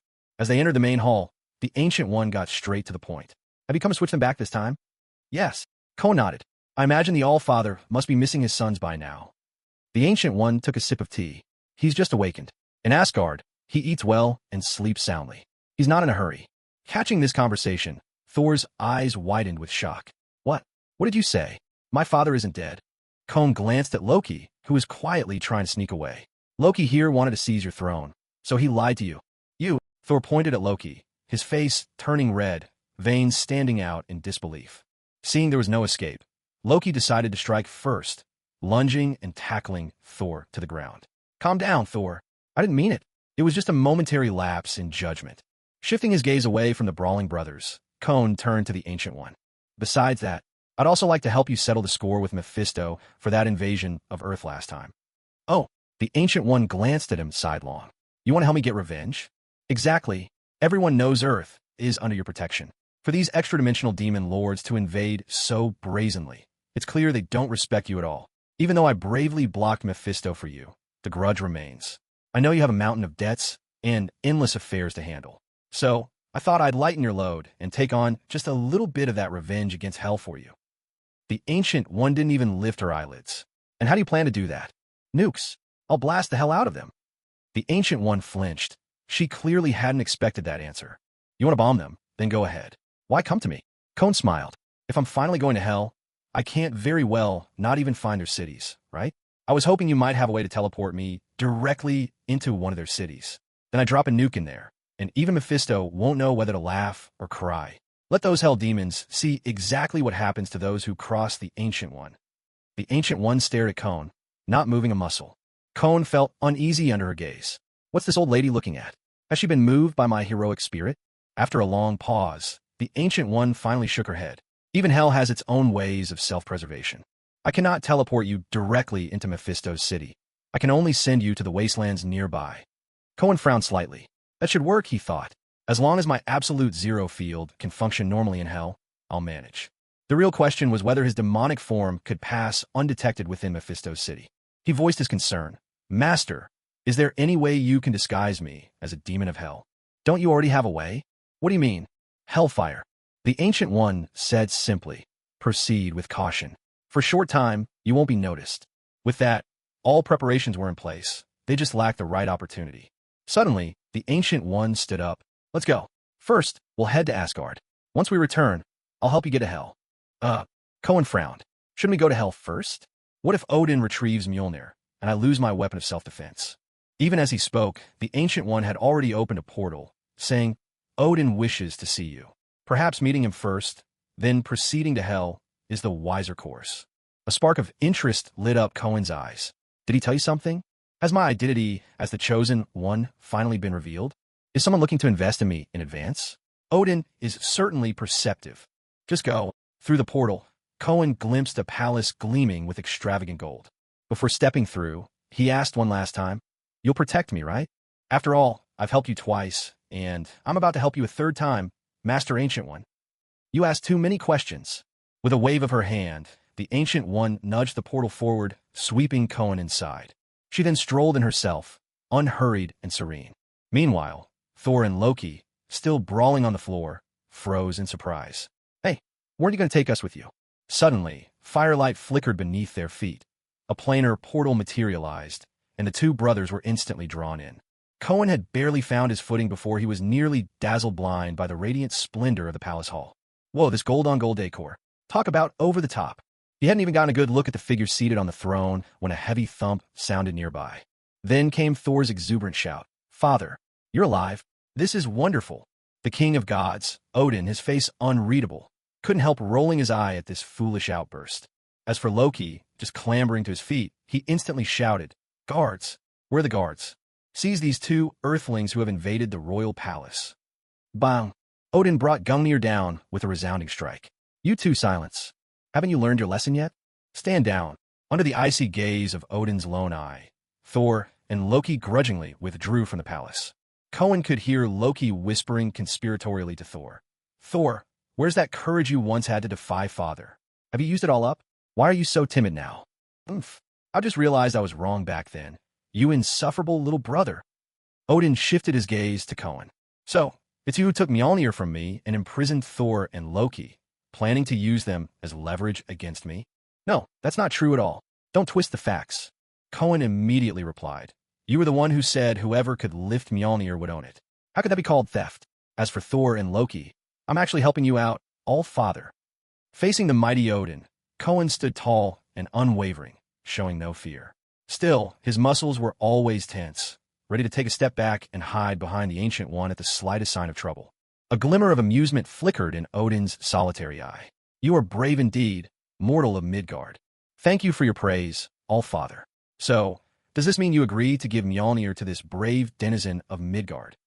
Odin paused ever so slightly before letting out a dry chuckle.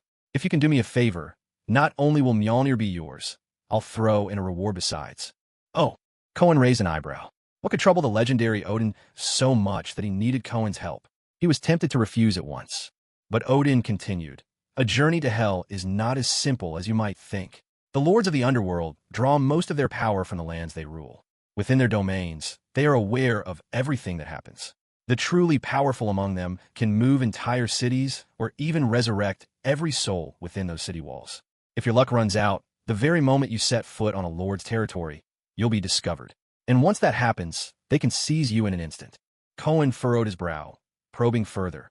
I take it you have a way around this, All-Father? That depends on your choice. Cohen did not hesitate. Then let's discuss this deal of yours in detail. Several hours later, after a grueling and exacting negotiation, Cohen and Odin sealed their pact. Without delay, the Ancient One began preparing a portal in Asgard that would connect straight to Hell. Clearly, by ascending them from here, Asgard would be shouldering some of the potential wrath from the dread demon lords.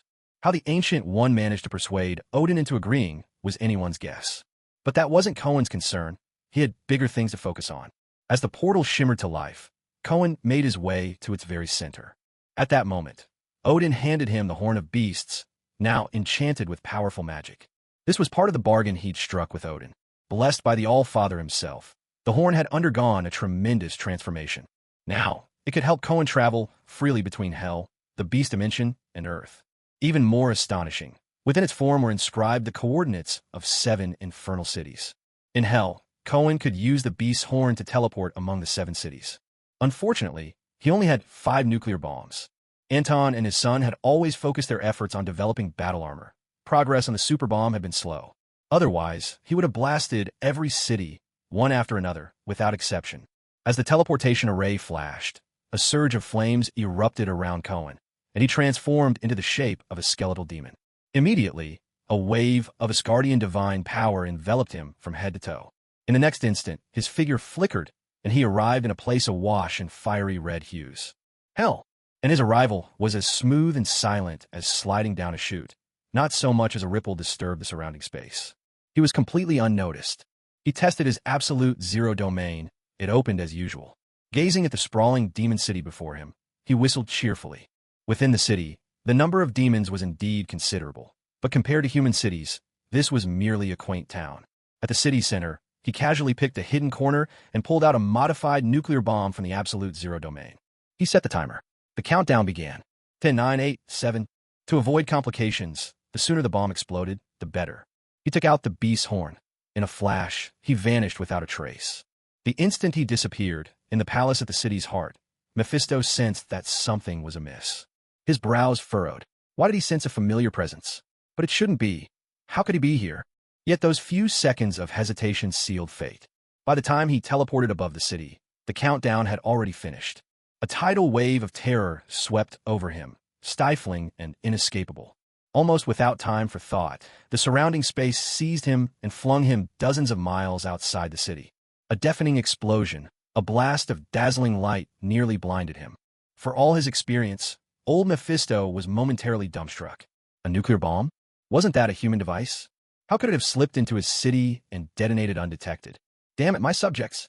Watching the shockwave tear through his city, Mephisto's heart turned cold. He flashed back into the ruins. Stop, he thundered. At his shout, the overwhelming shockwave smashed against an invisible fortress, its force dwindling rapidly. But the immense backlash made Mephisto spit out a breath of black mist. His aura suddenly diminished. Though he'd managed to halt the blast, the massive radiation from the detonation was already wiping out his demon subjects, one after another. Mephisto howled skyward, "Cohen King, I will kill you." Meanwhile, Cohen had already reached the second city. He dared not waste a moment, not even taking the time to pick the best spot. Yet, as the cheerful alerts chimed in his mind, he couldn't help but break into an irrepressible grin. Congratulations! First time achieving a 500 kill streak. Free attribute points, 500. Congratulations! First time achieving a 1,000 kill streak. Free attribute points, 1,000. Congratulations! First time achieving a 2,000 kill streak. Free attribute points, 2,000. Just the densely packed kill streak reward alone nearly added up to tens of thousands of attribute points. And that was without counting what other treasures the reward packages might contain. Moreover, even now, the cascade of notifications in his mind hadn't stopped for a moment. This meant that a nuclear bomb's delayed killing effect was truly fearsome. After arming the bomb at his feet, Cohen's figure blurred as he flashed toward the next city. A few seconds later, with a thunderous boom, a magnificent mushroom cloud blossomed above the city. Perhaps because there were no demon lords residing here, the number of demons Cohen wiped out easily surpassed that of Old Mo's domain. At first, Cohen had worried that the demon lords of hell might tip each other off. He imagined that after the first and second nukes went off, every demon city would be thrown into a state of emergency. But reality proved he was overthinking things. An outraged old MO detected the faint stir caused by the second nuclear blast. But he only paused, briefly stunned. Clearly, he had no intention of alerting the other lords. In fact, even when questioned by other lords through magical means, he forced an easy smile. "No problem at all. Everything's fine here. You must have sensed wrong." It wasn't until the third nuclear strike that the leading demon lords of hell realized something was amiss. Lucifer, one of the mightiest demon lords of all, soared instantly above his own capital. He was even more formidable than Mephisto. The very instant Cohen pressed the nuclear countdown, Lucifer was struck by a wave of foreboding dread. Sweeping his gaze across the city, he quickly spotted Cohen, who hadn't had time to teleport away. "You there, what are you doing?" Cohen glanced back with a sly grin. "Why, I'm planting mushrooms. Huge, aromatic ones. Enough to feed your tens of thousands of demon minions once and for all." Lucifer's brow furrowed, his eyes locked on the nuke behind Cohen, the sense of danger growing ever more intense. He chose not to waste words. Instead, he moved straight into action. Yet just as he was about to strike, Cohen's hand flickered and a long spear materialized. Lucifer's eyes widened in disbelief. "Gungnir? What's your connection to that old fossil Odin?" Cohen chuckled. "Oh, he's just one of my creditors." With that, Cohen whispered to Gungnir, "Go for his vital spot." The spear whistled as he flung it. Lucifer's gut clenched. He blinked away in rapid succession, springs of cold sweat prickling along his spine. Cohen glanced back at the counting timer. 3, 2. The beast's horn activated, and with a flicker, he vanished from sight. Just as he reached the outskirts of the fifth city, a sudden flash of light split the sky. Gungnir appeared before him. There was a smear of blood on the spear and a suspicious trace of white liquid. Cohen furrowed his brow. Wasn't Lucifer supposed to be without gender? That suspicious fluid, could it really be? He pondered a moment, then summoned the absolute zero field, sealing away both the blood and the white substance within it. Thanks to the stasis power of the absolute zero field, nothing inside would spoil. Ahead lay the fifth city, but Cohen had no intention of entering. By now, the Lords of Hell had surely noticed that something was amiss. To go now would be as good as courting death. Though he possessed Gungnir, he was still a far cry from Odin. It was only by catching them off guard that he stood a chance. He immediately triggered the beast's horn again, darting away as his return journey began. In the instant before teleporting, he glimpsed a pair of massive hands reaching for him and the furious face of Lucifer closing in. Cohen grinned slyly, forming a fist with his right hand, leaving only his middle finger extended. Staring into his empty palm, Lucifer bellowed, "You shameless wretch! I swear I'll hurl you into the sea of infernal flames, to suffer its torment for 10,000 years." No sooner had he roared than Mephisto arrived with 2 other lords in tow. Seeing Lucifer in the throes of rage, Mephisto's nostrils flared as he caught a whiff of something. I think I smell the power of some other god." It's definitely not that brat Cohen. Lucifer, do you have any idea who it is? Lucifer shot a furtive glance at his lower abdomen, then turned away, his face frosty. No idea. Mephisto paid his attitude no mind. Lucifer, a traitor cast down from heaven, strikingly beautiful and neither male nor female. But after ages of the same icy demeanor, they'd all grown used to it. Mephisto turned to the other two. Gentlemen, I know who that little brat who raided hell really is. I'm thinking, why don't we join forces against him? What do you say? No need. I'll handle this myself. With that, Lucifer unfurled his dusky wings, tore a hole in the fabric of space, and vanished. Mephisto shook his head in resignation, opening a portal for himself, ready to head home. The other two Hell Lords urgently called after him. Mephisto, we're ready to work together. Old Mephisto gave a dismissive shake of the head.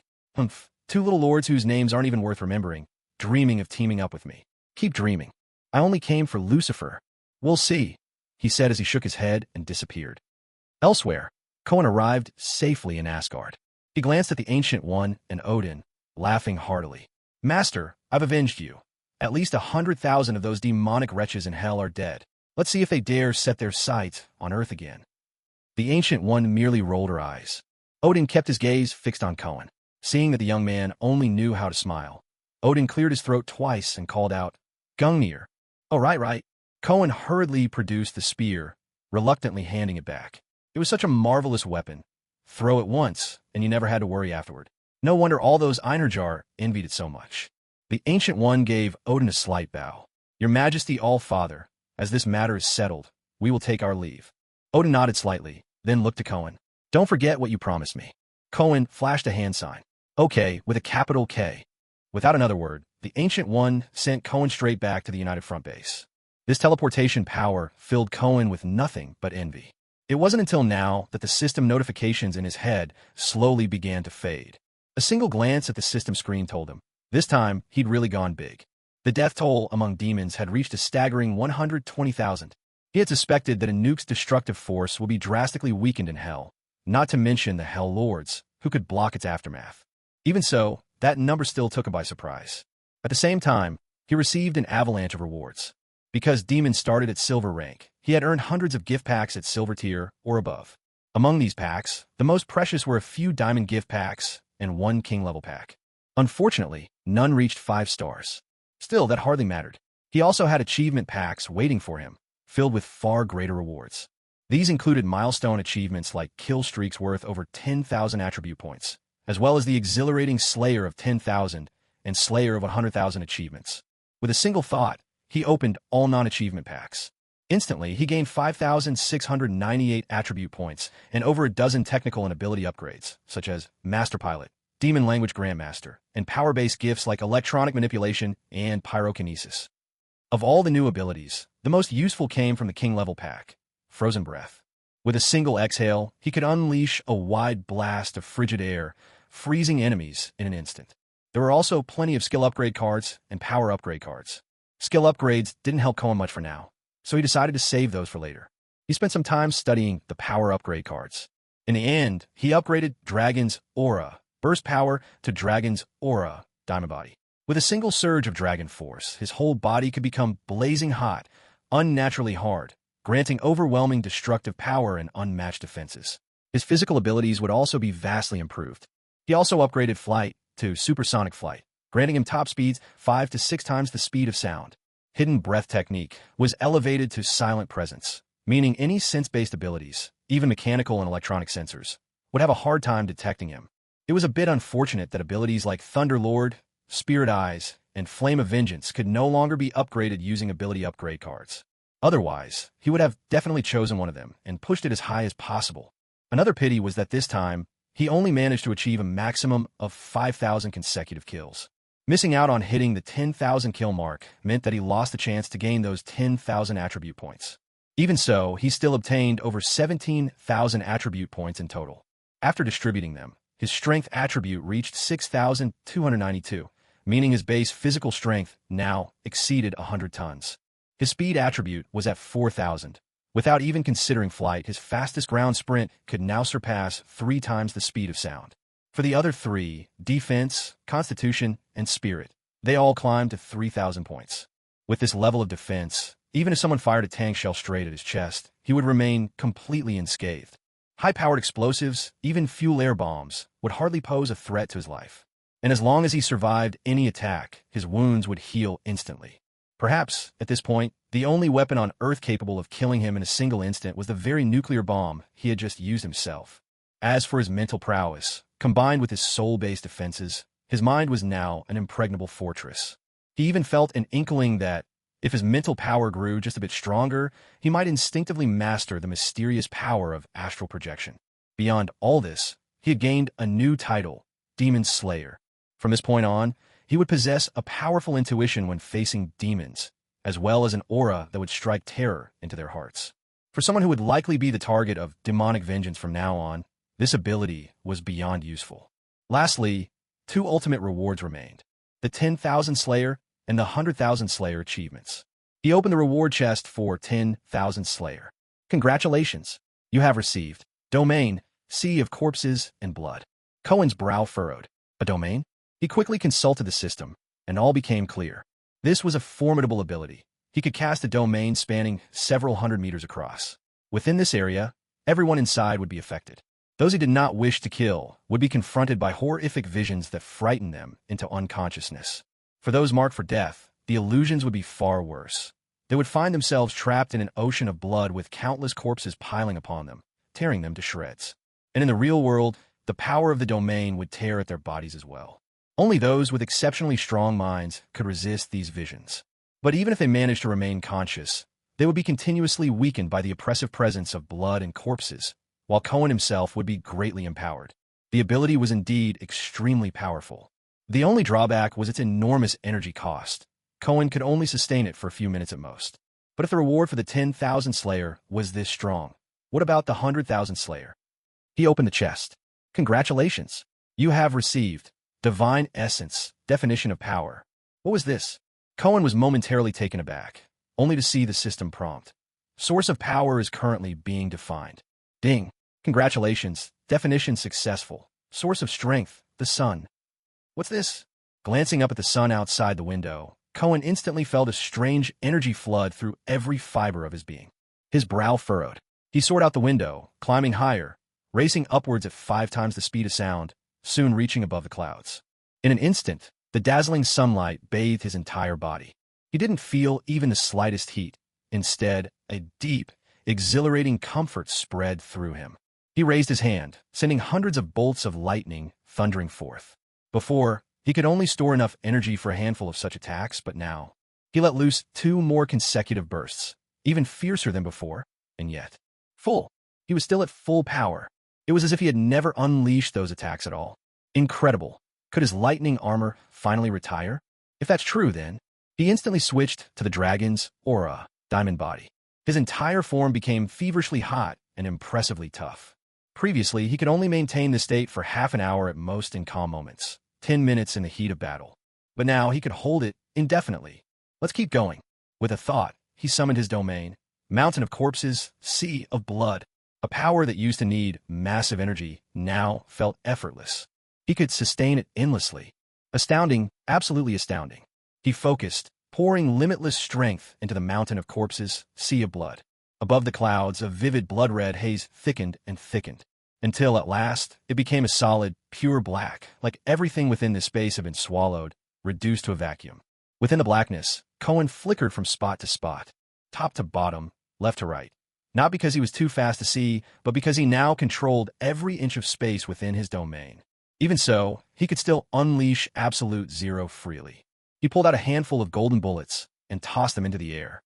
With a flicker of intent, both the copper bullets and the gunpowder inside them instantly crumbled to dust. Another thought, and those specks of dust compressed neatly into a perfect little cube. He flexed his hand, sensing his power continue to grow, slowly but steadily. Only then did he fully grasp the system's introduction. As long as the sun stand in the sky, his strength shall never fade. So long as strength endures, his battle never ends. Now, the sun was the very source of his power. As long as it shone, he could face any foe in peak condition with all his enhancements. Even better, his peak would only keep rising with every passing moment. This reward was called Divine Nature, truly worthy of its name. In a flash, he made up his mind. Just wait, I'm going to build a palace in space that always faces the sun. And from now on, any challenge, let's schedule it at sunrise. Because I can fight until the sun goes down. He was still reveling in his newfound power when, suddenly, a voice sounded from outside his domain. Cohen King, are you in there? Master Ancient One's voice echoed. A portal opened on the surface of the black sphere, and Cohen greeted cheerfully. Master Ancient One, would you care to come in and take a seat? What is this thing? Ancient One asked, her expression grave. It's the sorcerer's happy house. Who knows? Maybe there's a great treasure inside. Won't you come in and have a look? Ancient One's eyes narrowed dangerously, causing Cohen's heart to skip a beat. He forced a smile. Just kidding. This is actually a new technological gadget I've invented. I'll put it away right now. At his command, the black sphere vanished instantly. Ancient One silently regarded him. Cohen shrugged. Master, let me share some good news. I've grown even stronger. Next time some demon dares to stir up trouble, I'll help you bash their sorry heads in. He rubbed his hands together. So what about teaching me the art of magical lending? Ancient One shook her head. To borrow power from the demonic gods, you must master 9 types of potent sorcery.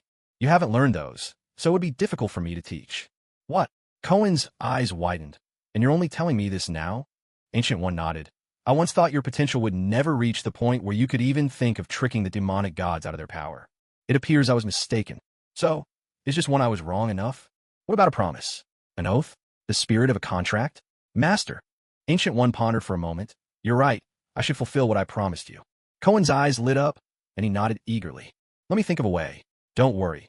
Even if I can't find a solution, I'll make sure the next Sorcerer Supreme continues to honor this promise. For generation after generation, without end. Oof, Master, you're trying to get out of this. The words left Cohen's mouth before he realized. Wait, is she hinting at something? Is the lesson starting already? But you haven't taught me how to borrow, and you're already talking about how to default? Before Cohen could press further, the Ancient One turned and strode away, as if she'd quietly made up her mind. Cohen ground his teeth and thought for a long while, before reaching a decision of his own. If you really won't teach me, then I'll help you teach your little apprentice. If the master owes a debt, the disciple can settle it. Sounds fair to me. Meanwhile, at a secret shield base somewhere on Earth, ever since Nick Fury's death, everyone was in low spirits. Agent Hill sat at the desk in the acting director's office, reading through a project proposal. It was for the development of the Cosmic Cube, a plan to create a superweapon powerful enough to defeat Cohen King. This was a project left behind by Director Fury, and it had already been under experimentation for a long time. Hill hesitated, torn about whether to proceed. She had always been wary of the incredible power contained within the cube. But looking at the dispirited atmosphere hanging over the base, she realized S.H.I.E.L.D. needed a victory to rally its people. Right now, SHLD's top priority was to stand against Cohen.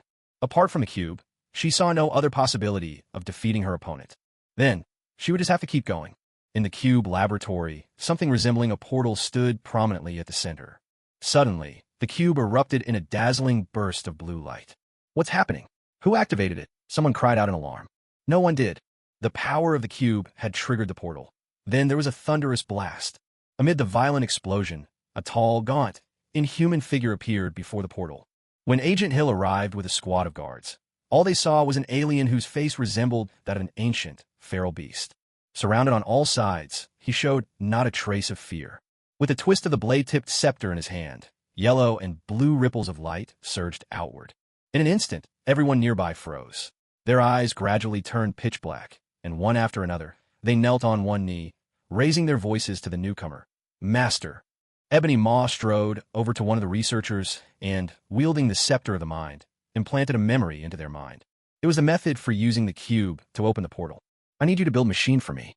Help me open the portal. The researcher's eyes lit up. We'll need a certain element, Master. At this moment, Cohen was busy training his adorable little pet, a miniature version of the planet-devouring Titan. He'd had the professor check and discovered the little creature possessed a complete, independent soul. Just a little slow-witted, that was all. Cohen had no idea how Moonstar managed it, but having such a tiny companion station at Avengers Base had won it many fans. Right now, Mini Devourer was seated before Cohen, but had turned its head away, stubbornly refusing to make eye contact. In Cohen's hand was a large, aromatic roasted lamb shank, which he waved temptingly beneath the creature's nose. Want a bite? Want some? If you do, show your respect, and take off your armor. Mini Devourer gulped, but coolly turned its head aside. Seeing no reaction, Cohen took a gigantic bite. Delicious, he exaggerated, relishing every mouthful. Unable to resist the provocation any longer, Mini Devourer suddenly leapt like a bouncing watermelon and lunged at Cohen. In a flash, it grabbed hold of the shank, biting down hard. Cohen gave the lamb a playful shake, but Mini Devourer clung on for dear life. By the time Cohen managed to pry him off, a hefty portion of both meat and bone had disappeared. With cheeks bulging, Mini Devourer was still struggling to swallow, yet there wasn't a single greasy smudge on his armor. Over the past few days, Cohen had run tests and discovered that while the armor appeared to be made of leather, it was in fact astoundingly resilient. As far as he could tell, nothing in the entire Avengers base, except for vibranium and adamantium, could match its toughness. Durability aside, it was also fireproof, waterproof, insulated, resistant to electricity, and could even withstand magical assaults. Cohen would have loved to remove the armor and toss it to Anton and his son for a good study. Unfortunately, Mini Devourer would have none of it. Coon, who treats him as a pet, is reluctant to use force and can only resort to a mix of threats and enticements. Unfortunately, so far, nothing has worked. Coon casually tosses the leftover lamb leg to Little Swallow, glances up at the sun overhead, and stretches with a sense of leisure. Recently, he's discovered another marvelous use for sunlight. As long as he basks in it for an hour or two each day, his physical attributes gradually improve over time. At the moment, each attribute increases by 2 to 4 points daily. Too little sunlight does nothing, and more than necessary is simply a waste. He's quite content with this. Barring overcast days and rain, it adds up to more than 300 attribute points a month out of thin air. It's utterly exhilarating. Number 28, Kuhnen Street, Stuttgart, Germany. A gathering of society's elite is underway, the violin's elegant melody weaving through the grand hall. Couples glide gracefully across the dance floor. Agent Hill enters the venue in a stunning red dress, strolling in with effortless poise. Her beauty catches the eye of many, and several gentlemen try their luck at conversation, only to be politely but firmly turned away. She stands quietly in a corner, her eyes filled with appreciation as she listens to her target, Dr. Heinrich Seif, deliver his speech. After a round of applause, Heinrich steps down, and Hill moves toward him, unhurried and composed. Not far from this scene, a shield strike team, fully equipped, launches an assault on a research facility. The armed guards barely have time to react before they are efficiently neutralized one after another. Soon, the shield team arrives at a heavy alloy security door. One agent produces a unique device, setting it before the iris scanner. Back at the party, Heinrich's heart pounds as he watches the gorgeous woman approach. "Excuse me, beautiful lady, may I?" Before he can finish, a shadow flits past. A sharp weapon pierces his eye in a flash. With a blood-curdling scream, he collapses instantly. Panic erupts through the crowd. Hill calmly wipes the blood from her hands as she exits. The police rush in, but not even a trace of her remains. Elsewhere, the SHIELD agents succeed in opening the alloy vault and secure the iridium. In a hidden chamber, Ebony Maw, orchestrating events from behind the scenes, observes with satisfaction. Using the Mind Scepter, he immediately contacts Thanos, far away in the cosmos. "Master, I have located the Tesseract and can bring it back to you." Ebony Maw pauses before adding, "However, shall I summon the Chitauri army to wipe out half this planet's population?" On his throne, Thanos, bearing a striking resemblance to a sentient purple yam, ponders for a moment. He knows there is a third Infinity Stone on Earth, apparently safeguarded by a powerful sorcerer. Should Ebony Maw return now, they'd obtain only 2 stones. But the goal is all 6. Even one less is unacceptable. Conquer this planet and find the third Infinity Stone. It's right here on this world. Ebony Maw paused for a moment, then immediately understood what Thanos meant. To think that this seemingly insignificant planet held not just 1, but 2 Infinity Stones. It was truly incredible. But that made things far more convenient. Their master's dream was now halfway to being realized at once. Ebony Maw pondered briefly. "Master, I'll need some reinforcements. This planet possesses forces more powerful than I had anticipated. I will send Corvus Glaive and Cull Obsidian to assist you." "As you command, my lord." As the call ended, Ebony Maw began to consider where best to open the portal. He needed somewhere that commanded attention, somewhere under the brightest of spotlights, because seizing control of such a place would strike terror into the hearts of the world. If that happened, the will to fight among this planet's inhabitants would crumble. With a flicker of thought, the computer screen before him exploded into a patchwork of images. "Hello, everyone. I'm Stark, and today I'm thrilled to present the greatest invention in the history of Stark Industries. The Avengers spring into action once more, heroes gathered once again. Stark, the greatest inventor of the 21st century. The life and times of Wolverine, Logan, a member of the Avengers. Stark spotted at night among 8 women. After watching for some time, Ebony Maw noticed 2 names that dominated the discussion above all others.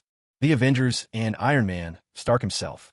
The locations associated with these, respectively, were the Avengers compound in New Jersey and Stark Tower in New York. But taking on the Avengers was not a simple matter. To be safe, he would target Stark Tower first. Once the Chitauri army arrived, they could make a direct strike on the Avengers base. When Cohen received news of the attack in Germany, he was taken aback. Loki had already been changed by him. At this moment, if anything, he should be somewhere in Asgard being pummeled by Thor. So how was the plot of the first Avengers film still proceeding like clockwork? In truth, he had been covertly searching for the Tesseract as well, but had found nothing at all so far. Nick Fury, that old fox, had taken years to set up his secret base, and it was still well concealed. Could it be that Thanos had finally run out of patience and decided to seize the stone himself? At this thought, a sudden chill shot through Cohen's heart. This was bad. If Thanos got his hands on the Tesseract and simply opened a portal home, it would spell disaster. If Thanos appeared on Earth wielding all 5 stones, Cohen knew he would likely be no match. So, should things come to this, the Time Stone must be taken and destroyed. As for what force could accomplish such a feat? The Phoenix Force. If it was truly necessary, Jean would have to make the ultimate sacrifice and awaken the Phoenix within her. It was worth noting that because of Cohen's influence, the Phoenix Force inside Jean was currently calm and stable, showing no signs of erupting, at least for now. All right, have your men draw up a detailed plan. Starting now, investigate everything there is to know about Strange. Get ready for what's to come. But at the same time, we can't ignore the very real possibility that the Chitauri army might still invade New York. Thanos, that guy, always sticks to his wipe out half philosophy. If he's come all the way to Earth, do you really think he'll let us off easy? No matter how you look at it, a Chitauri invasion is all but certain. And what's even more likely is that, if it does happen, it'll happen right in New York. Don't bother asking why. Just call it the law of the universe. With that thought, he immediately dialed a video call to the acting U.S. President, Obama.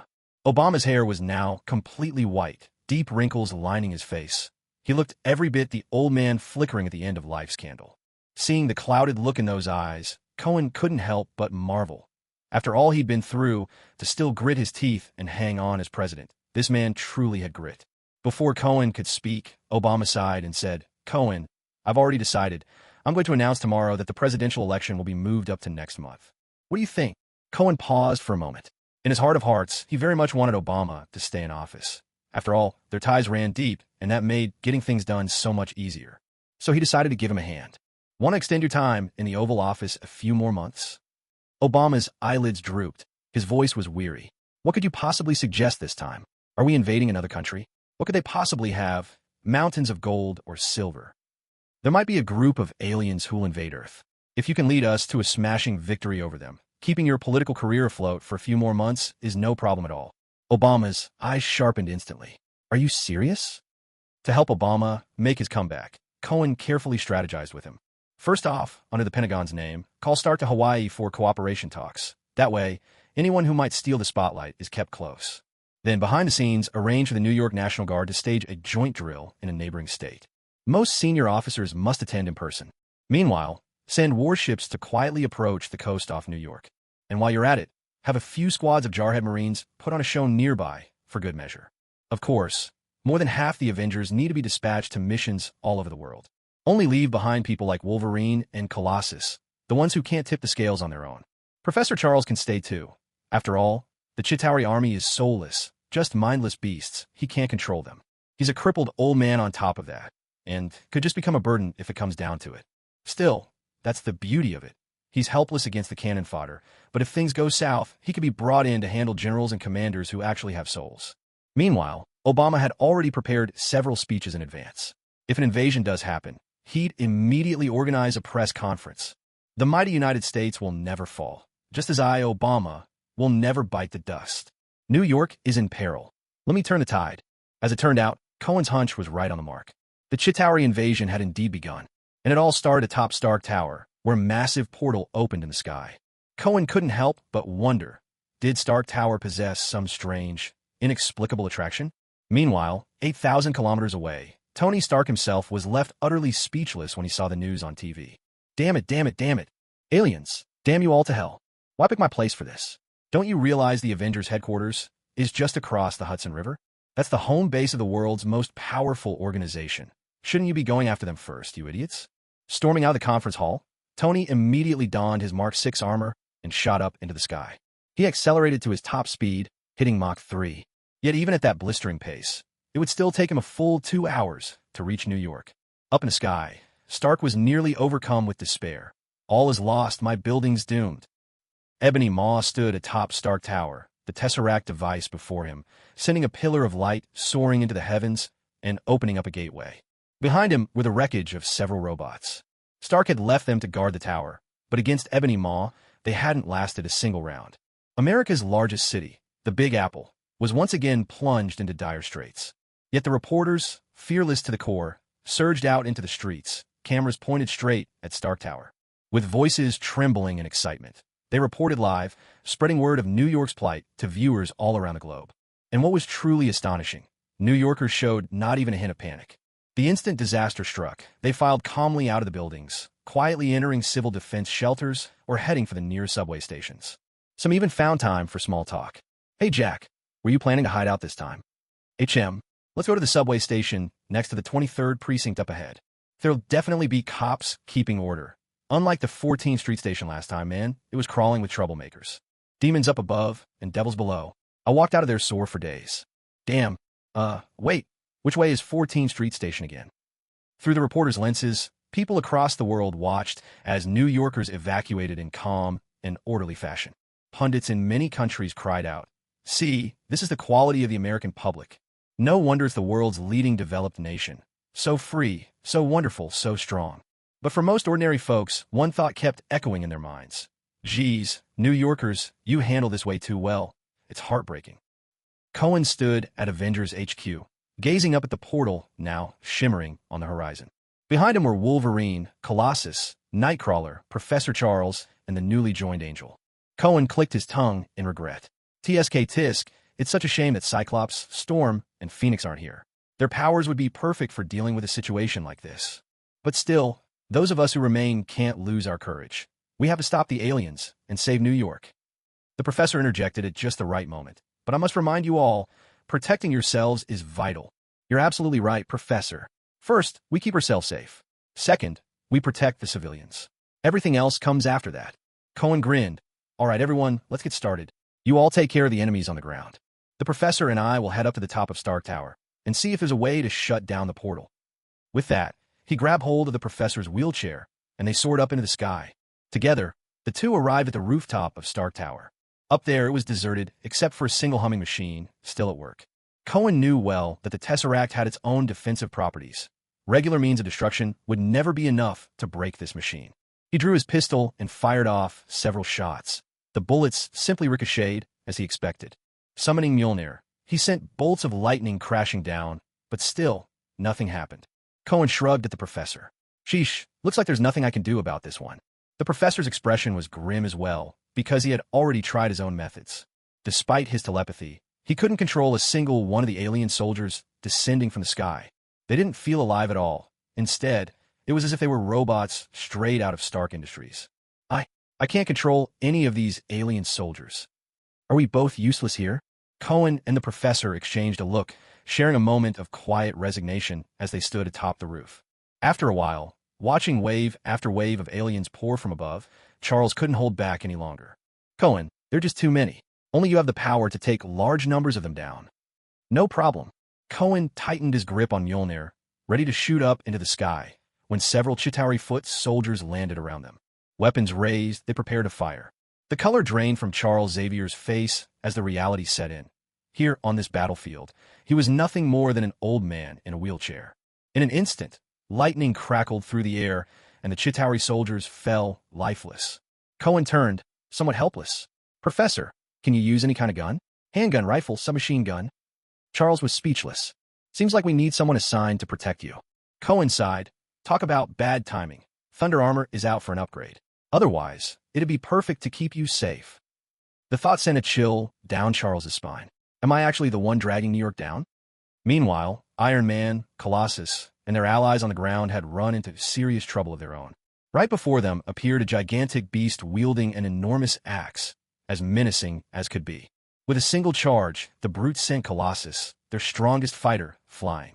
Wolverine bared his teeth and charged forward, only to be swatted away in an instant. Nightcrawler and Angel glanced at their slender arms and legs. One flew over and scooped up Wolverine, while the other teleported to help Colossus to his feet. Boss, you all take the lead. The two of us will provide support. But time and time again, no matter how many times they rotated in and out, the result was always the same. They couldn't avoid getting thoroughly beaten. Wolverine's adamantium claws never even had a chance to connect with their enemy. Once more, Wolverine and Colossus were sent flying, and now Colossus seemed barely able to stand. Suddenly, a shout came from behind. Watch out! RPG incoming. Even as the words rang in the air, an armor-piercing round came screaming toward them. Boom! It struck Black Dwarf square in the chest. Wolverine and the others turned their wide eyes to the soldiers and tanks now appearing behind them. How did you all get here just in time? And it wasn't just on the ground. The sky joined the fight as well. The roar of engines and distant explosions echoed overhead.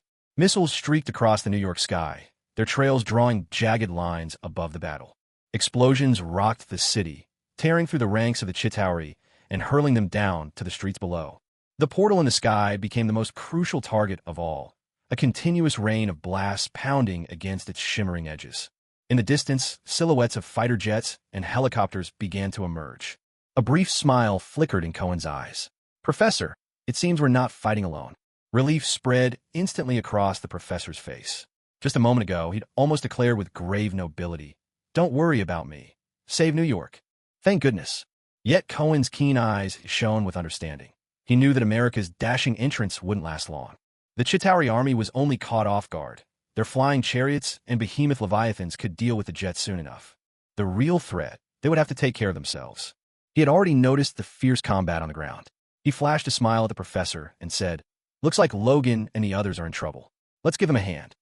At first, Black Dwarf was battered back and forth, covered in soot and debris from the constant barrage of RPGs and tank shells. But when the smoke finally cleared, everyone stared in horror. This monster wasn't hurt at all. Damn it! Wolverine cursed under his breath. Seeing Black Dwarf ready to charge the tanks, he had no choice but to stand his ground. A boiling rage churned in Black Dwarf's chest. These wretched ants. I'll tear them apart. So when Wolverine lunged one more time, Black Dwarf no longer played with him, no more sending him flying for sport. Instead, he smashed down with a brutal punch, flattening Wolverine to the ground, shattering bone and sinew alike. Then, with a snarl, he raised his executioner's axe, ready to cleave Wolverine straight in two. Colossus and the others cried out in terror. Logan! Watching the massive axe about to fall, Wolverine's mind blazed with curses. Bastard! You're going to kill me with pain. Just as the massive axe was about to fall, a cheerful voice suddenly rang out from behind Black Dwarf. I advise you not to do that, or you'll find your hand will be aching quite a bit. Black Dwarf turned his head and saw a handsome young man, calmly pushing a disabled old man, both floating midair as if by magic. A stronger enemy? He shifted his feet, sending Wolverine flying with a swift kick before carefully sizing up the pair behind him. Cohen patted the professor on the shoulder. So, facing him now, do you feel your confidence returning? The professor smiled. Of course. My confidence is back. Black Dwarf couldn't understand what they were saying, but the fact that neither of them was giving him the slightest attention stoked a burning fury inside. Courting death, he bent his knees, and with a surge of raw power he leapt over 10 meters high, landing right in front of Cohen and the professor. The giant axe swung down with force. Gazing at Black Dwarf's uniquely shaped weapon, Cohen felt a pang of regret. Why couldn't it have been a hammer? Just as the enormous axe neared, Black Dwarf froze in place. Cohen led the professor in a leisurely sidestep, strolling out of harm's way. Black Dwarf's colossal body thudded to the ground, raising a cloud of dust. The professor frowned slightly. His spiritual force is formidable. Cohen brought him gently to the ground. Then let him serve time behind bars, shall we? With a simple sweep of absolute zero, Black Dwarf was defeated, case closed. At that moment, both Cohen and the professor sensed a disturbance and turned their gaze toward Stark Tower. Two tall, slender figures descended from the sky. One carried the Mind Scepter, the other wielded a war blade that promised immortality. The war blade of Corvus Glaive held his very soul. As long as the weapon existed, so would he, endlessly resurrected. The two figures stood before Cohen and the professor, both bearing an air of nobility and icy indifference. Corvus Glaive spoke with chilling calm. Earthlings kneel. I can grant you a chance to live. A faint smile played at the corner of Cohen's mouth. Aliens, you kneel. I can grant you a chance to live. So you choose death. So you choose death. Corvus's expression hardened. Are you mocking me? Cohen grinned impishly. Are you mocking me? Corvus stared at him with eyes as cold as the grave, tightening his grip on the blade and readying himself for battle. Cohen glanced at Charles. Professor, freeze them. Charles's face grew strained. I can't. It's not working. Cohen frowned in puzzlement. New York was ablaze with chaos. So was the White House. Deep down, President Barack Obama was secretly delighted, though his face remained grave and sorrowful. Mere minutes after the Chitauri invasion began, he called an emergency press conference. America will never submit. So long as we stand united, we are unbreakable.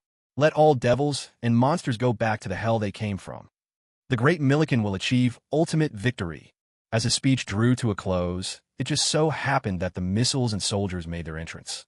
The reporters on site immediately understood that the performance of the American troops on the New York battlefield had been outstanding. Many vied to ask their questions. Mr. President, why were there more than a dozen warships just off the coast of New York? Where did the troops entering the city to provide support come from? Abayama smiled and waved his hand. Ever since the series of disasters in New York, I've been greatly concerned for the city's safety. In fact, I've been paying special attention to New York for quite some time. I've always been preparing. Though I sincerely hoped there would never be a day these preparations had to be used, fate does not bend to my will. Disaster has once again struck New York. Fortunately, I took precautions. The reporters all displayed astonished expressions. Suddenly, the sound of applause rang out. No one knew who started it. But very quickly, everyone joined in, clapping enthusiastically. The atmosphere was jubilant. To an outsider, it would have seemed as if America had just claimed a glorious victory. At this moment, Stark was on his way to New York. He had been following every twist and turn of the battle there, and after listening to the president's speech, he let out a disdainful chuckle. Abayama's words? Even without thinking, Stark knew they were nonsense. He had Jarvis gently probe into the Pentagon's system, and immediately discovered that the fleet and troops had been mobilized by an emergency order. In other words, Abayama must have gotten wind of something ahead of time. Immediately, Stark thought of Cohen. That rotten rascal must have anticipated all of this. That jerk, that cunning schemer. Once my anti-thunder armor is finished, you'll get what's coming to you. Luckily, amidst his fluster, it didn't even occur to Stark to check into the order from the Pentagon inviting him to Hawaii. Otherwise, he would have been even more furious. Cohen watched the obviously exasperated professor with a face full of helplessness. This was Charles Xavier, supposedly the mutant ultimate weapon. How could he be so utterly powerless today? Moments ago, he'd been brimming with confidence, but now he'd wilted again. But looking back at the two enemies before them, Cohen found he couldn't really blame him. General Deathblade's soul was anchored in his battle blade. His mind, whether it was more object than person, was impossible to tell. So it was understandable that the professor couldn't control him. As for Ebony Maw, just look at what he was holding. The Mind Scepter. The professor couldn't control him? Frankly, the fact that the professor wasn't directly and summarily mind-controlled himself was already a relief. Cohen sighed. All right, just go stand over there with Wolverine and the others. The professor grumbled inwardly. Today, I've never been so insulted. No need to push. I'll crawl over myself. Holding Mjolnir firmly, Cohen stepped forward. The system informed him that the two enemies before him were at the king level. Cohen could even sense that they were a notch above Mephisto's avatars in power.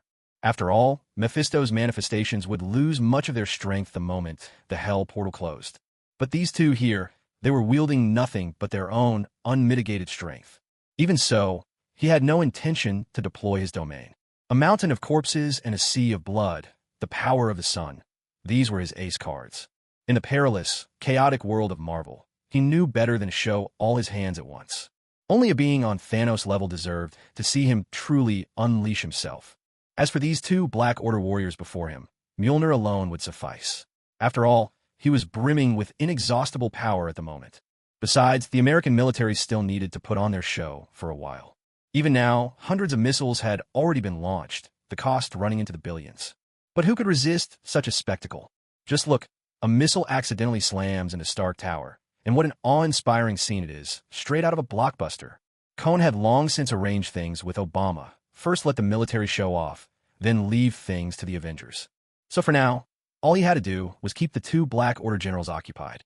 Huh, alien scoundrels, prepare to meet your doom. With a sweeping motion of Mjolnir, several thunderbolts as thick as tree trunks crashed down from the sky. Such wild, overwhelming attacks were clearly unlike anything Ebony Maw and Corvus Glaive had faced before. They barely managed to dodge again and again. Cohen didn't let up for a second. Arcs of stray lightning swept relentlessly toward them. This time, there was no escape. Though the scepter and blade in their hands were powerful, able even to cut through lightning itself, there were simply too many bolts, moving too fast for them to fend off. They managed to cut through half, but the rest still landed with punishing force upon their bodies. Fortunately, their physical resilience was extraordinary. Though knocked to the ground and covered in dust, they were only lightly harmed. But inwardly, their fury now burned uncontrollably.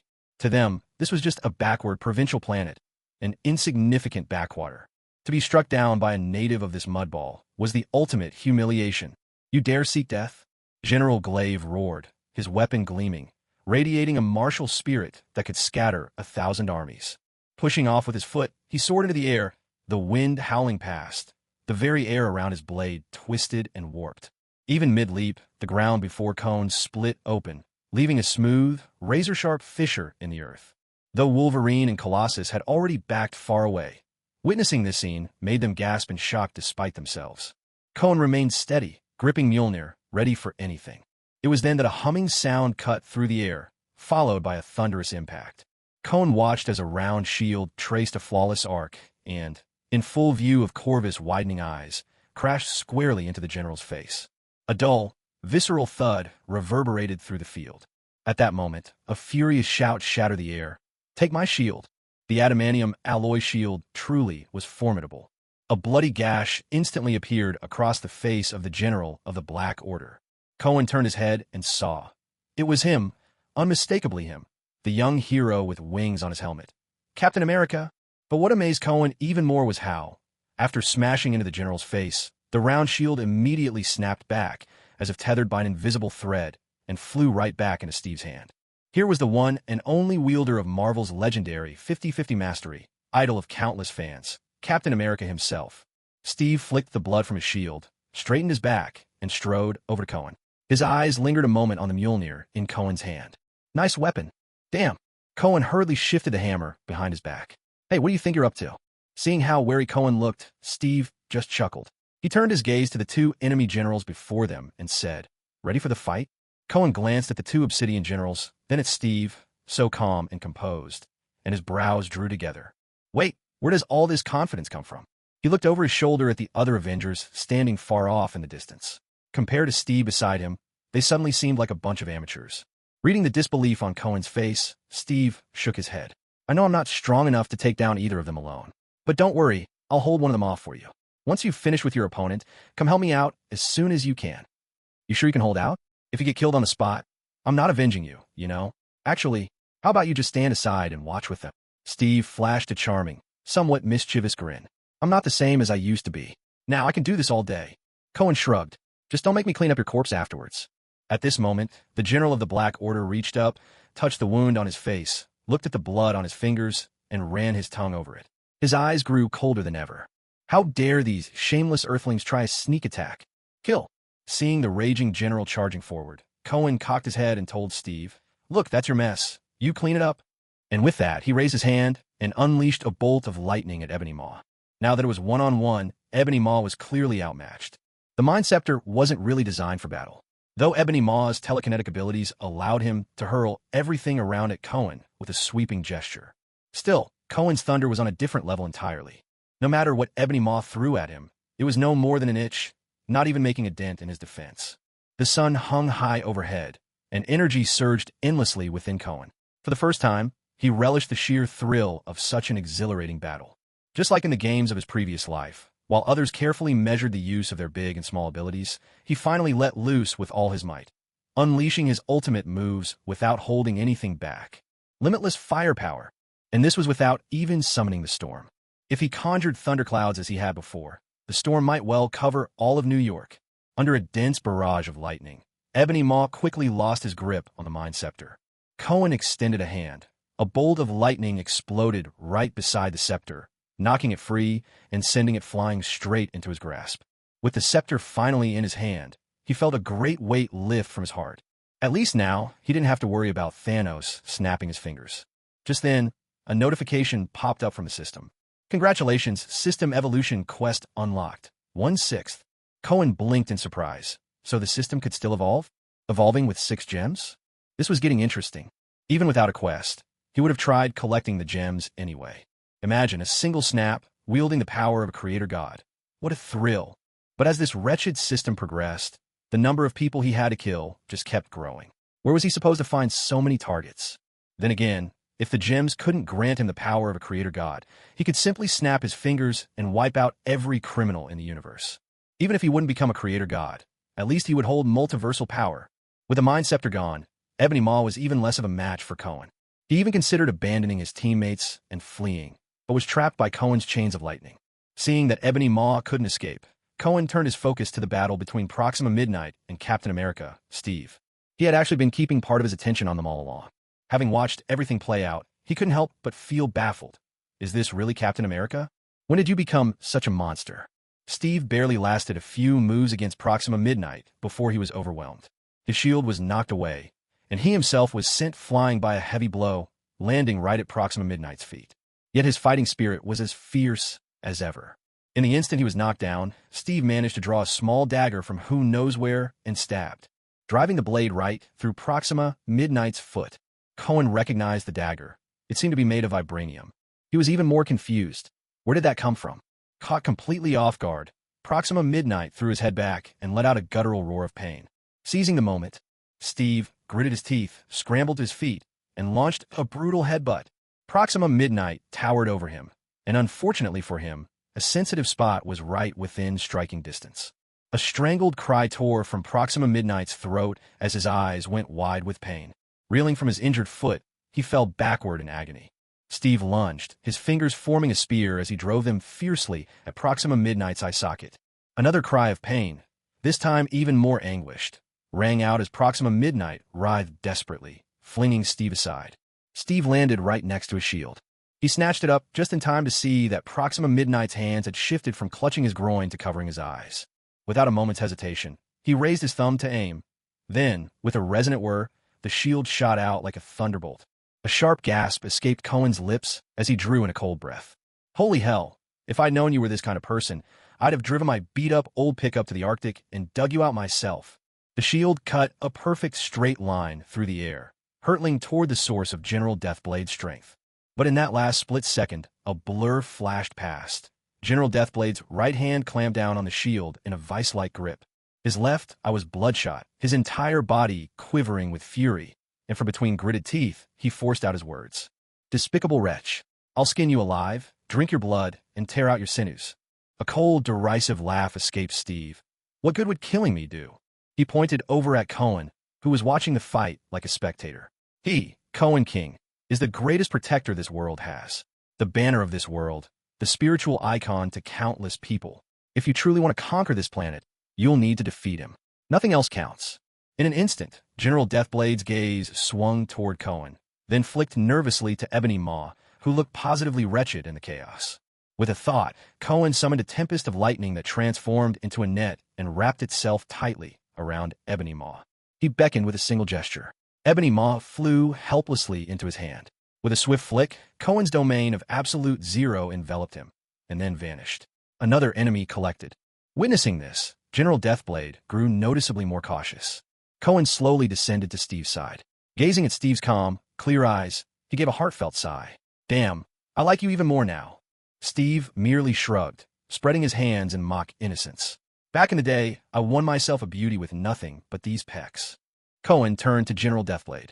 Looks like you can't beat the two of us. Don't say I'm bullying you. I'll give you a chance. Go ahead, call in some backup. General Deathblade's jaw was clamped tight. Arrogant fool. With those words, he brandished his blade and charged. Cohen shook his head with a sigh. Some people just have to see the Yellow River before they believe it's real trouble. He swung Mjolnir high, summoning thunder once more. Far away, in Star Tower, on a middle floor, tucked away in an inconspicuous corner, Mephisto, elegantly attired and leaning on his cane, watched the battle in the distance with quiet intensity. Chitauri soldiers flew past him constantly, but not a single one seemed to see that he was there. They simply passed by, oblivious. His eyes settled on Steve, who was watching the fight from afar, and he couldn't help but mutter to himself, "Captain America, as expected, your will is ironclad. No matter what wiles I use, this is as far as I'll ever get transforming you." Guys like Stark, the playboy types, respond much better. As he spoke, his gaze snapped coldly toward Cohen, who was locked in battle. "Oomph. Savor your fleeting glory. When the whole world comes crashing down, I'll be watching just to see if you'll kneel at my feet and beg for mercy." No sooner had he finished than his figure faded away, vanishing as if he'd never been there at all. While the battle raged on Cohen's end, things began to shift on the front between the massive Chitauri army and the U.S. military. One after another, enormous Leviathan beasts burst from the shimmering portal in the sky. Their colossal forms struck terror into everyone who saw them. The U.S. military immediately shifted their fire toward these titanic creatures swimming through the air, and their missiles found their marks. But to their utter despair, as the smoke and flames cleared, they realized the monstrous beasts were completely unscathed. Gliding between the skyscrapers, the Leviathans spewed out wave after wave of Chitauri troops from their bellies, instantly increasing the pressure on the already battered ground forces. And it wasn't just the Leviathans. Swarms of Chitauri flying skiffs filled the sky as well. American fighter jets and helicopters were shot down in droves, torn from the air in fiery explosions. One helicopter, out of control, spiraled straight into Stark Tower, the pilot never managing to eject in time. The resulting blast nearly shattered every pane of glass in the building, and a surge of burning jet fuel spilled in every direction, sparking an instant, raging inferno. The scene was pure chaos. The course of the battle turned dire all at once. At the White House, and among viewers worldwide glued to the live broadcast of the catastrophe, tension skyrocketed. President Barack Obama dabbed at the sweat on his forehead. Thank goodness the press conference had already ended. Otherwise, he'd be left speechless by the barrage of questions from the reporters. He turned anxiously to his staff. "Where are the Avengers? If they don't show up soon, American troops are going to take devastating losses." A staffer, just off the phone, let out a long breath. "They're coming, sir. They're back." Even as they spoke, high above New York, the Avengers Blackbird jet finally arrived on the scene. Before the plane had even touched down, an enormous green figure tumbled out. The Hulk. He landed directly on the back of a Leviathan, launching straight into his trademark havoc-wreaking rampage. Storm, clinging to Cyclops and Phoenix, soared out of the jet in a streak of motion. They touched down on the rooftop of Stark Tower, and in a flash, a searing beam of red light shot skyward like a giant sword, tearing through the heavens. At the same moment, dark clouds gathered at an astonishing speed. Tornadoes swirled and thunder cracked as bolts of lightning tore through swathes of Chitauri soldiers, sweeping them up in the onslaught. Meanwhile, Phoenix stood near the rooftop's edge. With a sweep of her hand, distant Chitauri skiffs were wrenched mid-air as if seized by invisible giant hands, then flung with thunderous force into buildings or smashed straight into the ground. The combined power of the three was overwhelming, drawing the attention of hordes of Chitauri below. In a frenzy, the invaders began to swarm toward Stark Tower, crawling upward like countless ants. At this moment, Tony Stark was still racing back at top speed. With the Avengers finally returned, Cohen decided there was no longer any need to waste words with the Black Order's general. Mjolnir unleashed its full power, sending a relentless barrage of thunder crashing down on the general of the Deathblades like a torrential downpour. Already struggling to hold his ground, the general finally gave out in an instant. Even with his superhuman defenses and extraordinary powers of regeneration, his entire body was now covered in wounds. His eyes darted about, and suddenly, with a desperate burst of ferocity, he lunged forward as if to charge straight at Kun. But the last moment, he spun around, spotting a fleeting gap amidst the storm of lightning. With all his might, he flung his battle blade through that crack in the storm, hurling it toward the portal in the sky. The soul of the Deathblade general was bound within his weapon. Even if this body of his perished on Earth, as long as his blade returned, he could someday be revived. Unfortunately, Kun had long since uncovered this secret. Just as the blade soared barely a few dozen meters, a web of lightning, fine as gossamer, flashed into existence and snared it head-on. Seeing this, the general's spirit was shaken to the core, and in that moment of distraction, a lightning bolt thick as a barrel struck him. He collapsed to the ground, convulsing, awareness fading. In a blink, Kun swept over, seizing both the general and his blade, and sealed them within the absolute zero field.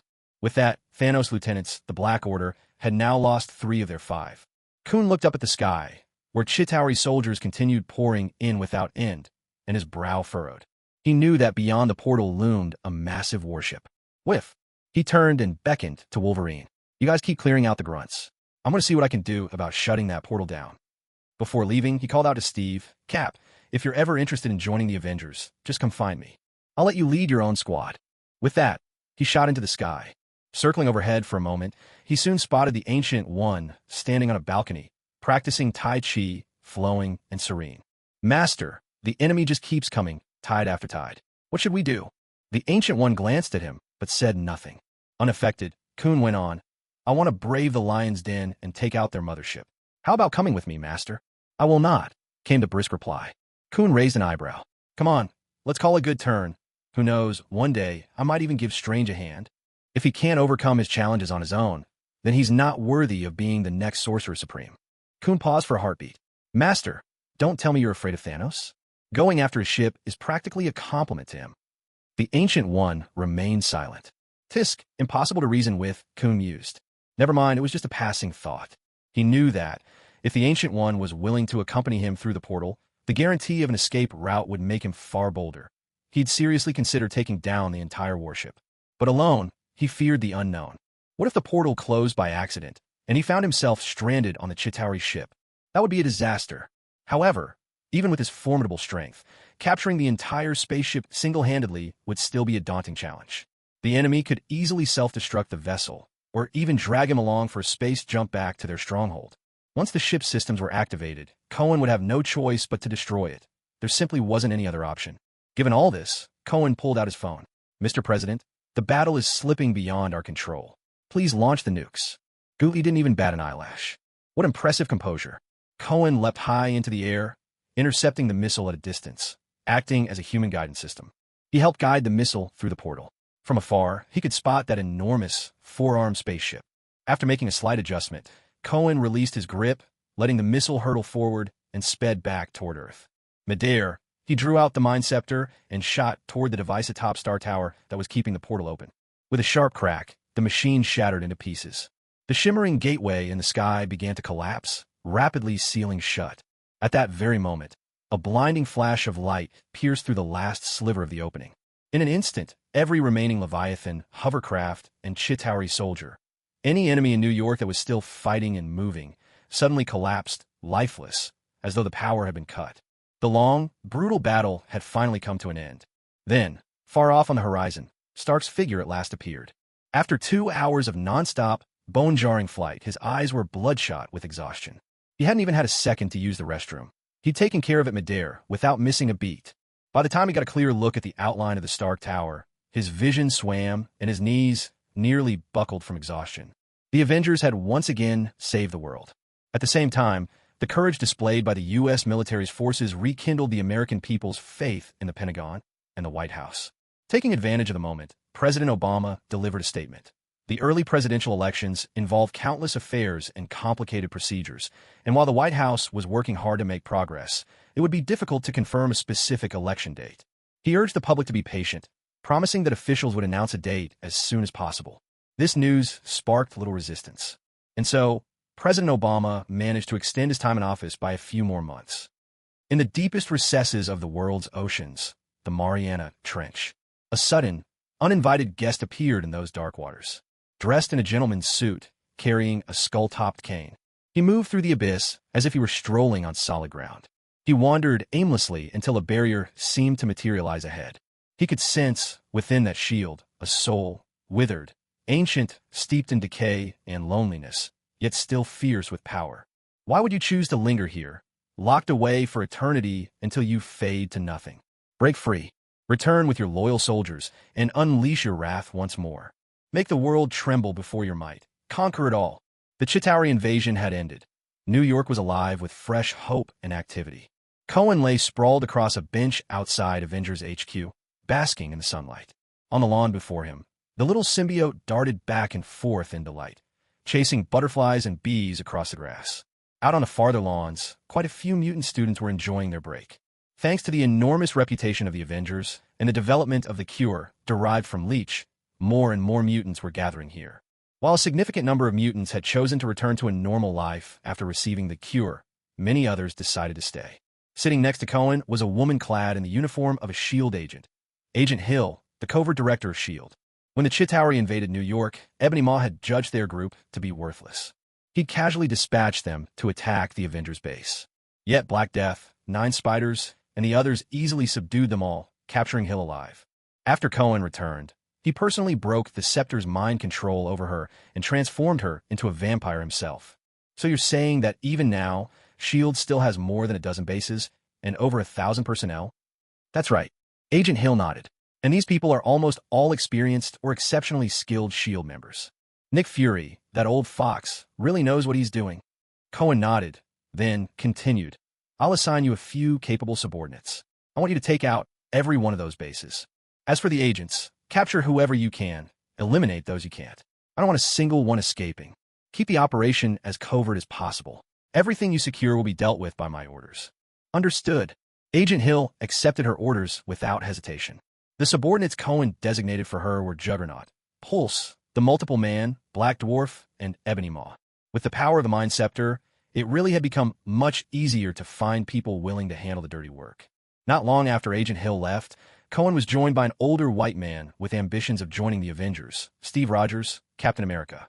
He sat down nearby, watching the mutant children play in the distance, and shook his head in disbelief. Hell, what a damn mess this society's turned into. I barely recognize it anymore. Where did all these mutants come from? Was it those soulless, blood-sucking capitalists feeding clueless Americans something they never should have eaten? Cohen turned and looked at him. Putting honey on your words, huh, Cap? Instead of fixating on that, why don't we talk about who taught you to cuss like that? Was it the mother-loving Punisher? How'd you end up like this? Steve shrugged. Can't go a day without swearing a little. It just feels wrong now. As for how I changed, I went through a kind of mental awakening, like breaking free from a prison inside my own mind. It feels damn good. Now, this is the real me. Cohen furrowed his brow. Mental awakening? Steve nodded. I can't say exactly what happened, but trust me, it's all gain, no pain. Who helped you wake up? No idea. Was it Nick Fury? The guy who dug you out of the Arctic? No, that black guy's always bad-mouthing you in front of me, but I don't trust him either. The moment I saw him, I felt he was the scheming type, just like those ruthless politicians. I've crossed paths with plenty like him before. How did you escape from the S.H.I.E.L.D. base? He let me go himself. Cohen nodded. Where did you get your vibranium dagger? Stark Tower. A little gift from Howard's son. Those two are really alike. Cohen cut him off. This mental liberation you speak of, did it happen after your visit to Stark Tower? Steve paused, thought for a moment, then nodded. Yes.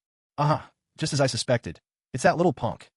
Staring at the ruins of Stark Tower, Tony Stark gritted his teeth. Damn aliens. Damn U.S. military. Damn Avengers. Damn Cohen. We're not done yet. He glanced at the repair proposal from the construction company. Billions of dollars. Damn it, that's a ton of money. Just then, his phone vibrated in his pocket. He checked it. Intel from Jarvis. His gaze sharpened. Happy. Get the car ready. I've got a meeting. In a coffee shop, Tony Stark, sporting sunglasses, suddenly sat down opposite a woman. Taking off his shades, he flashed a smirk.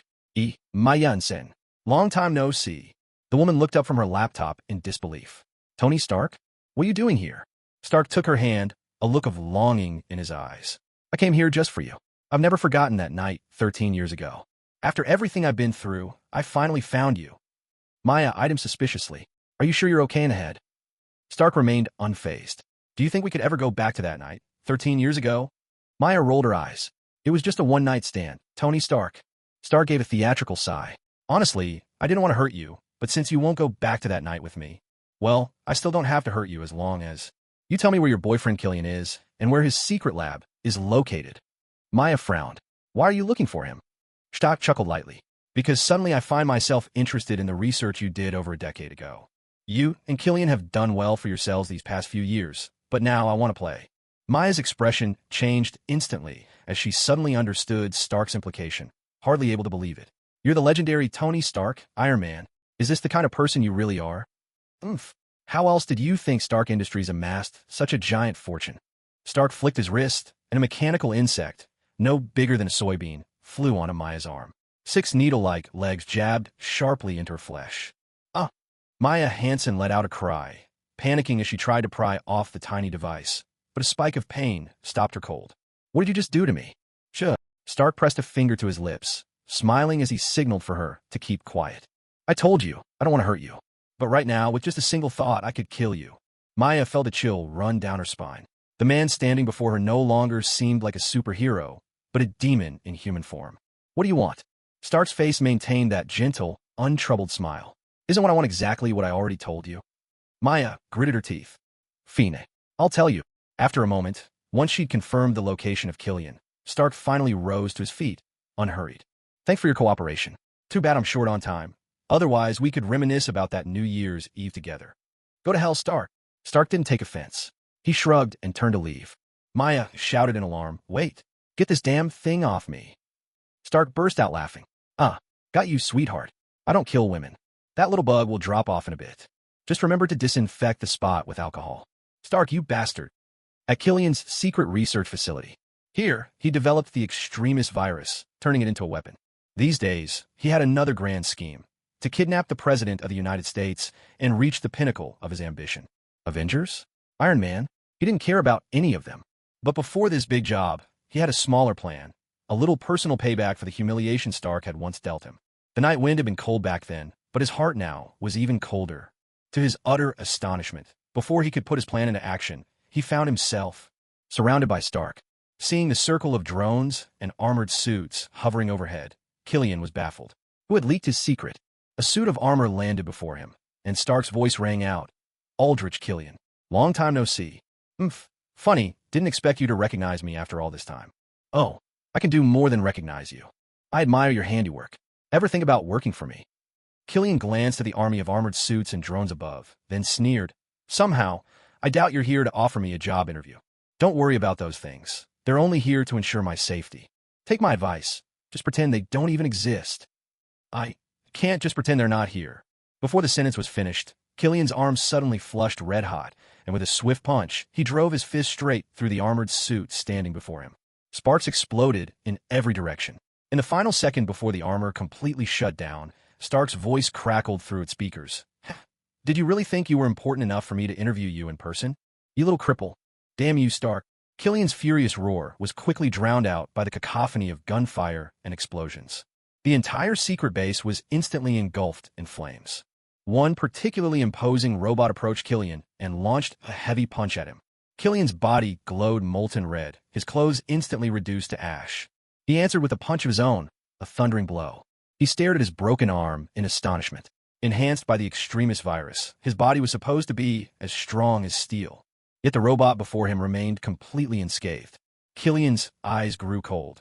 Suddenly, he opened his mouth wide and unleashed a searing torrent of fire.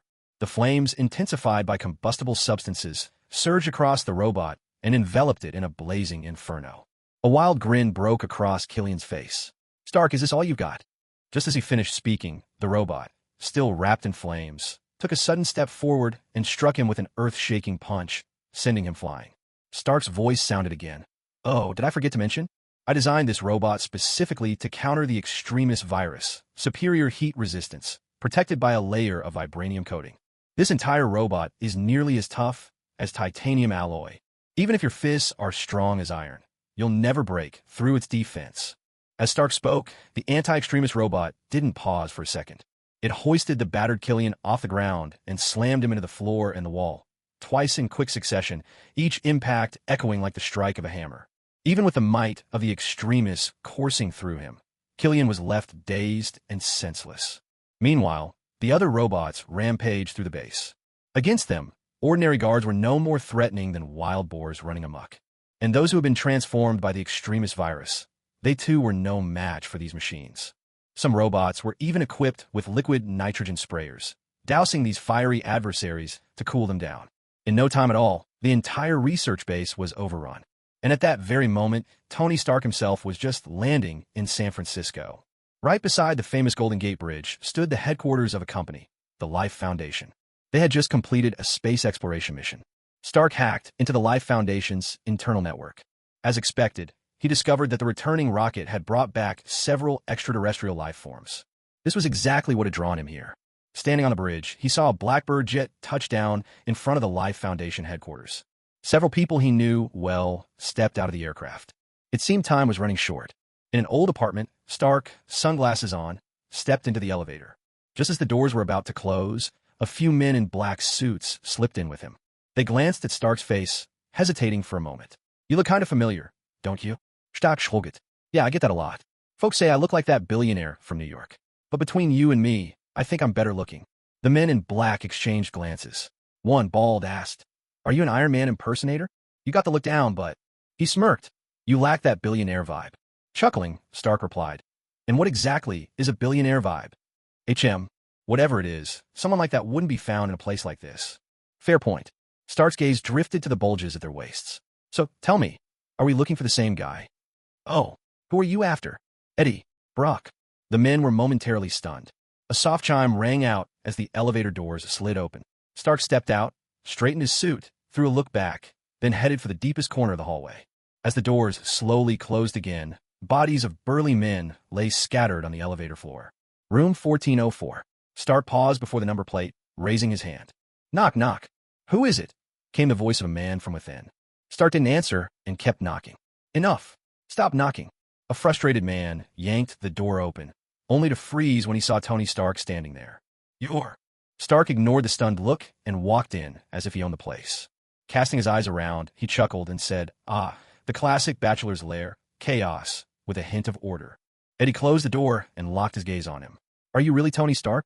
Stark took off his sunglasses, letting his face show unmistakably. The one and only. Eddie looked incredulous.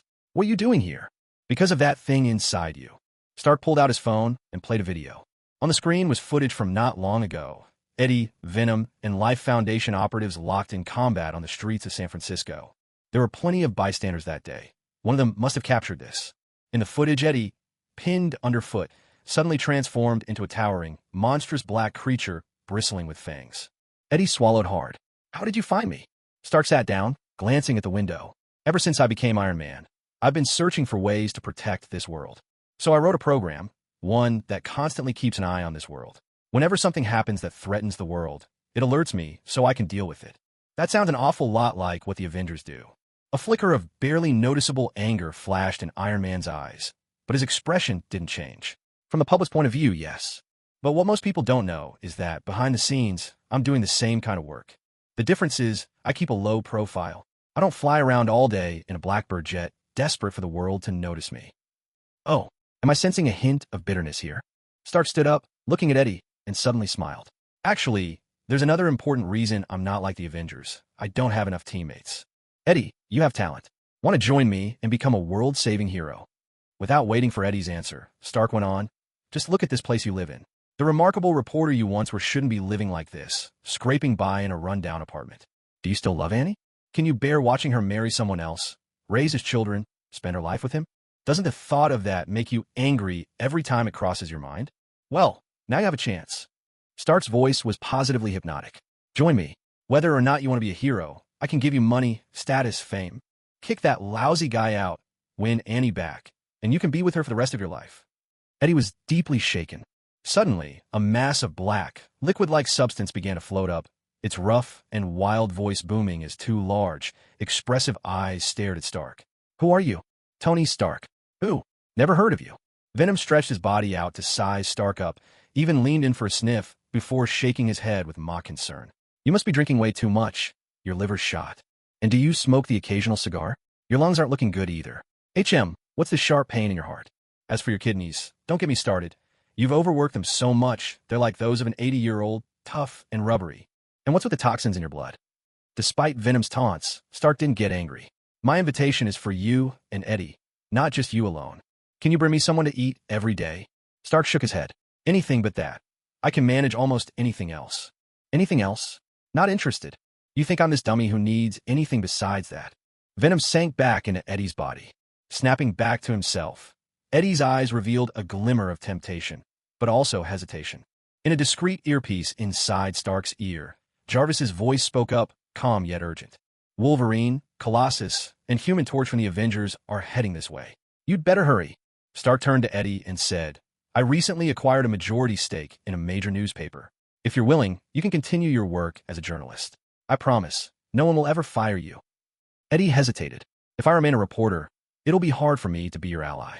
Why would you want to hire me anyway? Stark smiled. Once you get to New York, you'll understand. Eddie, don't go. This could be a trap, came a warning voice. Mr. Venom, please don't worry. I promise I won't harm Mr. Eddie. I swear on the name of Iron Man. Stark took a deep breath and continued. Eddie, have you ever considered that maybe, and still loves you? Perhaps she's only with her current boyfriend, because he's a good man, a safe choice. But deep down, she might still have feelings for you. Do you really want her to spend a lifetime with someone she doesn't truly love? Are you really going to let your own fear dictate your future? On the flight over, Stark had done his homework. That sentence struck Eddie like a thunderbolt. His eyes reddened, and he answered, All right, Mr. Stark, I can see you're a good person. I'll go to New York with you. Eddie had made up his mind. After all, his counterpart was the famous Iron Man, while he himself was just an unemployed, middle-aged man. What could Stark possibly have to gain from him? As for Venom, well, Stark's Iron Man suit was a match for Venom any day. You won't regret this, Eddie. Stark felt a wave of relief wash over him. If this guy didn't seem so difficult, Stark would never have bothered with so many words. He was confident he could beat him, but if things got too noisy or attracted the attention of the Avengers, it would turn into a mess he didn't want. But once the two of them were in New York, they would be at his mercy. He hadn't lied. He wouldn't hurt Eddie. But as for Venom, he made no such promises. Ever since he set the Babel project in motion, he had been keeping tabs on supernatural happenings across the globe, intending to take advantage of anything he found useful. Now, finally, he had found two suitable candidates.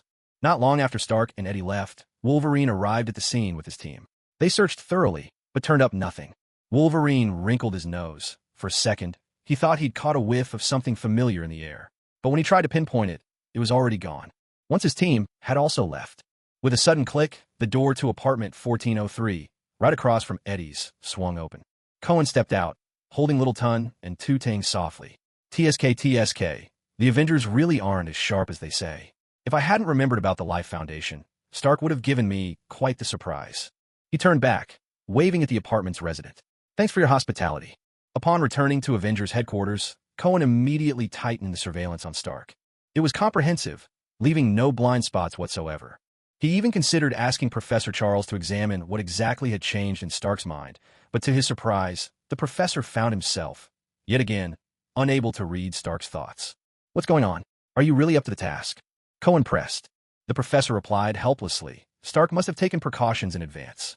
I could try boosting my powers and attempt it by force, but he would definitely notice. Cohen pondered for a moment. Let's not, then. There's no way Stark would allow himself to slide into such decline willingly. Before we find out who's pulling the strings behind him, we should wait and watch how the situation unfolds. If things really get out of hand, that's when we step in to stop him.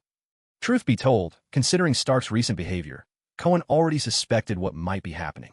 Could it be the evil version of the white suit Iron Man is about to make an entrance? By studying symbiotes to create a powerful, liquid venom battle suit, and then using research on the extremist virus to infect the entire world? Yikes. Tony Stark, are you actually trying to rule the planet? With this hunch in mind, Cohen went straight to Anton and his son, as well as the medical research team, prompting them to dive into the relevant research right away. It's worth mentioning that the Avengers had acquired symbiotes from the Life Foundation lab as well. Cohen found these life forms truly fascinating. Symbiotes can reproduce, and if every Avenger got one, it would vastly enhance their combat strength. However, fire and sound waves are their two major weaknesses. Finding ways to counteract those would be ideal. Meanwhile, in Asgard, recently, King Odin had been beset by troubles. His two sons had been quarreling endlessly. Since their last return from Earth, Thor had been doing better, but he kept clamoring for his hammer. Odin agreed, but then had the dwarven smiths forge him a long spear instead. My son, it's not that I don't want to give you your hammer. It's just I fear you can't properly wield it anymore. As for Loki, that troublemaker had improved a bit, yet he persisted in demanding a chance to return to Earth for revenge. Watching his two sons fail to live up to his hopes, Odin found himself recalling an earlier conversation during his negotiation with that mortal from Midgard, Cohen. Old King, how about making me your son-in-law? Ever since the Odin's sleep, Odin knew his days were numbered. With both sons proving so disappointing, his worries for Asgard's future grew heavier by the day. Two things especially haunted him. One was his daughter Hela, whom he'd locked away. The other was his brother, Jormungandr, the great serpent, also imprisoned by his own hand. These are the very reasons he made a deal with Cohen. Since Cohen had taken possession of the hammer of Thor, he must also be willing to shoulder part of Thor's fate. Now, Odin could almost sense from afar that something was afoot within the eternal prison. Fate had already begun. A glimmer flashed in Odin's eyes. If you can slay the great serpent, what harm is there in accepting you as my son-in-law. Stark was holding another press conference. Cohen even made a special trip there, but to his surprise, Stark wasn't announcing a new virus, but a virtual reality gaming pod. Cohen was baffled. Shouldn't you be unveiling the extremist virus right about now? What's with this gaming pod? Yet this virtual reality technology caused a huge sensation because it truly allowed you to step into a real virtual world. Stark had replicated the whole of New York City down to every detail. Once inside the game, you could feel true touch, taste, and physical feedback, just as if you were really there. Stark stood beaming on stage. Ladies and gentlemen, a new era has dawned. Do you know what's possible inside the virtual world? Anything you have wished for, yearned for in reality. You can make it come true here. Be a billionaire, a movie star, a politician, or even an emperor if you like. The crowd erupted in thunderous cheers. Stark continued, of course at present, building these gaming pods is extremely difficult. They're expensive, and the success rate is terribly low. So, to allow more people to share in the benefits of this technology, I've decided that the virtual reality gaming pods will not be for sale. That declaration instantly cooled the crowd's excitement. No one quite understood what Stark was up to. In the early days of this technology's rollout, Stark Industries will open extensive storefronts across the globe. We'll bring together these gaming pods so everyone can experience humanity's greatest technological achievement for just a small rental fee. We will continually add new data and experiences for you to try. Curious what it feels like to don the Iron Man suit? To soar above the city? To become the Hulk? Anything you can imagine, here it's possible.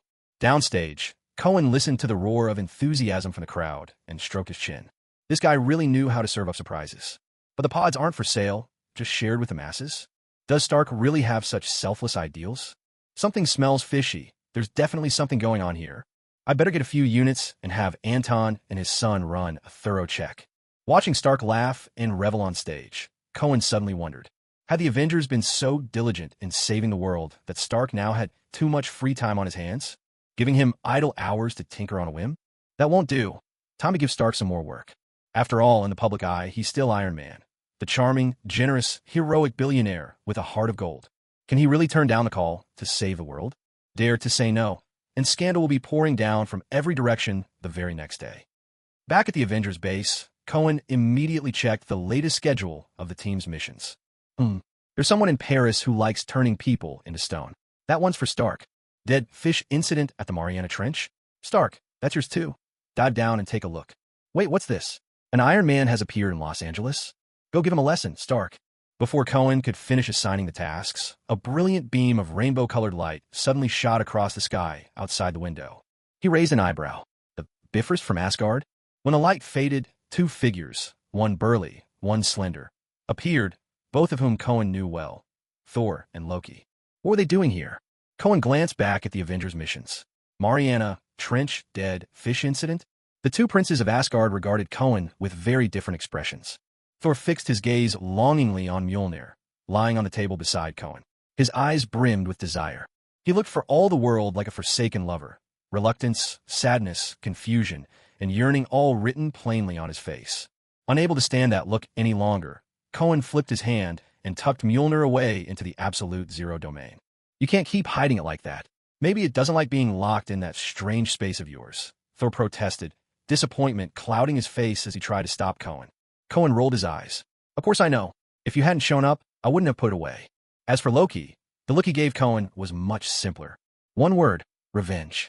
Cohen glanced at him. Giving me that look? Are you looking for a fight? Loki took a step forward. Why not, mortal? I am the greatest of the 9 realms. We're not here to fight. Thor cut him off. He threw Loki a stern look and said emphatically, Don't let father down. Loki fell silent at that. Since when did his brother become so principled? Thor turned to Cohen. Something seems to have happened at the Eternal Prison. Father wants us to investigate it with you. A chill ran through Cohen's heart. As he suspected, was the serpent about to awaken? He looked at the grave-faced Thor and smiled. Of course. What do you two plan to start? Thor and Loki exchanged a glance, then both shook their heads. We don't know. Cohen shrugged. So how am I supposed to help you? Again, Thor and Loki shook their heads. We're not sure. The All-Father didn't give us any more details. He just told us to find you. Cohen nearly burst out laughing in exasperation. Odin, that old schemer, always passing the buck. He pondered for a moment and then said, Go and invite another expert. We'll investigate this together. Who? Tony Stark. That playboy billionaire? That's the one. After sending off the two bumbling fools, Cohen had someone arrange a plane. He was heading to Avengers Tower in Washington. This was once known as the Triskelion, headquarters of S.H.I.E.L.D. Now, it had become the Avengers Manufacturing Base and Equipment Maintenance Center. The ones running everything here were none other than the former S.H.I.E.L.D. director, Pierce, and former senior agent, Coulson. All of them had been transformed. In a top-floor office, Cohen met with Pierce, the notorious Hydra leader. He got straight to the point. According to Hydra's internal records, did Red Skull ever have a daughter? The reason Cohen asked was because, in the event of the Serpent's resurrection, the one who shattered the eternal prison was none other than Red Skull's daughter, Sin. Pierce was taken aback. He frowned, thinking it over. I don't think so, but our organization never paid much attention to members' private lives. If he did have an illegitimate daughter, it wouldn't surprise me at all. So even if this daughter exists, you'd have no idea where to find her. Of course not. Pierce nodded emphatically. Cohen shifted gears and asked, before the fall of the German army in World War II, did Red Skull hold a sacrificial ritual, trying to earn a god's favor? Pierce frowned again, pondering. Yes, I recall there were rumors about something like that, but the entire operation was kept under the highest secrecy. If you want to know more, I'll have to dig through some files. Cohen nodded. Find every scrap of information. Track down exactly where that divine gift ended up. Yes, sir. Avengers Tower, top floor. Mephisto raised a glass of champagne and toasted Stark. To great inventions and even greater launches. Working with you has been the best decision I've made in centuries. On the screen before Stark, numbers were rolling, constantly updating. The number of people experiencing the gaming pods is increasing at breakneck speed. According to the pod scans, many of them are prime souls you'd love to get your hands on. Maybe start preparing more contracts. Mephisto laughed, a deep, resonant sound. This is only the appetizer. Help me win the ultimate prize, and I might even grant you immortality. No need for that. I can manage it myself. You mean that little virus of yours? Are you sure it'll really work? Just as Stark was about to reply, he saw a column of rainbow-colored light piercing the sky outside his window. Mephisto let out a low chuckle. Asgard's response is faster than I thought. Stark's brow furrowed. What did you do? I woke up a soul so lonely, so completely isolated, it was teetering on the edge of madness. What are you talking about? Mephisto walked to the window and watched as the beam of light faded away before he finally spoke. There's a legend in Asgard. You could call it the death of the god of thunder. When the great serpent, Jormungandr, who has been sealed away, descends upon the world once more, Thor will fall in battle against him. Stark was momentarily stunned. Then realization dawned on him. You released this, Jormungandr the serpent. Of course not. All I did was set him on the path to awakening. The one who will truly rouse him is someone else. Who? When the serpent arrives in this world, who will be his first and foremost foe? The Avengers. Stark answered without a shred of hesitation.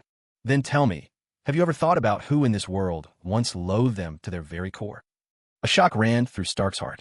You mean Nick Fury? But isn't he dead? People die, but their plans don't necessarily die with them. Stark's face was full of disbelief.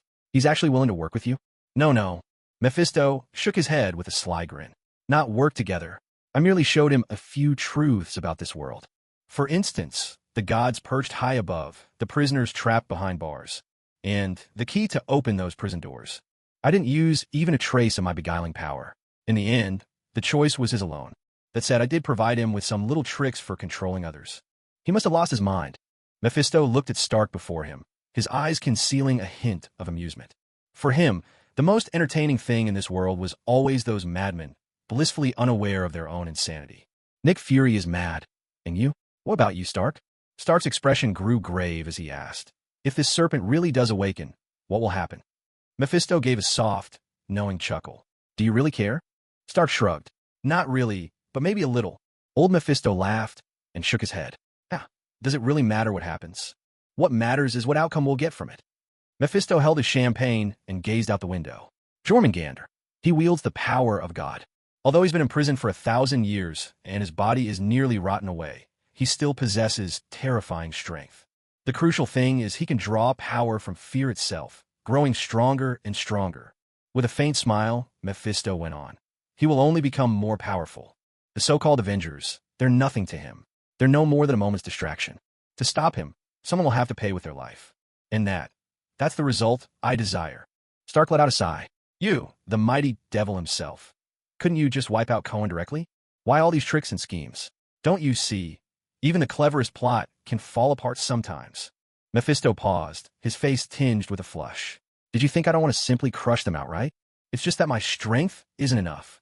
After all, this is the mortal world, not my own hellish domain. Do you realize there are some demon lords who can't even set foot in the human realm? The only reason I come and go so freely is because of all these tricks and schemes. He snorted coldly. Don't overestimate him. No matter how powerful he is, can he possibly measure up to the great serpent Jormungandr? Just wait and see how miserably he'll lose. At that moment, Stark noticed a figure streaking across the sky, heading straight for Stark Tower. He quickly turned to Mephisto. Someone's coming. Hurry up. But when he looked back, the old devil had already vanished without a trace. Thor, clutching Loki and gripping his spear, soared all the way to the roof of Stark Tower, landing on the extended open-air terrace atop the highest floor. He caught sight of Stark inside. Hey, are you the important person Cohen mentioned? Elsewhere, Cohen wasn't just waiting for the Hydra agent's investigation. He was also in touch with Agent Hill, who was in the process of taking over a secret SHIELD base. After all, as Hydra's greatest adversary, these two organizations shared a peculiar love-hate bond. What Hydra didn't have, SHIELD might. And true enough, Agent Hill brought him some good news. She had found several records related to the sacrificial ritual Red Skull conducted decades ago. But at the same time, she brought a piece of bad news. She discovered that SHLD's previous, now-deceased director, Nick Fury, once sent out a secret team. Apparently, it was connected to all of this. Its members included the mutant Remy Etienne LeBeau, the shapeshifter Raven Darkholm, and the top agent Natasha Romanoff. Hearing this, Cohen felt a twinge of frustration. Nick Fury, that wily old devil. Can't even rest in peace, can he? If he had the choice, he'd bring him back from hell, just to kill him 1,000 more times. Soon, Pierce finished his own investigation. He discovered that Red Skull had once sent an elite force to the Antarctic, transporting massive amounts of building materials. Then all news of them vanished. The documents suggested that Red Skull most likely established a secret base there. But as for the precise location, it was anyone's guess. Still, knowing all this was already enough. By the time Cohen flew back to the joint base, Stark and the two Odinson brothers had been waiting for a very long time. Upon seeing them, Cohen got straight to the point. Gentlemen, the end of the world looms once again, and only the bravest heroes can save us. Stark, everything depends on you. What? Stark was utterly bewildered. Why is it all on me again? Cohen shrugged. It took everything I had to trace that this world-ending threat might have set up a secret base in Antarctica. But searching manually is far too slow. Write a program to scan the entire Antarctic continent. Stark sneered. Seriously? The mighty Avengers can't even write a program? Cohen nodded. Of course we can, but none of us is as fast as you. When it comes to this sort of thing, who in the Avengers could possibly outpace you? What? You don't want to? Stark fell silent, fixing his eyes on Cohen. Did this guy know something? Why is he coming directly to me all of a sudden? Seeing Stark's silence, Cohen put on an exaggerated look of shock. No way, really? We're talking about saving the world, and you're not interested? I'm actually disappointed in you. Fine, I'm on it. Stark rolled his eyes. Excellent. Cohen clapped his hands. Get to work, then. I have another call to make. Back in his office, Cohen dialed a number. As soon as the call connected, he blurted out, "We're doomed, Mr. President. The world is about to end, again and again and again." After hearing Cohen's account, Obama wore an expression of exasperation. So, you're saying the Norse God King sealed his brother at the bottom of the Mariana Trench, and now this serpent character is about to break the seal and return? That's right. Obama fell silent for a moment, then suddenly said, "Damn it, Odin. Of all places, why seal him on Earth? So what should we do now?" Cohen smiled. Actually, it's quite simple. The serpent will draw power from human fear. So I need you and all the other countries to coordinate, and once the serpent arrives, shut down the global internet. The serpent might be powerful, but how much havoc can he really cause at once? Most of the fear people feel comes from what they see in television and news reports. Cohen paused. Also, I need you to coordinate with other nations right away. During the internet blackout, have them do whatever it takes. Deploy police and military onto the streets, have leaders visit people door to door, or use any other measure they can think of. The goal is simple. Make the people feel safe. That way, the serpent's power will be greatly diminished. Understood. I'll see to it immediately. Obama responded without hesitation. Just as he was about to hang up, Cohen stopped him. I've got a hunch. New York is likely to become the main battlefield in this disaster again. Care to make a show of it? Obama paused, thinking, New York? Does it always suffer so much? Antarctica. Stark led a group of people to a remote, snow-covered location. At the foot of a low mountain lay the very spot where, after Red Skull made his offering to the gods, a divine gift had descended from the sky. After a long and difficult search, they'd finally pinpointed the place. So Cohen had sent Stark over again. But what stood before them now was a wide-open iron gate. It seemed someone had arrived ahead of them. Stark, accompanied by Thor, Loki, Wolverine, and the others, moved forward with caution. This was an old, secret base, its age betrayed by the layers of dust coating most surfaces. Yet, even in the dust, a trail of footprints was visible, crisp and clear, obviously left not long ago. Following the footprints, they made their way to the heart of the base. There, a circular hall awaited them, surrounded by rooms and machines, resembling a research facility. At the center of the floor, a deep pit yawned. It was empty at the bottom, leaving only a sunken mark as evidence of what once rested there. "Hey, looks like we're late," Stark said with a shrug. "What used to be here?" Wolverine asked, a hint of confusion in his voice. "A weapon of the gods," Thor replied, shaking his head. "Could it destroy the world? It could open the door to the world's destruction." Right then, Wolverine sensed something was wrong, a sudden surge of danger prickling at the back of his mind. "Hold on, everyone, be careful." He never finished his warning. Without warning, the entire base erupted in a thunderous explosion. Someone had planted explosives in advance. The place shook violently, but fortunately, each of them had their own skills and managed to escape serious harm. Still, they couldn't avoid ending up battered and covered in dust. The bad news was they were now trapped beneath the collapsed rubble, with thick layers of concrete, ice, and snow above them. At this critical moment, Iron Man's suit proved invaluable, transforming into a mighty pillar, bracing an overhead beam and carving out a sizable pocket of space for them to breathe. But with the heavy debris overhead, all communications had been cut off. As the smoke and dust gradually settled, Thor looked anxiously at the others. "Everyone think. The enemy now has the hammer. They'll head straight for the Mariana Trench to awaken Jormungandr, the World Serpent. Time is running out." Stark's eyes settled on Loki. "Aren't you the greatest sorcerer in the 9 realms? Open a portal. Get us out of here." Loki protested. "Teleportation? I never bother with such tricks. My talent lies in powerful illusions." Wolverine shot him a glance. "Oh sure." Loki reddened, muttering resentfully as he fell silent. "Thor, you're Asgardian royalty, and you're holding that sharp spear. Can you get us out of here?" Thor heaved a sigh. "If I still had Mjolnir, I could surely lead us out. But now," he looked down at the divine spear in his hand, "I'm just not used to it. It's as if it doesn't really like me." Wolverine eyed him. "It's weird to hear someone say their weapon doesn't like them, but honestly, I'm not surprised yours doesn't." Thor wasn't angry.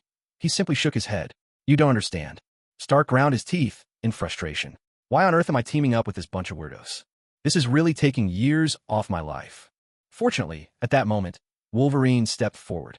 With a metallic clang, his adamantium claws extended.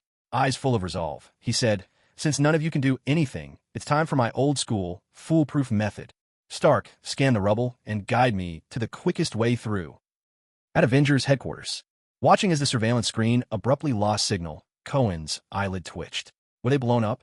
Thankfully, after analyzing satellite images, the technicians confirmed that the explosion had triggered a minor avalanche.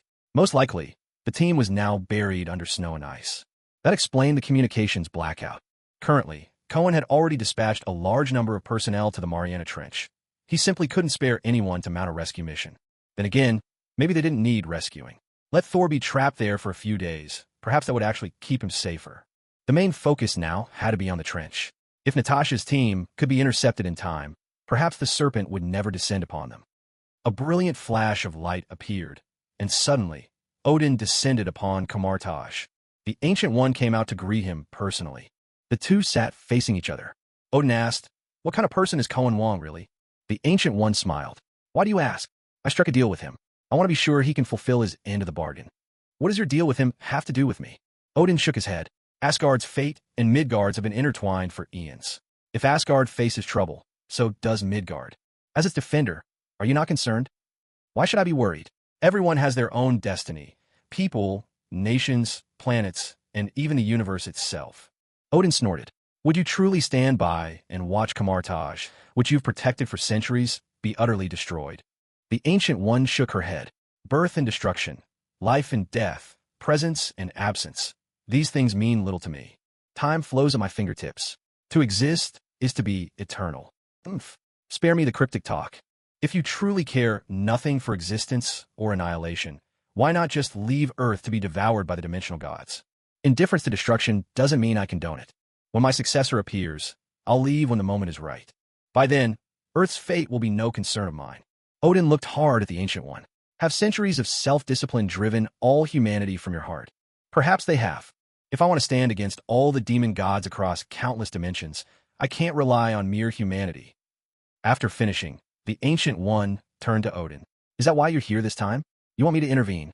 Odin fell silent. He knew all too well how terrifying Jormungandr, the great serpent, could be.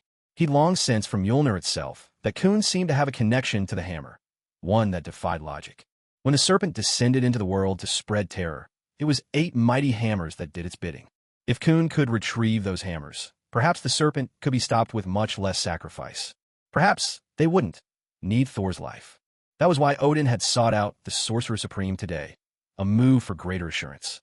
But the Ancient One refused him outright. The fate of this universe has become inscrutable, she said calmly. Thor's destiny and all our destinies have already been altered. Return, Odin. Let us watch together and see where this ending will take us. Mariana Trench. The multinational fleet patrolled the surface without rest, a constant vigilant presence. Beneath the waves, several submarines swept the depths, sonar running nonstop in search of any sign of threat. With such tight defenses, it seemed not even a fly could break through. The Avengers Task Force was also on site, high above in the sky. SHLD's flying carrier had become the Avengers' stronghold for now. Just then, Kun received new intel. Paris had come under attack. Someone was wreaking havoc on the streets. It was none other than the Queen of Spades from Natasha's squad. She was unleashing a torrent of destruction on the Eiffel Tower, bombarding it until the Iron Giant trembled on the edge of collapse. France's president, Marland, immediately sent a desperate plea for help to the Avengers. Kun narrowed his eyes, shaking his head. A trap. It's got to be a trap, he mused. Maybe you French should surrender for a bit, and once we're done here, we'll come save you? At first, Kun had no intention of going to France's rescue. But the attack escalated, growing ever more intense. And then, there she was, Black Widow, Natasha, now officially appearing with a hammer in hand. A long ponytail, high heels, a form-fitting combat suit glowing with energy, her face icy and implacable. In her grasp, a great hammer whose power was devastating. This time, President Marland's fury burst all bounds. If the Avengers didn't intervene, the country itself might fall. Kun pondered, it had to be a move to lure them away from their post. But, he thought, why not use this plan against them? While the Avengers hurried off to Paris, he'd lie in wait at the trench. With a wave of his hand, a massive suit of battle armor appeared before him. This was the newly upgraded Thunder Armor, composed almost entirely of vibranium and adamantium alloys. There were now 8 arc reactors powering it.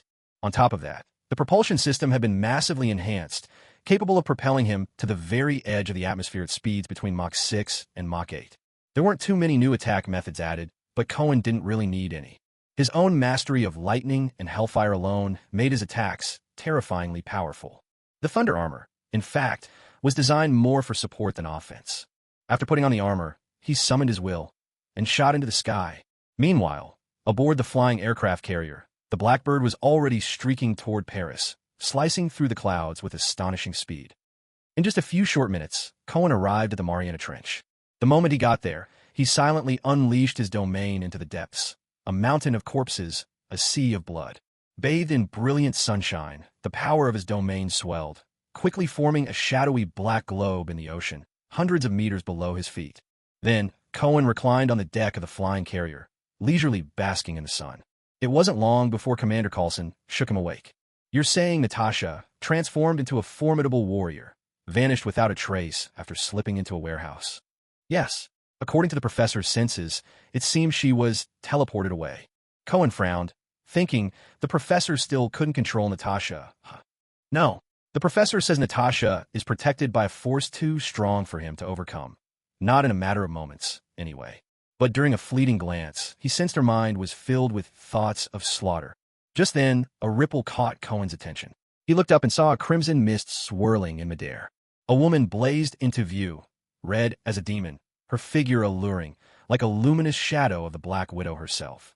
She too sensed Cohen. Their eyes locked, and a subtle tension sparked in the air between them. The Red Devil, Nick Fury, was able to track down a mutant of such power, and even win his allegiance? What kind of methods did he use? Before Cohen could make sense of it, the red devil flickered again, appearing on the water's surface alongside Natasha, atop a Japanese warship. At the same time, Cohen's form blurred and vanished from the carrier deck.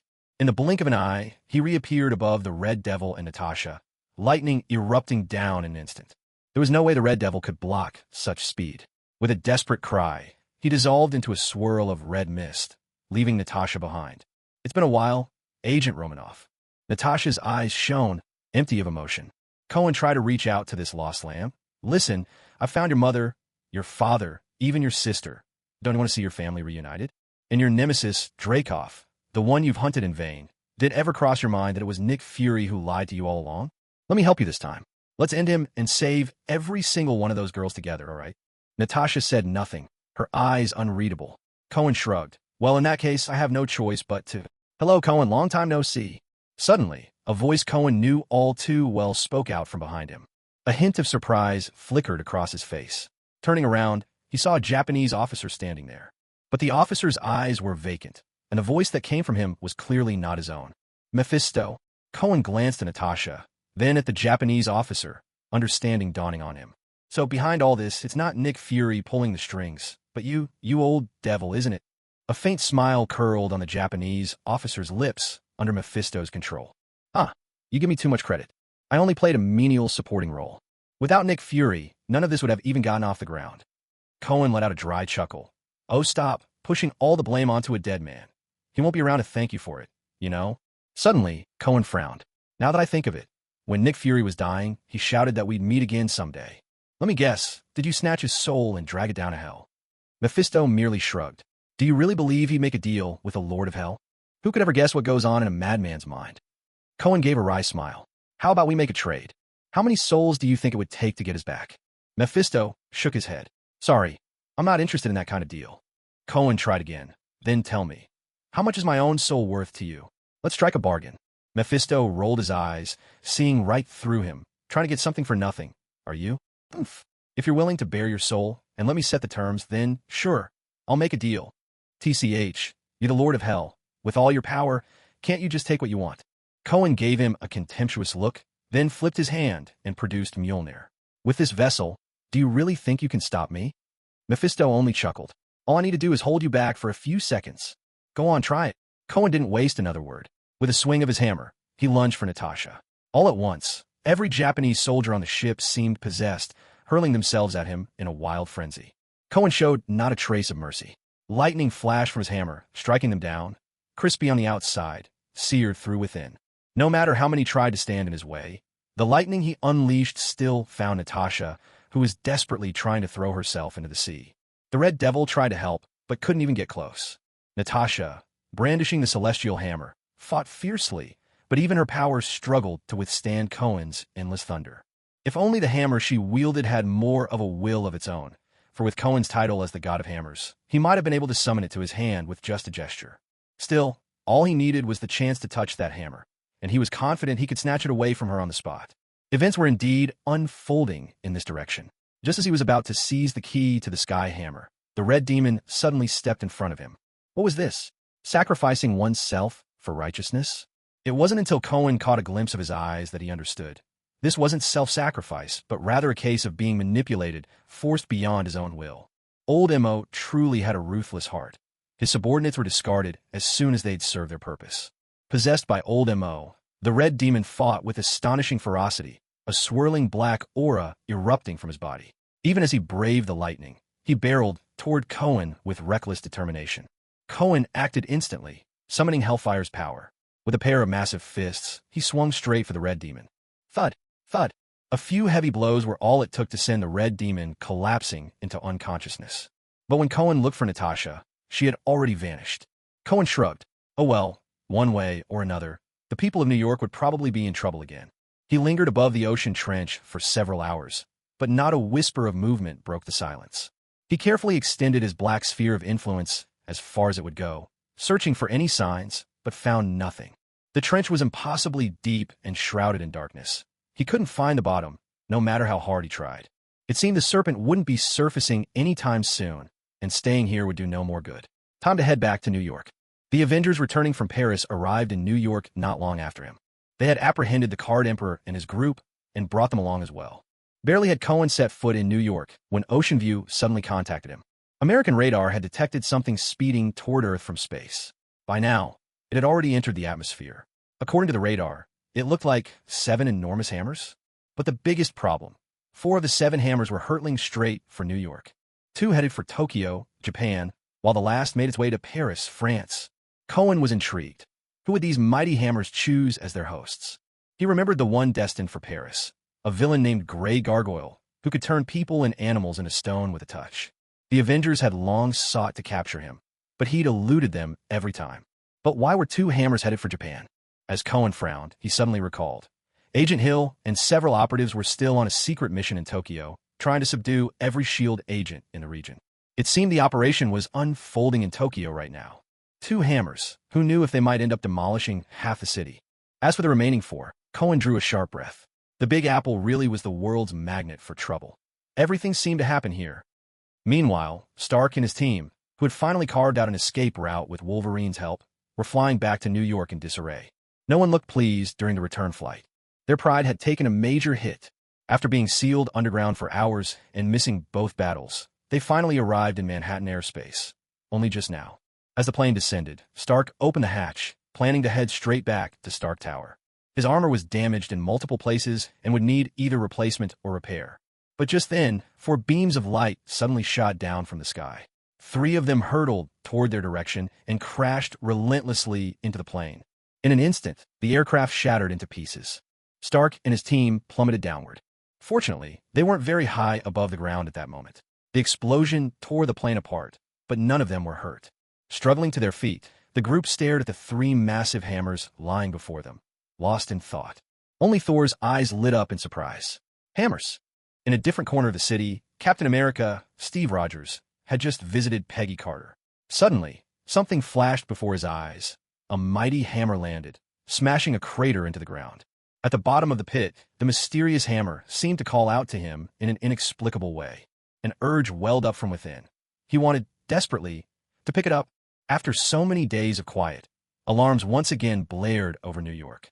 The same unfolded in Paris and Tokyo. Paris faced a situation much like New York's. There, the hammer's new master was that Grey Gargoyle. Seizing the hammer, he immediately embarked on his creative journey. With his hammer, he never killed, but whoever he struck froze instantly, turned into a stone figure. Soon the streets of Paris were crowded with stone statues, outnumbering even the famous terracotta warriors of China. Each one was unique, with expressions so vivid that even Michelangelo would have to tip his hat in admiration. Meanwhile, in Tokyo, the hammers found their way to 2 brawny brutes. One was the Red Juggernaut, the other the Black Dwarf. The moment they grabbed hold of their hammers, the mind control over them evaporated, and they devoted themselves wholeheartedly to wreaking havoc. After their rampage, wildfires raged across the city, making Tokyo even more sweltering. Countless people prayed for a hero's descent from the sky, but no towering figure in costume ever appeared. The television had been lying all along. Upon hearing the news, the Avengers mobilized at once. When Cohen arrived at the site where the 3 hammers had crashed, he saw that 2 of the hammer wielders were already locked in fierce combat in the streets. Wolverine stood nearby, not daring to approach. Curiously, though 3 hammers had landed, only 2 wielders were present. Cohen dropped down beside Wolverine and asked, "What happened here?" Wolverine sighed. "Loki and Thor are at it." Cohen blinked in surprise and looked toward the smoky battlefield. Sure enough, there was Thor, a gleeful grin on his face as he clashed mightily with Loki, empowered by the magic of the hammer. He'd even thrown aside the spear Odin had reforged for him. Good grief, Cohen thought. I was just worrying about how to keep you alive, and here you are, teaming up with the enemy? Have you gone completely hammer mad? But weren't you 2 supposed to destroy New York together? How did the brothers end up fighting each other? Even in their confusion, they still blame one another. Truly, what a touching brotherly bond. Cohen glanced around, noticing that Stark was missing, so he asked, "Where's Stark?" Wolverine let out a sigh. After he picked up the hammer, he shot up into the sky and plunged straight into his own building. No idea what he's up to. In front of them, Loki and Thor's battle was growing fiercer by the minute. Buildings around them were collapsing, and people were fleeing in every direction. Cohen could sense an evil force radiating from every frightened person. That fear drifted up into the sky, slowly gathering in one direction, becoming the great serpent's powerful nourishment. Deep beneath the ocean, The serpent reveled in the growing fear, howling with wild laughter. His body, once hunched, now slowly straightened, and among his locks of white hair, a few new strands of black appeared. With a mere thought, his temple began to materialize in the world above, filled with many of his resurrected followers. The serpent fixed his gaze on Natasha. It's not enough. The world's fear is still not enough. Natasha sank to one knee. The rulers of this world have long prepared for this. They've cut the internet, television, and radio. Fear spreads too slowly.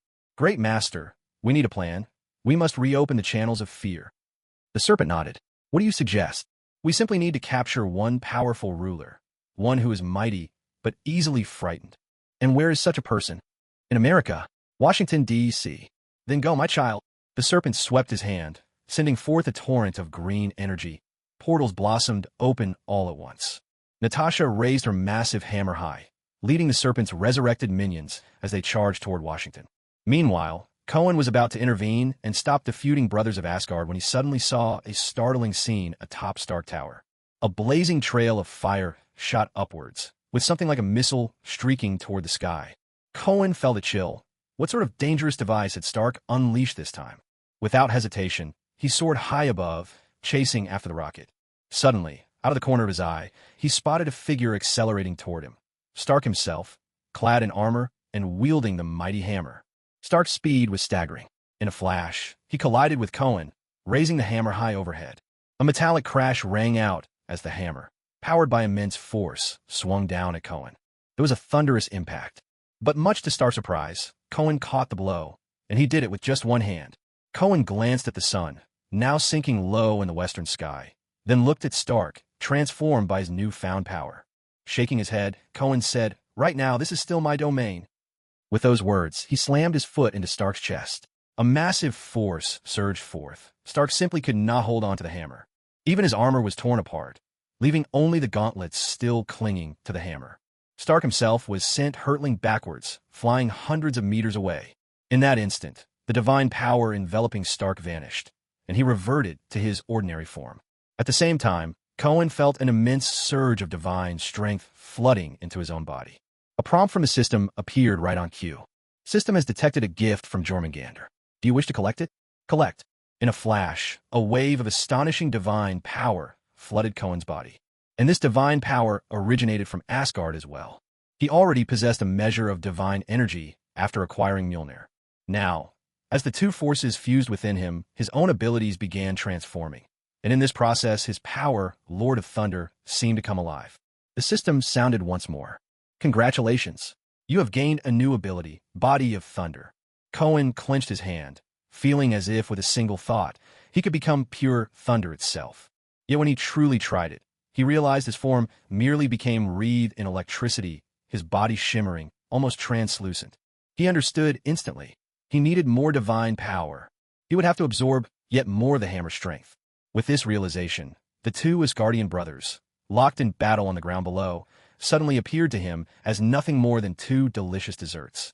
However, Cohen glanced at the distant missiles and the damaged suit plummeting through the sky, Stark still in free fall.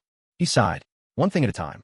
With a surge of thought, his body flickered with lightning, traversing over a kilometer in the blink of an eye, as if teleporting. He arrived at Stark's side just as he was less than 100 meters from the ground, intercepting his fall. Holding him by the collar, Cohen began to ascend, forcibly tearing open the battered Iron Man's suit as he rose. A sharp clap resounded. Stark regained consciousness. "Hey, look up," Cohen called out. "That thing you just launched, what is it?" Buffeted by fierce winds, Stark could hardly open his eyes. Only when Cohen closed in on the missile did Stark finally rasp out, "A virus. A virus that turns people into monsters." Cohen clicked his tongue in exasperation. "Just as I thought. You clever types, once you go astray, the average person doesn't stand a chance. Be honest. How did you get your hands on something like this?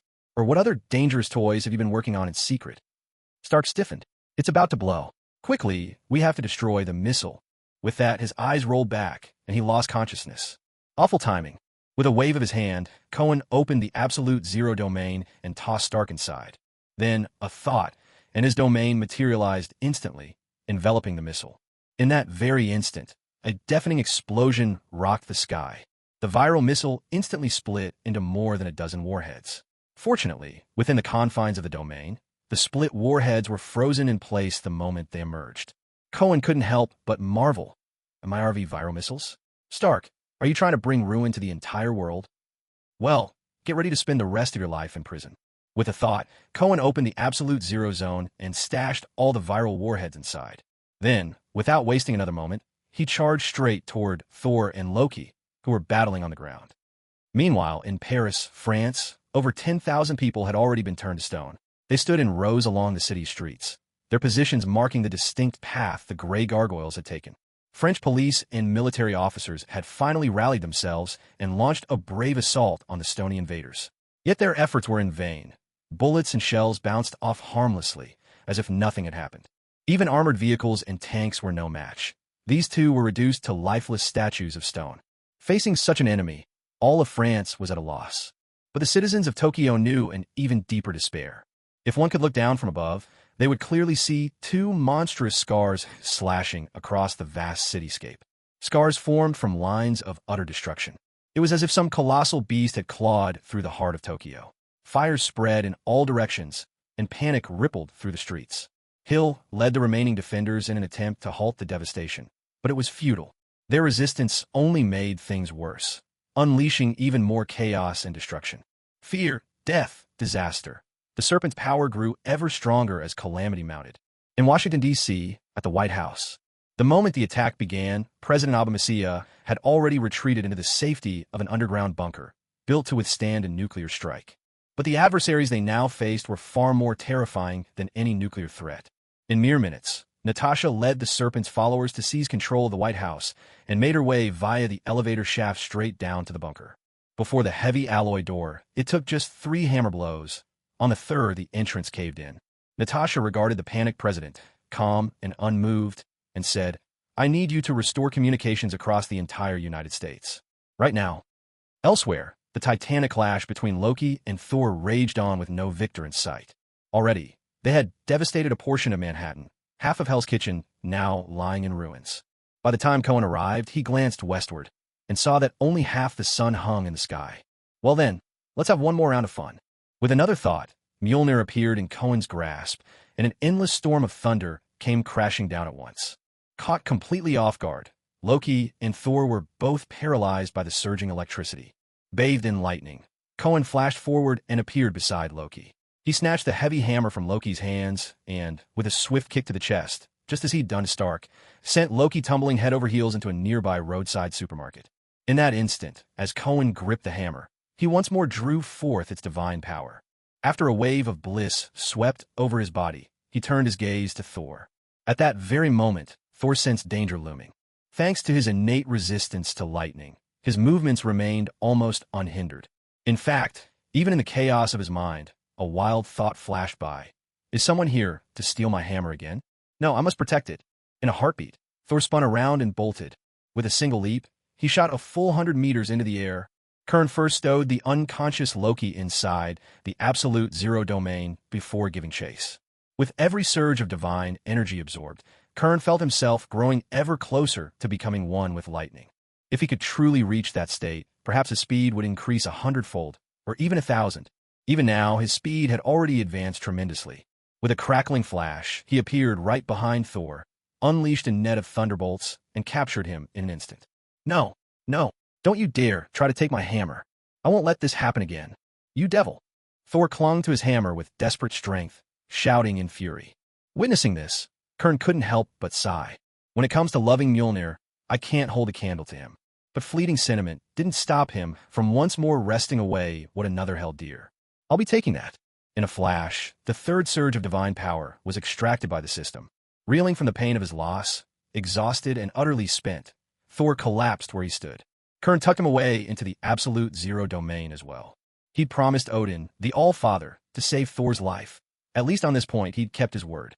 With Thor taken care of, Kern soared into the sky, eyes now set upon the last hammer-bearer in New York City. Captain America, Steve. Even this wide-eyed, thick-browed hero had betrayed them.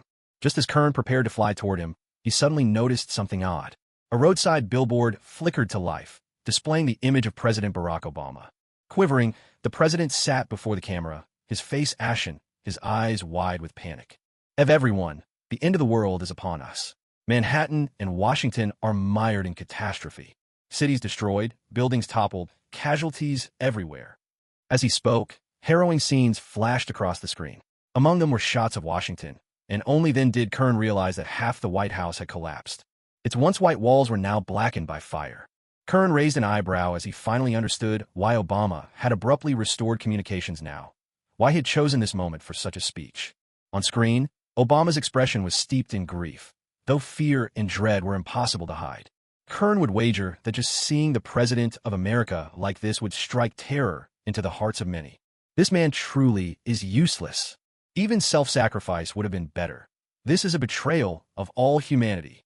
At this thought, he quickly produced a communication earpiece with a swift flick of his wrist. Where's the Avengers team right now? In his earpiece, the operator's voice came through. Sir, the professor and several others are engaged in battle alongside Steve, the Captain of America. Phoenix and Storm have gone to Paris with their team. Cohen immediately gave instructions. Are there any Avengers left at the base? There's Porcupine Man, Broken Arm Man, and Self-Destruct Man. Cohen considered for a moment.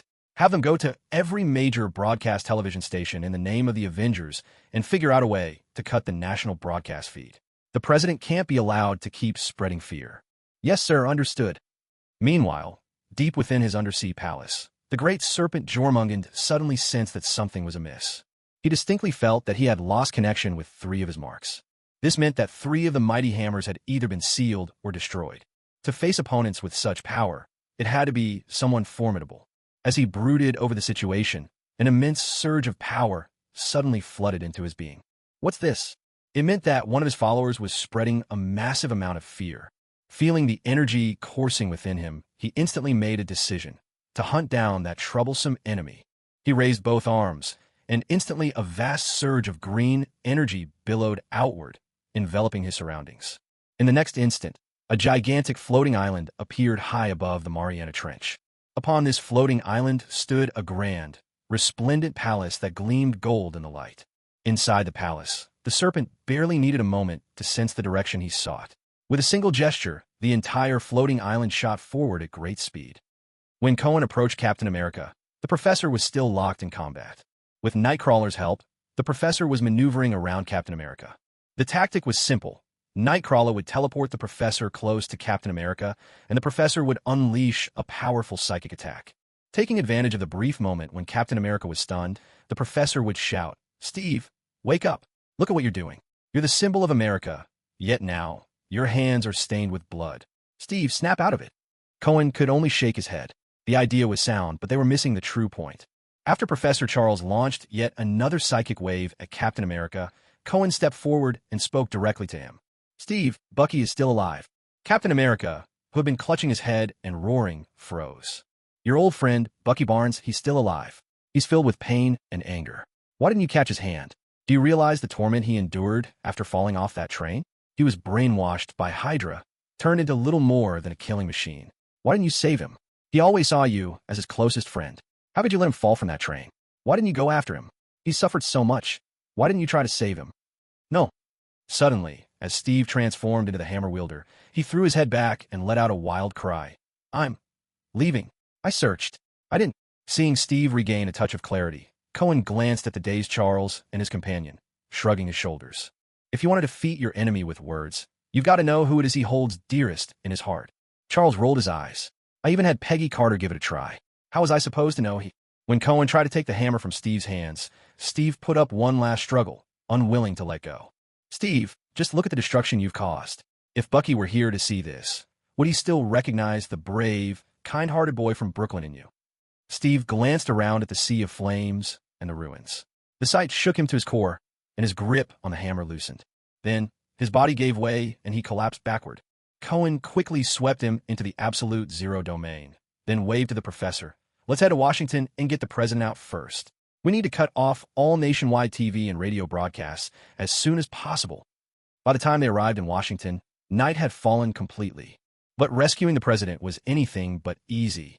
That was because Black Widow, Natasha, had taken the president and was hiding with him in the White House's underground bunker. Although Cohen and his team had cleared the enemy agents above ground, to charge straight into the bunker would surely put President Ogwenhai's life in immediate jeopardy. Frankly, Cohen wasn't particularly invested in the fate of this partner. But, after all, letting the blame for killing the president fall on him wasn't acceptable, was it? What to do then? The only option was to wait out. Just then, Cohen received another report. Serpent's floating island had descended upon Manhattan once again, launching a fresh assault and massacre. As people just emerging from their shelters stumbled into the chaos, they were met head-on by the bizarre beast serving Serpent. Chaos erupted, and once again, everyone was forced to flee for their lives. Charles promptly sought guidance from Cohen. Should we return to Manhattan? Cohen frowned. I'd like nothing more than to go back to New York, but this situation here is just as critical. The president, High, was below ground. The enemy had him in their grasp. For now, all they'd done was regain control over the TV and radio broadcasts. But if they took it one step further, the president holds the launch codes for over 1,000 nuclear missiles across the entire United States. Though Serpent currently needs humanity's collective fear to fuel his own power, and so is unlikely to wipe out the world with nukes, at least for now. But if something unpredictable happens, and High breaks under the pressure, the professor was clearly thinking the same thing. Cohen looked up at the slow rise of the moon. His limitless power was now gone. He could still triumph over the hammer wielder, but hoping for an easy victory or inexhaustible power was out of the question. Even with the thunder armor to sustain him, his strength was greatly diminished. Professor, can you sense the minds of the president and those around him in the underground bunker? Charles slowly shook his head. It's all quite blurry. I can only get a rough sense of how many there are down there.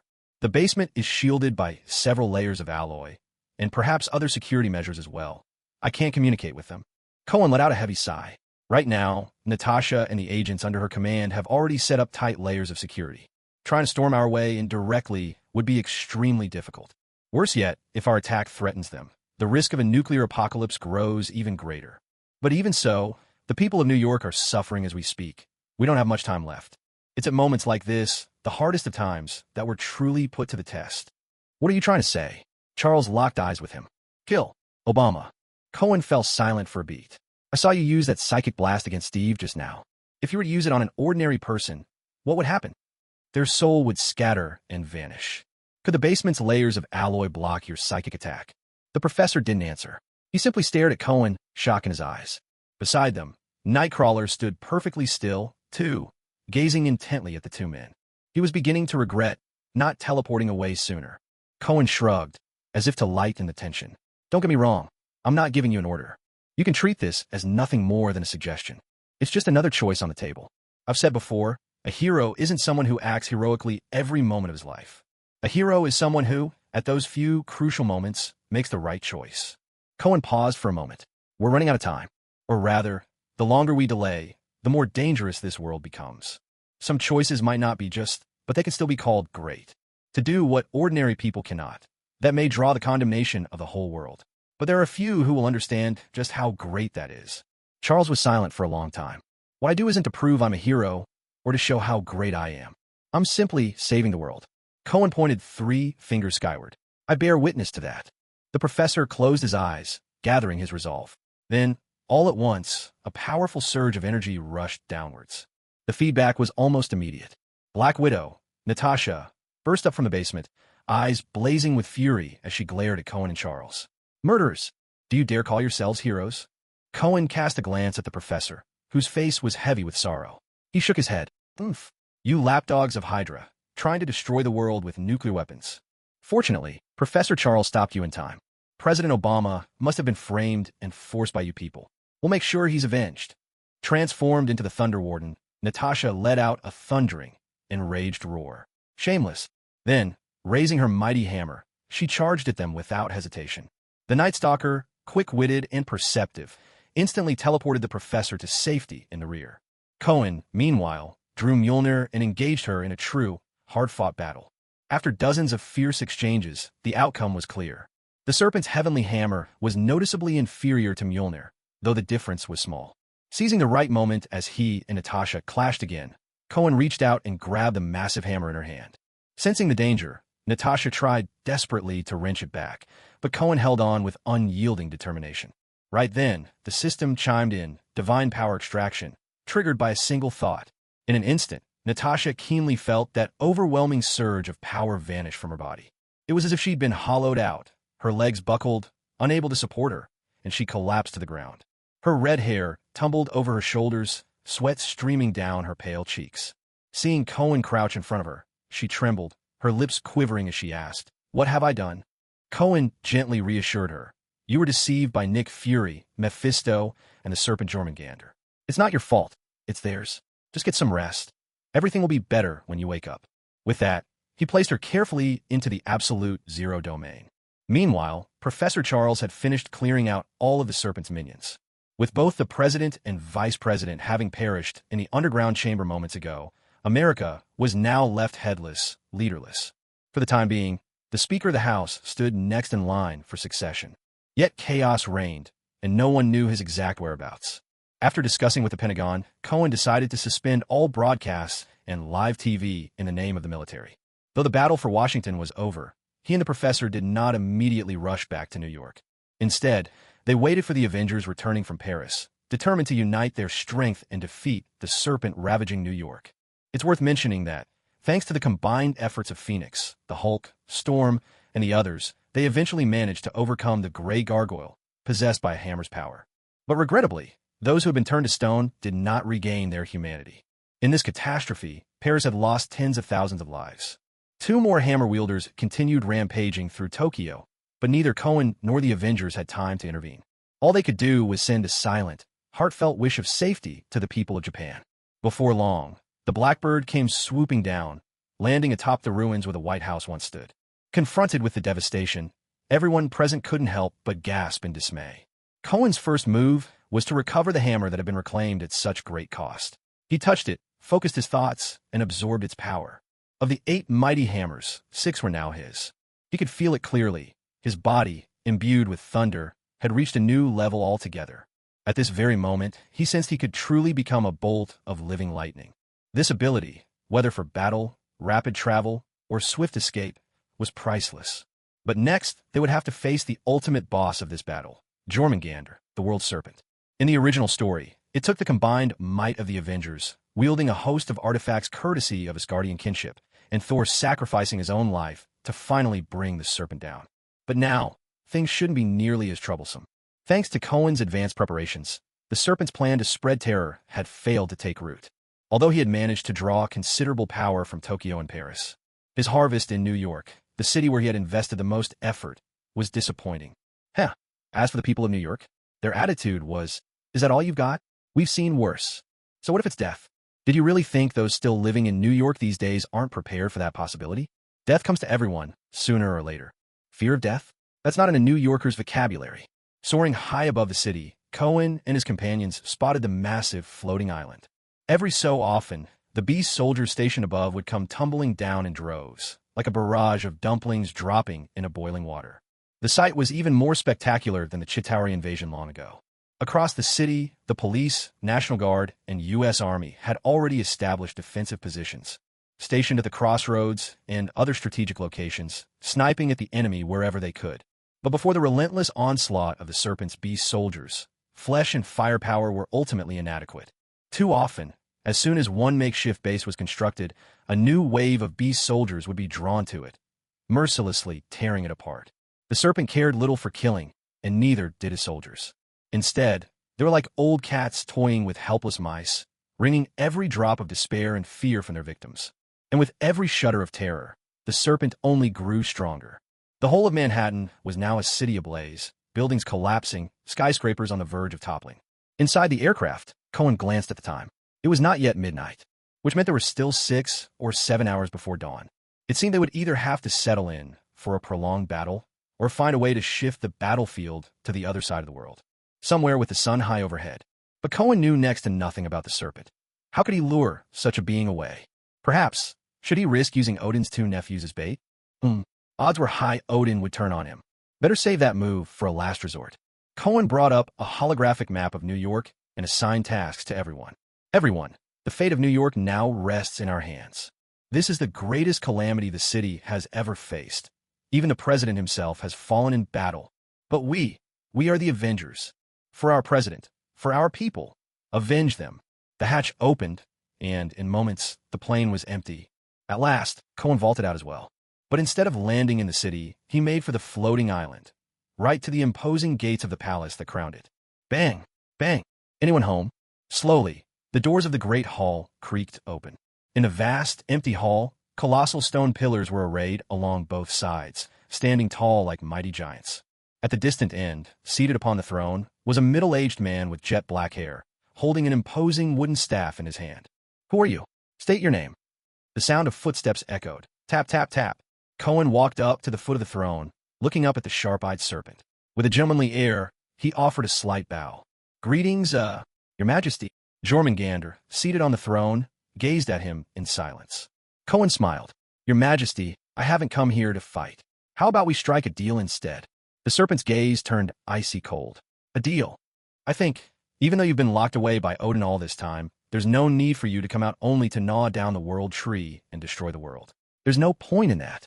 If it's Odin you hate, why not seize his throne instead? The people of Earth have done nothing to you. Why take your anger out on them?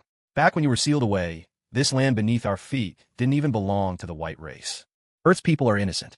Plenty of white men have died as it is. Surely you don't plan to wipe them all out in one go? Why not turn your sights on Asgard and see how that goes? A tremor ran through the serpent's heart. Who was this young man standing before him?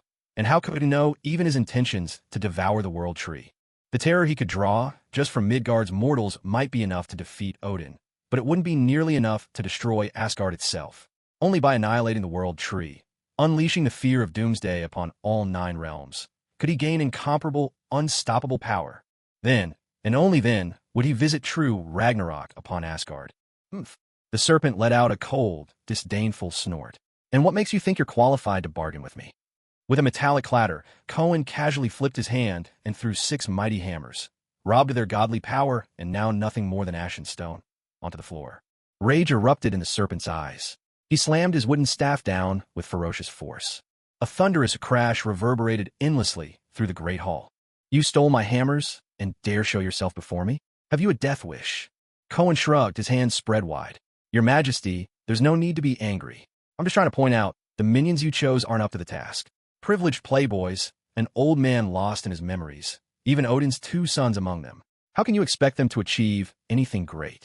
The serpent fixed a long, searching gaze on Cohen before finally asking, so, what kind of deal do you have in mind? Cohen fell silent for a moment. In truth, he had come here only to stall for time, waiting for sunrise. As for the exact details of any deal, he hadn't thought that far ahead yet. The serpent, seeing his hesitation, made no move to rush him. His power was recovering much more slowly than he had hoped. He needed more time to gather his strength. The only reason he forced himself to listen patiently to the man before him was to buy as much time as possible. A hearty laugh burst out from Cohen. After laughing, Cohen suddenly turned his hand, and from the absolute zero domain, he pulled out another person, Loki. How about this, Your Majesty? Allow me to introduce you to a comrade worthy of fighting by your side. The great serpent frowned slightly as he looked at the unconscious Loki. Who is he? He is the 3rd prince of Asgard, and at the same time, the trueborn son of Laufey, king of the Frost Giants. The serpent's eyes narrowed. A descendant of the Frost Giants, now a prince of Asgard? Since when did Odin become so desperate? Cohen chuckled. Well, believe me, the story behind this is anything but simple. Allow me to tell it at length. While Cohen held the serpent at bay alone, the Avengers outside were also managing to make some headway. Though the situation remained dire, at the very least they had managed to secure several solid footholds. Mutants and other heroes engaged in a bitter and grueling tug-of-war against the serpent's beasts. The Avengers had already fought far too many battles that day. Both their spirits and bodies were spent, and all they could do now was cling tightly to their hard-won positions. Further away, Mephisto stood silently atop a skyscraper. This time, several shadowy figures flanked him. One of them bore an exquisitely beautiful face, neither truly male nor female, and unfurled a pair of elegant black wings from their back. This was Lucifer, one of the mightiest lords of hell. Alongside Lucifer were several beings of the most bizarre shapes. Mephisto's expression was graver than ever before. Centuries of scheming, my friends. Are you certain you want to begin today? Lucifer gave a cold snort. This is the best chance we've had in hundreds of years. Unless you'd prefer to wait another few centuries? Very well. If no one objects, then we set our plan in motion. Should we succeed, each of us will surpass the bounds of the universe and become the most powerful beings across countless dimensions. Here and now, let us make a pact. Until we reach our goal, none shall betray another. If anyone dares betray us, The rest shall unite to strike his name from the ranks of hell itself. Agreed, came a unanimous reply. Then let us begin. A faint smile touched Mephisto's lips. I'm sure that wretch Cohen feels quite pleased, ever since I've tasted defeat after defeat in the mortal realm. Well, just wait. Soon, you'll see what true devilry looks like. The things I truly desire have never been as petty as the human world. As he finished speaking, his figure flickered, and he vanished without a trace. Elsewhere, Odin was also watching the unfolding battle. Even as he sensed that both his sons had gone silent, he did not lose his composure. Behind him stood an entire battalion of Asgardian soldiers, fully armed and ready to march at a moment's notice. He and Cohen had made a pact long ago. At the crucial moment, they would wait for Cohen's signal, launch a sudden attack, and deal the serpent a fatal blow. On the floating island, inside the Grand Hall. After Cohen and the serpent finished talking about Loki, they moved on to discuss Thor. When they were done with Thor, it was on to Hela, the goddess of death. Eventually, with nothing left to talk about, the two of them let loose, fiercely criticizing King Odin's hopeless parenting and family education methods. At last, they both agreed. With Odin's stubborn old ways, it was impossible to raise a worthy successor to the throne. Rather than watch those three foolish children scramble for the crown, they might as well find someone with competence and virtue, even if he was an outsider, to take over the kingship. When their conversation finally wound down, Cohen glanced at the clock. Damn, it was only 2:30 in the morning? The serpent checked the flow of power within himself. Damn, why was the growth getting slower and slower? The two of them fell silent, stealing an awkward glance at each other. The hall plunged into an eerie stillness. In the end, Cohen could take it no longer. He coughed, deciding just to lay his cards on the table. Great king, you seem to be waiting for time as well, don't you? The serpent shot him a cool look and replied in a chilling tone, No, I'm just waiting for my forces to conquer your cities. Aside from you, that little Midgard is hardly worth me raising a hand against. Cohen smirked inwardly, but didn't let it show on his face. Since your majesty isn't ready to act just yet, why don't we set a time to have our battle? Let's decide victory and defeat, and settle life and death once and for all. The serpent nodded. When? Tomorrow at 6. No, at 8 o'clock. Very well. Cohen smiled silently to himself. Who's waiting till 8? The moment the sun rises will be the time you meet your end. The serpent tightened his grip on his wooden staff. Just a little while longer. Once my strength is ready, I'll strike at once. Who'd be foolish enough to wait till 8 o'clock with you? Time ticked slowly on. Outside, the flames of war raged. Guns roared, artillery thundered, shouts shook the heavens. Fires blazed high, buildings crashed down one after another. Inside, Cohen and the serpent sat quietly, facing each other in silence. As the first sliver of sun peaked above the eastern horizon, Cohen felt it at last. His invincible self had returned. The serpent sensed the change, and his expression suddenly grew grave. In an instant, with Cohen at the center, an invisible field burst into existence, its strength surging at an astonishing rate. The moment the field appeared, the serpent slammed down his staff, unleashing a massive surge of green energy. What startled him was how rapidly this field was changing. The power around him vanished as quickly as ice melting under the sun. With a single thought, he tried to withdraw. But to his shock, even when he darted from the palace at dazzling speed, flashing through the sky, he couldn't break free of Cohen's pursuit. In the dim blur, he caught sight of a streak of silvery white electricity. It flashed once, and in the blink of an eye, it appeared right before him. At this moment, he could clearly see a blood-red sphere gradually forming around the enemy before him. The sphere was only a few hundred meters in diameter, yet in those few hundred meters, he realized escape would forever be impossible. A thought surged in his heart. This guy is already so powerful, and yet he's still wasting his time playing with me? He's toying with me. This was the contempt of the mighty for the weak. Anger welled up inside him, and he decided he would tolerate it no longer. Suddenly, a shimmering green light flared in the serpent's eyes, and in an instant, he transformed into a colossal emerald beast. A long, slender serpent's tail, two razor-sharp claws jutting from his chest, a pair of wings sprouting from his back, and atop his elongated neck, a fearsome and terrifying head. At his side, two portals appeared, summoning the last two hammers from the set of 8. Meanwhile, atop the floating island in the sky, a multitude of similar winged beasts, much smaller, but the same kind, suddenly burst forth. They swarmed like a dense flock of birds, surging towards New York in an overwhelming assault. After unleashing all of this, he threw back his head and let out a thunderous roar. the monstrous serpent's head lunging at the center of the domain where Cohen stood. But Cohen's speed was now beyond anything ordinary. Even without relying on his domain, he could move at several thousand, or even tens of thousands, of Mach, and with the domain's power, his speed became truly unfathomable.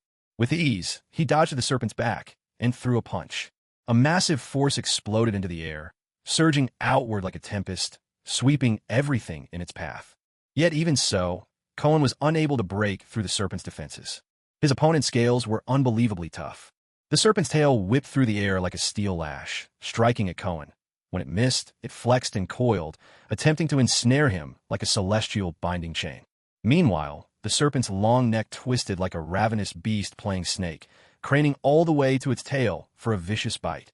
Blow after blow, Cohen was awestruck by the creature's astonishing agility. He could sense the serpent's overwhelming power, and at the same time, the system flashed him a prompt. Before him stood a prey above a king tier. This was a god-level adversary. If he took down this target, a grand reward package would be his. As Cohen tangled with the serpent, he launched a signal skyward. In an instant, far away in Asgard, Heimdall reported to Odin, "Your Majesty, the time has come." Odin nodded. "Begin." A column of dazzling light pierced down from the heavens, striking New York in a heartbeat. The very first to emerge from that beam of light was none other than Odin, king of the gods. He rode his eight-legged flying steed, soaring through the air, wielding Gungnir in one hand, his single eye locked on his target as he hurled the spear with all his might. With a resonant hum, Gungnir seemed to slice through the very fabric of space, appearing behind the serpent in a split second. Amidst the serpent's roaring fury, Gungnir struck true, finding its mark on the creature's wings. In an instant, a shower of blood rained down, and half a wing fell from the sky. The giant serpent Jormungandr let out a frenzied roar. "Odin, you bastard!" Odin reached out and seized Gungnir, gripping it tightly in his hand as he rode his eight-legged steed closer to the battlefield. "Serpent, your aim is to destroy Yggdrasil. You are the scourge of the Nine Realms. As the ruler of the Nine Realms, as the king of Asgard, I will kill you and save all worlds." Cohen couldn't help but let a wry smile tug at the corner of his mouth. Odin's excuse, he had to admit, was well-founded. It seemed that being at the top always required a certain degree of cunning. After Odin joined the fray, Cohen found that everything fell naturally into place. He darted about in front, relying on his speed to toy with the serpent, while Odin hung back, waiting for his moment. When it came, the spear would thrust forward with deadly precision. Before long, the serpent's hindquarters had been ravaged. Seizing the chance when his foe bared its fangs to retaliate, Cohen unleashed his full power. His domain erupted with overwhelming force, freezing the serpent's head in an instant. Then, with Mjolnir in hand, he called down 3,000 bolts of lightning. Moving like a phantom, he landed firmly on the serpent's brow and struck down with relentless might. A tremendous crash echoed out as furious energy exploded in all directions. Even Odin was forced back several hundred meters. Cohen, shielded by his domain's power, was only pushed back by a dozen or so meters. The serpent's eyes glazed over, every ounce of strength leaving its massive body as it plummeted to the earth. A dull thud sounded. Its colossal form smashed into the ground, blood streaming from its head as it glared at Odin with lingering hatred, the light slowly fading from its eyes. Cohen received a notification from the system. Jormungandr, the great serpent, was truly dead. He and Odin both descended to stand before the vanquished beast. At the sight of his fallen enemy, not a trace of joy could be found on Odin's face. In fact, there was, perhaps, a touch of sorrow. Whatever he was thinking, no one could be sure. Maybe his thoughts turned to his youth, to the days before he and the serpent became enemies. Perhaps he recalled many people and things from back then, though all of them were now gone. Or perhaps, seeing the mighty hammer depart, he could not help but think of himself. The days of running wild in the sunset glow of youth, gone now, never to return. Could he and the serpent ever meet again in Valhalla? Nearby, Cohen released Loki and Thor, tossing them to the Allfather. Odin regarded him with a peculiar look. "Earlier, you said you wished to be my son-in-law." Cohen started, frowning as he searched his memory. "Did I say that? I don't think so, old man. You must be mistaken." In an instant, Odin's face grew cold. "Are you trying to deceive the gods of Asgard?" Cohen scratched his head.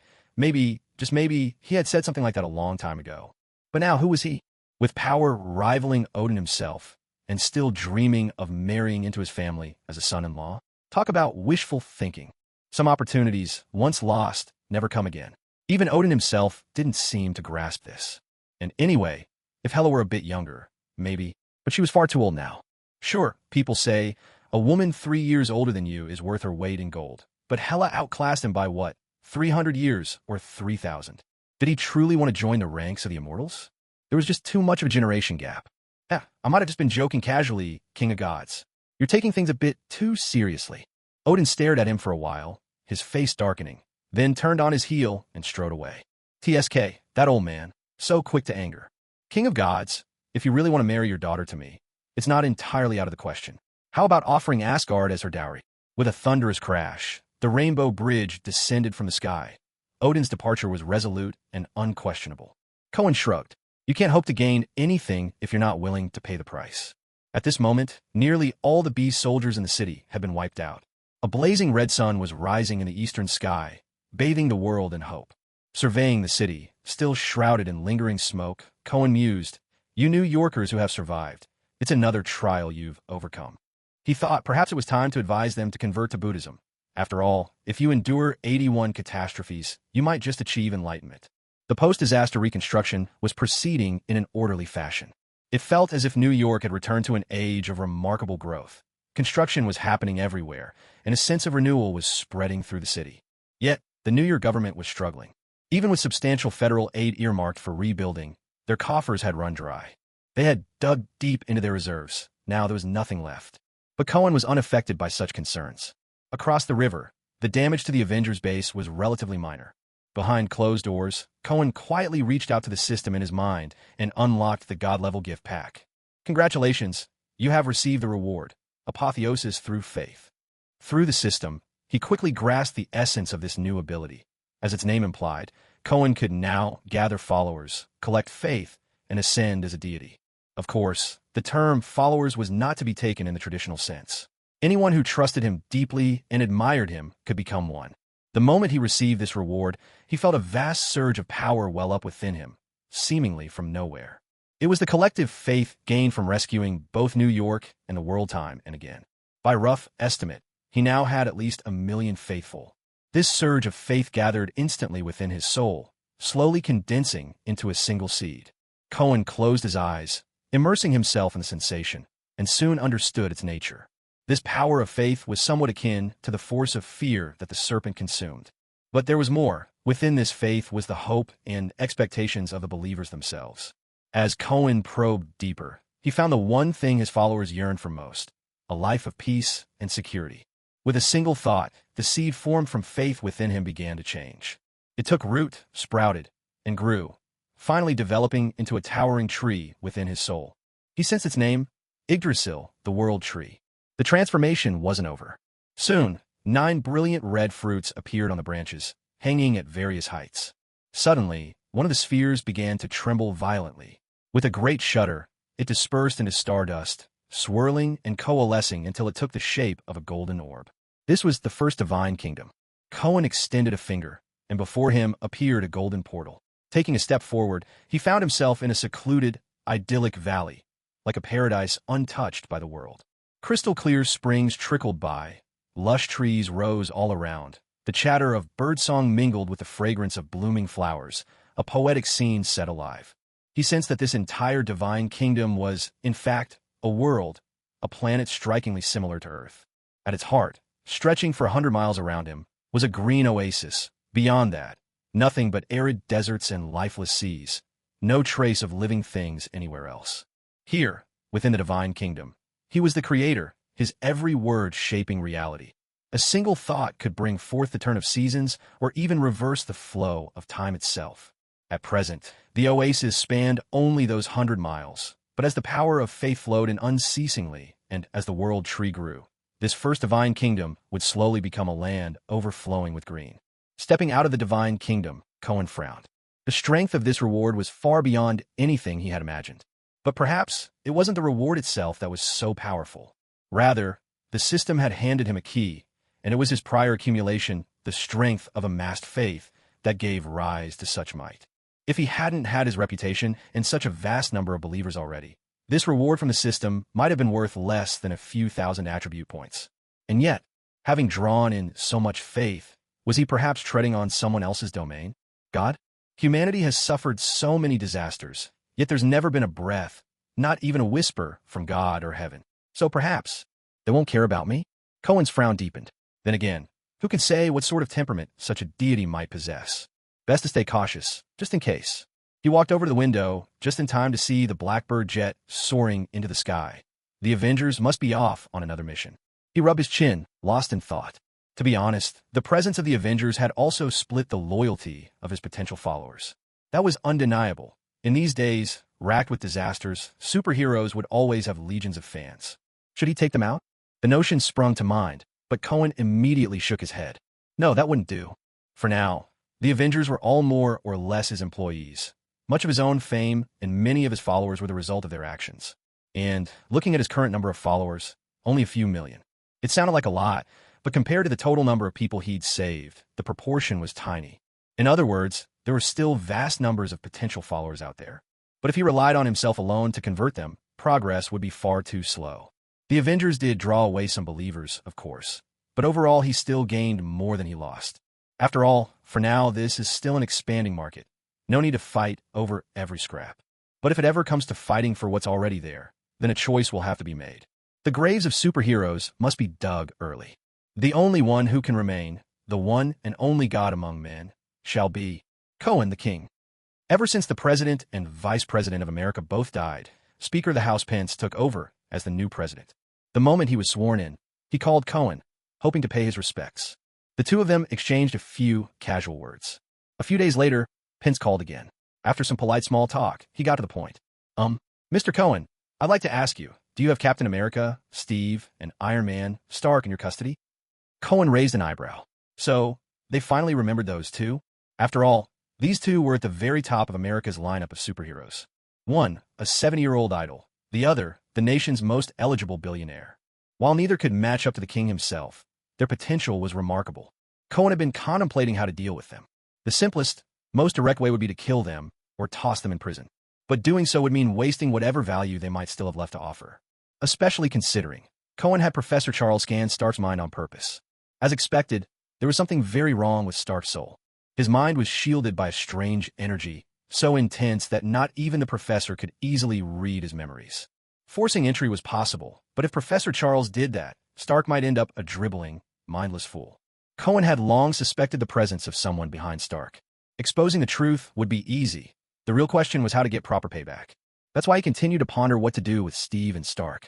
Over the line, Pence hesitated, choosing his words carefully. I'd like to know exactly what did Steve and Stark do during this invasion. How serious is it? Cohen leaned back lazily in his chair, putting his feet up on the desk. Let me share with you the Avengers' latest investigation. Former Avenger, Captain America, Steve, was lured astray by the Heavenly Hammer during the Serpent's resurrection. He took down, or rather, destroyed 6 skyscrapers and over 80 smaller buildings, leveling 3 entire blocks. Thousands were injured. Among them, more than 600 died instantly. If Professor Charles hadn't arrived in time, Steve would have easily killed 1,000 more. On the other end of the line, sweat beaded on Pence's brow. Growing up after World War II, scenes of Captain America filled his childhood memories. For a time, he had even idolized him, until, of course, he entered politics.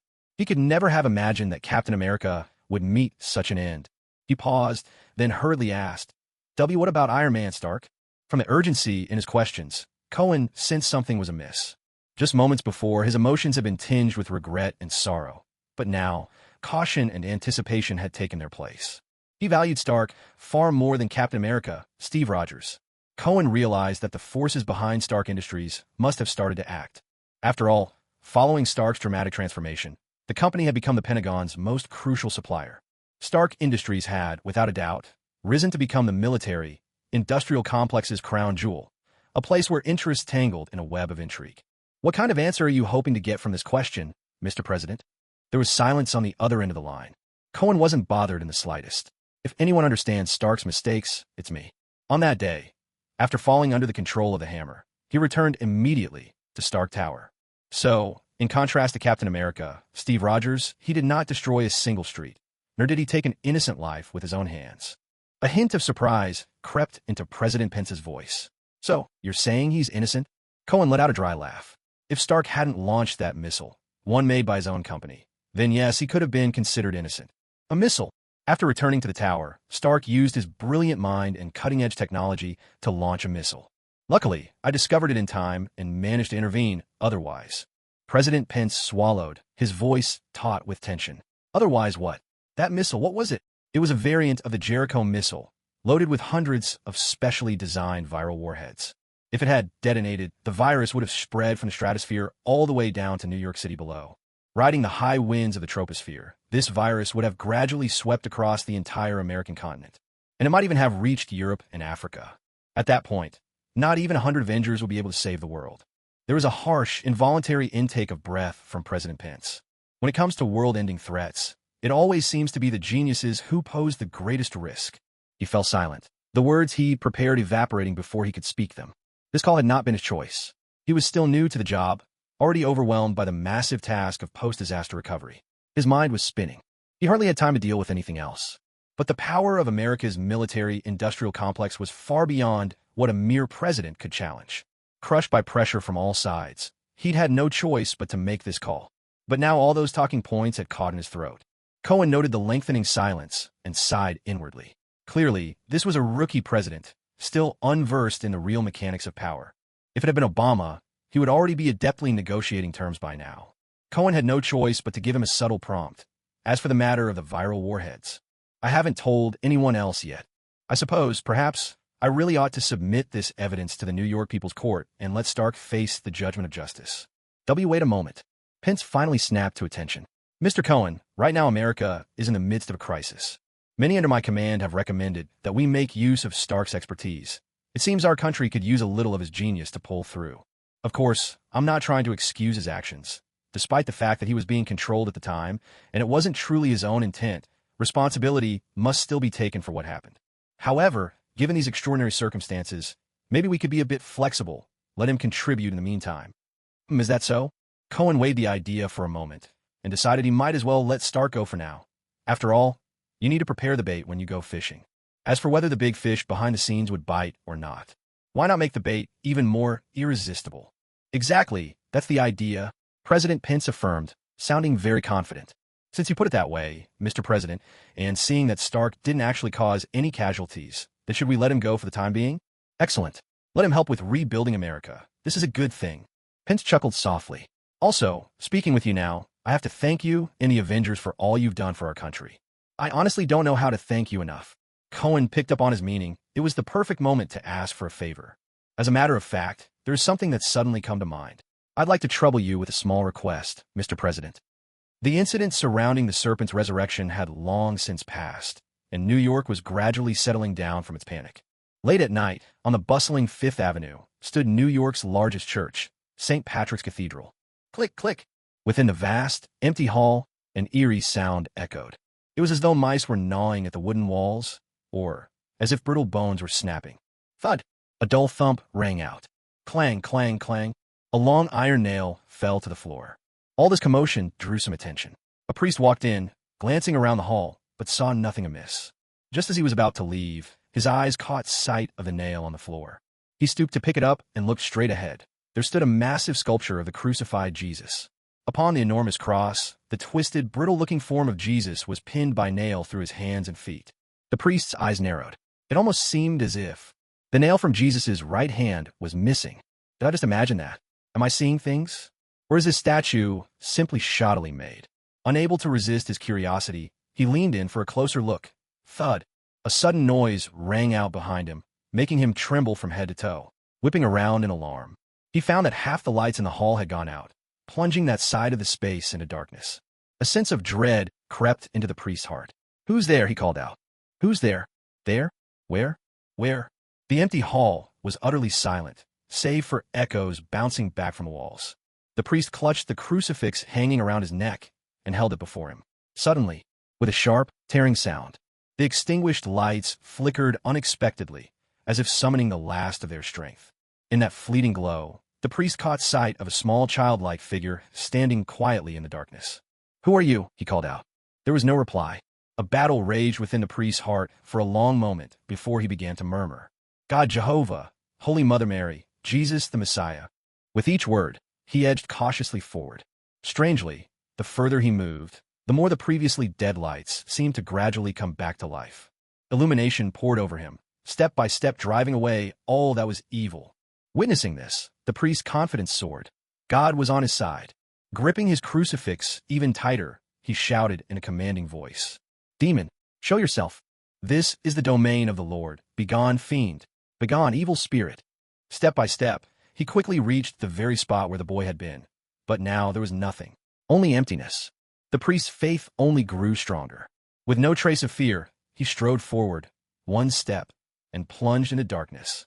A fierce, icy wind hit him head-on, so chilling he could scarcely keep his eyes open. When the gust finally passed, he opened them, only to realize, horrified, that he was now engulfed in pure darkness. And there, looming before him, stood a demon over 4 meters tall, jagged teeth, eyes burning like red candles, breath reeking of rot, eyeing him with a mocking grin. A jolt of agony tore through his chest. Looking down, he realized a massive arm, thick as a grown man's thigh, had punched straight through his torso. "No!" he wailed. "God, Lord, please save me." He struggled to turn his head, and then froze in shock. The statue of Jesus, which had stood before, was now alive. Carrying his cross, Jesus was sneaking away, tiptoeing as if not to be seen. Catching the priest's gaze, Jesus hesitated, and then, without looking back, darted away even faster. The demon roared with laughter. "Huh, is this the God you worship?" Cohen attended the inauguration ceremony for the new statue at Times Square in New York. Right in the middle of the square stood a colossal sculpture, the entire Avengers assembled. And at its very center, the most prominent spot was, of course, reserved for Cohen. This was the outcome of his recent discussion with President Pence. A dozen of these statues would soon be erected throughout New York. And not just in New York, other major cities in America would gradually see similar monuments appear. Most of these would feature Cohen alone. A few would showcase the Avengers as a group. With this strategy, Cohen noticed his followers were increasing at a noticeably faster pace than before. Now, the number of people who had reached the qualifications for followers had climbed to nearly 1.5 million. Meanwhile, Cohen was pondering how best to promote the first divine nation to the public. What's the value of a divine kingdom if it has no inhabitants? His divine kingdom would be a place of true safety, a land overflowing with resources. He had conducted experiments and found that within his realm, both farming and animal husbandry were possible, no different from the outside world. Moreover, he could directly control droughts, floods, pestilence, and all manner of blights. Harvests would always follow sowing. Those who worked diligently would surely prosper. His divine kingdom was, in almost every way, a veritable utopia. In other words, as long as the people in his kingdom could steadily provide him with the power of faith, he wouldn't mind rearing them as if they were livestock. Yet, how to reveal this kingdom to the masses without seeming abrupt and to attract followers posed a dilemma. Furthermore, in order to offer comfortable living conditions, he had to use his divine power to transform the realm.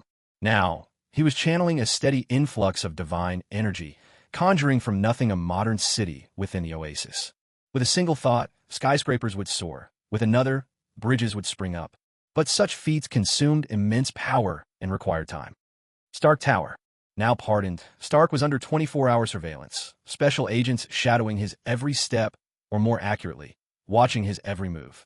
He wasn't allowed to leave New York. For any special requests, he had to file a report with the White House. Stark was utterly frustrated. He felt like his ship had capsized in a back alley. What rotten luck. Out of the blue, he lifted a massive hammer, and then everything went blank. When he came to, he was suddenly the prime suspect in a potential world-ending calamity. Who could stand such a thing? Sure, he had a few schemes up his sleeve, but none so dire as to destroy the world. And now look at him. After spending 20 minutes in the bathroom, someone knocked on the door 3 times. After splashing water on his face, just as he was about to head out, his vision blurred. In the mirror appeared an elderly gentleman leaning on a cane. Mephisto. Stark, not at all panicked, even sounded slightly aggrieved. What's going on? How could your power fail to stop that hammer from robbing me of my mind? Look what my life has become. Mephisto ignored his complaints, smiling faintly. Stark, I'm here to honor our contract. What? Stark was stunned for a moment, then retorted, That's not what we agreed. You can only take my soul after my death. Are you trying to back out, Mephisto? The old devil chuckled. Have you never heard the saying, never make a deal with the devil? As for that contract of ours, there are at least 9 ways I can circumvent your little clause and claim your soul at any time. Stark's face went pale. No, you can't do that. Why not? The moment you signed the deal, you should have accepted this possibility. You are already dead. As he finished speaking, Mephisto stepped forward and, in a flash, merged into Stark's very soul. In an instant, his eyes turned pitch black, veins bulging all over his body, yet not a single sound escaped him. He collapsed to the ground in utter silence, his body stiff as a board. Bang! Bang! Asterisk asterisk. A knock came from outside the door. "Mr. Stark, are you there?" "Yes." Stark, sprawled on the floor, slowly pushed himself upright. The golden demonic glint in his eyes faded, returning to a human gaze. He straightened his slightly wrinkled clothes, a faint smile curling at his lips. "Let's begin, shall we?" Cohen had just returned from the statue's unveiling ceremony when he received the news. Something shocking had happened in New York City. In a single night, every statue of Jesus, God, and the Virgin Mary vanished, gone from over a dozen cathedrals, including St. Patrick's. Even in many small churches, the crosses were found hanging upside down. Worse still, a number of respected priests had vanished without a trace, leaving behind no clues at all. This was the mark of Satan himself. In a heartbeat, the entire city of New York was gripped by overwhelming fear. Countless devout believers flocked to the churches, raising new crosses and praying day and night, but all their pleas went unanswered. No matter if the crosses were old or freshly made, each night at the stroke of midnight, an invisible force would turn them over. The whole city sank deeper into panic and dread. For a moment, New York became known as the Cursed City. Of course, the Avengers had also caught wind of this, but when it came to matters like these, they were utterly out of their depth. Cohen, however, had a suspicion about the cause. These signs, he was sure, must be the work of those fiends from hell. He paid a special visit to Kamartaj, only to find that the future Sorcerer Supreme, Strange, was already immersed in grueling training there. Casting a glance at Strange, who couldn't even open a portal yet, Cohen gave a long, doubtful hum. "Master, is this long-faced fellow really your chosen successor? Honestly, compared to me, he seems a long way off." The Ancient One shot him a look. "He possesses wisdom, courage, and a spirit of sacrifice. And you, that so-called spirit of sacrifice," Cohen replied, "is just what the weak use to disguise their shortcomings. People like me have no use for sacrifice. All it matters to is my enemies." The Ancient One remained silent and composed. Cohen shrugged. "So, Master, when will you intervene in New York?" The Ancient One shook her head. "Dormammu's power has lately been seeping into Earth at an alarming rate. I must address this first." Cohen hesitated. "But with all of New York at risk of destruction, you won't step in?" "There's been a traitor in Kamartaj, someone who knows all too well our magical defenses. If he conspires with Dormammu, the entire planet could be at risk." "Well, but doesn't that make the Hell invasion in New York irrelevant?" The Ancient One shook her head. "It's not that it's unimportant. It's that everything now depends on you. I can tell you something. The real target for these hellish demons, this time, isn't New York. Or rather, it's not even the Earth itself." Hearing this, Cohen felt a jolt deep inside. Not the Earth. Then, a sudden thought flashed through his mind, recalling the memories he'd gleaned from those vengeful spirits in Sambanganza. Instantly, ideas began to form in his heart. "Their target is," Cohen pointed toward the sky. The Ancient One nodded slightly. "Unbelievable. These demons were audacious beyond measure. Were they truly planning to overturn the cosmic order?" Cohen furrowed his brows. "If they succeed, won't the mortal world be in grave danger?" The Ancient One shook her head. "When this is over, I'll adjust the magic defensive array. From that moment, neither hell nor heaven will be able to intrude." Cohen whistled softly in amazement. What a domineering move. His eyes darted. "Master, I've heard Dormammu has found quite a few traitors from Kamartaj, planning an invasion of Earth." She glanced at him. "Yes. Does Dormammu grant them power?" Her brow furrowed. "What are you thinking? You once promised to teach me the borrowing arts. Later you kept saying you'd figure something out. Any luck yet?" One of her eyebrows rose. "You mean—" "Exactly. Isn't this the perfect opportunity? Dormammu's planning to invade Earth, so the threshold for borrowing must be pretty low right now. If I sneak in and grab a share, it shouldn't be too difficult, right?" The Ancient One considered this. "Difficult? No, not really. But how much are you thinking of borrowing?" Cohen swept an arm through the air expansively. "As much as I can muster." A faint, nearly invisible smile played at the corners of her lips. "Dormammu is one of the most powerful demon gods of the outer dimensions. You have the protection of the Earth's array for now, but if you're anywhere else, it won't be so easy to avoid his sneak attacks." "I'm not afraid. I've got confidence." Cohen patted his chest, and that confidence arose from his own divine realm. Just as Dormammu's dimension existed in the endless multiverse, So did his own god realm reside within infinite layers of reality. Without his guidance, no one could ever find it. If danger ever really struck, he could dive in, and nothing in existence could reach him. It was almost the greatest lifeline in the world. The Ancient One nodded. Very well, I'll help you this time. She formed intricate hand signs, then waved. A colossal portal opened and enveloped them both. In the blink of an eye, Cohen found himself beneath a sky splashed with countless stars, standing on a tiered altar of stone in the barren desert. So it begins. Next, the Ancient One spread her palm. Black energy swirled into view, billowing outward and flooding around Cohen, wrapping him up. He took a moment to sense it. The darkness did him no harm. Rather, it altered the very nature of his presence. Master Ancient One asked, "Once you borrow this power, you'll be hunted endlessly by Dormammu. Are you sure about this?" Cohen spread his arms wide. "Let the blizzard come with all its might." As the Ancient One formed the mystical seal with her hands, a strange wave of energy slowly radiated outwards. The space around them began to warp and twist in an unsettling way. A hint of darkness reached Cohen's nose, a sensation both foreign and real. He truly could smell it. Suddenly, the sky overhead was torn apart by a terrifying rift, revealing colors the likes of which he'd never seen before. A brilliant, iridescent black. Then, a tremendous force descended from above, almost taking the shape of a pillar of light stretching to the heavens. The system prompted Cohen immediately. System detected a gift from the demon god. Extract now. He chose extract. In that instant, massive waves of dark energy surged into his body. Cohen guided this power, drawing it toward the second fruit of the world tree. There was a tremor, a pulse. Then everything dissolved into stardust, swirling like a nebula. The force evolved, gathered, and finally condensed into a small, perfectly round black sphere. The second divine kingdom was born. Just as Cohen intended to wield this darkness and expand his new realm further, everything abruptly stopped. He opened his eyes, finding the Ancient One staring at him with a strangely intrigued expression. Why are you looking at me like that?" he asked a bit awkwardly. Before the Ancient One could respond, the rift in the sky widened, and a gigantic eye appeared within. A deafening, earth-shaking roar thundered down, filled with rage. Ancient One. In the next instant, an overwhelming force crashed toward them both, threatening to blot out the sky. With a single motion of her hand, the Ancient One wiped the rift from existence. Witnessing this, Cohen couldn't help but shudder inwardly. Dormammu was truly terrifying. The Ancient One had only just turned her gaze back to Cohen when suddenly she exclaimed, High above, the spot where the rift had been began to contort, then split apart like torn fabric.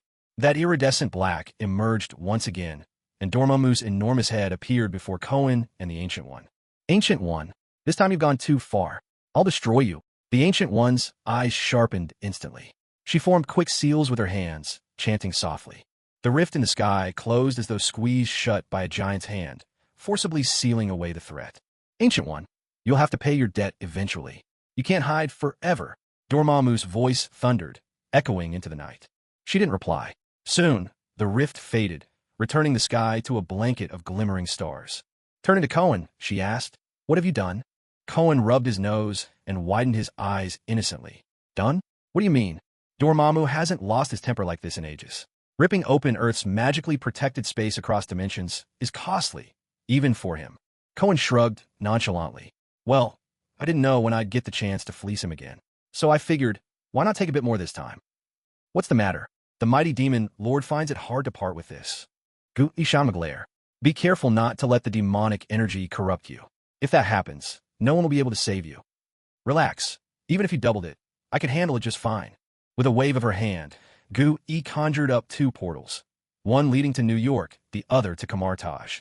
Before leaving, she said, I'll leave New York to you. If you find your strength isn't enough, start evacuating the people first. Their target is heaven. They won't involve the rest of the city. A faint, mischievous smile curled at the corner of Cohen's mouth. Don't worry. I promise to give them a big, big surprise. The day after Cohen returned to New York, Stark Industries held a press conference. Tony Stark appeared together with officials from the Pentagon and the White House. They announced a plan called Genesis. In short, it meant that the city's automated defense initiative would officially launch its trial run in New York. 1,000 urban defense robots, built by Stark Industries, would begin patrolling the streets 24 hours a day, starting today. Originally, this plan had been mired in ethical and safety debates and was still under discussion. But given the state New York was in, It was put into effect ahead of schedule. Cohen attended the press conference as well. Watching Stark on stage, brimming with passion and charisma, a subtle smile played at the corner of Cohen's lips. At the reception that followed, Cohen deliberately sought him out. The two men stood by a window. Cohen took a careful look at Stark beside him. "What are you staring at? I'm not into guys, you know. Generally speaking, neither am I, but you're the exception." Cohen shifted his gaze to the city sparkling in the night, propping both hands on the windowsill. "Tell me, now that the Genesis plan is here, does it mean my Avengers are obsolete?" Stark offered a small smile. "Not at all. My robots can only handle the small stuff. When it comes to truly important or dangerous matters, it's still up to your Avengers to step in." Cohen looked back at him. "Maybe I should resign. Maybe I should hand in my notice to President Pence. Perhaps this world would be a better place without me. Don't you think?" Deep inside Stark's body, Mephisto was tempted to nod in agreement. A scourge like you should have disappeared long ago. But with his current identity as Stark, he couldn't say that. Besides, from the man's tone, it didn't sound like he was really planning to retire. On the contrary, there was an undercurrent, a hint of threat. After a moment's thought, he said, "Suddenly remembered. When I was bored, I designed several new suits. I wonder if the Avengers might be interested. Maybe they'll help keep them safe." "How terribly considerate of you." You wouldn't happen to have left some little backdoor in the suit systems, would you?" Of course not. Feel free to have the top programming experts scrutinize the suit's code from every possible angle." Cohen turned back to fix his gaze upon him. "Excellent. I'll make sure the Avengers thank you personally for your generosity." "No need for such courtesy." The two raised their glasses, the red wine swirling in the goblets like the night breeze stirring gently. When the dinner came to an end, they exchanged farewells. Stark stood on the steps, watching as Cohen settled into his car. Yet behind his calm, collected eyes, Mephisto's soul was quietly grinning with dark satisfaction. "In just a few days, you'll be mine, a prisoner of my mercy. And then I'll savor your soul bit by bit, just to see what you're really made of." Inside the car, Cohen's smile faded. "You truly are no longer yourself, are you? Tony Stark." Late at night, inside the Avengers base, Cohen's figure flitted by in a flash. The situation in New York was steadily deteriorating, tension thickening in the air like an oncoming storm. Many had already fled the city, but even more, unable to afford escape, could only stay behind to face their unknown fate. Cohen had hatched a plan to begin quietly bringing residents into the kingdom of gods. For now, though, he intended to proceed in secret. Only when the battle between heaven and hell drew to a close would it be time for the kingdom to make its grand entrance. Over the next few days, making use of his extraordinary speed, he traversed all of New York. Whenever he was close enough, he could sense the locations of his followers, along with the strength of their devotion. While recording the identities of all his followers, he carefully selected several thousand of the most fervent believers. These would be the kingdom's very first residents. Cohen then assembled a team of envoys to get in touch with them. Thanks to the strength of their faith, barely a word of persuasion was needed before they agreed to enter the kingdom.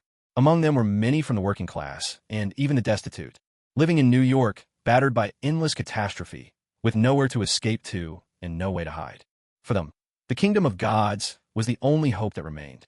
Cohen's first stop was a sprawling warehouse district, crates and containers stacked high with both daily supplies and industrial materials, worth billions of dollars. This was part of the deal Cohen had struck with President Pence. Pence had no idea why Cohen needed all this, but he agreed nonetheless. After all, the cost would ultimately be pried from Stark Industries' coffers. Of all these supplies, the most precious was a cache of components for nuclear reactors, including rare fuel rods. Truth be told, Cohen could summon anything within his kingdom at will, but such feats would drain enormous reserves of faith. Bringing materials in from outside was a more efficient option. He opened a golden, shimmering portal to the kingdom. Within minutes, the contents of dozens of vast warehouses had vanished without a trace. Within his kingdom, Cohen hovered in midair. Beneath his feet spread a broad plain, upon which a magnificent city had been planned, radiating out from the very center. At present, only a small, pizza-slice-shaped section of the area had been developed. With a thought, the massive quantity of building materials he had just absorbed floated into the air. In recent days, he had already completed the basic construction of houses in this sector. Now, it was time to lay down the power and water infrastructure. The whole process could only be described as miraculous. Fissures snaked across the ground, while electrical cables and water pipes slid seamlessly into the trenches, joining together of their own accord before the earth sealed itself back up. Then, gravel and asphalt, mixed automatically in the air, were poured smoothly over the roads, settling flat and drying instantly. The final task was to construct a large water plant and a nuclear power station. The water plant was simple. There was a vast lake nestled in the mountains beside the city, so channeling the water in and purifying it would suffice. The nuclear plant posed little difficulty as well. Kane had long since obtained the design blueprints for such a facility and had mastered every detail. With another thought, various materials stacked together rapidly, as if he were assembling building blocks. After assembling the core of the reactor, he closed the main switch. In an instant, the entire power station whirred to life. Streetlights across the city flickered on all at once. The most spectacular sight was an enormous neon sign in the likeness of Kane's own face, proclaiming, in vivid letters below, Kane City. Although only his followers had migrated into his divine kingdom, he still chose this conspicuous, even heavy-handed method to maintain and deepen their faith. Here, the currency in circulation was the Kane coin, and the local supermarkets bore the name Kane Supermarket. The radio station was the voice of Kane, and all the factories were dubbed Kane factories. At the city's heart stood a towering statue, 100 meters tall, capturing his majestic presence for all to see. He surveyed the city and, satisfied, nodded to himself. With a thought, a portal shimmered open, and he stepped into the outside world. Manhattan, the underground parking garage of a skyscraper. In the dead of night, the garage ought to be deserted.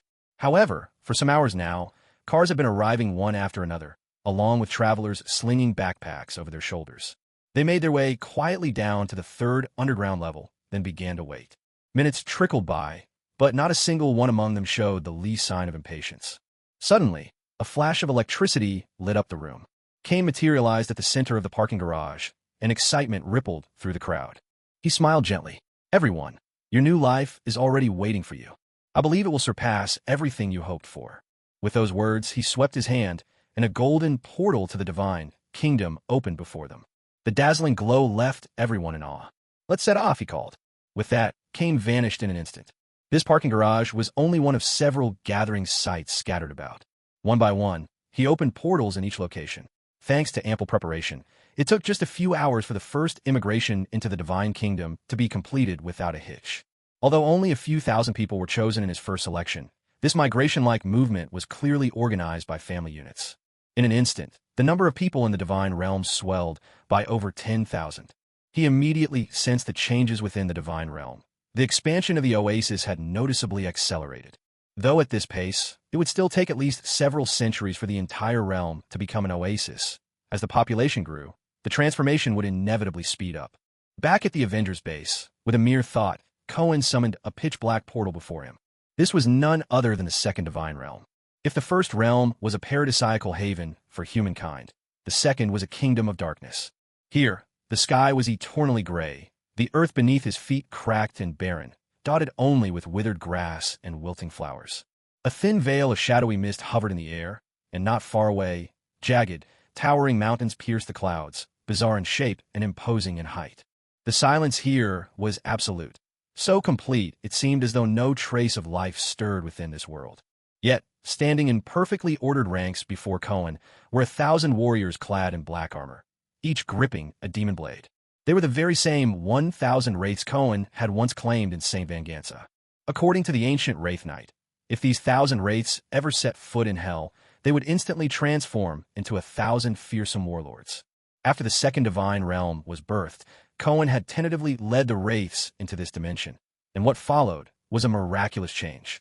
They took on new forms, now 1,000 powerful generals of darkness. In that moment, an idea sparked in his mind. While the second divine realm was clearly unfit for human habitation, it was perfectly suited for hell. He had learned from the Ancient One that old M.O. and his followers were passing through New York, preparing to strike heaven itself. Originally, his plan had been to take advantage of the time difference and, armed with nuclear warheads, pay hell another visit. But thinking it through, surely hell would be on guard by now. The same trick would hardly work twice.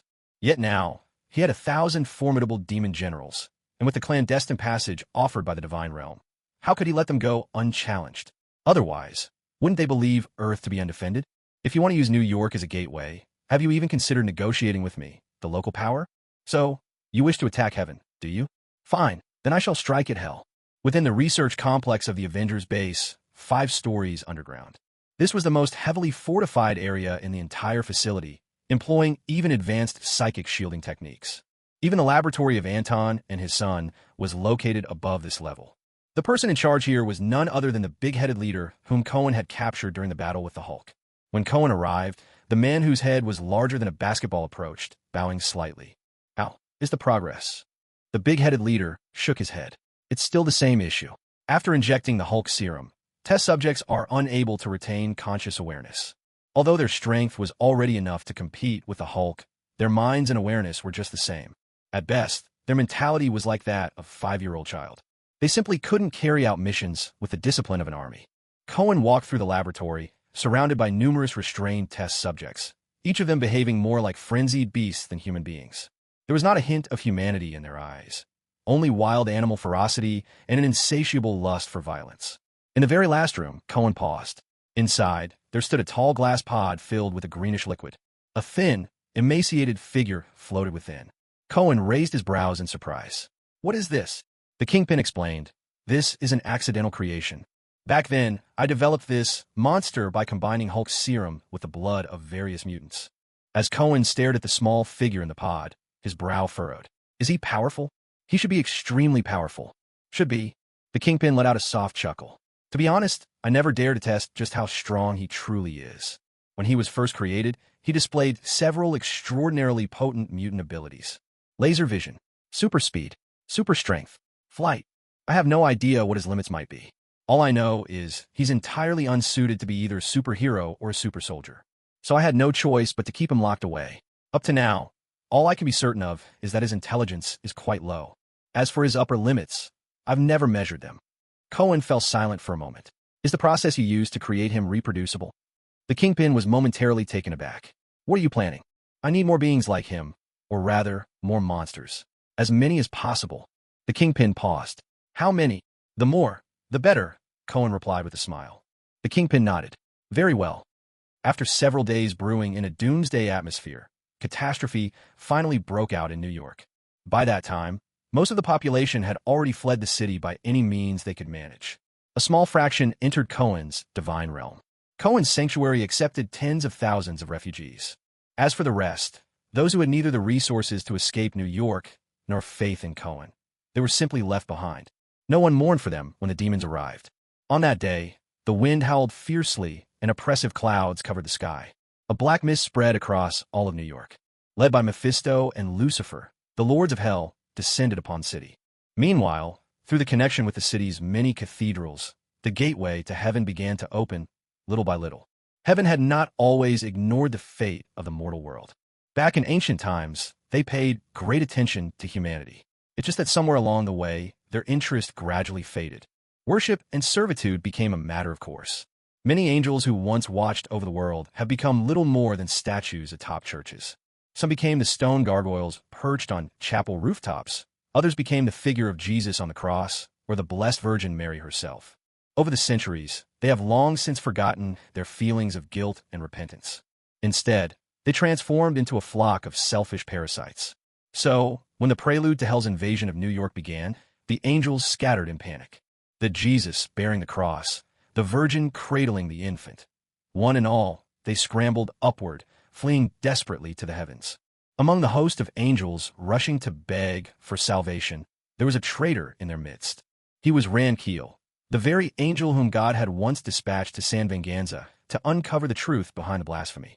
According to the heavenly records, Rankiel had already been torn apart by the people of San Venganza and devoured. But the real story is very different. That tragedy was nothing but a ruse, carefully orchestrated by both Mephisto and Rankiel. In the end, it was the people of San Venganza who suffered the price of this farce when God, in a fit of fury, condemned their home as a forsaken land. Over 30,000 souls, writhing in endless agony, were transformed into a legion of 1,000 vengeful spirits. God, you wronged the innocent people of San Venganza. Now, the time has come to face the consequences. A great number of angels, stranded on earth, surged into heaven, but even then, paradise remained oblivious to the incoming crisis. At last, the appointed day arrived. High above New York City, the angel Rankiel, now allied with hell, opened a gateway straight into heaven. In a flash, several demon lords from hell appeared and positioned themselves at heaven's very gates. Mephisto, Lucifer, Satan, Tog. These mighty overlords of hell leading their demon legions, roared as they stormed through the gates into paradise. Amid the pandemonium, Mephisto quietly broke away from the infernal army. Guiding Stark's body with sinister intent, he made his way to the Avengers base. There was a heavy knock at the door. "Come in." Cohen looked up, surprised, as Stark strode in, immaculate in his suit, wearing a pleasant smile. "What brings you here?" Cohen glanced out the window at the storm-laden sky, where angels and demons clashed in a life-and-death struggle overhead.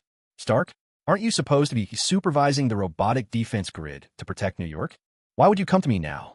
Stark responded to Cohen's suspicious questions with a faint smile. "Shouldn't the Avengers go and help defend heaven? Why haven't you deployed the team?" Cohen gave a brief laugh. "When we guarded New York, did heaven ever lift a finger to help us?"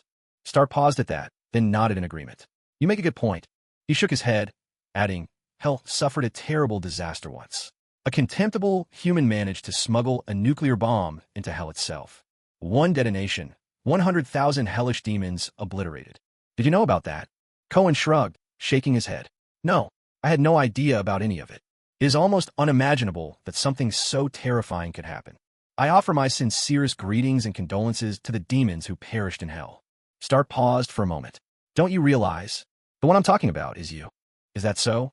How could you possibly know about such a closely guarded secret, Stark?" At that instant, Mephisto, possessing Stark, suddenly sensed something off. He glanced around. "What have you done?" Cohen shook his head. "I haven't done anything. What are you planning?" There was a brief silence from the other side. "You know I'm not really Stark, don't you?" Cohen nodded. "I'd figured as much." A dry, mirthless chuckle escaped Mephisto. "Well then, I'm quite curious. What gives you the confidence to face me so calmly?" Cohen looked at him, the trace of a smile curling at his lips. "Why do you think you dared to attack heaven?" Mephisto froze for a beat. Was it the might of hell that gave you courage? Or the cunning and bravery of you demon lords? Cohen shook his head. "None of those. What you relied upon was nothing but heaven's arrogance. So have you ever considered, perhaps what I'm counting on now, is your arrogance, Mephisto?" As he spoke, a barrier of black and crimson rose up between them, forming a sphere. It was Cohen's domain, the mountain of corpses and sea of blood. Mephisto felt the shifting air and space around him, but he stayed calm. He sneered, "I have descended to this world in my true form. A power like yours, I could shatter it in mere breaths." With a flick of Cohen's hand, a huge, obsidian portal materialized silently beside the blood-red realm. "Did it ever cross your mind that perhaps all I need is to restrain you for just a single moment?" Staring at the enormous portal, Mephisto felt a chill creep into his heart. What is this?" Cohen smiled faintly. "This, Mephisto, is your prison.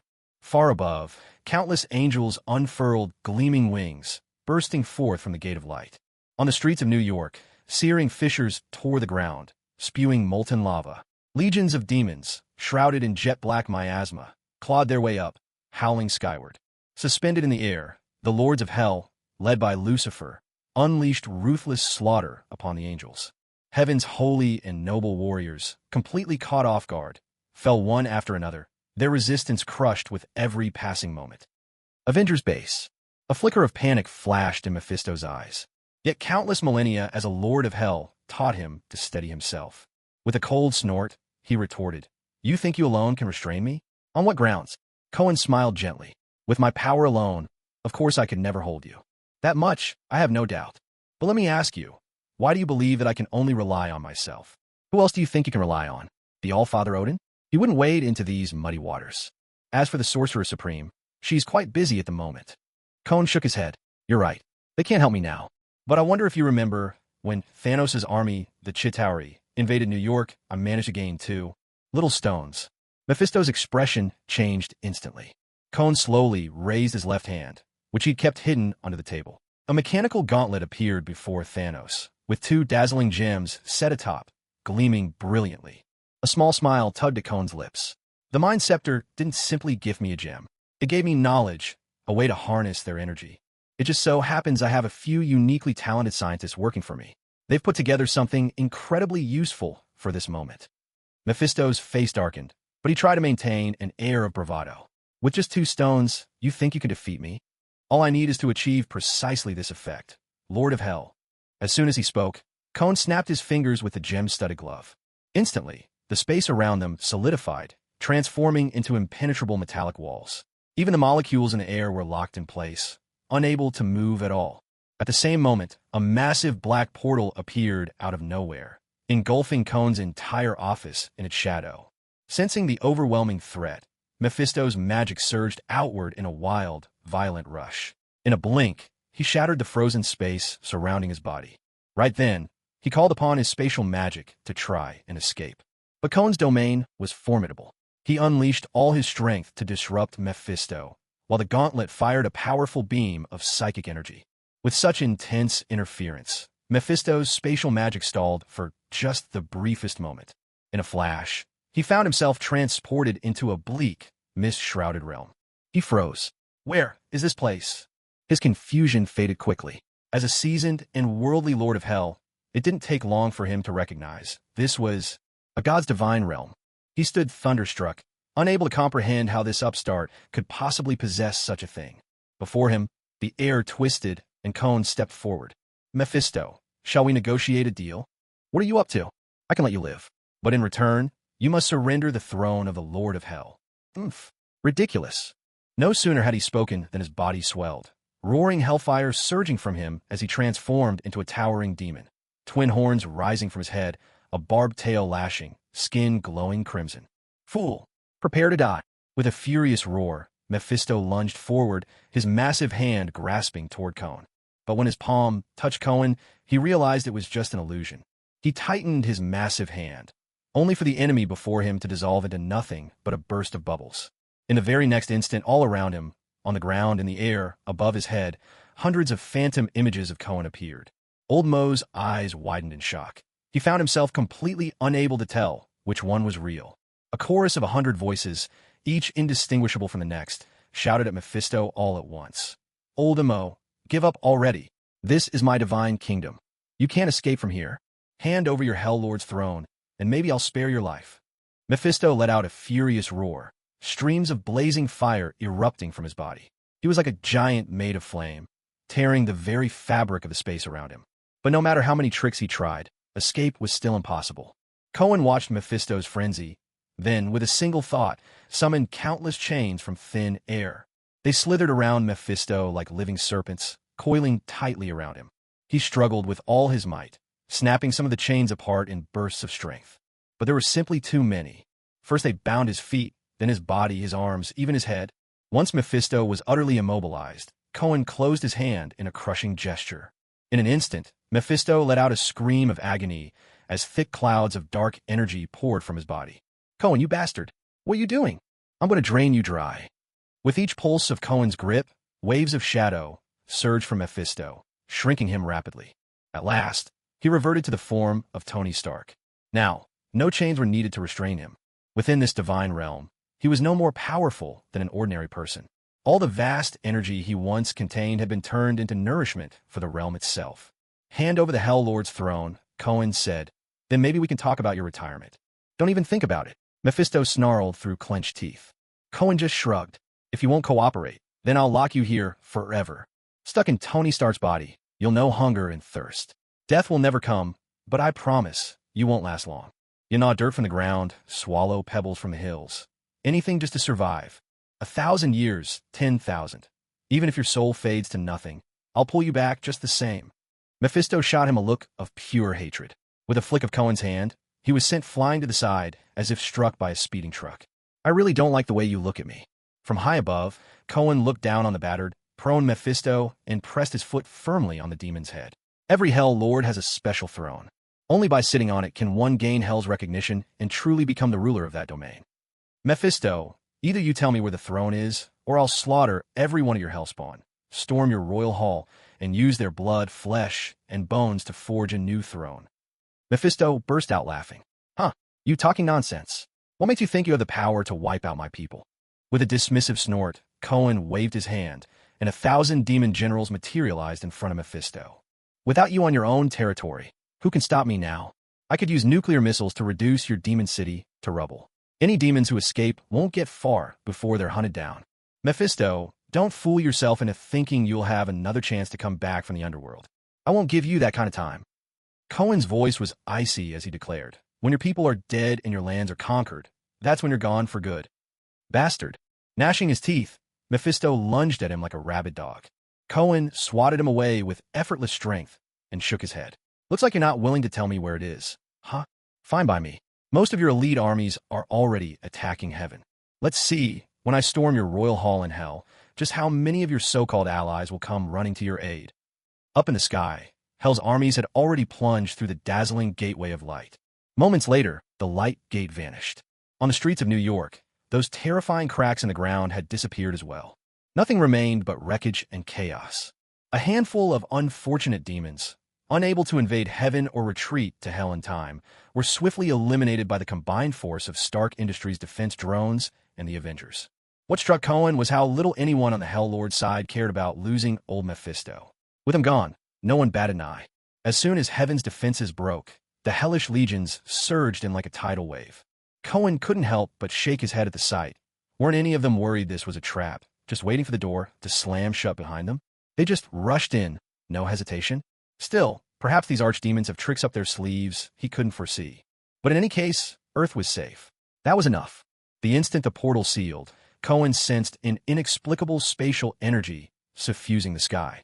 It must have been the defensive spell matrix cast by the Ancient One finally taking effect. From then on, breaking into the mortal realm from hell would prove nearly impossible, and entering from heaven would be just as hard. Of course, one more disappearance came with Hell's army. The richest man in New York and notorious playboy, Tony Stark. The U.S. government, the city of New York, and Stark Industries all issued notices of a hefty reward for any news, but not a single clue turned up. As for Cohen, he had already arrived in hell. Disguised as a demon, he was moving about Mephisto's own city. He even used a few sly tricks to stream live updates of the situation back to Mephisto trapped within the second divine realm. In a remote, shadowy corner, he retrieved a massive arc reactor from his absolute zero domain. This was the super bomb that Anton and his son had only just perfected a few days ago. While operating it at a leisurely pace, Cohen chatted with Mephisto within the divine realm. Hey, old Mephisto, just how many demons do you have in this capital of yours? I took a quick look. There are over 1 million, aren't there? Tell me, do you think if I drop this bomb, will any of them survive? Mephisto bellowed furiously within the divine realm, but he still didn't surrender. Cohen remained unhurried. Besides this capital, there are 3 other cities under your rule. Don't worry, I won't leave any of them out. I have over a dozen more of these super bombs. For major cities, there's barely enough to go around. A soft ticking sounded as the super bomb began its countdown. Cohen had no intention of leaving. With the divine realm, all he needed to do was slip inside at the moment of the explosion, and he'd be perfectly safe. Old Mephisto, you'd better watch closely. This is actually my first time using a bomb like this. My people say it's far more effective than a standard nuclear warhead. Instead of blasting out in all directions, the energy from the explosion spreads out in a ring around the point of impact. The ring is about 10 meters tall. Can you picture it? From ground level up to 10 meters high. Your whole capital city, wiped clean. Let's hope your palace is sturdy enough. I'm hoping to do a little treasure hunting thereafter. Standing before the super bomb, Cohen watched the countdown tick away, second by second. 10, 9, 8. With a wave of his hand, Cohen opened a black portal to his second divine realm. Just as he was about to step through, Mephisto's furious roar suddenly echoed in his ear. Enough. I agree, stop. I'll tell you where the throne is. Cohen paused for a moment, but still entered the divine realm. At the last instant, he glanced back at the countdown. 4, 3. Cohen appeared in the divine realm and strode straight to Mephisto. He shook his head, saying, sorry. Your answer came too late. As he finished speaking, the image projected before them flickered and vanished. Mephisto was left dumbfounded, frozen in place. It was quite some time before he managed to speak. What did you just do? By now, Cohen's mind was already flooded with a torrent of system notifications. Silver tier loot crates, gold tier, platinum, diamond. His attribute points were skyrocketing, thanks to his kill count, which had surpassed 300,000. Cohen's guess had been accurate. Mephisto's capital really did have over 1 million inhabitants. The effect of Anton and his son's super bomb had surpassed even his wildest expectations. No wonder it was a masterpiece, painstakingly crafted at great cost. That talk of over a dozen bombs that had just been to intimidate Mephisto. Meanwhile, the system's reward chimes kept ringing, one after another. Finally, he landed a grand prize, the achievement, Slayer of 1 million. The last achievement of exterminating 100,000 had brought him the power of the sun, making him the war god of the day. So what about this time? However, before checking his gains, he needed to deal with Mephisto in front of him. Cohen gazed calmly at the distraught Mephisto. Mephisto, did you really think I was joking when I said I planned to slaughter every demon in hell? No, I have always been serious. I've already agreed to surrender. Why would you still kill them? Because I don't trust a single word from a demon like you. Aren't you famed for deception? How could I possibly know if your so-called surrender is real or just another lie? Damn you, what do you want from me? With a wave of his hand, Cohen opened a portal and vanished in an instant. At the same time, the outside world once again unfolded before his eyes. What he saw was no longer the royal city he once knew. Rather than a ruin, it resembled an endless plain. Except for his palace, demons never had the habit of building lofty structures. Everything had been leveled by shockwaves 10 meters high. Only at the farthest edge, nearly at the horizon, did the wreckage pushed up by those mighty waves remain, forming a wall of debris. Beneath his feet, nothing remained but dust. Only straight ahead, in the distance, the ruins of the royal palace still stubbornly stood. With a light tap of his toes, Cohen arrived before the palace. Looking at the remains, almost all of it now gone, Cohen smiled and turned to Mephisto. Surely, you've kept something valuable inside this palace. Now's your chance to start earning my trust. In the divine realm, Mephisto stood in a daze for quite a while before finally murmuring, drained of all spirit. Beneath the ruins, there's a deep underground chamber. It's my treasure vault. With a sweep of his arm, Cohen summoned 1,000 demon generals, instantly bringing them forth from the divine realm into hell. With a single command, they began to dig. Cohen hovered in the air, gazing over the city that had been utterly destroyed. Aside from your treasure vault, there's something else I care about even more. Where is it? Mephisto fell silent. Seeing this, Cohen didn't lose his temper. Instead, he burst into hearty laughter. No need to worry. Our little game has only just begun. He picked a direction. If I remember right, the second largest city under your rule lies this way. I'll be there in a few minutes. No sooner had he spoken than he took off, soaring forward. Recalling the wealth of rewards he'd just gained, he shot another remark at Mephisto.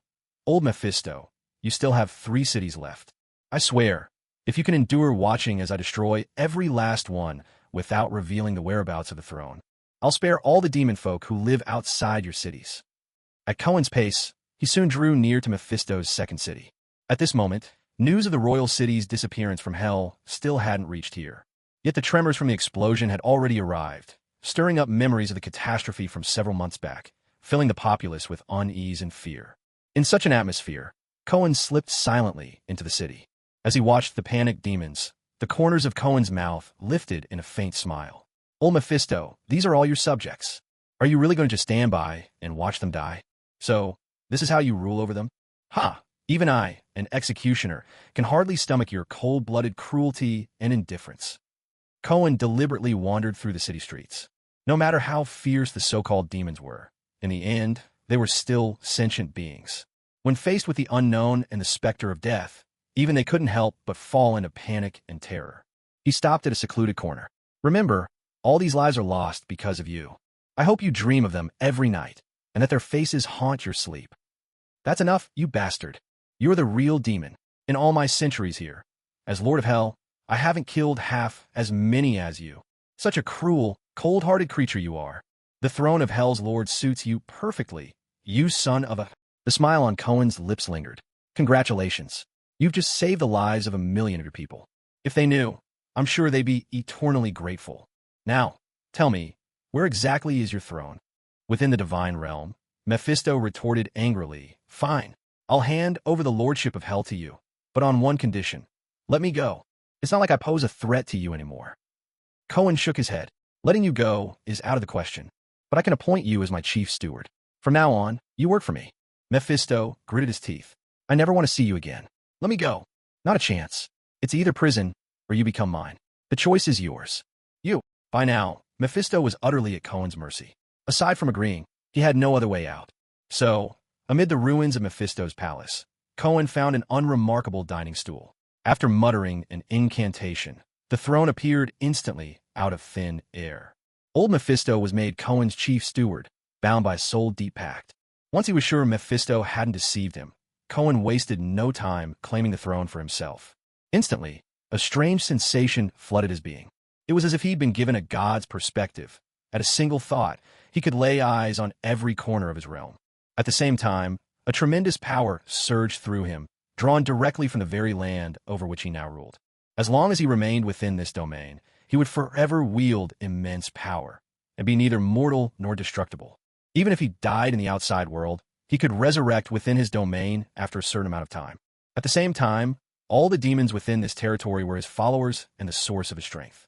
In simple terms, destroying a Hell Lord who resides within their own territory was almost an impossible feat. As Cohen sensed this overwhelming surge of power, every demon inhabitant within the domain also felt an inexplicable connection awakening deep inside them. Their lord, had he changed? While confusion still clouded their minds, a gigantic image suddenly appeared in the sky. Cohen seated on the throne. "My subjects from today onward, you are all my demons." As Cohen declared these words, he swept his hand through the air. A massive black portal materialized above the domain, visible to nearly every demon inhabitant. "From now on, you shall receive my highest blessings." With another wave of his hand, several beams of black light rained down upon every city and gathering place of the demons. "This is my divine kingdom. Within its borders, there are neither wars nor invasions. As long as you are my people or my followers, you may enter freely. Your king will bring you everlasting peace and comfort." After this grand proclamation, Cohen led Mephisto, now appointed as his chief steward, down to the underground treasury. The place was far vaster than he had imagined. What stood out most here was not the array of strange and rare treasures. It was the neatly arranged, blazing clusters of souls, each burning intensely. Nearby, there were even matching sets of armor and weapons. Cohen raised an eyebrow. "Old Mephisto, what are these?" Mephisto regarded the scene with a sense of melancholy and let out a sigh. "All of this. These are the remnants of my ambitions." Cohen gave the back of his head a brisk slap. "Enough with the theatrics. Just tell me plainly." Mephisto rolled his eyes dramatically, cleared his throat, and asked, "Do you know how many lords invaded heaven this time?" Cohen was intrigued. "How many?" "9 in total, but across all of hell, there are only 7 Hell Lords qualified to join me in such an alliance. Yet, I still invited 2 more. Do you know who they are?" Mephisto shrugged. "Those 2, they're my neighbors. Their domains border mine. Although their territories are smaller, they're densely populated and well-situated. Apart from me, they really don't have any dangerously strong enemies surrounding them." Cohen understood at once. "So, they were your ideal targets for absorption?"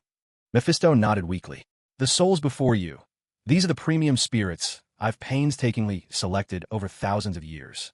After relentless cultivation, they become formidable warriors. Some of them can even devour souls directly. With the Lords of Hell absent, there's hardly anyone who can stand in the way of their invasion.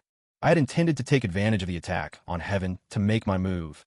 But now, are they all mine?" A sly smile curled at the corner of Cohen's lips. "Your Majesty is truly wise," Mephisto called out weakly. "Excellent. Wake them all up at once, including my 1,000 demon generals. Continue carrying out your orders. Send all the people you've plundered straight to my divine kingdom." "Yes, sir." Mephisto hurried off to carry out the command, while Cohen remained behind in the lone surviving hall, where he pulled up his system menu. After opening a series of gift packages, he gained a massive haul of attribute points, as well as all sorts of skills and abilities. Most of these abilities might have seemed rather insignificant, but the breadth of them gave him a sense of completeness.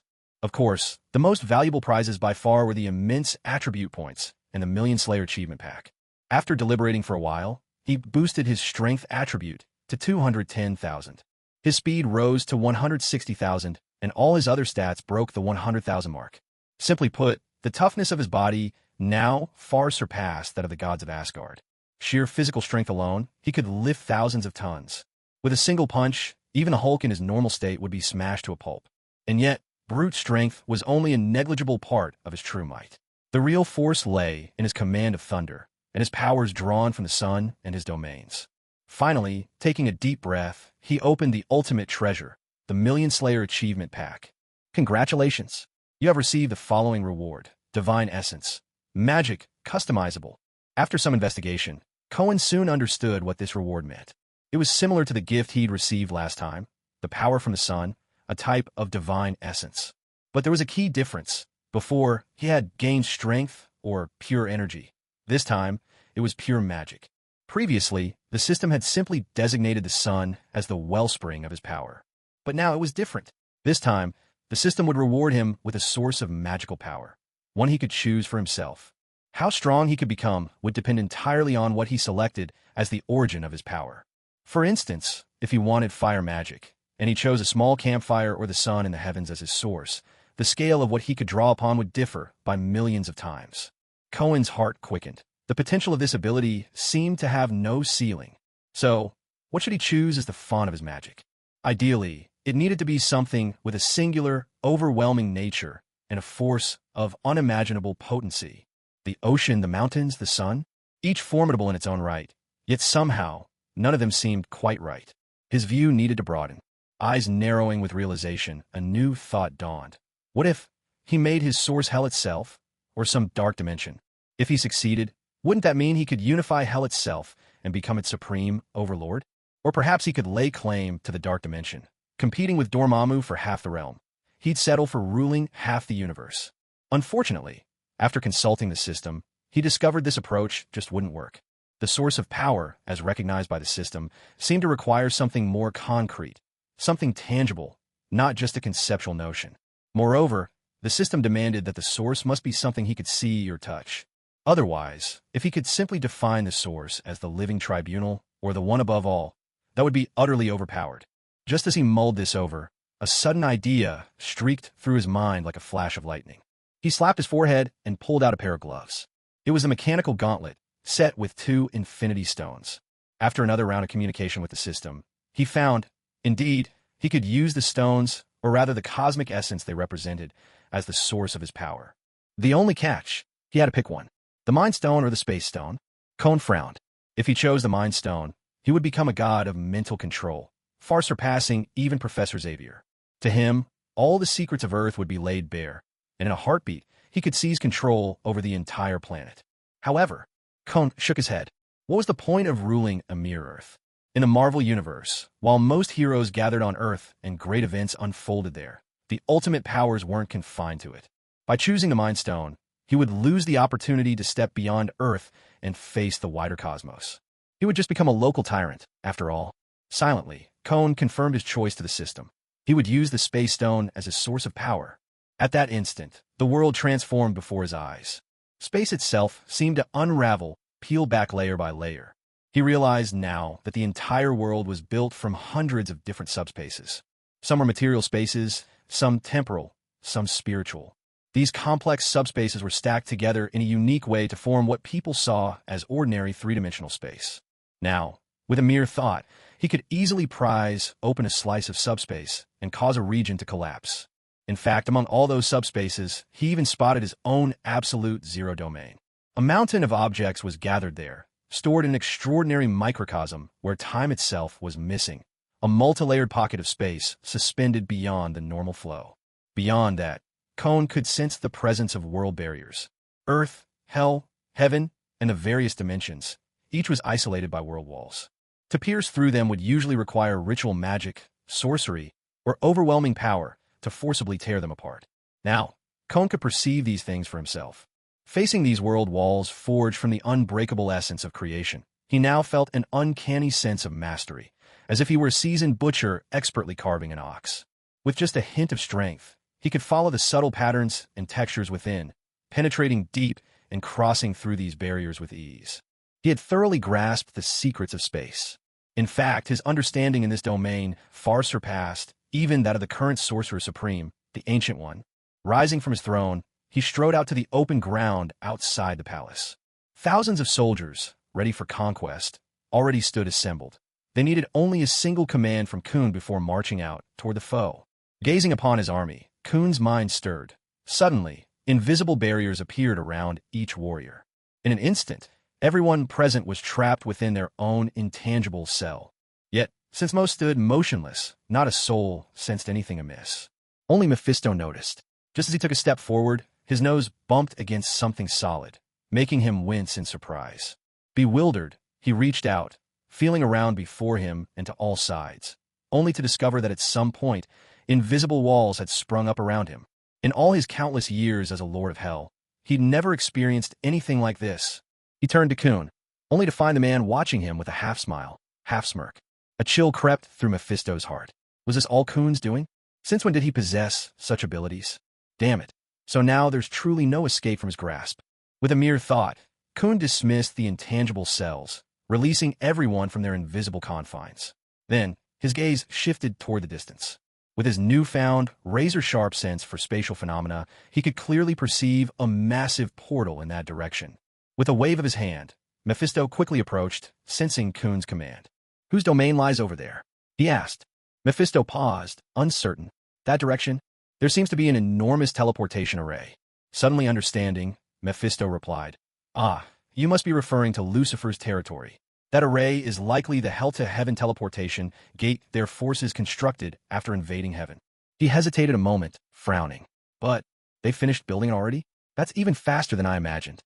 Mephisto's expression grew earnest. "If that's the case, I advise against attacking the other two Lord for now. If they manage to build the portal in so short a time, it means heaven's strength has waned considerably. They must have gained a significant advantage to accomplish this so quickly." Kuhn's expression didn't change. "Run me through your plan for invading heaven. Why are you all so bold? How could you dare strike straight at God's own heart?" Mephisto gave a careless shrug. "Under normal circumstances, of course we wouldn't dare. But we received and confirmed a rather important piece of news." "What news?" "God is not at home. It seems that, starting a century ago, God left heaven behind. He divided his divine authority among several individuals, who are now collectively known as the agents of God, while he himself has vanished without a trace. Faced with such a golden opportunity, of course we couldn't resist. You just barged straight into heaven. Aren't you afraid they'll shut the gates and trap you inside like a pack of cornered dogs?" "Afraid? Not at all. Those so-called agents of God, they act like fools, and they've got disputes with each other as well. We've had spies in heaven for a long time. We know exactly what's going on up there. And now that Lucifer and his lot have managed to set up the teleportation array this quickly, it only proves heaven is even weaker than we thought." Cohen felt a flicker of interest. "How many portals have you prepared?" "Just one. So, if I were to shut the door from this side, they wouldn't be able to come back. Is that right?"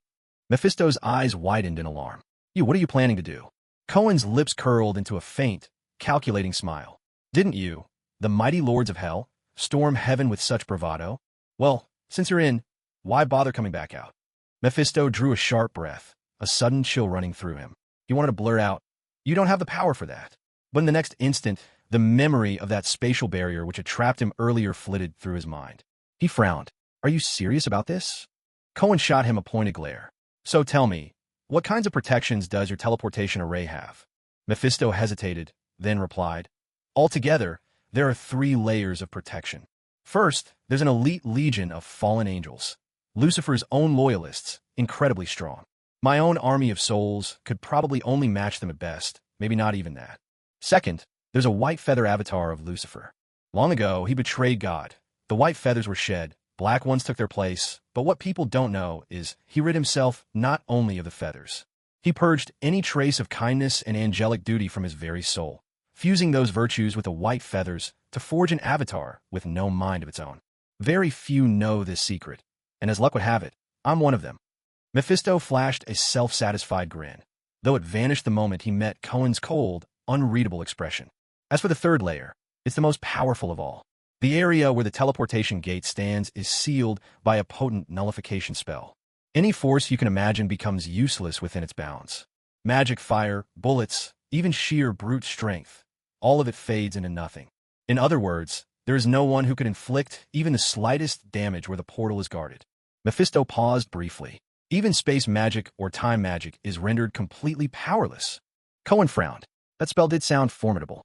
Old Mephisto continued. "The truth is, to crack such a nullification spell within a short time is almost impossible.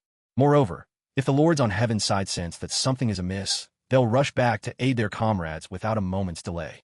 So, unless you're absolutely certain of success, I strongly advise against taking such a reckless risk." Cohen let out a cold laugh. "It's just an anti-magic barrier. How formidable could it possibly be?" With a wave of his hand, he opened a portal to the 2nd divine realm. "Send the entire army through. This time, don't bother with those minor players. Once I cut off these lords' escape routes, I'll unite all of hell myself." As the entire army marched into the divine realm, Cohen traced a line in the air, opening a spatial rift before him. Stepping through, his figure vanished in an instant. He had entered a subdimensional layer. Traveling here ensured he would go unnoticed. It was far swifter than any route in the real world. In just a few minutes, he traversed a vast and unknown distance, finally arriving at Lucifer's domain. As expected from Hell's foremost lord, Lucifer's territory was noticeably larger than Mephisto's. with an even greater population of demons. The Hell Heaven teleportation array lay at the base of a cliff next to the royal city.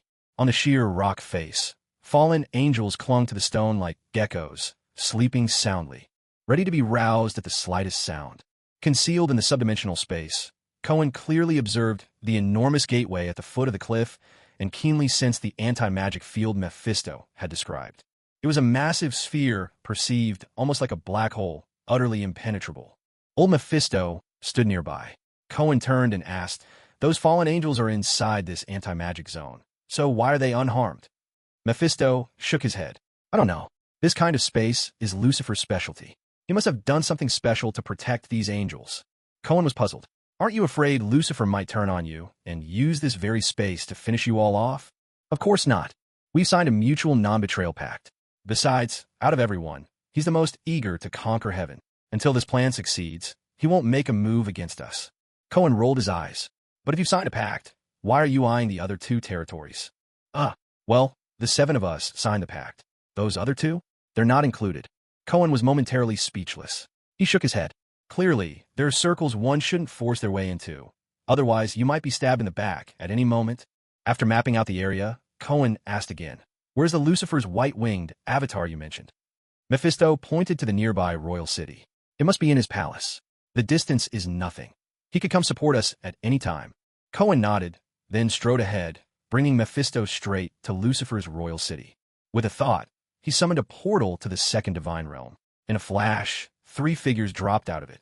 One thin and small, one tall and burly, and one short and stout. Bang! 3 figures plummeted from the sky, crashing to the ground with a burst of dust. Mephisto watched the scene unfold, his face etched with confusion. "What is this?" Cohen waved a hand to calm him.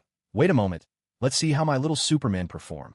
These 3 were the monsters Cohen had ordered Big Boss to develop for him at the Avengers underground research facility last time. Of course, there were more than just these 3, but rumor had it that these 3 were the most formidable. Among them, the scrawny one was the test subject Big Boss claimed he didn't even dare to push to its limits. The other 2, the stout one and the towering one, were new iterations developed based on the original scrawny version. Ranging from scrawny to stout to towering, they were designated 1, 2, and 3, essentially the standard model, the upgraded model, and the super upgraded model. Although they didn't understand commands, they were perfectly suited for destruction and diverting the enemy's attention. Very soon, 1, 2, and 3, who had just landed, regained consciousness. They didn't care where they'd arrived. An overwhelming urge for destruction drove them into instant action. In the blink of an eye, number 1 soared up into the air, conjuring a massive fireball out of thin air and hurling it down at the city below in a wild frenzy. Number 2 didn't bother with direction. He simply charged straight ahead, sending everything in his path flying. Number 3 remained rooted to the spot, but clones began pouring out of his body, scattering in all directions, and after a short sprint, detonating themselves with a thunderous blast. The explosions rivaled heavy-duty bombs in power. Faced with such a terrifying spectacle, even Mephisto was momentarily stunned. "Dude, where on earth did you get these things?" Cohen chuckled. "Old Mephisto, I never had the chance to say this before, but let me give you some advice. Invade wherever you wish, just never pick Earth. Especially not New York, USA. Even without me, you would never succeed there." Mephisto fell silent. The havoc wreaked by 1, 2, and 3 quickly attracted attention. A few demons tried to stop them, but their strength was so feeble they were ripped apart before they even drew near. At that moment, a flash of white appeared above the northern royal palace of the city. Mephisto narrowed his eyes. "Here he comes." The apparition, said to be an incarnation of Lucifer, was more humanoid in shape than in spirit. It lacked even the basic features of a face and resembled a being cloaked in white feathers. Grasping a blade in each hand, the figure shot into the sky to confront number 1. Its wings, sharp as blades, slashed forward with lightning speed. A slicing sound cut through the air. Number 1's large head was sent flying. Witnessing the scene, Mephisto couldn't help but glance at Cohen. Cohen remained perfectly composed. "No worries. I still have number 2 and number 3. As soon as he finished speaking, the white-feathered avatar soared above the second squat brute. With a sweeping motion of its wings, several dozen enormous white feathers flashed and vanished. In a heartbeat, the second brute, who had been charging forward, was pinned to the ground. Cohen let out a melancholy sigh. The idea that numbers 1, 2, and 3 were formidable had been instilled in him by the Big Boss. But as for how powerful they truly were, he had never witnessed it himself. Yet the scene unfolding before him, Kon resolved that if number 3 was also slain so effortlessly, he would march back and wring the big boss's neck himself. Just then, the white-feathered avatar turned its attention to number 3 and began its assault. He dove straight down, hands suddenly bursting with a cascade of white feathers that shot out like gleaming steel swords, stabbing at number 3. But as an advanced version, number 3's reactions were blindingly quick. His eyes flashed crimson, and in an instant 2 thick beams of laser shot forth. The feather blades and the laser beams collided and held for a moment, but the white-feathered avatar's body continued its rapid descent. Within a blink, he was already face-to-face with number 3. 1,000 white feathers gathered, transforming into a colossal blade that slashed down from above. Surprisingly, number 3 did not attempt to dodge at all. Instead, he abruptly opened his mouth wide, his abdomen contracting and his chest expanding.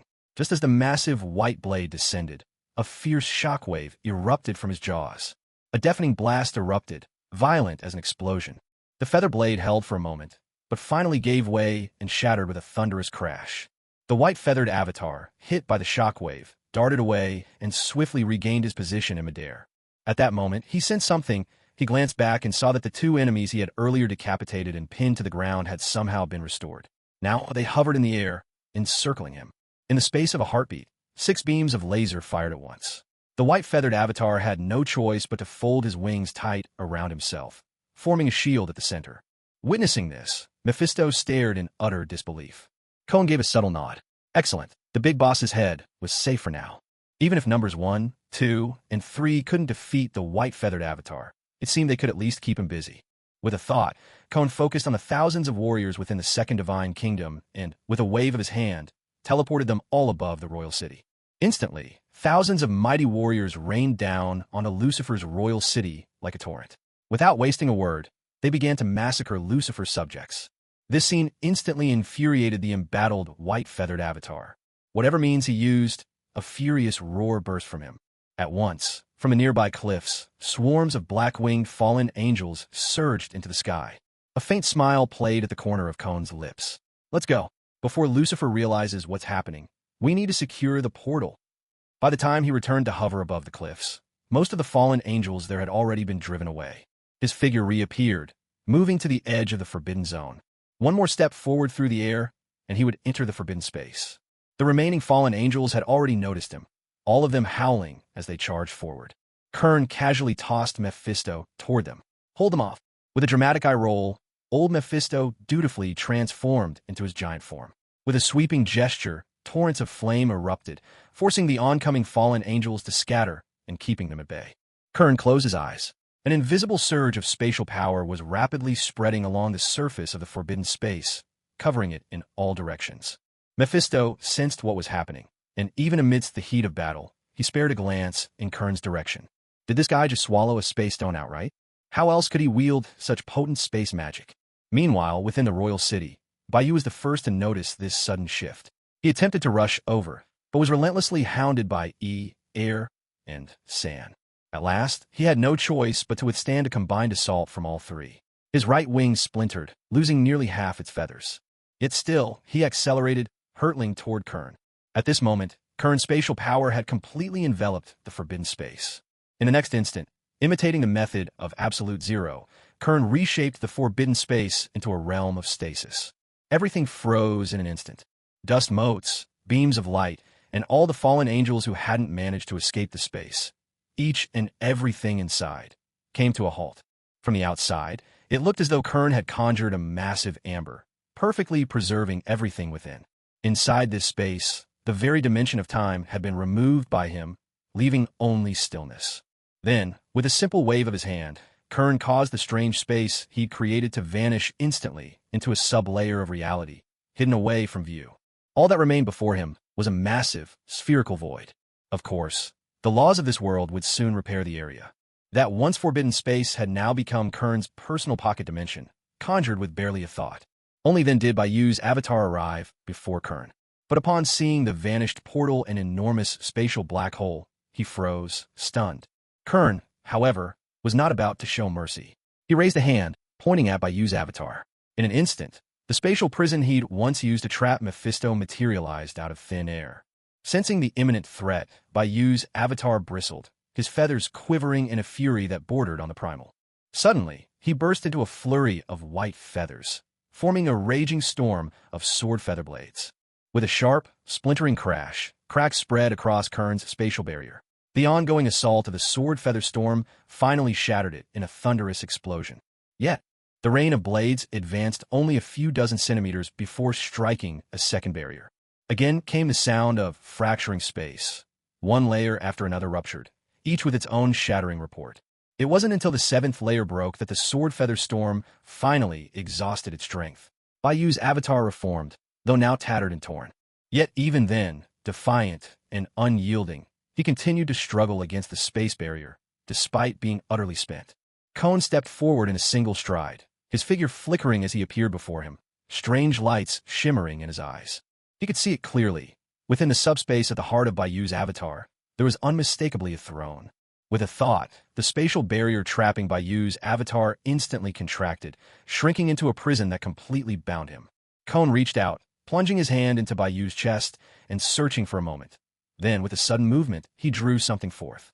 A giant throne, striped in red and white, materialized in midair.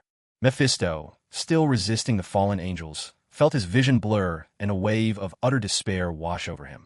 That was Lucifer's throne, which meant, as long as Kon sat upon it, he could take Lucifer's place and become lord of this domain. Kon's territory combined with Lucifer's, his strength would swell to unimaginable heights. Especially since the most powerful lords of hell were presently trapped in heaven, no one remained to stand in his way. This boy, Mephisto thought bitterly, might truly accomplish the unification of hell. As he stewed in these thoughts, Kon had already seated himself firmly on the throne. In that instant, a flood of familiar, enormous power surged through his body once more. At that moment, every demon fighting on the battlefield stopped in their tracks. Even Lucifer's elite fallen angels followed suit. A faint smile played across Kon's lips as he effortlessly summoned the rampaging first, second, and third, the legendary beings, back into his second divine kingdom, and then addressed his subjects with the same speech as before. All his people were welcomed into his second divine kingdom. At this pace, Kon was sure that millions of demon followers would soon be his. He glanced at Mephisto and said coolly, "Where are the other 5 lords? Lead the way." With Mephisto, Kon traveled across the lands of the remaining 5 lords of hell. Unfortunately, only 2 of them had hidden their thrones with spatial magic. For the other 3, it was unclear what tricks they had used to conceal their thrones entirely. Still, with what he had, Kon had already united the territories of the 4 most powerful hell lords under his rule. He had become the emperor of hell in one leap. He immediately ordered Mephisto to begin the war of unification. For now, nothing else mattered. Mephisto's first assignment was to take the portal of the second divine kingdom and capture every demon subject from the other 3 great lords' lands, relocating them into the divine kingdom. After all, their lords were away from home. Even the toughest rebels, once inside Kon's divine kingdom, would become his zealous followers. Having set these plans in motion, he returned to the Avengers base. Though the Sorcerer Ancient One's wards still sealed Earth, for a master of spatial arts at Kon's level, slipping past those barriers was a simple matter. He hadn't expected that as soon as he returned to the base, a circular spark of light would flicker before his eyes, a portal, and the Ancient One had arrived. The Ancient One regarded him with an odd expression for a long moment before finally speaking. "What exactly have you done?" Kon smiled. "Nothing much, just took a little trip. Did you need something from me, Master? Why can I no longer sense your presence or aura, even though you're standing right before me?" Kon shrugged. Now that he was the greatest lord of hell, he inevitably carried a trace of hell's aura. To avoid trouble, he had layered thin spatial barriers around himself. To others, he appeared completely normal, but in reality, he no longer existed in an ordinary dimension. Instead, he was concealed behind multiple layered spaces. Ordinary attacks, or enemies for that matter, could hardly even locate his true form, let alone harm him. His presence and aura had become virtually undetectable. It was no surprise that even the Ancient One couldn't see through him at a glance. Seeing that Kon did not wish to elaborate, the Ancient One had no way to press further and change the subject. "Have you gone to hell again?" Kon nodded. "That's right. If those hell lords can just waltz into the human realm whenever they please, why shouldn't I be able to visit hell? These guys think they can invade Earth whenever they wish, and to invade heaven, they even want to use Earth as a shortcut? Arrogant, conceited, shameless. They don't take me, the guardian of the human realm, seriously at all. So of course I had to teach them a lesson. Not just a lesson. I want them to understand that from now on, when it comes to Earth, I call the shots. They can't just come and go as they like. Nonsense. Next time, if anything like this happens again, I won't be so polite. If anyone dares stick their claws in, I'll chop them off. No matter if they're hell lords or dimensional demon gods. This is my turf, and things go according to my rules. His words brimmed with authority and bravado, leaving the Ancient One so agitated her chest rose and fell, her emotions in turmoil. Damn it, what was that speech? He doesn't even pretend to acknowledge me. He claims to be the guardian of a human realm. So what am I? All these centuries, did they mean nothing? Why hadn't he shown such prowess before? And was he even sure he had such power now? Cohen glanced at her. So, Master, is this what you came to talk to me about? Since when have you been so concerned with the affairs of hell? The Ancient One rolled her eyes. What exactly did you do in hell? Cohen waved his hand. Killed a few people, searched for some treasure. Nothing that matters. I'd even thought of snatching a few succubi to open up a heaven on earth club, but alas, that didn't work out. Hell's women have hulking legs, pitch black, blood red, tinged in sickly blue and purple. The sight alone was enough to put me off, so I came back. Is there a problem with that? Kuhn maintained a serious expression. In truth, he had no idea what the Ancient One's real attitude toward the Hell Lords was. Although he wasn't afraid of her, there was no need to pick a fight, either. She held the time stone. After all, should she decide to cause him trouble, it would at least waste some of his energy. Besides, what was the point in telling someone on the brink of death so much? Better to let her finish out the last stretch of life in peace. The Ancient One shook her head. If that's the case, then there's nothing more to worry about. I just heard on short notice that something earth-shaking seems to have happened in hell, so I came to check on your safety. Kuhn let out a dry laugh. Thank you for your concern, Master. As you can see, I'm perfectly safe. The Ancient One returned to her usual tranquil demeanor. Good. As long as you're unharmed, I'll put my mind at ease. It seems the one those in heaven and the Hell Lords are searching for isn't you. She began to turn to leave as she spoke. Wait. Kuhn stopped her. Who are the Hell Lords searching for? Those plucked chickens dare to look for someone? And since when is heaven getting involved? Isn't this their golden chance to lock the doors and finish the job? The Ancient One turned back, giving him a look half amused, half serious. What? You're looking at me like I wouldn't know what's happening? I've been to hell myself. Tell me what's going on. I'll help you look. The Ancient One shook her head. Since you know what's happening in hell, there's no need for me to explain further. After their retreat was cut off, the Hell Lords made temporary peace with heaven. They're working together now to find a way for Hell's army to return home. This isn't just known to me. They've reached out to many other dimensional sorcerers and demon gods as well. If anyone can help them find a way back to hell, there's a bountiful reward on offer. Absolutely ridiculous. Kuhn spat. Those spineless heaven dwellers, working alongside the Hell Lords? Do they even deserve to be called angels? They're nothing but Hell's lackeys at this point. The Ancient One let out a cold, short laugh. Do you know why they're willing to work with the Hell Lords now? Kuhn paused. Don't tell me. Since the old man upstairs vanished, these angels have all quietly fallen from grace? No wonder the human world suffers so many catastrophes. Never once do they intervene, just sitting around wasting time. The Ancient One shook her head again. Heaven has certainly grown lazy since his disappearance, but under the stewardship of several acting deities, they remain relatively pure. The real problem is that someone cut off Hell's army's retreat. Kuhn raised an eyebrow. So their way out is blocked, the doors are shut, the prey is trapped. Sounds like good news to me. Shouldn't the people in heaven seize the moment and wipe Hell's army out once and for all? A soft, dismissive laugh from the Ancient One. Heaven doesn't have the strength to destroy them. At first, thanks to the sacrificial burning of archangels like Gabriel and Raphael, the scales had indeed tipped toward heaven. Hell's legions were crumbling, defeat right behind them. As long as they drive them back to hell, heaven can win this war, though at a bitter and painful cost. But, just as the Hell Lords were about to withdraw through the portal, they suddenly discovered the teleportation array had been destroyed from the other side. A sharp gasp escaped. Cohn's eyes widened, realizing that this was what had happened back then. Fortunately, he'd acted quickly. If those lords had returned, wouldn't they have beaten him to a pulp on the spot? Once the Hell Lords discovered their retreat was cut off, they assumed heaven was behind it, intent on wiping them out completely. Cornered, they too erupted in a deadly frenzy. With nowhere left to run, the Hell Army launched a ruthless counterattack. Isn't this just an otherworldly version of burning one's boats and the desperate always prevailing? That thought flashed through Cohn's mind, and he asked, so what was the outcome? Both sides suffered devastating losses. Over 70% of both the Hell Army and the Angelic Legion perished. 3 of the Supreme Archangels died in battle. Only Gabriel survived. At the same time, the former god of the European and American sector died, the god of the Japan-Korea sector also perished, and the god of the Asian sector was heavily wounded. On the hellish side, 4 Hell Lords fell. The survivors were all injured. In the wake of such carnage, neither side had the strength to continue fighting. They reached an agreement. Both would work together to open a portal back to Hell, allowing the Hell Army to withdraw. Gui finished speaking and quietly watched Kon.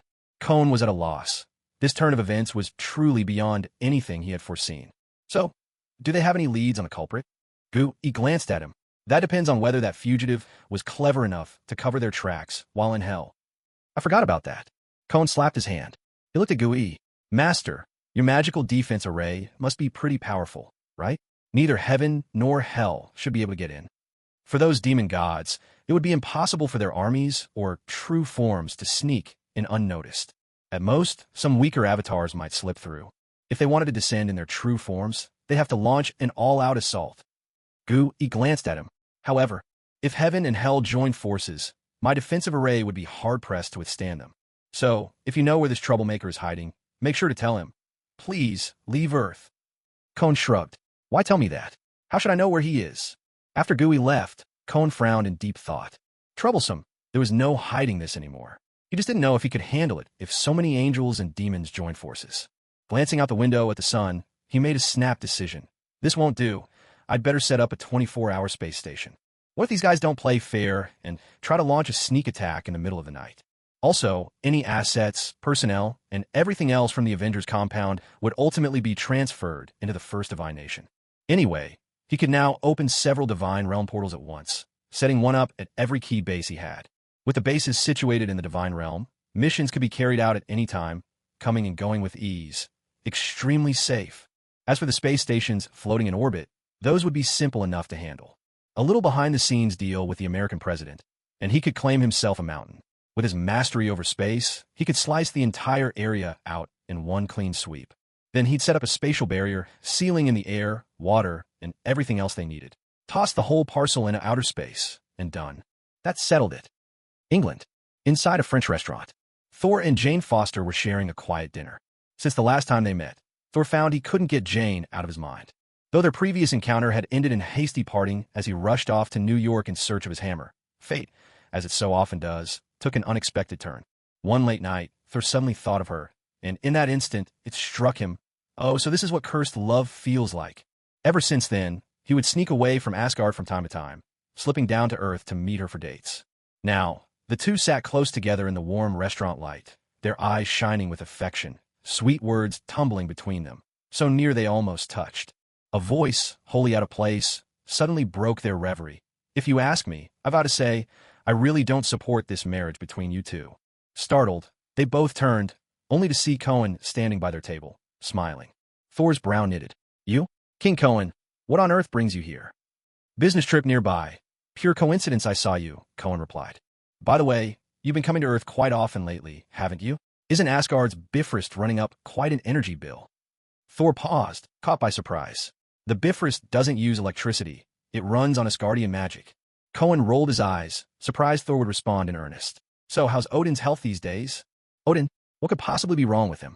He's the king of Asgard. Nothing can harm him. Oh really? Then how'd he lose his eye? That's something you simply don't understand. His eye was an offering, a sacrifice to the world tree, not an injury. All right, then let me give you some friendly advice. If Odin is still fit for battle, let him deal with the Dark Elves himself. If not, remember to give me a call. Just know I don't come cheap. What? Thor stared in astonishment. The Dark Elves? They were defeated ages ago. How could they possibly appear before Odin, the All-Father? Go home and ask your old man. Cohen turned to leave, but Thor caught his arm. Wait. Cohen frowned. Odin knows far more about the Dark Elves than I do. I couldn't explain it, even if I tried.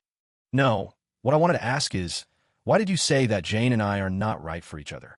Cohen paused for a moment, then laughed. You're the Prince of Asgard, and she's just an ordinary Earth scientist. Do you really think this is a good match? Off to the side, Foster frowned. Mr. Cohen, do you think I'm not good enough for him? Do you two really believe that love can transcend all boundaries of status, and that you'll live happily ever after like in a fairy tale? Come on, you're adults now. Let's stay realistic. And note this, Ms. Foster, he's not just any prince you're dating. He's a prince from a feudal alien monarchy. Do you honestly think your love is strong enough for that? Jane Foster and Thor both froze in silence. Enchanted as they were by their own romance, neither of them had truly considered this question before. Thor's expression turned grim as he looked at Cohen. Is there really no other way? Oh, there is. Cohen replied without hesitation. What way? Thor pressed urgently. Cohen was sorely tempted to tell him. Soon, you'll be free to love whomever you wish. Because your mother will be gone, your father will be gone, Asgard will be gone, and by then, honestly, even if you fell in love with another man, no one would stop you. But saying that now would feel almost like pronouncing a curse. Besides, as long as he himself was around, he could easily prevent such a tragic outcome. It all depended on whether Odin was willing to open his purse strings. Cohen turned to Foster. Do you really care for this big-hearted, muscle-bound man? Foster was caught off guard for a moment, then nodded. Edo. Let's imagine this. You two get married. 50 years from now, you pass away from old age, leaving him behind, his heart desolate, his spirit broken, condemned to wander alone for the next 3,000 years. Would you accept that? Foster's eyes went wide, instant doubt clouding her face. Cohen shook his head. If you can't accept that ending, then let's consider a different one. 30 years from now, you've grown old, but he's still as gorgeous and young as ever. Time wears away at your love. He falls for someone new, a young, beautiful woman. You divorce, and they go on to live as happily as you two are now. Would you be all right with that? A sharp, collective intake of breath swept through the room. Foster shuddered. Thor's heart sank. He could almost see the pieces of his love shattering before him. There are far more obstacles between you than you think, Cohen said, looking at them intently. If you want your love to truly withstand the test of time and fate, you need to be prepared to face all of this. If you two can overcome all these trials, then I'll believe your love transcends race, status, even mortality. I will bless your union and even fight for you. A love like yours is rare indeed. With that, Cohen departed, leaving the dining room in utter chaos. Thor reached for Foster's hand, but she pulled away. She slowly shook her head. Thor, let's not see each other for the next couple of days. We both need to take a good, hard look at yourself. Meanwhile, at another location, Cohen had successfully tracked down a spot near London, England, where gravity and space acted strangely. It was this very anomaly that had drawn him there. At the heart of all these bizarre phenomena was the ether, otherwise known as the reality stone. Among all the infinity stones, it was one of the strongest when used alone. It took Cohen little effort to secure the ether. This action, however, did not go unnoticed by Malekith and his army of dark elves. Yet once Cohen placed the ether into his divine realm, they lost any sense of its whereabouts. Following some research, Malekith and his followers quite naturally set their sights on Asgard. After all, Asgard was the very force that had defeated the Dark Elves and sealed the ether long ago. Other than Odin's realm, Malekith simply couldn't imagine anyone else being able to entirely block his connection to the ether. On top of that, according to their investigation, the ether had last appeared in Midgard among the 9 realms. Not long after its disappearance, a brilliant rainbow light had illuminated the sky, the signature of Asgard's Bifrost Bridge. Combining all these clues, it was impossible not to point the finger at Odin, that sly old fox. So, Malekith wasted no time. He readied his warships and troops, determined to launch a surprise assault on Asgard, reclaim the ether, and unify the 9 realms. After a period of transition, the U.S. presidential election finally drew to a close. The blonde president, known as One Ear, officially stepped onto the stage of history. Cohen hadn't paid much mind to this news at first. No matter who took office, they would inevitably have to rely on him and the Avengers. But what Cohen hadn't expected in the least was that One Ear didn't play by any conventional rules. Facing the impending financial collapse of the American government, he brazenly decided to slash nearly half of the Avengers' funding. Not only that, he also wanted exclusive rights to the Avengers' trademark and operations. Cohen was taken aback. Where did this overwhelming confidence come from? Without the Avengers' support and protection, was he truly sure he could stay safely in the presidential seat? While Cohen was still puzzling over this, President One Ear paid a personal visit to New York. And his first stop wasn't Avengers HQ, but Stark Tower. What left Cohen even more stunned was that One Ear turned up there together with a long-missing Tony Stark, and together they signed an enormous procurement contract. Thanks to the superb performance of Stark Industries' defense robots during the Second Hell Invasion, the White House was now planning to sign a massive long-term contract with Stark Industries. Every year, they would purchase more than 500 Stark robots at billions of dollars per annum for uses including peacekeeping, combat, and law enforcement. Watching Stark baring his teeth in a broad grin on television, Cohen was utterly bewildered. He knew he had both Stark's body and soul held firmly in his grasp. So where had this Tony Stark on the screen come from? Previously, Stark's body had been possessed by Mephisto. After Cohen trapped him in the divine realm, he first stripped Stark of his soul, and later forced old Mephisto to surrender the body. And now this one before him. Before Cohen could think too deeply about it, he received a request. President One Ear wanted to visit him, together with Stark. About an hour later, in Cohen's office, President One Ear stormed in wearing a scowl. Maybe it was because Cohen hadn't come out personally to greet him. Trailing behind was Stark. The moment Cohen laid eyes on him, he immediately understood what this Stark really was, a robot. Although his outward appearance was covered with a realistic synthetic skin that could easily pass for the real thing, in the gaze of Cohen's mystical eyes, the truth was plain as day. The only question was, where had this robot come from? President One Ear marched in and sat down forcefully, his tone aggressive. Mr. Cohen, the Avengers' budget absolutely has to be cut. The country can no longer afford so much funding for them. At the same time, I will send auditors to investigate every single expenditure the Avengers have made. Cohen looked at him, not the slightest bit angry. Instead, he smiled. Mr. President, I must remind you, if you wish to reduce financial support for the Avengers, I have no objection. However, you have no authority to audit the Avengers. President Ogwanhai and I signed an agreement long ago. Only I have command over the Avengers, and the American government has no right to interfere. President One Ear sneered with visible disdain. Ogwanhai was nothing but a traitor. He made countless foolish decisions just to hold on to his seat in the Oval Office. I intend to correct every single mistake he made. The groups he joined, I'm leaving them all. The policies he enacted, I'm scrapping every last one of them. The promises he made, I can break them too. Under my leadership, America will become great again. No one gets to stand above the government. Cohen sighed. So, you're determined to target the Avengers? We've bled for America and the stability of the entire world. Aren't you the real estate mogul from New York? Didn't you see what we went through fighting for New York? Here, Cohen suddenly noticed an unprecedented rage surging across One Ear's face. Of course I saw it. Amongst you freaks, that guy called Cyclops blasted a hole right through my building. The one they call the Hulk smashed through my floors. Then you lured those damned aliens here and ruined my billion-dollar community project. And do you even know how much New York real estate values have dropped in these past few years? By half. I worked all my life and overnight became a pauper. Do you have any idea how much debt I'm carrying now?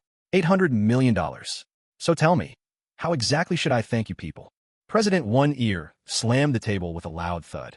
It's ever since you so-called superheroes showed up that New York became such a mess. You're nothing but a cancer to America, a pack of parasites. So that's how it is. I thought as much.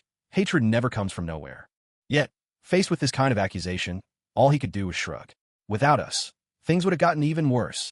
Just then Stark, who'd been silent up to now, finally spoke. Actually, the Avengers could retire for good. The defense robots I've invented can handle all your work. Completely obedient, under control, and there's plenty of them too. Extremely cost-effective. That robot, it gives off the exact same smug vibe as Stark himself. Cohen chose not to expose him. Instead, he smiled and asked, I'm curious, Mr. President, do you know how close he came to destroying the world? If you do, how can you trust him with protecting the world? And those defense robots, wouldn't it just take a single thought for them to become Stark's own private army? Stark's face changed at that. But President One Ear remained stony-faced, replying coldly, I'm well aware of all this. If I dare to use them, it's because I'm confident in my control. Nuclear bombs are more dangerous than robots, and yet nobody ever worries about them going off on their own. Cohen raised his eyebrows, shook his head. If you're that confident, then I have nothing more to say. As you wish, the Avengers will withdraw from America, effective immediately. One Ear gave a cold snort. I never forced you to leave. This is entirely your decision. Of course, it's our decision. And though America doesn't want us anymore, I'm sure we'll have no trouble finding a place to settle elsewhere. One Ear rose, straightened his suit collar, adopting a victor's air. I suggest Australia. There's an entire desert, plenty of room for you lot. Thank you for the suggestion. I'll certainly consider it. Cohen nodded politely in return. News that defense robots would replace the Avengers sent shockwaves through the world. Many devoted supporters of the Avengers staged work stoppages and mass protests. Unfortunately, their efforts couldn't stop the new policy from going into effect.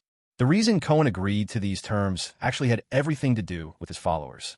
Earlier, he had organized a lobbying team to reach out to believers willing to enter his divine kingdom. That effort had never stopped. At present, his first divine kingdom had already welcomed nearly 50,000 devoted followers. For now, this situation had flown under the radar, since, with help from the lobbying team, everyone who entered the divine kingdom did their utmost to cut off all ties with the outside world. For example, behaviors like canceling bank cards or selling property turned them into people living on the margins of society. Such individuals bid farewell to family and friends, disappearing with excuses like moving or going abroad, making it difficult for anyone to notice their absence in a short time. But as his work progressed, there were fewer seasoned followers willing to follow him blindly. The ones who remained still believed in him, yet were unwilling to abandon everything to enter his divine kingdom. At a time like this, outside forces were required. President One Ear and Stark became his external power. So, when the public called out for him again and again, desperately hoping he would stay, he only delivered a short speech before retreating behind closed doors. This earned him a great deal of sympathy. Yet in reality, he was drifting in the deep sea, planning to slice off a few undersea mountaintops to construct palaces in space. He'd originally considered taking from America, but seeing One Ear's attitude, he thought better of it. After a careful and exhaustive search, he finally found the most suitable location. When he surfaced, he realized with some surprise, he'd ended up in Japan. Well, forget about the mountaintops. He decided instead to dig inward from the direction of Shirmaine Prefecture. A dozen kilometers or so would be enough. Who knows, maybe next time an earthquake hits, a natural Grand Canal will appear across Japan. It's all a gift from the heavens. Stark Tower. Stark was standing in the center of the lobby, blue luminescence glowing in his eyes as torrents of data flickered across his vision. He was like a supercomputer connected to every robot. A loud knock sounded at the door. "Come in." The visitor was Pepper Potts. Her gaze at Stark was layered with complexity. The necklace Cohen had given her was already gone from her neck. When Stark saw her, he broke into a smile. "Hey, is something up? I suddenly have a craving for barbecue. How about going out together tonight? There's a place on the corner that's supposed to be pretty good." Pepper forced a smile. "I'm a bit tired. Maybe another time." Stark walked over and placed his hands on her shoulders. "Why does it always have to be next time? You've turned me down so many times already." Pepper avoided his gaze. "I really am just tired. I don't want to." "You don't want to go on a date with a robot, is that it?" Pepper tensed, her whole body stiff. Stark stepped in front of her, his deep eyes holding hers. "One more time, let me say I'm sorry for all the pain I caused you. But please believe me, I never meant to hurt you. I've explained it all. I was so jealous, Pepper. I was insanely jealous of that jerk Cohen King. That's why." His voice grew low. "That's why I ended up, in a moment of weakness, making a deal with Mephisto and selling my soul. But you have to believe me, I am still Stark. At my core, the Tony Stark, have always been a good man. That's why, on those nights when I managed to break free from the contract's control, I built a machine to transfer my consciousness." Pepper couldn't bear the intensity of Stark's gaze. Instinctively, she allowed herself to be drawn into his embrace, gentle and willing. This wasn't the first time she'd relied on this chest for comfort. Before, there was no sound of heartbeat. Now there was. She knew, deep down, that this rhythm was a melody Stark played especially for her. And yet, she couldn't forget that cold, distant look in his eye. A month before, when war broke out between hell and heaven, Stark vanished without a trace. Then one day, Pepper received a mysterious message. "Do you want to know where Stark is?" At first, she dismissed it as an obvious hoax. But then, the messages changed. They detailed every moment she had ever shared with Stark, every memory since they'd met, things only they could have known. A few details were so obscure that even she had forgotten them. Following the instructions in those messages, she found herself outside a rundown Stark Industries factory in England. There, she met Stark's consciousness, or so he called himself. It was only after his honest confession that Pepper learned the reason for Stark's drastic change in demeanor over these past days. She discovered that he had, in fact, been poisoned a long time ago. To survive, he'd entered into a contract with a demon lord from hell. Ultimately, Stark hadn't simply vanished. He might have lost his very soul to Mephisto. Likewise, Stark's consciousness shared his own origin. After signing the contract, Stark realized, maybe too late, that he had acted on impulse. But a demon's contract brooks no regrets. There's no way to take it back. So, while he still had fleeting moments before becoming a demon's slave, he set a plan in motion to save himself. Each night, deep in the late hours, he could briefly wrest control of his mind from the demon's grasp. He pored over ancient tomes and finally understood that both his body and soul were already in Mephisto's clutches. Yet, there seemed to be a small chance his consciousness could still escape. From that day on, he poured himself into studying consciousness transfer technology. Despite tremendous pressure, he made rapid progress. At last, he succeeded. He uploaded his consciousness to the internet. As for the Stark, still inhabiting his body, that was nothing but a copied fragment of his own mind. Pepper didn't know whether to believe any of this, but he knew so much. Details even she barely remembered. So much that she began to think he had to be real. With her help, Stark's consciousness built himself a body almost indistinguishable from the real Tony Stark. He downloaded his consciousness into this new form. On the surface, everything seemed to be just fine. Only when he truly opened his eyes was that endless indifference within them revealed, an aloofness that seemed to encompass all death and destruction. After finalizing the schedule, Pepper set down the documents she had brought in and quietly left Stark's office. Behind her, Stark stared fixedly at her departing figure. He murmured softly to himself, "So, this is what love feels like. Such a strange sensation." The Avengers withdrew from the United States, traveling light. Cohen declined every invitation from the world's nations. Instead, he chose to use the 3 newly built flying aircraft carriers as his base, patrolling the skies above the world's oceans. They were willing to respond to any country's request for assistance. Thanks to the Avengers' departure, Stark Industries received a surge of orders from cities all around, sending its stock price soaring. Robots manufactured by Stark began to appear in every street and alley of America. As for Cohen's Space City, its first form was already beginning to take shape.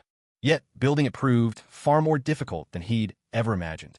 Even creating a functional, closed-loop biosphere demanded no small amount of effort. And as construction continued, new ideas kept springing forth and changes abounded. He had drilled several tunnels through the foundations of Island Shore, Maine, his chosen outpost. Then, one bright and sunny day, a single event shattered his tranquil life. A rainbow arced suddenly over Cohen's flying carrier.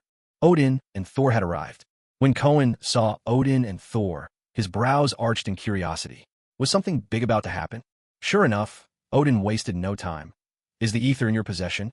Sensing the uncharacteristic urgency in Odin's voice, Cohen grew wary. "What's happened?" The old All-Father let out a sigh. "I was careless. Loki's been taken by Malekith and the Dark Elves. They demand I bring them the ether in exchange for his life, or they'll kill him." What? This twist was something Cohen had never expected. He frowned and glanced at Thor, who stood behind Odin. "So, you really intend to risk letting the 9 realms fall, all for the sake of saving him? And are you certain he was taken by Malekith? Not that he struck some deal with the Dark Elf himself?" As soon as those words were out, Odin held his tongue, but Thor bristled at once, stepping in front of Cohen, brimming with anger. "I won't allow you to speak of him that way. He was captured while defending Asgard. We will never abandon him." Cohen merely smiled. "Now that you're spared from competing with Loki for the throne, aren't you at least a little relieved?" "Oomph. Loki and I grew up together. He's my own brother. If he truly wanted the throne, I'd gladly give it to him. What does it matter?" Before he could finish, Odin gave him a sharp smack on the back of the head. "I'm not dead yet. You think the throne is something you can just give away as you please? Whether you get it or not is still my decision." Thor shrank back and retreated behind Odin. The old god king stepped forward and looked at Cohen. "Bring Loki back for me. Name your price." "Oh, I actually don't lack much at the moment." Odin glanced at his honest but dim-witted son standing behind him. "Let's talk in private." "Please." With a cheerful grin, Cohen led him to his own office. A long while later, Odin emerged from the office, his face clouded and grim. Thor hurried to meet him. "Father, we don't have to beg him. With my strength and courage, I can rescue Loki myself." Odin shot him a glare. Silence. Back in the office, Cohen was all smug satisfaction. Out of this deal, he'd gained plenty of treasures, a destroyer's armor, the eternal flame, and 100 Nidavellir dwarves he'd specifically requested. Every single one a master smith, especially renowned for their craft in forging legendary artifacts. Now that he had a godly realm, Cohen could be called one blessed with divine power himself. Though outside his divine kingdom his powers did wane a bit. The dwarf skills were exactly what he needed. They could seal divinity into weapons, which would prove invaluable for arming his followers. Of course, the most crucial part was what they could craft for Cohen, a weapon they called the Infinity Gauntlet. With terms agreed, Cohen used the second divine realm as a transit point to travel to Hell, returning with 1,000 formidable demon generals. After days of relentless battling in Hell, these demon generals had grown ever more powerful. Now each and every one stood 4 or 5 meters tall, steel-bodied behemoths. For dealing with the likes of dark elf grunts, they were more than enough, a mere swipe of the hand. Once ready, Cohen called on Red Juggernaut, Black Dwarf, and several others. Together with Odin, they journeyed to Asgard. After a quick consultation, their plan was set, simple and straightforward. Find a battlefield, lay a clever trap, expose the presence of the ether, and then wait patiently for Malekith and his dark elves to take the bait. After weighing his options, Cohen chose the vast Sahara Desert. Mostly for convenience, it would make cleaning up after the fight a breeze. With everything in place, Cohen, Odin, Thor, and the others arrived at the desert. First, Cohen took out the ether, then unfolded a beach umbrella, set out a lounge chair, and prepared some ice-cold drinks, settling in to wait at ease. It wasn't long before 3 enormous cross-shaped warships suddenly appeared in the sky, growing larger and larger, until at last they landed in the sand. Cohen could tell at once, these ships were far from ordinary. They possessed an immense ability to pierce through the fabric of space itself. In other words, they didn't rely on speed, but on manipulating space to move. Ordinary spatial barriers couldn't hope to stop these 3 ships. Moreover, their scanners swept the surrounding space, likely searching for any hidden foes. After a while, from the middle ship, Malekith emerged, flanked by his cursed warrior and a squad of dark elf soldiers, marching forward with Loki, head covered, held prisoner in their midst. Seeing the leisurely Cohen, he merely furrowed his brow, not paying him the slightest attention. Instead, he turned straight to Odin. Where is the ether particle? Right here. Cohen reached out his hand, revealing a small gem nestled quietly in his palm. He had already transformed the ether particle. Now, it existed in the form of a gemstone. Finally, Malekith began to take Cohen seriously. Who are you? Cohen rose to his feet, stretching lazily. Who am I? The guardian of the 9 realms, the one who slew the great serpent Jormungandr, the hero who saved the world tree, and for today, the one in charge of these negotiations. Malekith glanced suspiciously at Odin. This old man, and he remained silent? Odin, is what he said true? Clad in armor and gripping Gungnir, Odin said nothing, only gave a solemn nod. Malekith was baffled. He'd been in hiding for so many years. How had Odin ended up like this? Letting someone else make decisions for him? That was hardly the bearing of a king. Malekith's voice was cold. Hand over the ether particle, and I'll release Loki. Otherwise, prepare to collect his corpse. Cohen shrugged. No problem. If I brought out the ether particle, it's because I intend to give it to you. But before we make the exchange, I need to verify the goods. Verify what? Why? To make sure this Loki is genuine, of course. Malekith's brow tightened. You think Odin can't tell if it's really Loki? Odin's gotten old. What if he makes a mistake? Thor, you're his brother. Go see if he's the real one. Thor stepped forward, but the dark elves blocked his way. Malekith gave a cold snort. If you insist on checking, then so will I. Cohen chuckled. You want to verify? You and I both know he's real. Otherwise, would you have even shown up? With a flourish, he made the ether particle disappear back into his grasp. If you're not sincere about this exchange, we could just call it off. After all, it was Odin who came begging me to swap the ether for his no-good son. Whether Loki lives or dies, it doesn't concern me. Cohen made as if to turn and leave. Malekith was momentarily stunned. He could keenly sense that his bond with the ether particle had vanished without a trace. In this situation, unless the other party willingly produced the ether, he'd be hard-pressed to ever find where it was hidden. Yet he didn't panic. Instead, he turned to Odin. Is this your idea of sincerity? Odin let out a weary sigh and finally spoke. Cohen, this is what we agreed upon. TSK, old king, I shouldn't have promised you in the first place. What a hassle. Cohen sighed in mock exasperation and waved at Malekith. Ugly fine, you can check. You make such a fuss over nothing. A surge of anger welled up in Malekith's heart, but for the sake of the ether and his dream of uniting the 9 realms, he swallowed it down. Cohen gave a wave of his hand, signaling for Thor to step forward and begin the inspection. Behind him, the towering cursed warrior began to approach, but Malekith raised a hand to stop him. I'll do it myself. Thor stood in front of Loki, pulling off the hood that covered his head. As he looked at that familiar face, an intense wave of emotion washed over him. Loki felt the same surge of feeling upon seeing his brother, but his mouth was still gagged. He couldn't utter a sound. Without another word, Thor pulled him into a tight embrace.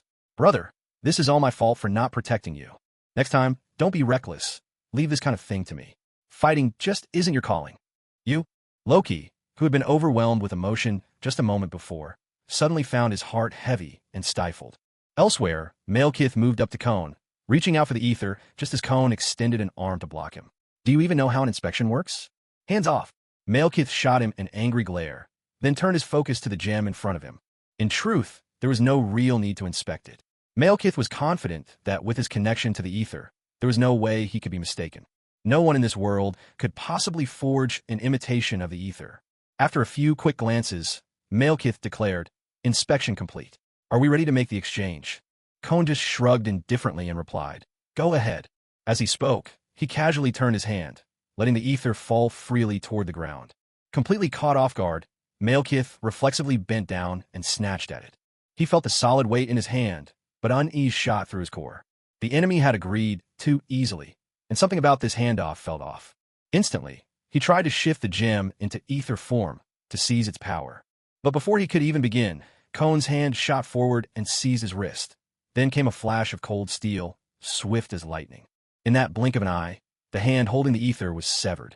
A tiny portal appeared beneath the severed hand, swallowing both it and the gem in one swift motion. It all happened in the span of a heartbeat, too fast for Malekith to react. Meanwhile, Thor moved just as quickly. He had been holding Loki tightly, playing out a long tableau of brotherly devotion. But the moment Cohen agreed to the exchange, Thor rolled aside with Loki held firmly in his grasp. That single roll spared them from the hail of shots fired by the Dark Elves. When Malekith was struck down, the cursed warrior erupted in fury. Barreling forward like a raging bull, he charged. Odin raised his spear, unleashing a bolt of thunder that sheared off one of the warrior's horns. Yet the brute's resolve remained unbroken. Driven by a fanatical will, he lunged toward Malekith all the same. Seeing the towering figure leaping through the air, Cohen neither dodged nor struck back.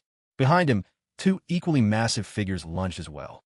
Medare, Red Tank, and Black Dwarf each grabbed one of his shoulders and slammed him mercilessly to the ground.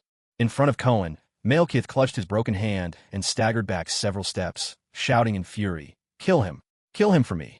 Cohen smiled, saying, "Excellent. With those words of yours, I doubt any of these ships will try to leave now, will they?" In Cohen's eyes, the Dark Elf army led by Malekith didn't seem particularly formidable. But to truly eliminate future threats, he had to wipe them out completely. That was no easy task. Their ships possessed powerful space-jumping abilities, as slippery as eels in the hands of seasoned thief. Let the slightest oversight slip, and they would vanish in an instant. Unless he forced them to confront him face to face, with nowhere to run. At that moment, Thor and Loki, shielded by Odin, managed to break out from the Dark Elf onslaught. Meanwhile, the cursed warrior was being held fast by the combined might of Red Tank and Black Dwarf, their relentless assault leaving him reeling and barely able to fight back. Cohen flickered forward and with ease caught up to the wounded Malekith. He reached out and patted Malekith lightly on the shoulder. Instantly, layer upon layer of spatial barriers wrapped around him. Now he was like a torch burning in the dark, irresistibly drawing every Dark Elf toward him. Sure enough, from the three warships, platoons of soldiers began to pour forth, flooding toward his position. Encased in those layers of spatial cages, Malekith realized Cohen's intent. He pounded furiously at the invisible barrier, trying to warn his troops. But no sound could get through. His subordinates could only see his anxious face and desperate gestures, which only made them charge even harder. Watching the dense ranks of Dark Elves swarm toward him, Cohen's thoughts moved, and suddenly, several black portals opened in the sky around him. One after another, hellish demon generals leaped out. Compared to the Dark Elves, these towering figures were like grown men taking on toddlers. More importantly, their bodies were vastly stronger than any Dark Elf. Each was a force of nature, a living hulk in their own right. After a single charge, Malekith's people, already few in number, were reduced by more than half. Taking in the scene, Cohen half-whispered, letting only Malekith hear his voice, "Surrender now, and I'll spare your lives. Think it over." "Never. You bastard, I swear I'll kill you. The great Dark Elves never compromise. We will fight to the very end." Cohen was a little taken aback. Was this stubborn pride, utter foolishness, or simply the nature of their race? But when he remembered how the cursed warriors were created, he supposed he understood what kind of people they truly were. Cohen could only shrug. He didn't like those ugly black creatures anyway, so he was happy to let things play out as they would. He whistled a sharp, commanding note, and at the sound, the demon generals engaged in combat roared in unison. Without holding back, they unleashed their full might, turning the tide into a relentless massacre. With a flicker, Cohen vanished, reappearing atop one of the cross-shaped warships. He stretched out his hand, and space energy instantly enveloped the entire vessel. After a moment, with a mere thought, the entire warship vanished into thin air. Then, he deployed the same technique on the next ship. Unfortunately, by the time he reached the final warship, it self-destructed before he could make his move. By now, the Dark Elves on the ground had been nearly wiped out. The cursed warriors had also been subdued. Only Malekith sat dazed amid the ruins, slumped helplessly on the ground. It had been an utterly one-sided battle, more like a massacre than a fight. Once the 1,000 demon generals, the Red Tank, Black Dwarf, and their allies finished clearing the battlefield, Cohen recalled them back to the second or first divine realm, as appropriate. He then approached Odin and his two sons, their faces etched with complicated emotions. Cohen's overwhelming strength had left them utterly astounded. Although Asgard had fought a hard battle against the Dark Elves and suffered great losses, Odin had never imagined Cohen would wipe them out with such casual ease. In fact, it seemed so effortless that Odin couldn't help but wonder if Cohen ever took an interest in Asgard, what would stop him? At that thought, a chill ran down Odin's spine. Noticing their anxiety, Cohen waved it off. There's no need to worry. I'm a superhero, not a supervillain. I have my limits. Odin nodded, but the tension in his face didn't ease in the slightest. Cohen could only shake his head helplessly. All right, just give me what we agreed on as soon as you can. I need it urgently. Odin nodded again. Within 3 days, I'll have everything delivered as promised. With that, he led Thor and Loki back to Asgard via the Rainbow Bridge. Before leaving, Loki shot an angry glare at Malekith. So what are you planning to do with him? Cohen spread his hands. What is there to do? Just leave him here. He's not going anywhere anyway. Loki paused, glanced up at the scorching sun, and felt a chill run down his spine. After they left, Cohen's figure flickered and disappeared as well. On the vast desert, only the stranded Malekith remained. After some period of preparation, Cohen's floating space island was finally unveiled. That day, all of humanity was stunned by the colossal wonder that appeared overhead. Cohen addressed the world. This may seem like a small step for the Avengers, but it's a giant leap for humanity. Except for the United States, which ended its partnership with us, we sincerely invite people from every country to join us on the floating island for scientific research and exploration. Additionally, thanks to the friendly assistance from Asgard, we have acquired a vast array of scientific and technological advancements that surpass human endeavors by centuries. Except for the United States, which has severed its partnership with the Avengers, we remain willing to share these technologies with all other nations around the world. These advancements span medical technology, spacecraft engineering, biotechnology, and even superior forging techniques. I truly believe that with a united global effort, our lives will become ever more wonderful. Inside the White House, watching the live broadcast on TV, the blonde president swept everything off his desk in a fit of rage. That bastard, he's obviously targeting me. Targeting America. This is outrageous. Is he even American anymore? Traitor, turncoat. At that moment, one of his advisors, voice barely above a whisper, timidly raised a hand. According to our investigation, it appears Cohen Wong never actually acquired American citizenship. It seems he illegally entered the U.S. from Mexico. Damn it. The president's anger flared even higher. Those damn Mexicans. I knew my plan to build the wall was right all along. We need more investment. A single wall can't keep those people out. We need another, no, 2 more. 3 walls to stop these thieves. They're draining America dry. The officials and staff nearby exchanged glances, all choosing to keep silent. A while later, America's first daughter, Ikaka, finally spoke up. What about the floating island? The Avengers are planning to teach advanced Asgardian technology there, excluding only us. It's clearly revenge against America. The president snorted coldly. Does he really think that can stop us from getting our hands on that technology? We have so many allies. Even if the Avengers refuse to cooperate with us, it's not like everyone else will. Mr. President. But before he could finish, a subordinate with a troubled expression interrupted. We've already thought of that. We reached out to Britain and France, but what? They said they've signed an agreement with the Avengers. No technology transfers under any circumstances. So, they can't help us. Damn it. Those ungrateful backstabbers. The president cursed again. Withdraw the troops. I want our soldiers out of those 2 cowardly countries. All these years, if it weren't for America backing them, they'd have been swallowed up by the Soviets or the Russians long ago. And now, they have the nerve to talk to me like this? I'll withdraw all our troops from Europe. To hell with NATO. We spent billions every year. I don't want to do it anymore. I want to see if, without us, they can really hold off the Russian bear from Siberia. When that day comes, they'll be begging me to come back. As the notorious leader-in-chief threatened to pull America out of NATO as well, the people below him could barely stay in their seats. Mr. President, NATO is essential. We cannot simply abandon Europe. Doing so would have profound impacts on global affairs. Even Akaka found it hard to listen any longer. She quickly interrupted. Let's save that discussion for another day. The real issue now is, how do we respond to the challenge posed by the Avengers? The blonde man seemed utterly unconcerned, displaying a look of unwavering confidence. The Great Maryland doesn't just have those 2 ungrateful allies, you know. In Asia, beside that ancient Eastern nation, don't we also have two protégés? Would they really dare to defy Maryland? Let them study. Once they've learned, let them present it all to us. He paused for effect, then continued, also, bring Stark to me. The nation has given him so much funding, and now he lets these upstart Avengers humiliate us? Shouldn't he step forward and face this? If Cohen can build a floating island in space, a Maryland can build a mechanical sky island. Let Stark take the lead. Meanwhile, Cohen had just finished setting up the space barrier for the entire floating island. This colossal island stretched more than a dozen kilometers in length and several kilometers in width. Almost anywhere on Earth, at the right time and place, one could catch sight of its mighty form gliding across the heavens. The oval-shaped island cradled a small mountain, with rows of tightly packed houses cascading down from Cohen's villa at the summit. At the foot of the mountain lay a lake, encircled by scientific research institutes, while the Avengers' training base nestled nearby.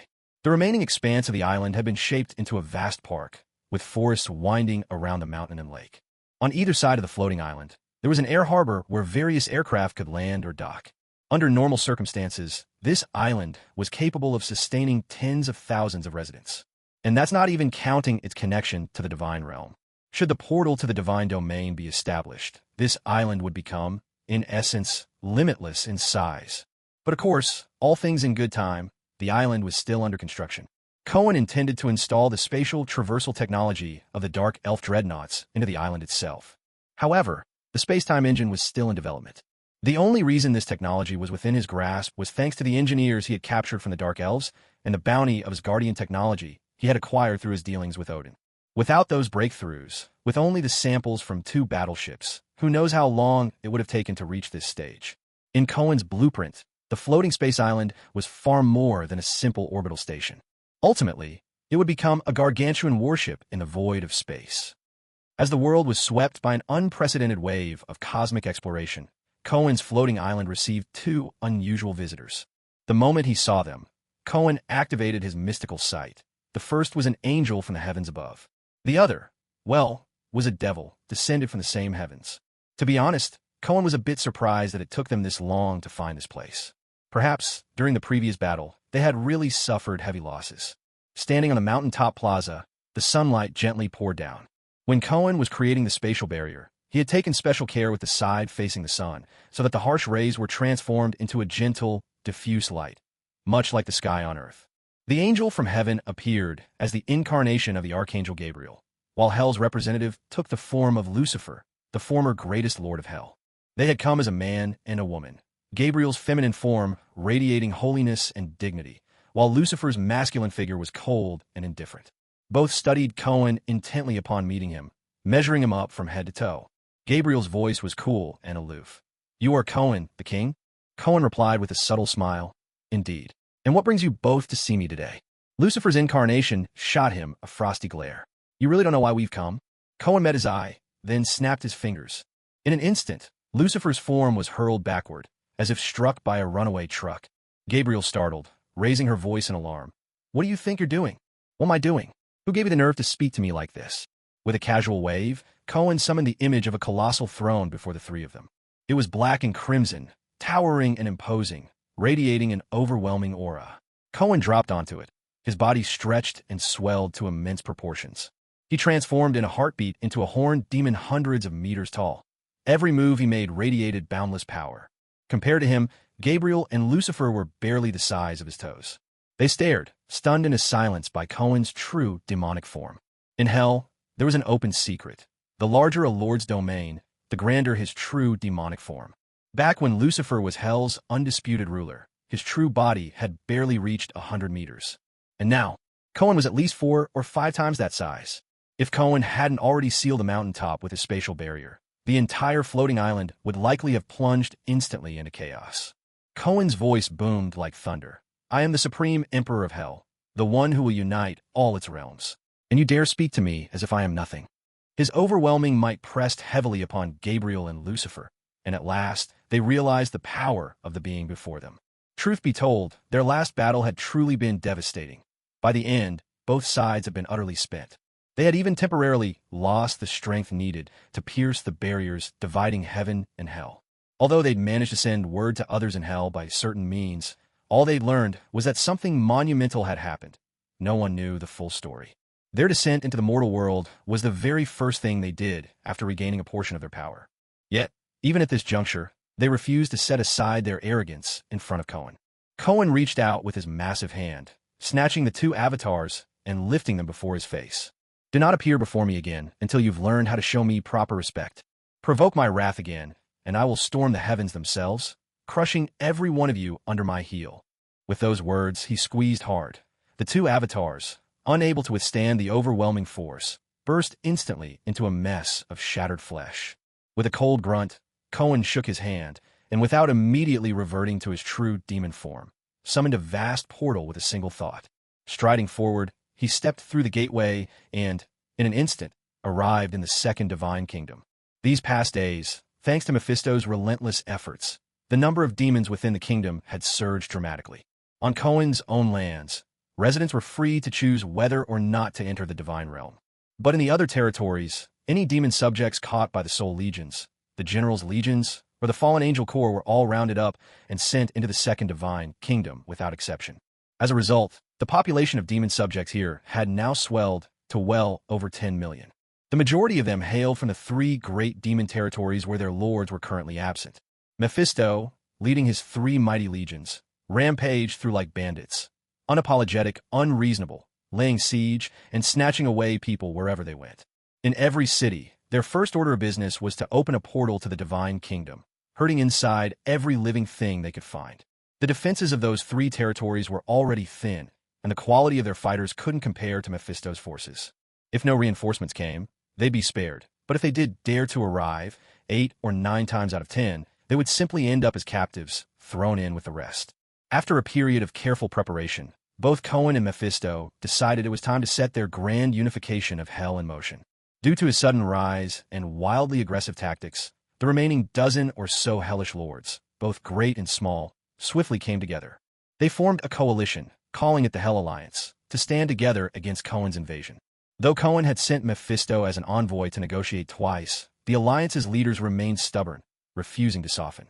Even when Koan promised that surrender would earn them a share of Washington from the human nation of America and the neon country besides, they still would not yield. Under these circumstances, there was nothing left but to meet in true battle. With every stride Koan took in his 100-foot-tall true form, the very earth trembled. He had yet to step onto the territory of the Hell Alliance, and already all eyes were fixed upon him. Mephisto, standing upon Koan's shoulder, looked ahead with shining eyes. His heart was a tangle of conflicting emotions, both sighing with awe and heavy with longing. Time and again, he had envisioned a scene just like this, painted in the grand ambitions of his dreams.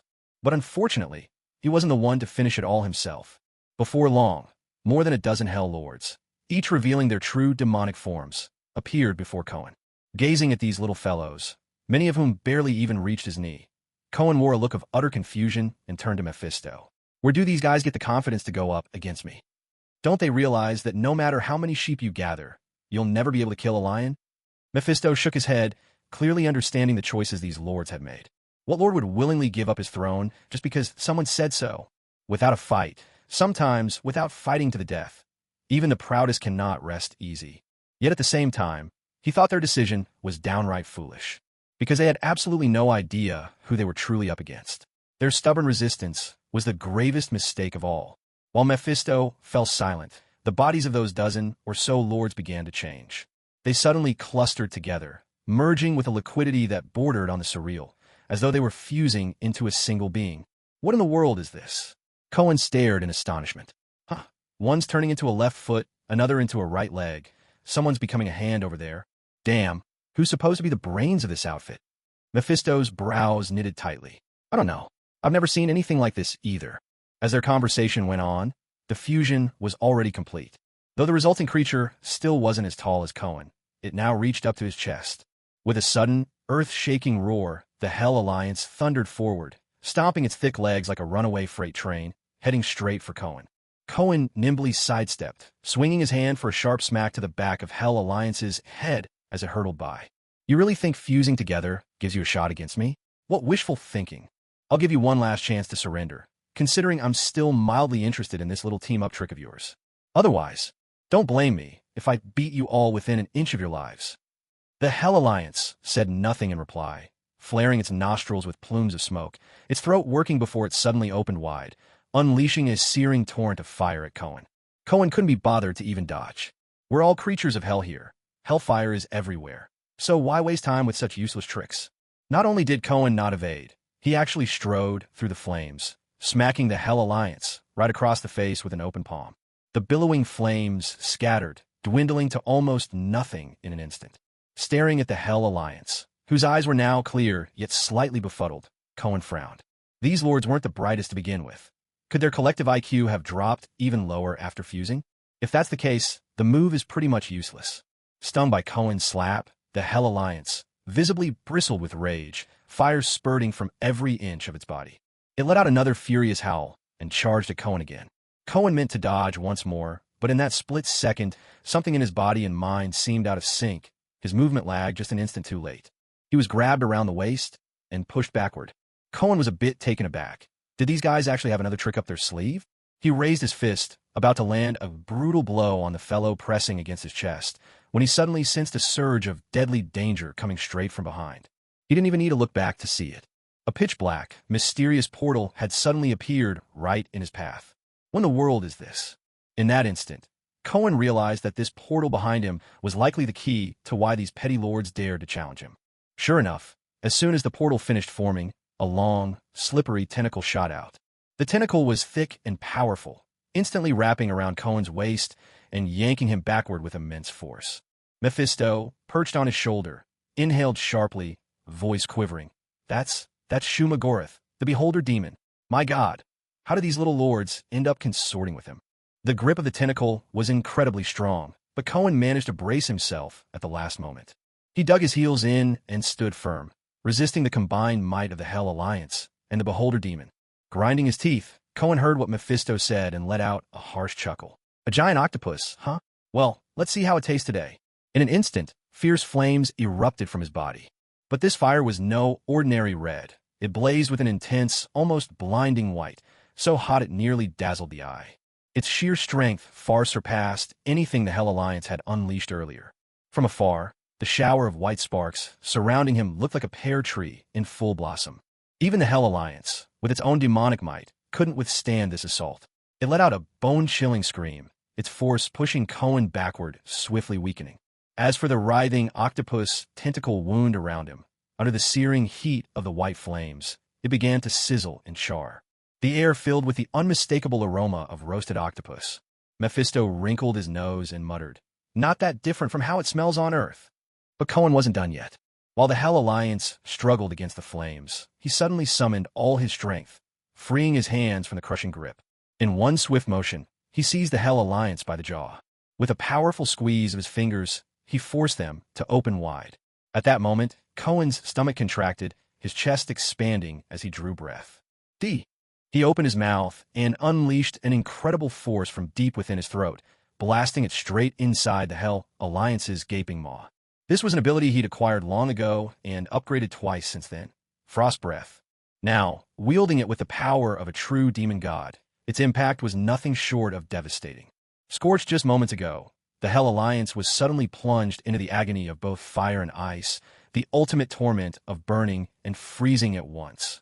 On the outside, it was a blaze of scorching flames. Inside, it was a breath colder than ice. The intense agony instantly robbed him of any will to resist. He struggled desperately, trying to pry Cohen's hands away, but his efforts were in vain. Mephisto looked on, shaking his head in clear dismay. This won't do. The technique isn't getting anywhere. Mark my words, the outside will be seared, but the inside will remain raw. There might even be frozen chunks left. In just a short while, the Hell League's resistance was utterly broken. They crashed to the ground stiff as statues, motionless as stone. Cohen turned away, finally able to focus all his strength on the true threat. Shuma, the Beholder, who had still not revealed his real form until now. He gripped the writhing tentacles with both hands and pushed hard with his legs, his arms stretched taut like the limbs of an octopus. Just as he was about to wrench himself free, two more tentacles snaked suddenly from the portal, one curling around his neck, the other reaching for his legs, clearly intent on binding him completely.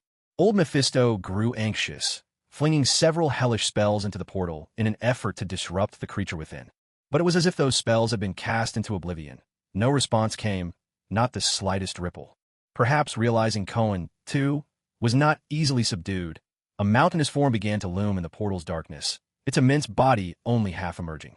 At the core was a massive, spherical body, surrounded by thick, powerful tendrils. Right at the center, a single, crimson eye, no mouth, no other features. The creature was shrewd. It never fully left its own dimension, knowing that once outside, Cohen, master of hell, could easily lock it away. Instead, by revealing only a portion of its body, it could wield even more tentacles in battle. Witnessing this, Mephisto couldn't stop himself from gasping, cold dread washing over him. He instinctively turned to flee. But the contract binding him to Cohen anchored him there. He could only remain at Cohen's side, casting feeble, almost harmless spells at the beholder. Cohen saw more tentacles reaching for him and couldn't help but acknowledge, even in his heart, this creature's strength. It was indeed formidable. But to defeat me? Not quite there yet. With a thought, two portals suddenly blossomed behind his back. One was golden, leading to the first divine realm. The other was pitch black, a gateway to the second divine realm. The instant these portals appeared, power from the realms surged into him, amplifying his own might. Then, three tiny gems materialized before him. With his jaws stretched wide, he swallowed them all in a single gulp. At that very moment, an immense surge of energy rippled through his body. Let's see what you've got. From Cohen's back, two new arms burst forth with a crackling sound. In an instant, he transformed into a four-armed force, meeting the oncoming tentacles head-on, catching some in his hands, pinning others under his arms, holding them all in a vice grip. A cold glint flashed in his eyes. Suddenly, he opened his mouth wide, unleashing a blinding tricolored beam that shot straight at the beholder's single, glaring eye. With an explosive crash, the three-colored light, fueled by all the power Cohen could muster from the three gems, struck with razor-sharp, destructive force. The impact sent the beholder shuddering from head to toe. It wasn't over yet. Under Cohen's control, a formless, colorless mass, like a swirl of chaos, quickly gathered before him. This was Cohen's carefully perfected killing move, the Blade of Space. Not only could it cut through any material, but it could also slice through space itself. Sensing this terrifying power, the beholder's panic became obvious. It hastily tried to recoil, while the tentacles wrapped around Cohen writhed desperately, attempting to withdraw. But Cohen gripped those tentacles tightly, his teeth clenched, forcing himself to hold the creature in place. Even as the beholder hammered him relentlessly with its remaining tentacles, raining blows down upon him, Cohen never let go. At last, the Blade of Space took shape. Without a moment's hesitation, he swung it straight at the beholder's singular eye. In that instant, everything in the blade's path was wiped out, reduced to utter nothingness. It not only carved through the very fabric of space, but even tore the membrane between worlds, revealing a stretch of absolute, all-consuming void. The beholder tried to block the strike with several flailing tentacles, but in the blink of an eye, they were severed cleanly. At the critical moment, the beholder abruptly sacrificed several more limbs, then flashed back and vanished through a portal. The Blade of Space followed it in, disappearing from sight. On the ground, only 7 or 8 twisted, still twitching octopus-like tentacles remained. Cohen couldn't help but click his tongue. That wretched thing got away just in time. His Blade of Space was indeed formidable, but it had its drawbacks. For one, it took time to prepare. Its attack speed left something to be desired. With a wave of his hand, Cohen gathered up the octopus limbs, saving only the half-cooked one. He examined it from every angle, then unleashed another burst of fire from his mouth. Once he figured it was just right, he stuffed it into his mouth. To his surprise, the taste was sublime, soft, tender, juicy, and immeasurably delicious. Finishing the tentacle, he felt a strange energy coursing through his body. After a moment, he realized that, although he'd shrunk a bit in size, his strength had increased dramatically. Well, what do you know? It came with this kind of ability too. Beholders, what a treasure trove! Feeling his demonic body growing stronger by the second, Cohen turned his gaze to the stiff, terrified Hell Alliance, claimed their lordships, and his power would rise yet again. Who knew? After conquering all of Hell, perhaps he could really get his hands on another beholder. If he could feast on tentacles every day, wouldn't he reach multiversal strength in no time? Once Cohen had torn the Hell Alliance to pieces, literally, they finally reverted to their true demonic forms. With one massive hand, Cohen scooped them all up. Those who surrendered had to give up their thrones and accept a lesser title under his command. Those who refused were crushed into pulp on the spot. No matter. As long as the lords were dead, his overwhelming power made it easy to devour their realms as well. Through tireless conquest, Cohen's throne grew ever larger, and he himself towered ever higher. After the Infernal Alliance was completely devoured, there was nothing left in all of Hell with the strength to oppose him. Now, even if the other 6 lords of Hell were to return, he could crush them with a single hand. In the end, only the territories of the 3 most powerful Hell lords remained. If their lords were still present, perhaps they could have withstood Cohen for a little while longer. Unfortunately, they were all trapped in heaven, never to return. Drawing upon the power of nearly half the entire Hell dimension, Cohen forced these last 3 great territories under his command. A thunderous rumble echoed. Hell itself shuddered suddenly, and his form swelled once more, until he stood a towering kilometer high. In that instant, his mind and soul became one with all of Hell. He could feel the entirety of Hell, fragile as an eggshell, its edges of reality dissolving into murky chaos. Every shift in the wind, every rustle of grass or whisper of change, none could escape his watchful gaze. With a single thought, he could reshape the landscape or bend the environment to his will. Even the denizens, these hellish demons, could be gradually remade by him, from their very souls down to their flesh. In other words, this place had almost become his divine kingdom. At his feet, Mephisto gazed up in despair at Cohen's colossal, kilometer-tall body, his eyes filled with resignation. That's it. It was hopeless. He was doomed to a miserable eternity of servitude. Cohen returned to his normal appearance, casting Mephisto a calm, indifferent glance. I'll give you one last choice. Do you wish to manage hell for me here, or would you rather step into the outside world and follow by my side? Mephisto froze, silent for a long time before gritting his teeth. I'm willing to follow by your side. This was no longer the hell he once knew. Staying here would only deepen his sorrow. Very well. No sooner had the words left Cohen's mouth than ghostly apparitions flashed out from him, each one a different incarnation of himself. These incarnations would travel to every city, taking charge of its governance. For now, Cohen had just one policy for hell: birth and more birth. His power, ascension through faith, meant the greater the number of believers, the better. Ideally, he would fill both hell and his second divine kingdom to the brim. By comparison, the population growth rate in the first divine kingdom seemed woefully slow. There was little he could do about that, especially since the blonde president and Stark had lately been minding their own business, causing no major commotions. The president spent his days building walls, withdrawing from alliances, and engaging in heated debates on Capitol Hill. Now and then, he would bash the Avengers, but all in all, seemed to be enjoying a relatively comfortable life. As for Stark, according to intelligence surveillance from the Avengers, he had been busy courting Pepper. They had traveled to the ends of the earth, across all 7 continents and 4 oceans. Media across the globe raced to report on their blissful romance. Stark even announced that he planned to propose to Pepper soon and promised her the wedding of the century. In this situation, Cohen quietly made his way to the small Eastern European country of Latvinia.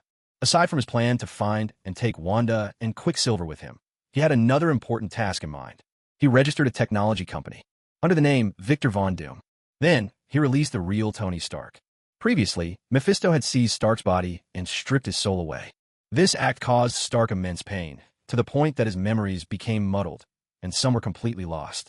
Because of this, Cohen was unable to uncover the origin of the mechanical Stark from his soul. However, after such a long period of recuperation, Stark had finally fully revived, and his soul's wounds were mended. Although a part of his memory was lost, this Stark was, in every way, the true Stark.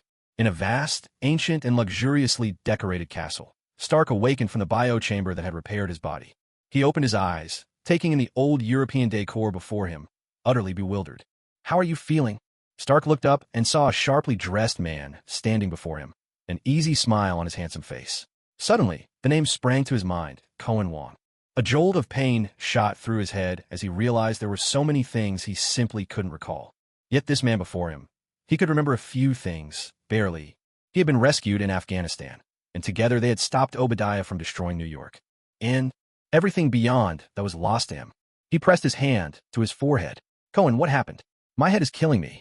This isn't Star Tower. Where are we? Where's Pepper?" As soon as he spoke, an expression of sorrow spread rapidly across Cohen's face.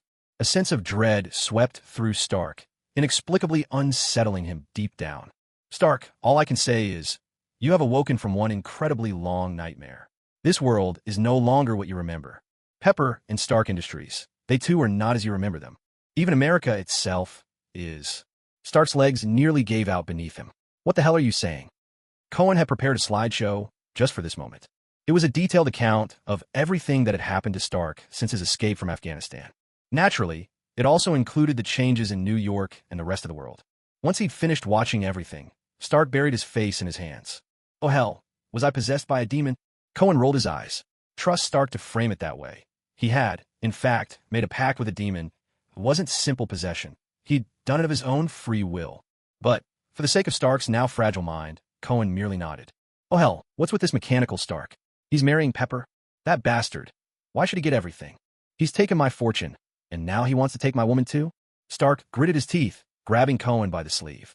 Hurry, let me borrow your Avengers. Let's march back to New York together and take Stark Industries back from him. And Pepper, how could she marry a robot? This is sheer madness.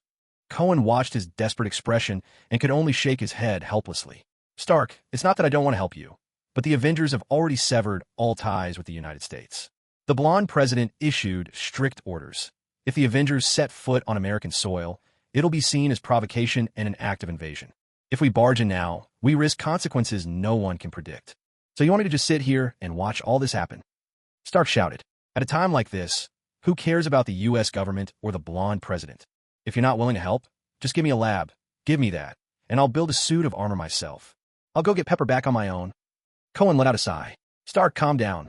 You have to understand, this mechanical Stark's power might be far beyond what we've imagined.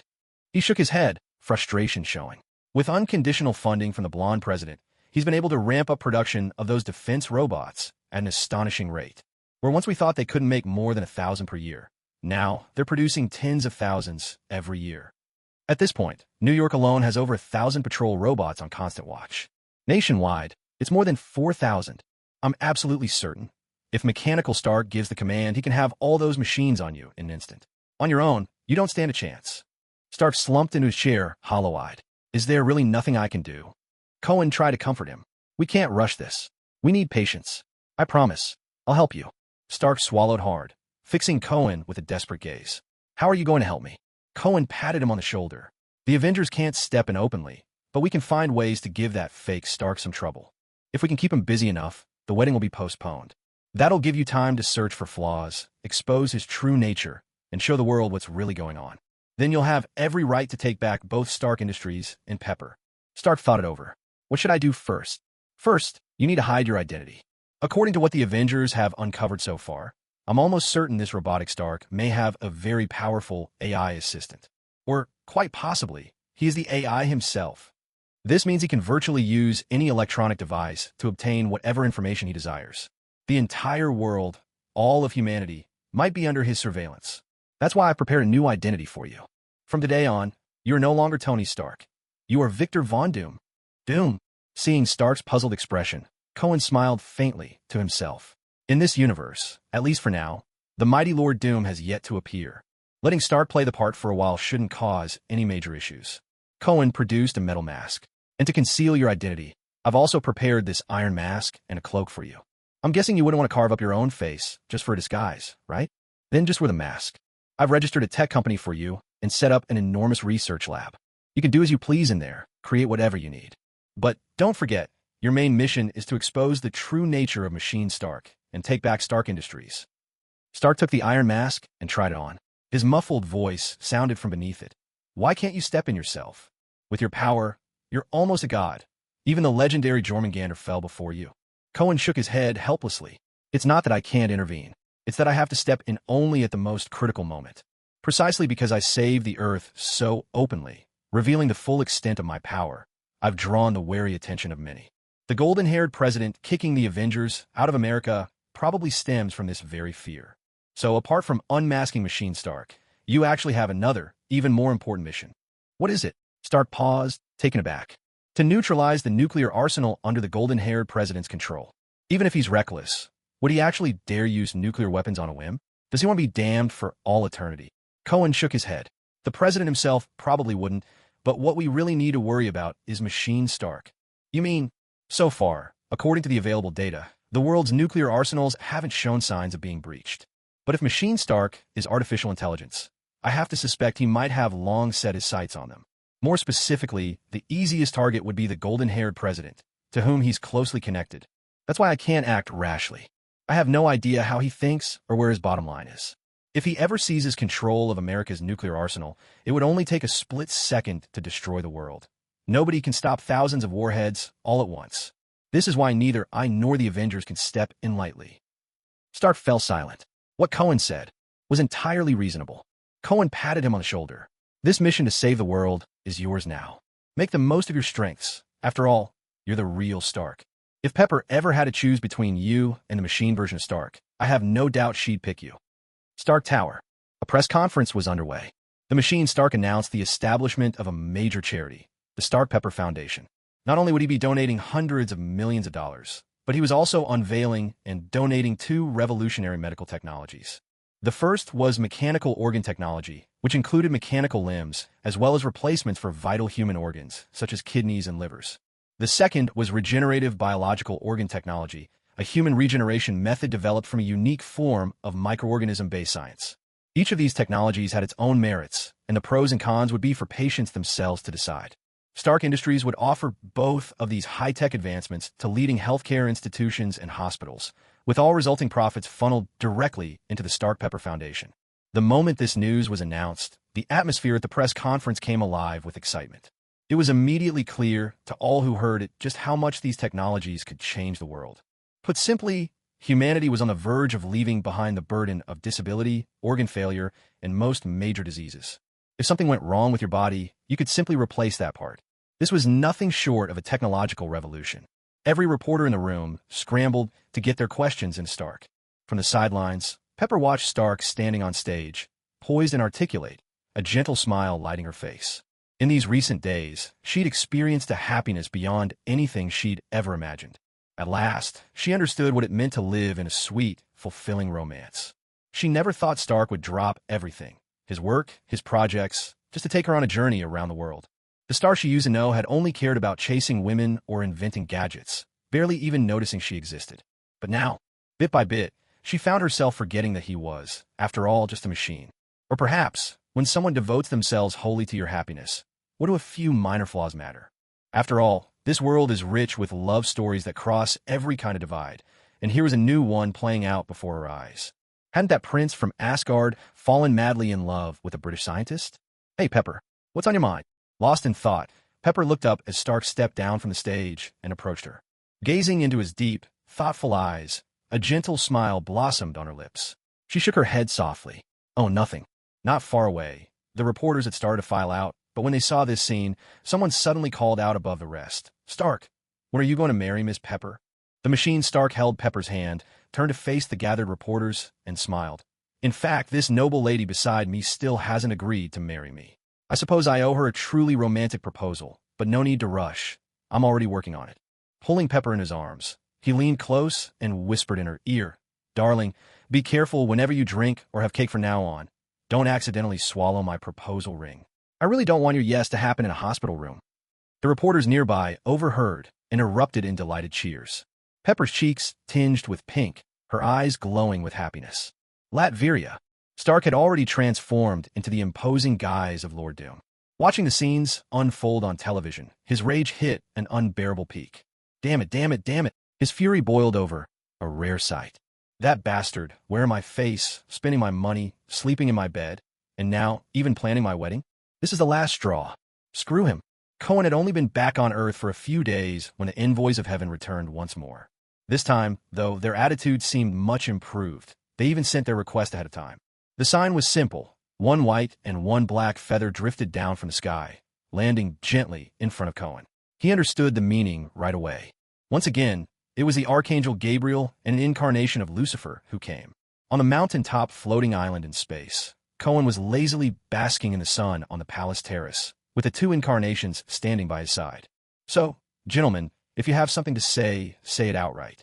If we can talk, let's talk. If not, then come back when you're ready. Either way, I'm in no hurry. Lucifer stepped forward. What have you done to hell? Why can't we sense its presence anymore? A sly smile tugged at the corner of Cohen's mouth. As the undisputed Lord of Hell, making its existence undetectable to outsiders was trivially easy for him. Of course, he wasn't foolish enough to say that aloud. If you can't sense where hell is, what's that got to do with me? Maybe hell has simply decided its lords are useless and wants nothing more to do with you. You, Lucifer, infuriated, stopped himself. Last time he had learned that making a move now would only backfire. At that moment, Gabriel stepped in at just the right time. Mr. Cohen, we'd like to propose a deal. If you return the Hell-Heaven gateway you took from Lucifer and the others, heaven will compensate you accordingly. What do you say? Cohen glanced at him lazily. Compensation? I've heard heaven suffered heavy losses this time. Is there even anything you have that could tempt me? Heaven holds treasures accumulated over millennia. There are certainly some you might find worthwhile. And this time, it's not just us. Several lords of hell are also willing to come to the table and negotiate together. I don't think there's any need for us to let this turn into a conflict or a war. Don't you agree? Cohen glanced at him with a smile. The arrogance of angels, it seems, is still lingering. But he didn't mind. In fact, this deal was tempting to him. Not for any complicated reason. If heaven's legions really did return to hell, he would be absolutely overjoyed. It would be like a juicy piece of meat dropping straight into his lap, wouldn't it? But tricking these high lords was going to take some finesse.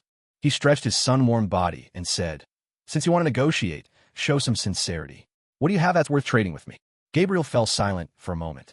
"We can offer you 1,000 places in heaven." Cohen burst out laughing. 1,000 seats in heaven? Are you joking? He couldn't help himself. Gabriel's face turned crimson, rage flaring within him.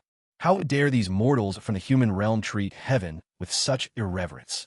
Over the past centuries, fewer than 100 people had entered heaven. 1,000 seats was an enormous honor. And yet, here he was being laughed at. Nearby, Lucifer's avatar shook his head, unable to help but sigh. Heaven had isolated itself in a mortal world for centuries, completely unaware that the world was no longer what they imagined. For most people on earth, the promise of ascending to heaven was no temptation at all. Especially after Hell's 2 invasions, God and Christ's authority in the world had plummeted to an all-time low. Even the Vatican now saw a surge of voices questioning their legitimacy. If you have nothing better to offer, you can come back another day. But next time, think carefully before you speak. Don't waste my damn time. Cohen's gaze turned sharp as he swept his hand, intending to crush them as he had before, only to be stopped suddenly. Wait, we haven't finished making our offer. Lucifer's avatar quickly stepped forward. He shot a glare at Gabriel, then took a step ahead. If you agree to return the portal to us, we're willing to offer you 3,000 premium souls. These are rare treasures in hell. Lucifer looked Cohen in the eye. If I'm not mistaken, I imagine you already have some land in hell, don't you? Cohen raised an eyebrow and smiled. Are you suggesting I'm now a lord of hell as well? Aren't you? What makes you say that? You're probably in league with that old bastard Mephisto, aren't you? When he recruited 2 minor lords into our little group, I could already guess his intentions. But what I didn't expect was that, even after we all swore never to betray each other, he'd still be playing these little games. Lucifer fixed his gaze intently on Cohen. Your partnership was orchestrated by him, wasn't it? He handed you a minor lordship in hell, then, while we were away, launched an all-out assault on our territories. Am I right? Cohen glanced at Lucifer, who was as shrewd as ever, shrugged, and said nothing. Lucifer's brow furrowed ever so slightly. Then I have to wonder, why hasn't he suffered the consequences for breaking his oath? That was a pact sworn by all 7 of Hell's great lords. There's simply no way he could escape its punishment. Cohen curled his lips. Is it possible that he never really betrayed you? Perhaps what he did was just following orders, forced by circumstances, not truly a betrayal in the strictest sense. 3,000 souls. That's not enough. Lucifer's eyes flickered. Then he finally spoke. We can sweeten the deal. We'll add a most prized artifact from Hell, the Void Flame Devourer. It can consume and feed upon any flame in existence, growing ever stronger. It's the very power that gave us the courage to storm heaven's gates. If it were to absorb enough fire, it could incinerate an entire world. Plus, we barely scratch the surface of what it can do. Its true potential is boundless, waiting to be discovered. This is a true treasure, peerless in all the realms. Cohen gave a cold laugh. If this treasure is so precious, why are you willing to give it to me? As a sign of our sincerity. You're just spewing nonsense. Lucifer faltered. Seeing Cohen's knowing expression, he had no choice but to tell the truth. The Void Flame Devourer was greatly depleted in the assault on heaven. Now, it's nothing more than a tiny ember. To use it again, it would need to be nurtured in the magma seas for centuries, if not millennia. But for people like you and me, living for hundreds of thousands of years is hardly a problem. 1,000 years is but the blink of an eye. Cohen rolled his eyes. For you, maybe centuries pass in a breath. But me? I'm only 23 this year. Still, this thing did sound rather formidable. He might as well accept it. Waving his hand, Cohen glanced at Gabriel and said, I've been listening, but not one thing you've mentioned has truly piqued my interest. Here's what I propose. Apart from the two things Lucifer just offered, I want one more. Go back, discuss it among yourselves, and if you agree, then come back and talk to me. If not, just keep waiting. Noticing the sly glint in Cohen's eye, Gabriel felt a sense of foreboding. What else do you want? I heard, not long ago, that the seat of the Western proxy for God in heaven became vacant. How about letting me try my hand at it? Gabriel's eyes widened in shock. What? Absolutely not. In this world, nothing is impossible. Once more, Cohen's negotiations with heaven fell apart. He didn't mind. As long as the angels in heaven had no intention of living peacefully side by side with the demons, it was only a matter of time before they would be back. During the remaining time, he turned his attention to something else. If he wanted to shatter the iron reign of Mechanical Stark and the golden-haired president over America and reclaim the people's freedom, doom alone would not be enough. He needed a plan of attack on two fronts. Evening in Queens, New York. Peter Parker had just gotten off the school bus, walking his usual route home. The place where he lived with Aunt May was far from upscale, just an ordinary, lower-middle-class neighborhood. As he passed a shadowy side alley, he caught the sound of a stifled whimper, accompanied by a man's heavy, uneven breathing. He paused, scratching his head. A few days prior, during a field trip, he'd been bitten by a spider, quite by accident, and since then, the world suddenly looked different to him. Thanks to the recent rise of the Avengers in this world, after his initial bout of nerves, he realized what had changed. Superpowers. The things so many teenagers dreamed of. Could he really become a superhero? Like those figures from the news, Cyclops, Storm, Wolverine, saving the world, protecting the innocent, upholding justice. But that excitement quickly soured into frustration. Here in New York, the Avengers were old news. Stark Industries robots were slowly suffusing the entire city, making the idea of superheroes feel like a relic of the past. By order of the golden-haired president, superheroes were now strictly forbidden. Any activity was considered crime. His budding ambitions were crushed in an instant. If only someone could understand. Just a few months more, and he could have been a superhero watched by the world. Now, though, his newly sharpened hearing caught the evil transpiring in that dark alley. Looking around, he realized, surprisingly, not a single patrol robot in sight, when they used to be everywhere. Ugh, what rotten luck. The situation inside the alley was escalating, muffled cries and a man's guttural, sinister chuckle. He paced restlessly, biting his lip. At last, he made up his mind. Screw it, I'm doing this. Checking that no one was watching, he slipped into the alley, tore a sheet of paper from his notebook, and fashioned a crude mask. From behind a trash can, he spotted the scene of the assault, then sprang forward. Stop. Leave that boy alone. It was a blond boy, looking utterly terrified, pinned beneath a burly, broad-shouldered man. The man's shirt was half off, pants sagging down to reveal most of his backside, and with a flourish, he whipped out a butterfly knife, glinting as he snapped it open. You little punk, get lost. I'll cut you up. Peter Parker ignored the threat, clapping his hands over his eyes. Damn, that thing's out in the open, and it's swinging around. Why did I have to see that? My poor eyes are scarred for life. He peeked through barely open eyes at the boy. Good news, his clothes were still intact. The redneck man, humiliated and furious, growled. You little punk, looks like I'll have to show you what it can really do. Peter broke out in goosebumps. The redneck gripped his butterfly knife and lunged forward. Although Peter had no formal combat training, his body seemed to act with years of instinct. He jerked back just in time, dodging the knife's edge. At the same moment, his right fist swung out and struck forward. He didn't feel like he used much force, but blood instantly sprayed across the man's face. Damn it! The redneck stumbled back a few steps, sharp pain radiating from his face. Yet what shocked him more was the young man's unexpected strength. That punch felt like being slammed in the face with a sledgehammer. It had been a long time since he'd been beaten up like that. The last time was when that guy called Wolverine landed one on him. When Peter got a good look at the man, he was startled, almost panicking. Whoa, I didn't mean to hit you that hard. I didn't think you'd go down so easy. I swear, I only put as much force as if I were swatting a mosquito. Oh God, is your nose all right? I can't seem to find it, You really need a hospital. But I can't go with you. I need to get home for dinner. The redneck wiped his face and realized his nose had been flattened. Something odd filled his mouth. He spat out 2 teeth. Only then did the piercing pain finally hit his nerves. Yeah, no. Who are you, a superhero? I'm sorry. Please, don't hurt me. Let me go. Somebody help. Police. Superhero attack. Doesn't anybody care anymore? His wailing left Peter Parker caught off guard. Just as Peter tried to collect himself, a silhouette appeared at the alley's entrance. It was a defense robot. A mechanical voice rang out. 3 civilians detected. Please drop your weapons and prepare to be searched. Under New York City's primary management ordinance, you are required to cooperate. Please drop your weapons and prepare to be searched. The robot advanced, repeating its computerized message. Peter quickly raised his hands and called out, "Hey, I'm not a bad guy. I'm here to help." That man, he was trying to, do something to this boy, and I stopped him. You should arrest him. He has to be a serial offender of some kind. The redneck sneered coldly, yelling at the robot. I accuse him. He's a superhero. He's breaking American law. He's a serious criminal. He rescued someone illegally. Watch out. He must be some perverted mutant. Peter's jaw clenched as he turned to look at the redneck. Do you hear yourself? Rescuing someone is illegal. Are you really expecting me to just stand by and watch you assault an innocent young boy? What kind of law is this supposed to be? The defense robot suddenly raised its right arm and pointed at Peter. Sparks of electricity danced along the limb. Sir, please remove your mask. I need to verify your identity within the system.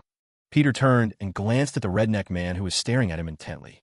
But the criminal is standing right next to me. I just stopped him from committing a crime. If he sees my face, he'll remember me. He'll come after me for revenge.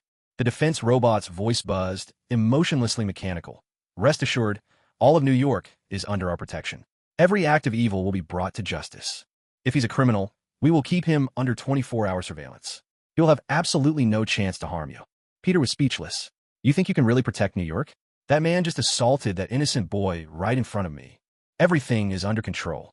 Suddenly, it turned to the redneck, its sensors flashing red. Maxwell Markham, attempted rape. You are under arrest. In an instant, a cable shot out and bound the redneck tightly. Then the robot turned back to Peter. Sir, please remove your mask. I need to verify your identity within the system. Peter felt a shiver run down his spine as he watched the robot working with such cold efficiency. This robot wasn't checking anything. Why was it acting so decisively? Everything is under control. What did that mean? On the ground, the redneck squirmed, bound up like a cocoon. The robot spoke again. Sir, please remove your mask. Peter was trapped.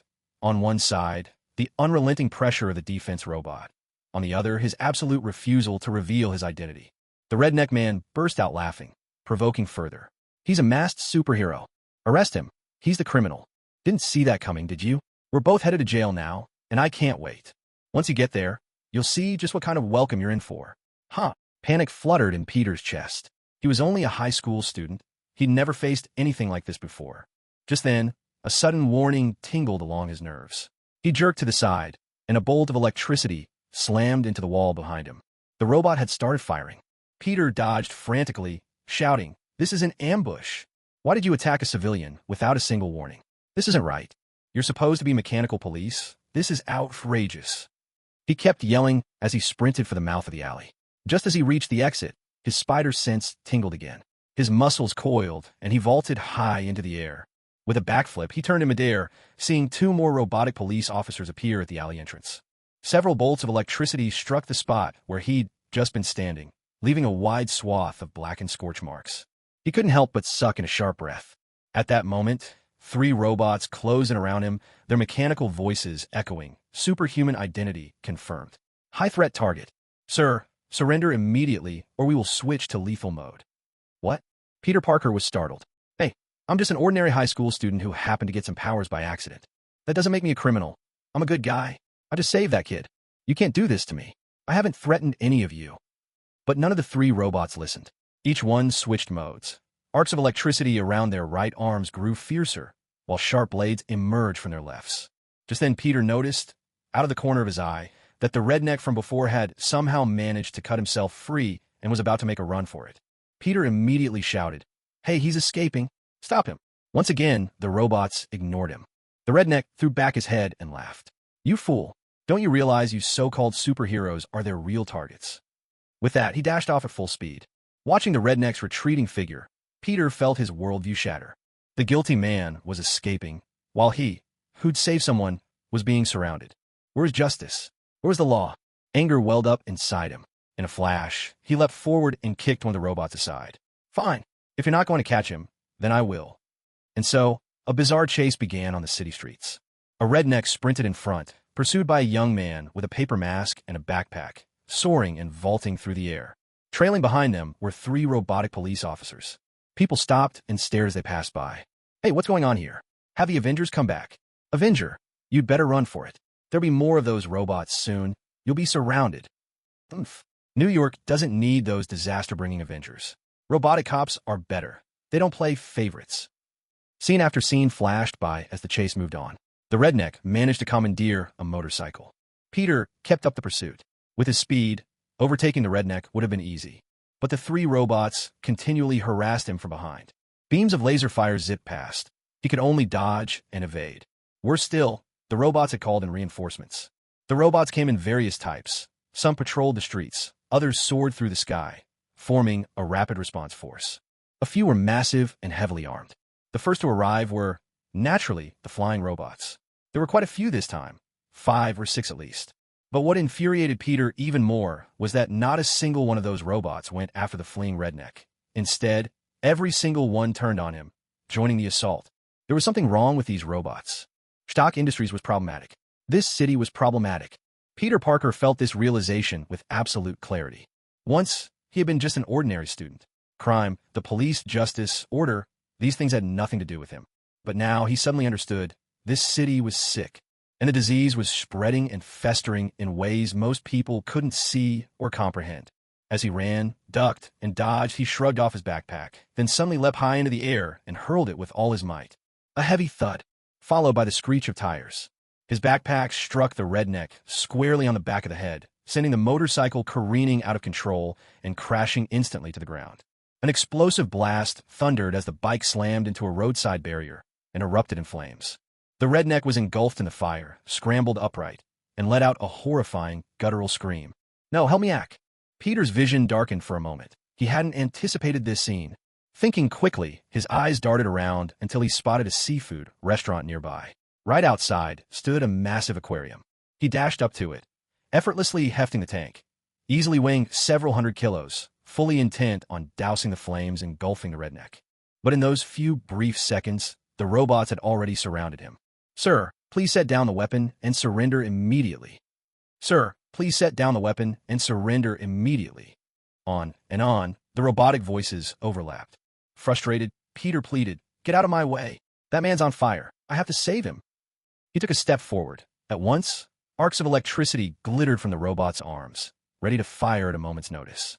Out in the street, the redneck was still writhing and wailing in agony. Peter stepped back and thrust the aquarium toward them. Fine, you go help him. I won't move. I surrender, okay? A searing flash of laser light streaked by. Glass shattered, water splashed everywhere. Peter froze, stunned. He slowly turned his head, rigid with disbelief, staring at the robot that had fired. What are you doing? The weapon has been destroyed, the robot intoned. Out on the street, the redneck rolled feebly on the asphalt, growing weaker by the second. All around Peter, filling the ground and the air above, mechanical police formed a tightening ring. And yet not a single one moved to check on the burning man. Peter Parker trembled all over, his eyes bloodshot, glaring at the gathered robots. Fuck you. Fuck all of you. You bastards. And Tony Stark, you're the biggest bastard of all. And with those words for the first time, he took the initiative and struck back. Even though he was surrounded by more than a dozen mechanical police officers, none of them could stand up to him once his fury exploded. With his extraordinary spider sense, he could always dodge every danger that came his way. And when he struck back, his punches landed with full force, nothing held back. Every robot hit by his fists was shattered in an instant, as if crushed beneath a speeding truck. In just a matter of seconds, he had almost destroyed all of the robotic officers. Only a few lucky flying drones managed to escape up into the sky. At that moment, as a bit of reason returned to him, he glanced up and saw scores of robots swarming toward him from the distant sky. With a quick stomp, he sent a manhole cover flying, leaped onto it, and vanished from sight. As Peter Parker disappeared, the remaining airborne robots began to descend. One of them turned its head, scanning the scene, then moved to the sidewalk and picked up a battered backpack. Just as it was about to open the bag, its system suddenly blared an emergency warning. The sharp crack of gunfire erupted. In the blink of an eye, the last robots toppled to the ground. Each of their metal heads bore a gaping hole, a wisp of smoke curling up. They had clearly been destroyed. A man in a red uniform, with 2 long swords strapped to his back, bounced cheerfully onto the scene. He scooped up Peter's backpack, bobbing his head with satisfaction. "Ha, silly boy. How could you leave such an important clue behind? Lucky for you Uncle Wade's around. Otherwise, you'd be in a real mess. He glanced up at the incoming drones. TSK, what a pain. I definitely missed the good old New York. With that, he slipped into a nearby alley and disappeared from view. Peter, dinner's ready. Peter, Aunt May knocked on his door. I'm not hungry, May. You go ahead. I'll eat later. Peter, are you all right? Did something happen at school today? I'm fine, May, really. I just ate too much at lunch. Well, darling, if anything's troubling you, promise me you'll tell me, okay? Aunt May headed downstairs. In his room, Peter Parker lay on his bed, staring blankly at the ceiling. Even now, he barely understood what he had done. I killed someone. He rolled over, eyes fixed on the empty wall. But I was just trying to save people, to do the right thing. Why did those robot police stop me? Why didn't they help that man? Could it really be more important to restrain a superhero than to save a life? He let out a long, weary sigh. What had just happened left him utterly lost and confused. The doorbell rang, breaking the silence, and Aunt May, curious, went to open the door. Standing, there was a striking young man. Hey, hello there. Whoa, you must be Peter Parker's aunt, right? I have to say, I didn't expect you to be this beautiful. Aunt May furrowed her brow, eyeing the slick young man before her. And who might you be? Oh, sorry, almost forgot to introduce myself. My name's Wade Wilson. I teach at Peter's school, and I've just moved into the neighborhood. As it happens, I noticed Peter left his backpack at school, so I thought I'd drop by and return it to him. Aunt May glanced over and saw that. Sure enough, Wade was holding Peter's backpack, though it did look quite a bit more battered than before. She took a step back and said, well, come on in. Wade settled onto the sofa. Meanwhile, Aunt May walked over to the stairs and called out, Peter, one of your teachers is here. He's brought your backpack. There was a brief silence from upstairs, then suddenly hurried footsteps sounded. Peter's figure appeared at the landing in no time. When Wade saw him, he popped up from his seat and greeted him cheerfully. Hey, Peter, I happened to notice you forgot your backpack. And with the history test tomorrow, I figured you'd want to catch up on your review, right? As he spoke, he quickly winked at Peter when Aunt May wasn't looking. Peter cast a nervous glance at the backpack. Only then, hearing Aunt May's call, did it hit him that he'd left his bag at the scene. It had to be the police, or someone from Stark's people, coming to question him. A schoolteacher? That was definitely a ruse. But the moment he actually saw the man standing in the living room, he realized things might not be as he'd feared. There was no sense of threat emanating from this visitor. After a moment's silence, Peter spoke up suddenly. I actually have a few things I don't quite understand in my studies. Could you help me with them, sir? A slight smile appeared on Wade's face. He nodded. Of course. Peter nodded to Aunt May, then led Wade upstairs. The second they stepped into his room, Peter's demeanor changed completely. He was instantly on guard, watching the man intently. Who are you really? What do you want from me? My name's Wade Wilson. I'm a member of New York's underground resistance. I've come to invite you to join us. Peter was taken aback. Underground resistance? Wade nodded gravely. By now, you must have seen for yourself. New York is in grave danger. The robot police are moving in to seize control of this city, maybe even all of America. Backing them are Stark and that blonde president. And people like us, well, we're being hunted and oppressed mercilessly. Our resistance isn't just about survival. It's about breaking Stark's iron grip on New York and standing up for freedom and justice. Peter looked at Wade, his face flushed with righteous anger, and scratched his head uncertainly. So, you're one of those special people too? Wade nodded, reached to his waist, and pulled out a compact dagger. Without hesitating, he plunged it straight into his own side. Damn, thanks for the generous gift. Peter jumped in surprise. What on earth was this about? He had just asked a casual question, so why was Wade suddenly hurting himself? Wade signaled for him not to panic. Then, after pulling out the knife, gestured for Peter to inspect the wound. Something bizarre unfolded before Peter's eyes. The wound was healing rapidly. Within just a few seconds, aside from a few bloodstains, the skin and flesh where Wade had been cut looked completely restored. Only then did Peter finally exhale in relief, wondering at this miracle, yet unable to stop himself from saying, Damn, don't ever do that again. You'll scare the kids out of their wits. Even if it doesn't frighten the kids, it would definitely terrify the cats and dogs. Wade just shrugged. This was the fastest way to convince you, after all. Don't worry. A little pain and blood mean nothing to me. You know, there was this one time I got ambushed by dozens of robots. I fought them off for 3 straight days and nights. In the end, I had to dive into a marine aquarium and hide inside a whale's mouth just to get away. I lost so much blood that day, I could have drowned the whole city of New York in it. Speaking of which, you must be dying to know how I got my superpowers, right? Well, that's a wild story. That year, I was diagnosed with cancer. Desperate to scrape together money for surgery, I ended up dealing with a con man who could talk anyone into anything. Peter was too stunned to react, his mouth agape as he listened on. It wasn't until Wade began describing how he'd hidden the transmitter inside his body, right there in a bathroom stall, that Peter, thoroughly bewildered, interrupted him. Okay, that's more than enough detail for me. It took Peter a moment to gather himself before he said, So, about your organization, is it possible for me not to join? I'm still just a student. I really don't want to. Hold on, Peter Parker. Do you really think you could just walk away? What do you mean? Do you honestly believe, after killing a man and destroying over a dozen police bots, that you can escape Stark Industries' pursuit? Peter froze. But I was wearing a mask. Wade shrugged. I still tracked you down. Peter fell silent. Wade walked over and gave his shoulder a reassuring pat. The moment we gained our powers, our destinies changed forever. Don't fight it. My destiny? What is it then? To take down Stark Industries. Stand against tyranny. Save the world. Latveria. True Stark was hunched over his computer, fingers flying, the keyboard clattering away with furious intensity.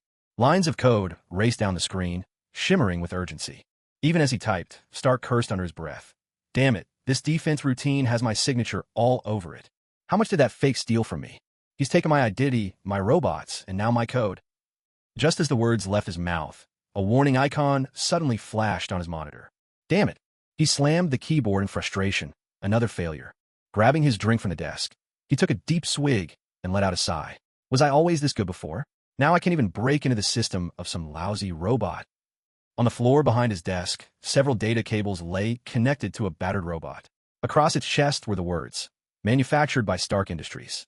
Irritated, Stark strode out onto the balcony and gazed down at the city nestled at the foot of the mountain, its streets alive with an Eastern European flair. He couldn't help but sink in a deep thought. To defeat that imposter Stark, the most crucial thing was to get past his net canopy. Without that, everything else was a pipe dream. But Stark had been at it for days, without the slightest breakthrough. Worse yet, even when there seemed to be some headway one day, by the next, the flaw would already be patched. Damn it, whatever system that fake Stark had built, it kept evolving. He felt like he was working himself to the bone, shedding hair by the handful, yet making absolutely no progress in defeating the imposter. It's true what they say. Your greatest adversary in life is always yourself. Midnight. Gilboa Prison, on the outskirts of New York. Deadpool and Spider-Man crouched together high up in the branches by the roadside, surveilling the entire prison complex. Peter was marveling at his new gadgets, web shooters, and a spider suit with 6 mechanical limbs that could spring out from the back.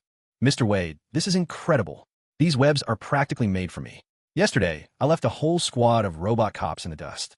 Can you believe it? I was flipping and leaping through buildings. Peter, I told you when we're out here, use my code name. Right, Uncle Deadpool. You should call me by my code name, too. Do you remember what it is? It's Spider Boss. Got the idea from your name. What do you think? No way, Spidey. I'm not calling you Spider Boss. Now, pull yourself together. We're on a very dangerous mission. There's a good chance this is Stark's secret base. According to Intel, he's been capturing lots of powered folks and locking them up in here. Word is, he's using them to form his own mini-Avengers team. So stay sharp, Spidey. I don't want you getting killed in there. Follow my orders, and I swear I'll get you out in one piece. I promised Aunt May, after all. By the way, speaking of your aunt, what's her favorite flower? And which food does she like most? How about I bring her roses and treat her to some Mexican food? Oh my God, this uniform is fantastic. It has that new sports car scent. The only thing that gives me the creeps is how sharp these spider spears are. Why did you put my suit into one-hit kill mode? I don't want to hurt anyone. I just want to be the friendly neighborhood guy for everyone in New York. Damn it. Are you even listening to me? I'm asking you. Hold on. Here comes the truck. Spidey, get ready. In the distance, a huge prison transport rumbled erratically toward them. Spidey, activate the stealth mode on your suit. Time to move. Sure thing, Wade. Bottom of the truck or the roof? Peter asked, excitement sparkling in his voice. Use my code name. As the prison transport rolled past the tree line, 2 shadowy figures darted out. One slipping underneath the truck, the other vaulting onto the roof. Not a single sound escaped them. The moment their uniforms touched the undercarriage or the rooftop, the colors and textures shimmered and shifted like a chameleon, blending perfectly with their surroundings. The vehicle reached the prison gates. After a thorough inspection, finding nothing amiss, the prisoners were escorted off, and then, in the blink of an eye, the 2 indistinct figures vanished. In a secluded, overlooked corner, the wall of the cell block suddenly seemed to ripple faintly. Wade's voice dropped to a whisper. All right, Spidey, the mission officially begins now. You remember what we're here for, right? For crying out loud, you've forgotten? You handed me the new suit right then. I got a little distracted. Deadpool rolled his eyes. All right, I'll go over it again. Somewhere inside this prison, there's a hidden underground chamber. I'm convinced Stark's hiding something big there, something nobody's supposed to know about. We have two primary targets. The first is a mutant named Caliban.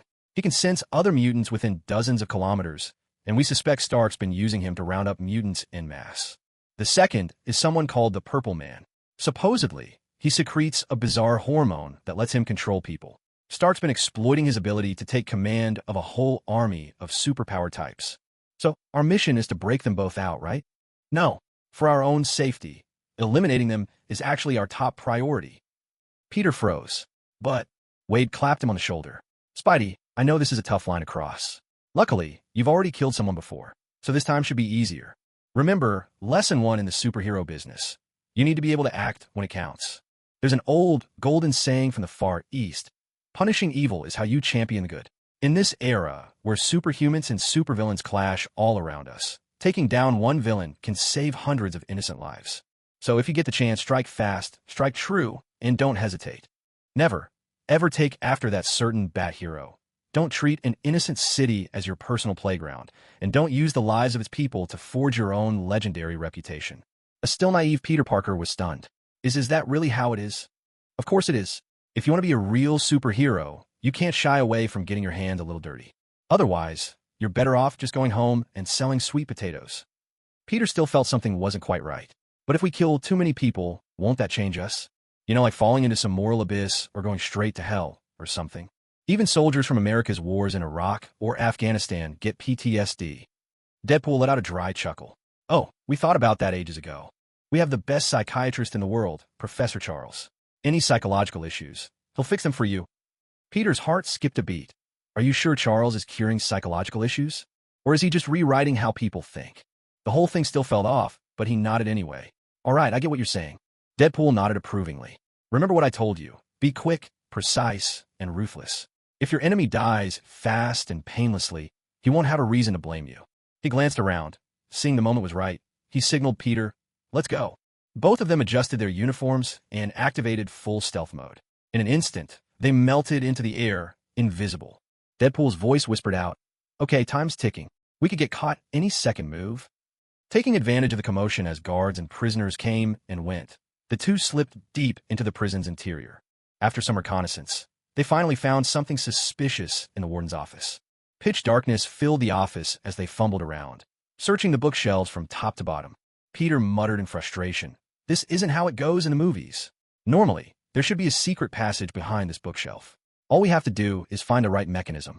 Deadpool, slumped in the desk chair, looked completely defeated. We've checked every possible spot. Damn, this guy sure knows how to hide. Wait, hang on. Suddenly, he jumped to his feet. I think there's something really important I forgot. Peter jerked in surprise. What is it? Deadpool cleared his throat. Shao AI, activate scanning mode. The moment he gave the command, his suit glowed blue, and beams shot out in every direction like lasers. He looked like a human light orb, casting scanning rays throughout the room in an instant. A single laser brightened, pointing straight at the globe on the desk. Damn, how could we miss something so obvious? Peter's eyes bulged. Your suit clearly has this function, but we've been stumbling around here like blind men this whole time. Deadpool shrugged. Hey, don't blame me. I literally just got this suit, all right? Besides, your suit has these features too. Why didn't you think of it first? Mine does too. Peter was genuinely surprised. Tentatively, he called out, AI, activate scan mode. Immediately, his uniform flickered with blue light, and in the next moment, a laser beam shot out, pointing straight at the globe. Holy crap, that's awesome. Peter patted himself down. Why on earth didn't the person who designed this suit give me some sort of instruction manual? That is just irresponsible. Deadpool walked over and gave the globe a twist. Suddenly, the bookshelf shifted, a beam of light shined out, and a sleek silver passageway appeared behind it. With cautious steps, Deadpool and Peter approached and opened a heavy iron door. Inside, they found an elevator leading downward. Deadpool pulled out 2 gold-plated Desert Eagles from his belt, glanced back at Peter, and asked, ready? Click. Instantly, 6 sharp spider legs sprang from the back of Peter's suit, then retracted just as quickly. I'm all set, Uncle Wade. They entered the elevator. As a slight weightlessness tugged at their bodies, they descended into an underground hall. But the elevator's movement had already triggered the security team's alarms. Before the doors had even opened, a unit of fully armed guards had their weapons trained on the elevator entrance. Ding! To everyone's surprise, the elevator was empty. The very next second, before anyone could react, two desert eagles appeared, floating in midair. Bang! Bang! Bang! A hail of gunfire, bullets cut through the air. In an instant, 6 guards dropped to the floor. Inside the elevator, the air shimmered. A moment later, 2 figures in red suits materialized out of nowhere. Deadpool gave Peter a quick nod. Spidey, we've got only a few minutes. Let's make this fast. On it. Peter leapt out, launching a rapid-fire barrage of webs that pinned several Russian guards to the wall before they could move. From his back, 8 thin, razor-sharp spider legs shot out, transforming him into something that truly resembled a spider monster. Whoosh! Webbing shot out again, sticking to the wall. Using the tension, Peter launched himself forward, suddenly landing right in front of a webbed-up guard. 2 spider legs extended forward, stopping just a millimeter short of the man's eyeballs. Peter's voice came out low, calm, and shockingly mature. Where's Caliban? Tell me now. A frigid draft swept past, and the guard's face went white as a sheet. He completely lost his composure. Liquid dripped down his pant leg, a sure sign of panic. I'm new here, I swear. I don't know anything. Please, have mercy on me. This scene instantly left Peter dumbfounded. He retracted his web spear and stammered an apology. Oh, I didn't know you were new. I just wanted to... Sorry, are you alright? I think you need a new pair of pants. I hope you got a backup. I'm really sorry. While Peter was apologizing to the rookie guard, Deadpool had already gone on a killing frenzy. In his hands, the Desert Eagle was practically a fully automatic pistol. When he finally ran out of bullets, he whipped out his katana with a metallic clang, paying no mind to the oncoming enemy fire as he charged forward headlong. He hacked to the left and sliced to the right, moving as if there were no one who could stop him. Peter, having just finished reassuring the rattled rookie, turned around and was nearly sick at the sight. The lobby, which had been pristine only moments before, now looked like a scene straight out of hell. Holy, what the hell? He took a step forward, only to land right in a puddle of blood. His foot slipped, and he almost lost his balance. Oh God, Deadpool, you didn't have to kill them. Knocking them out would have been enough. This was totally unnecessary. Deadpool was pulling his sword out of a corpse, casually wiping it off against his suit, and glancing back. Come on, what are you talking about, Spidey? If you hadn't been romancing Mr. Wet Pants over there, I would have only had to deal with half these guys. I even helped carry your share of the workload, and now you're blaming me? Well, damn it, I was comforting a wounded soul. You have no idea what kind of psychological scars I've caused him. Even with his mask on, it was clear Deadpool was rolling his eyes dramatically. All right, enough chit-chat. Start looking for our target. Reinforcements will be here any minute. Peter glanced again at the blood-soaked carnage around him and muttered, I think I'm going to need some serious therapy after this. I really need to reconsider joining your underground resistance group. Your methods are way too extreme. The two began searching, only to be surprised when they realized this place didn't resemble a prison for mutants at all. It looked more like a research lab. There were all sorts of robotic arms and mechanical bodies scattered about. Deadpool frowned. This is weird. I heard loads of mutants were brought here. Where's everyone? Could our intel have been wrong? As he fretted, Peter suddenly sensed something. He walked over to a corner, pressing his ear to the wall. Deadpool, puzzled, wondered aloud. Hidden traps in here? Shall I scan? Peter commanded. A blue light flashed out. Although it didn't highlight any specific area, the scan showed that something was different about this section of the wall. Spidey, what did you find? Deadpool asked. Peter shook his head. I'm not sure. I need to open it up and see for myself. With that, he stepped back, took a deep breath, suddenly clenched his fists, and bolted forward. With a huge crash, he smashed into the wall. A fist packed with tens of tons of force slammed against the wall, making the entire underground chamber quake in an instant. Before them, the wall let out a deep, metallic boom. It wasn't a wall of reinforced concrete that stood in their way, but an enormous steel door. At first glance, Peter's staggering punch seemed to do nothing more than send chips of white paint flying. Yet when he pulled his hand away, a fist-shaped dent marked the surface. Gasp! Deadpool clutched his head in terror. If that punch had landed on me, I'd have a hole clean through my body, no question. This kid, he's so young, and his superpowers are already this strong? Peter was raising his fist for another go when Deadpool quickly stopped him. Wait, I got an idea. With that, he fished out something that looked just like a hand grenade and stuck it, lopsided, onto the steel door. He pulled the pin, then hurriedly tugged Peter back a few steps. A dull explosion rumbled through the air. In that moment, right before Peter's astonished eyes, a mass appeared, one that seemed to swallow light itself, black and voracious, like a miniature black hole. Everything within 2 meters began to warp and vanish, ripped away, including the steel-forged door, which tore apart in the blink of an eye. Peter's jaw dropped. Holy crap, what is that thing? Deadpool, looking immensely pleased with himself, announced that, my friend, is a real treasure. They call it black hole bomb. Top shelf alien tech. Pretty epic, right? Took me ages to get my hands on one of those. As he spoke, the bomb burned out, leaving a huge hole nearly 2 meters in diameter in the steel door. On the other side was a yawning void. As the two passed through, faint, desperate howls echoed from within.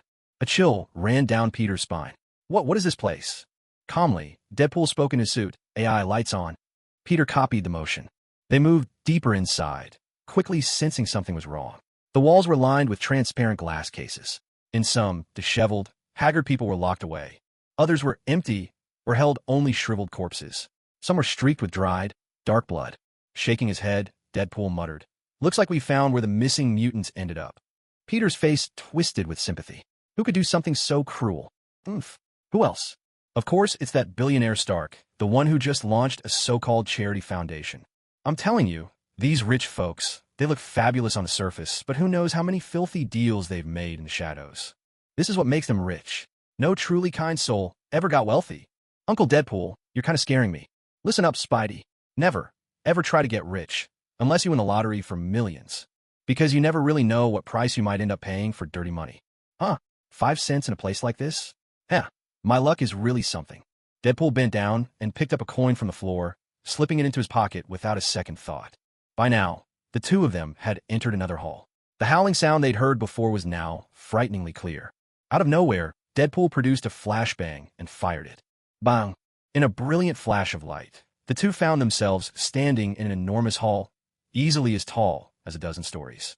Right in front of them was a colossal machine, crouched like a giant beast, whirring and ticking without pause. Peter's eyes widened in shock. Massive claws swung down, lifting up glass containers like the ones they had seen before. Inside each container was an unconscious mutant. The claw carried each container to a conveyor belt, where a swarm of mechanical arms sprang to life. The machines drew blood, extracted bone marrow, and collected samples of flesh from the slumbering mutants. Some mutants awoke in agony, their screams echoing through the hall, but they were swiftly restrained. Once the entire process was over, another set of mechanical claws carried the containers away, depositing them in different sections. The harvested samples were swiftly delivered to automated analysis machines, starting tests without a moment's delay.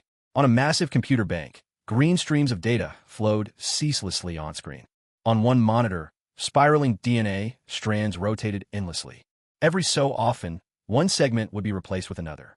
The screen would flicker, changing to show a test animation. The animation depicted a woman, a mother, and within her womb, a fertilized egg. Cells divided and developed, everything proceeding smoothly. In the corner of the screen, time accelerated, hours, days, months flew by, and the embryo began to differentiate. By the 8th month, the fetus was almost fully formed. 2 arms, 2 legs, 5 fingers, all 5 senses, everything normal. Just as Peter thought the test was a success, the fetus began to change. A thin, snake-like tail extended from its body, and its teeth emerged early, sharp and menacing. At the same time, webbing began to grow between its fingers, and scales appeared on its skin. 10 months passed, but the mother showed no sign of going into labor. 11 months, 12, 13. Not until the 16th month did the fetus suddenly open its eyes, lash out with razor claws, and tear its way out. Experiment failed. Gulp. Peter and Deadpool exchanged glances and swallowed hard at the same time. Hey, Spidey kid, you get what's going on here? I get it. Peter dropped his voice. This is a fully automated research lab. They're harvesting genes from mutants, trying to create the ultimate mutant. He paused for a moment. If I'm not mistaken, his intention must be for this mutant to possess every unimaginable power. Damn it, he'll be the god of mutants. All-powerful. Unstoppable. Crap, Deadpool muttered under his breath, then asked, with all these people here, how are we supposed to find Caliban and the Purple Man? It doesn't matter anymore. Peter shook his head. What do you mean? If the 2 people you mentioned have been here, they've surely had their blood drawn and samples taken. Their genes are already known, which means whoever's behind all of this can mass-produce them. Deadpool stared. Even if they clone them, wouldn't they all start out as babies? Peter shook his head, looking around at the rows upon rows of glass cases. With so many mutants, isn't it possible that one of them has accelerated growth as an ability? Their attempt to combine multiple mutant genes might have failed, but splicing together the abilities from just 3 or 5 different genes, that should still be doable. So you're saying, in the near future, guys like Caliban and the Purple Man could be everywhere? Deadpool asked. Peter nodded.